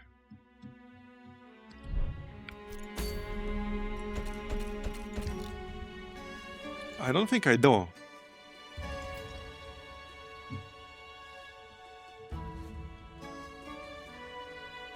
No, I do not.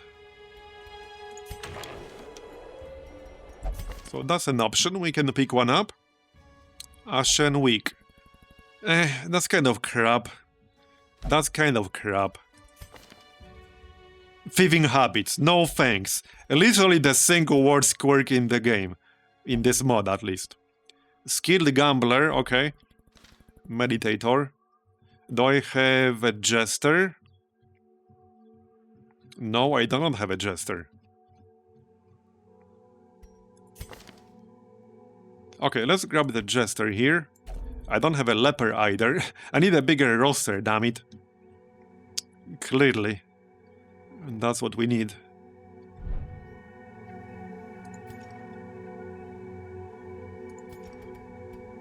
Oh, also, I can get a new side deck. I almost forgot.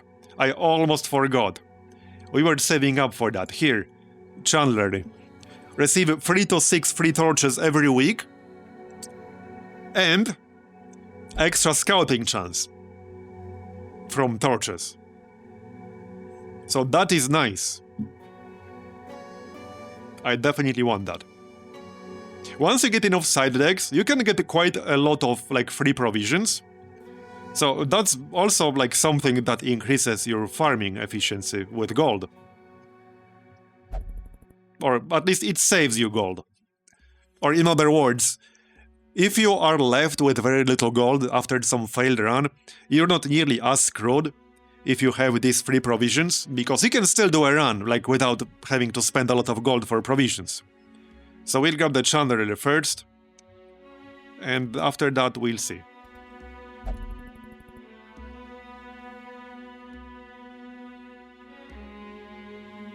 I wouldn't mind that free food.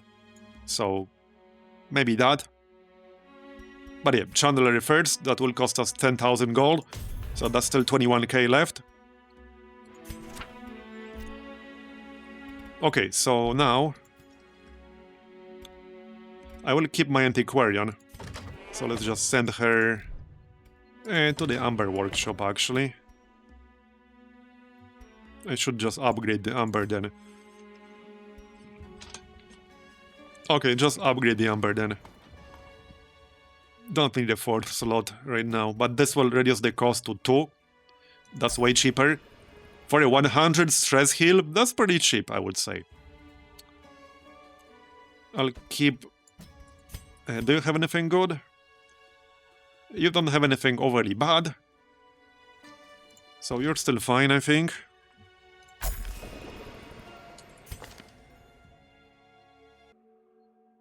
Okay, he's not that great. I could replace him.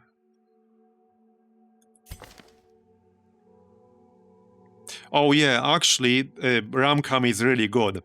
Because he has plus 20% healing received and plus 20% stun resist. I actually probably want to keep him. So we'll keep him. Maybe we'll replace the Crusader. Minus 5% crit on melee skills and minus 4 speed, that's already locked in. I could replace him with a leper, I guess, because I actually don't have a leper on my roster. I'm not necessarily like a huge leper enjoyer. Like, it's a good class, I'm just not necessarily a leper enjoyer myself. Oh, that was just someone using channel points to rename him to that. That's a Civ 5 reference for me. People who know.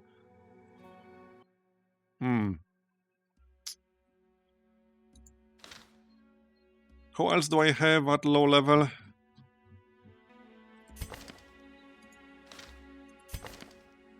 Oh yeah, he has Algophilic, which is kind of bad. We need to get rid of that.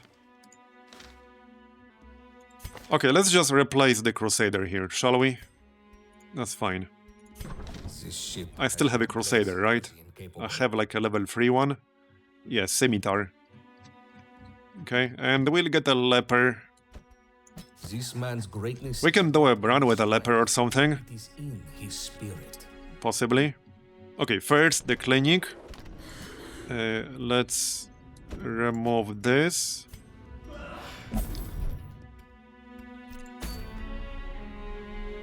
Okay, so this would be a bit of a different group now. A very different group.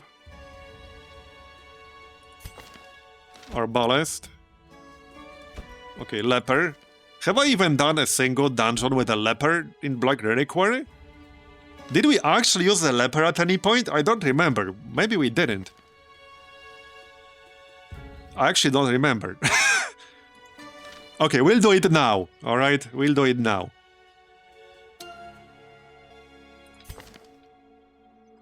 Okay, you have Hippocratic. So let's grab the Veiled. Hippocratic is always good. And for the last one, probably Judicator. Cheerful and Amber Symbiosis. Now, this would be a decent group against the Kvarots. I wouldn't be relying on Bleeds. So this would actually be a decent group. We could try to maybe kill a few, I don't know. In a short dungeon, because I don't want to risk too much.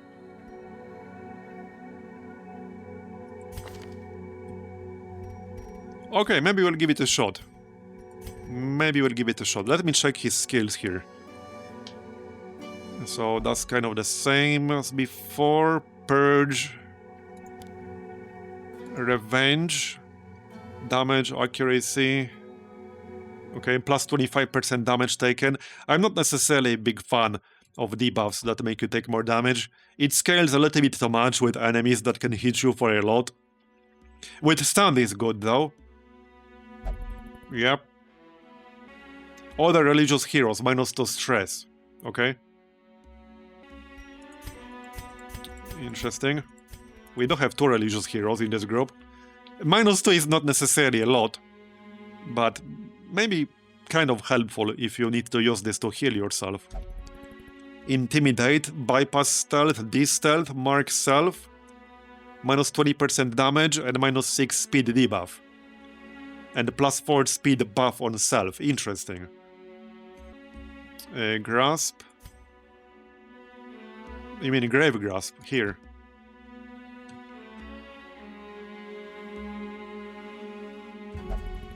Yeah, that does sound good. You don't need to have below 70% health in order for this to do anything. But yeah, that's definitely nice. Any accuracy debuff is always good.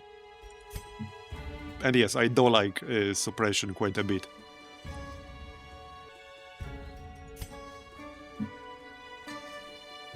Yes, you can. You can death blow yourself with anything that will do damage to you. So yes. With that said, I kind of want to keep Pierce the Veil. In case I drop to 0. I really want to keep that. I guess I would have to give up this figure here. Because I want to keep Give to the Living, obviously. I want to keep the self-heal. And I want to have Pierce the Veil too. So for me, the only floating skill is the one I was using for this figure. This still does damage. Okay, this is a nice skill. This is definitely a nice skill. We'll give it a shot then. Okay, so...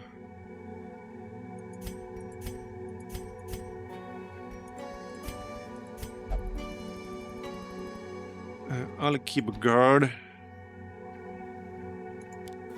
Let's do something like this. We can Amber Nail during prep round or something like that.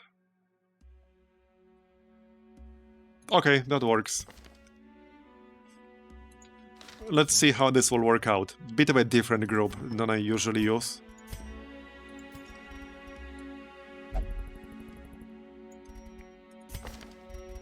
Right, so... if I'm going to use guard, you should get a recovery charm.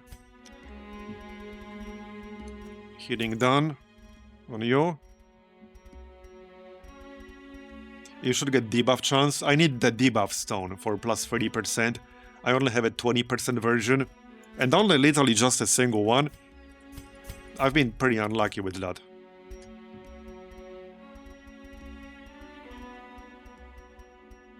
Oh wait, we do have debuff amulet. Okay. We'll grab that then. It's -3 speed, but -3 speed doesn't really matter that much in this case. So what do I want for the leper?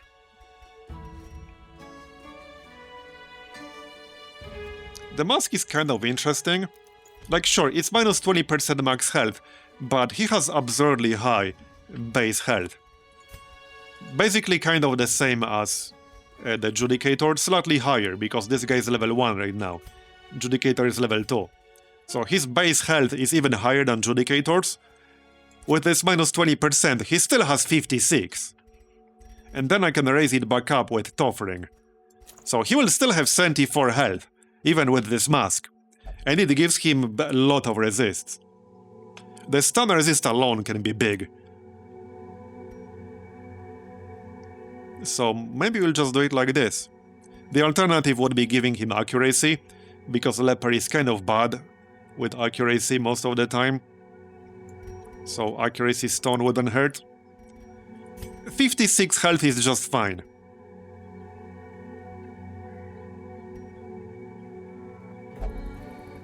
We could also just give him damage, because, you know, it's a level 1 dungeon, I probably don't need these resists.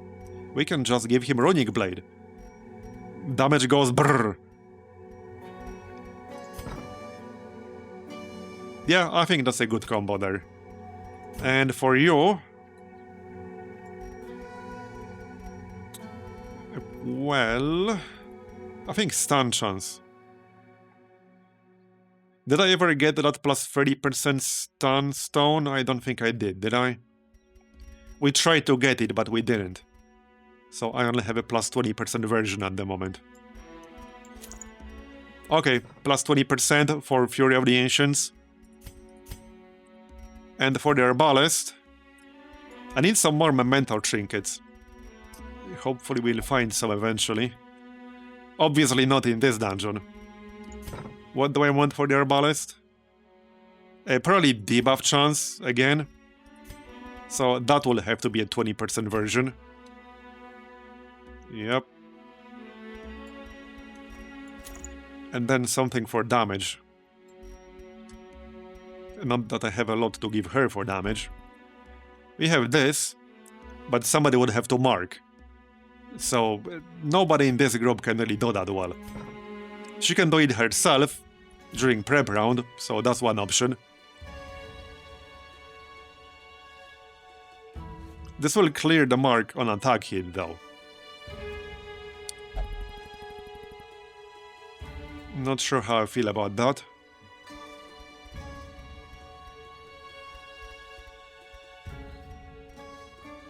I don't like Sniper's Ring because of minus 10 accuracy if the target is not marked. Not a huge fan of that.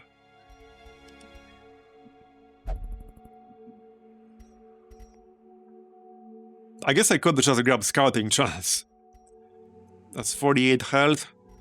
Okay, let's just get Scouting Chance, alright? Yep, Scouting Chance.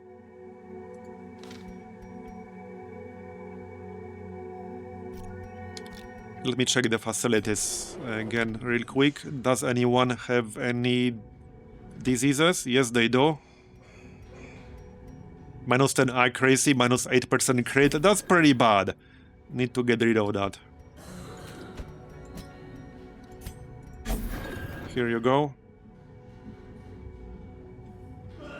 Okay.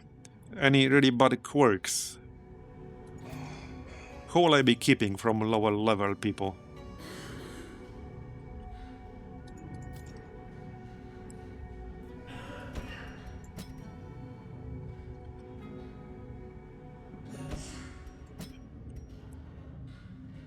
Minus 8 accuracy, basically for sacrificial stab.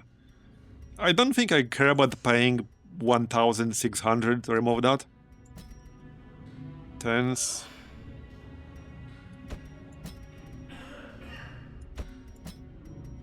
Oh yeah, Thin-Blooded, let's just remove that. Okay, just remove that. So, right, I think we'll do... I don't have a lot of options here. We could expose Interior. But let's do the Catacombs. I might let my light drop a bit to fight some Kvarots. This time I will pick up an actual camping skill though. No, not you. Actually, yes, you. For the Judicator. Amber Ward. That'll do. And Fervent Sermon. What are Leopard's camping skills? Hold on. Interesting. Suffer 20% HP damage. All companions have a 50% chance to heal 20 stress. 50% chance to heal 15 stress. Okay, what I wanted to know is how these are rolled exactly. Is this 2 independent rolls in a row? Does this mean you have a 100% chance to heal either 15 or 20? For me, that's the most logical conclusion from the tooltip, that you have a 50% chance to heal 20 or 50% chance to heal 15. But that might not be what's actually happening. That might not be what's actually happening. You know? This might actually be 25% chance to do nothing. Yeah, if it's a separate roll, then this is a 25% chance to do nothing. Which could potentially do nothing on the entire party if you're unlucky enough. This one's good. Ooh, this one's really good. Right, we want that. Let's buy that. I don't have a ton of gold, but I definitely want that one. That's a self-buff and Stress heal? Heck yeah. Heck yeah. Alright, let's not spend all of our gold here. So this is the group. I got all the trinkets. Right, so food, shovels, bandages, at least 1 key, 10 torches. I think that's enough. Oh yeah, archaeology kits. Okay, that's good. 25% chance to scout base, and then we can get some from camping skills. We can get another plus 30 from camping skills. So I can have 55% scouting chance. And then I bet we'll still scout nothing. That certainly happened before. It could happen again. Alright, let's give this a shot. I think that's the first run with the leper in Black Reliquary. Only took 90 hours. Here's the leper's chance to prove himself. Alright? I even gave him a plus 8 accuracy trinket. There is much to be gleaned from these age-old So here's his first shot to prove himself. area. It's his chance to prove himself. Don't waste it. Alright, let's just go around like this. This is... Right, let's stress damage. Like so.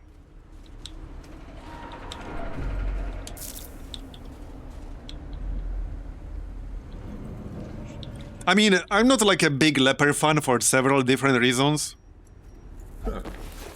One of those reasons is his lack of flexibility with positioning. Because here's the problem. He can only move forward by 1 if you expend a full action on that. And he does not have a single action that would allow him to move forward while using it from the back. He does not have a single one. Like, there's nothing. So if you get knocked into rank 4, and you need to do some actual damage to the enemies because he's supposed to be your damage dealer, you need to wait at least 2 full turns. You need to wait until the 3rd turn after that before you can actually attack the enemy again. Unless you move, like, reshuffle some of your other heroes, which you can. But you'll have to wait at least... You'll have to use at least 1 turn to move forward while doing nothing. If you got the Crusader, at least you can have Holy Lance. Holy Lance is a pretty good skill. It's also like borderline required for me anytime I use the Crusader. But this is one of the reasons I don't like the Leper. He also can't do anything against the back row at all. He's obviously not the only one who can't do anything against the back row. But it's just his lack of flexibility with positioning. His lack of mobility. I just don't like that. I don't care how much he can crit for. My Musketeer can crit for friggin' 90. Beat that, Leper.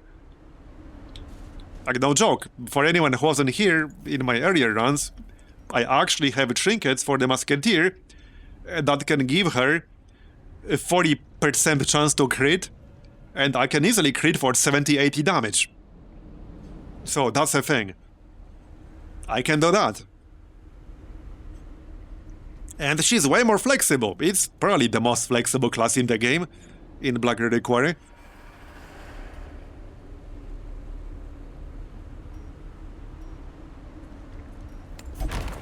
Okay, we got some scouting. Nice. I could actually just skip that battle if I want to. Okay, 46 stress. I mean, light. No Quarrels. I might actually fight the Quarrels towards the end or so. I wouldn't want to screw myself, like, towards the start. So maybe we'll do it towards the end. Okay, this is kind of a nasty group, actually. Yeah. Yeah, and they can use this shit on turn 1. Like, I really don't like these guys. This was turn 1, preparation round, and they already gave me 38 stress. So I'm not a huge fan of that. And I have to target one of them, I can't do both. One of them will likely get healed by the Thaumaturge. That's probably going to happen.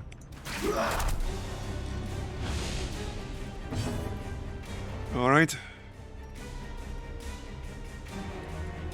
Well, here's the thing. Leper can't do shit if you're in rank 4 or rank 3.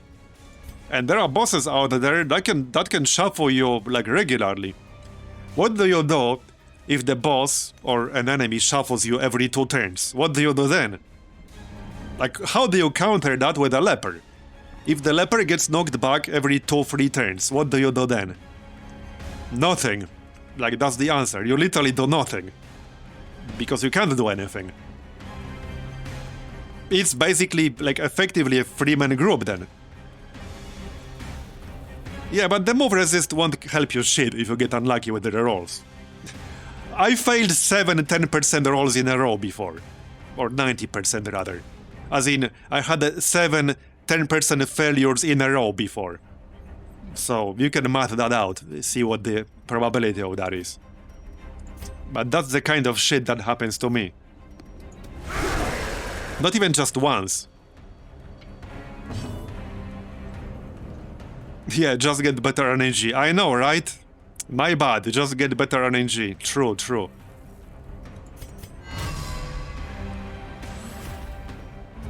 I mean, I think if you bring the leper, you just need there's a 50% move resist trinket, right?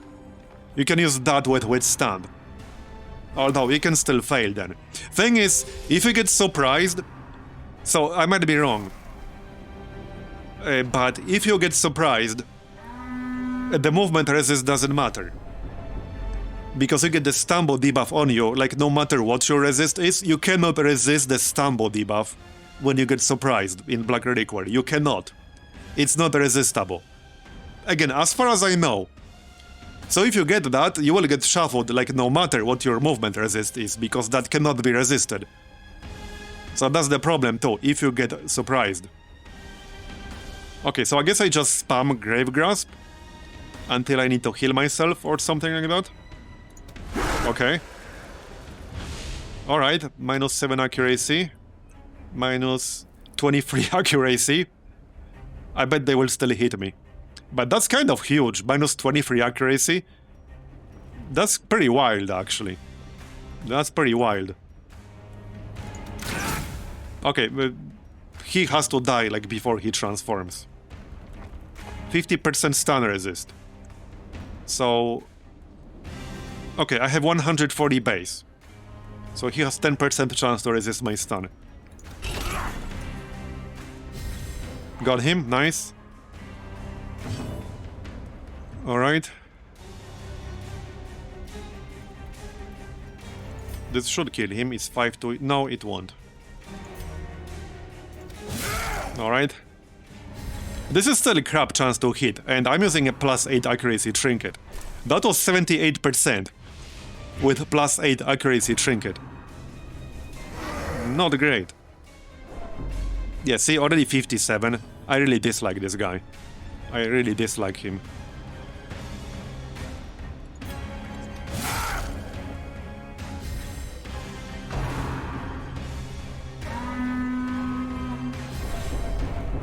Yeah, but like I said, you can't resist stumble. It's not subject to movement resist. Like, you can't resist that. Unless I'm wrong, but I'm pretty sure you can't.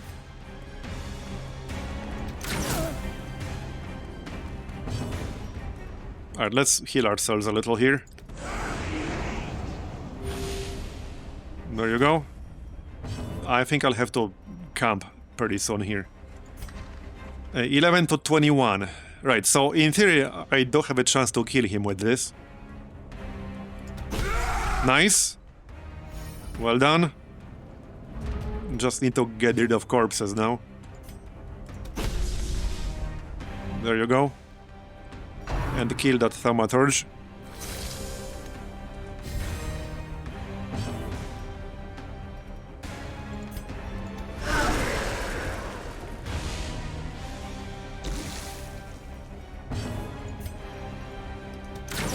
Bye-bye.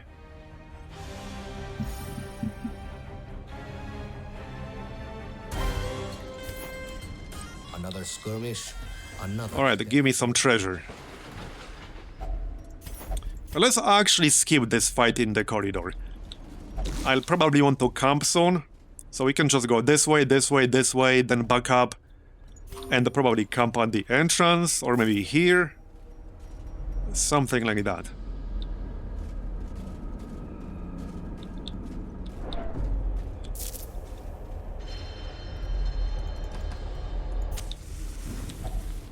More loot.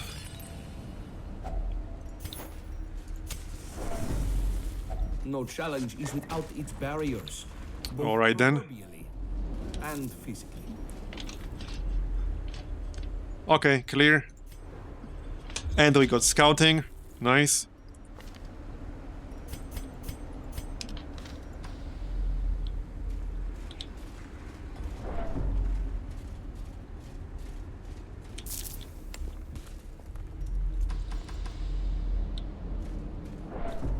Okay, there's a trap here. Got it. More scouting. Clear. And another trap. Alright, I'm just going to camp here. Save some torches. Huddle together. The nights here are frigid. Should be fine using 8 food. Unless I get super unlucky with hunger checks. So, Amber Ward. Some stress reduction. Okay, and that'll do. Against the light, Let's go. foes will fall. Got it. More loot. Our cause is righteous, but requires funds.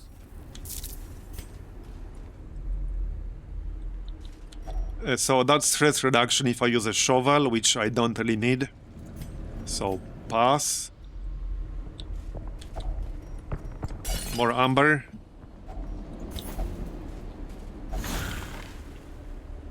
Be more careful. Alright. Okay, so I could let my light level drop below 50 towards the end here. Fallen into Maybe disrepair. kill some Quarrels if we can. I could still have a bad time if I miss too much. That could still happen. That could still happen. Okay, one more proper room. Scouting. There's a fight in the next one. Hey, come back.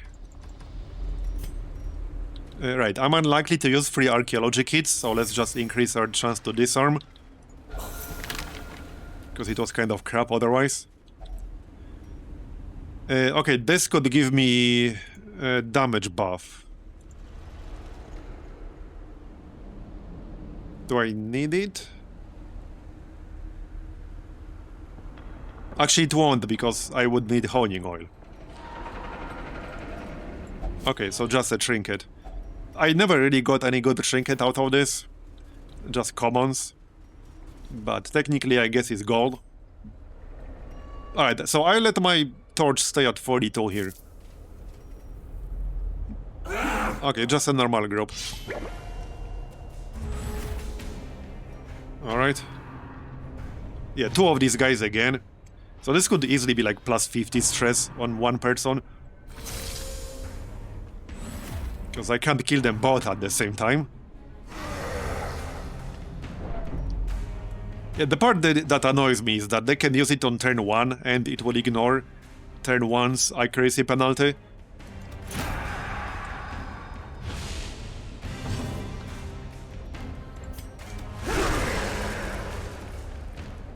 Yep, a group of assholes. Pretty much, you're not wrong.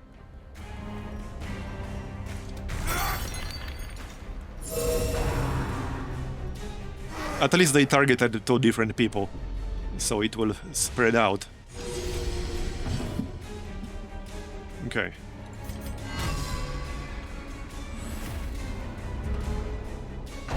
Yeah, I really don't like fighting them. But the Catacombs are just so good for gold. I think I would prefer to fight the boxers than these guys. I definitely prefer the boxers. Because if you don't kill them fast enough, they will just transform. And in this case, one of them is guaranteed to transform. and then give my entire party stress. Because I can't kill them quickly. I can't kill them both quickly enough. That was a really unlucky shot. Okay, with the mark, that was on the low end, with 24% chance to crit as well. So kind of bad. I bet he's going to transform right now. If he gets one more turn, he will. I might have to kill him right here, with this. Okay, got him, but the other one definitely will transform. Unless the leper can one-shot him. Yeah, 68% chance to hit. Yeah, I got an accuracy debuff. That's pretty bad. I'm better off just using Intimidate. It's not that it will do any damage, but at least it will do something. It will debuff their damage. They don't really do any damage. Okay, no, they don't really do any damage. Just hit him, or try. The damage from them is not the concern.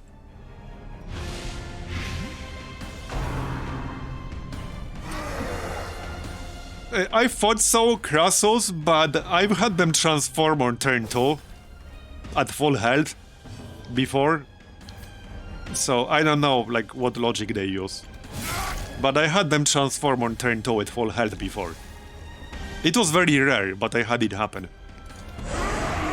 Here, he's dead. He actually did not do it. We got lucky there.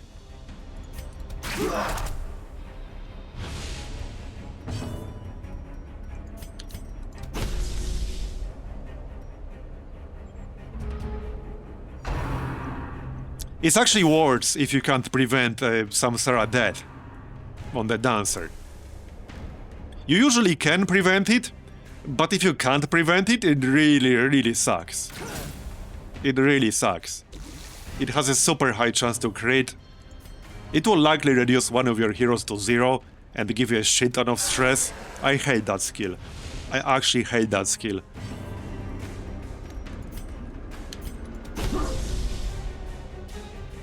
Yep. Bye-bye.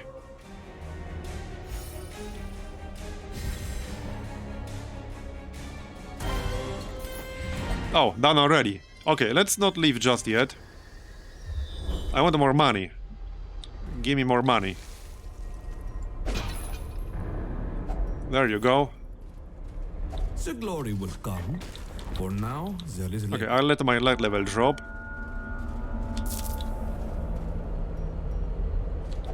Here's some more gold. Anything in that last room? Amber.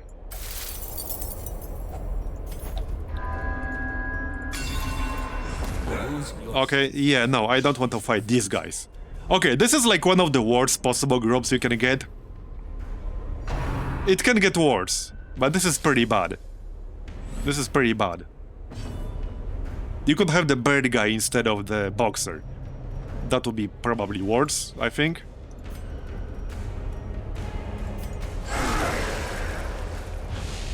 I was hoping to get a Quarrels fight, but unfortunately that didn't happen.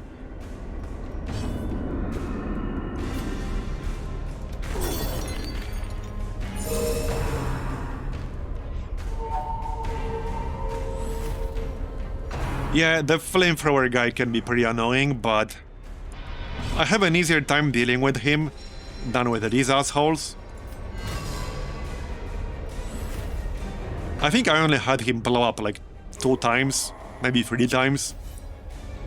And the first one doesn't count because that was right at the start, when I didn't know what he does yet. Right, so I guess I can beat them, that's not really a problem. Not sure if I want to stay here and fight them necessarily. Yeah, not sure if I want to. Because we're done, like we finished this run. I can just leave and the quest is over. I just wanted more gold. It depends on whether the leper does his job or not. So, right, and I can't use a stun because I got shuffled around. That would require me to be in second spot. This is up to 38 non-crit damage, so let's try. Okay, I'll take it, decent. Now he'll get healed, which is slightly irritating. Okay. Yeah, that's a skill he rarely uses. He rarely uses that. The spear is close. Nice. Okay. One more. He's at 5 health. Got him. Then the dancer.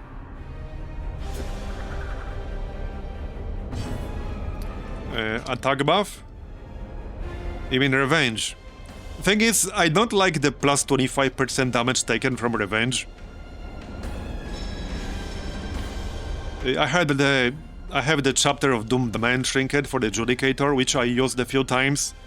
That makes you take so much more damage, and it only has, I think, plus 15% extra damage taken. The problem with more damage taken debuff is that it just scales insanely with a lot of the mobs already hitting you for a lot. Like the mobs that can already hit you for 40, that just scales way too much with them. So that's why I don't like it too much.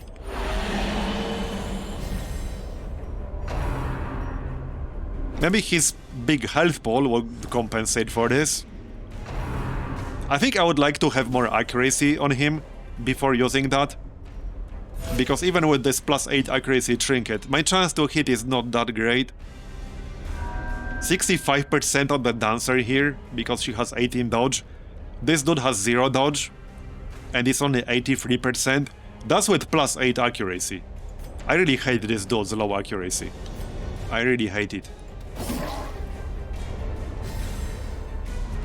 I think I will actually get... Yeah, I will get hit by that crab. That's like the first time I see it not crit. But it will still push me to 100 stress. I think that might be literally the first time in 90 hours when I see that skill not crit. It always crit me before. Like pretty much every single time.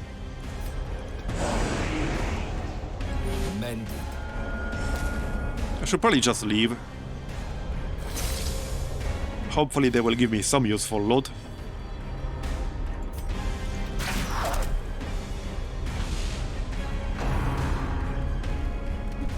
Okay, good.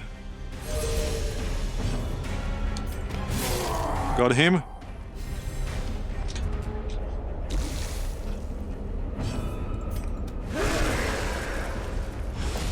Okay, then we can use Pierce the Veil on the next turn. That's the plan. Get over here. If I don't hurry up, I might get hit by that crap again. Which I would prefer not to. Yeah, I would prefer not to. There, got it. Any good loot? Alright, a little bit of gold. Let's just leave here.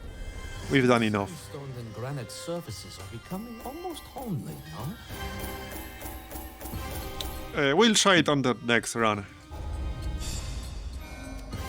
He'll be level 2 now, so higher accuracy. Downer. Oh no, he's a downer now. Alright, I guess I'll be removing that. I will definitely be removing that. Downer is really, really bad. That's really, really bad. I believe I was still in the Navy at the time. Also slow reflexes.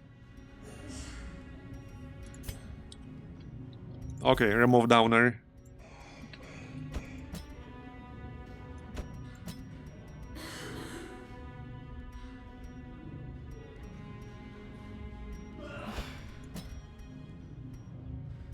Minus 20% blight resist.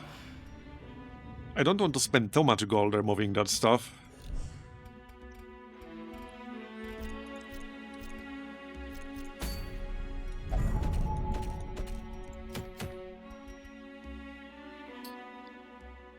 Skirmisher's hat.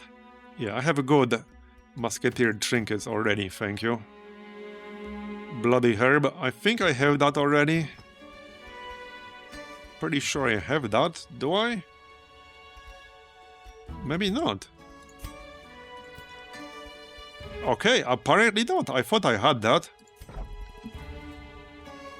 That's basically an incision trinket. Which is not bad, but I think Plague Doctor is stronger with Blight, at least in here.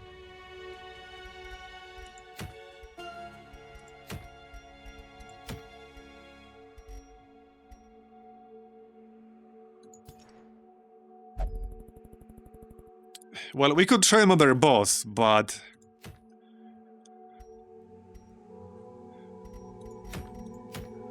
I don't know.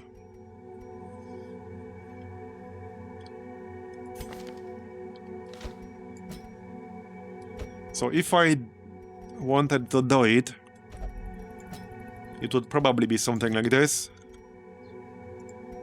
It would probably be exactly like this, in fact. I don't know if I want to.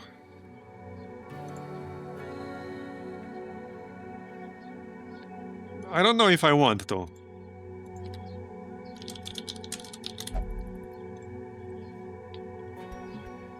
Also, these trinkets are really underwhelming.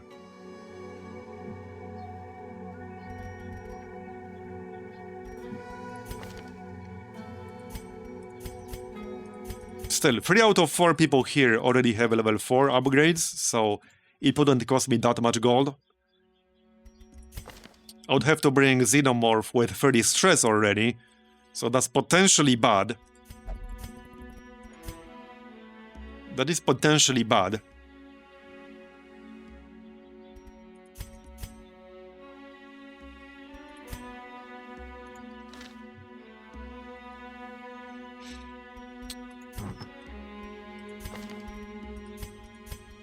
Okay, maybe I'll give it a shot.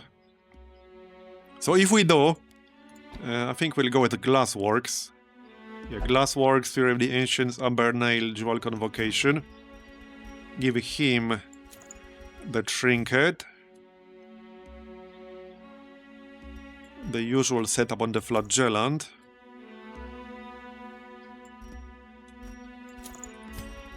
Healing done. Incense. Offering for you, I think, 120 health.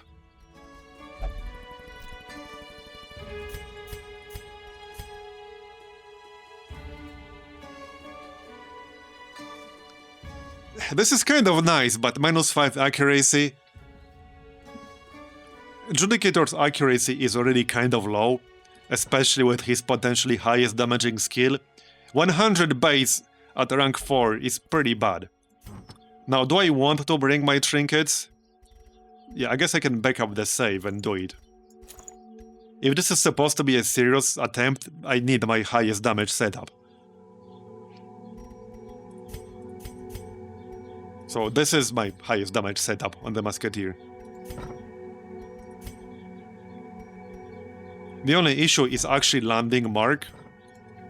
So I might want to bring the debuff amulet instead of evasion incense. As much as I like giving any target I heal +2 speed +6 dodge, if I'm going to use this group, I need to be able to land Mark, otherwise it's kind of useless. So where the heck is that trinket again? It was green, right? Yeah, right here, so I need this. And then he needs to be able to land Mark. And I need to upgrade it too.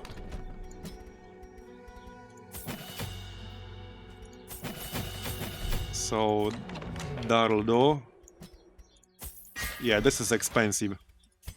Just the weapon and armor is really expensive. But okay, this might work. This is what? Okay, 150 base on the Mark. It's 180%. So I should be able to land that, right? Hey Miso, this is the Levantine Janissary. In the Catacombs. A lot also depends on whether I'll get lucky with like the approach. We will potentially get more scouting now from our new facility. So for anyone who wasn't here an hour ago, I built a new side deck, the Chandlerly. It will give me some free torches every week, but also more scouting chance from the torches. So that will give me more scouting. Hopefully I'll be able to avoid some shenanigans at least. And hey, 3 torches are nice. Let's just get 2 stacks here. 2 stacks of food. I'm not going to save on provisions if I'm going to give this a serious attempt. Bandages. Archaeology kits still, because I can still get the money. And some honing oil. So something like this. And shovels. So 4 shovels. Okay, something like this. 5 shovels just in case. Leper, flagellant, veiled, and arbalist. Yeah, see, my problem with the arbalist is that I have such a good musketeer. These 2 memento trinkets are just so good for a musketeer. And mark groups are, I think, already meta in Black Reliquary. At least, I think some of the best groups right now in the current state of BR. So the most meta groups are mark groups. And this is an insanely good setup for a group with mark. Like I said earlier, I can easily crit for 70-80 damage with this, and I can push my chance to crit to 40+% if I use clean musket. Without clean musket is usually like 32, 33.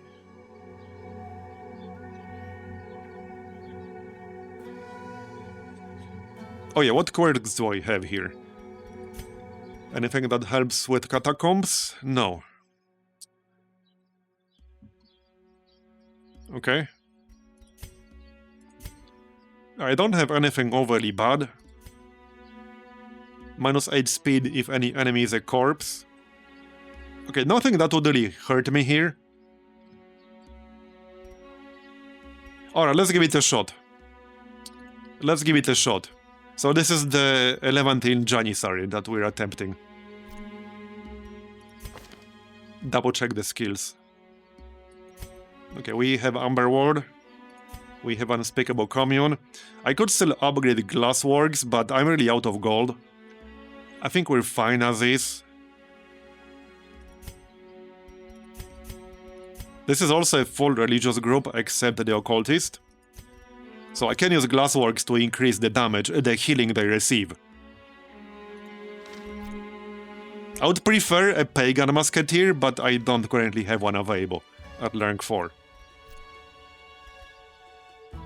If I'm going to give this a serious shot, I could actually bring the Aegis scale. It will cost me 6 refined Amber Dust, but it gives you 1 block, which is kind of really powerful.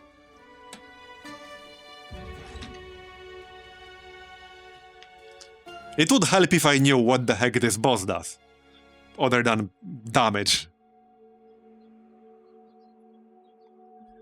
It also take an inventory slot if I bring it. And I'll obviously won't destroy it, because that would be silly.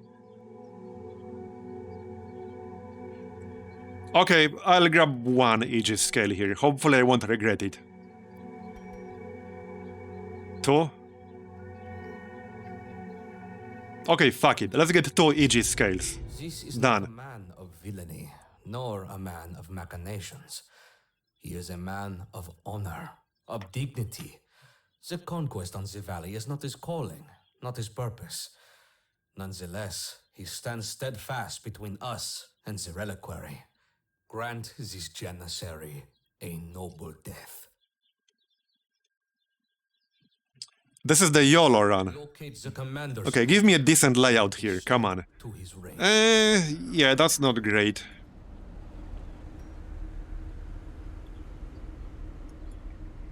I have to go through 12 rooms to get there, alright. It's probably, like, hard-coded to be like this, if I had to guess. Probably. Oh, look! Look! Yeah, let's do that. No, let's not do that. Let's absolutely not do that. Under any circumstances whatsoever. We're here for the actual boss. Not this boss. That other boss. Why not? Because I want to try the Janissary.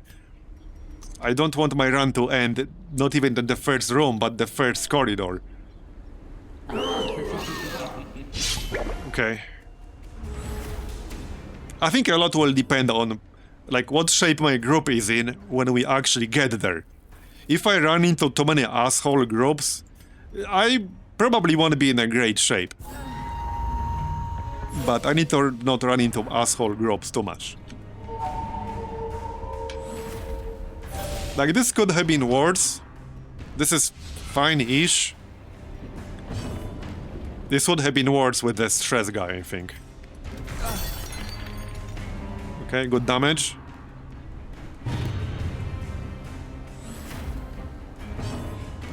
Yeah, I tried that guy several times before, and it never worked out so far.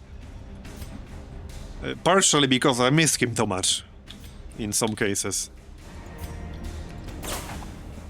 Okay, that was worth a try. Sometimes it works out.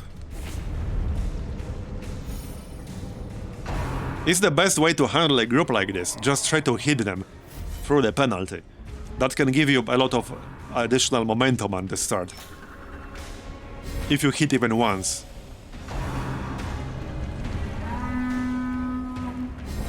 Alright.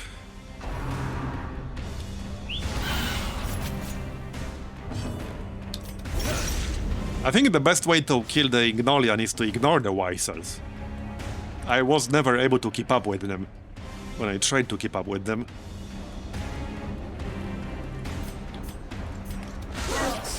Nice crit. That was on Bombard too. Okay.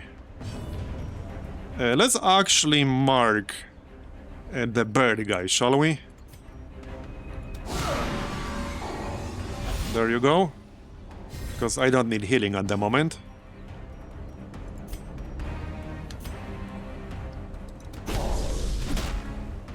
One asshole down, yep. Yeah, 33 non-crit damage. Yep. It do be like that sometimes. One down, thousands to go, yep.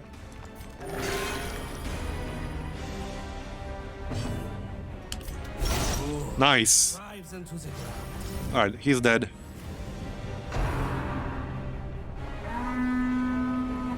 Now I need a nice crit on the Pursuer. Okay, 21 to 44 damage, 37 chance to crit. Yeah, this is a demonstration of what this trinket setup does. You get damage like this, and 37% crit. No crit, but 38 non-crit damage is, I would say, pretty good.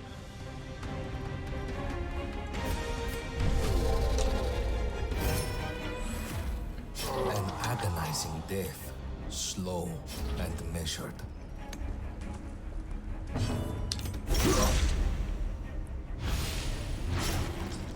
Okay, we can grab a bonus heal here before we finish. Probably. Ready? 42. Okay. And this guy is not supposed to hit for a lot of damage.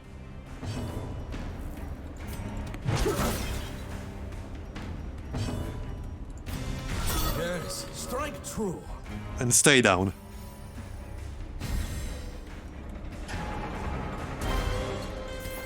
A sapphire, nice.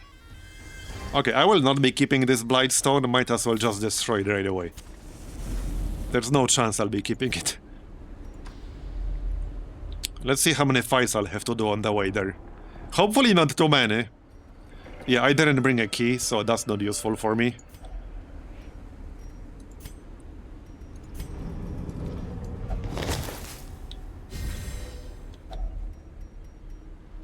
Oh yeah, wait, was this a crit buff? Let me double check. That will be useful. I need to double check. I think it was. Yeah, plus 12% crit. Well, you know who's picking that up. Obviously the Musketeer. Obviously. Oh, that's going to be nuts. At least for a few battles. Now I can get 50% crit, basically. Okay, I can give him Archaeology Kit. Secure it and march on. We still have much to do. Hardy Helmet. Plus 50% stun and move resist if HP above 50%. Okay, maybe a decent leopard trinket. Actually, maybe a decent leopard trinket. As long as he stays above 50. Okay, do I want the onyx? Let's just replace that jade right away. Yep. Because I'm keeping my shovels and honing oil.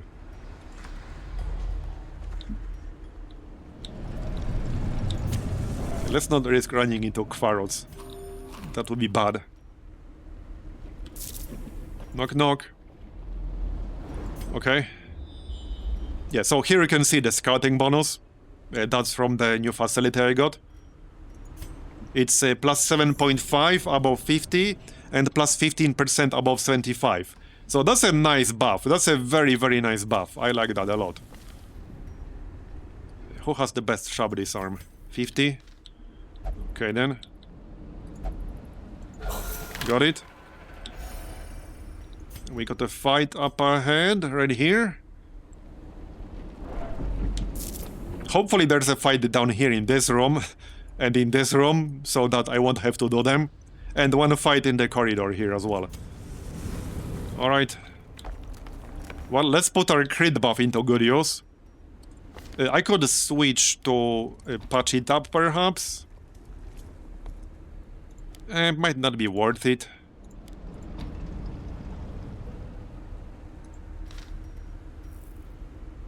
Okay, let's switch to patch it up. This is fine-ish. Yeah, this is fine. Just double guard. Not a big deal. Let's just play it safe and heal. Because I don't trust them to not crit me for like 40.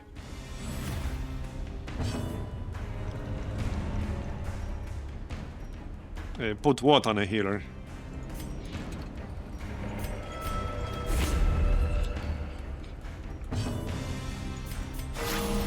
Nice, we got a crit heal.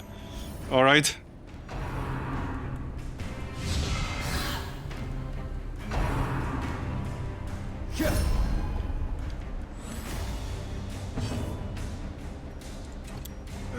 Yeah, I mean, I guess I could. Thing is, I don't know, I like the healing done. I'm definitely keeping the debuff mark skill chance, because I need it. I could replace the healing done. That's the one thing I could replace. So I guess I would consider that. That's a bit unlucky.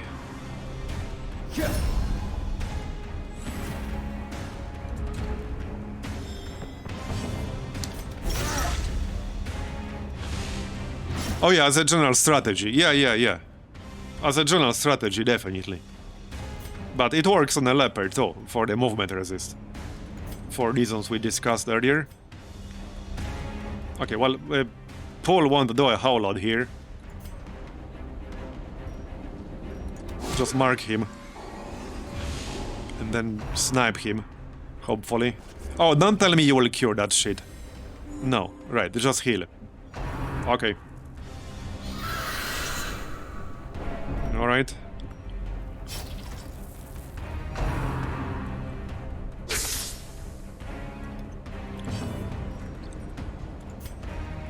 So 44% chance to crit right now. Nice. 65 crit. Any crit enjoyers in chat? Now we can try to knock back the Thaumaturge, so that the Pursuer won't be able to use his group stress skill on me, at least for now. Because he can only use that from the back row.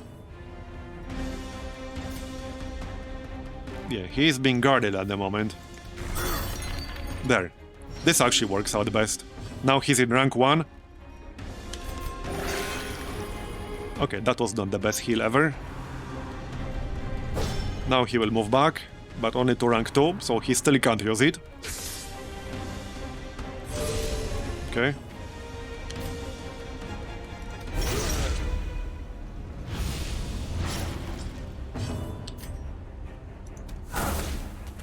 And that was more on the low end, but alright. Now he's dead. And that's pretty much it for the hard part.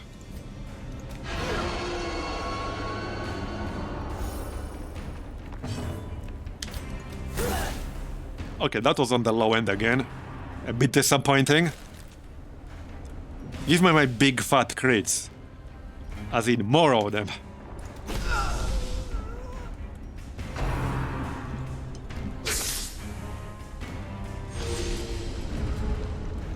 Alright. Well, I do hope we can kill at least one boss. Because so far, I failed, like, I don't know. It depends on which bosses you count. But we failed 3 bosses.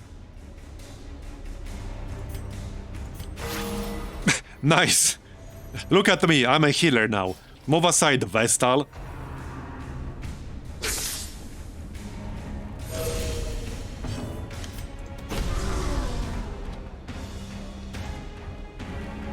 Alright.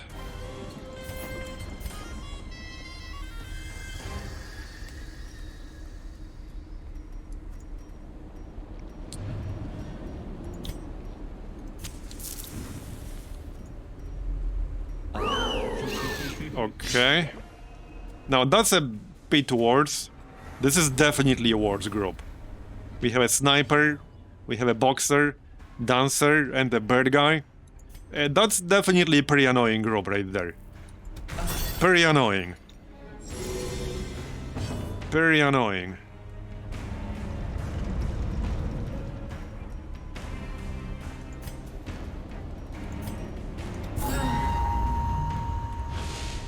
Need to kill the dancer ASAP. I think it's worth trying to take this shot. Okay, it's only 27. I thought it would be more. Yeah, 28 dodge.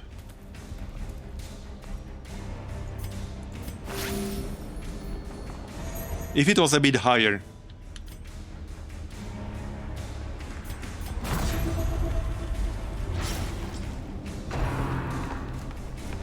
Okay, hopefully we'll get some good hits on turn 2.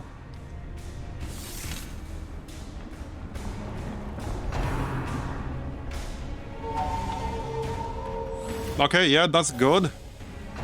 Rank 1. This is good. The archer ended up in rank 2, so he won't be able to use his worst skills.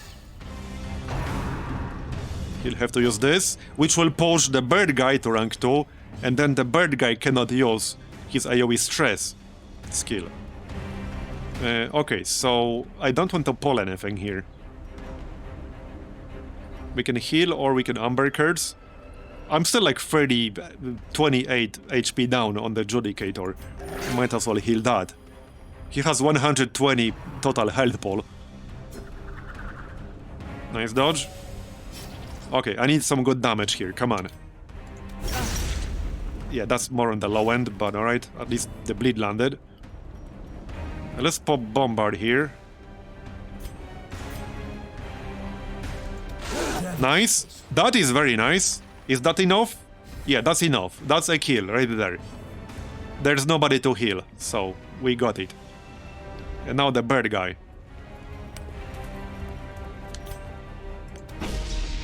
Dodge, of course. Of course. So this is the stun he uses. So this could stun me. No, it didn't. Good. He's still in rank 3. This was a good ambush. Or surprise, whatever.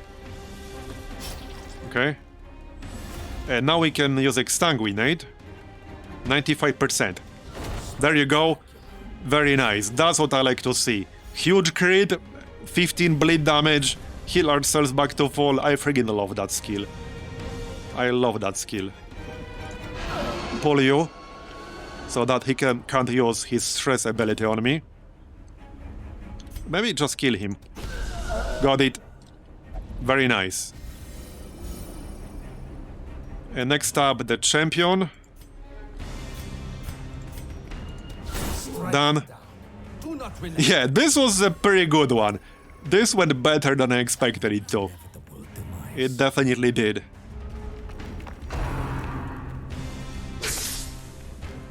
Retreat where? You have nowhere to retreat to, buddy. I'm sorry to inform you.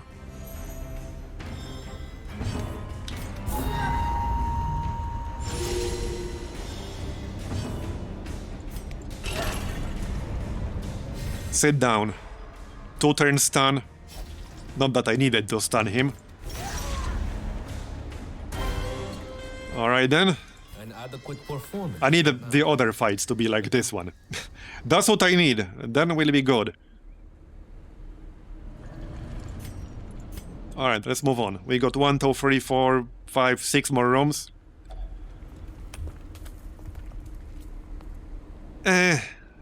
I will pass on this. I don't have the inventory space for Amber.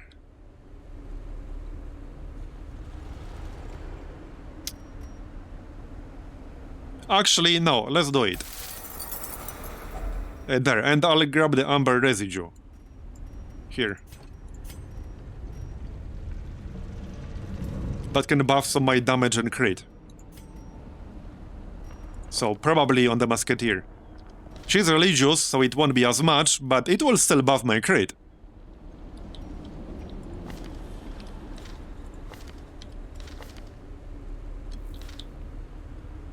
Every little bit helps.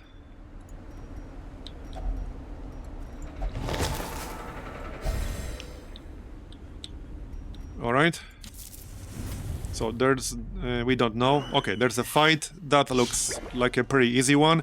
So just pull this guy forward. We can break the guard. Yep. Should be fine.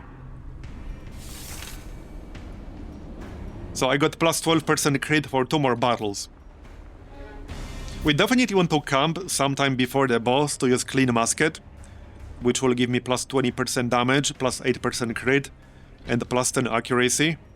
Obviously I want that. Nice heal.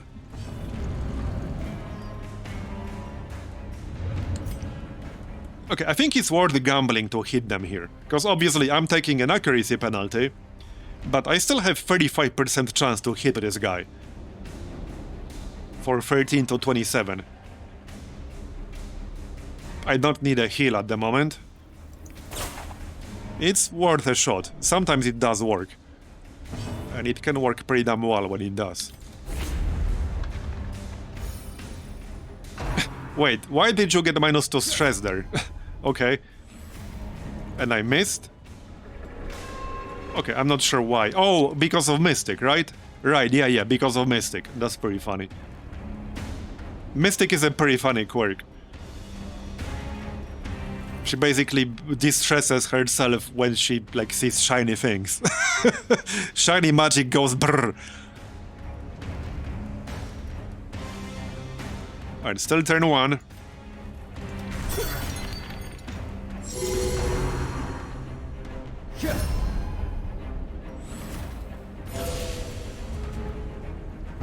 Okay.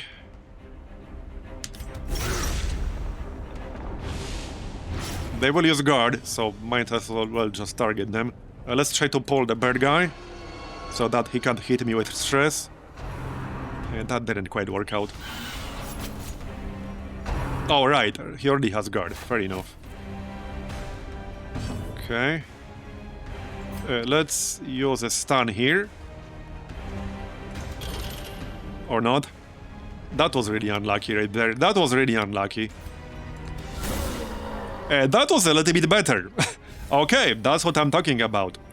That was a little bit better.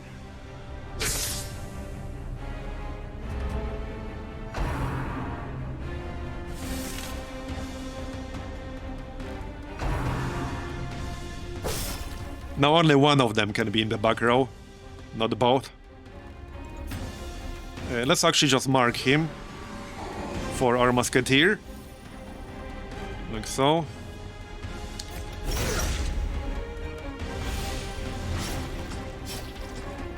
Now I'll have a decent chance to one-shot him if I get lucky.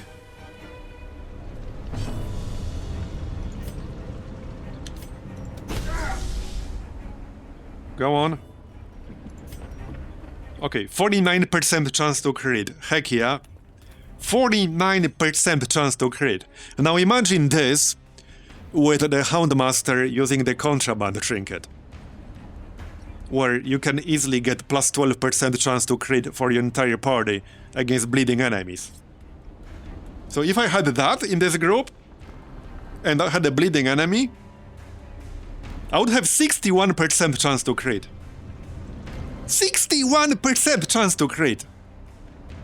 Heck, if I had my camping skill up right now, which I don't, and I had that Houndmaster set up, that's another +8. That would be 69% chance to crit. That's kind of nuts. 69% chance to crit.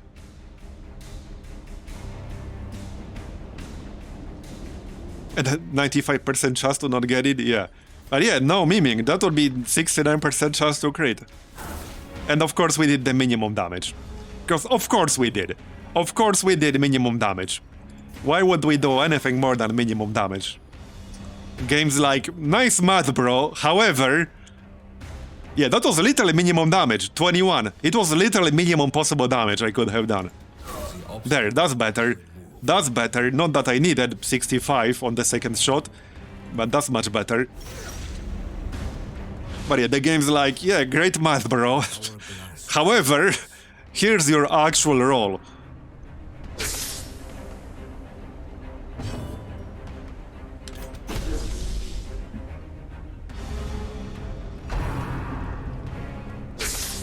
At least it didn't miss. Yeah, true, true.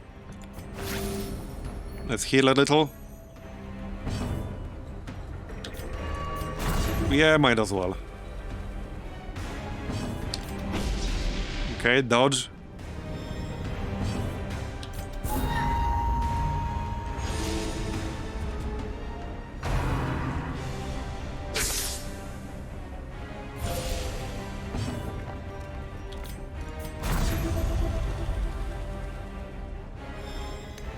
Okay, one more heal. And then we'll kill it. It's not bleeding or anything.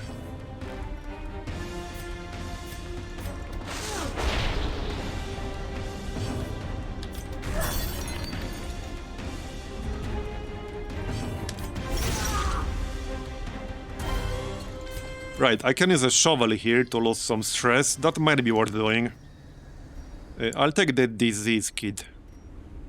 We could take the kit just in case we find the Confessor's Toolkit, but I'm not holding my breath. If I do, I'll use honing oil, actually. Let's take the disease kit. And I'll lose some of the stress. There, minus 20. Scouting, good. Okay, this looks fine. There's a room battle over here, but the room up ahead has nothing. Give me a sapphire, or not. Okay, that might be worth grabbing. I guess I can just destroy one archaeology kit. Yeah, get the gold. We can still camp twice, and we will. The glory will come. For now... I guess I could camp in this next room. Okay, let's actually just camp right here. We'll get clean musket up. I have tons of food, so this is fine. Okay, so... I might actually use Unspeakable Commune instead. My stress level is fine. It doesn't really matter, but I'd rather have that than minus 15% debuff resist, I think.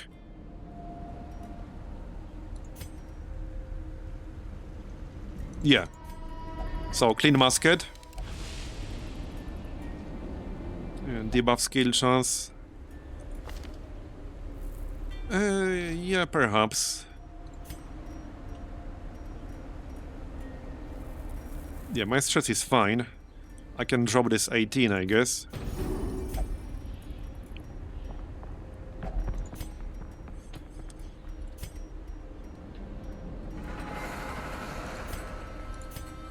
Oh yeah, plus 10 accuracy if not religious, plus 7 crit. Well, funny thing is, the only person not religious in here is the occultist, because he cannot be. Everybody else is religious. So, that will not help me. Okay, let's get this debuff chance. That might still be helpful if I want to debuff protection, for example. And then just scouting chance, I think. Yep.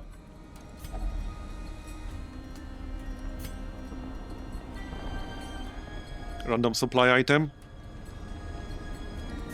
Okay, sold. Alright, alright. We follow the ever-guiding. Let's go.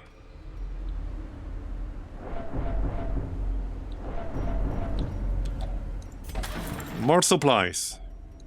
More salt. Okay, 1,000 gold. I wouldn't mind that. The darkness will not Instead of what, though? We are the flame. Okay, that's the thing. Instead of what? I'm not really willing to destroy anything. Maybe the disease kit, I guess. I got it for free anyway. Okay, disease kit. I'm not passing on 1,100 gold.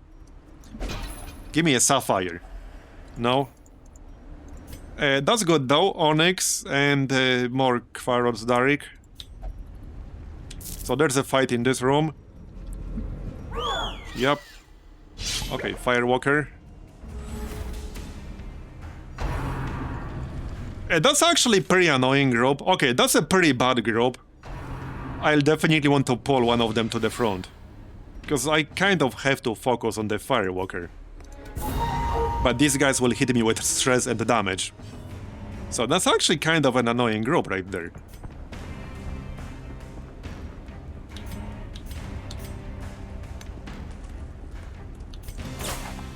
Okay, that was worth a shot.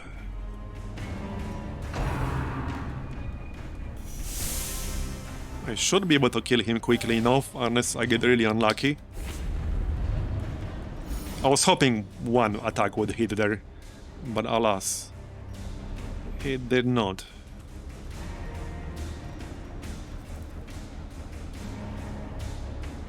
I wish I had Pagan on my musketeer right now, but unfortunately I don't.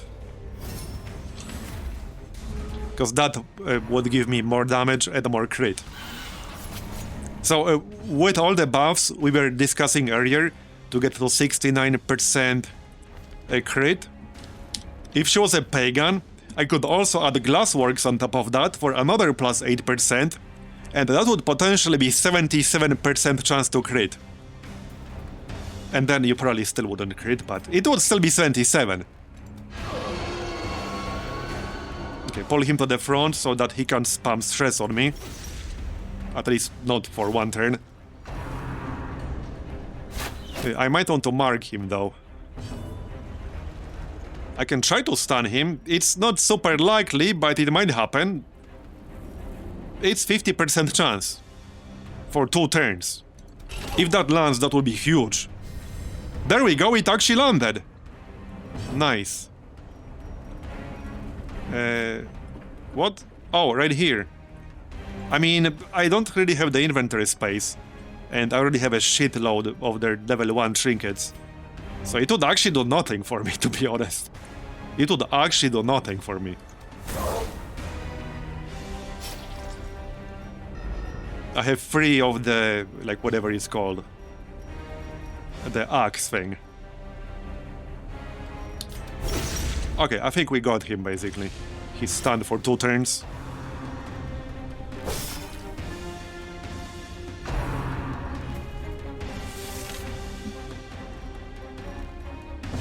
Alright. Pull again. Get over here. Still stunned. Just hit him one more time. Now I can use Bombard, actually. There you go. And we're 1 damage off.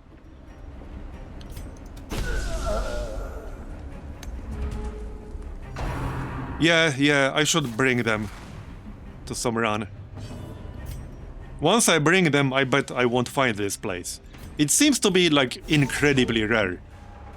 I'm almost 100 hours in. I've only seen it, like, 4 or 5 times total. And mostly in veteran dungeons. I think maybe just in veteran dungeons. I don't remember exactly.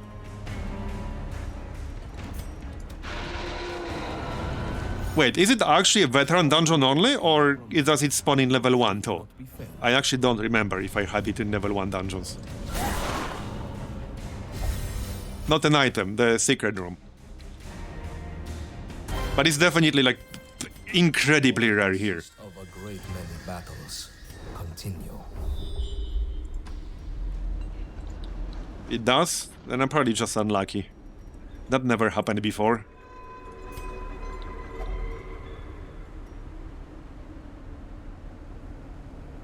Wait, what salt again? Protection, right? Yeah. Okay. On our guard guy. There you go. It's not a lot, but it's something.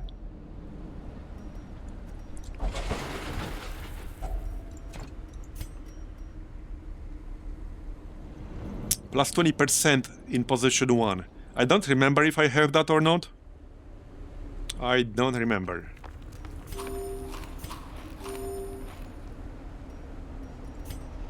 We are pretty close now.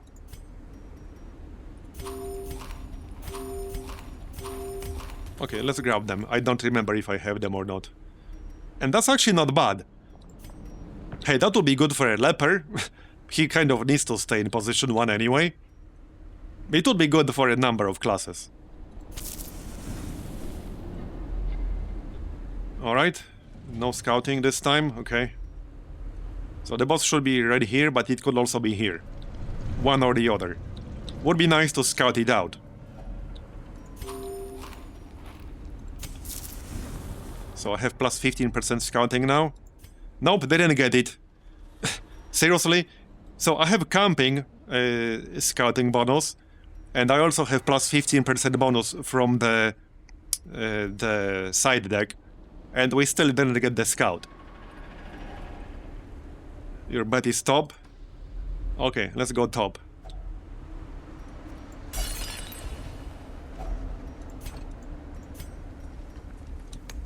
Okay, I'll take that. Right. So wait, this was a melee damage, right? With honing oil. Yes. So probably for the Judicator with dual convocation. Because that can do a lot of damage. Yeah, Punish is actually not a melee skill, it's mystical, so definitely for the Judicator. There you go. Plus 20% damage, plus 5% crit. So let's see if it's here. Alright, let's see. Our path. Knock knock. March on. No, it is not. I guess it's bottom.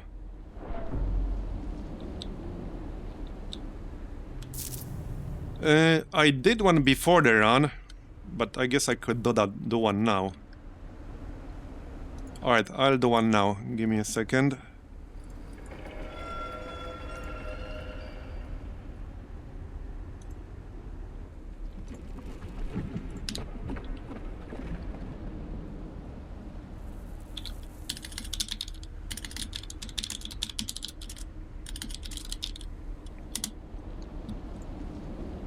Okay, well, let's give it a shot.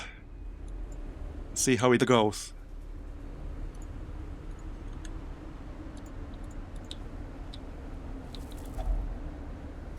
Don't really need more scouting, to be honest, but alright. Oh yeah, that's the quirk, but we don't have any more space to roll that. More treasure. Be gentle. Yeah, I don't have the space for that, sorry.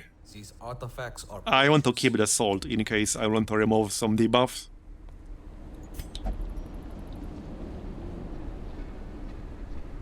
Okay, it has to be here then. It actually has to be here. Let's heal up a little. I could have camped, but I still have my camping bonus. So that wouldn't have done much for me. against the light, our foes will fall. Let's eat some food.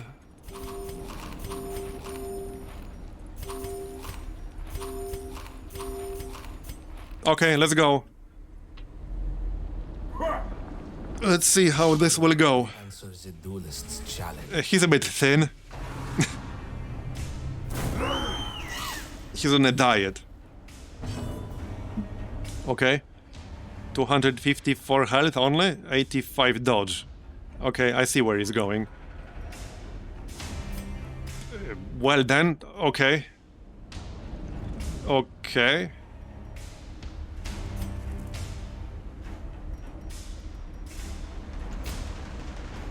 I guess we want to kill the guys in the back.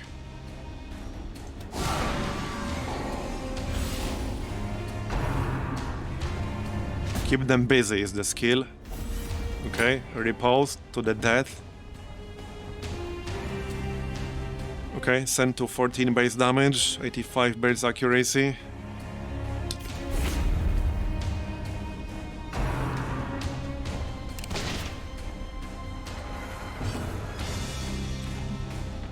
Can't be guarded. Okay. Oh, more accuracy against him. Okay.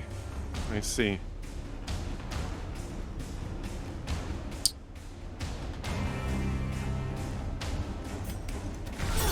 Nice crit. 21 crit on prep round with Amber Nail. Right. I might just try to hit this guy. It's 37% chance to maybe kill him. It's worth taking. There we go. Got it.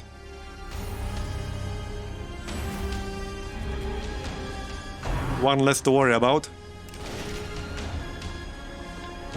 I need that buff on somebody else. But I guess I can land a debuff. Yep.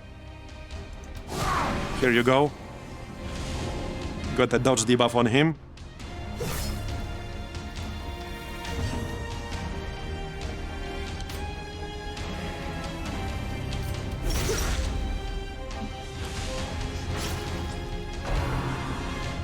Piss off.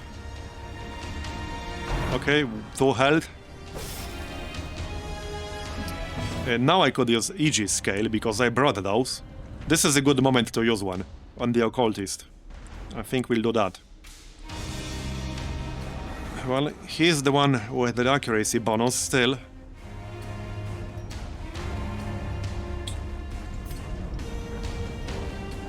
Yeah, can't be guarded. Still seems to be a valid target. The game is telling me it's a valid target.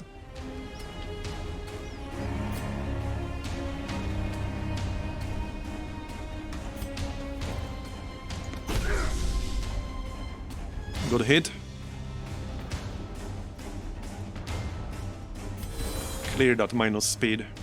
Alright, let's hit the bird guy, because I can't hit the boss anyway.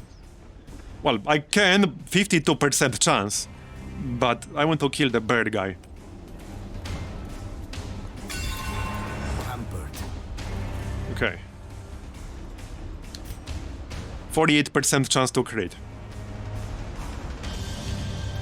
Nice, 76 crit.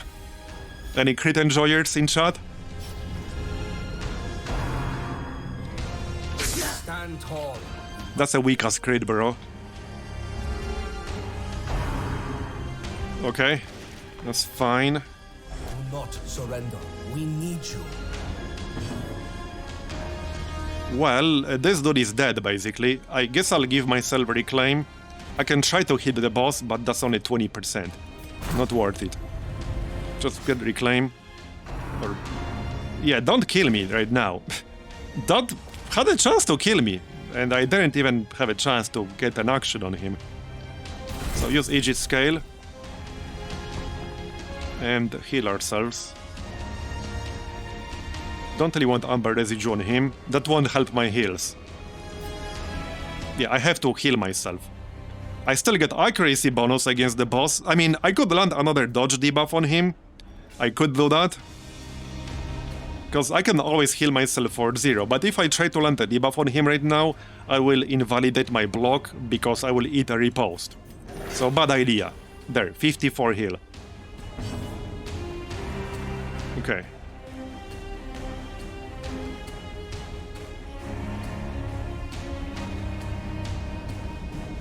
Okay then.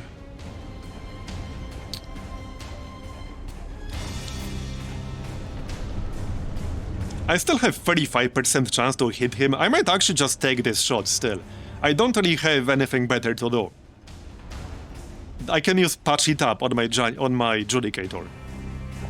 But this guy is already dead. So what else am I gonna do? I might as well gamble on hitting him, right? Like, I might as well take that gamble.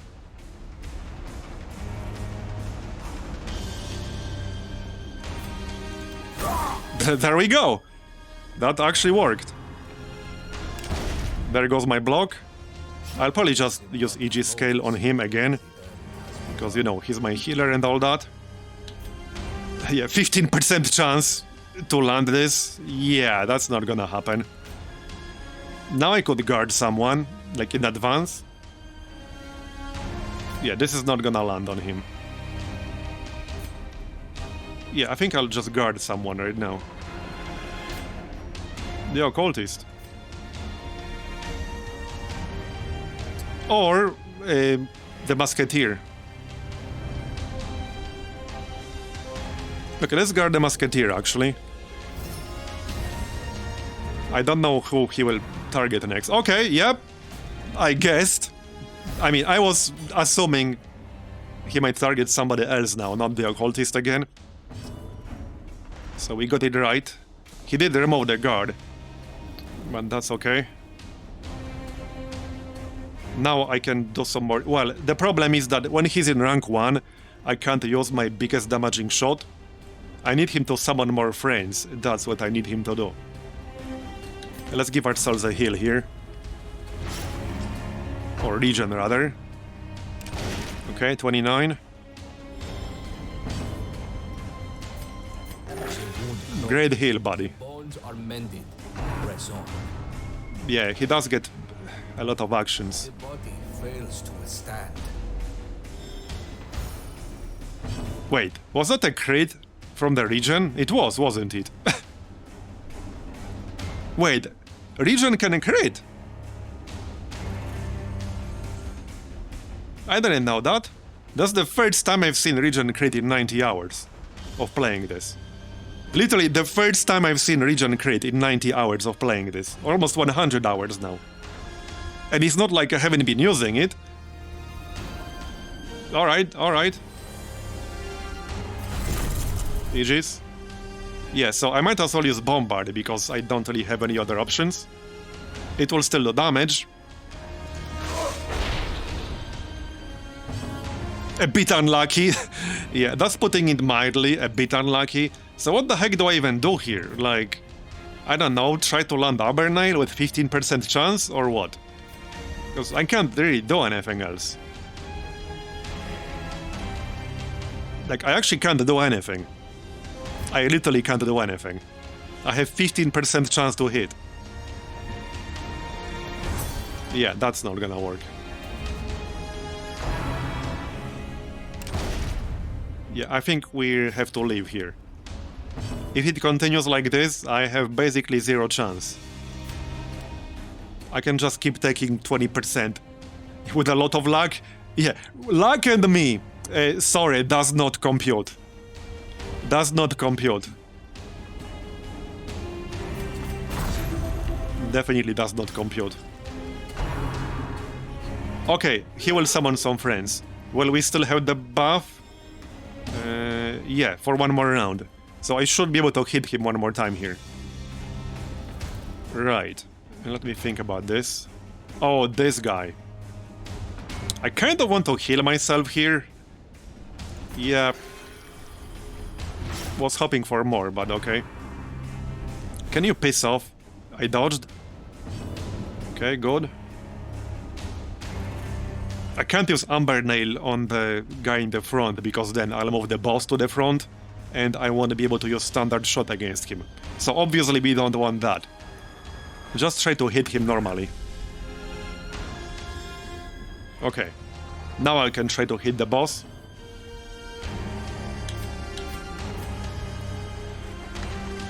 He's not marked anymore, unfortunately.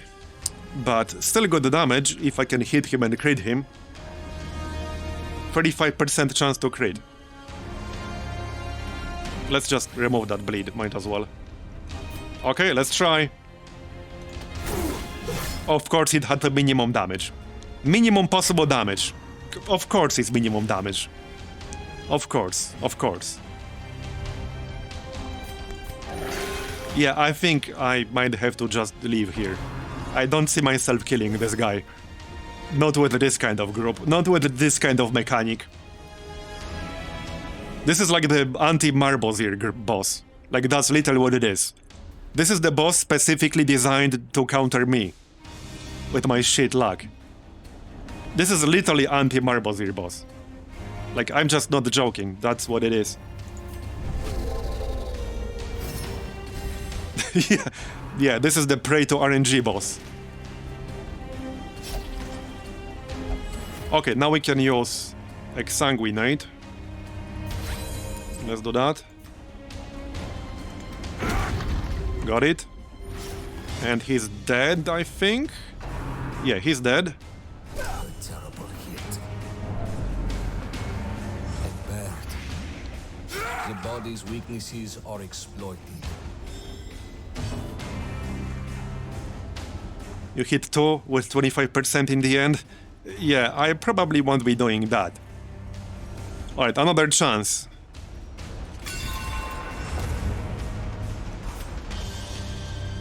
$16 to 33 damage. 95% chance to hit. 36% crit. We got 16 on the last one. Okay, slightly better, but not crit. No crit. We did get that one lucky hit earlier, but that was just one.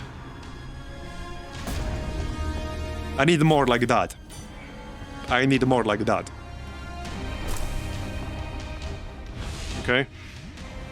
If I could land a dodge debuff on him with my occultist, but the problem is then I'm not healing. And I don't need to heal.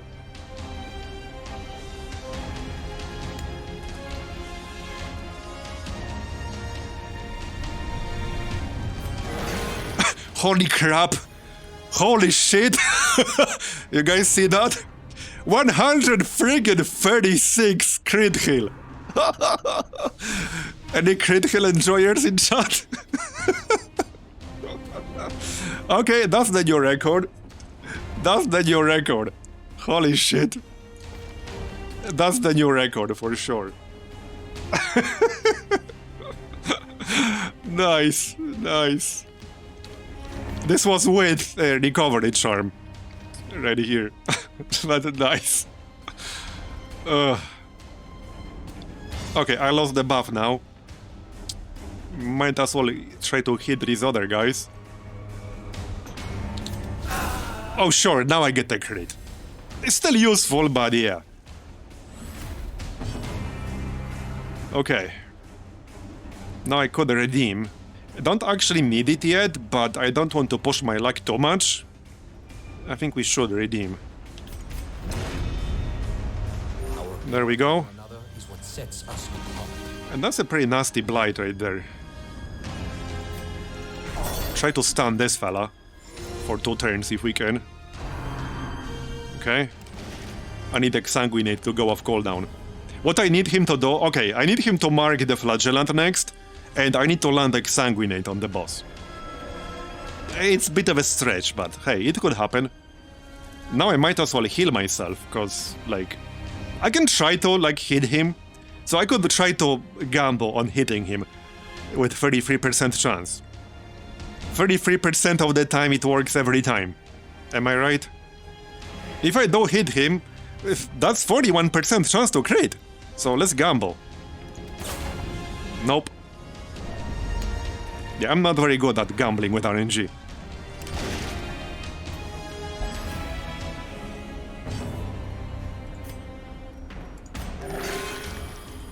Yep. Well, it might happen eventually. Hopefully it will happen while it's still relevant.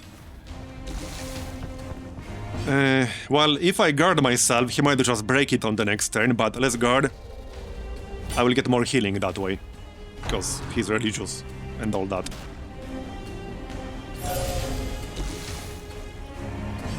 Okay, Exsanguinate is still on cooldown. Yeah, if I hit one of them... No, he doesn't have riposte anymore. Good. I think it should be off cooldown on the next turn. It has 2 turn cooldown. Okay, good. Well, not quite, but okay.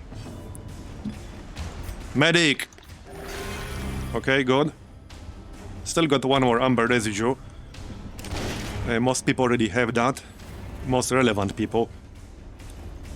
So, well, I can heal for a little bit, or I can just try to hit the boss again. Let's try to hit the boss again.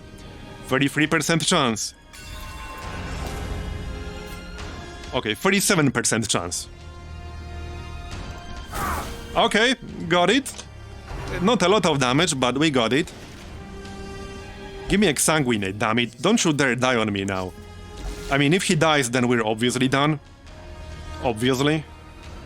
Try to stun the big boy. What's my chance to stun him? It's pretty low. It's only like 35% chance. I'm better off just hitting him. Yep. Don't die on me. Okay, he's fine. Ish. Well... I don't want to waste Exsanguinate here. I really don't. Oh wait, we do have... Right, we do have bonus against him. So, okay. Okay. We can hit him. What's the order here? I think Riposte will hit first and then we'll get a heal, right? I'm not sure what the order of operations here is, so to speak. Because Exsanguinate will heal me. Probably back to full. But he also has Riposte. So Riposte will hit me first and I'll get one more death blow check. I have to resist that and then I'll get the heal. So it's a bit risky. He only has 85 base with it. So I might be okay. Nope, he dead. I think we just failed this fight. We just failed this fight. And I had max death blow resist as well. This is why I really don't like RNG based fights. Cause like, the developer's advice is just like, just don't fail RNG check, bro. Yeah, okay, dude. Let me just get right on that. Let me just get right on that.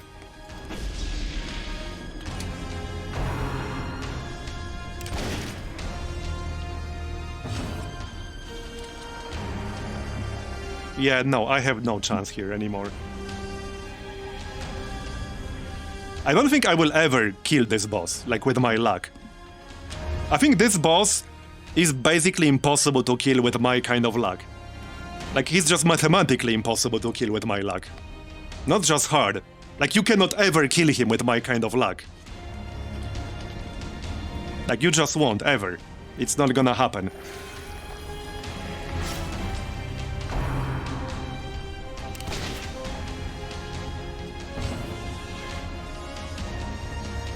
But, yeah, that's the problem with, like, death blow checks.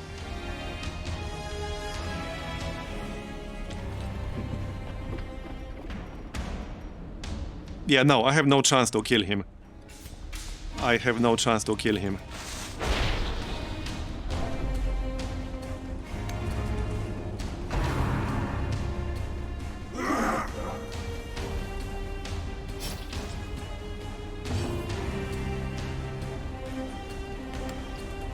I think, like, honestly, overall, the bosses are not even worth doing in this mod. Because the loot is garbage, and you risk losing, like, 50 plus hours of farming if you fail. Like, if you lose your trinkets. I have the trinket on my flagellant, that's pretty much impossible. I've been trying to get a backup for it, but I've been unable to. In 65 weeks. I've been unable to get a backup version. I've been actively trying. So that nerfs my flagellants big time. Now I have to kill him to get my trinket back. Like, I might as well throw away this entire party and throw away my entire campaign if I fail, cause I can't replace my flagellants. Their gear, I just can't.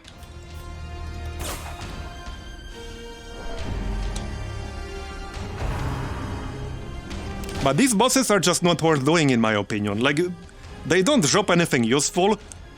They are insanely hard, almost impossible, if you're unlucky like me. Like, pretty much impossible if you're unlucky like me. Not just hard. You will never kill this guy if you're unlucky. You just won't kill him. Like, literally, you won't kill him.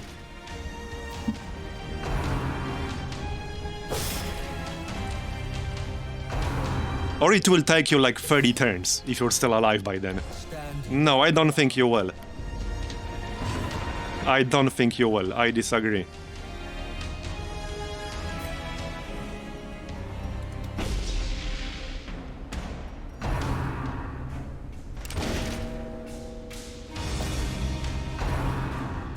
Well, I gave it a fair shot.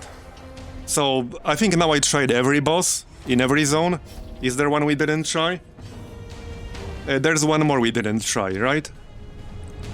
The... what's it called? The interior boss. I haven't tried that one yet. But I tried every other boss, and I would never do them again. I pretty much see no chance to kill any of them reasonably. And their loot on all of them was just garbage. Okay, there's a good hit. But he still has way too much health here. Way too much health.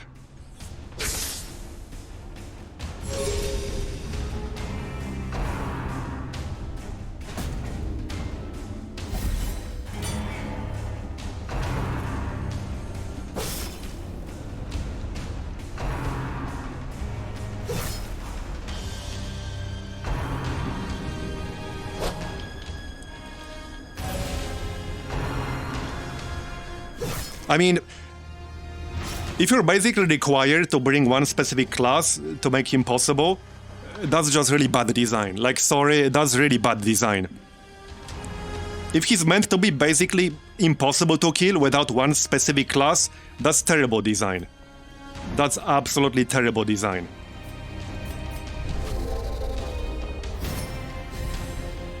And if their loot was good, then okay, maybe. But he doesn't drop anything good. He effectively drops a +8 accuracy trinket. Like, that's absolute dog shit. Why would you ever use that?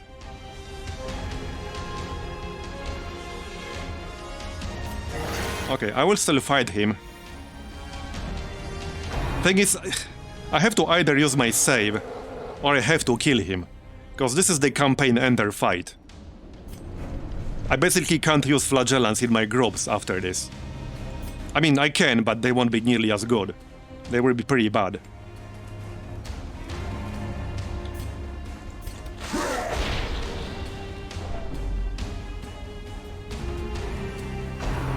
I don't want to treat this as a scout, because it takes too long to get to these fights. I assume these layouts are like pre-generated. Like, I assume these layouts for the boss dungeons are not actually random, but they are preset to be like this. So that you have to go through like 15 rooms to get there. Sorry, I don't believe you. I don't believe you. Every single one has been like this for you. I don't believe you. I literally refuse to believe you, because I tried a few times on my own save. Every single one I've seen was like this. Every single one. I had to go for like 15 rooms. Every single one of them. That's part of the reason why I don't want to do bosses. It's just way too tedious to go through the whole dungeon before getting there. Now, sorry, at some point it's not just my luck, damn it. If you're getting to events that are like 1 in 17 trillion chance to happen, that's not luck anymore.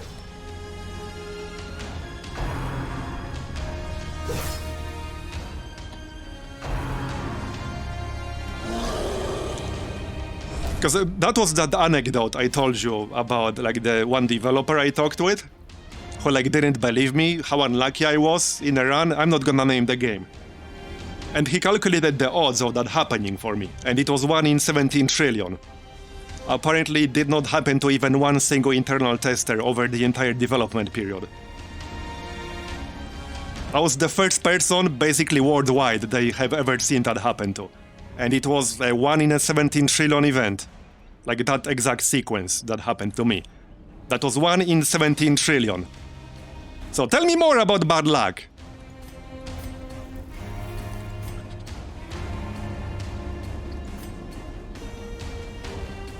I should clearly play Powerball or some shit. Clearly. There. I mean, I can still try to YOLO him down, because that's what I'm doing. I'm just YOLOing him down right now.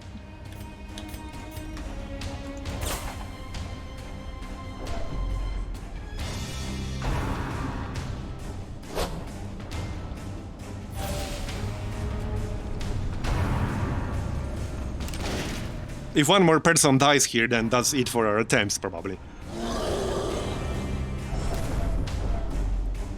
I would have killed him if I didn't fail that 87% death blow check on my occultist, on my flagellant, when he was literally about to heal himself back to full.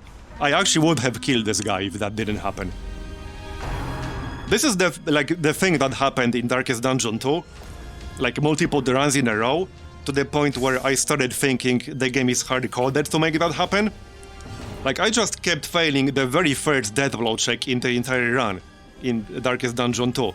Like, 5, 6, 7 times in a row. Like, it just happened every single time. For weeks. Every single time.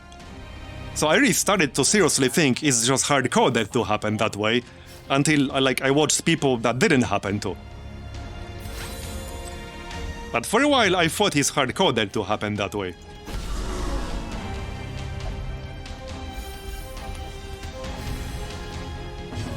Okay, well, I mean, I still have a chance if I YOLO him down. He needs to give that buff to my Musketeer, basically, that's what he needs to do. This is only 16%, so not exactly amazing chances to hit.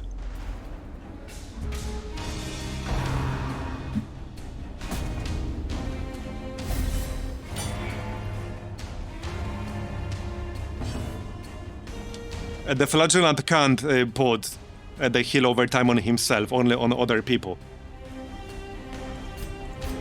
The only other person that can do it here is the Musketeer. It wouldn't have mattered, because it would have happened anyway. Okay, heal. Does nobody have the buff now? Yeah, not a single person has the buff now. Now the Musketeer has it. Okay, now is the time for the Musketeer to shine. Now's your time to get a crit. One single crit here could kill him. Literally one single crit here could kill him. If I actually get it to begin with. If. Come on, if you were ever going to crit anything at all in your life, now's the time to do it. Now's the time to do it. I have 32% chance to crit. No. Of course not. Of course not.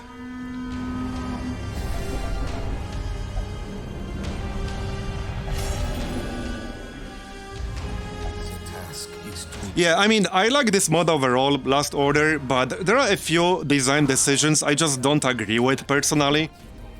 I just really don't agree with them personally. There's only one explanation I see, is that they want you to get screwed no matter what if you get bad rolls. So they want you to rely basically on not getting unlucky with certain design decisions in here. That's the only explanation I see. Because the game doesn't give you the tools to overcome like these things when they happen. Okay, I still have a chance. I just need 24 friggin' damage. Like, come on, man.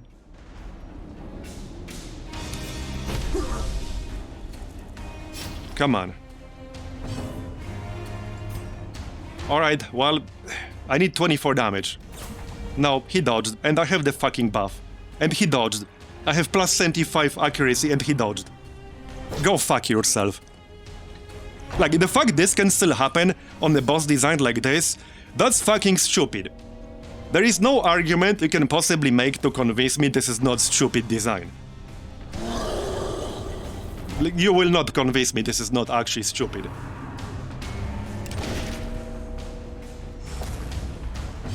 But it's not just this one fight, it's everything that happens in this mod. Like, you have mobs in level 1 dungeons that can crit you for 70 damage. And until the recent patch, there was a patch, patch 2, there were mobs that could crit you on turn 1 during preparation phase. It seems those instances were fixed, but there were mobs that could have crit you on turn 1. They were there. Oh, of course he refused the heal. I mean, like, they were there.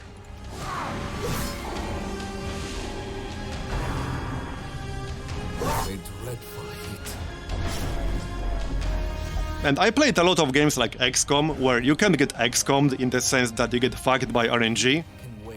But the game gives you the tools to overcome bad luck if you get bad luck at some point. Like, the game gives you the tools to do that. There we go.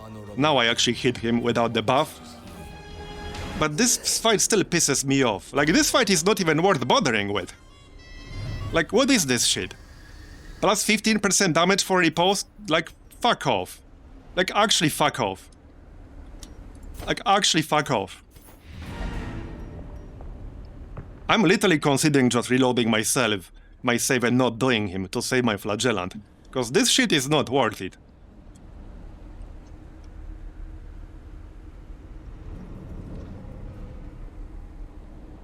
Like, this shit is not worth it.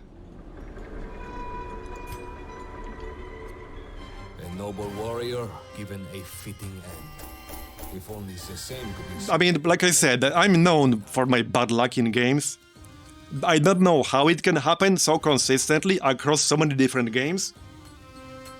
But like I said, I had the kind of streaks that are 1 in multiple trillion chance to happen. Not in just one single game, in many different games.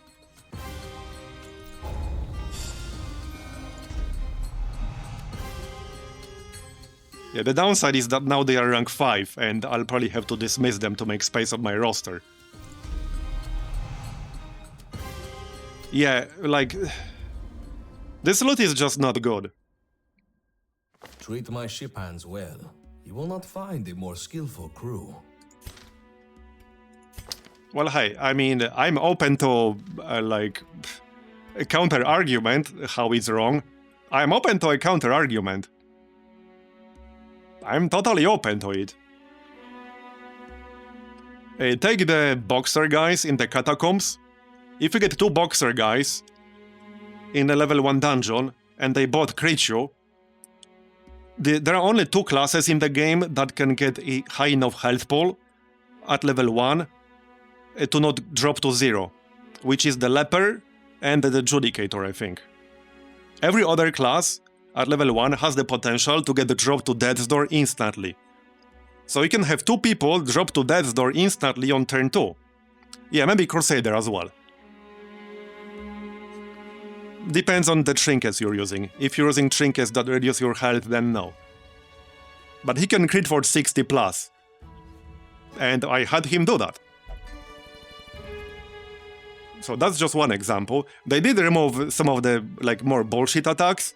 One of the more bullshit attacks was, like, the double bleed attack. On the, like, whatever his name is, the Thaumaturge, I think. So the Thaumaturge has an attack that hits 2 different targets, and he could bleed them both. So that got removed.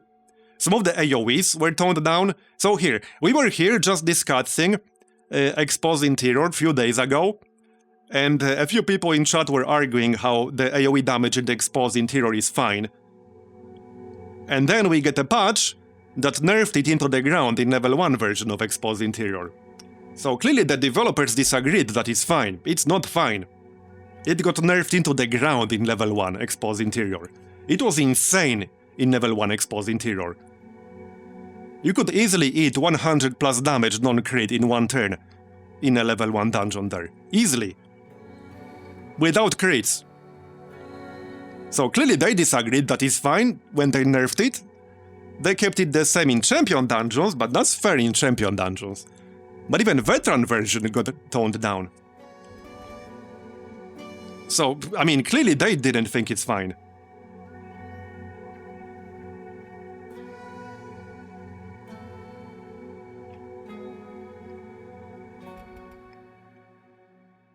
Yeah, you have to take some of the more extreme, like, outcomes into account. Because you can't just use, like, anecdotal evidence. You have to look at what the extreme outcomes are. What's the max damage this mob can do? What's the minimum damage this mob can do? How much damage would he do if he did the max damage 3 turns in a row? You have to look at these kinds of outcomes. And the bigger your player base is, the more important that is. Because if you have, let's say, I don't know, 1 million people playing your game for 100 hours each, I'm just making up numbers here, then these kinds of outcomes will happen probably to tens of thousands of them. And if that outcome can ruin your game, then that's probably not good. That's probably not good.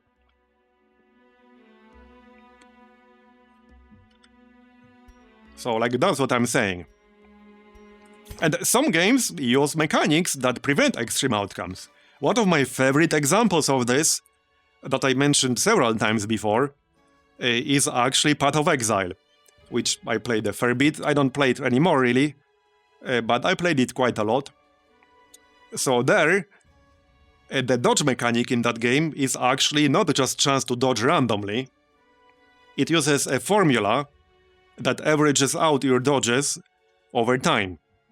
So that you cannot either dodge 5 times in a row or you can't not dodge 5 times in a row. So it makes your dodges evenly distributed, so that it becomes a more reliable stat. It's especially important in a game if you play it on hardcore, so one single death will potentially cost you maybe hundreds or even thousands of hours you put into that character. So would you want to have a 0.5% chance for that to happen every, let's say, 30 seconds? No, you probably wouldn't. So this way, it's a more reliable stat because it's averaged out. It's not like meant to be random. If you have 30% dodge, you're not meant to just have a totally random 30% chance to dodge every time.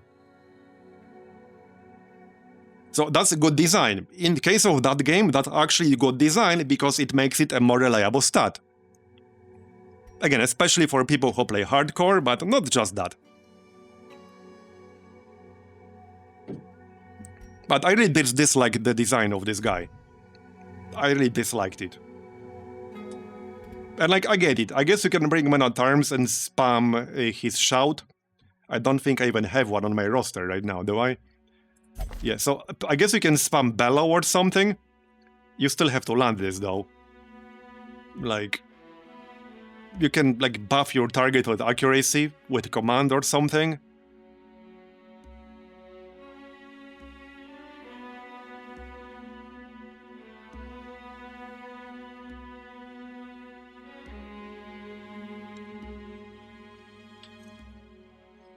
A riposte doesn't really do good damage though, unless you're using a riposte build on Highwayman, for example. And you can still miss. You saw me just miss with the buff I had. And that was probably like on the best person on my entire roster. I don't see how 3 ripostes would do 250 damage total. I'm not seeing it. I'm not seeing how you can do basically what, 75 plus damage with one single riposte? I'm not seeing it. I'm definitely not seeing that. The max damage I did with a riposte on a riposte build Highwayman was about 42-45. Maybe close to 50. But that was on an absolutely jacked Highwayman, specifically built around the riposte.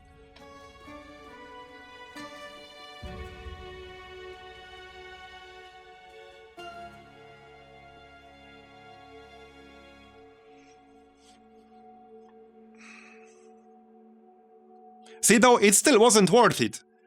I killed him, but I didn't get anything that was worth the fight out of him. In the first game, you had some decent drops from the bosses. Like, I basically got nothing worth using from him. Like, for real, who on earth would use this? I would not use this.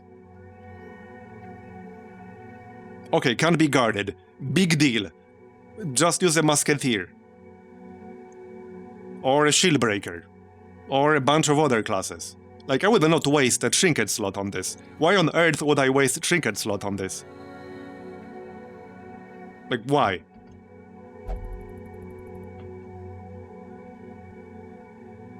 I would not use this. I don't see myself using this, like, ever. I don't think I would use this either. Maybe on somebody very specific. Okay, I would maybe use this on the Highwayman with a riposte build. I would. Okay, maybe I would. But this was not worth the boss fight for me. This was not worth the boss fight. Like, I'm still just considering loading back and saving my Highwayman.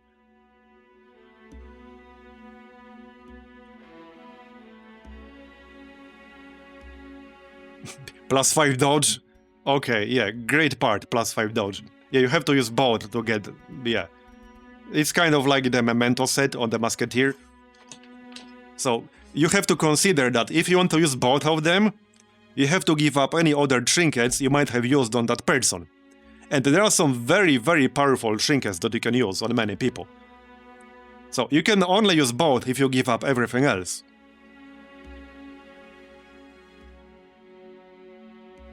Yeah, I get what you're saying, but for me, this is not worth giving up other trinkets. For me, this is not worth giving up other trinkets. Because then you can't get anything that increases your accuracy. For example.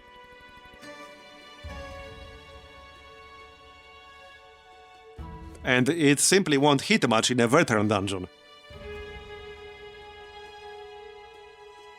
What this needs is more than 8 accuracy and accuracy against everything. Not in just this one particular dungeon against this one specific enemy type.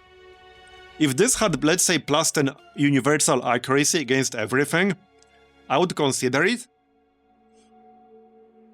I would consider it.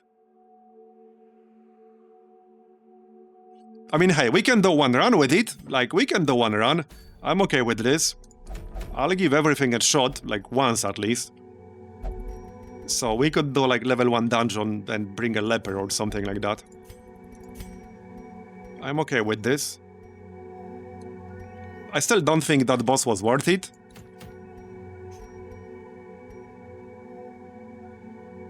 Yeah, now this is the champion version. Like, seriously?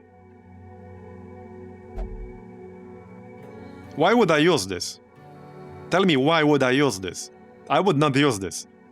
I have way better trinkets for Blight. Like, what the heck? Is this for real? Is this the reward for a champion level boss? This is terrible. I literally have better Blight trinkets than this.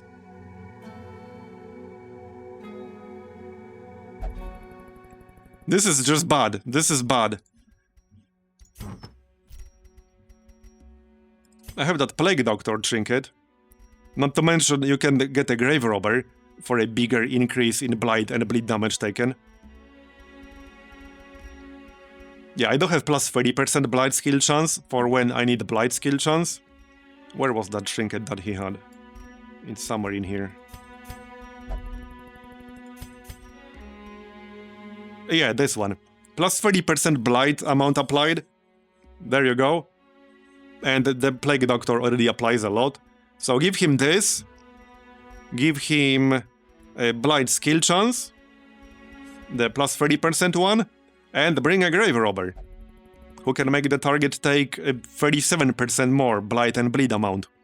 At rank 2. So I think plus 40 at rank 3.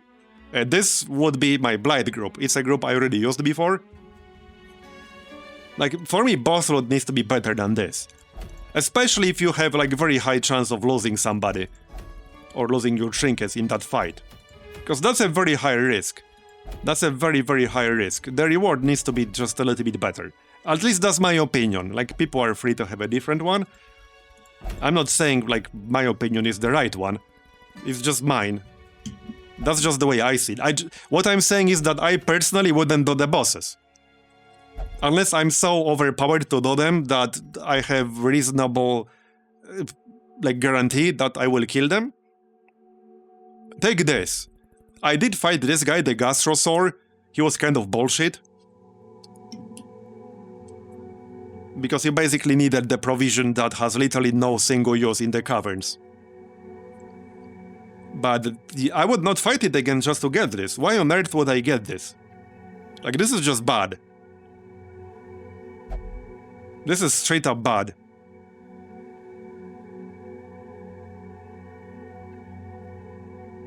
Compare it to how much easier the Hag was. Significantly easier.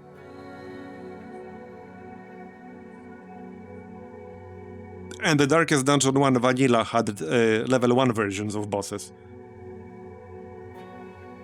But the Hag was easily killable with many different groups. Like, some of these bosses are just too hard in my opinion. Or require too much luck. Like, I would not fight the Gastrosaur again. Oh yeah, right. I thought you were saying it was not that great either. Oh yeah, I agree. Easier boss, better trophy. This is actually even worse. Why would you use this?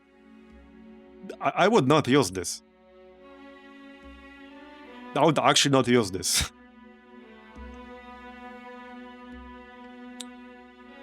Yeah, I rolled an okay start, but I was kind of isolated. So I ended up fighting Koopa a bit, and then just doing SimCity after. So I thought I saw enough, so we switched over to Darkest Dungeon. Okay, so this boss has like 60, or was it 80? He has, I think, 60% protection, and he drops like troglodytes during the fight who will attack you. His main gimmick is mostly that he has 60% protection and very high debuff resist. So, like, I had a debuffer with protection debuff, but I wasn't able to land any protection debuffs on him. And I had no honing oil, because there's basically not a single Curo interaction with honing oil in the caverns, so I don't bring honing oil for Curos to the caverns, why would I? There isn't one. But you basically need honing oil for this guy. And I had a musketeer, okay, so I had a musketeer with a lethal, right? And musketeer with a lethal can ignore 55% protection, and it still wasn't enough. Here, you get 15% armor piercing from lethal, and then you get 40% armor piercing for standard shot, with standard ammo. So she can ignore 55% of protection. But it still wasn't enough, not because the boss had 450 health. And the rest of my group barely did any damage. Was my favorite area so far? It's kind of hard to say. I actually kind of like Treasury now, even though I hated it initially. But yeah, I don't think I would want to do that boss again. Out of all the bosses I did so far, well, with the right preparation, I think that was the easiest boss, to be fair. It's just that you're almost guaranteed to fail it the first time around, because you won't have honing oil, and you basically need to have honing oil. Like, even the loading screen told you you need to have honing oil. And you just normally won't have honing oil in the caverns. There is not a single curio that can spawn in the caverns that has a honing oil interaction. The only thing you can potentially get is like the one that can spawn everywhere, but that's a pretty low chance. I can tell you exactly what the chance is. So let me open the spreadsheet here. Okay, so the only thing that's useful, the only single curio that has a possibility of spawning in the caverns that has an interaction with honing oil is the Confessor's Toolkit, which can spawn everywhere, which can give you 12% crit buff with honing oil, and the Confessor's Toolkit has 3.8% chance to spawn in the caverns. So that's the only use case for Curo interactions with honing oil in the caverns. Yes, I do have the link, hold on. I'm just looking at my local version, but I do have the link here.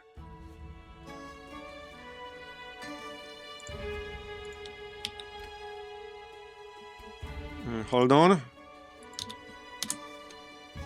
There you go. That's the spreadsheet with pretty much all of the curio information. A spoiler, obviously. So don't click it if you want to figure it out yourself. But very useful if you don't care about figuring out everything yourself. But yeah, I think the Caverns boss was actually the easiest. Again, if you're prepared properly, then it's probably the easiest. It's the layout that did me in. It's the stupid layouts. Like, the layouts I get are absolutely garbage. I end up having to do like almost every fight in the friggin' dungeon to get to the boss. It was so tedious even getting there. That's the part I didn't like, and since it happened every time so far when I attempted the boss, I assumed it's like coded to happen that way. I actually thought it's coded to happen that way.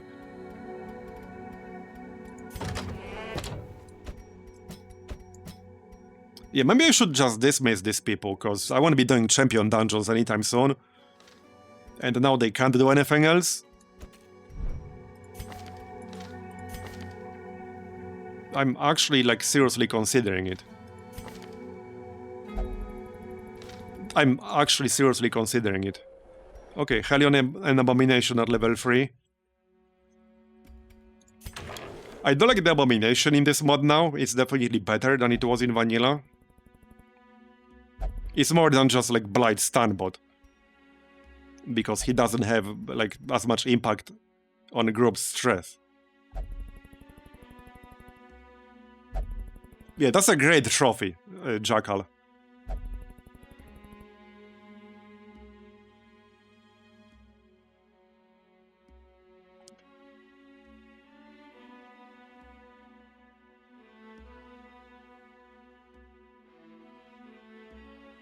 Yeah, but that's a hindsight strategy, Dominator, you know? You can always say something like that post factum, but then I wouldn't have done any damage.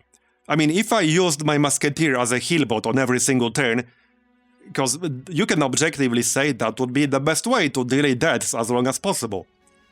Just use the bandage on every turn. Then I wouldn't have killed the boss because I wouldn't have done any damage. You know? So I don't like hindsight comments like that. It was an extremely unlikely event. So do you do it against an event that has... Okay, this was what?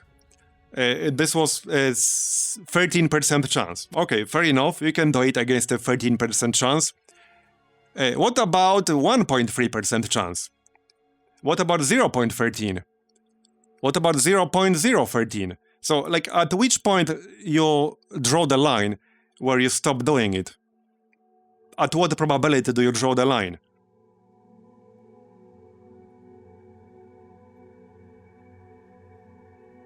I don't know.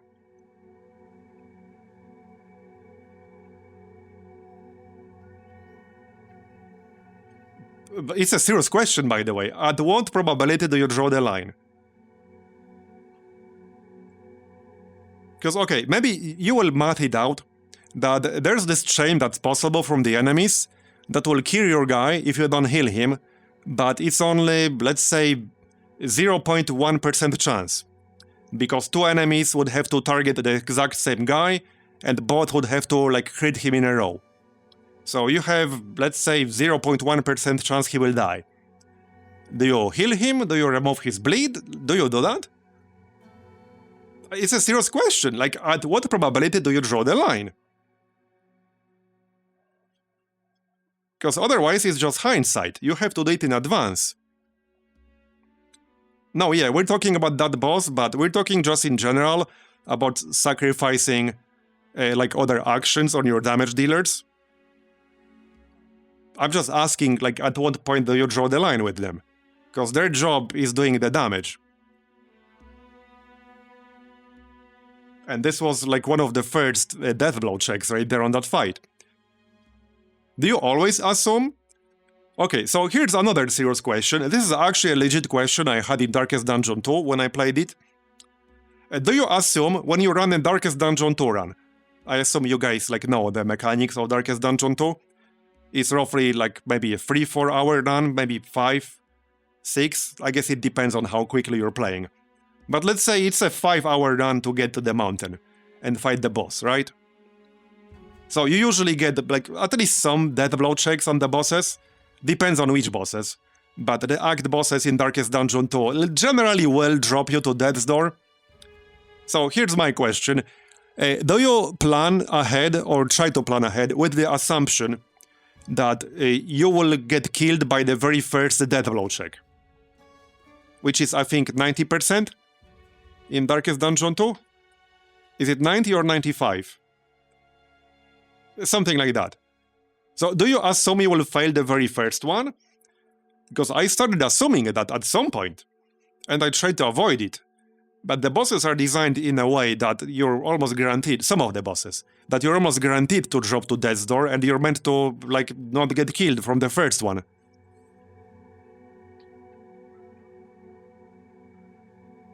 But I just kept getting killed by the first one.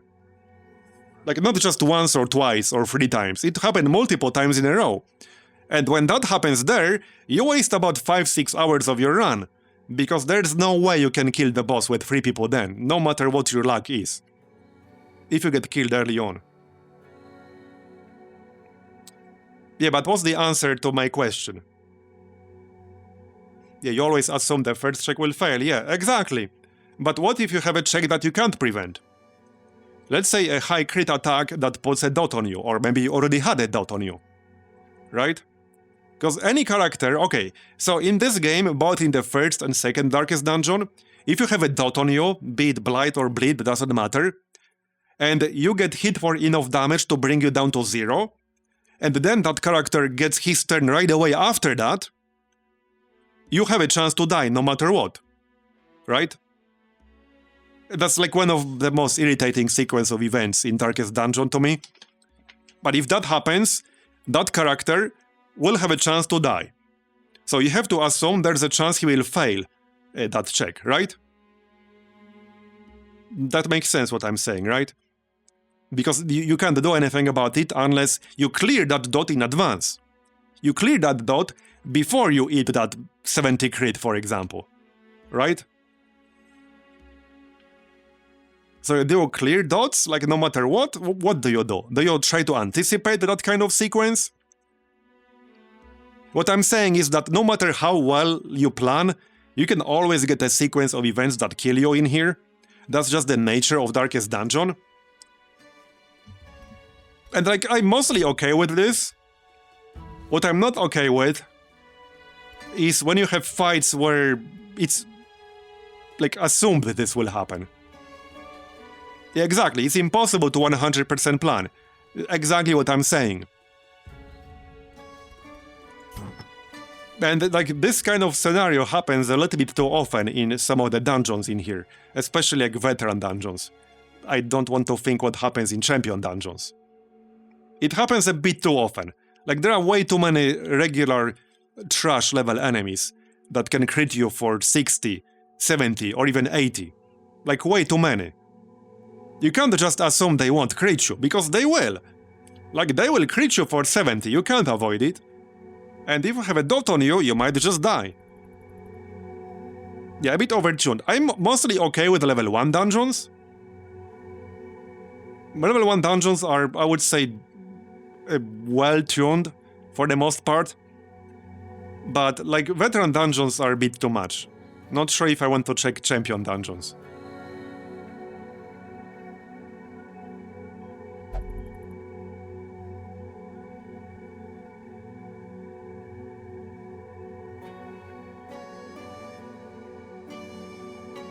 Yeah, I know, and the interior got nerfed in a patch, but I think the veteran level 1 is still, like, pretty bad.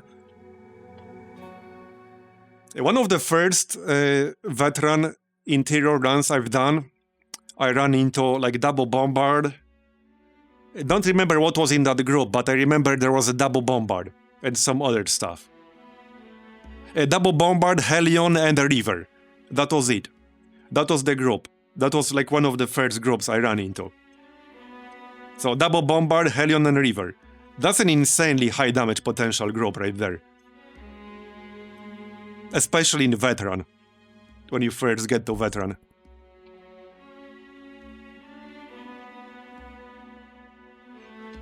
Yeah, I wanted to see some kind of mechanic where you could guarantee not failing the first death blow check.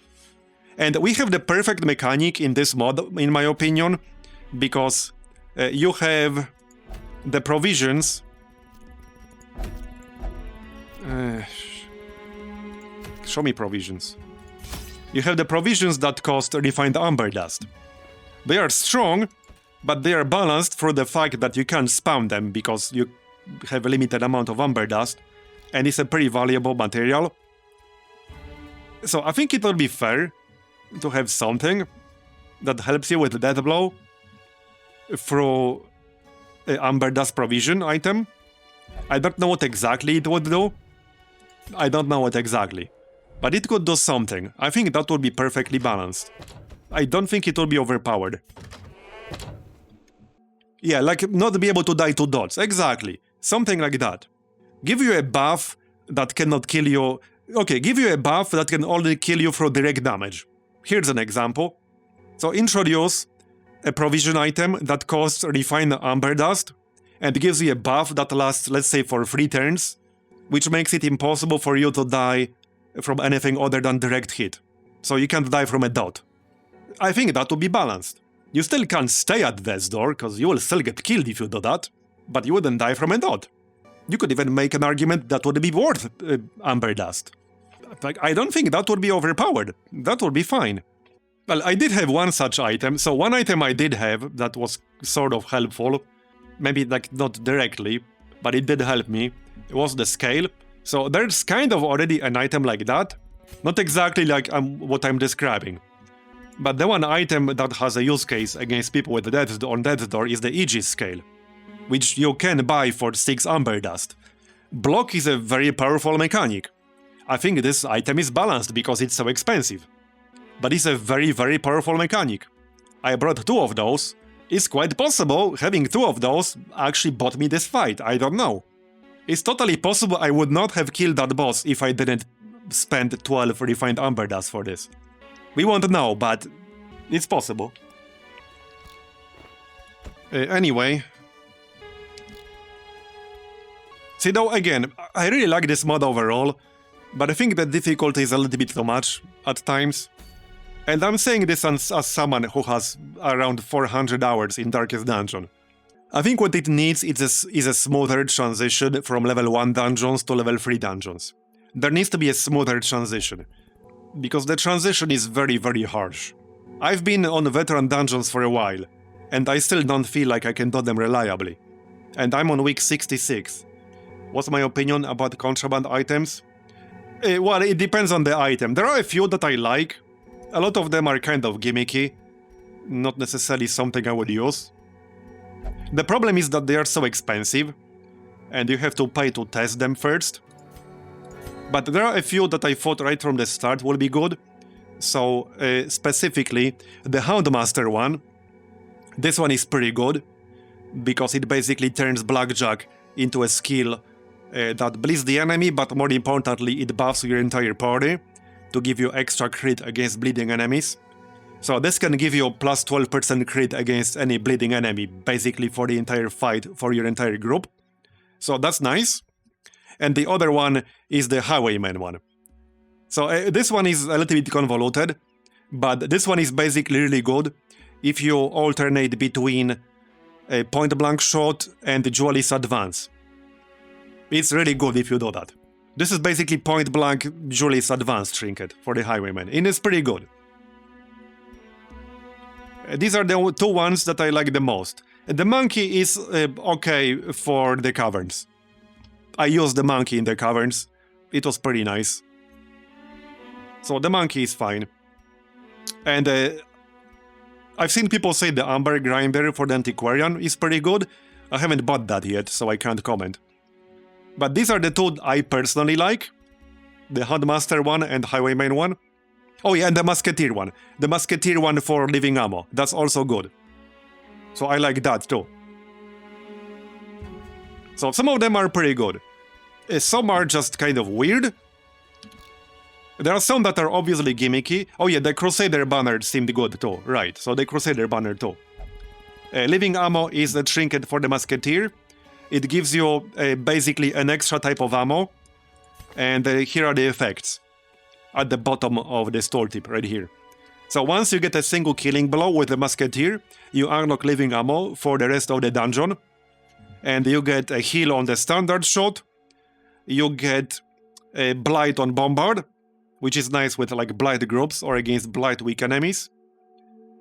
And you get a debuff for blight amount received on smokescreen. And the backshot is kind of gimmicky, but yeah, I mean, it's right here. So that's a good one too.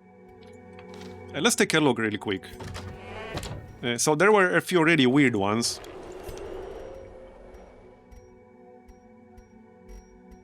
There are a few that can be used by anyone. Oh yeah, the thieving gloves is an interesting one. Not sure how I feel about this, but I've seen people say this is like useful sometimes. So you steal targets, bleed, blight, mark, restoration, and stealth. This kind of depends on the zone you're doing. This could be potentially used. Okay, I will tell you what this would be useful on. This would be useful on the Grave Robber in Nighttime Exposed Interior. Especially if you have that Grave Robber trinket, forgot which one it was. that gives you a big bonus if you're in stealth. Or in the Caverns. Yeah, in the Caverns, because the Caverns have that one enemy that puts regeneration on the entire enemy group, which is really obnoxious. So that would work too. So this can be decent. This can definitely be decent. But check out this Bounty Hunter one. Okay, plus 40% damage versus marked enemy, but minus 60% debuff mark skill chance, minus 12 speed, and on marked for dead hit, you buff yourself plus 3 speed per marked enemy. This is basically a trinket that you use. Yeah, minus 12 speed is pretty terrible. But you need somebody else doing the marking, and this will nerf your speed into the ground. I suppose you can still make an argument this is okay, but there are some in here that are just weird. Some that are impossible to judge. Okay, here's something. I don't think this is... I don't know if this is an oversight. Okay, you guys ready for it? Because I'm sure you probably know, you can go into Infocoms here, and you will see the description of like every single mechanic buff and debuff in the game. What exactly they do. Right here. Every single one. Except it's not every single one. Except it's not every single one. The Frantic mechanic on the Hellion Trinket has no description. It just doesn't exist on that list. So you can guess this is something negative. Right here. No, not that one. Wait, that was a Hellion? What was that? That was not a Hellion. What was it? Veiled. Yeah. Veiled. So, on friendly skill, target becomes frantic. You can like try to guess what that is. I'm guessing it's something negative. But there's literally no entry here for frantic. There's no entry here for frantic. Yeah, probably something like that. Attack random enemies. But, I mean, it's probably an oversight that this is not listed here on this list. But yeah, it's not listed on this list. Okay, what else do we have in here? I do have 94 refined amber dust, so, I mean, I could buy something. What's the flagellant one? Oh yeah, plus 40% damage if HP below 33%. If HP below 33%, don't suffer damage from this trinket. Okay, this could potentially be okay. This could potentially be good. My issue is that, yeah, you have to pay 60 amber to find out. That's the problem. It would be nice to have a test mode or something like that, where like you get a group, like you instantly get loaded into a fight where you have that class with this trinket equipped and you can test it. Because some of these effects you literally cannot know if they are good or bad. Another example is... where was it? There are a few examples in here. Here, this one. On friendly skill, target gains symptom Ghoul Fever, 30% chance. On friendly skill, if target has untreated Ghoul Fever or Ghoul Plague, you buff the target, plus 8 accuracy, plus 15% damage. So obviously, I know that's a disease because it's green. But what exactly does it do? I have no idea. I cannot evaluate whether this trinket is good or bad without knowing what Ghoul Fever does. Like, I just cannot. It's terrible. Have you fought ghouls? No, I have not. It increases the chance to fight ghouls, a nasty new enemy. Okay. It sounds like it's bad then. But yeah, my point is that you can't know it from, like, this description here. You can guess, maybe. But I have no idea what the goals are, actually. I have no clue what they are. Here's another one. Okay, the Hexer one. On friendly skill, other heroes gain Rictus Imperfectus. 45% chance. And I'm like, you what, mate? I don't know what that means. Yeah, I'm like, you what, mate? So I would have to buy this and then test it to figure out if it's good or bad. I'm lucky I never fought ghouls. I guess true. You're right. What's the leper one? Leper. Minus 20% max HP. Minus 4 speed. On attack hit. Buff self. Plus 20% damage plus 3 speed. On attack hit, suffer 4 HP. On attack hit, debuff self plus 15% damage taken. On friendly skill, clear all buffs, debuffs from this trinket. Okay. Oh, right, okay, hold on. So let's see if there's anything that would maybe work well with this boss drop that we had. Okay, this one. No, I still think this is bad. I mean, I had the friggin' trinket that gives repulse damage, plus 15%. I would have to find it. I think that might have been Highwayman only. Yes, okay, to be fair, it was Highwayman only. But this is plus 5 dodge, plus 15% repulse damage, and minus 5% damage.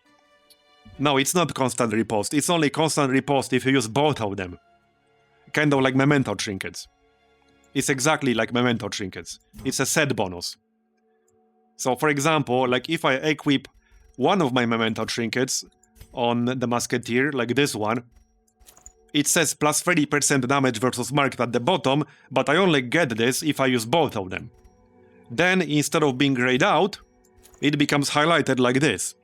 So this indicates that it's active. You need to have both. If you don't have both, it's not active.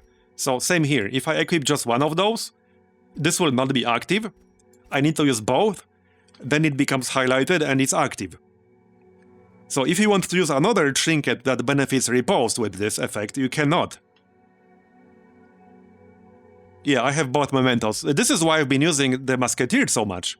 Other than the fact that I love Musketeer, but this is insanely good. This is how she was doing so much damage against marked targets. This is why. Because this gives her plus 60% damage versus marked targets. These are just drops. These are random drops from veteran and above dungeons. So you can just get them randomly in veteran dungeons. Well, it's random in the sense that it will be for the class that gets the loot. So I found them in one of the curios. I don't remember which curio it was, but I guess it doesn't matter that much. But I found them in a curio that I looted with a Musketeer. Therefore, I got the Musketeer memento. So you don't get like a random class. The trinket itself is a random drop, but you get it for the class that you do the looting with. Or at least that was the case for me. So you can kind of like try to get a set for one specific class. But yeah, anyway, so I only get this bonus if I use both of them. Which, don't get me wrong, it's still, I guess, nice, perma-repost, but you just can't use anything else. And the problem with the first version here, this is only really useful in the Catacombs against Levantine. At least you only get the accuracy against Levantine enemies. This would be, like... It would be much better if this wasn't limited to just Levantine. It would definitely be much better then. But I guess we can do the Catacombs run and see how that goes. I still can't really decide what I want to do with my level 5 characters. I guess I'll keep them.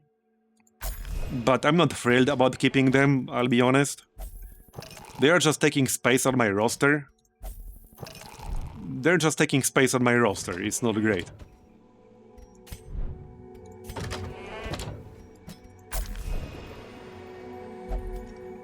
So who would we use with perma-repost?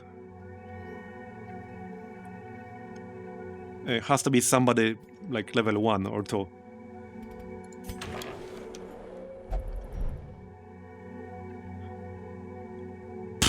Well, nobody here.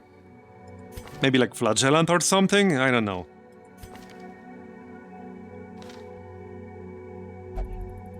Yeah, that would be a level 3 run. Do we have a short version level? No. Medium only. I mean, I guess I could still try a medium Catacombs.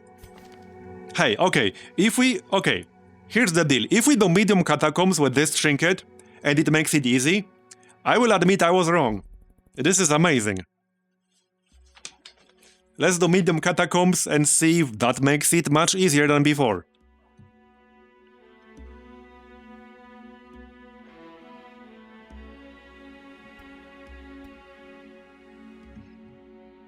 Judicator repost. Wait, do I have... Okay, I have Cecil here. Repost.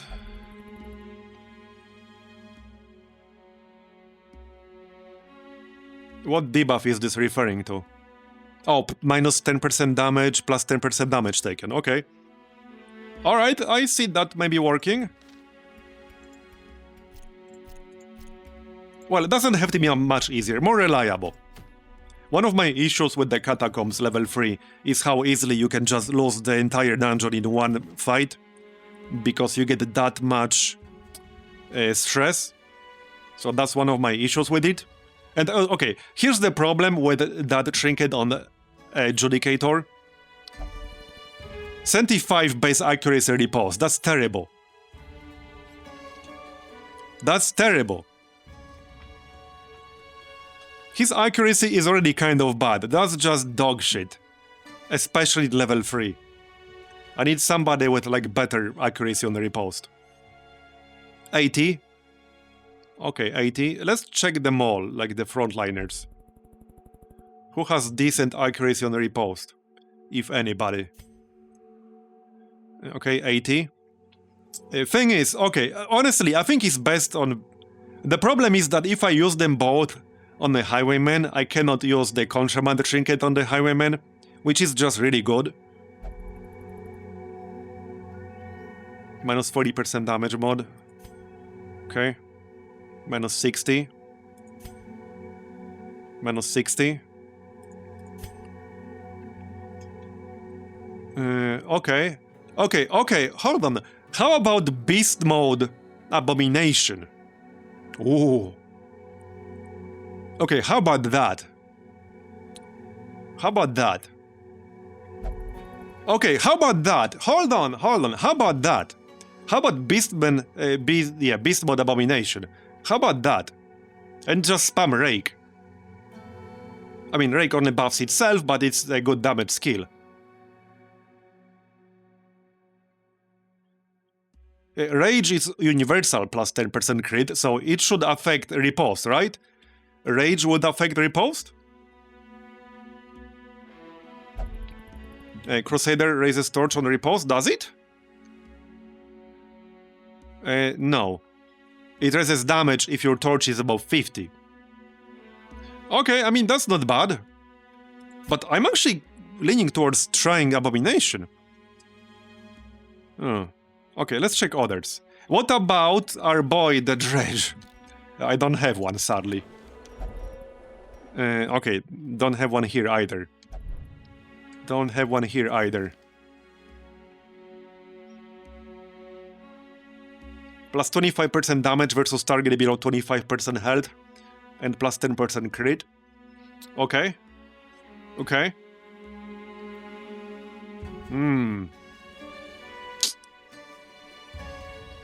Okay, it's a little bit risky to use it on a Hellion with Enrage. But you get a universal plus 10% damage plus 6% crit. So this would also buff crit on the riposte. Now I'm not sure how I want to try this on. It's a tough one. Okay, Man-at-Arms. Okay, Man-at-Arms has the relatively highest accuracy base chance with the riposte. So maybe actually just Man-at-Arms. Maybe just Man-at-Arms. The Houndmaster is an interesting one. Okay, the Houndmaster debuffs stun resist. That's potentially really good. It depends on what place you're doing. Yeah, good accuracy and debuffs stun resist. This is potentially really nice. Depending on the dungeon again, but this is potentially nice.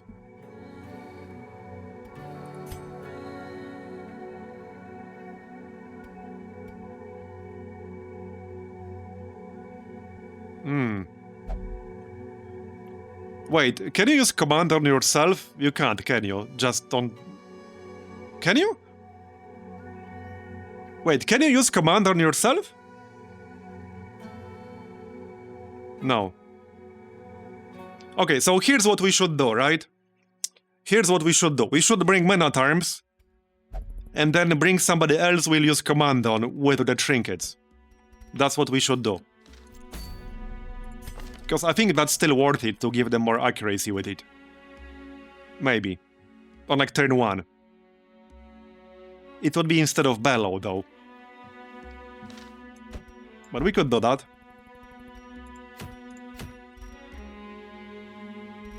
Oh man, this is complete 100% of room battles. I'll get so screwed.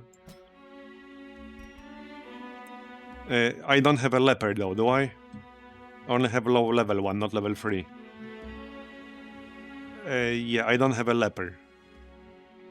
I literally don't have a leopard. Just this guy, he's level 2.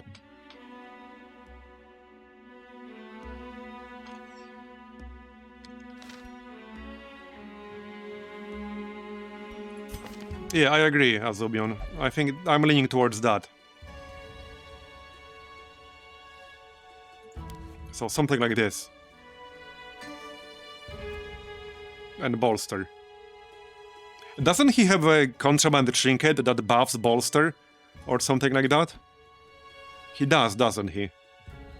I also have the trinket that gives him a way more stun chance with Rampart and more damage with Rampart. Wait, what's his contraband trinket? Let me check real quick.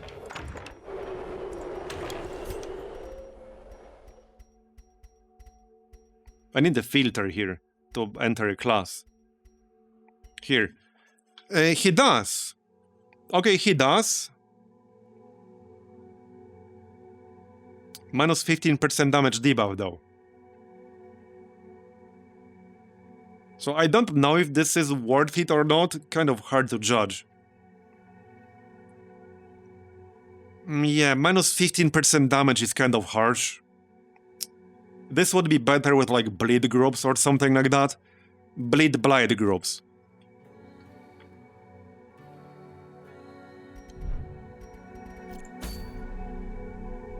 Okay, who else is coming though? So it can be a leper, because I don't have a level 3. Hey, we could have a vote in chat. We haven't done an actual vote in a while. So we'll do a poll. So what are the options? The options are Crusader. He gets plus 15% damage if torch is above 50. This might as well say plus 15% damage, because I'm not gonna let torch drop below 50.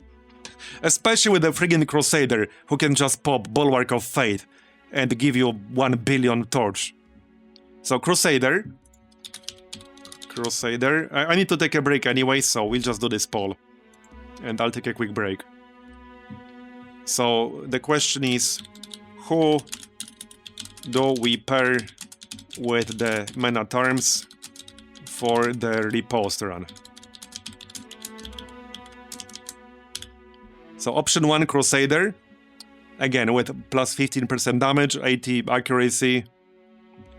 Second option, Abomination is definitely an option.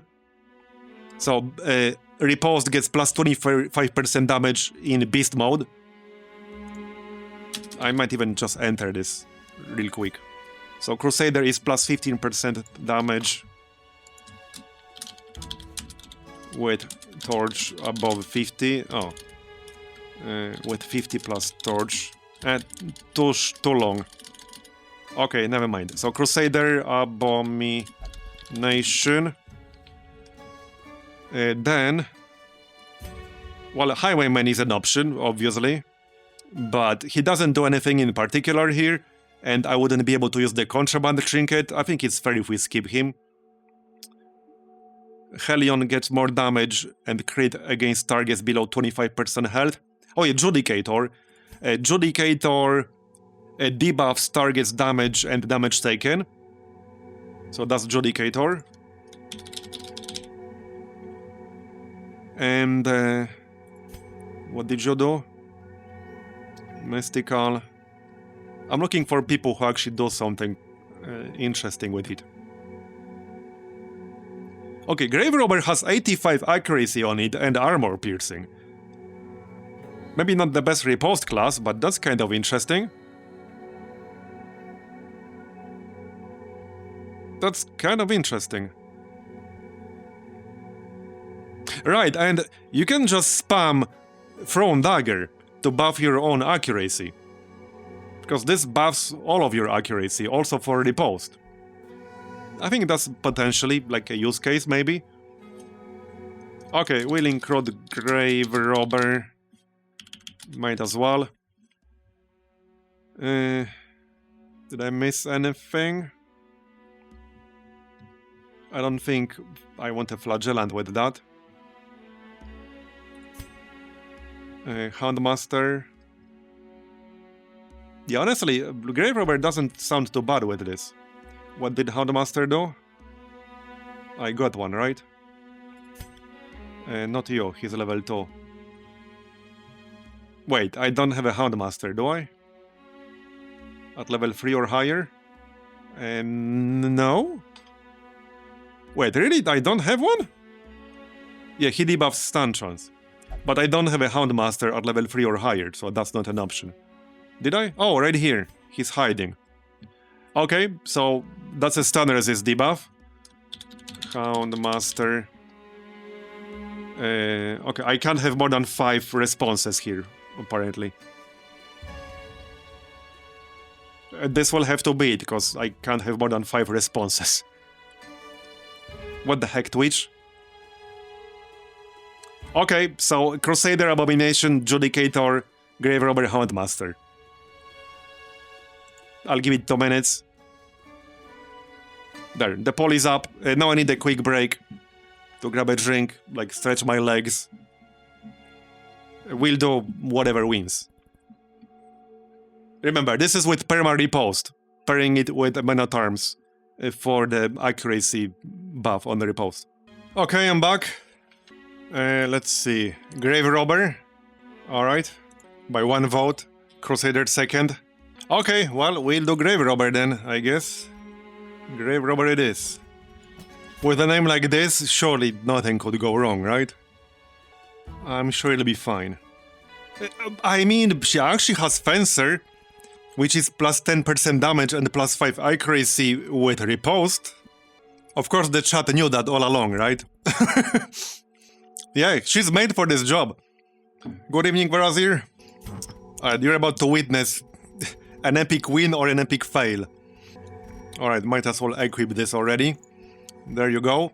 So I want to have Thrown Dagger. Probably just spam that. Yeah, spam the shit out of that. Lunge in case we get, like, stealth. I mean, knocked back or something like that. Yeah. Okay, yeah. Now 2 more people, obviously a healer. So, let's see.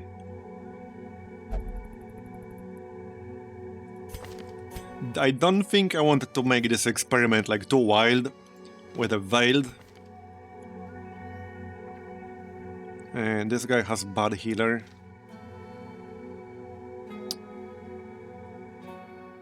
Yeah, let's just go standard. So,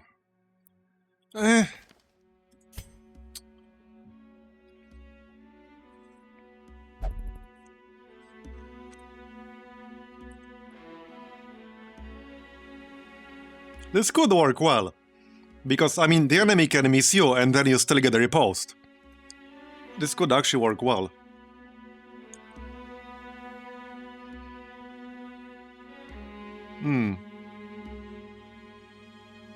Well, hey, even if I think something is garbage, I'm willing to test it at least once. You know? I'm still saying they're bad. Honestly, I'm still saying they're bad, it's just that I will give it a fair shot at least once. This is the trinket's chance to prove it's not bad. That's what I'm saying.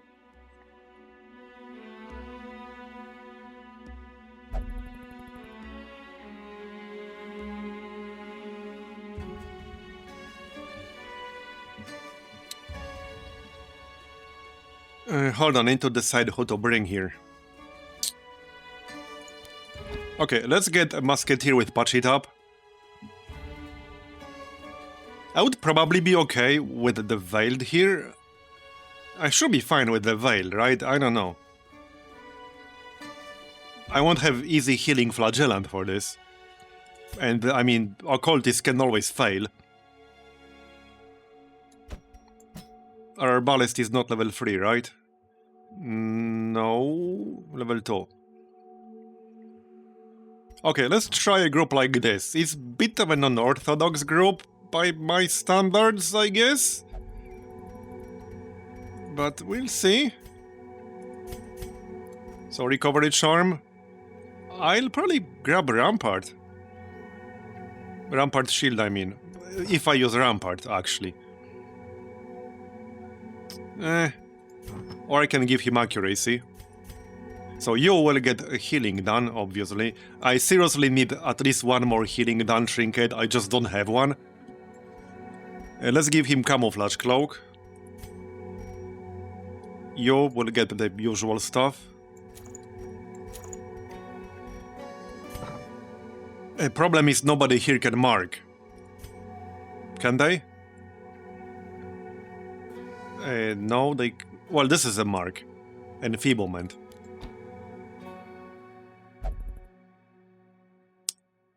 Yeah, this is the problem though, because I was going to use Grave Grasp. I'm not willing, I won't give up the heal, because we need the heal. I would prefer to keep the self-heal. I can give up the skill that can heal us from Death's Door. So we could do this. We can do either this or this. So either Pierce the Veil, which is only usable from Death's Door, but it's the emergency heal, or Grave Grasp, which debuffs like accuracy, speed, etc.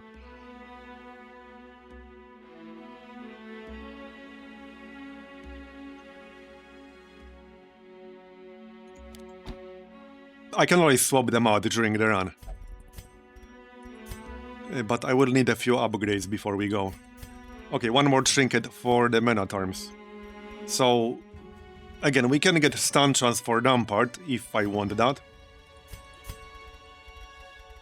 What else? Not much.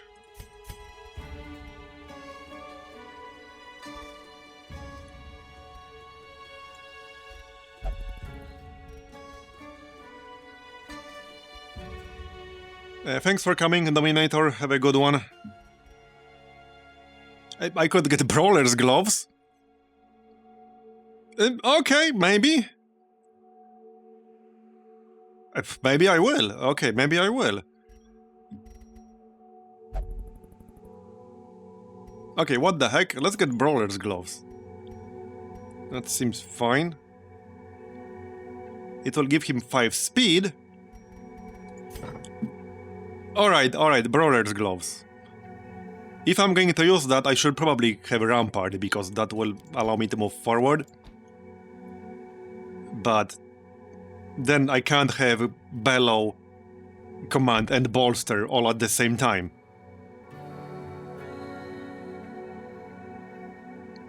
I don't think I need both Bellow and Bolster. I will use either Bellow or Bolster on turn 1.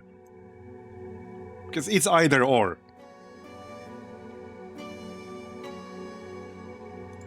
Okay, let's just go like this. I can always switch it around. So we'll open with Bellow. I'll use Rampart if I want to stun something, or move myself back to first rank. And we'll use Crush with like Brawler's Gloves and shit. And Command, like from time to time, I guess. Something like that. I don't have anything that would like help me with Guard. Not that I really want Guard in this situation, except on my backliners. And now I need some upgrades for them before we go. That might get a little expensive.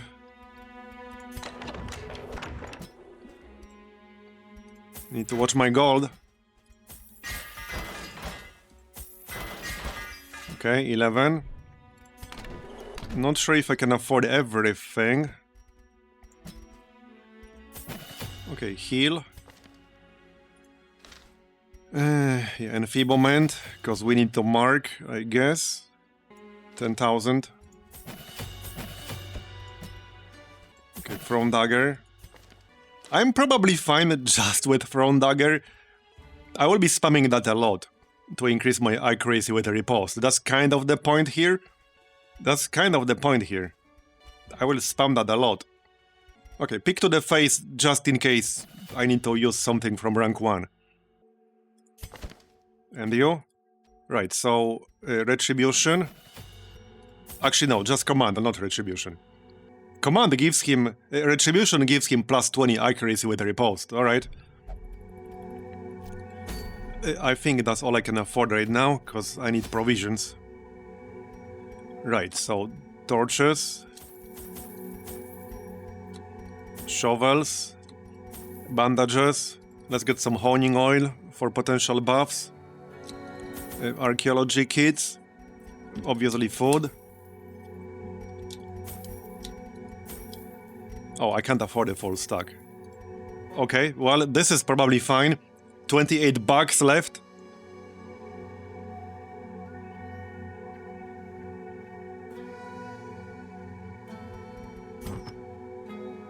Yeah, let's check trinkets I can sell.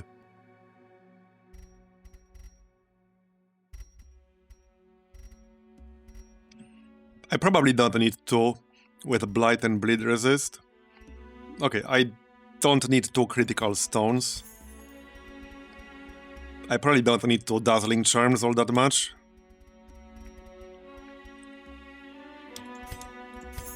Okay, yeah, this is enough. Just slightly more food. I want 2 stacks of food. I think we're good here. Right?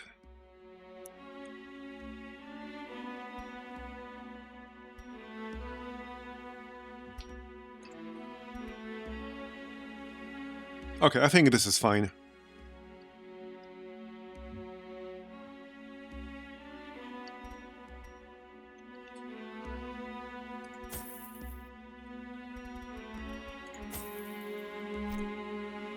Let's go. I'm curious how this will go.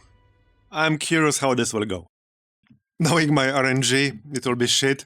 Yeah, you're probably not wrong. Armored footsteps rattle in the distance. Okay. Silence. So again, this is veteran Catacombs, not normal. Here, like this is ranged damaged, right? Let me double check so I'm sure. Yeah, ranged. I can still use it on the Grave Robber. Oh, Riposte is mystical on her, but wait, no. Here. Yeah, Riposte is melee, but Thrown Dagger is ranged. Or just use it on the Musketeer, that makes more sense. There you go. Wait, no, that's melee. What? I thought this is ranged. What? I was literally looking at the spreadsheet. What the shit?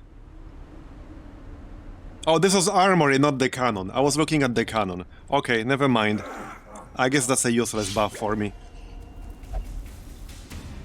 You know, I can't tell if your guys are like for real with the goals, or it's a meme of some sort. I have literally never seen goals, or whatever the fuck that is. I have never seen anything like that.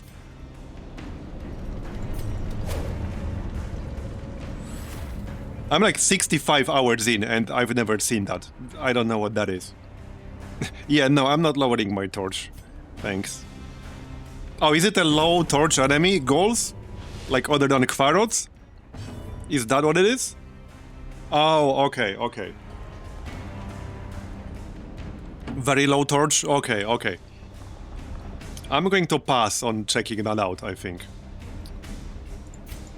This day is far from over.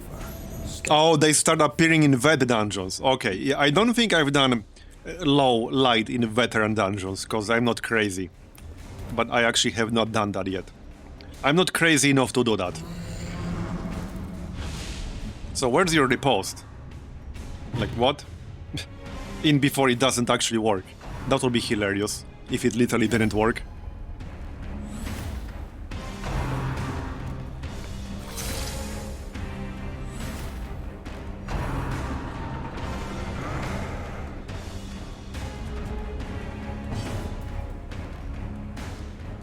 So where's my riposte? Where's my riposte? Is it broken? Like, does it not work? Where's my riposte?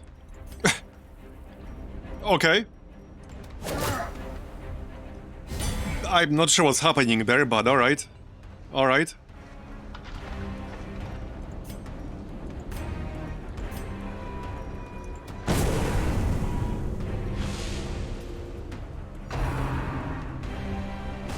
Do I have to give her riposte still? Like, I'm not sure what's happening here. She got attacked and she did not riposte, so I don't know what's happening.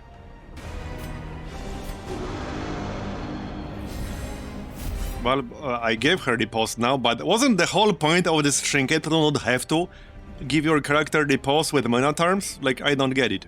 Why on earth do I need this set bonus if I don't have riposte? I have to buff it specifically. Like, what? I'm really confused right now. I'm seriously confused, because she did not have it. She literally got attacked and she did not riposte. So I guess it's broken.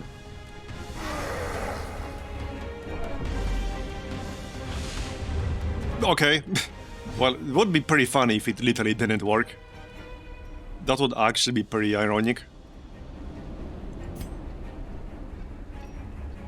Man, this skill is kind of bad, actually. Well, it's good for marking, I guess. See, the problem with not having this figure is that I can't really do anything right now, when I don't have either this figure or Grave Grasp. I don't need healing at the moment. I would like to do some damage, but I don't have any damaging skill anymore on this guy. Devastation. Yeah, I mean, it did not... You saw it. I did not have a riposte buff, so it actually literally did not work. Fails to withstand. I had to give myself a riposte to get a riposte. So I don't know what's up with that. The obstacle is removed. Well, nice crate. Yeah, maybe nobody used it before and nobody found that it's broken. That would be funny. Maybe I was literally the first person to test it. That would actually be pretty funny, if that's the case. I would laugh pretty hard if I was literally the first person to test it.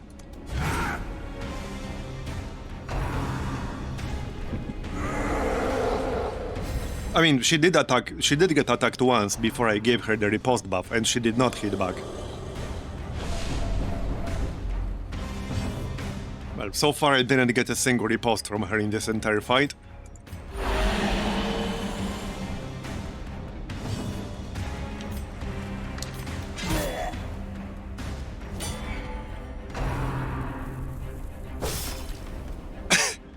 Okay then.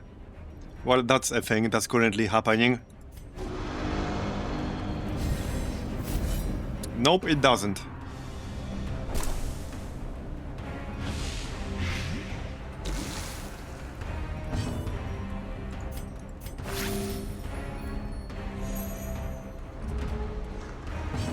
Well, except with yours. Then it does.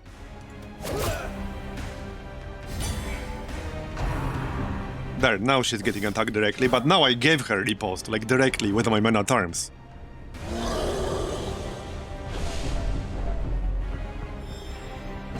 Can't say this is working out too well at the moment. Okay, this guy will give me a shit ton of stress if I can't kill him. He will actually give me a shit ton of stress. And I can't hit him with my musketeer. Well, I can with Bombard, but that's about it. Knock him back.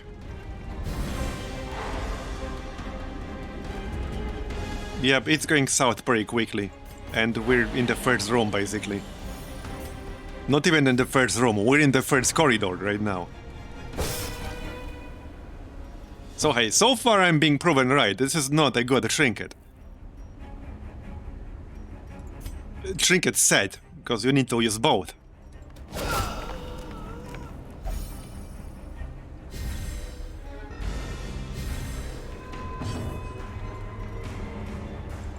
Like, I wasted a lot of actions to buff her riposte up and got no use out of it.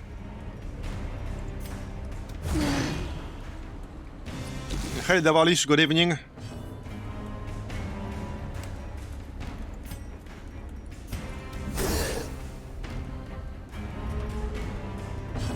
Thing is, what it should do is just straight up give you a riposte. That's what it should do.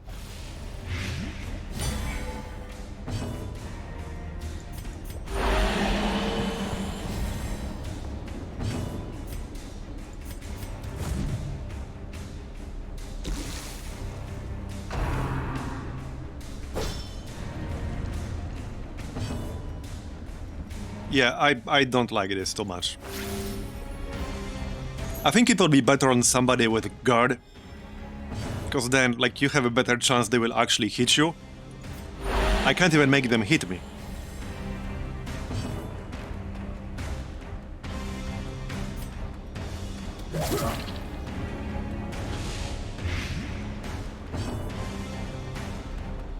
Okay, but she did not hit on the first turn.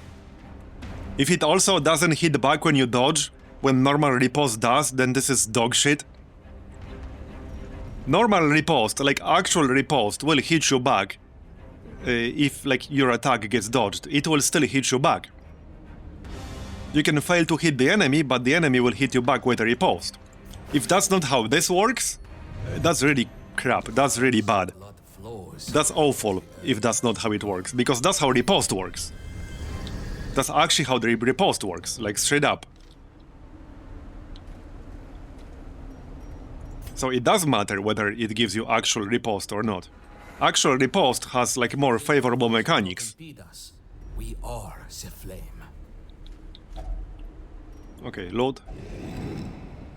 Our cause is righteous, but requires funds.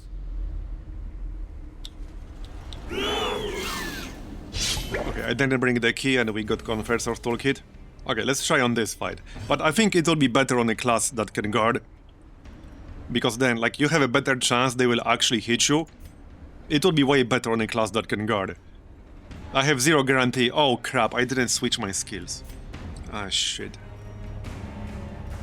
Okay. Look, I can't do any damage with my Veiled with these skills. Yeah, that's a pretty bad group right there. That's a pretty bad group. This is really bad. The only way it could have been worse is with a dancer instead of the boxer. That's a lot of stress, potentially.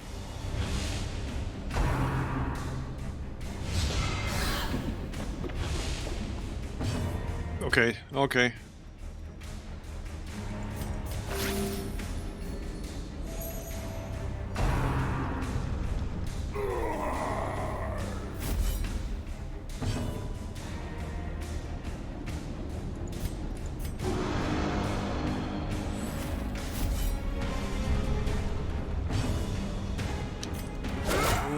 Okay, well, that's good damage with Thrown Dagger. I'll take it. Alright, well, see, now it works because I gave her actual riposte. So it actually does not work like a normal riposte. It works like a nerfed version of riposte, as far as I can tell.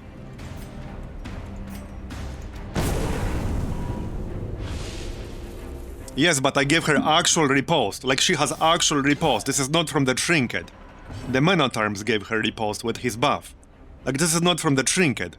I literally gave her riposte skill with Man-at-Arms. Because that's how normal riposte works. That's not how this trinket works. See what I'm saying? Like, this trinket doesn't give you actual riposte, is what I'm saying. It gives you, like, a watered-down version of riposte. I mean, we already did see it. Oh, we can see, like, if it actually works at all? Okay, we can do that on the next fight. Fair enough. Dodge. Yeah, we can see that on the next fight. That's fine. But yeah, I'm just saying, like, even if it does work, it's a watered-down version of riposte. Like, it's not actual riposte that it gives you. Yes.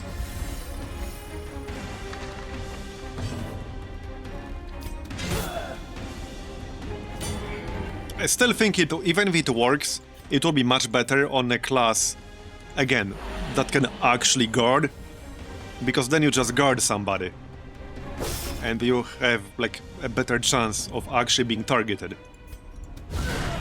So, Handmaster, like, Man-at-Arms, Judicator. A Crusader doesn't have guard, right? So, these three. Houndmaster, Judicator. What's the third one again? Man-at-Arms. One of those three. Yes, strike true.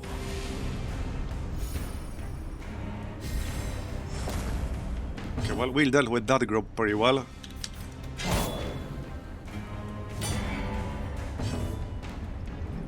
I mean, technically, if it's not working out, I could always just move it to my men at arms. And start guarding people. Like, I can do that. I can change this group.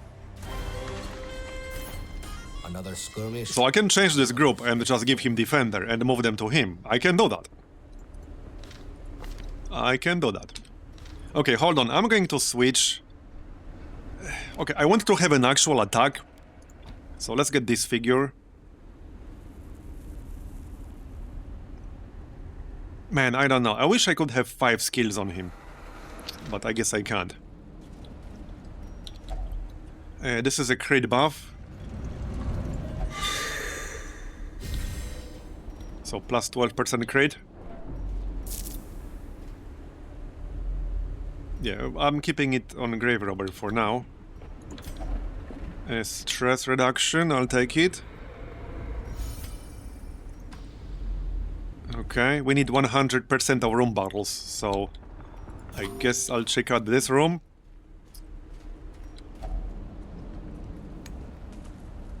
Okay, this is range damage.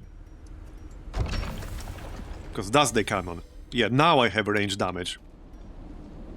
We have plus 17% crit with ranged. Okay, vendor.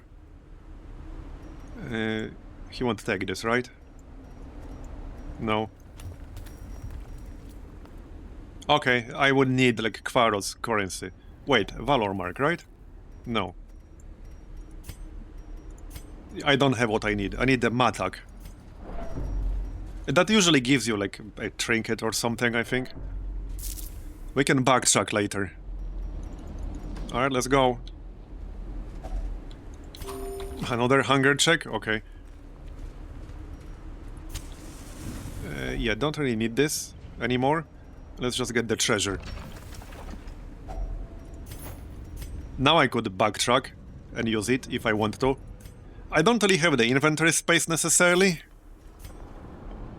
Okay, let's do this fight first, then we can decide. Okay, so I will not buff her this time, we'll just use Bellow or something. Or Bolster. Did I keep Bolster? No, I didn't. Too many skills at once.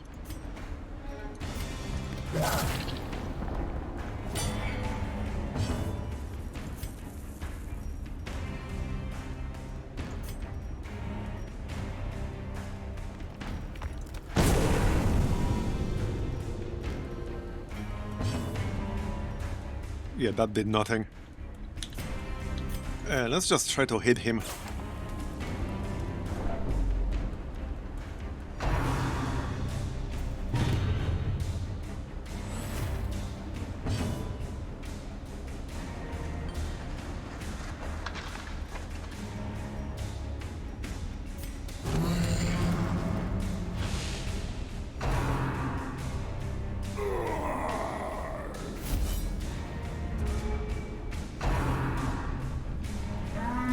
She still needs to get actually targeted.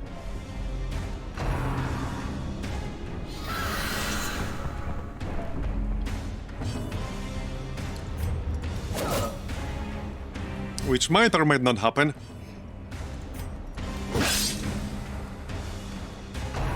I need to kill this stupid dancer before I get nuked in my face.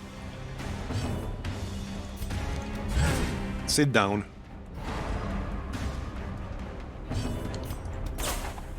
Of course I missed. Seriously?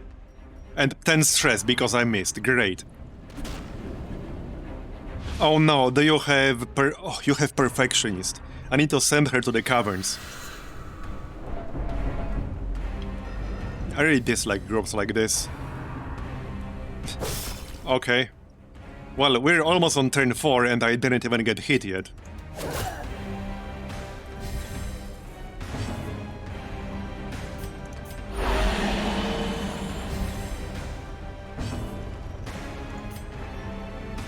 Let's use Bombard here. Hopefully it will kill the Pursuer and damage the Dancer. Okay, note. But good damage. Got it? Come on, hit the friggin... Really? They're hitting literally everyone except the Grave Robber? so far. This is actually kind of funny. This is actually funny.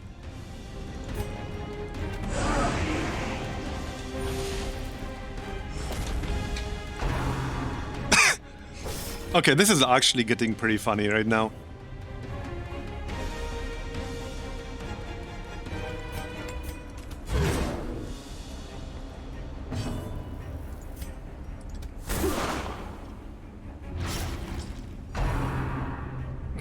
Are we there yet? Great trinket, bro. She will not take like a single point of damage in this entire fight. She's at full health. She's literally sitting at full health. This day is far from over. Step in good health. Yeah, this is actually hilarious.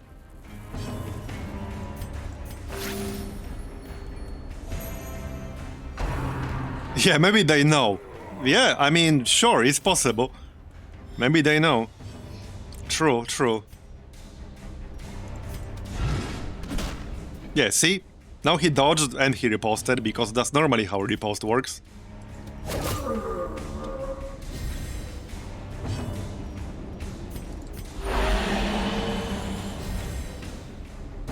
Come on, hit me at least once. Like, hit me once. That's all I want. Once.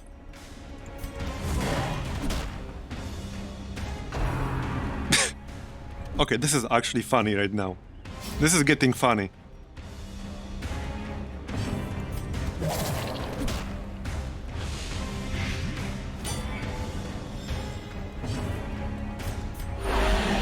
Nice heal. Yeah, 35 non-crit heal with the Veiled. Move aside, Vestal.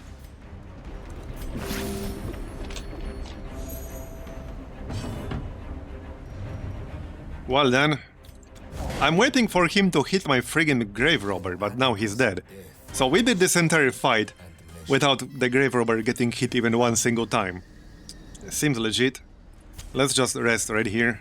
Togetherness is a rare thing in this place. I'll take the emerald. Okay. Ah, shit. Oh, I didn't bring... Damn it. I thought all of my occultists have that shit now. But there's no occultists in this group. This might be the end of this run, because I can't prevent an ambush. This might be the end of this run. But yeah, I think this so far proved this trinket is not good. Not only it's not actual riposte. Oh yeah, no, I do have study necromantic scrolls. Okay, got it. It's fine.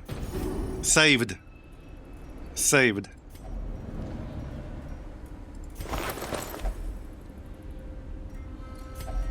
Yeah, honestly, it would be good on a mana terms. Because he can just guard, and then he can use tactics to get accuracy and damage on his own riposte. I think it would maybe kind of sort of work on a mana terms. Not saying this would be like the best setup for him, but it would kind of work.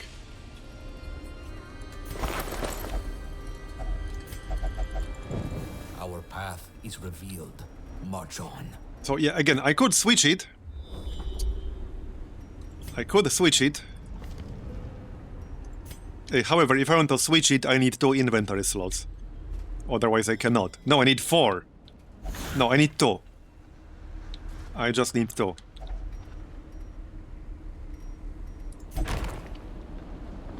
More scouting. Yeah, I just want to see if it works at all. You're right, I just want to see if it actually works at all.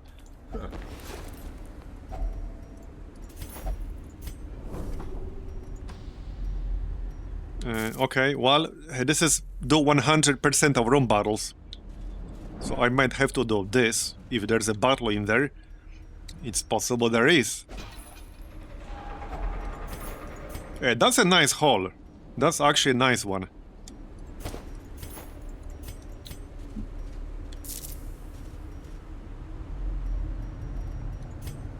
It's funny because I'm trying to test it and I can't even test it.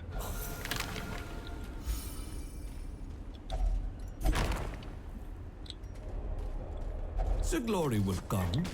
For now, I bet I just wasted a shovel, but I need to see if there's a fight in that last room or not. Otherwise, I might have to backtrack from the other end of the dungeon. Which I would prefer not to do. Highwayman. Plus 40% bleed skill chance. Plus 5% melee crit. Okay, interesting for open vein. Okay, no fight in here. Oh, yeah, and I don't have the trinket. Okay, bro. That's kind of useless for me. Yeah, but I have like 3 of those already. I literally don't want this. I have no use for that. I have 3 already.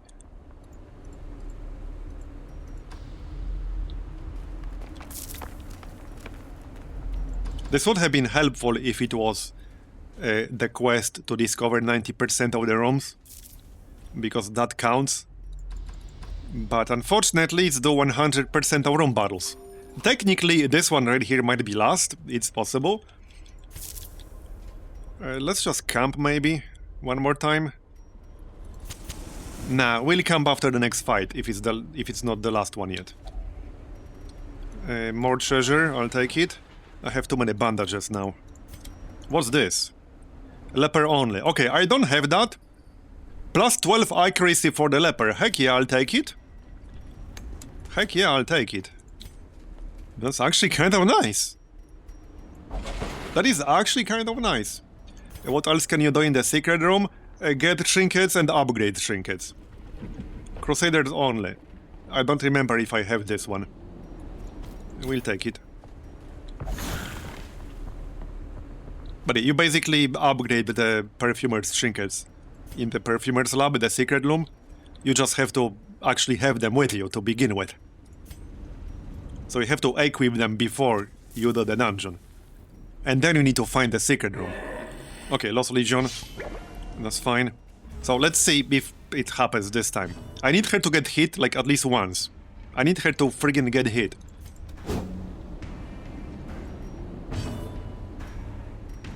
You upgrade the trinket by giving the trinket to that NPC we just interacted with. But again, you need to actually have it with you to begin with. And then he gives you a better version of that trinket. Make sense?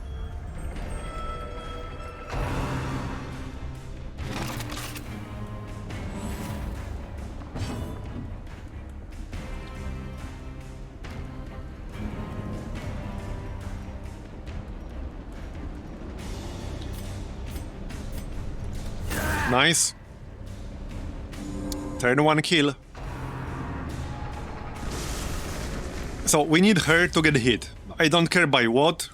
I just need her to get hit, damn it. Once. Like, get friggin' hit once. So that we can test this shit. Come on, get hit. Get hit, damn it. Oh yeah, this guy can do a shit ton of damage. This guy, the Deadbolt, he can hit for like 40 non-crit. He can hit for a lot. Okay, that's a flagellant basically. Okay.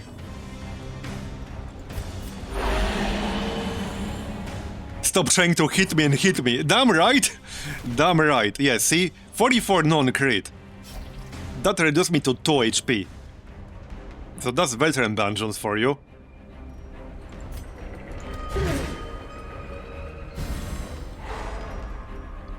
I need him in the front.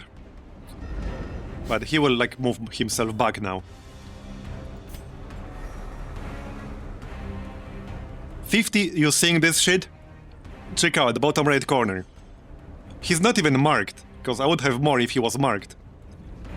55% chance to crit. And again, he's not even marked. I would have plus 8% if he was marked. So if this guy was marked right now, I would have 62% chance to crit him. Watch me fail this coin flip still. Oh, yep, we got it. Nice. You can't always fail a coin flip. Okay, so yeah, heal. Our injuries will mount. We must be bound. I do actually kind of like the veil though, I will say that. I just wish you could have 5 skills on him. So, you know, I wish you could... Okay, you know what make this class better? It's already a good class. But it would be nice if you had like a dedicated skill slot for one of these. Because this is a skill you can only use at death's door. You don't like plan around it. You don't plan to use this skill. I mean, you can like try to drop yourself to death's door on purpose.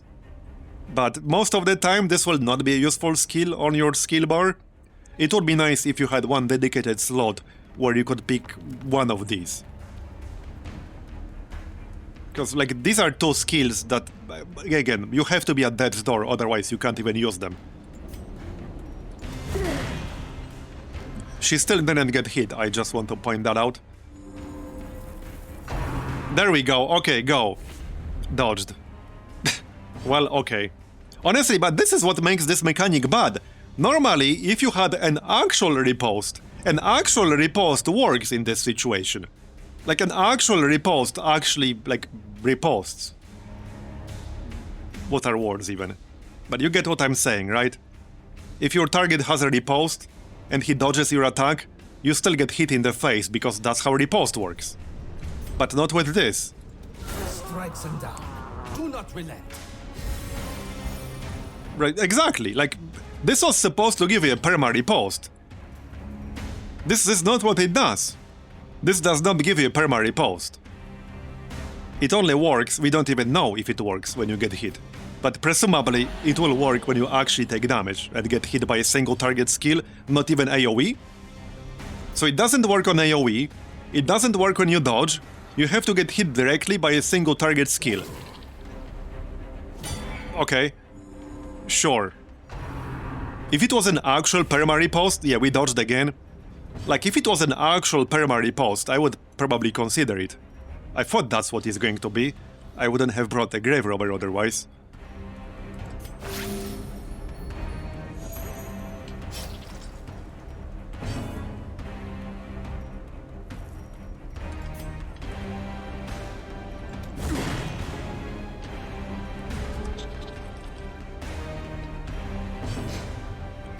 So this is just bad. I would never actually use this, unironically. Again, maybe on the guard class. That's just maybe. I'm not saying I would, I'm just saying maybe.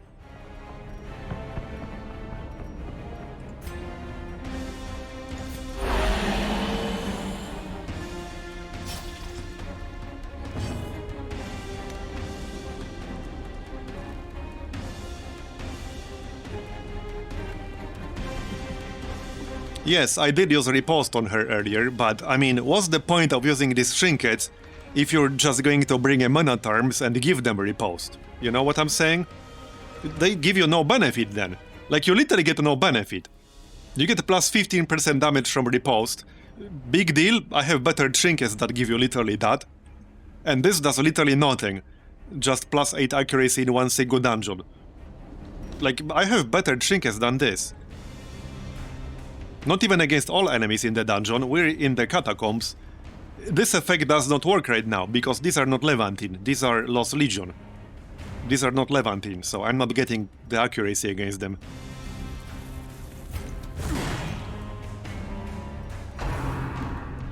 Yeah, and the Flagellant died. Yeah, finally! This is the first time she got hit in this entire friggin' dungeon. And we're almost done with it now. But this is the first time she got hit. Okay, let's camp. But there you go, the test was... that was the test. It actually works if you get hit directly in the face. Okay, I kinda want the Onyx. Let's just dump these bandages. So prevent ambush first, obviously. Heal stress. Heal stress again. Clean musket. I don't really need scouting because we just scouted. I can move it to my mana terms, but I would have to destroy 2 items to make enough space. Not necessarily. Actually, no, I don't have to destroy 2 items. Okay, I can do something like this. So this would be a better setup for it. No, I can't. These are Crusader and Leper. Never mind, I can't. I was going to like swap out these trinkets, but I can't. Okay, this might be the last fight. 2 more fights, potentially. Well, not potentially, literally, at least 2 more fights.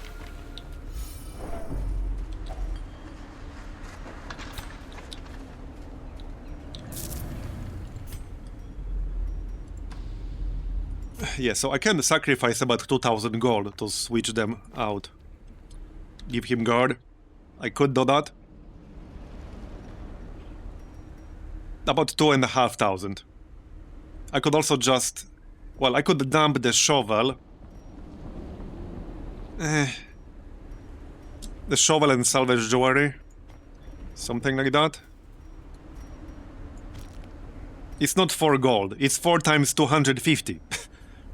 It's not 4 gold. It's 1000 gold. So this stack is worthless. I can probably dump... Okay, so... I can maybe dump the torches, depending on whether this is the last fight or not.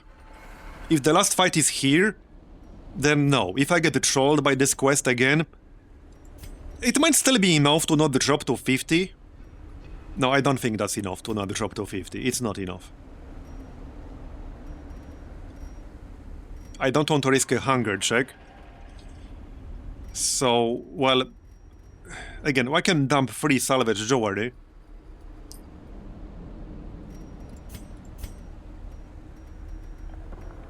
And 550 gold.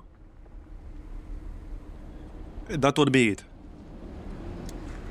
Okay, let's do that, I guess. Now we can switch them out. Like this. So he will get that. This is not going to be super useful for her. So... I mean, I can still have her in the front if I really want to. Like this. But that kind of limits her skill set a lot. Yeah, a lot. I don't think that's a particularly good idea, no. It kind of isn't, no, it's not.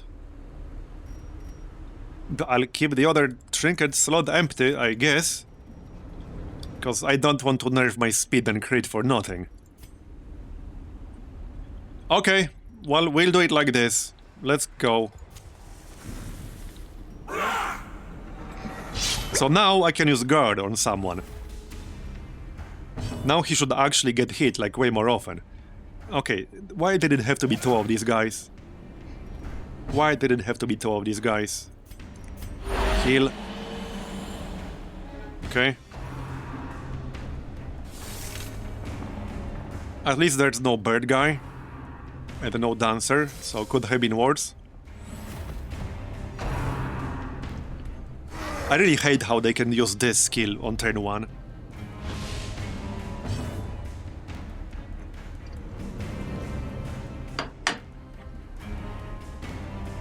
So... Heal.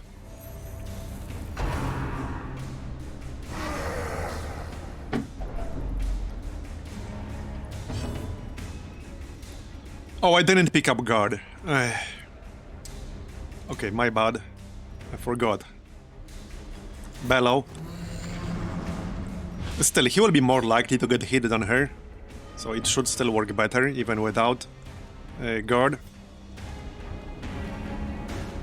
I need to kill one of them. They will probably transform before I can do it. It depends. It depends. Oh, okay, maybe not. He's at 3 health. He might still do it. Depends on the turn order here. What's their speed? Okay, only 2 speed. So this has to kill him. 89%. Got it. Nice. We still got the other one to deal with, but at least we killed one. Okay. So now, probably kill the archer. He can do a lot of damage. And I can standard shot rank 1. Nice crit.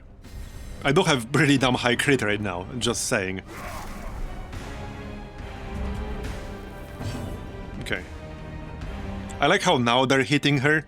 That's kind of ironic. That is kind of ironic. Maybe they knew, like maybe they literally knew, I don't know anymore. Nice.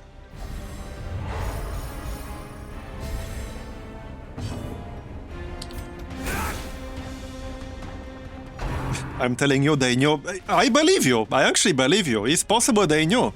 And they were just avoiding it on purpose. It's possible. How are you not dead? Okay, free health.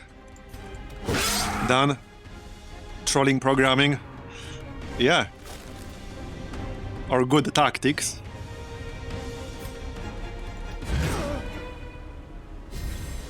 I mean, hey, it would be logical for enemies to avoid hitting your dudes with a riposte.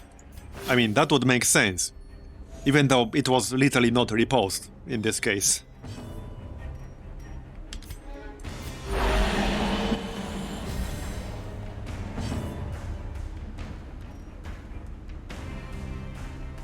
Unless you want me to ban you, then no, don't do that. Because I will do that.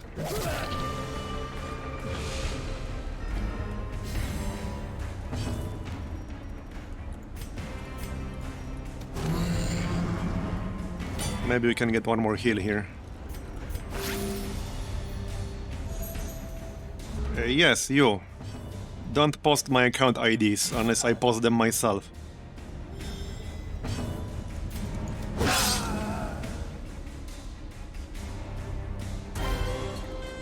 Alright, 1000 gold.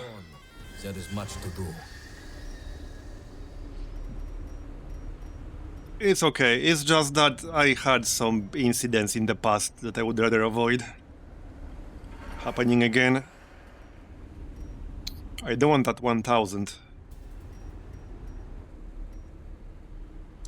Okay, destroy this. Right, so give him actual guard.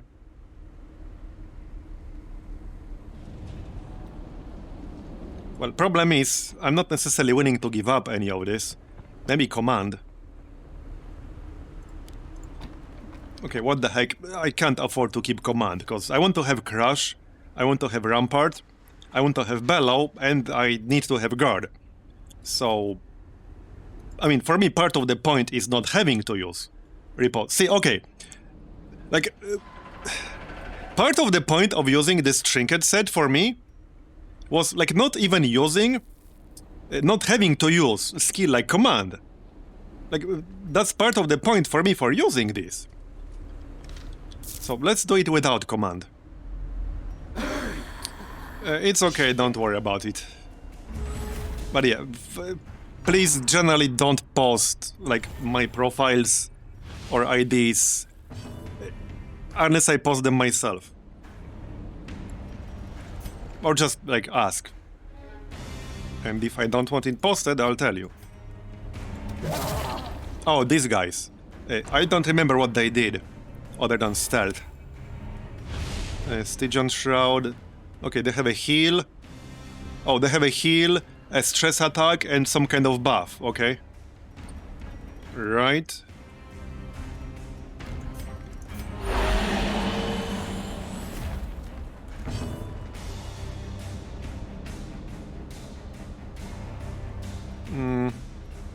Turn 1.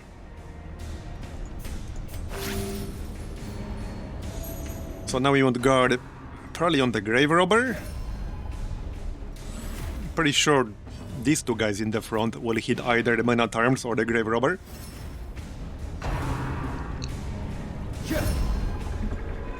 We'll break that guard, it's fine.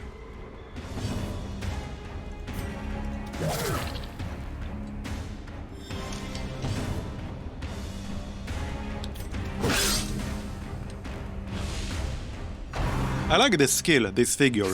It's okay-ish damage, and it places like a damage debuff on the target.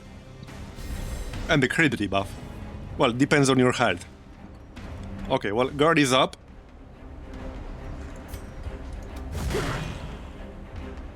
And now I need guard break. Right, so there it is. It's not like a ton of damage, I guess. I'm still not convinced. I'm not convinced about these trinkets. Here's the problem. In order to use these trinkets, you have to sacrifice both of your trinket slots.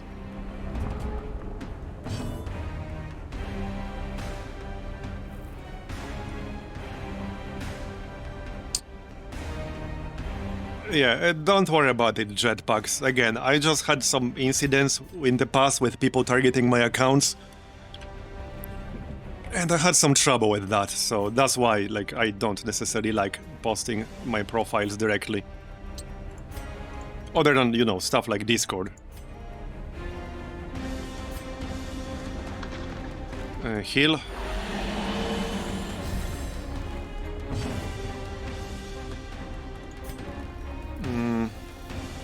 I mean, yeah, that will happen to you if you're even, like, reasonably popular on the internet.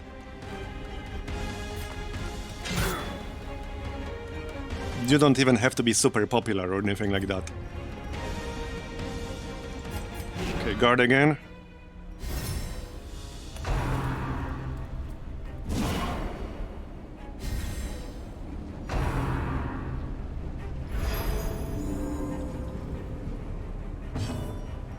Still not convinced about this. Not gonna lie. It would be better if it was just a single trinket with all these effects.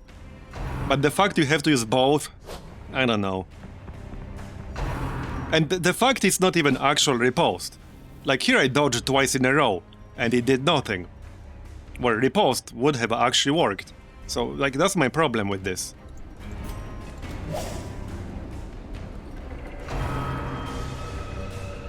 Would be nice to kill one of them already. And, like, I'm kind of weakening my group overall by using these. I barely did any damage here so far. Okay.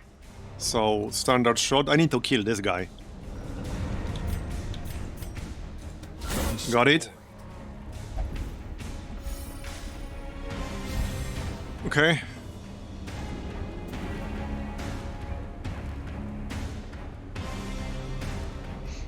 Yeah, I mean, clearly we know that now.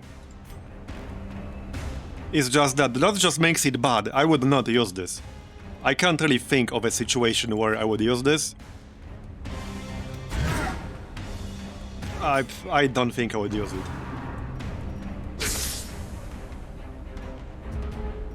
Yeah, it's not worth 2 slots, exactly. It's just not worth 2 slots. Especially if you have good trinkets, like specifically for the people you would consider using it on. If you don't really have any good options, then okay, maybe. Maybe. But you usually have better options, especially at this stage of the game.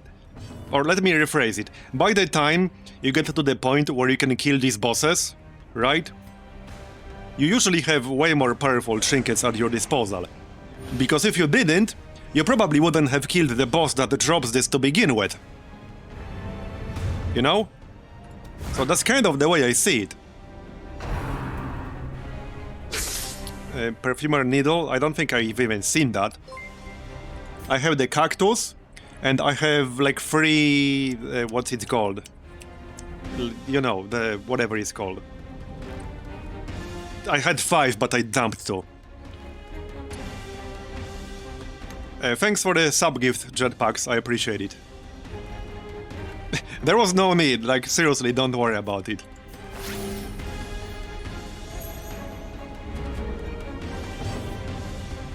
A contraband item gives riposte on hit, yeah, I saw that.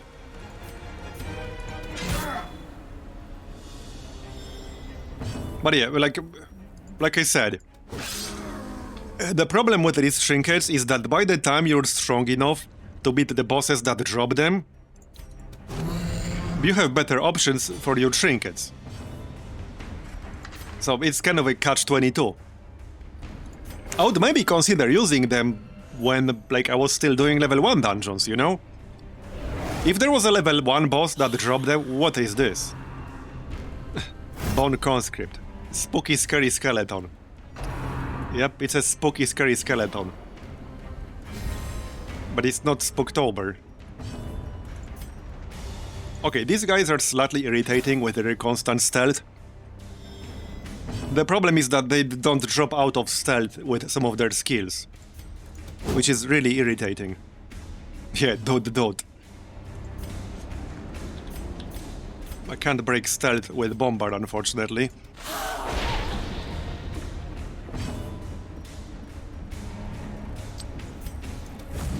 This might take a while. Yeah, this will actually take a while.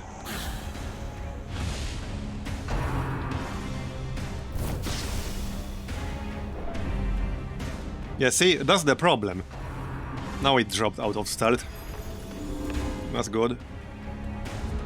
Okay, I need to kill at least one of them here. Got it.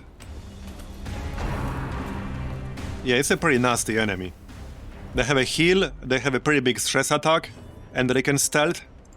A pretty bad combination. Oh, the skeleton can guard, okay. Okay, good. Maybe we can kill it before it stealths again. This might be the last room, but we don't know if this is the last room or not. Maybe, maybe not. If there's one more fight, I'll have to do that fight. I would prefer to not do it while having an affliction. Okay, another spooky, scary skeleton. Okay, I really don't like this. Oh, and they have like two... Wait, what? Okay, that's kind of bullshit. I really don't like this. Okay, that's seriously annoying. That's seriously annoying. Can you just die? 7 health. Are we there yet? It's turn 10. There we go, finally. Okay, that's a very annoying enemy. I'm not sure if I'm looking forward to seeing what kinds of shenanigans there are in champion dungeons. So anyone here who has actually done champion dungeons?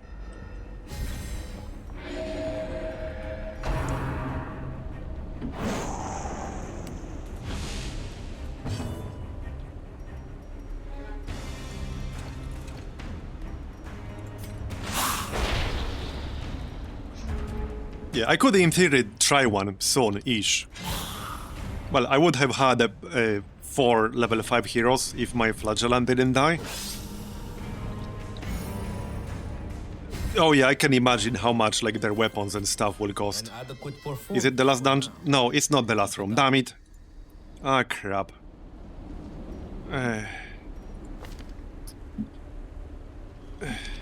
Okay. Well, shit, this is bad. I'm getting trolled by this objective again. I'm actually getting trolled by this stupid objective. I hate it.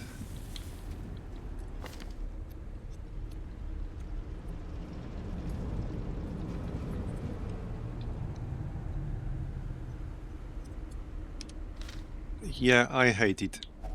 I will probably hit 100 stress here soon. I bet it's going to be in the last room. Just watch it be in the last room. These artifacts are precious. We follow the... Could be 2 more room fights still.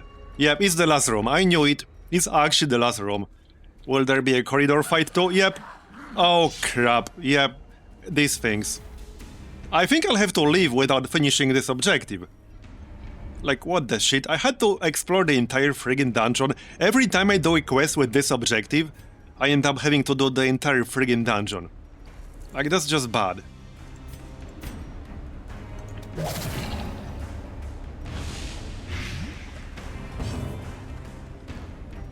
Should I just retreat and abandon this? I'm 2 fights away. Still, at least 2 fights away. You know, shit like this happening to me constantly is why I sometimes get paranoid and start to reasonably consider the possibility that maybe these dungeons are generated like this on purpose. If you have this objective, maybe it's specifically generated like to make you explore the entire place. To put the last fight like in the very last room.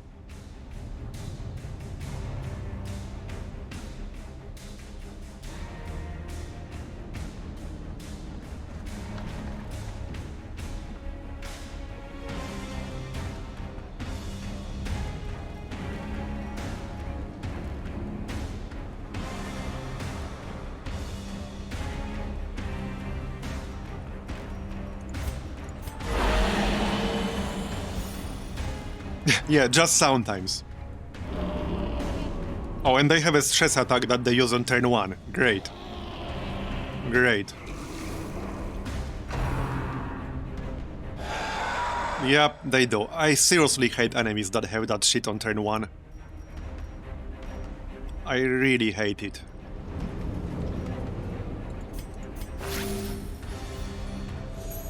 Yeah, prep round. Like, wasn't the whole point of prep round to not have that happen? I guess not. Not for stress, anyway.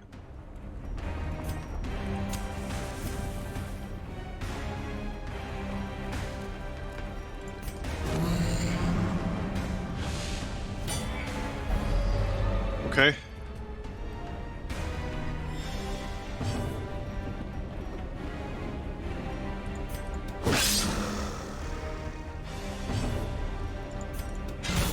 Nice crit.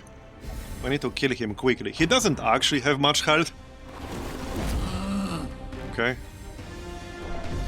3 stress per turn. He'll probably hit 100.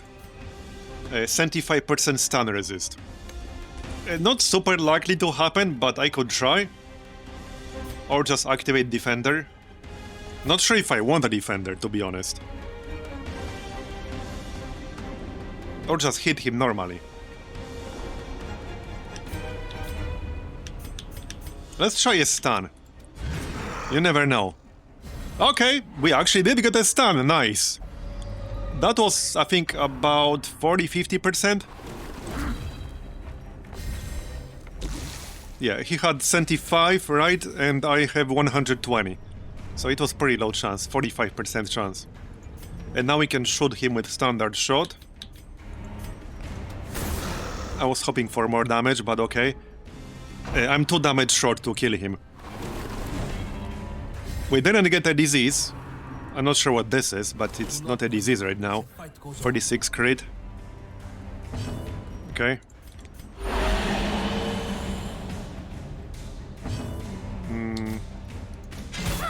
Somebody else has to finish the job, because I'm in rank 1. He will get 1 more action. Okay. And that's fine. Oh, that's a stun. Okay. No wall cannot crumble. No I probably, cannot be like, I didn't have to do that, but we did it anyway. 6 stress per turn. Yeah, I might actually die here. Yep. Well, no, she's not getting targeted.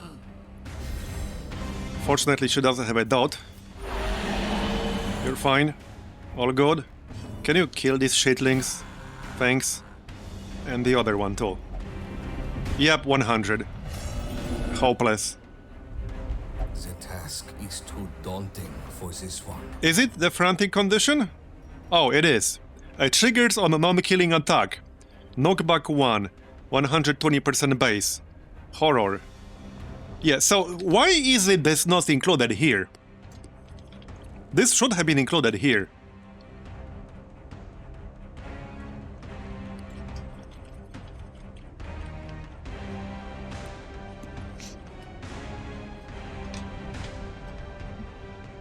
Especially since, like, I've seen some, like, pretty harsh personal attacks in the official Discord when people ask some questions.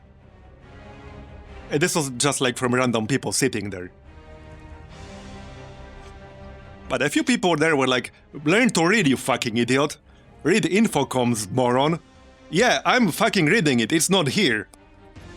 Maybe you should read it.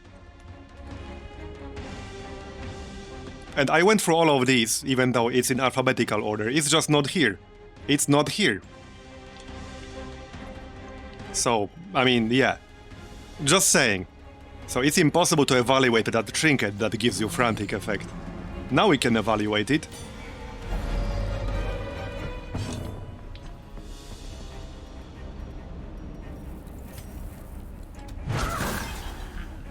Yeah, they should have a sneakers, yeah.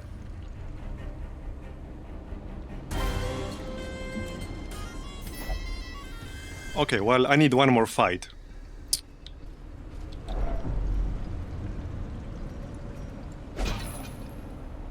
Secure it and march on. We still have much to do. Well, I'm not giving up 2,000 gold. I guess I can dump the food. Surely I want to get a hunger check in this one last corridor section, right guys? Right guys? Surely that would not happen. Surely. Okay, it actually did not happen. Okay, it did not happen. I almost expected it to happen, not gonna lie. I almost expected it to happen. So we know there's a fight in here, otherwise the dungeon would have been done. I just need to not hit 200 stress. So it should be fine, hopefully. If it happened, I would go play the lottery, I think. Maybe I will still do it. Like, we need the lottery where you win for like not hitting a single number, then I will play it. That's the kind of lottery I would be great at. Exactly, reverse lottery. Then I'll play it. You win if you don't hit a single number. At least win something.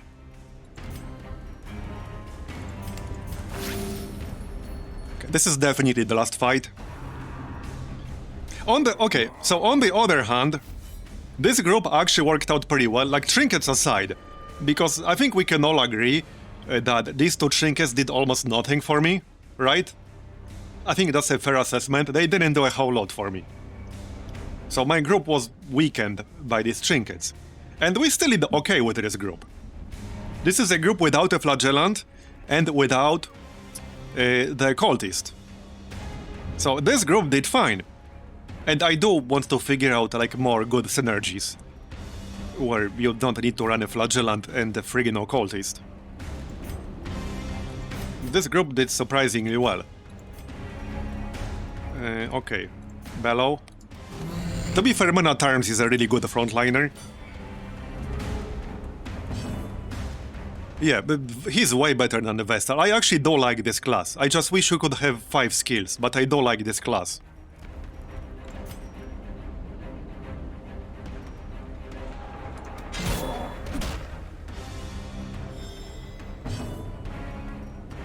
Okay. Yeah, I will try to heal him every time because he will refuse sometimes. So I have no way to know when he will refuse. Here you go. Okay.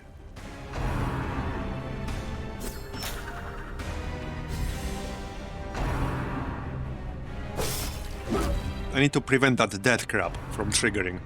Which it might if I get unlucky. I need to break the guard now. With the musketeer. And then kill the Nancer. Before she can nuke my face.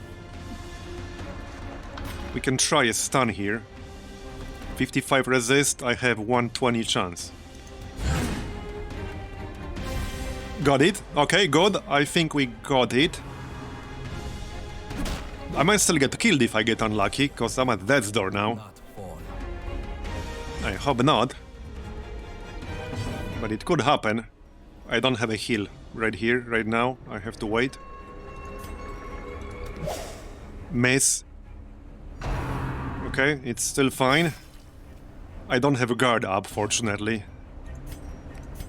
Okay, good. He didn't refuse. Yeah, I was worried about that. He might still get the drop to 0 on the next hit. From the champion. Okay. Yeah, I would use patch it up right now, but I kind of need the damage. I need the damage. I need to make sure I kill the Dancer here. There. Got it. Just don't die on me, bro. Dodge.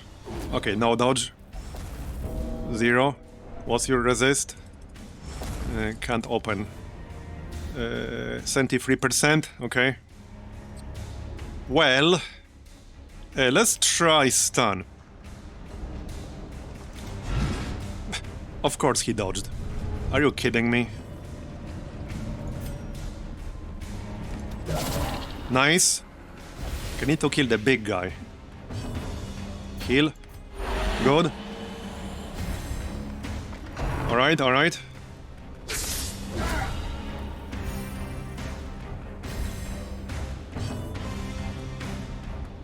Bombard. Okay, no, that's 20 health, too much. Got it? I mean, we'll win this fight, I'm just trying to not get my people killed. Maybe I shouldn't jinx it by saying we will win this fight. You never know. Okay, with this game you never actually know. Okay, so he's dead now. From the Blight. We just got the commander left. Another crit. Okay, nice critting from the Grave Robber. There we go. 52 critical heal. From a Veiled.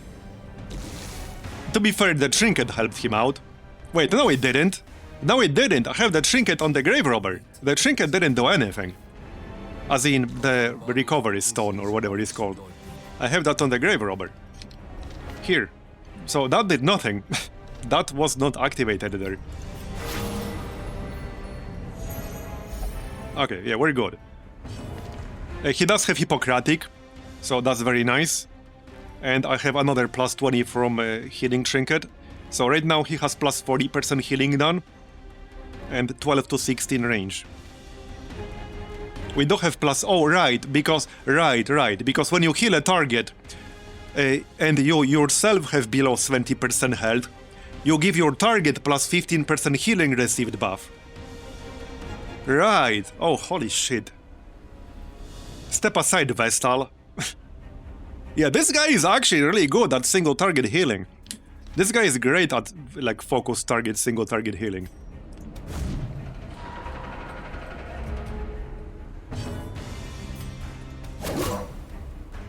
Okay, we're done. Yeah, this run went better than I expected it to.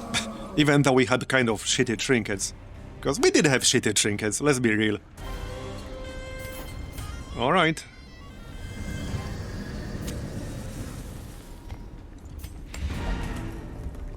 Okay, back to the base. The Vizier's soldiers will march elsewhere for now. We did get Rampart Shield, but I already have one. 23,000, 11.2. Yeah, this was a decent run, actually. This was a decent run. Executioner. Okay, accuracy and crit if target is below 40% max health. Useful.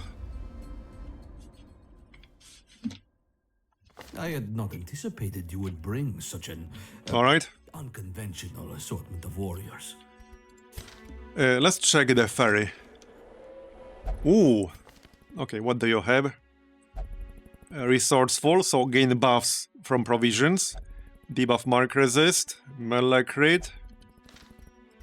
And occultist. Slugger. Precise striker. Well, good for sacrificial stab spam.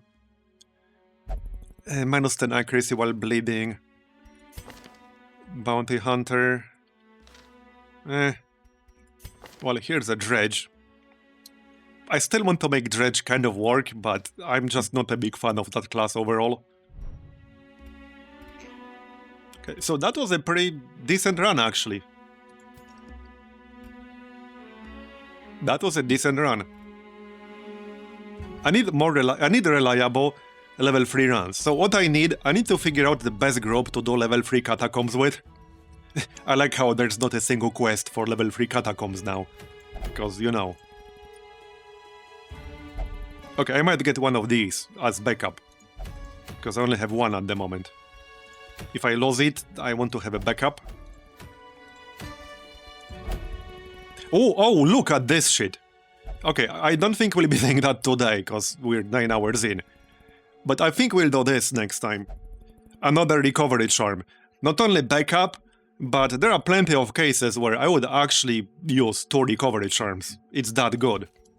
It's a great blow trinket.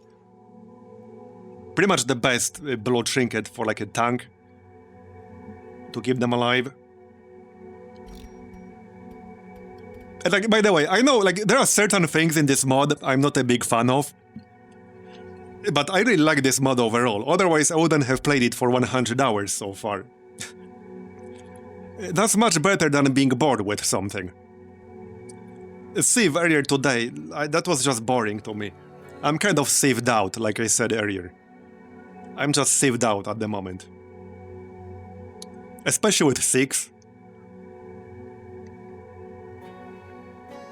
And yeah, like I said, Victoria is really strong in terms of production, but it's just basically a generic leader.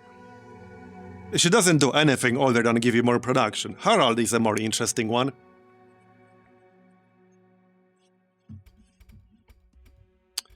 Right, so we are at 9 hours 22 minutes. I don't think we're doing another run today, especially not a long run. Especially not a long Caverns run. So I think that's gonna be it.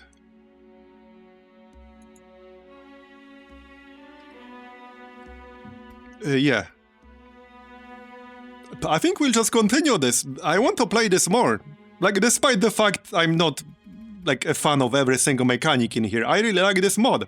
It's a great mod. Like, I want to play this more than I want to play Darkest Dungeon 2 right now. And I did generally like Darkest Dungeon 2. But if I had to choose between Black Reliquary and Darkest Dungeon 2 right now, I would choose Black Reliquary. Just straight up.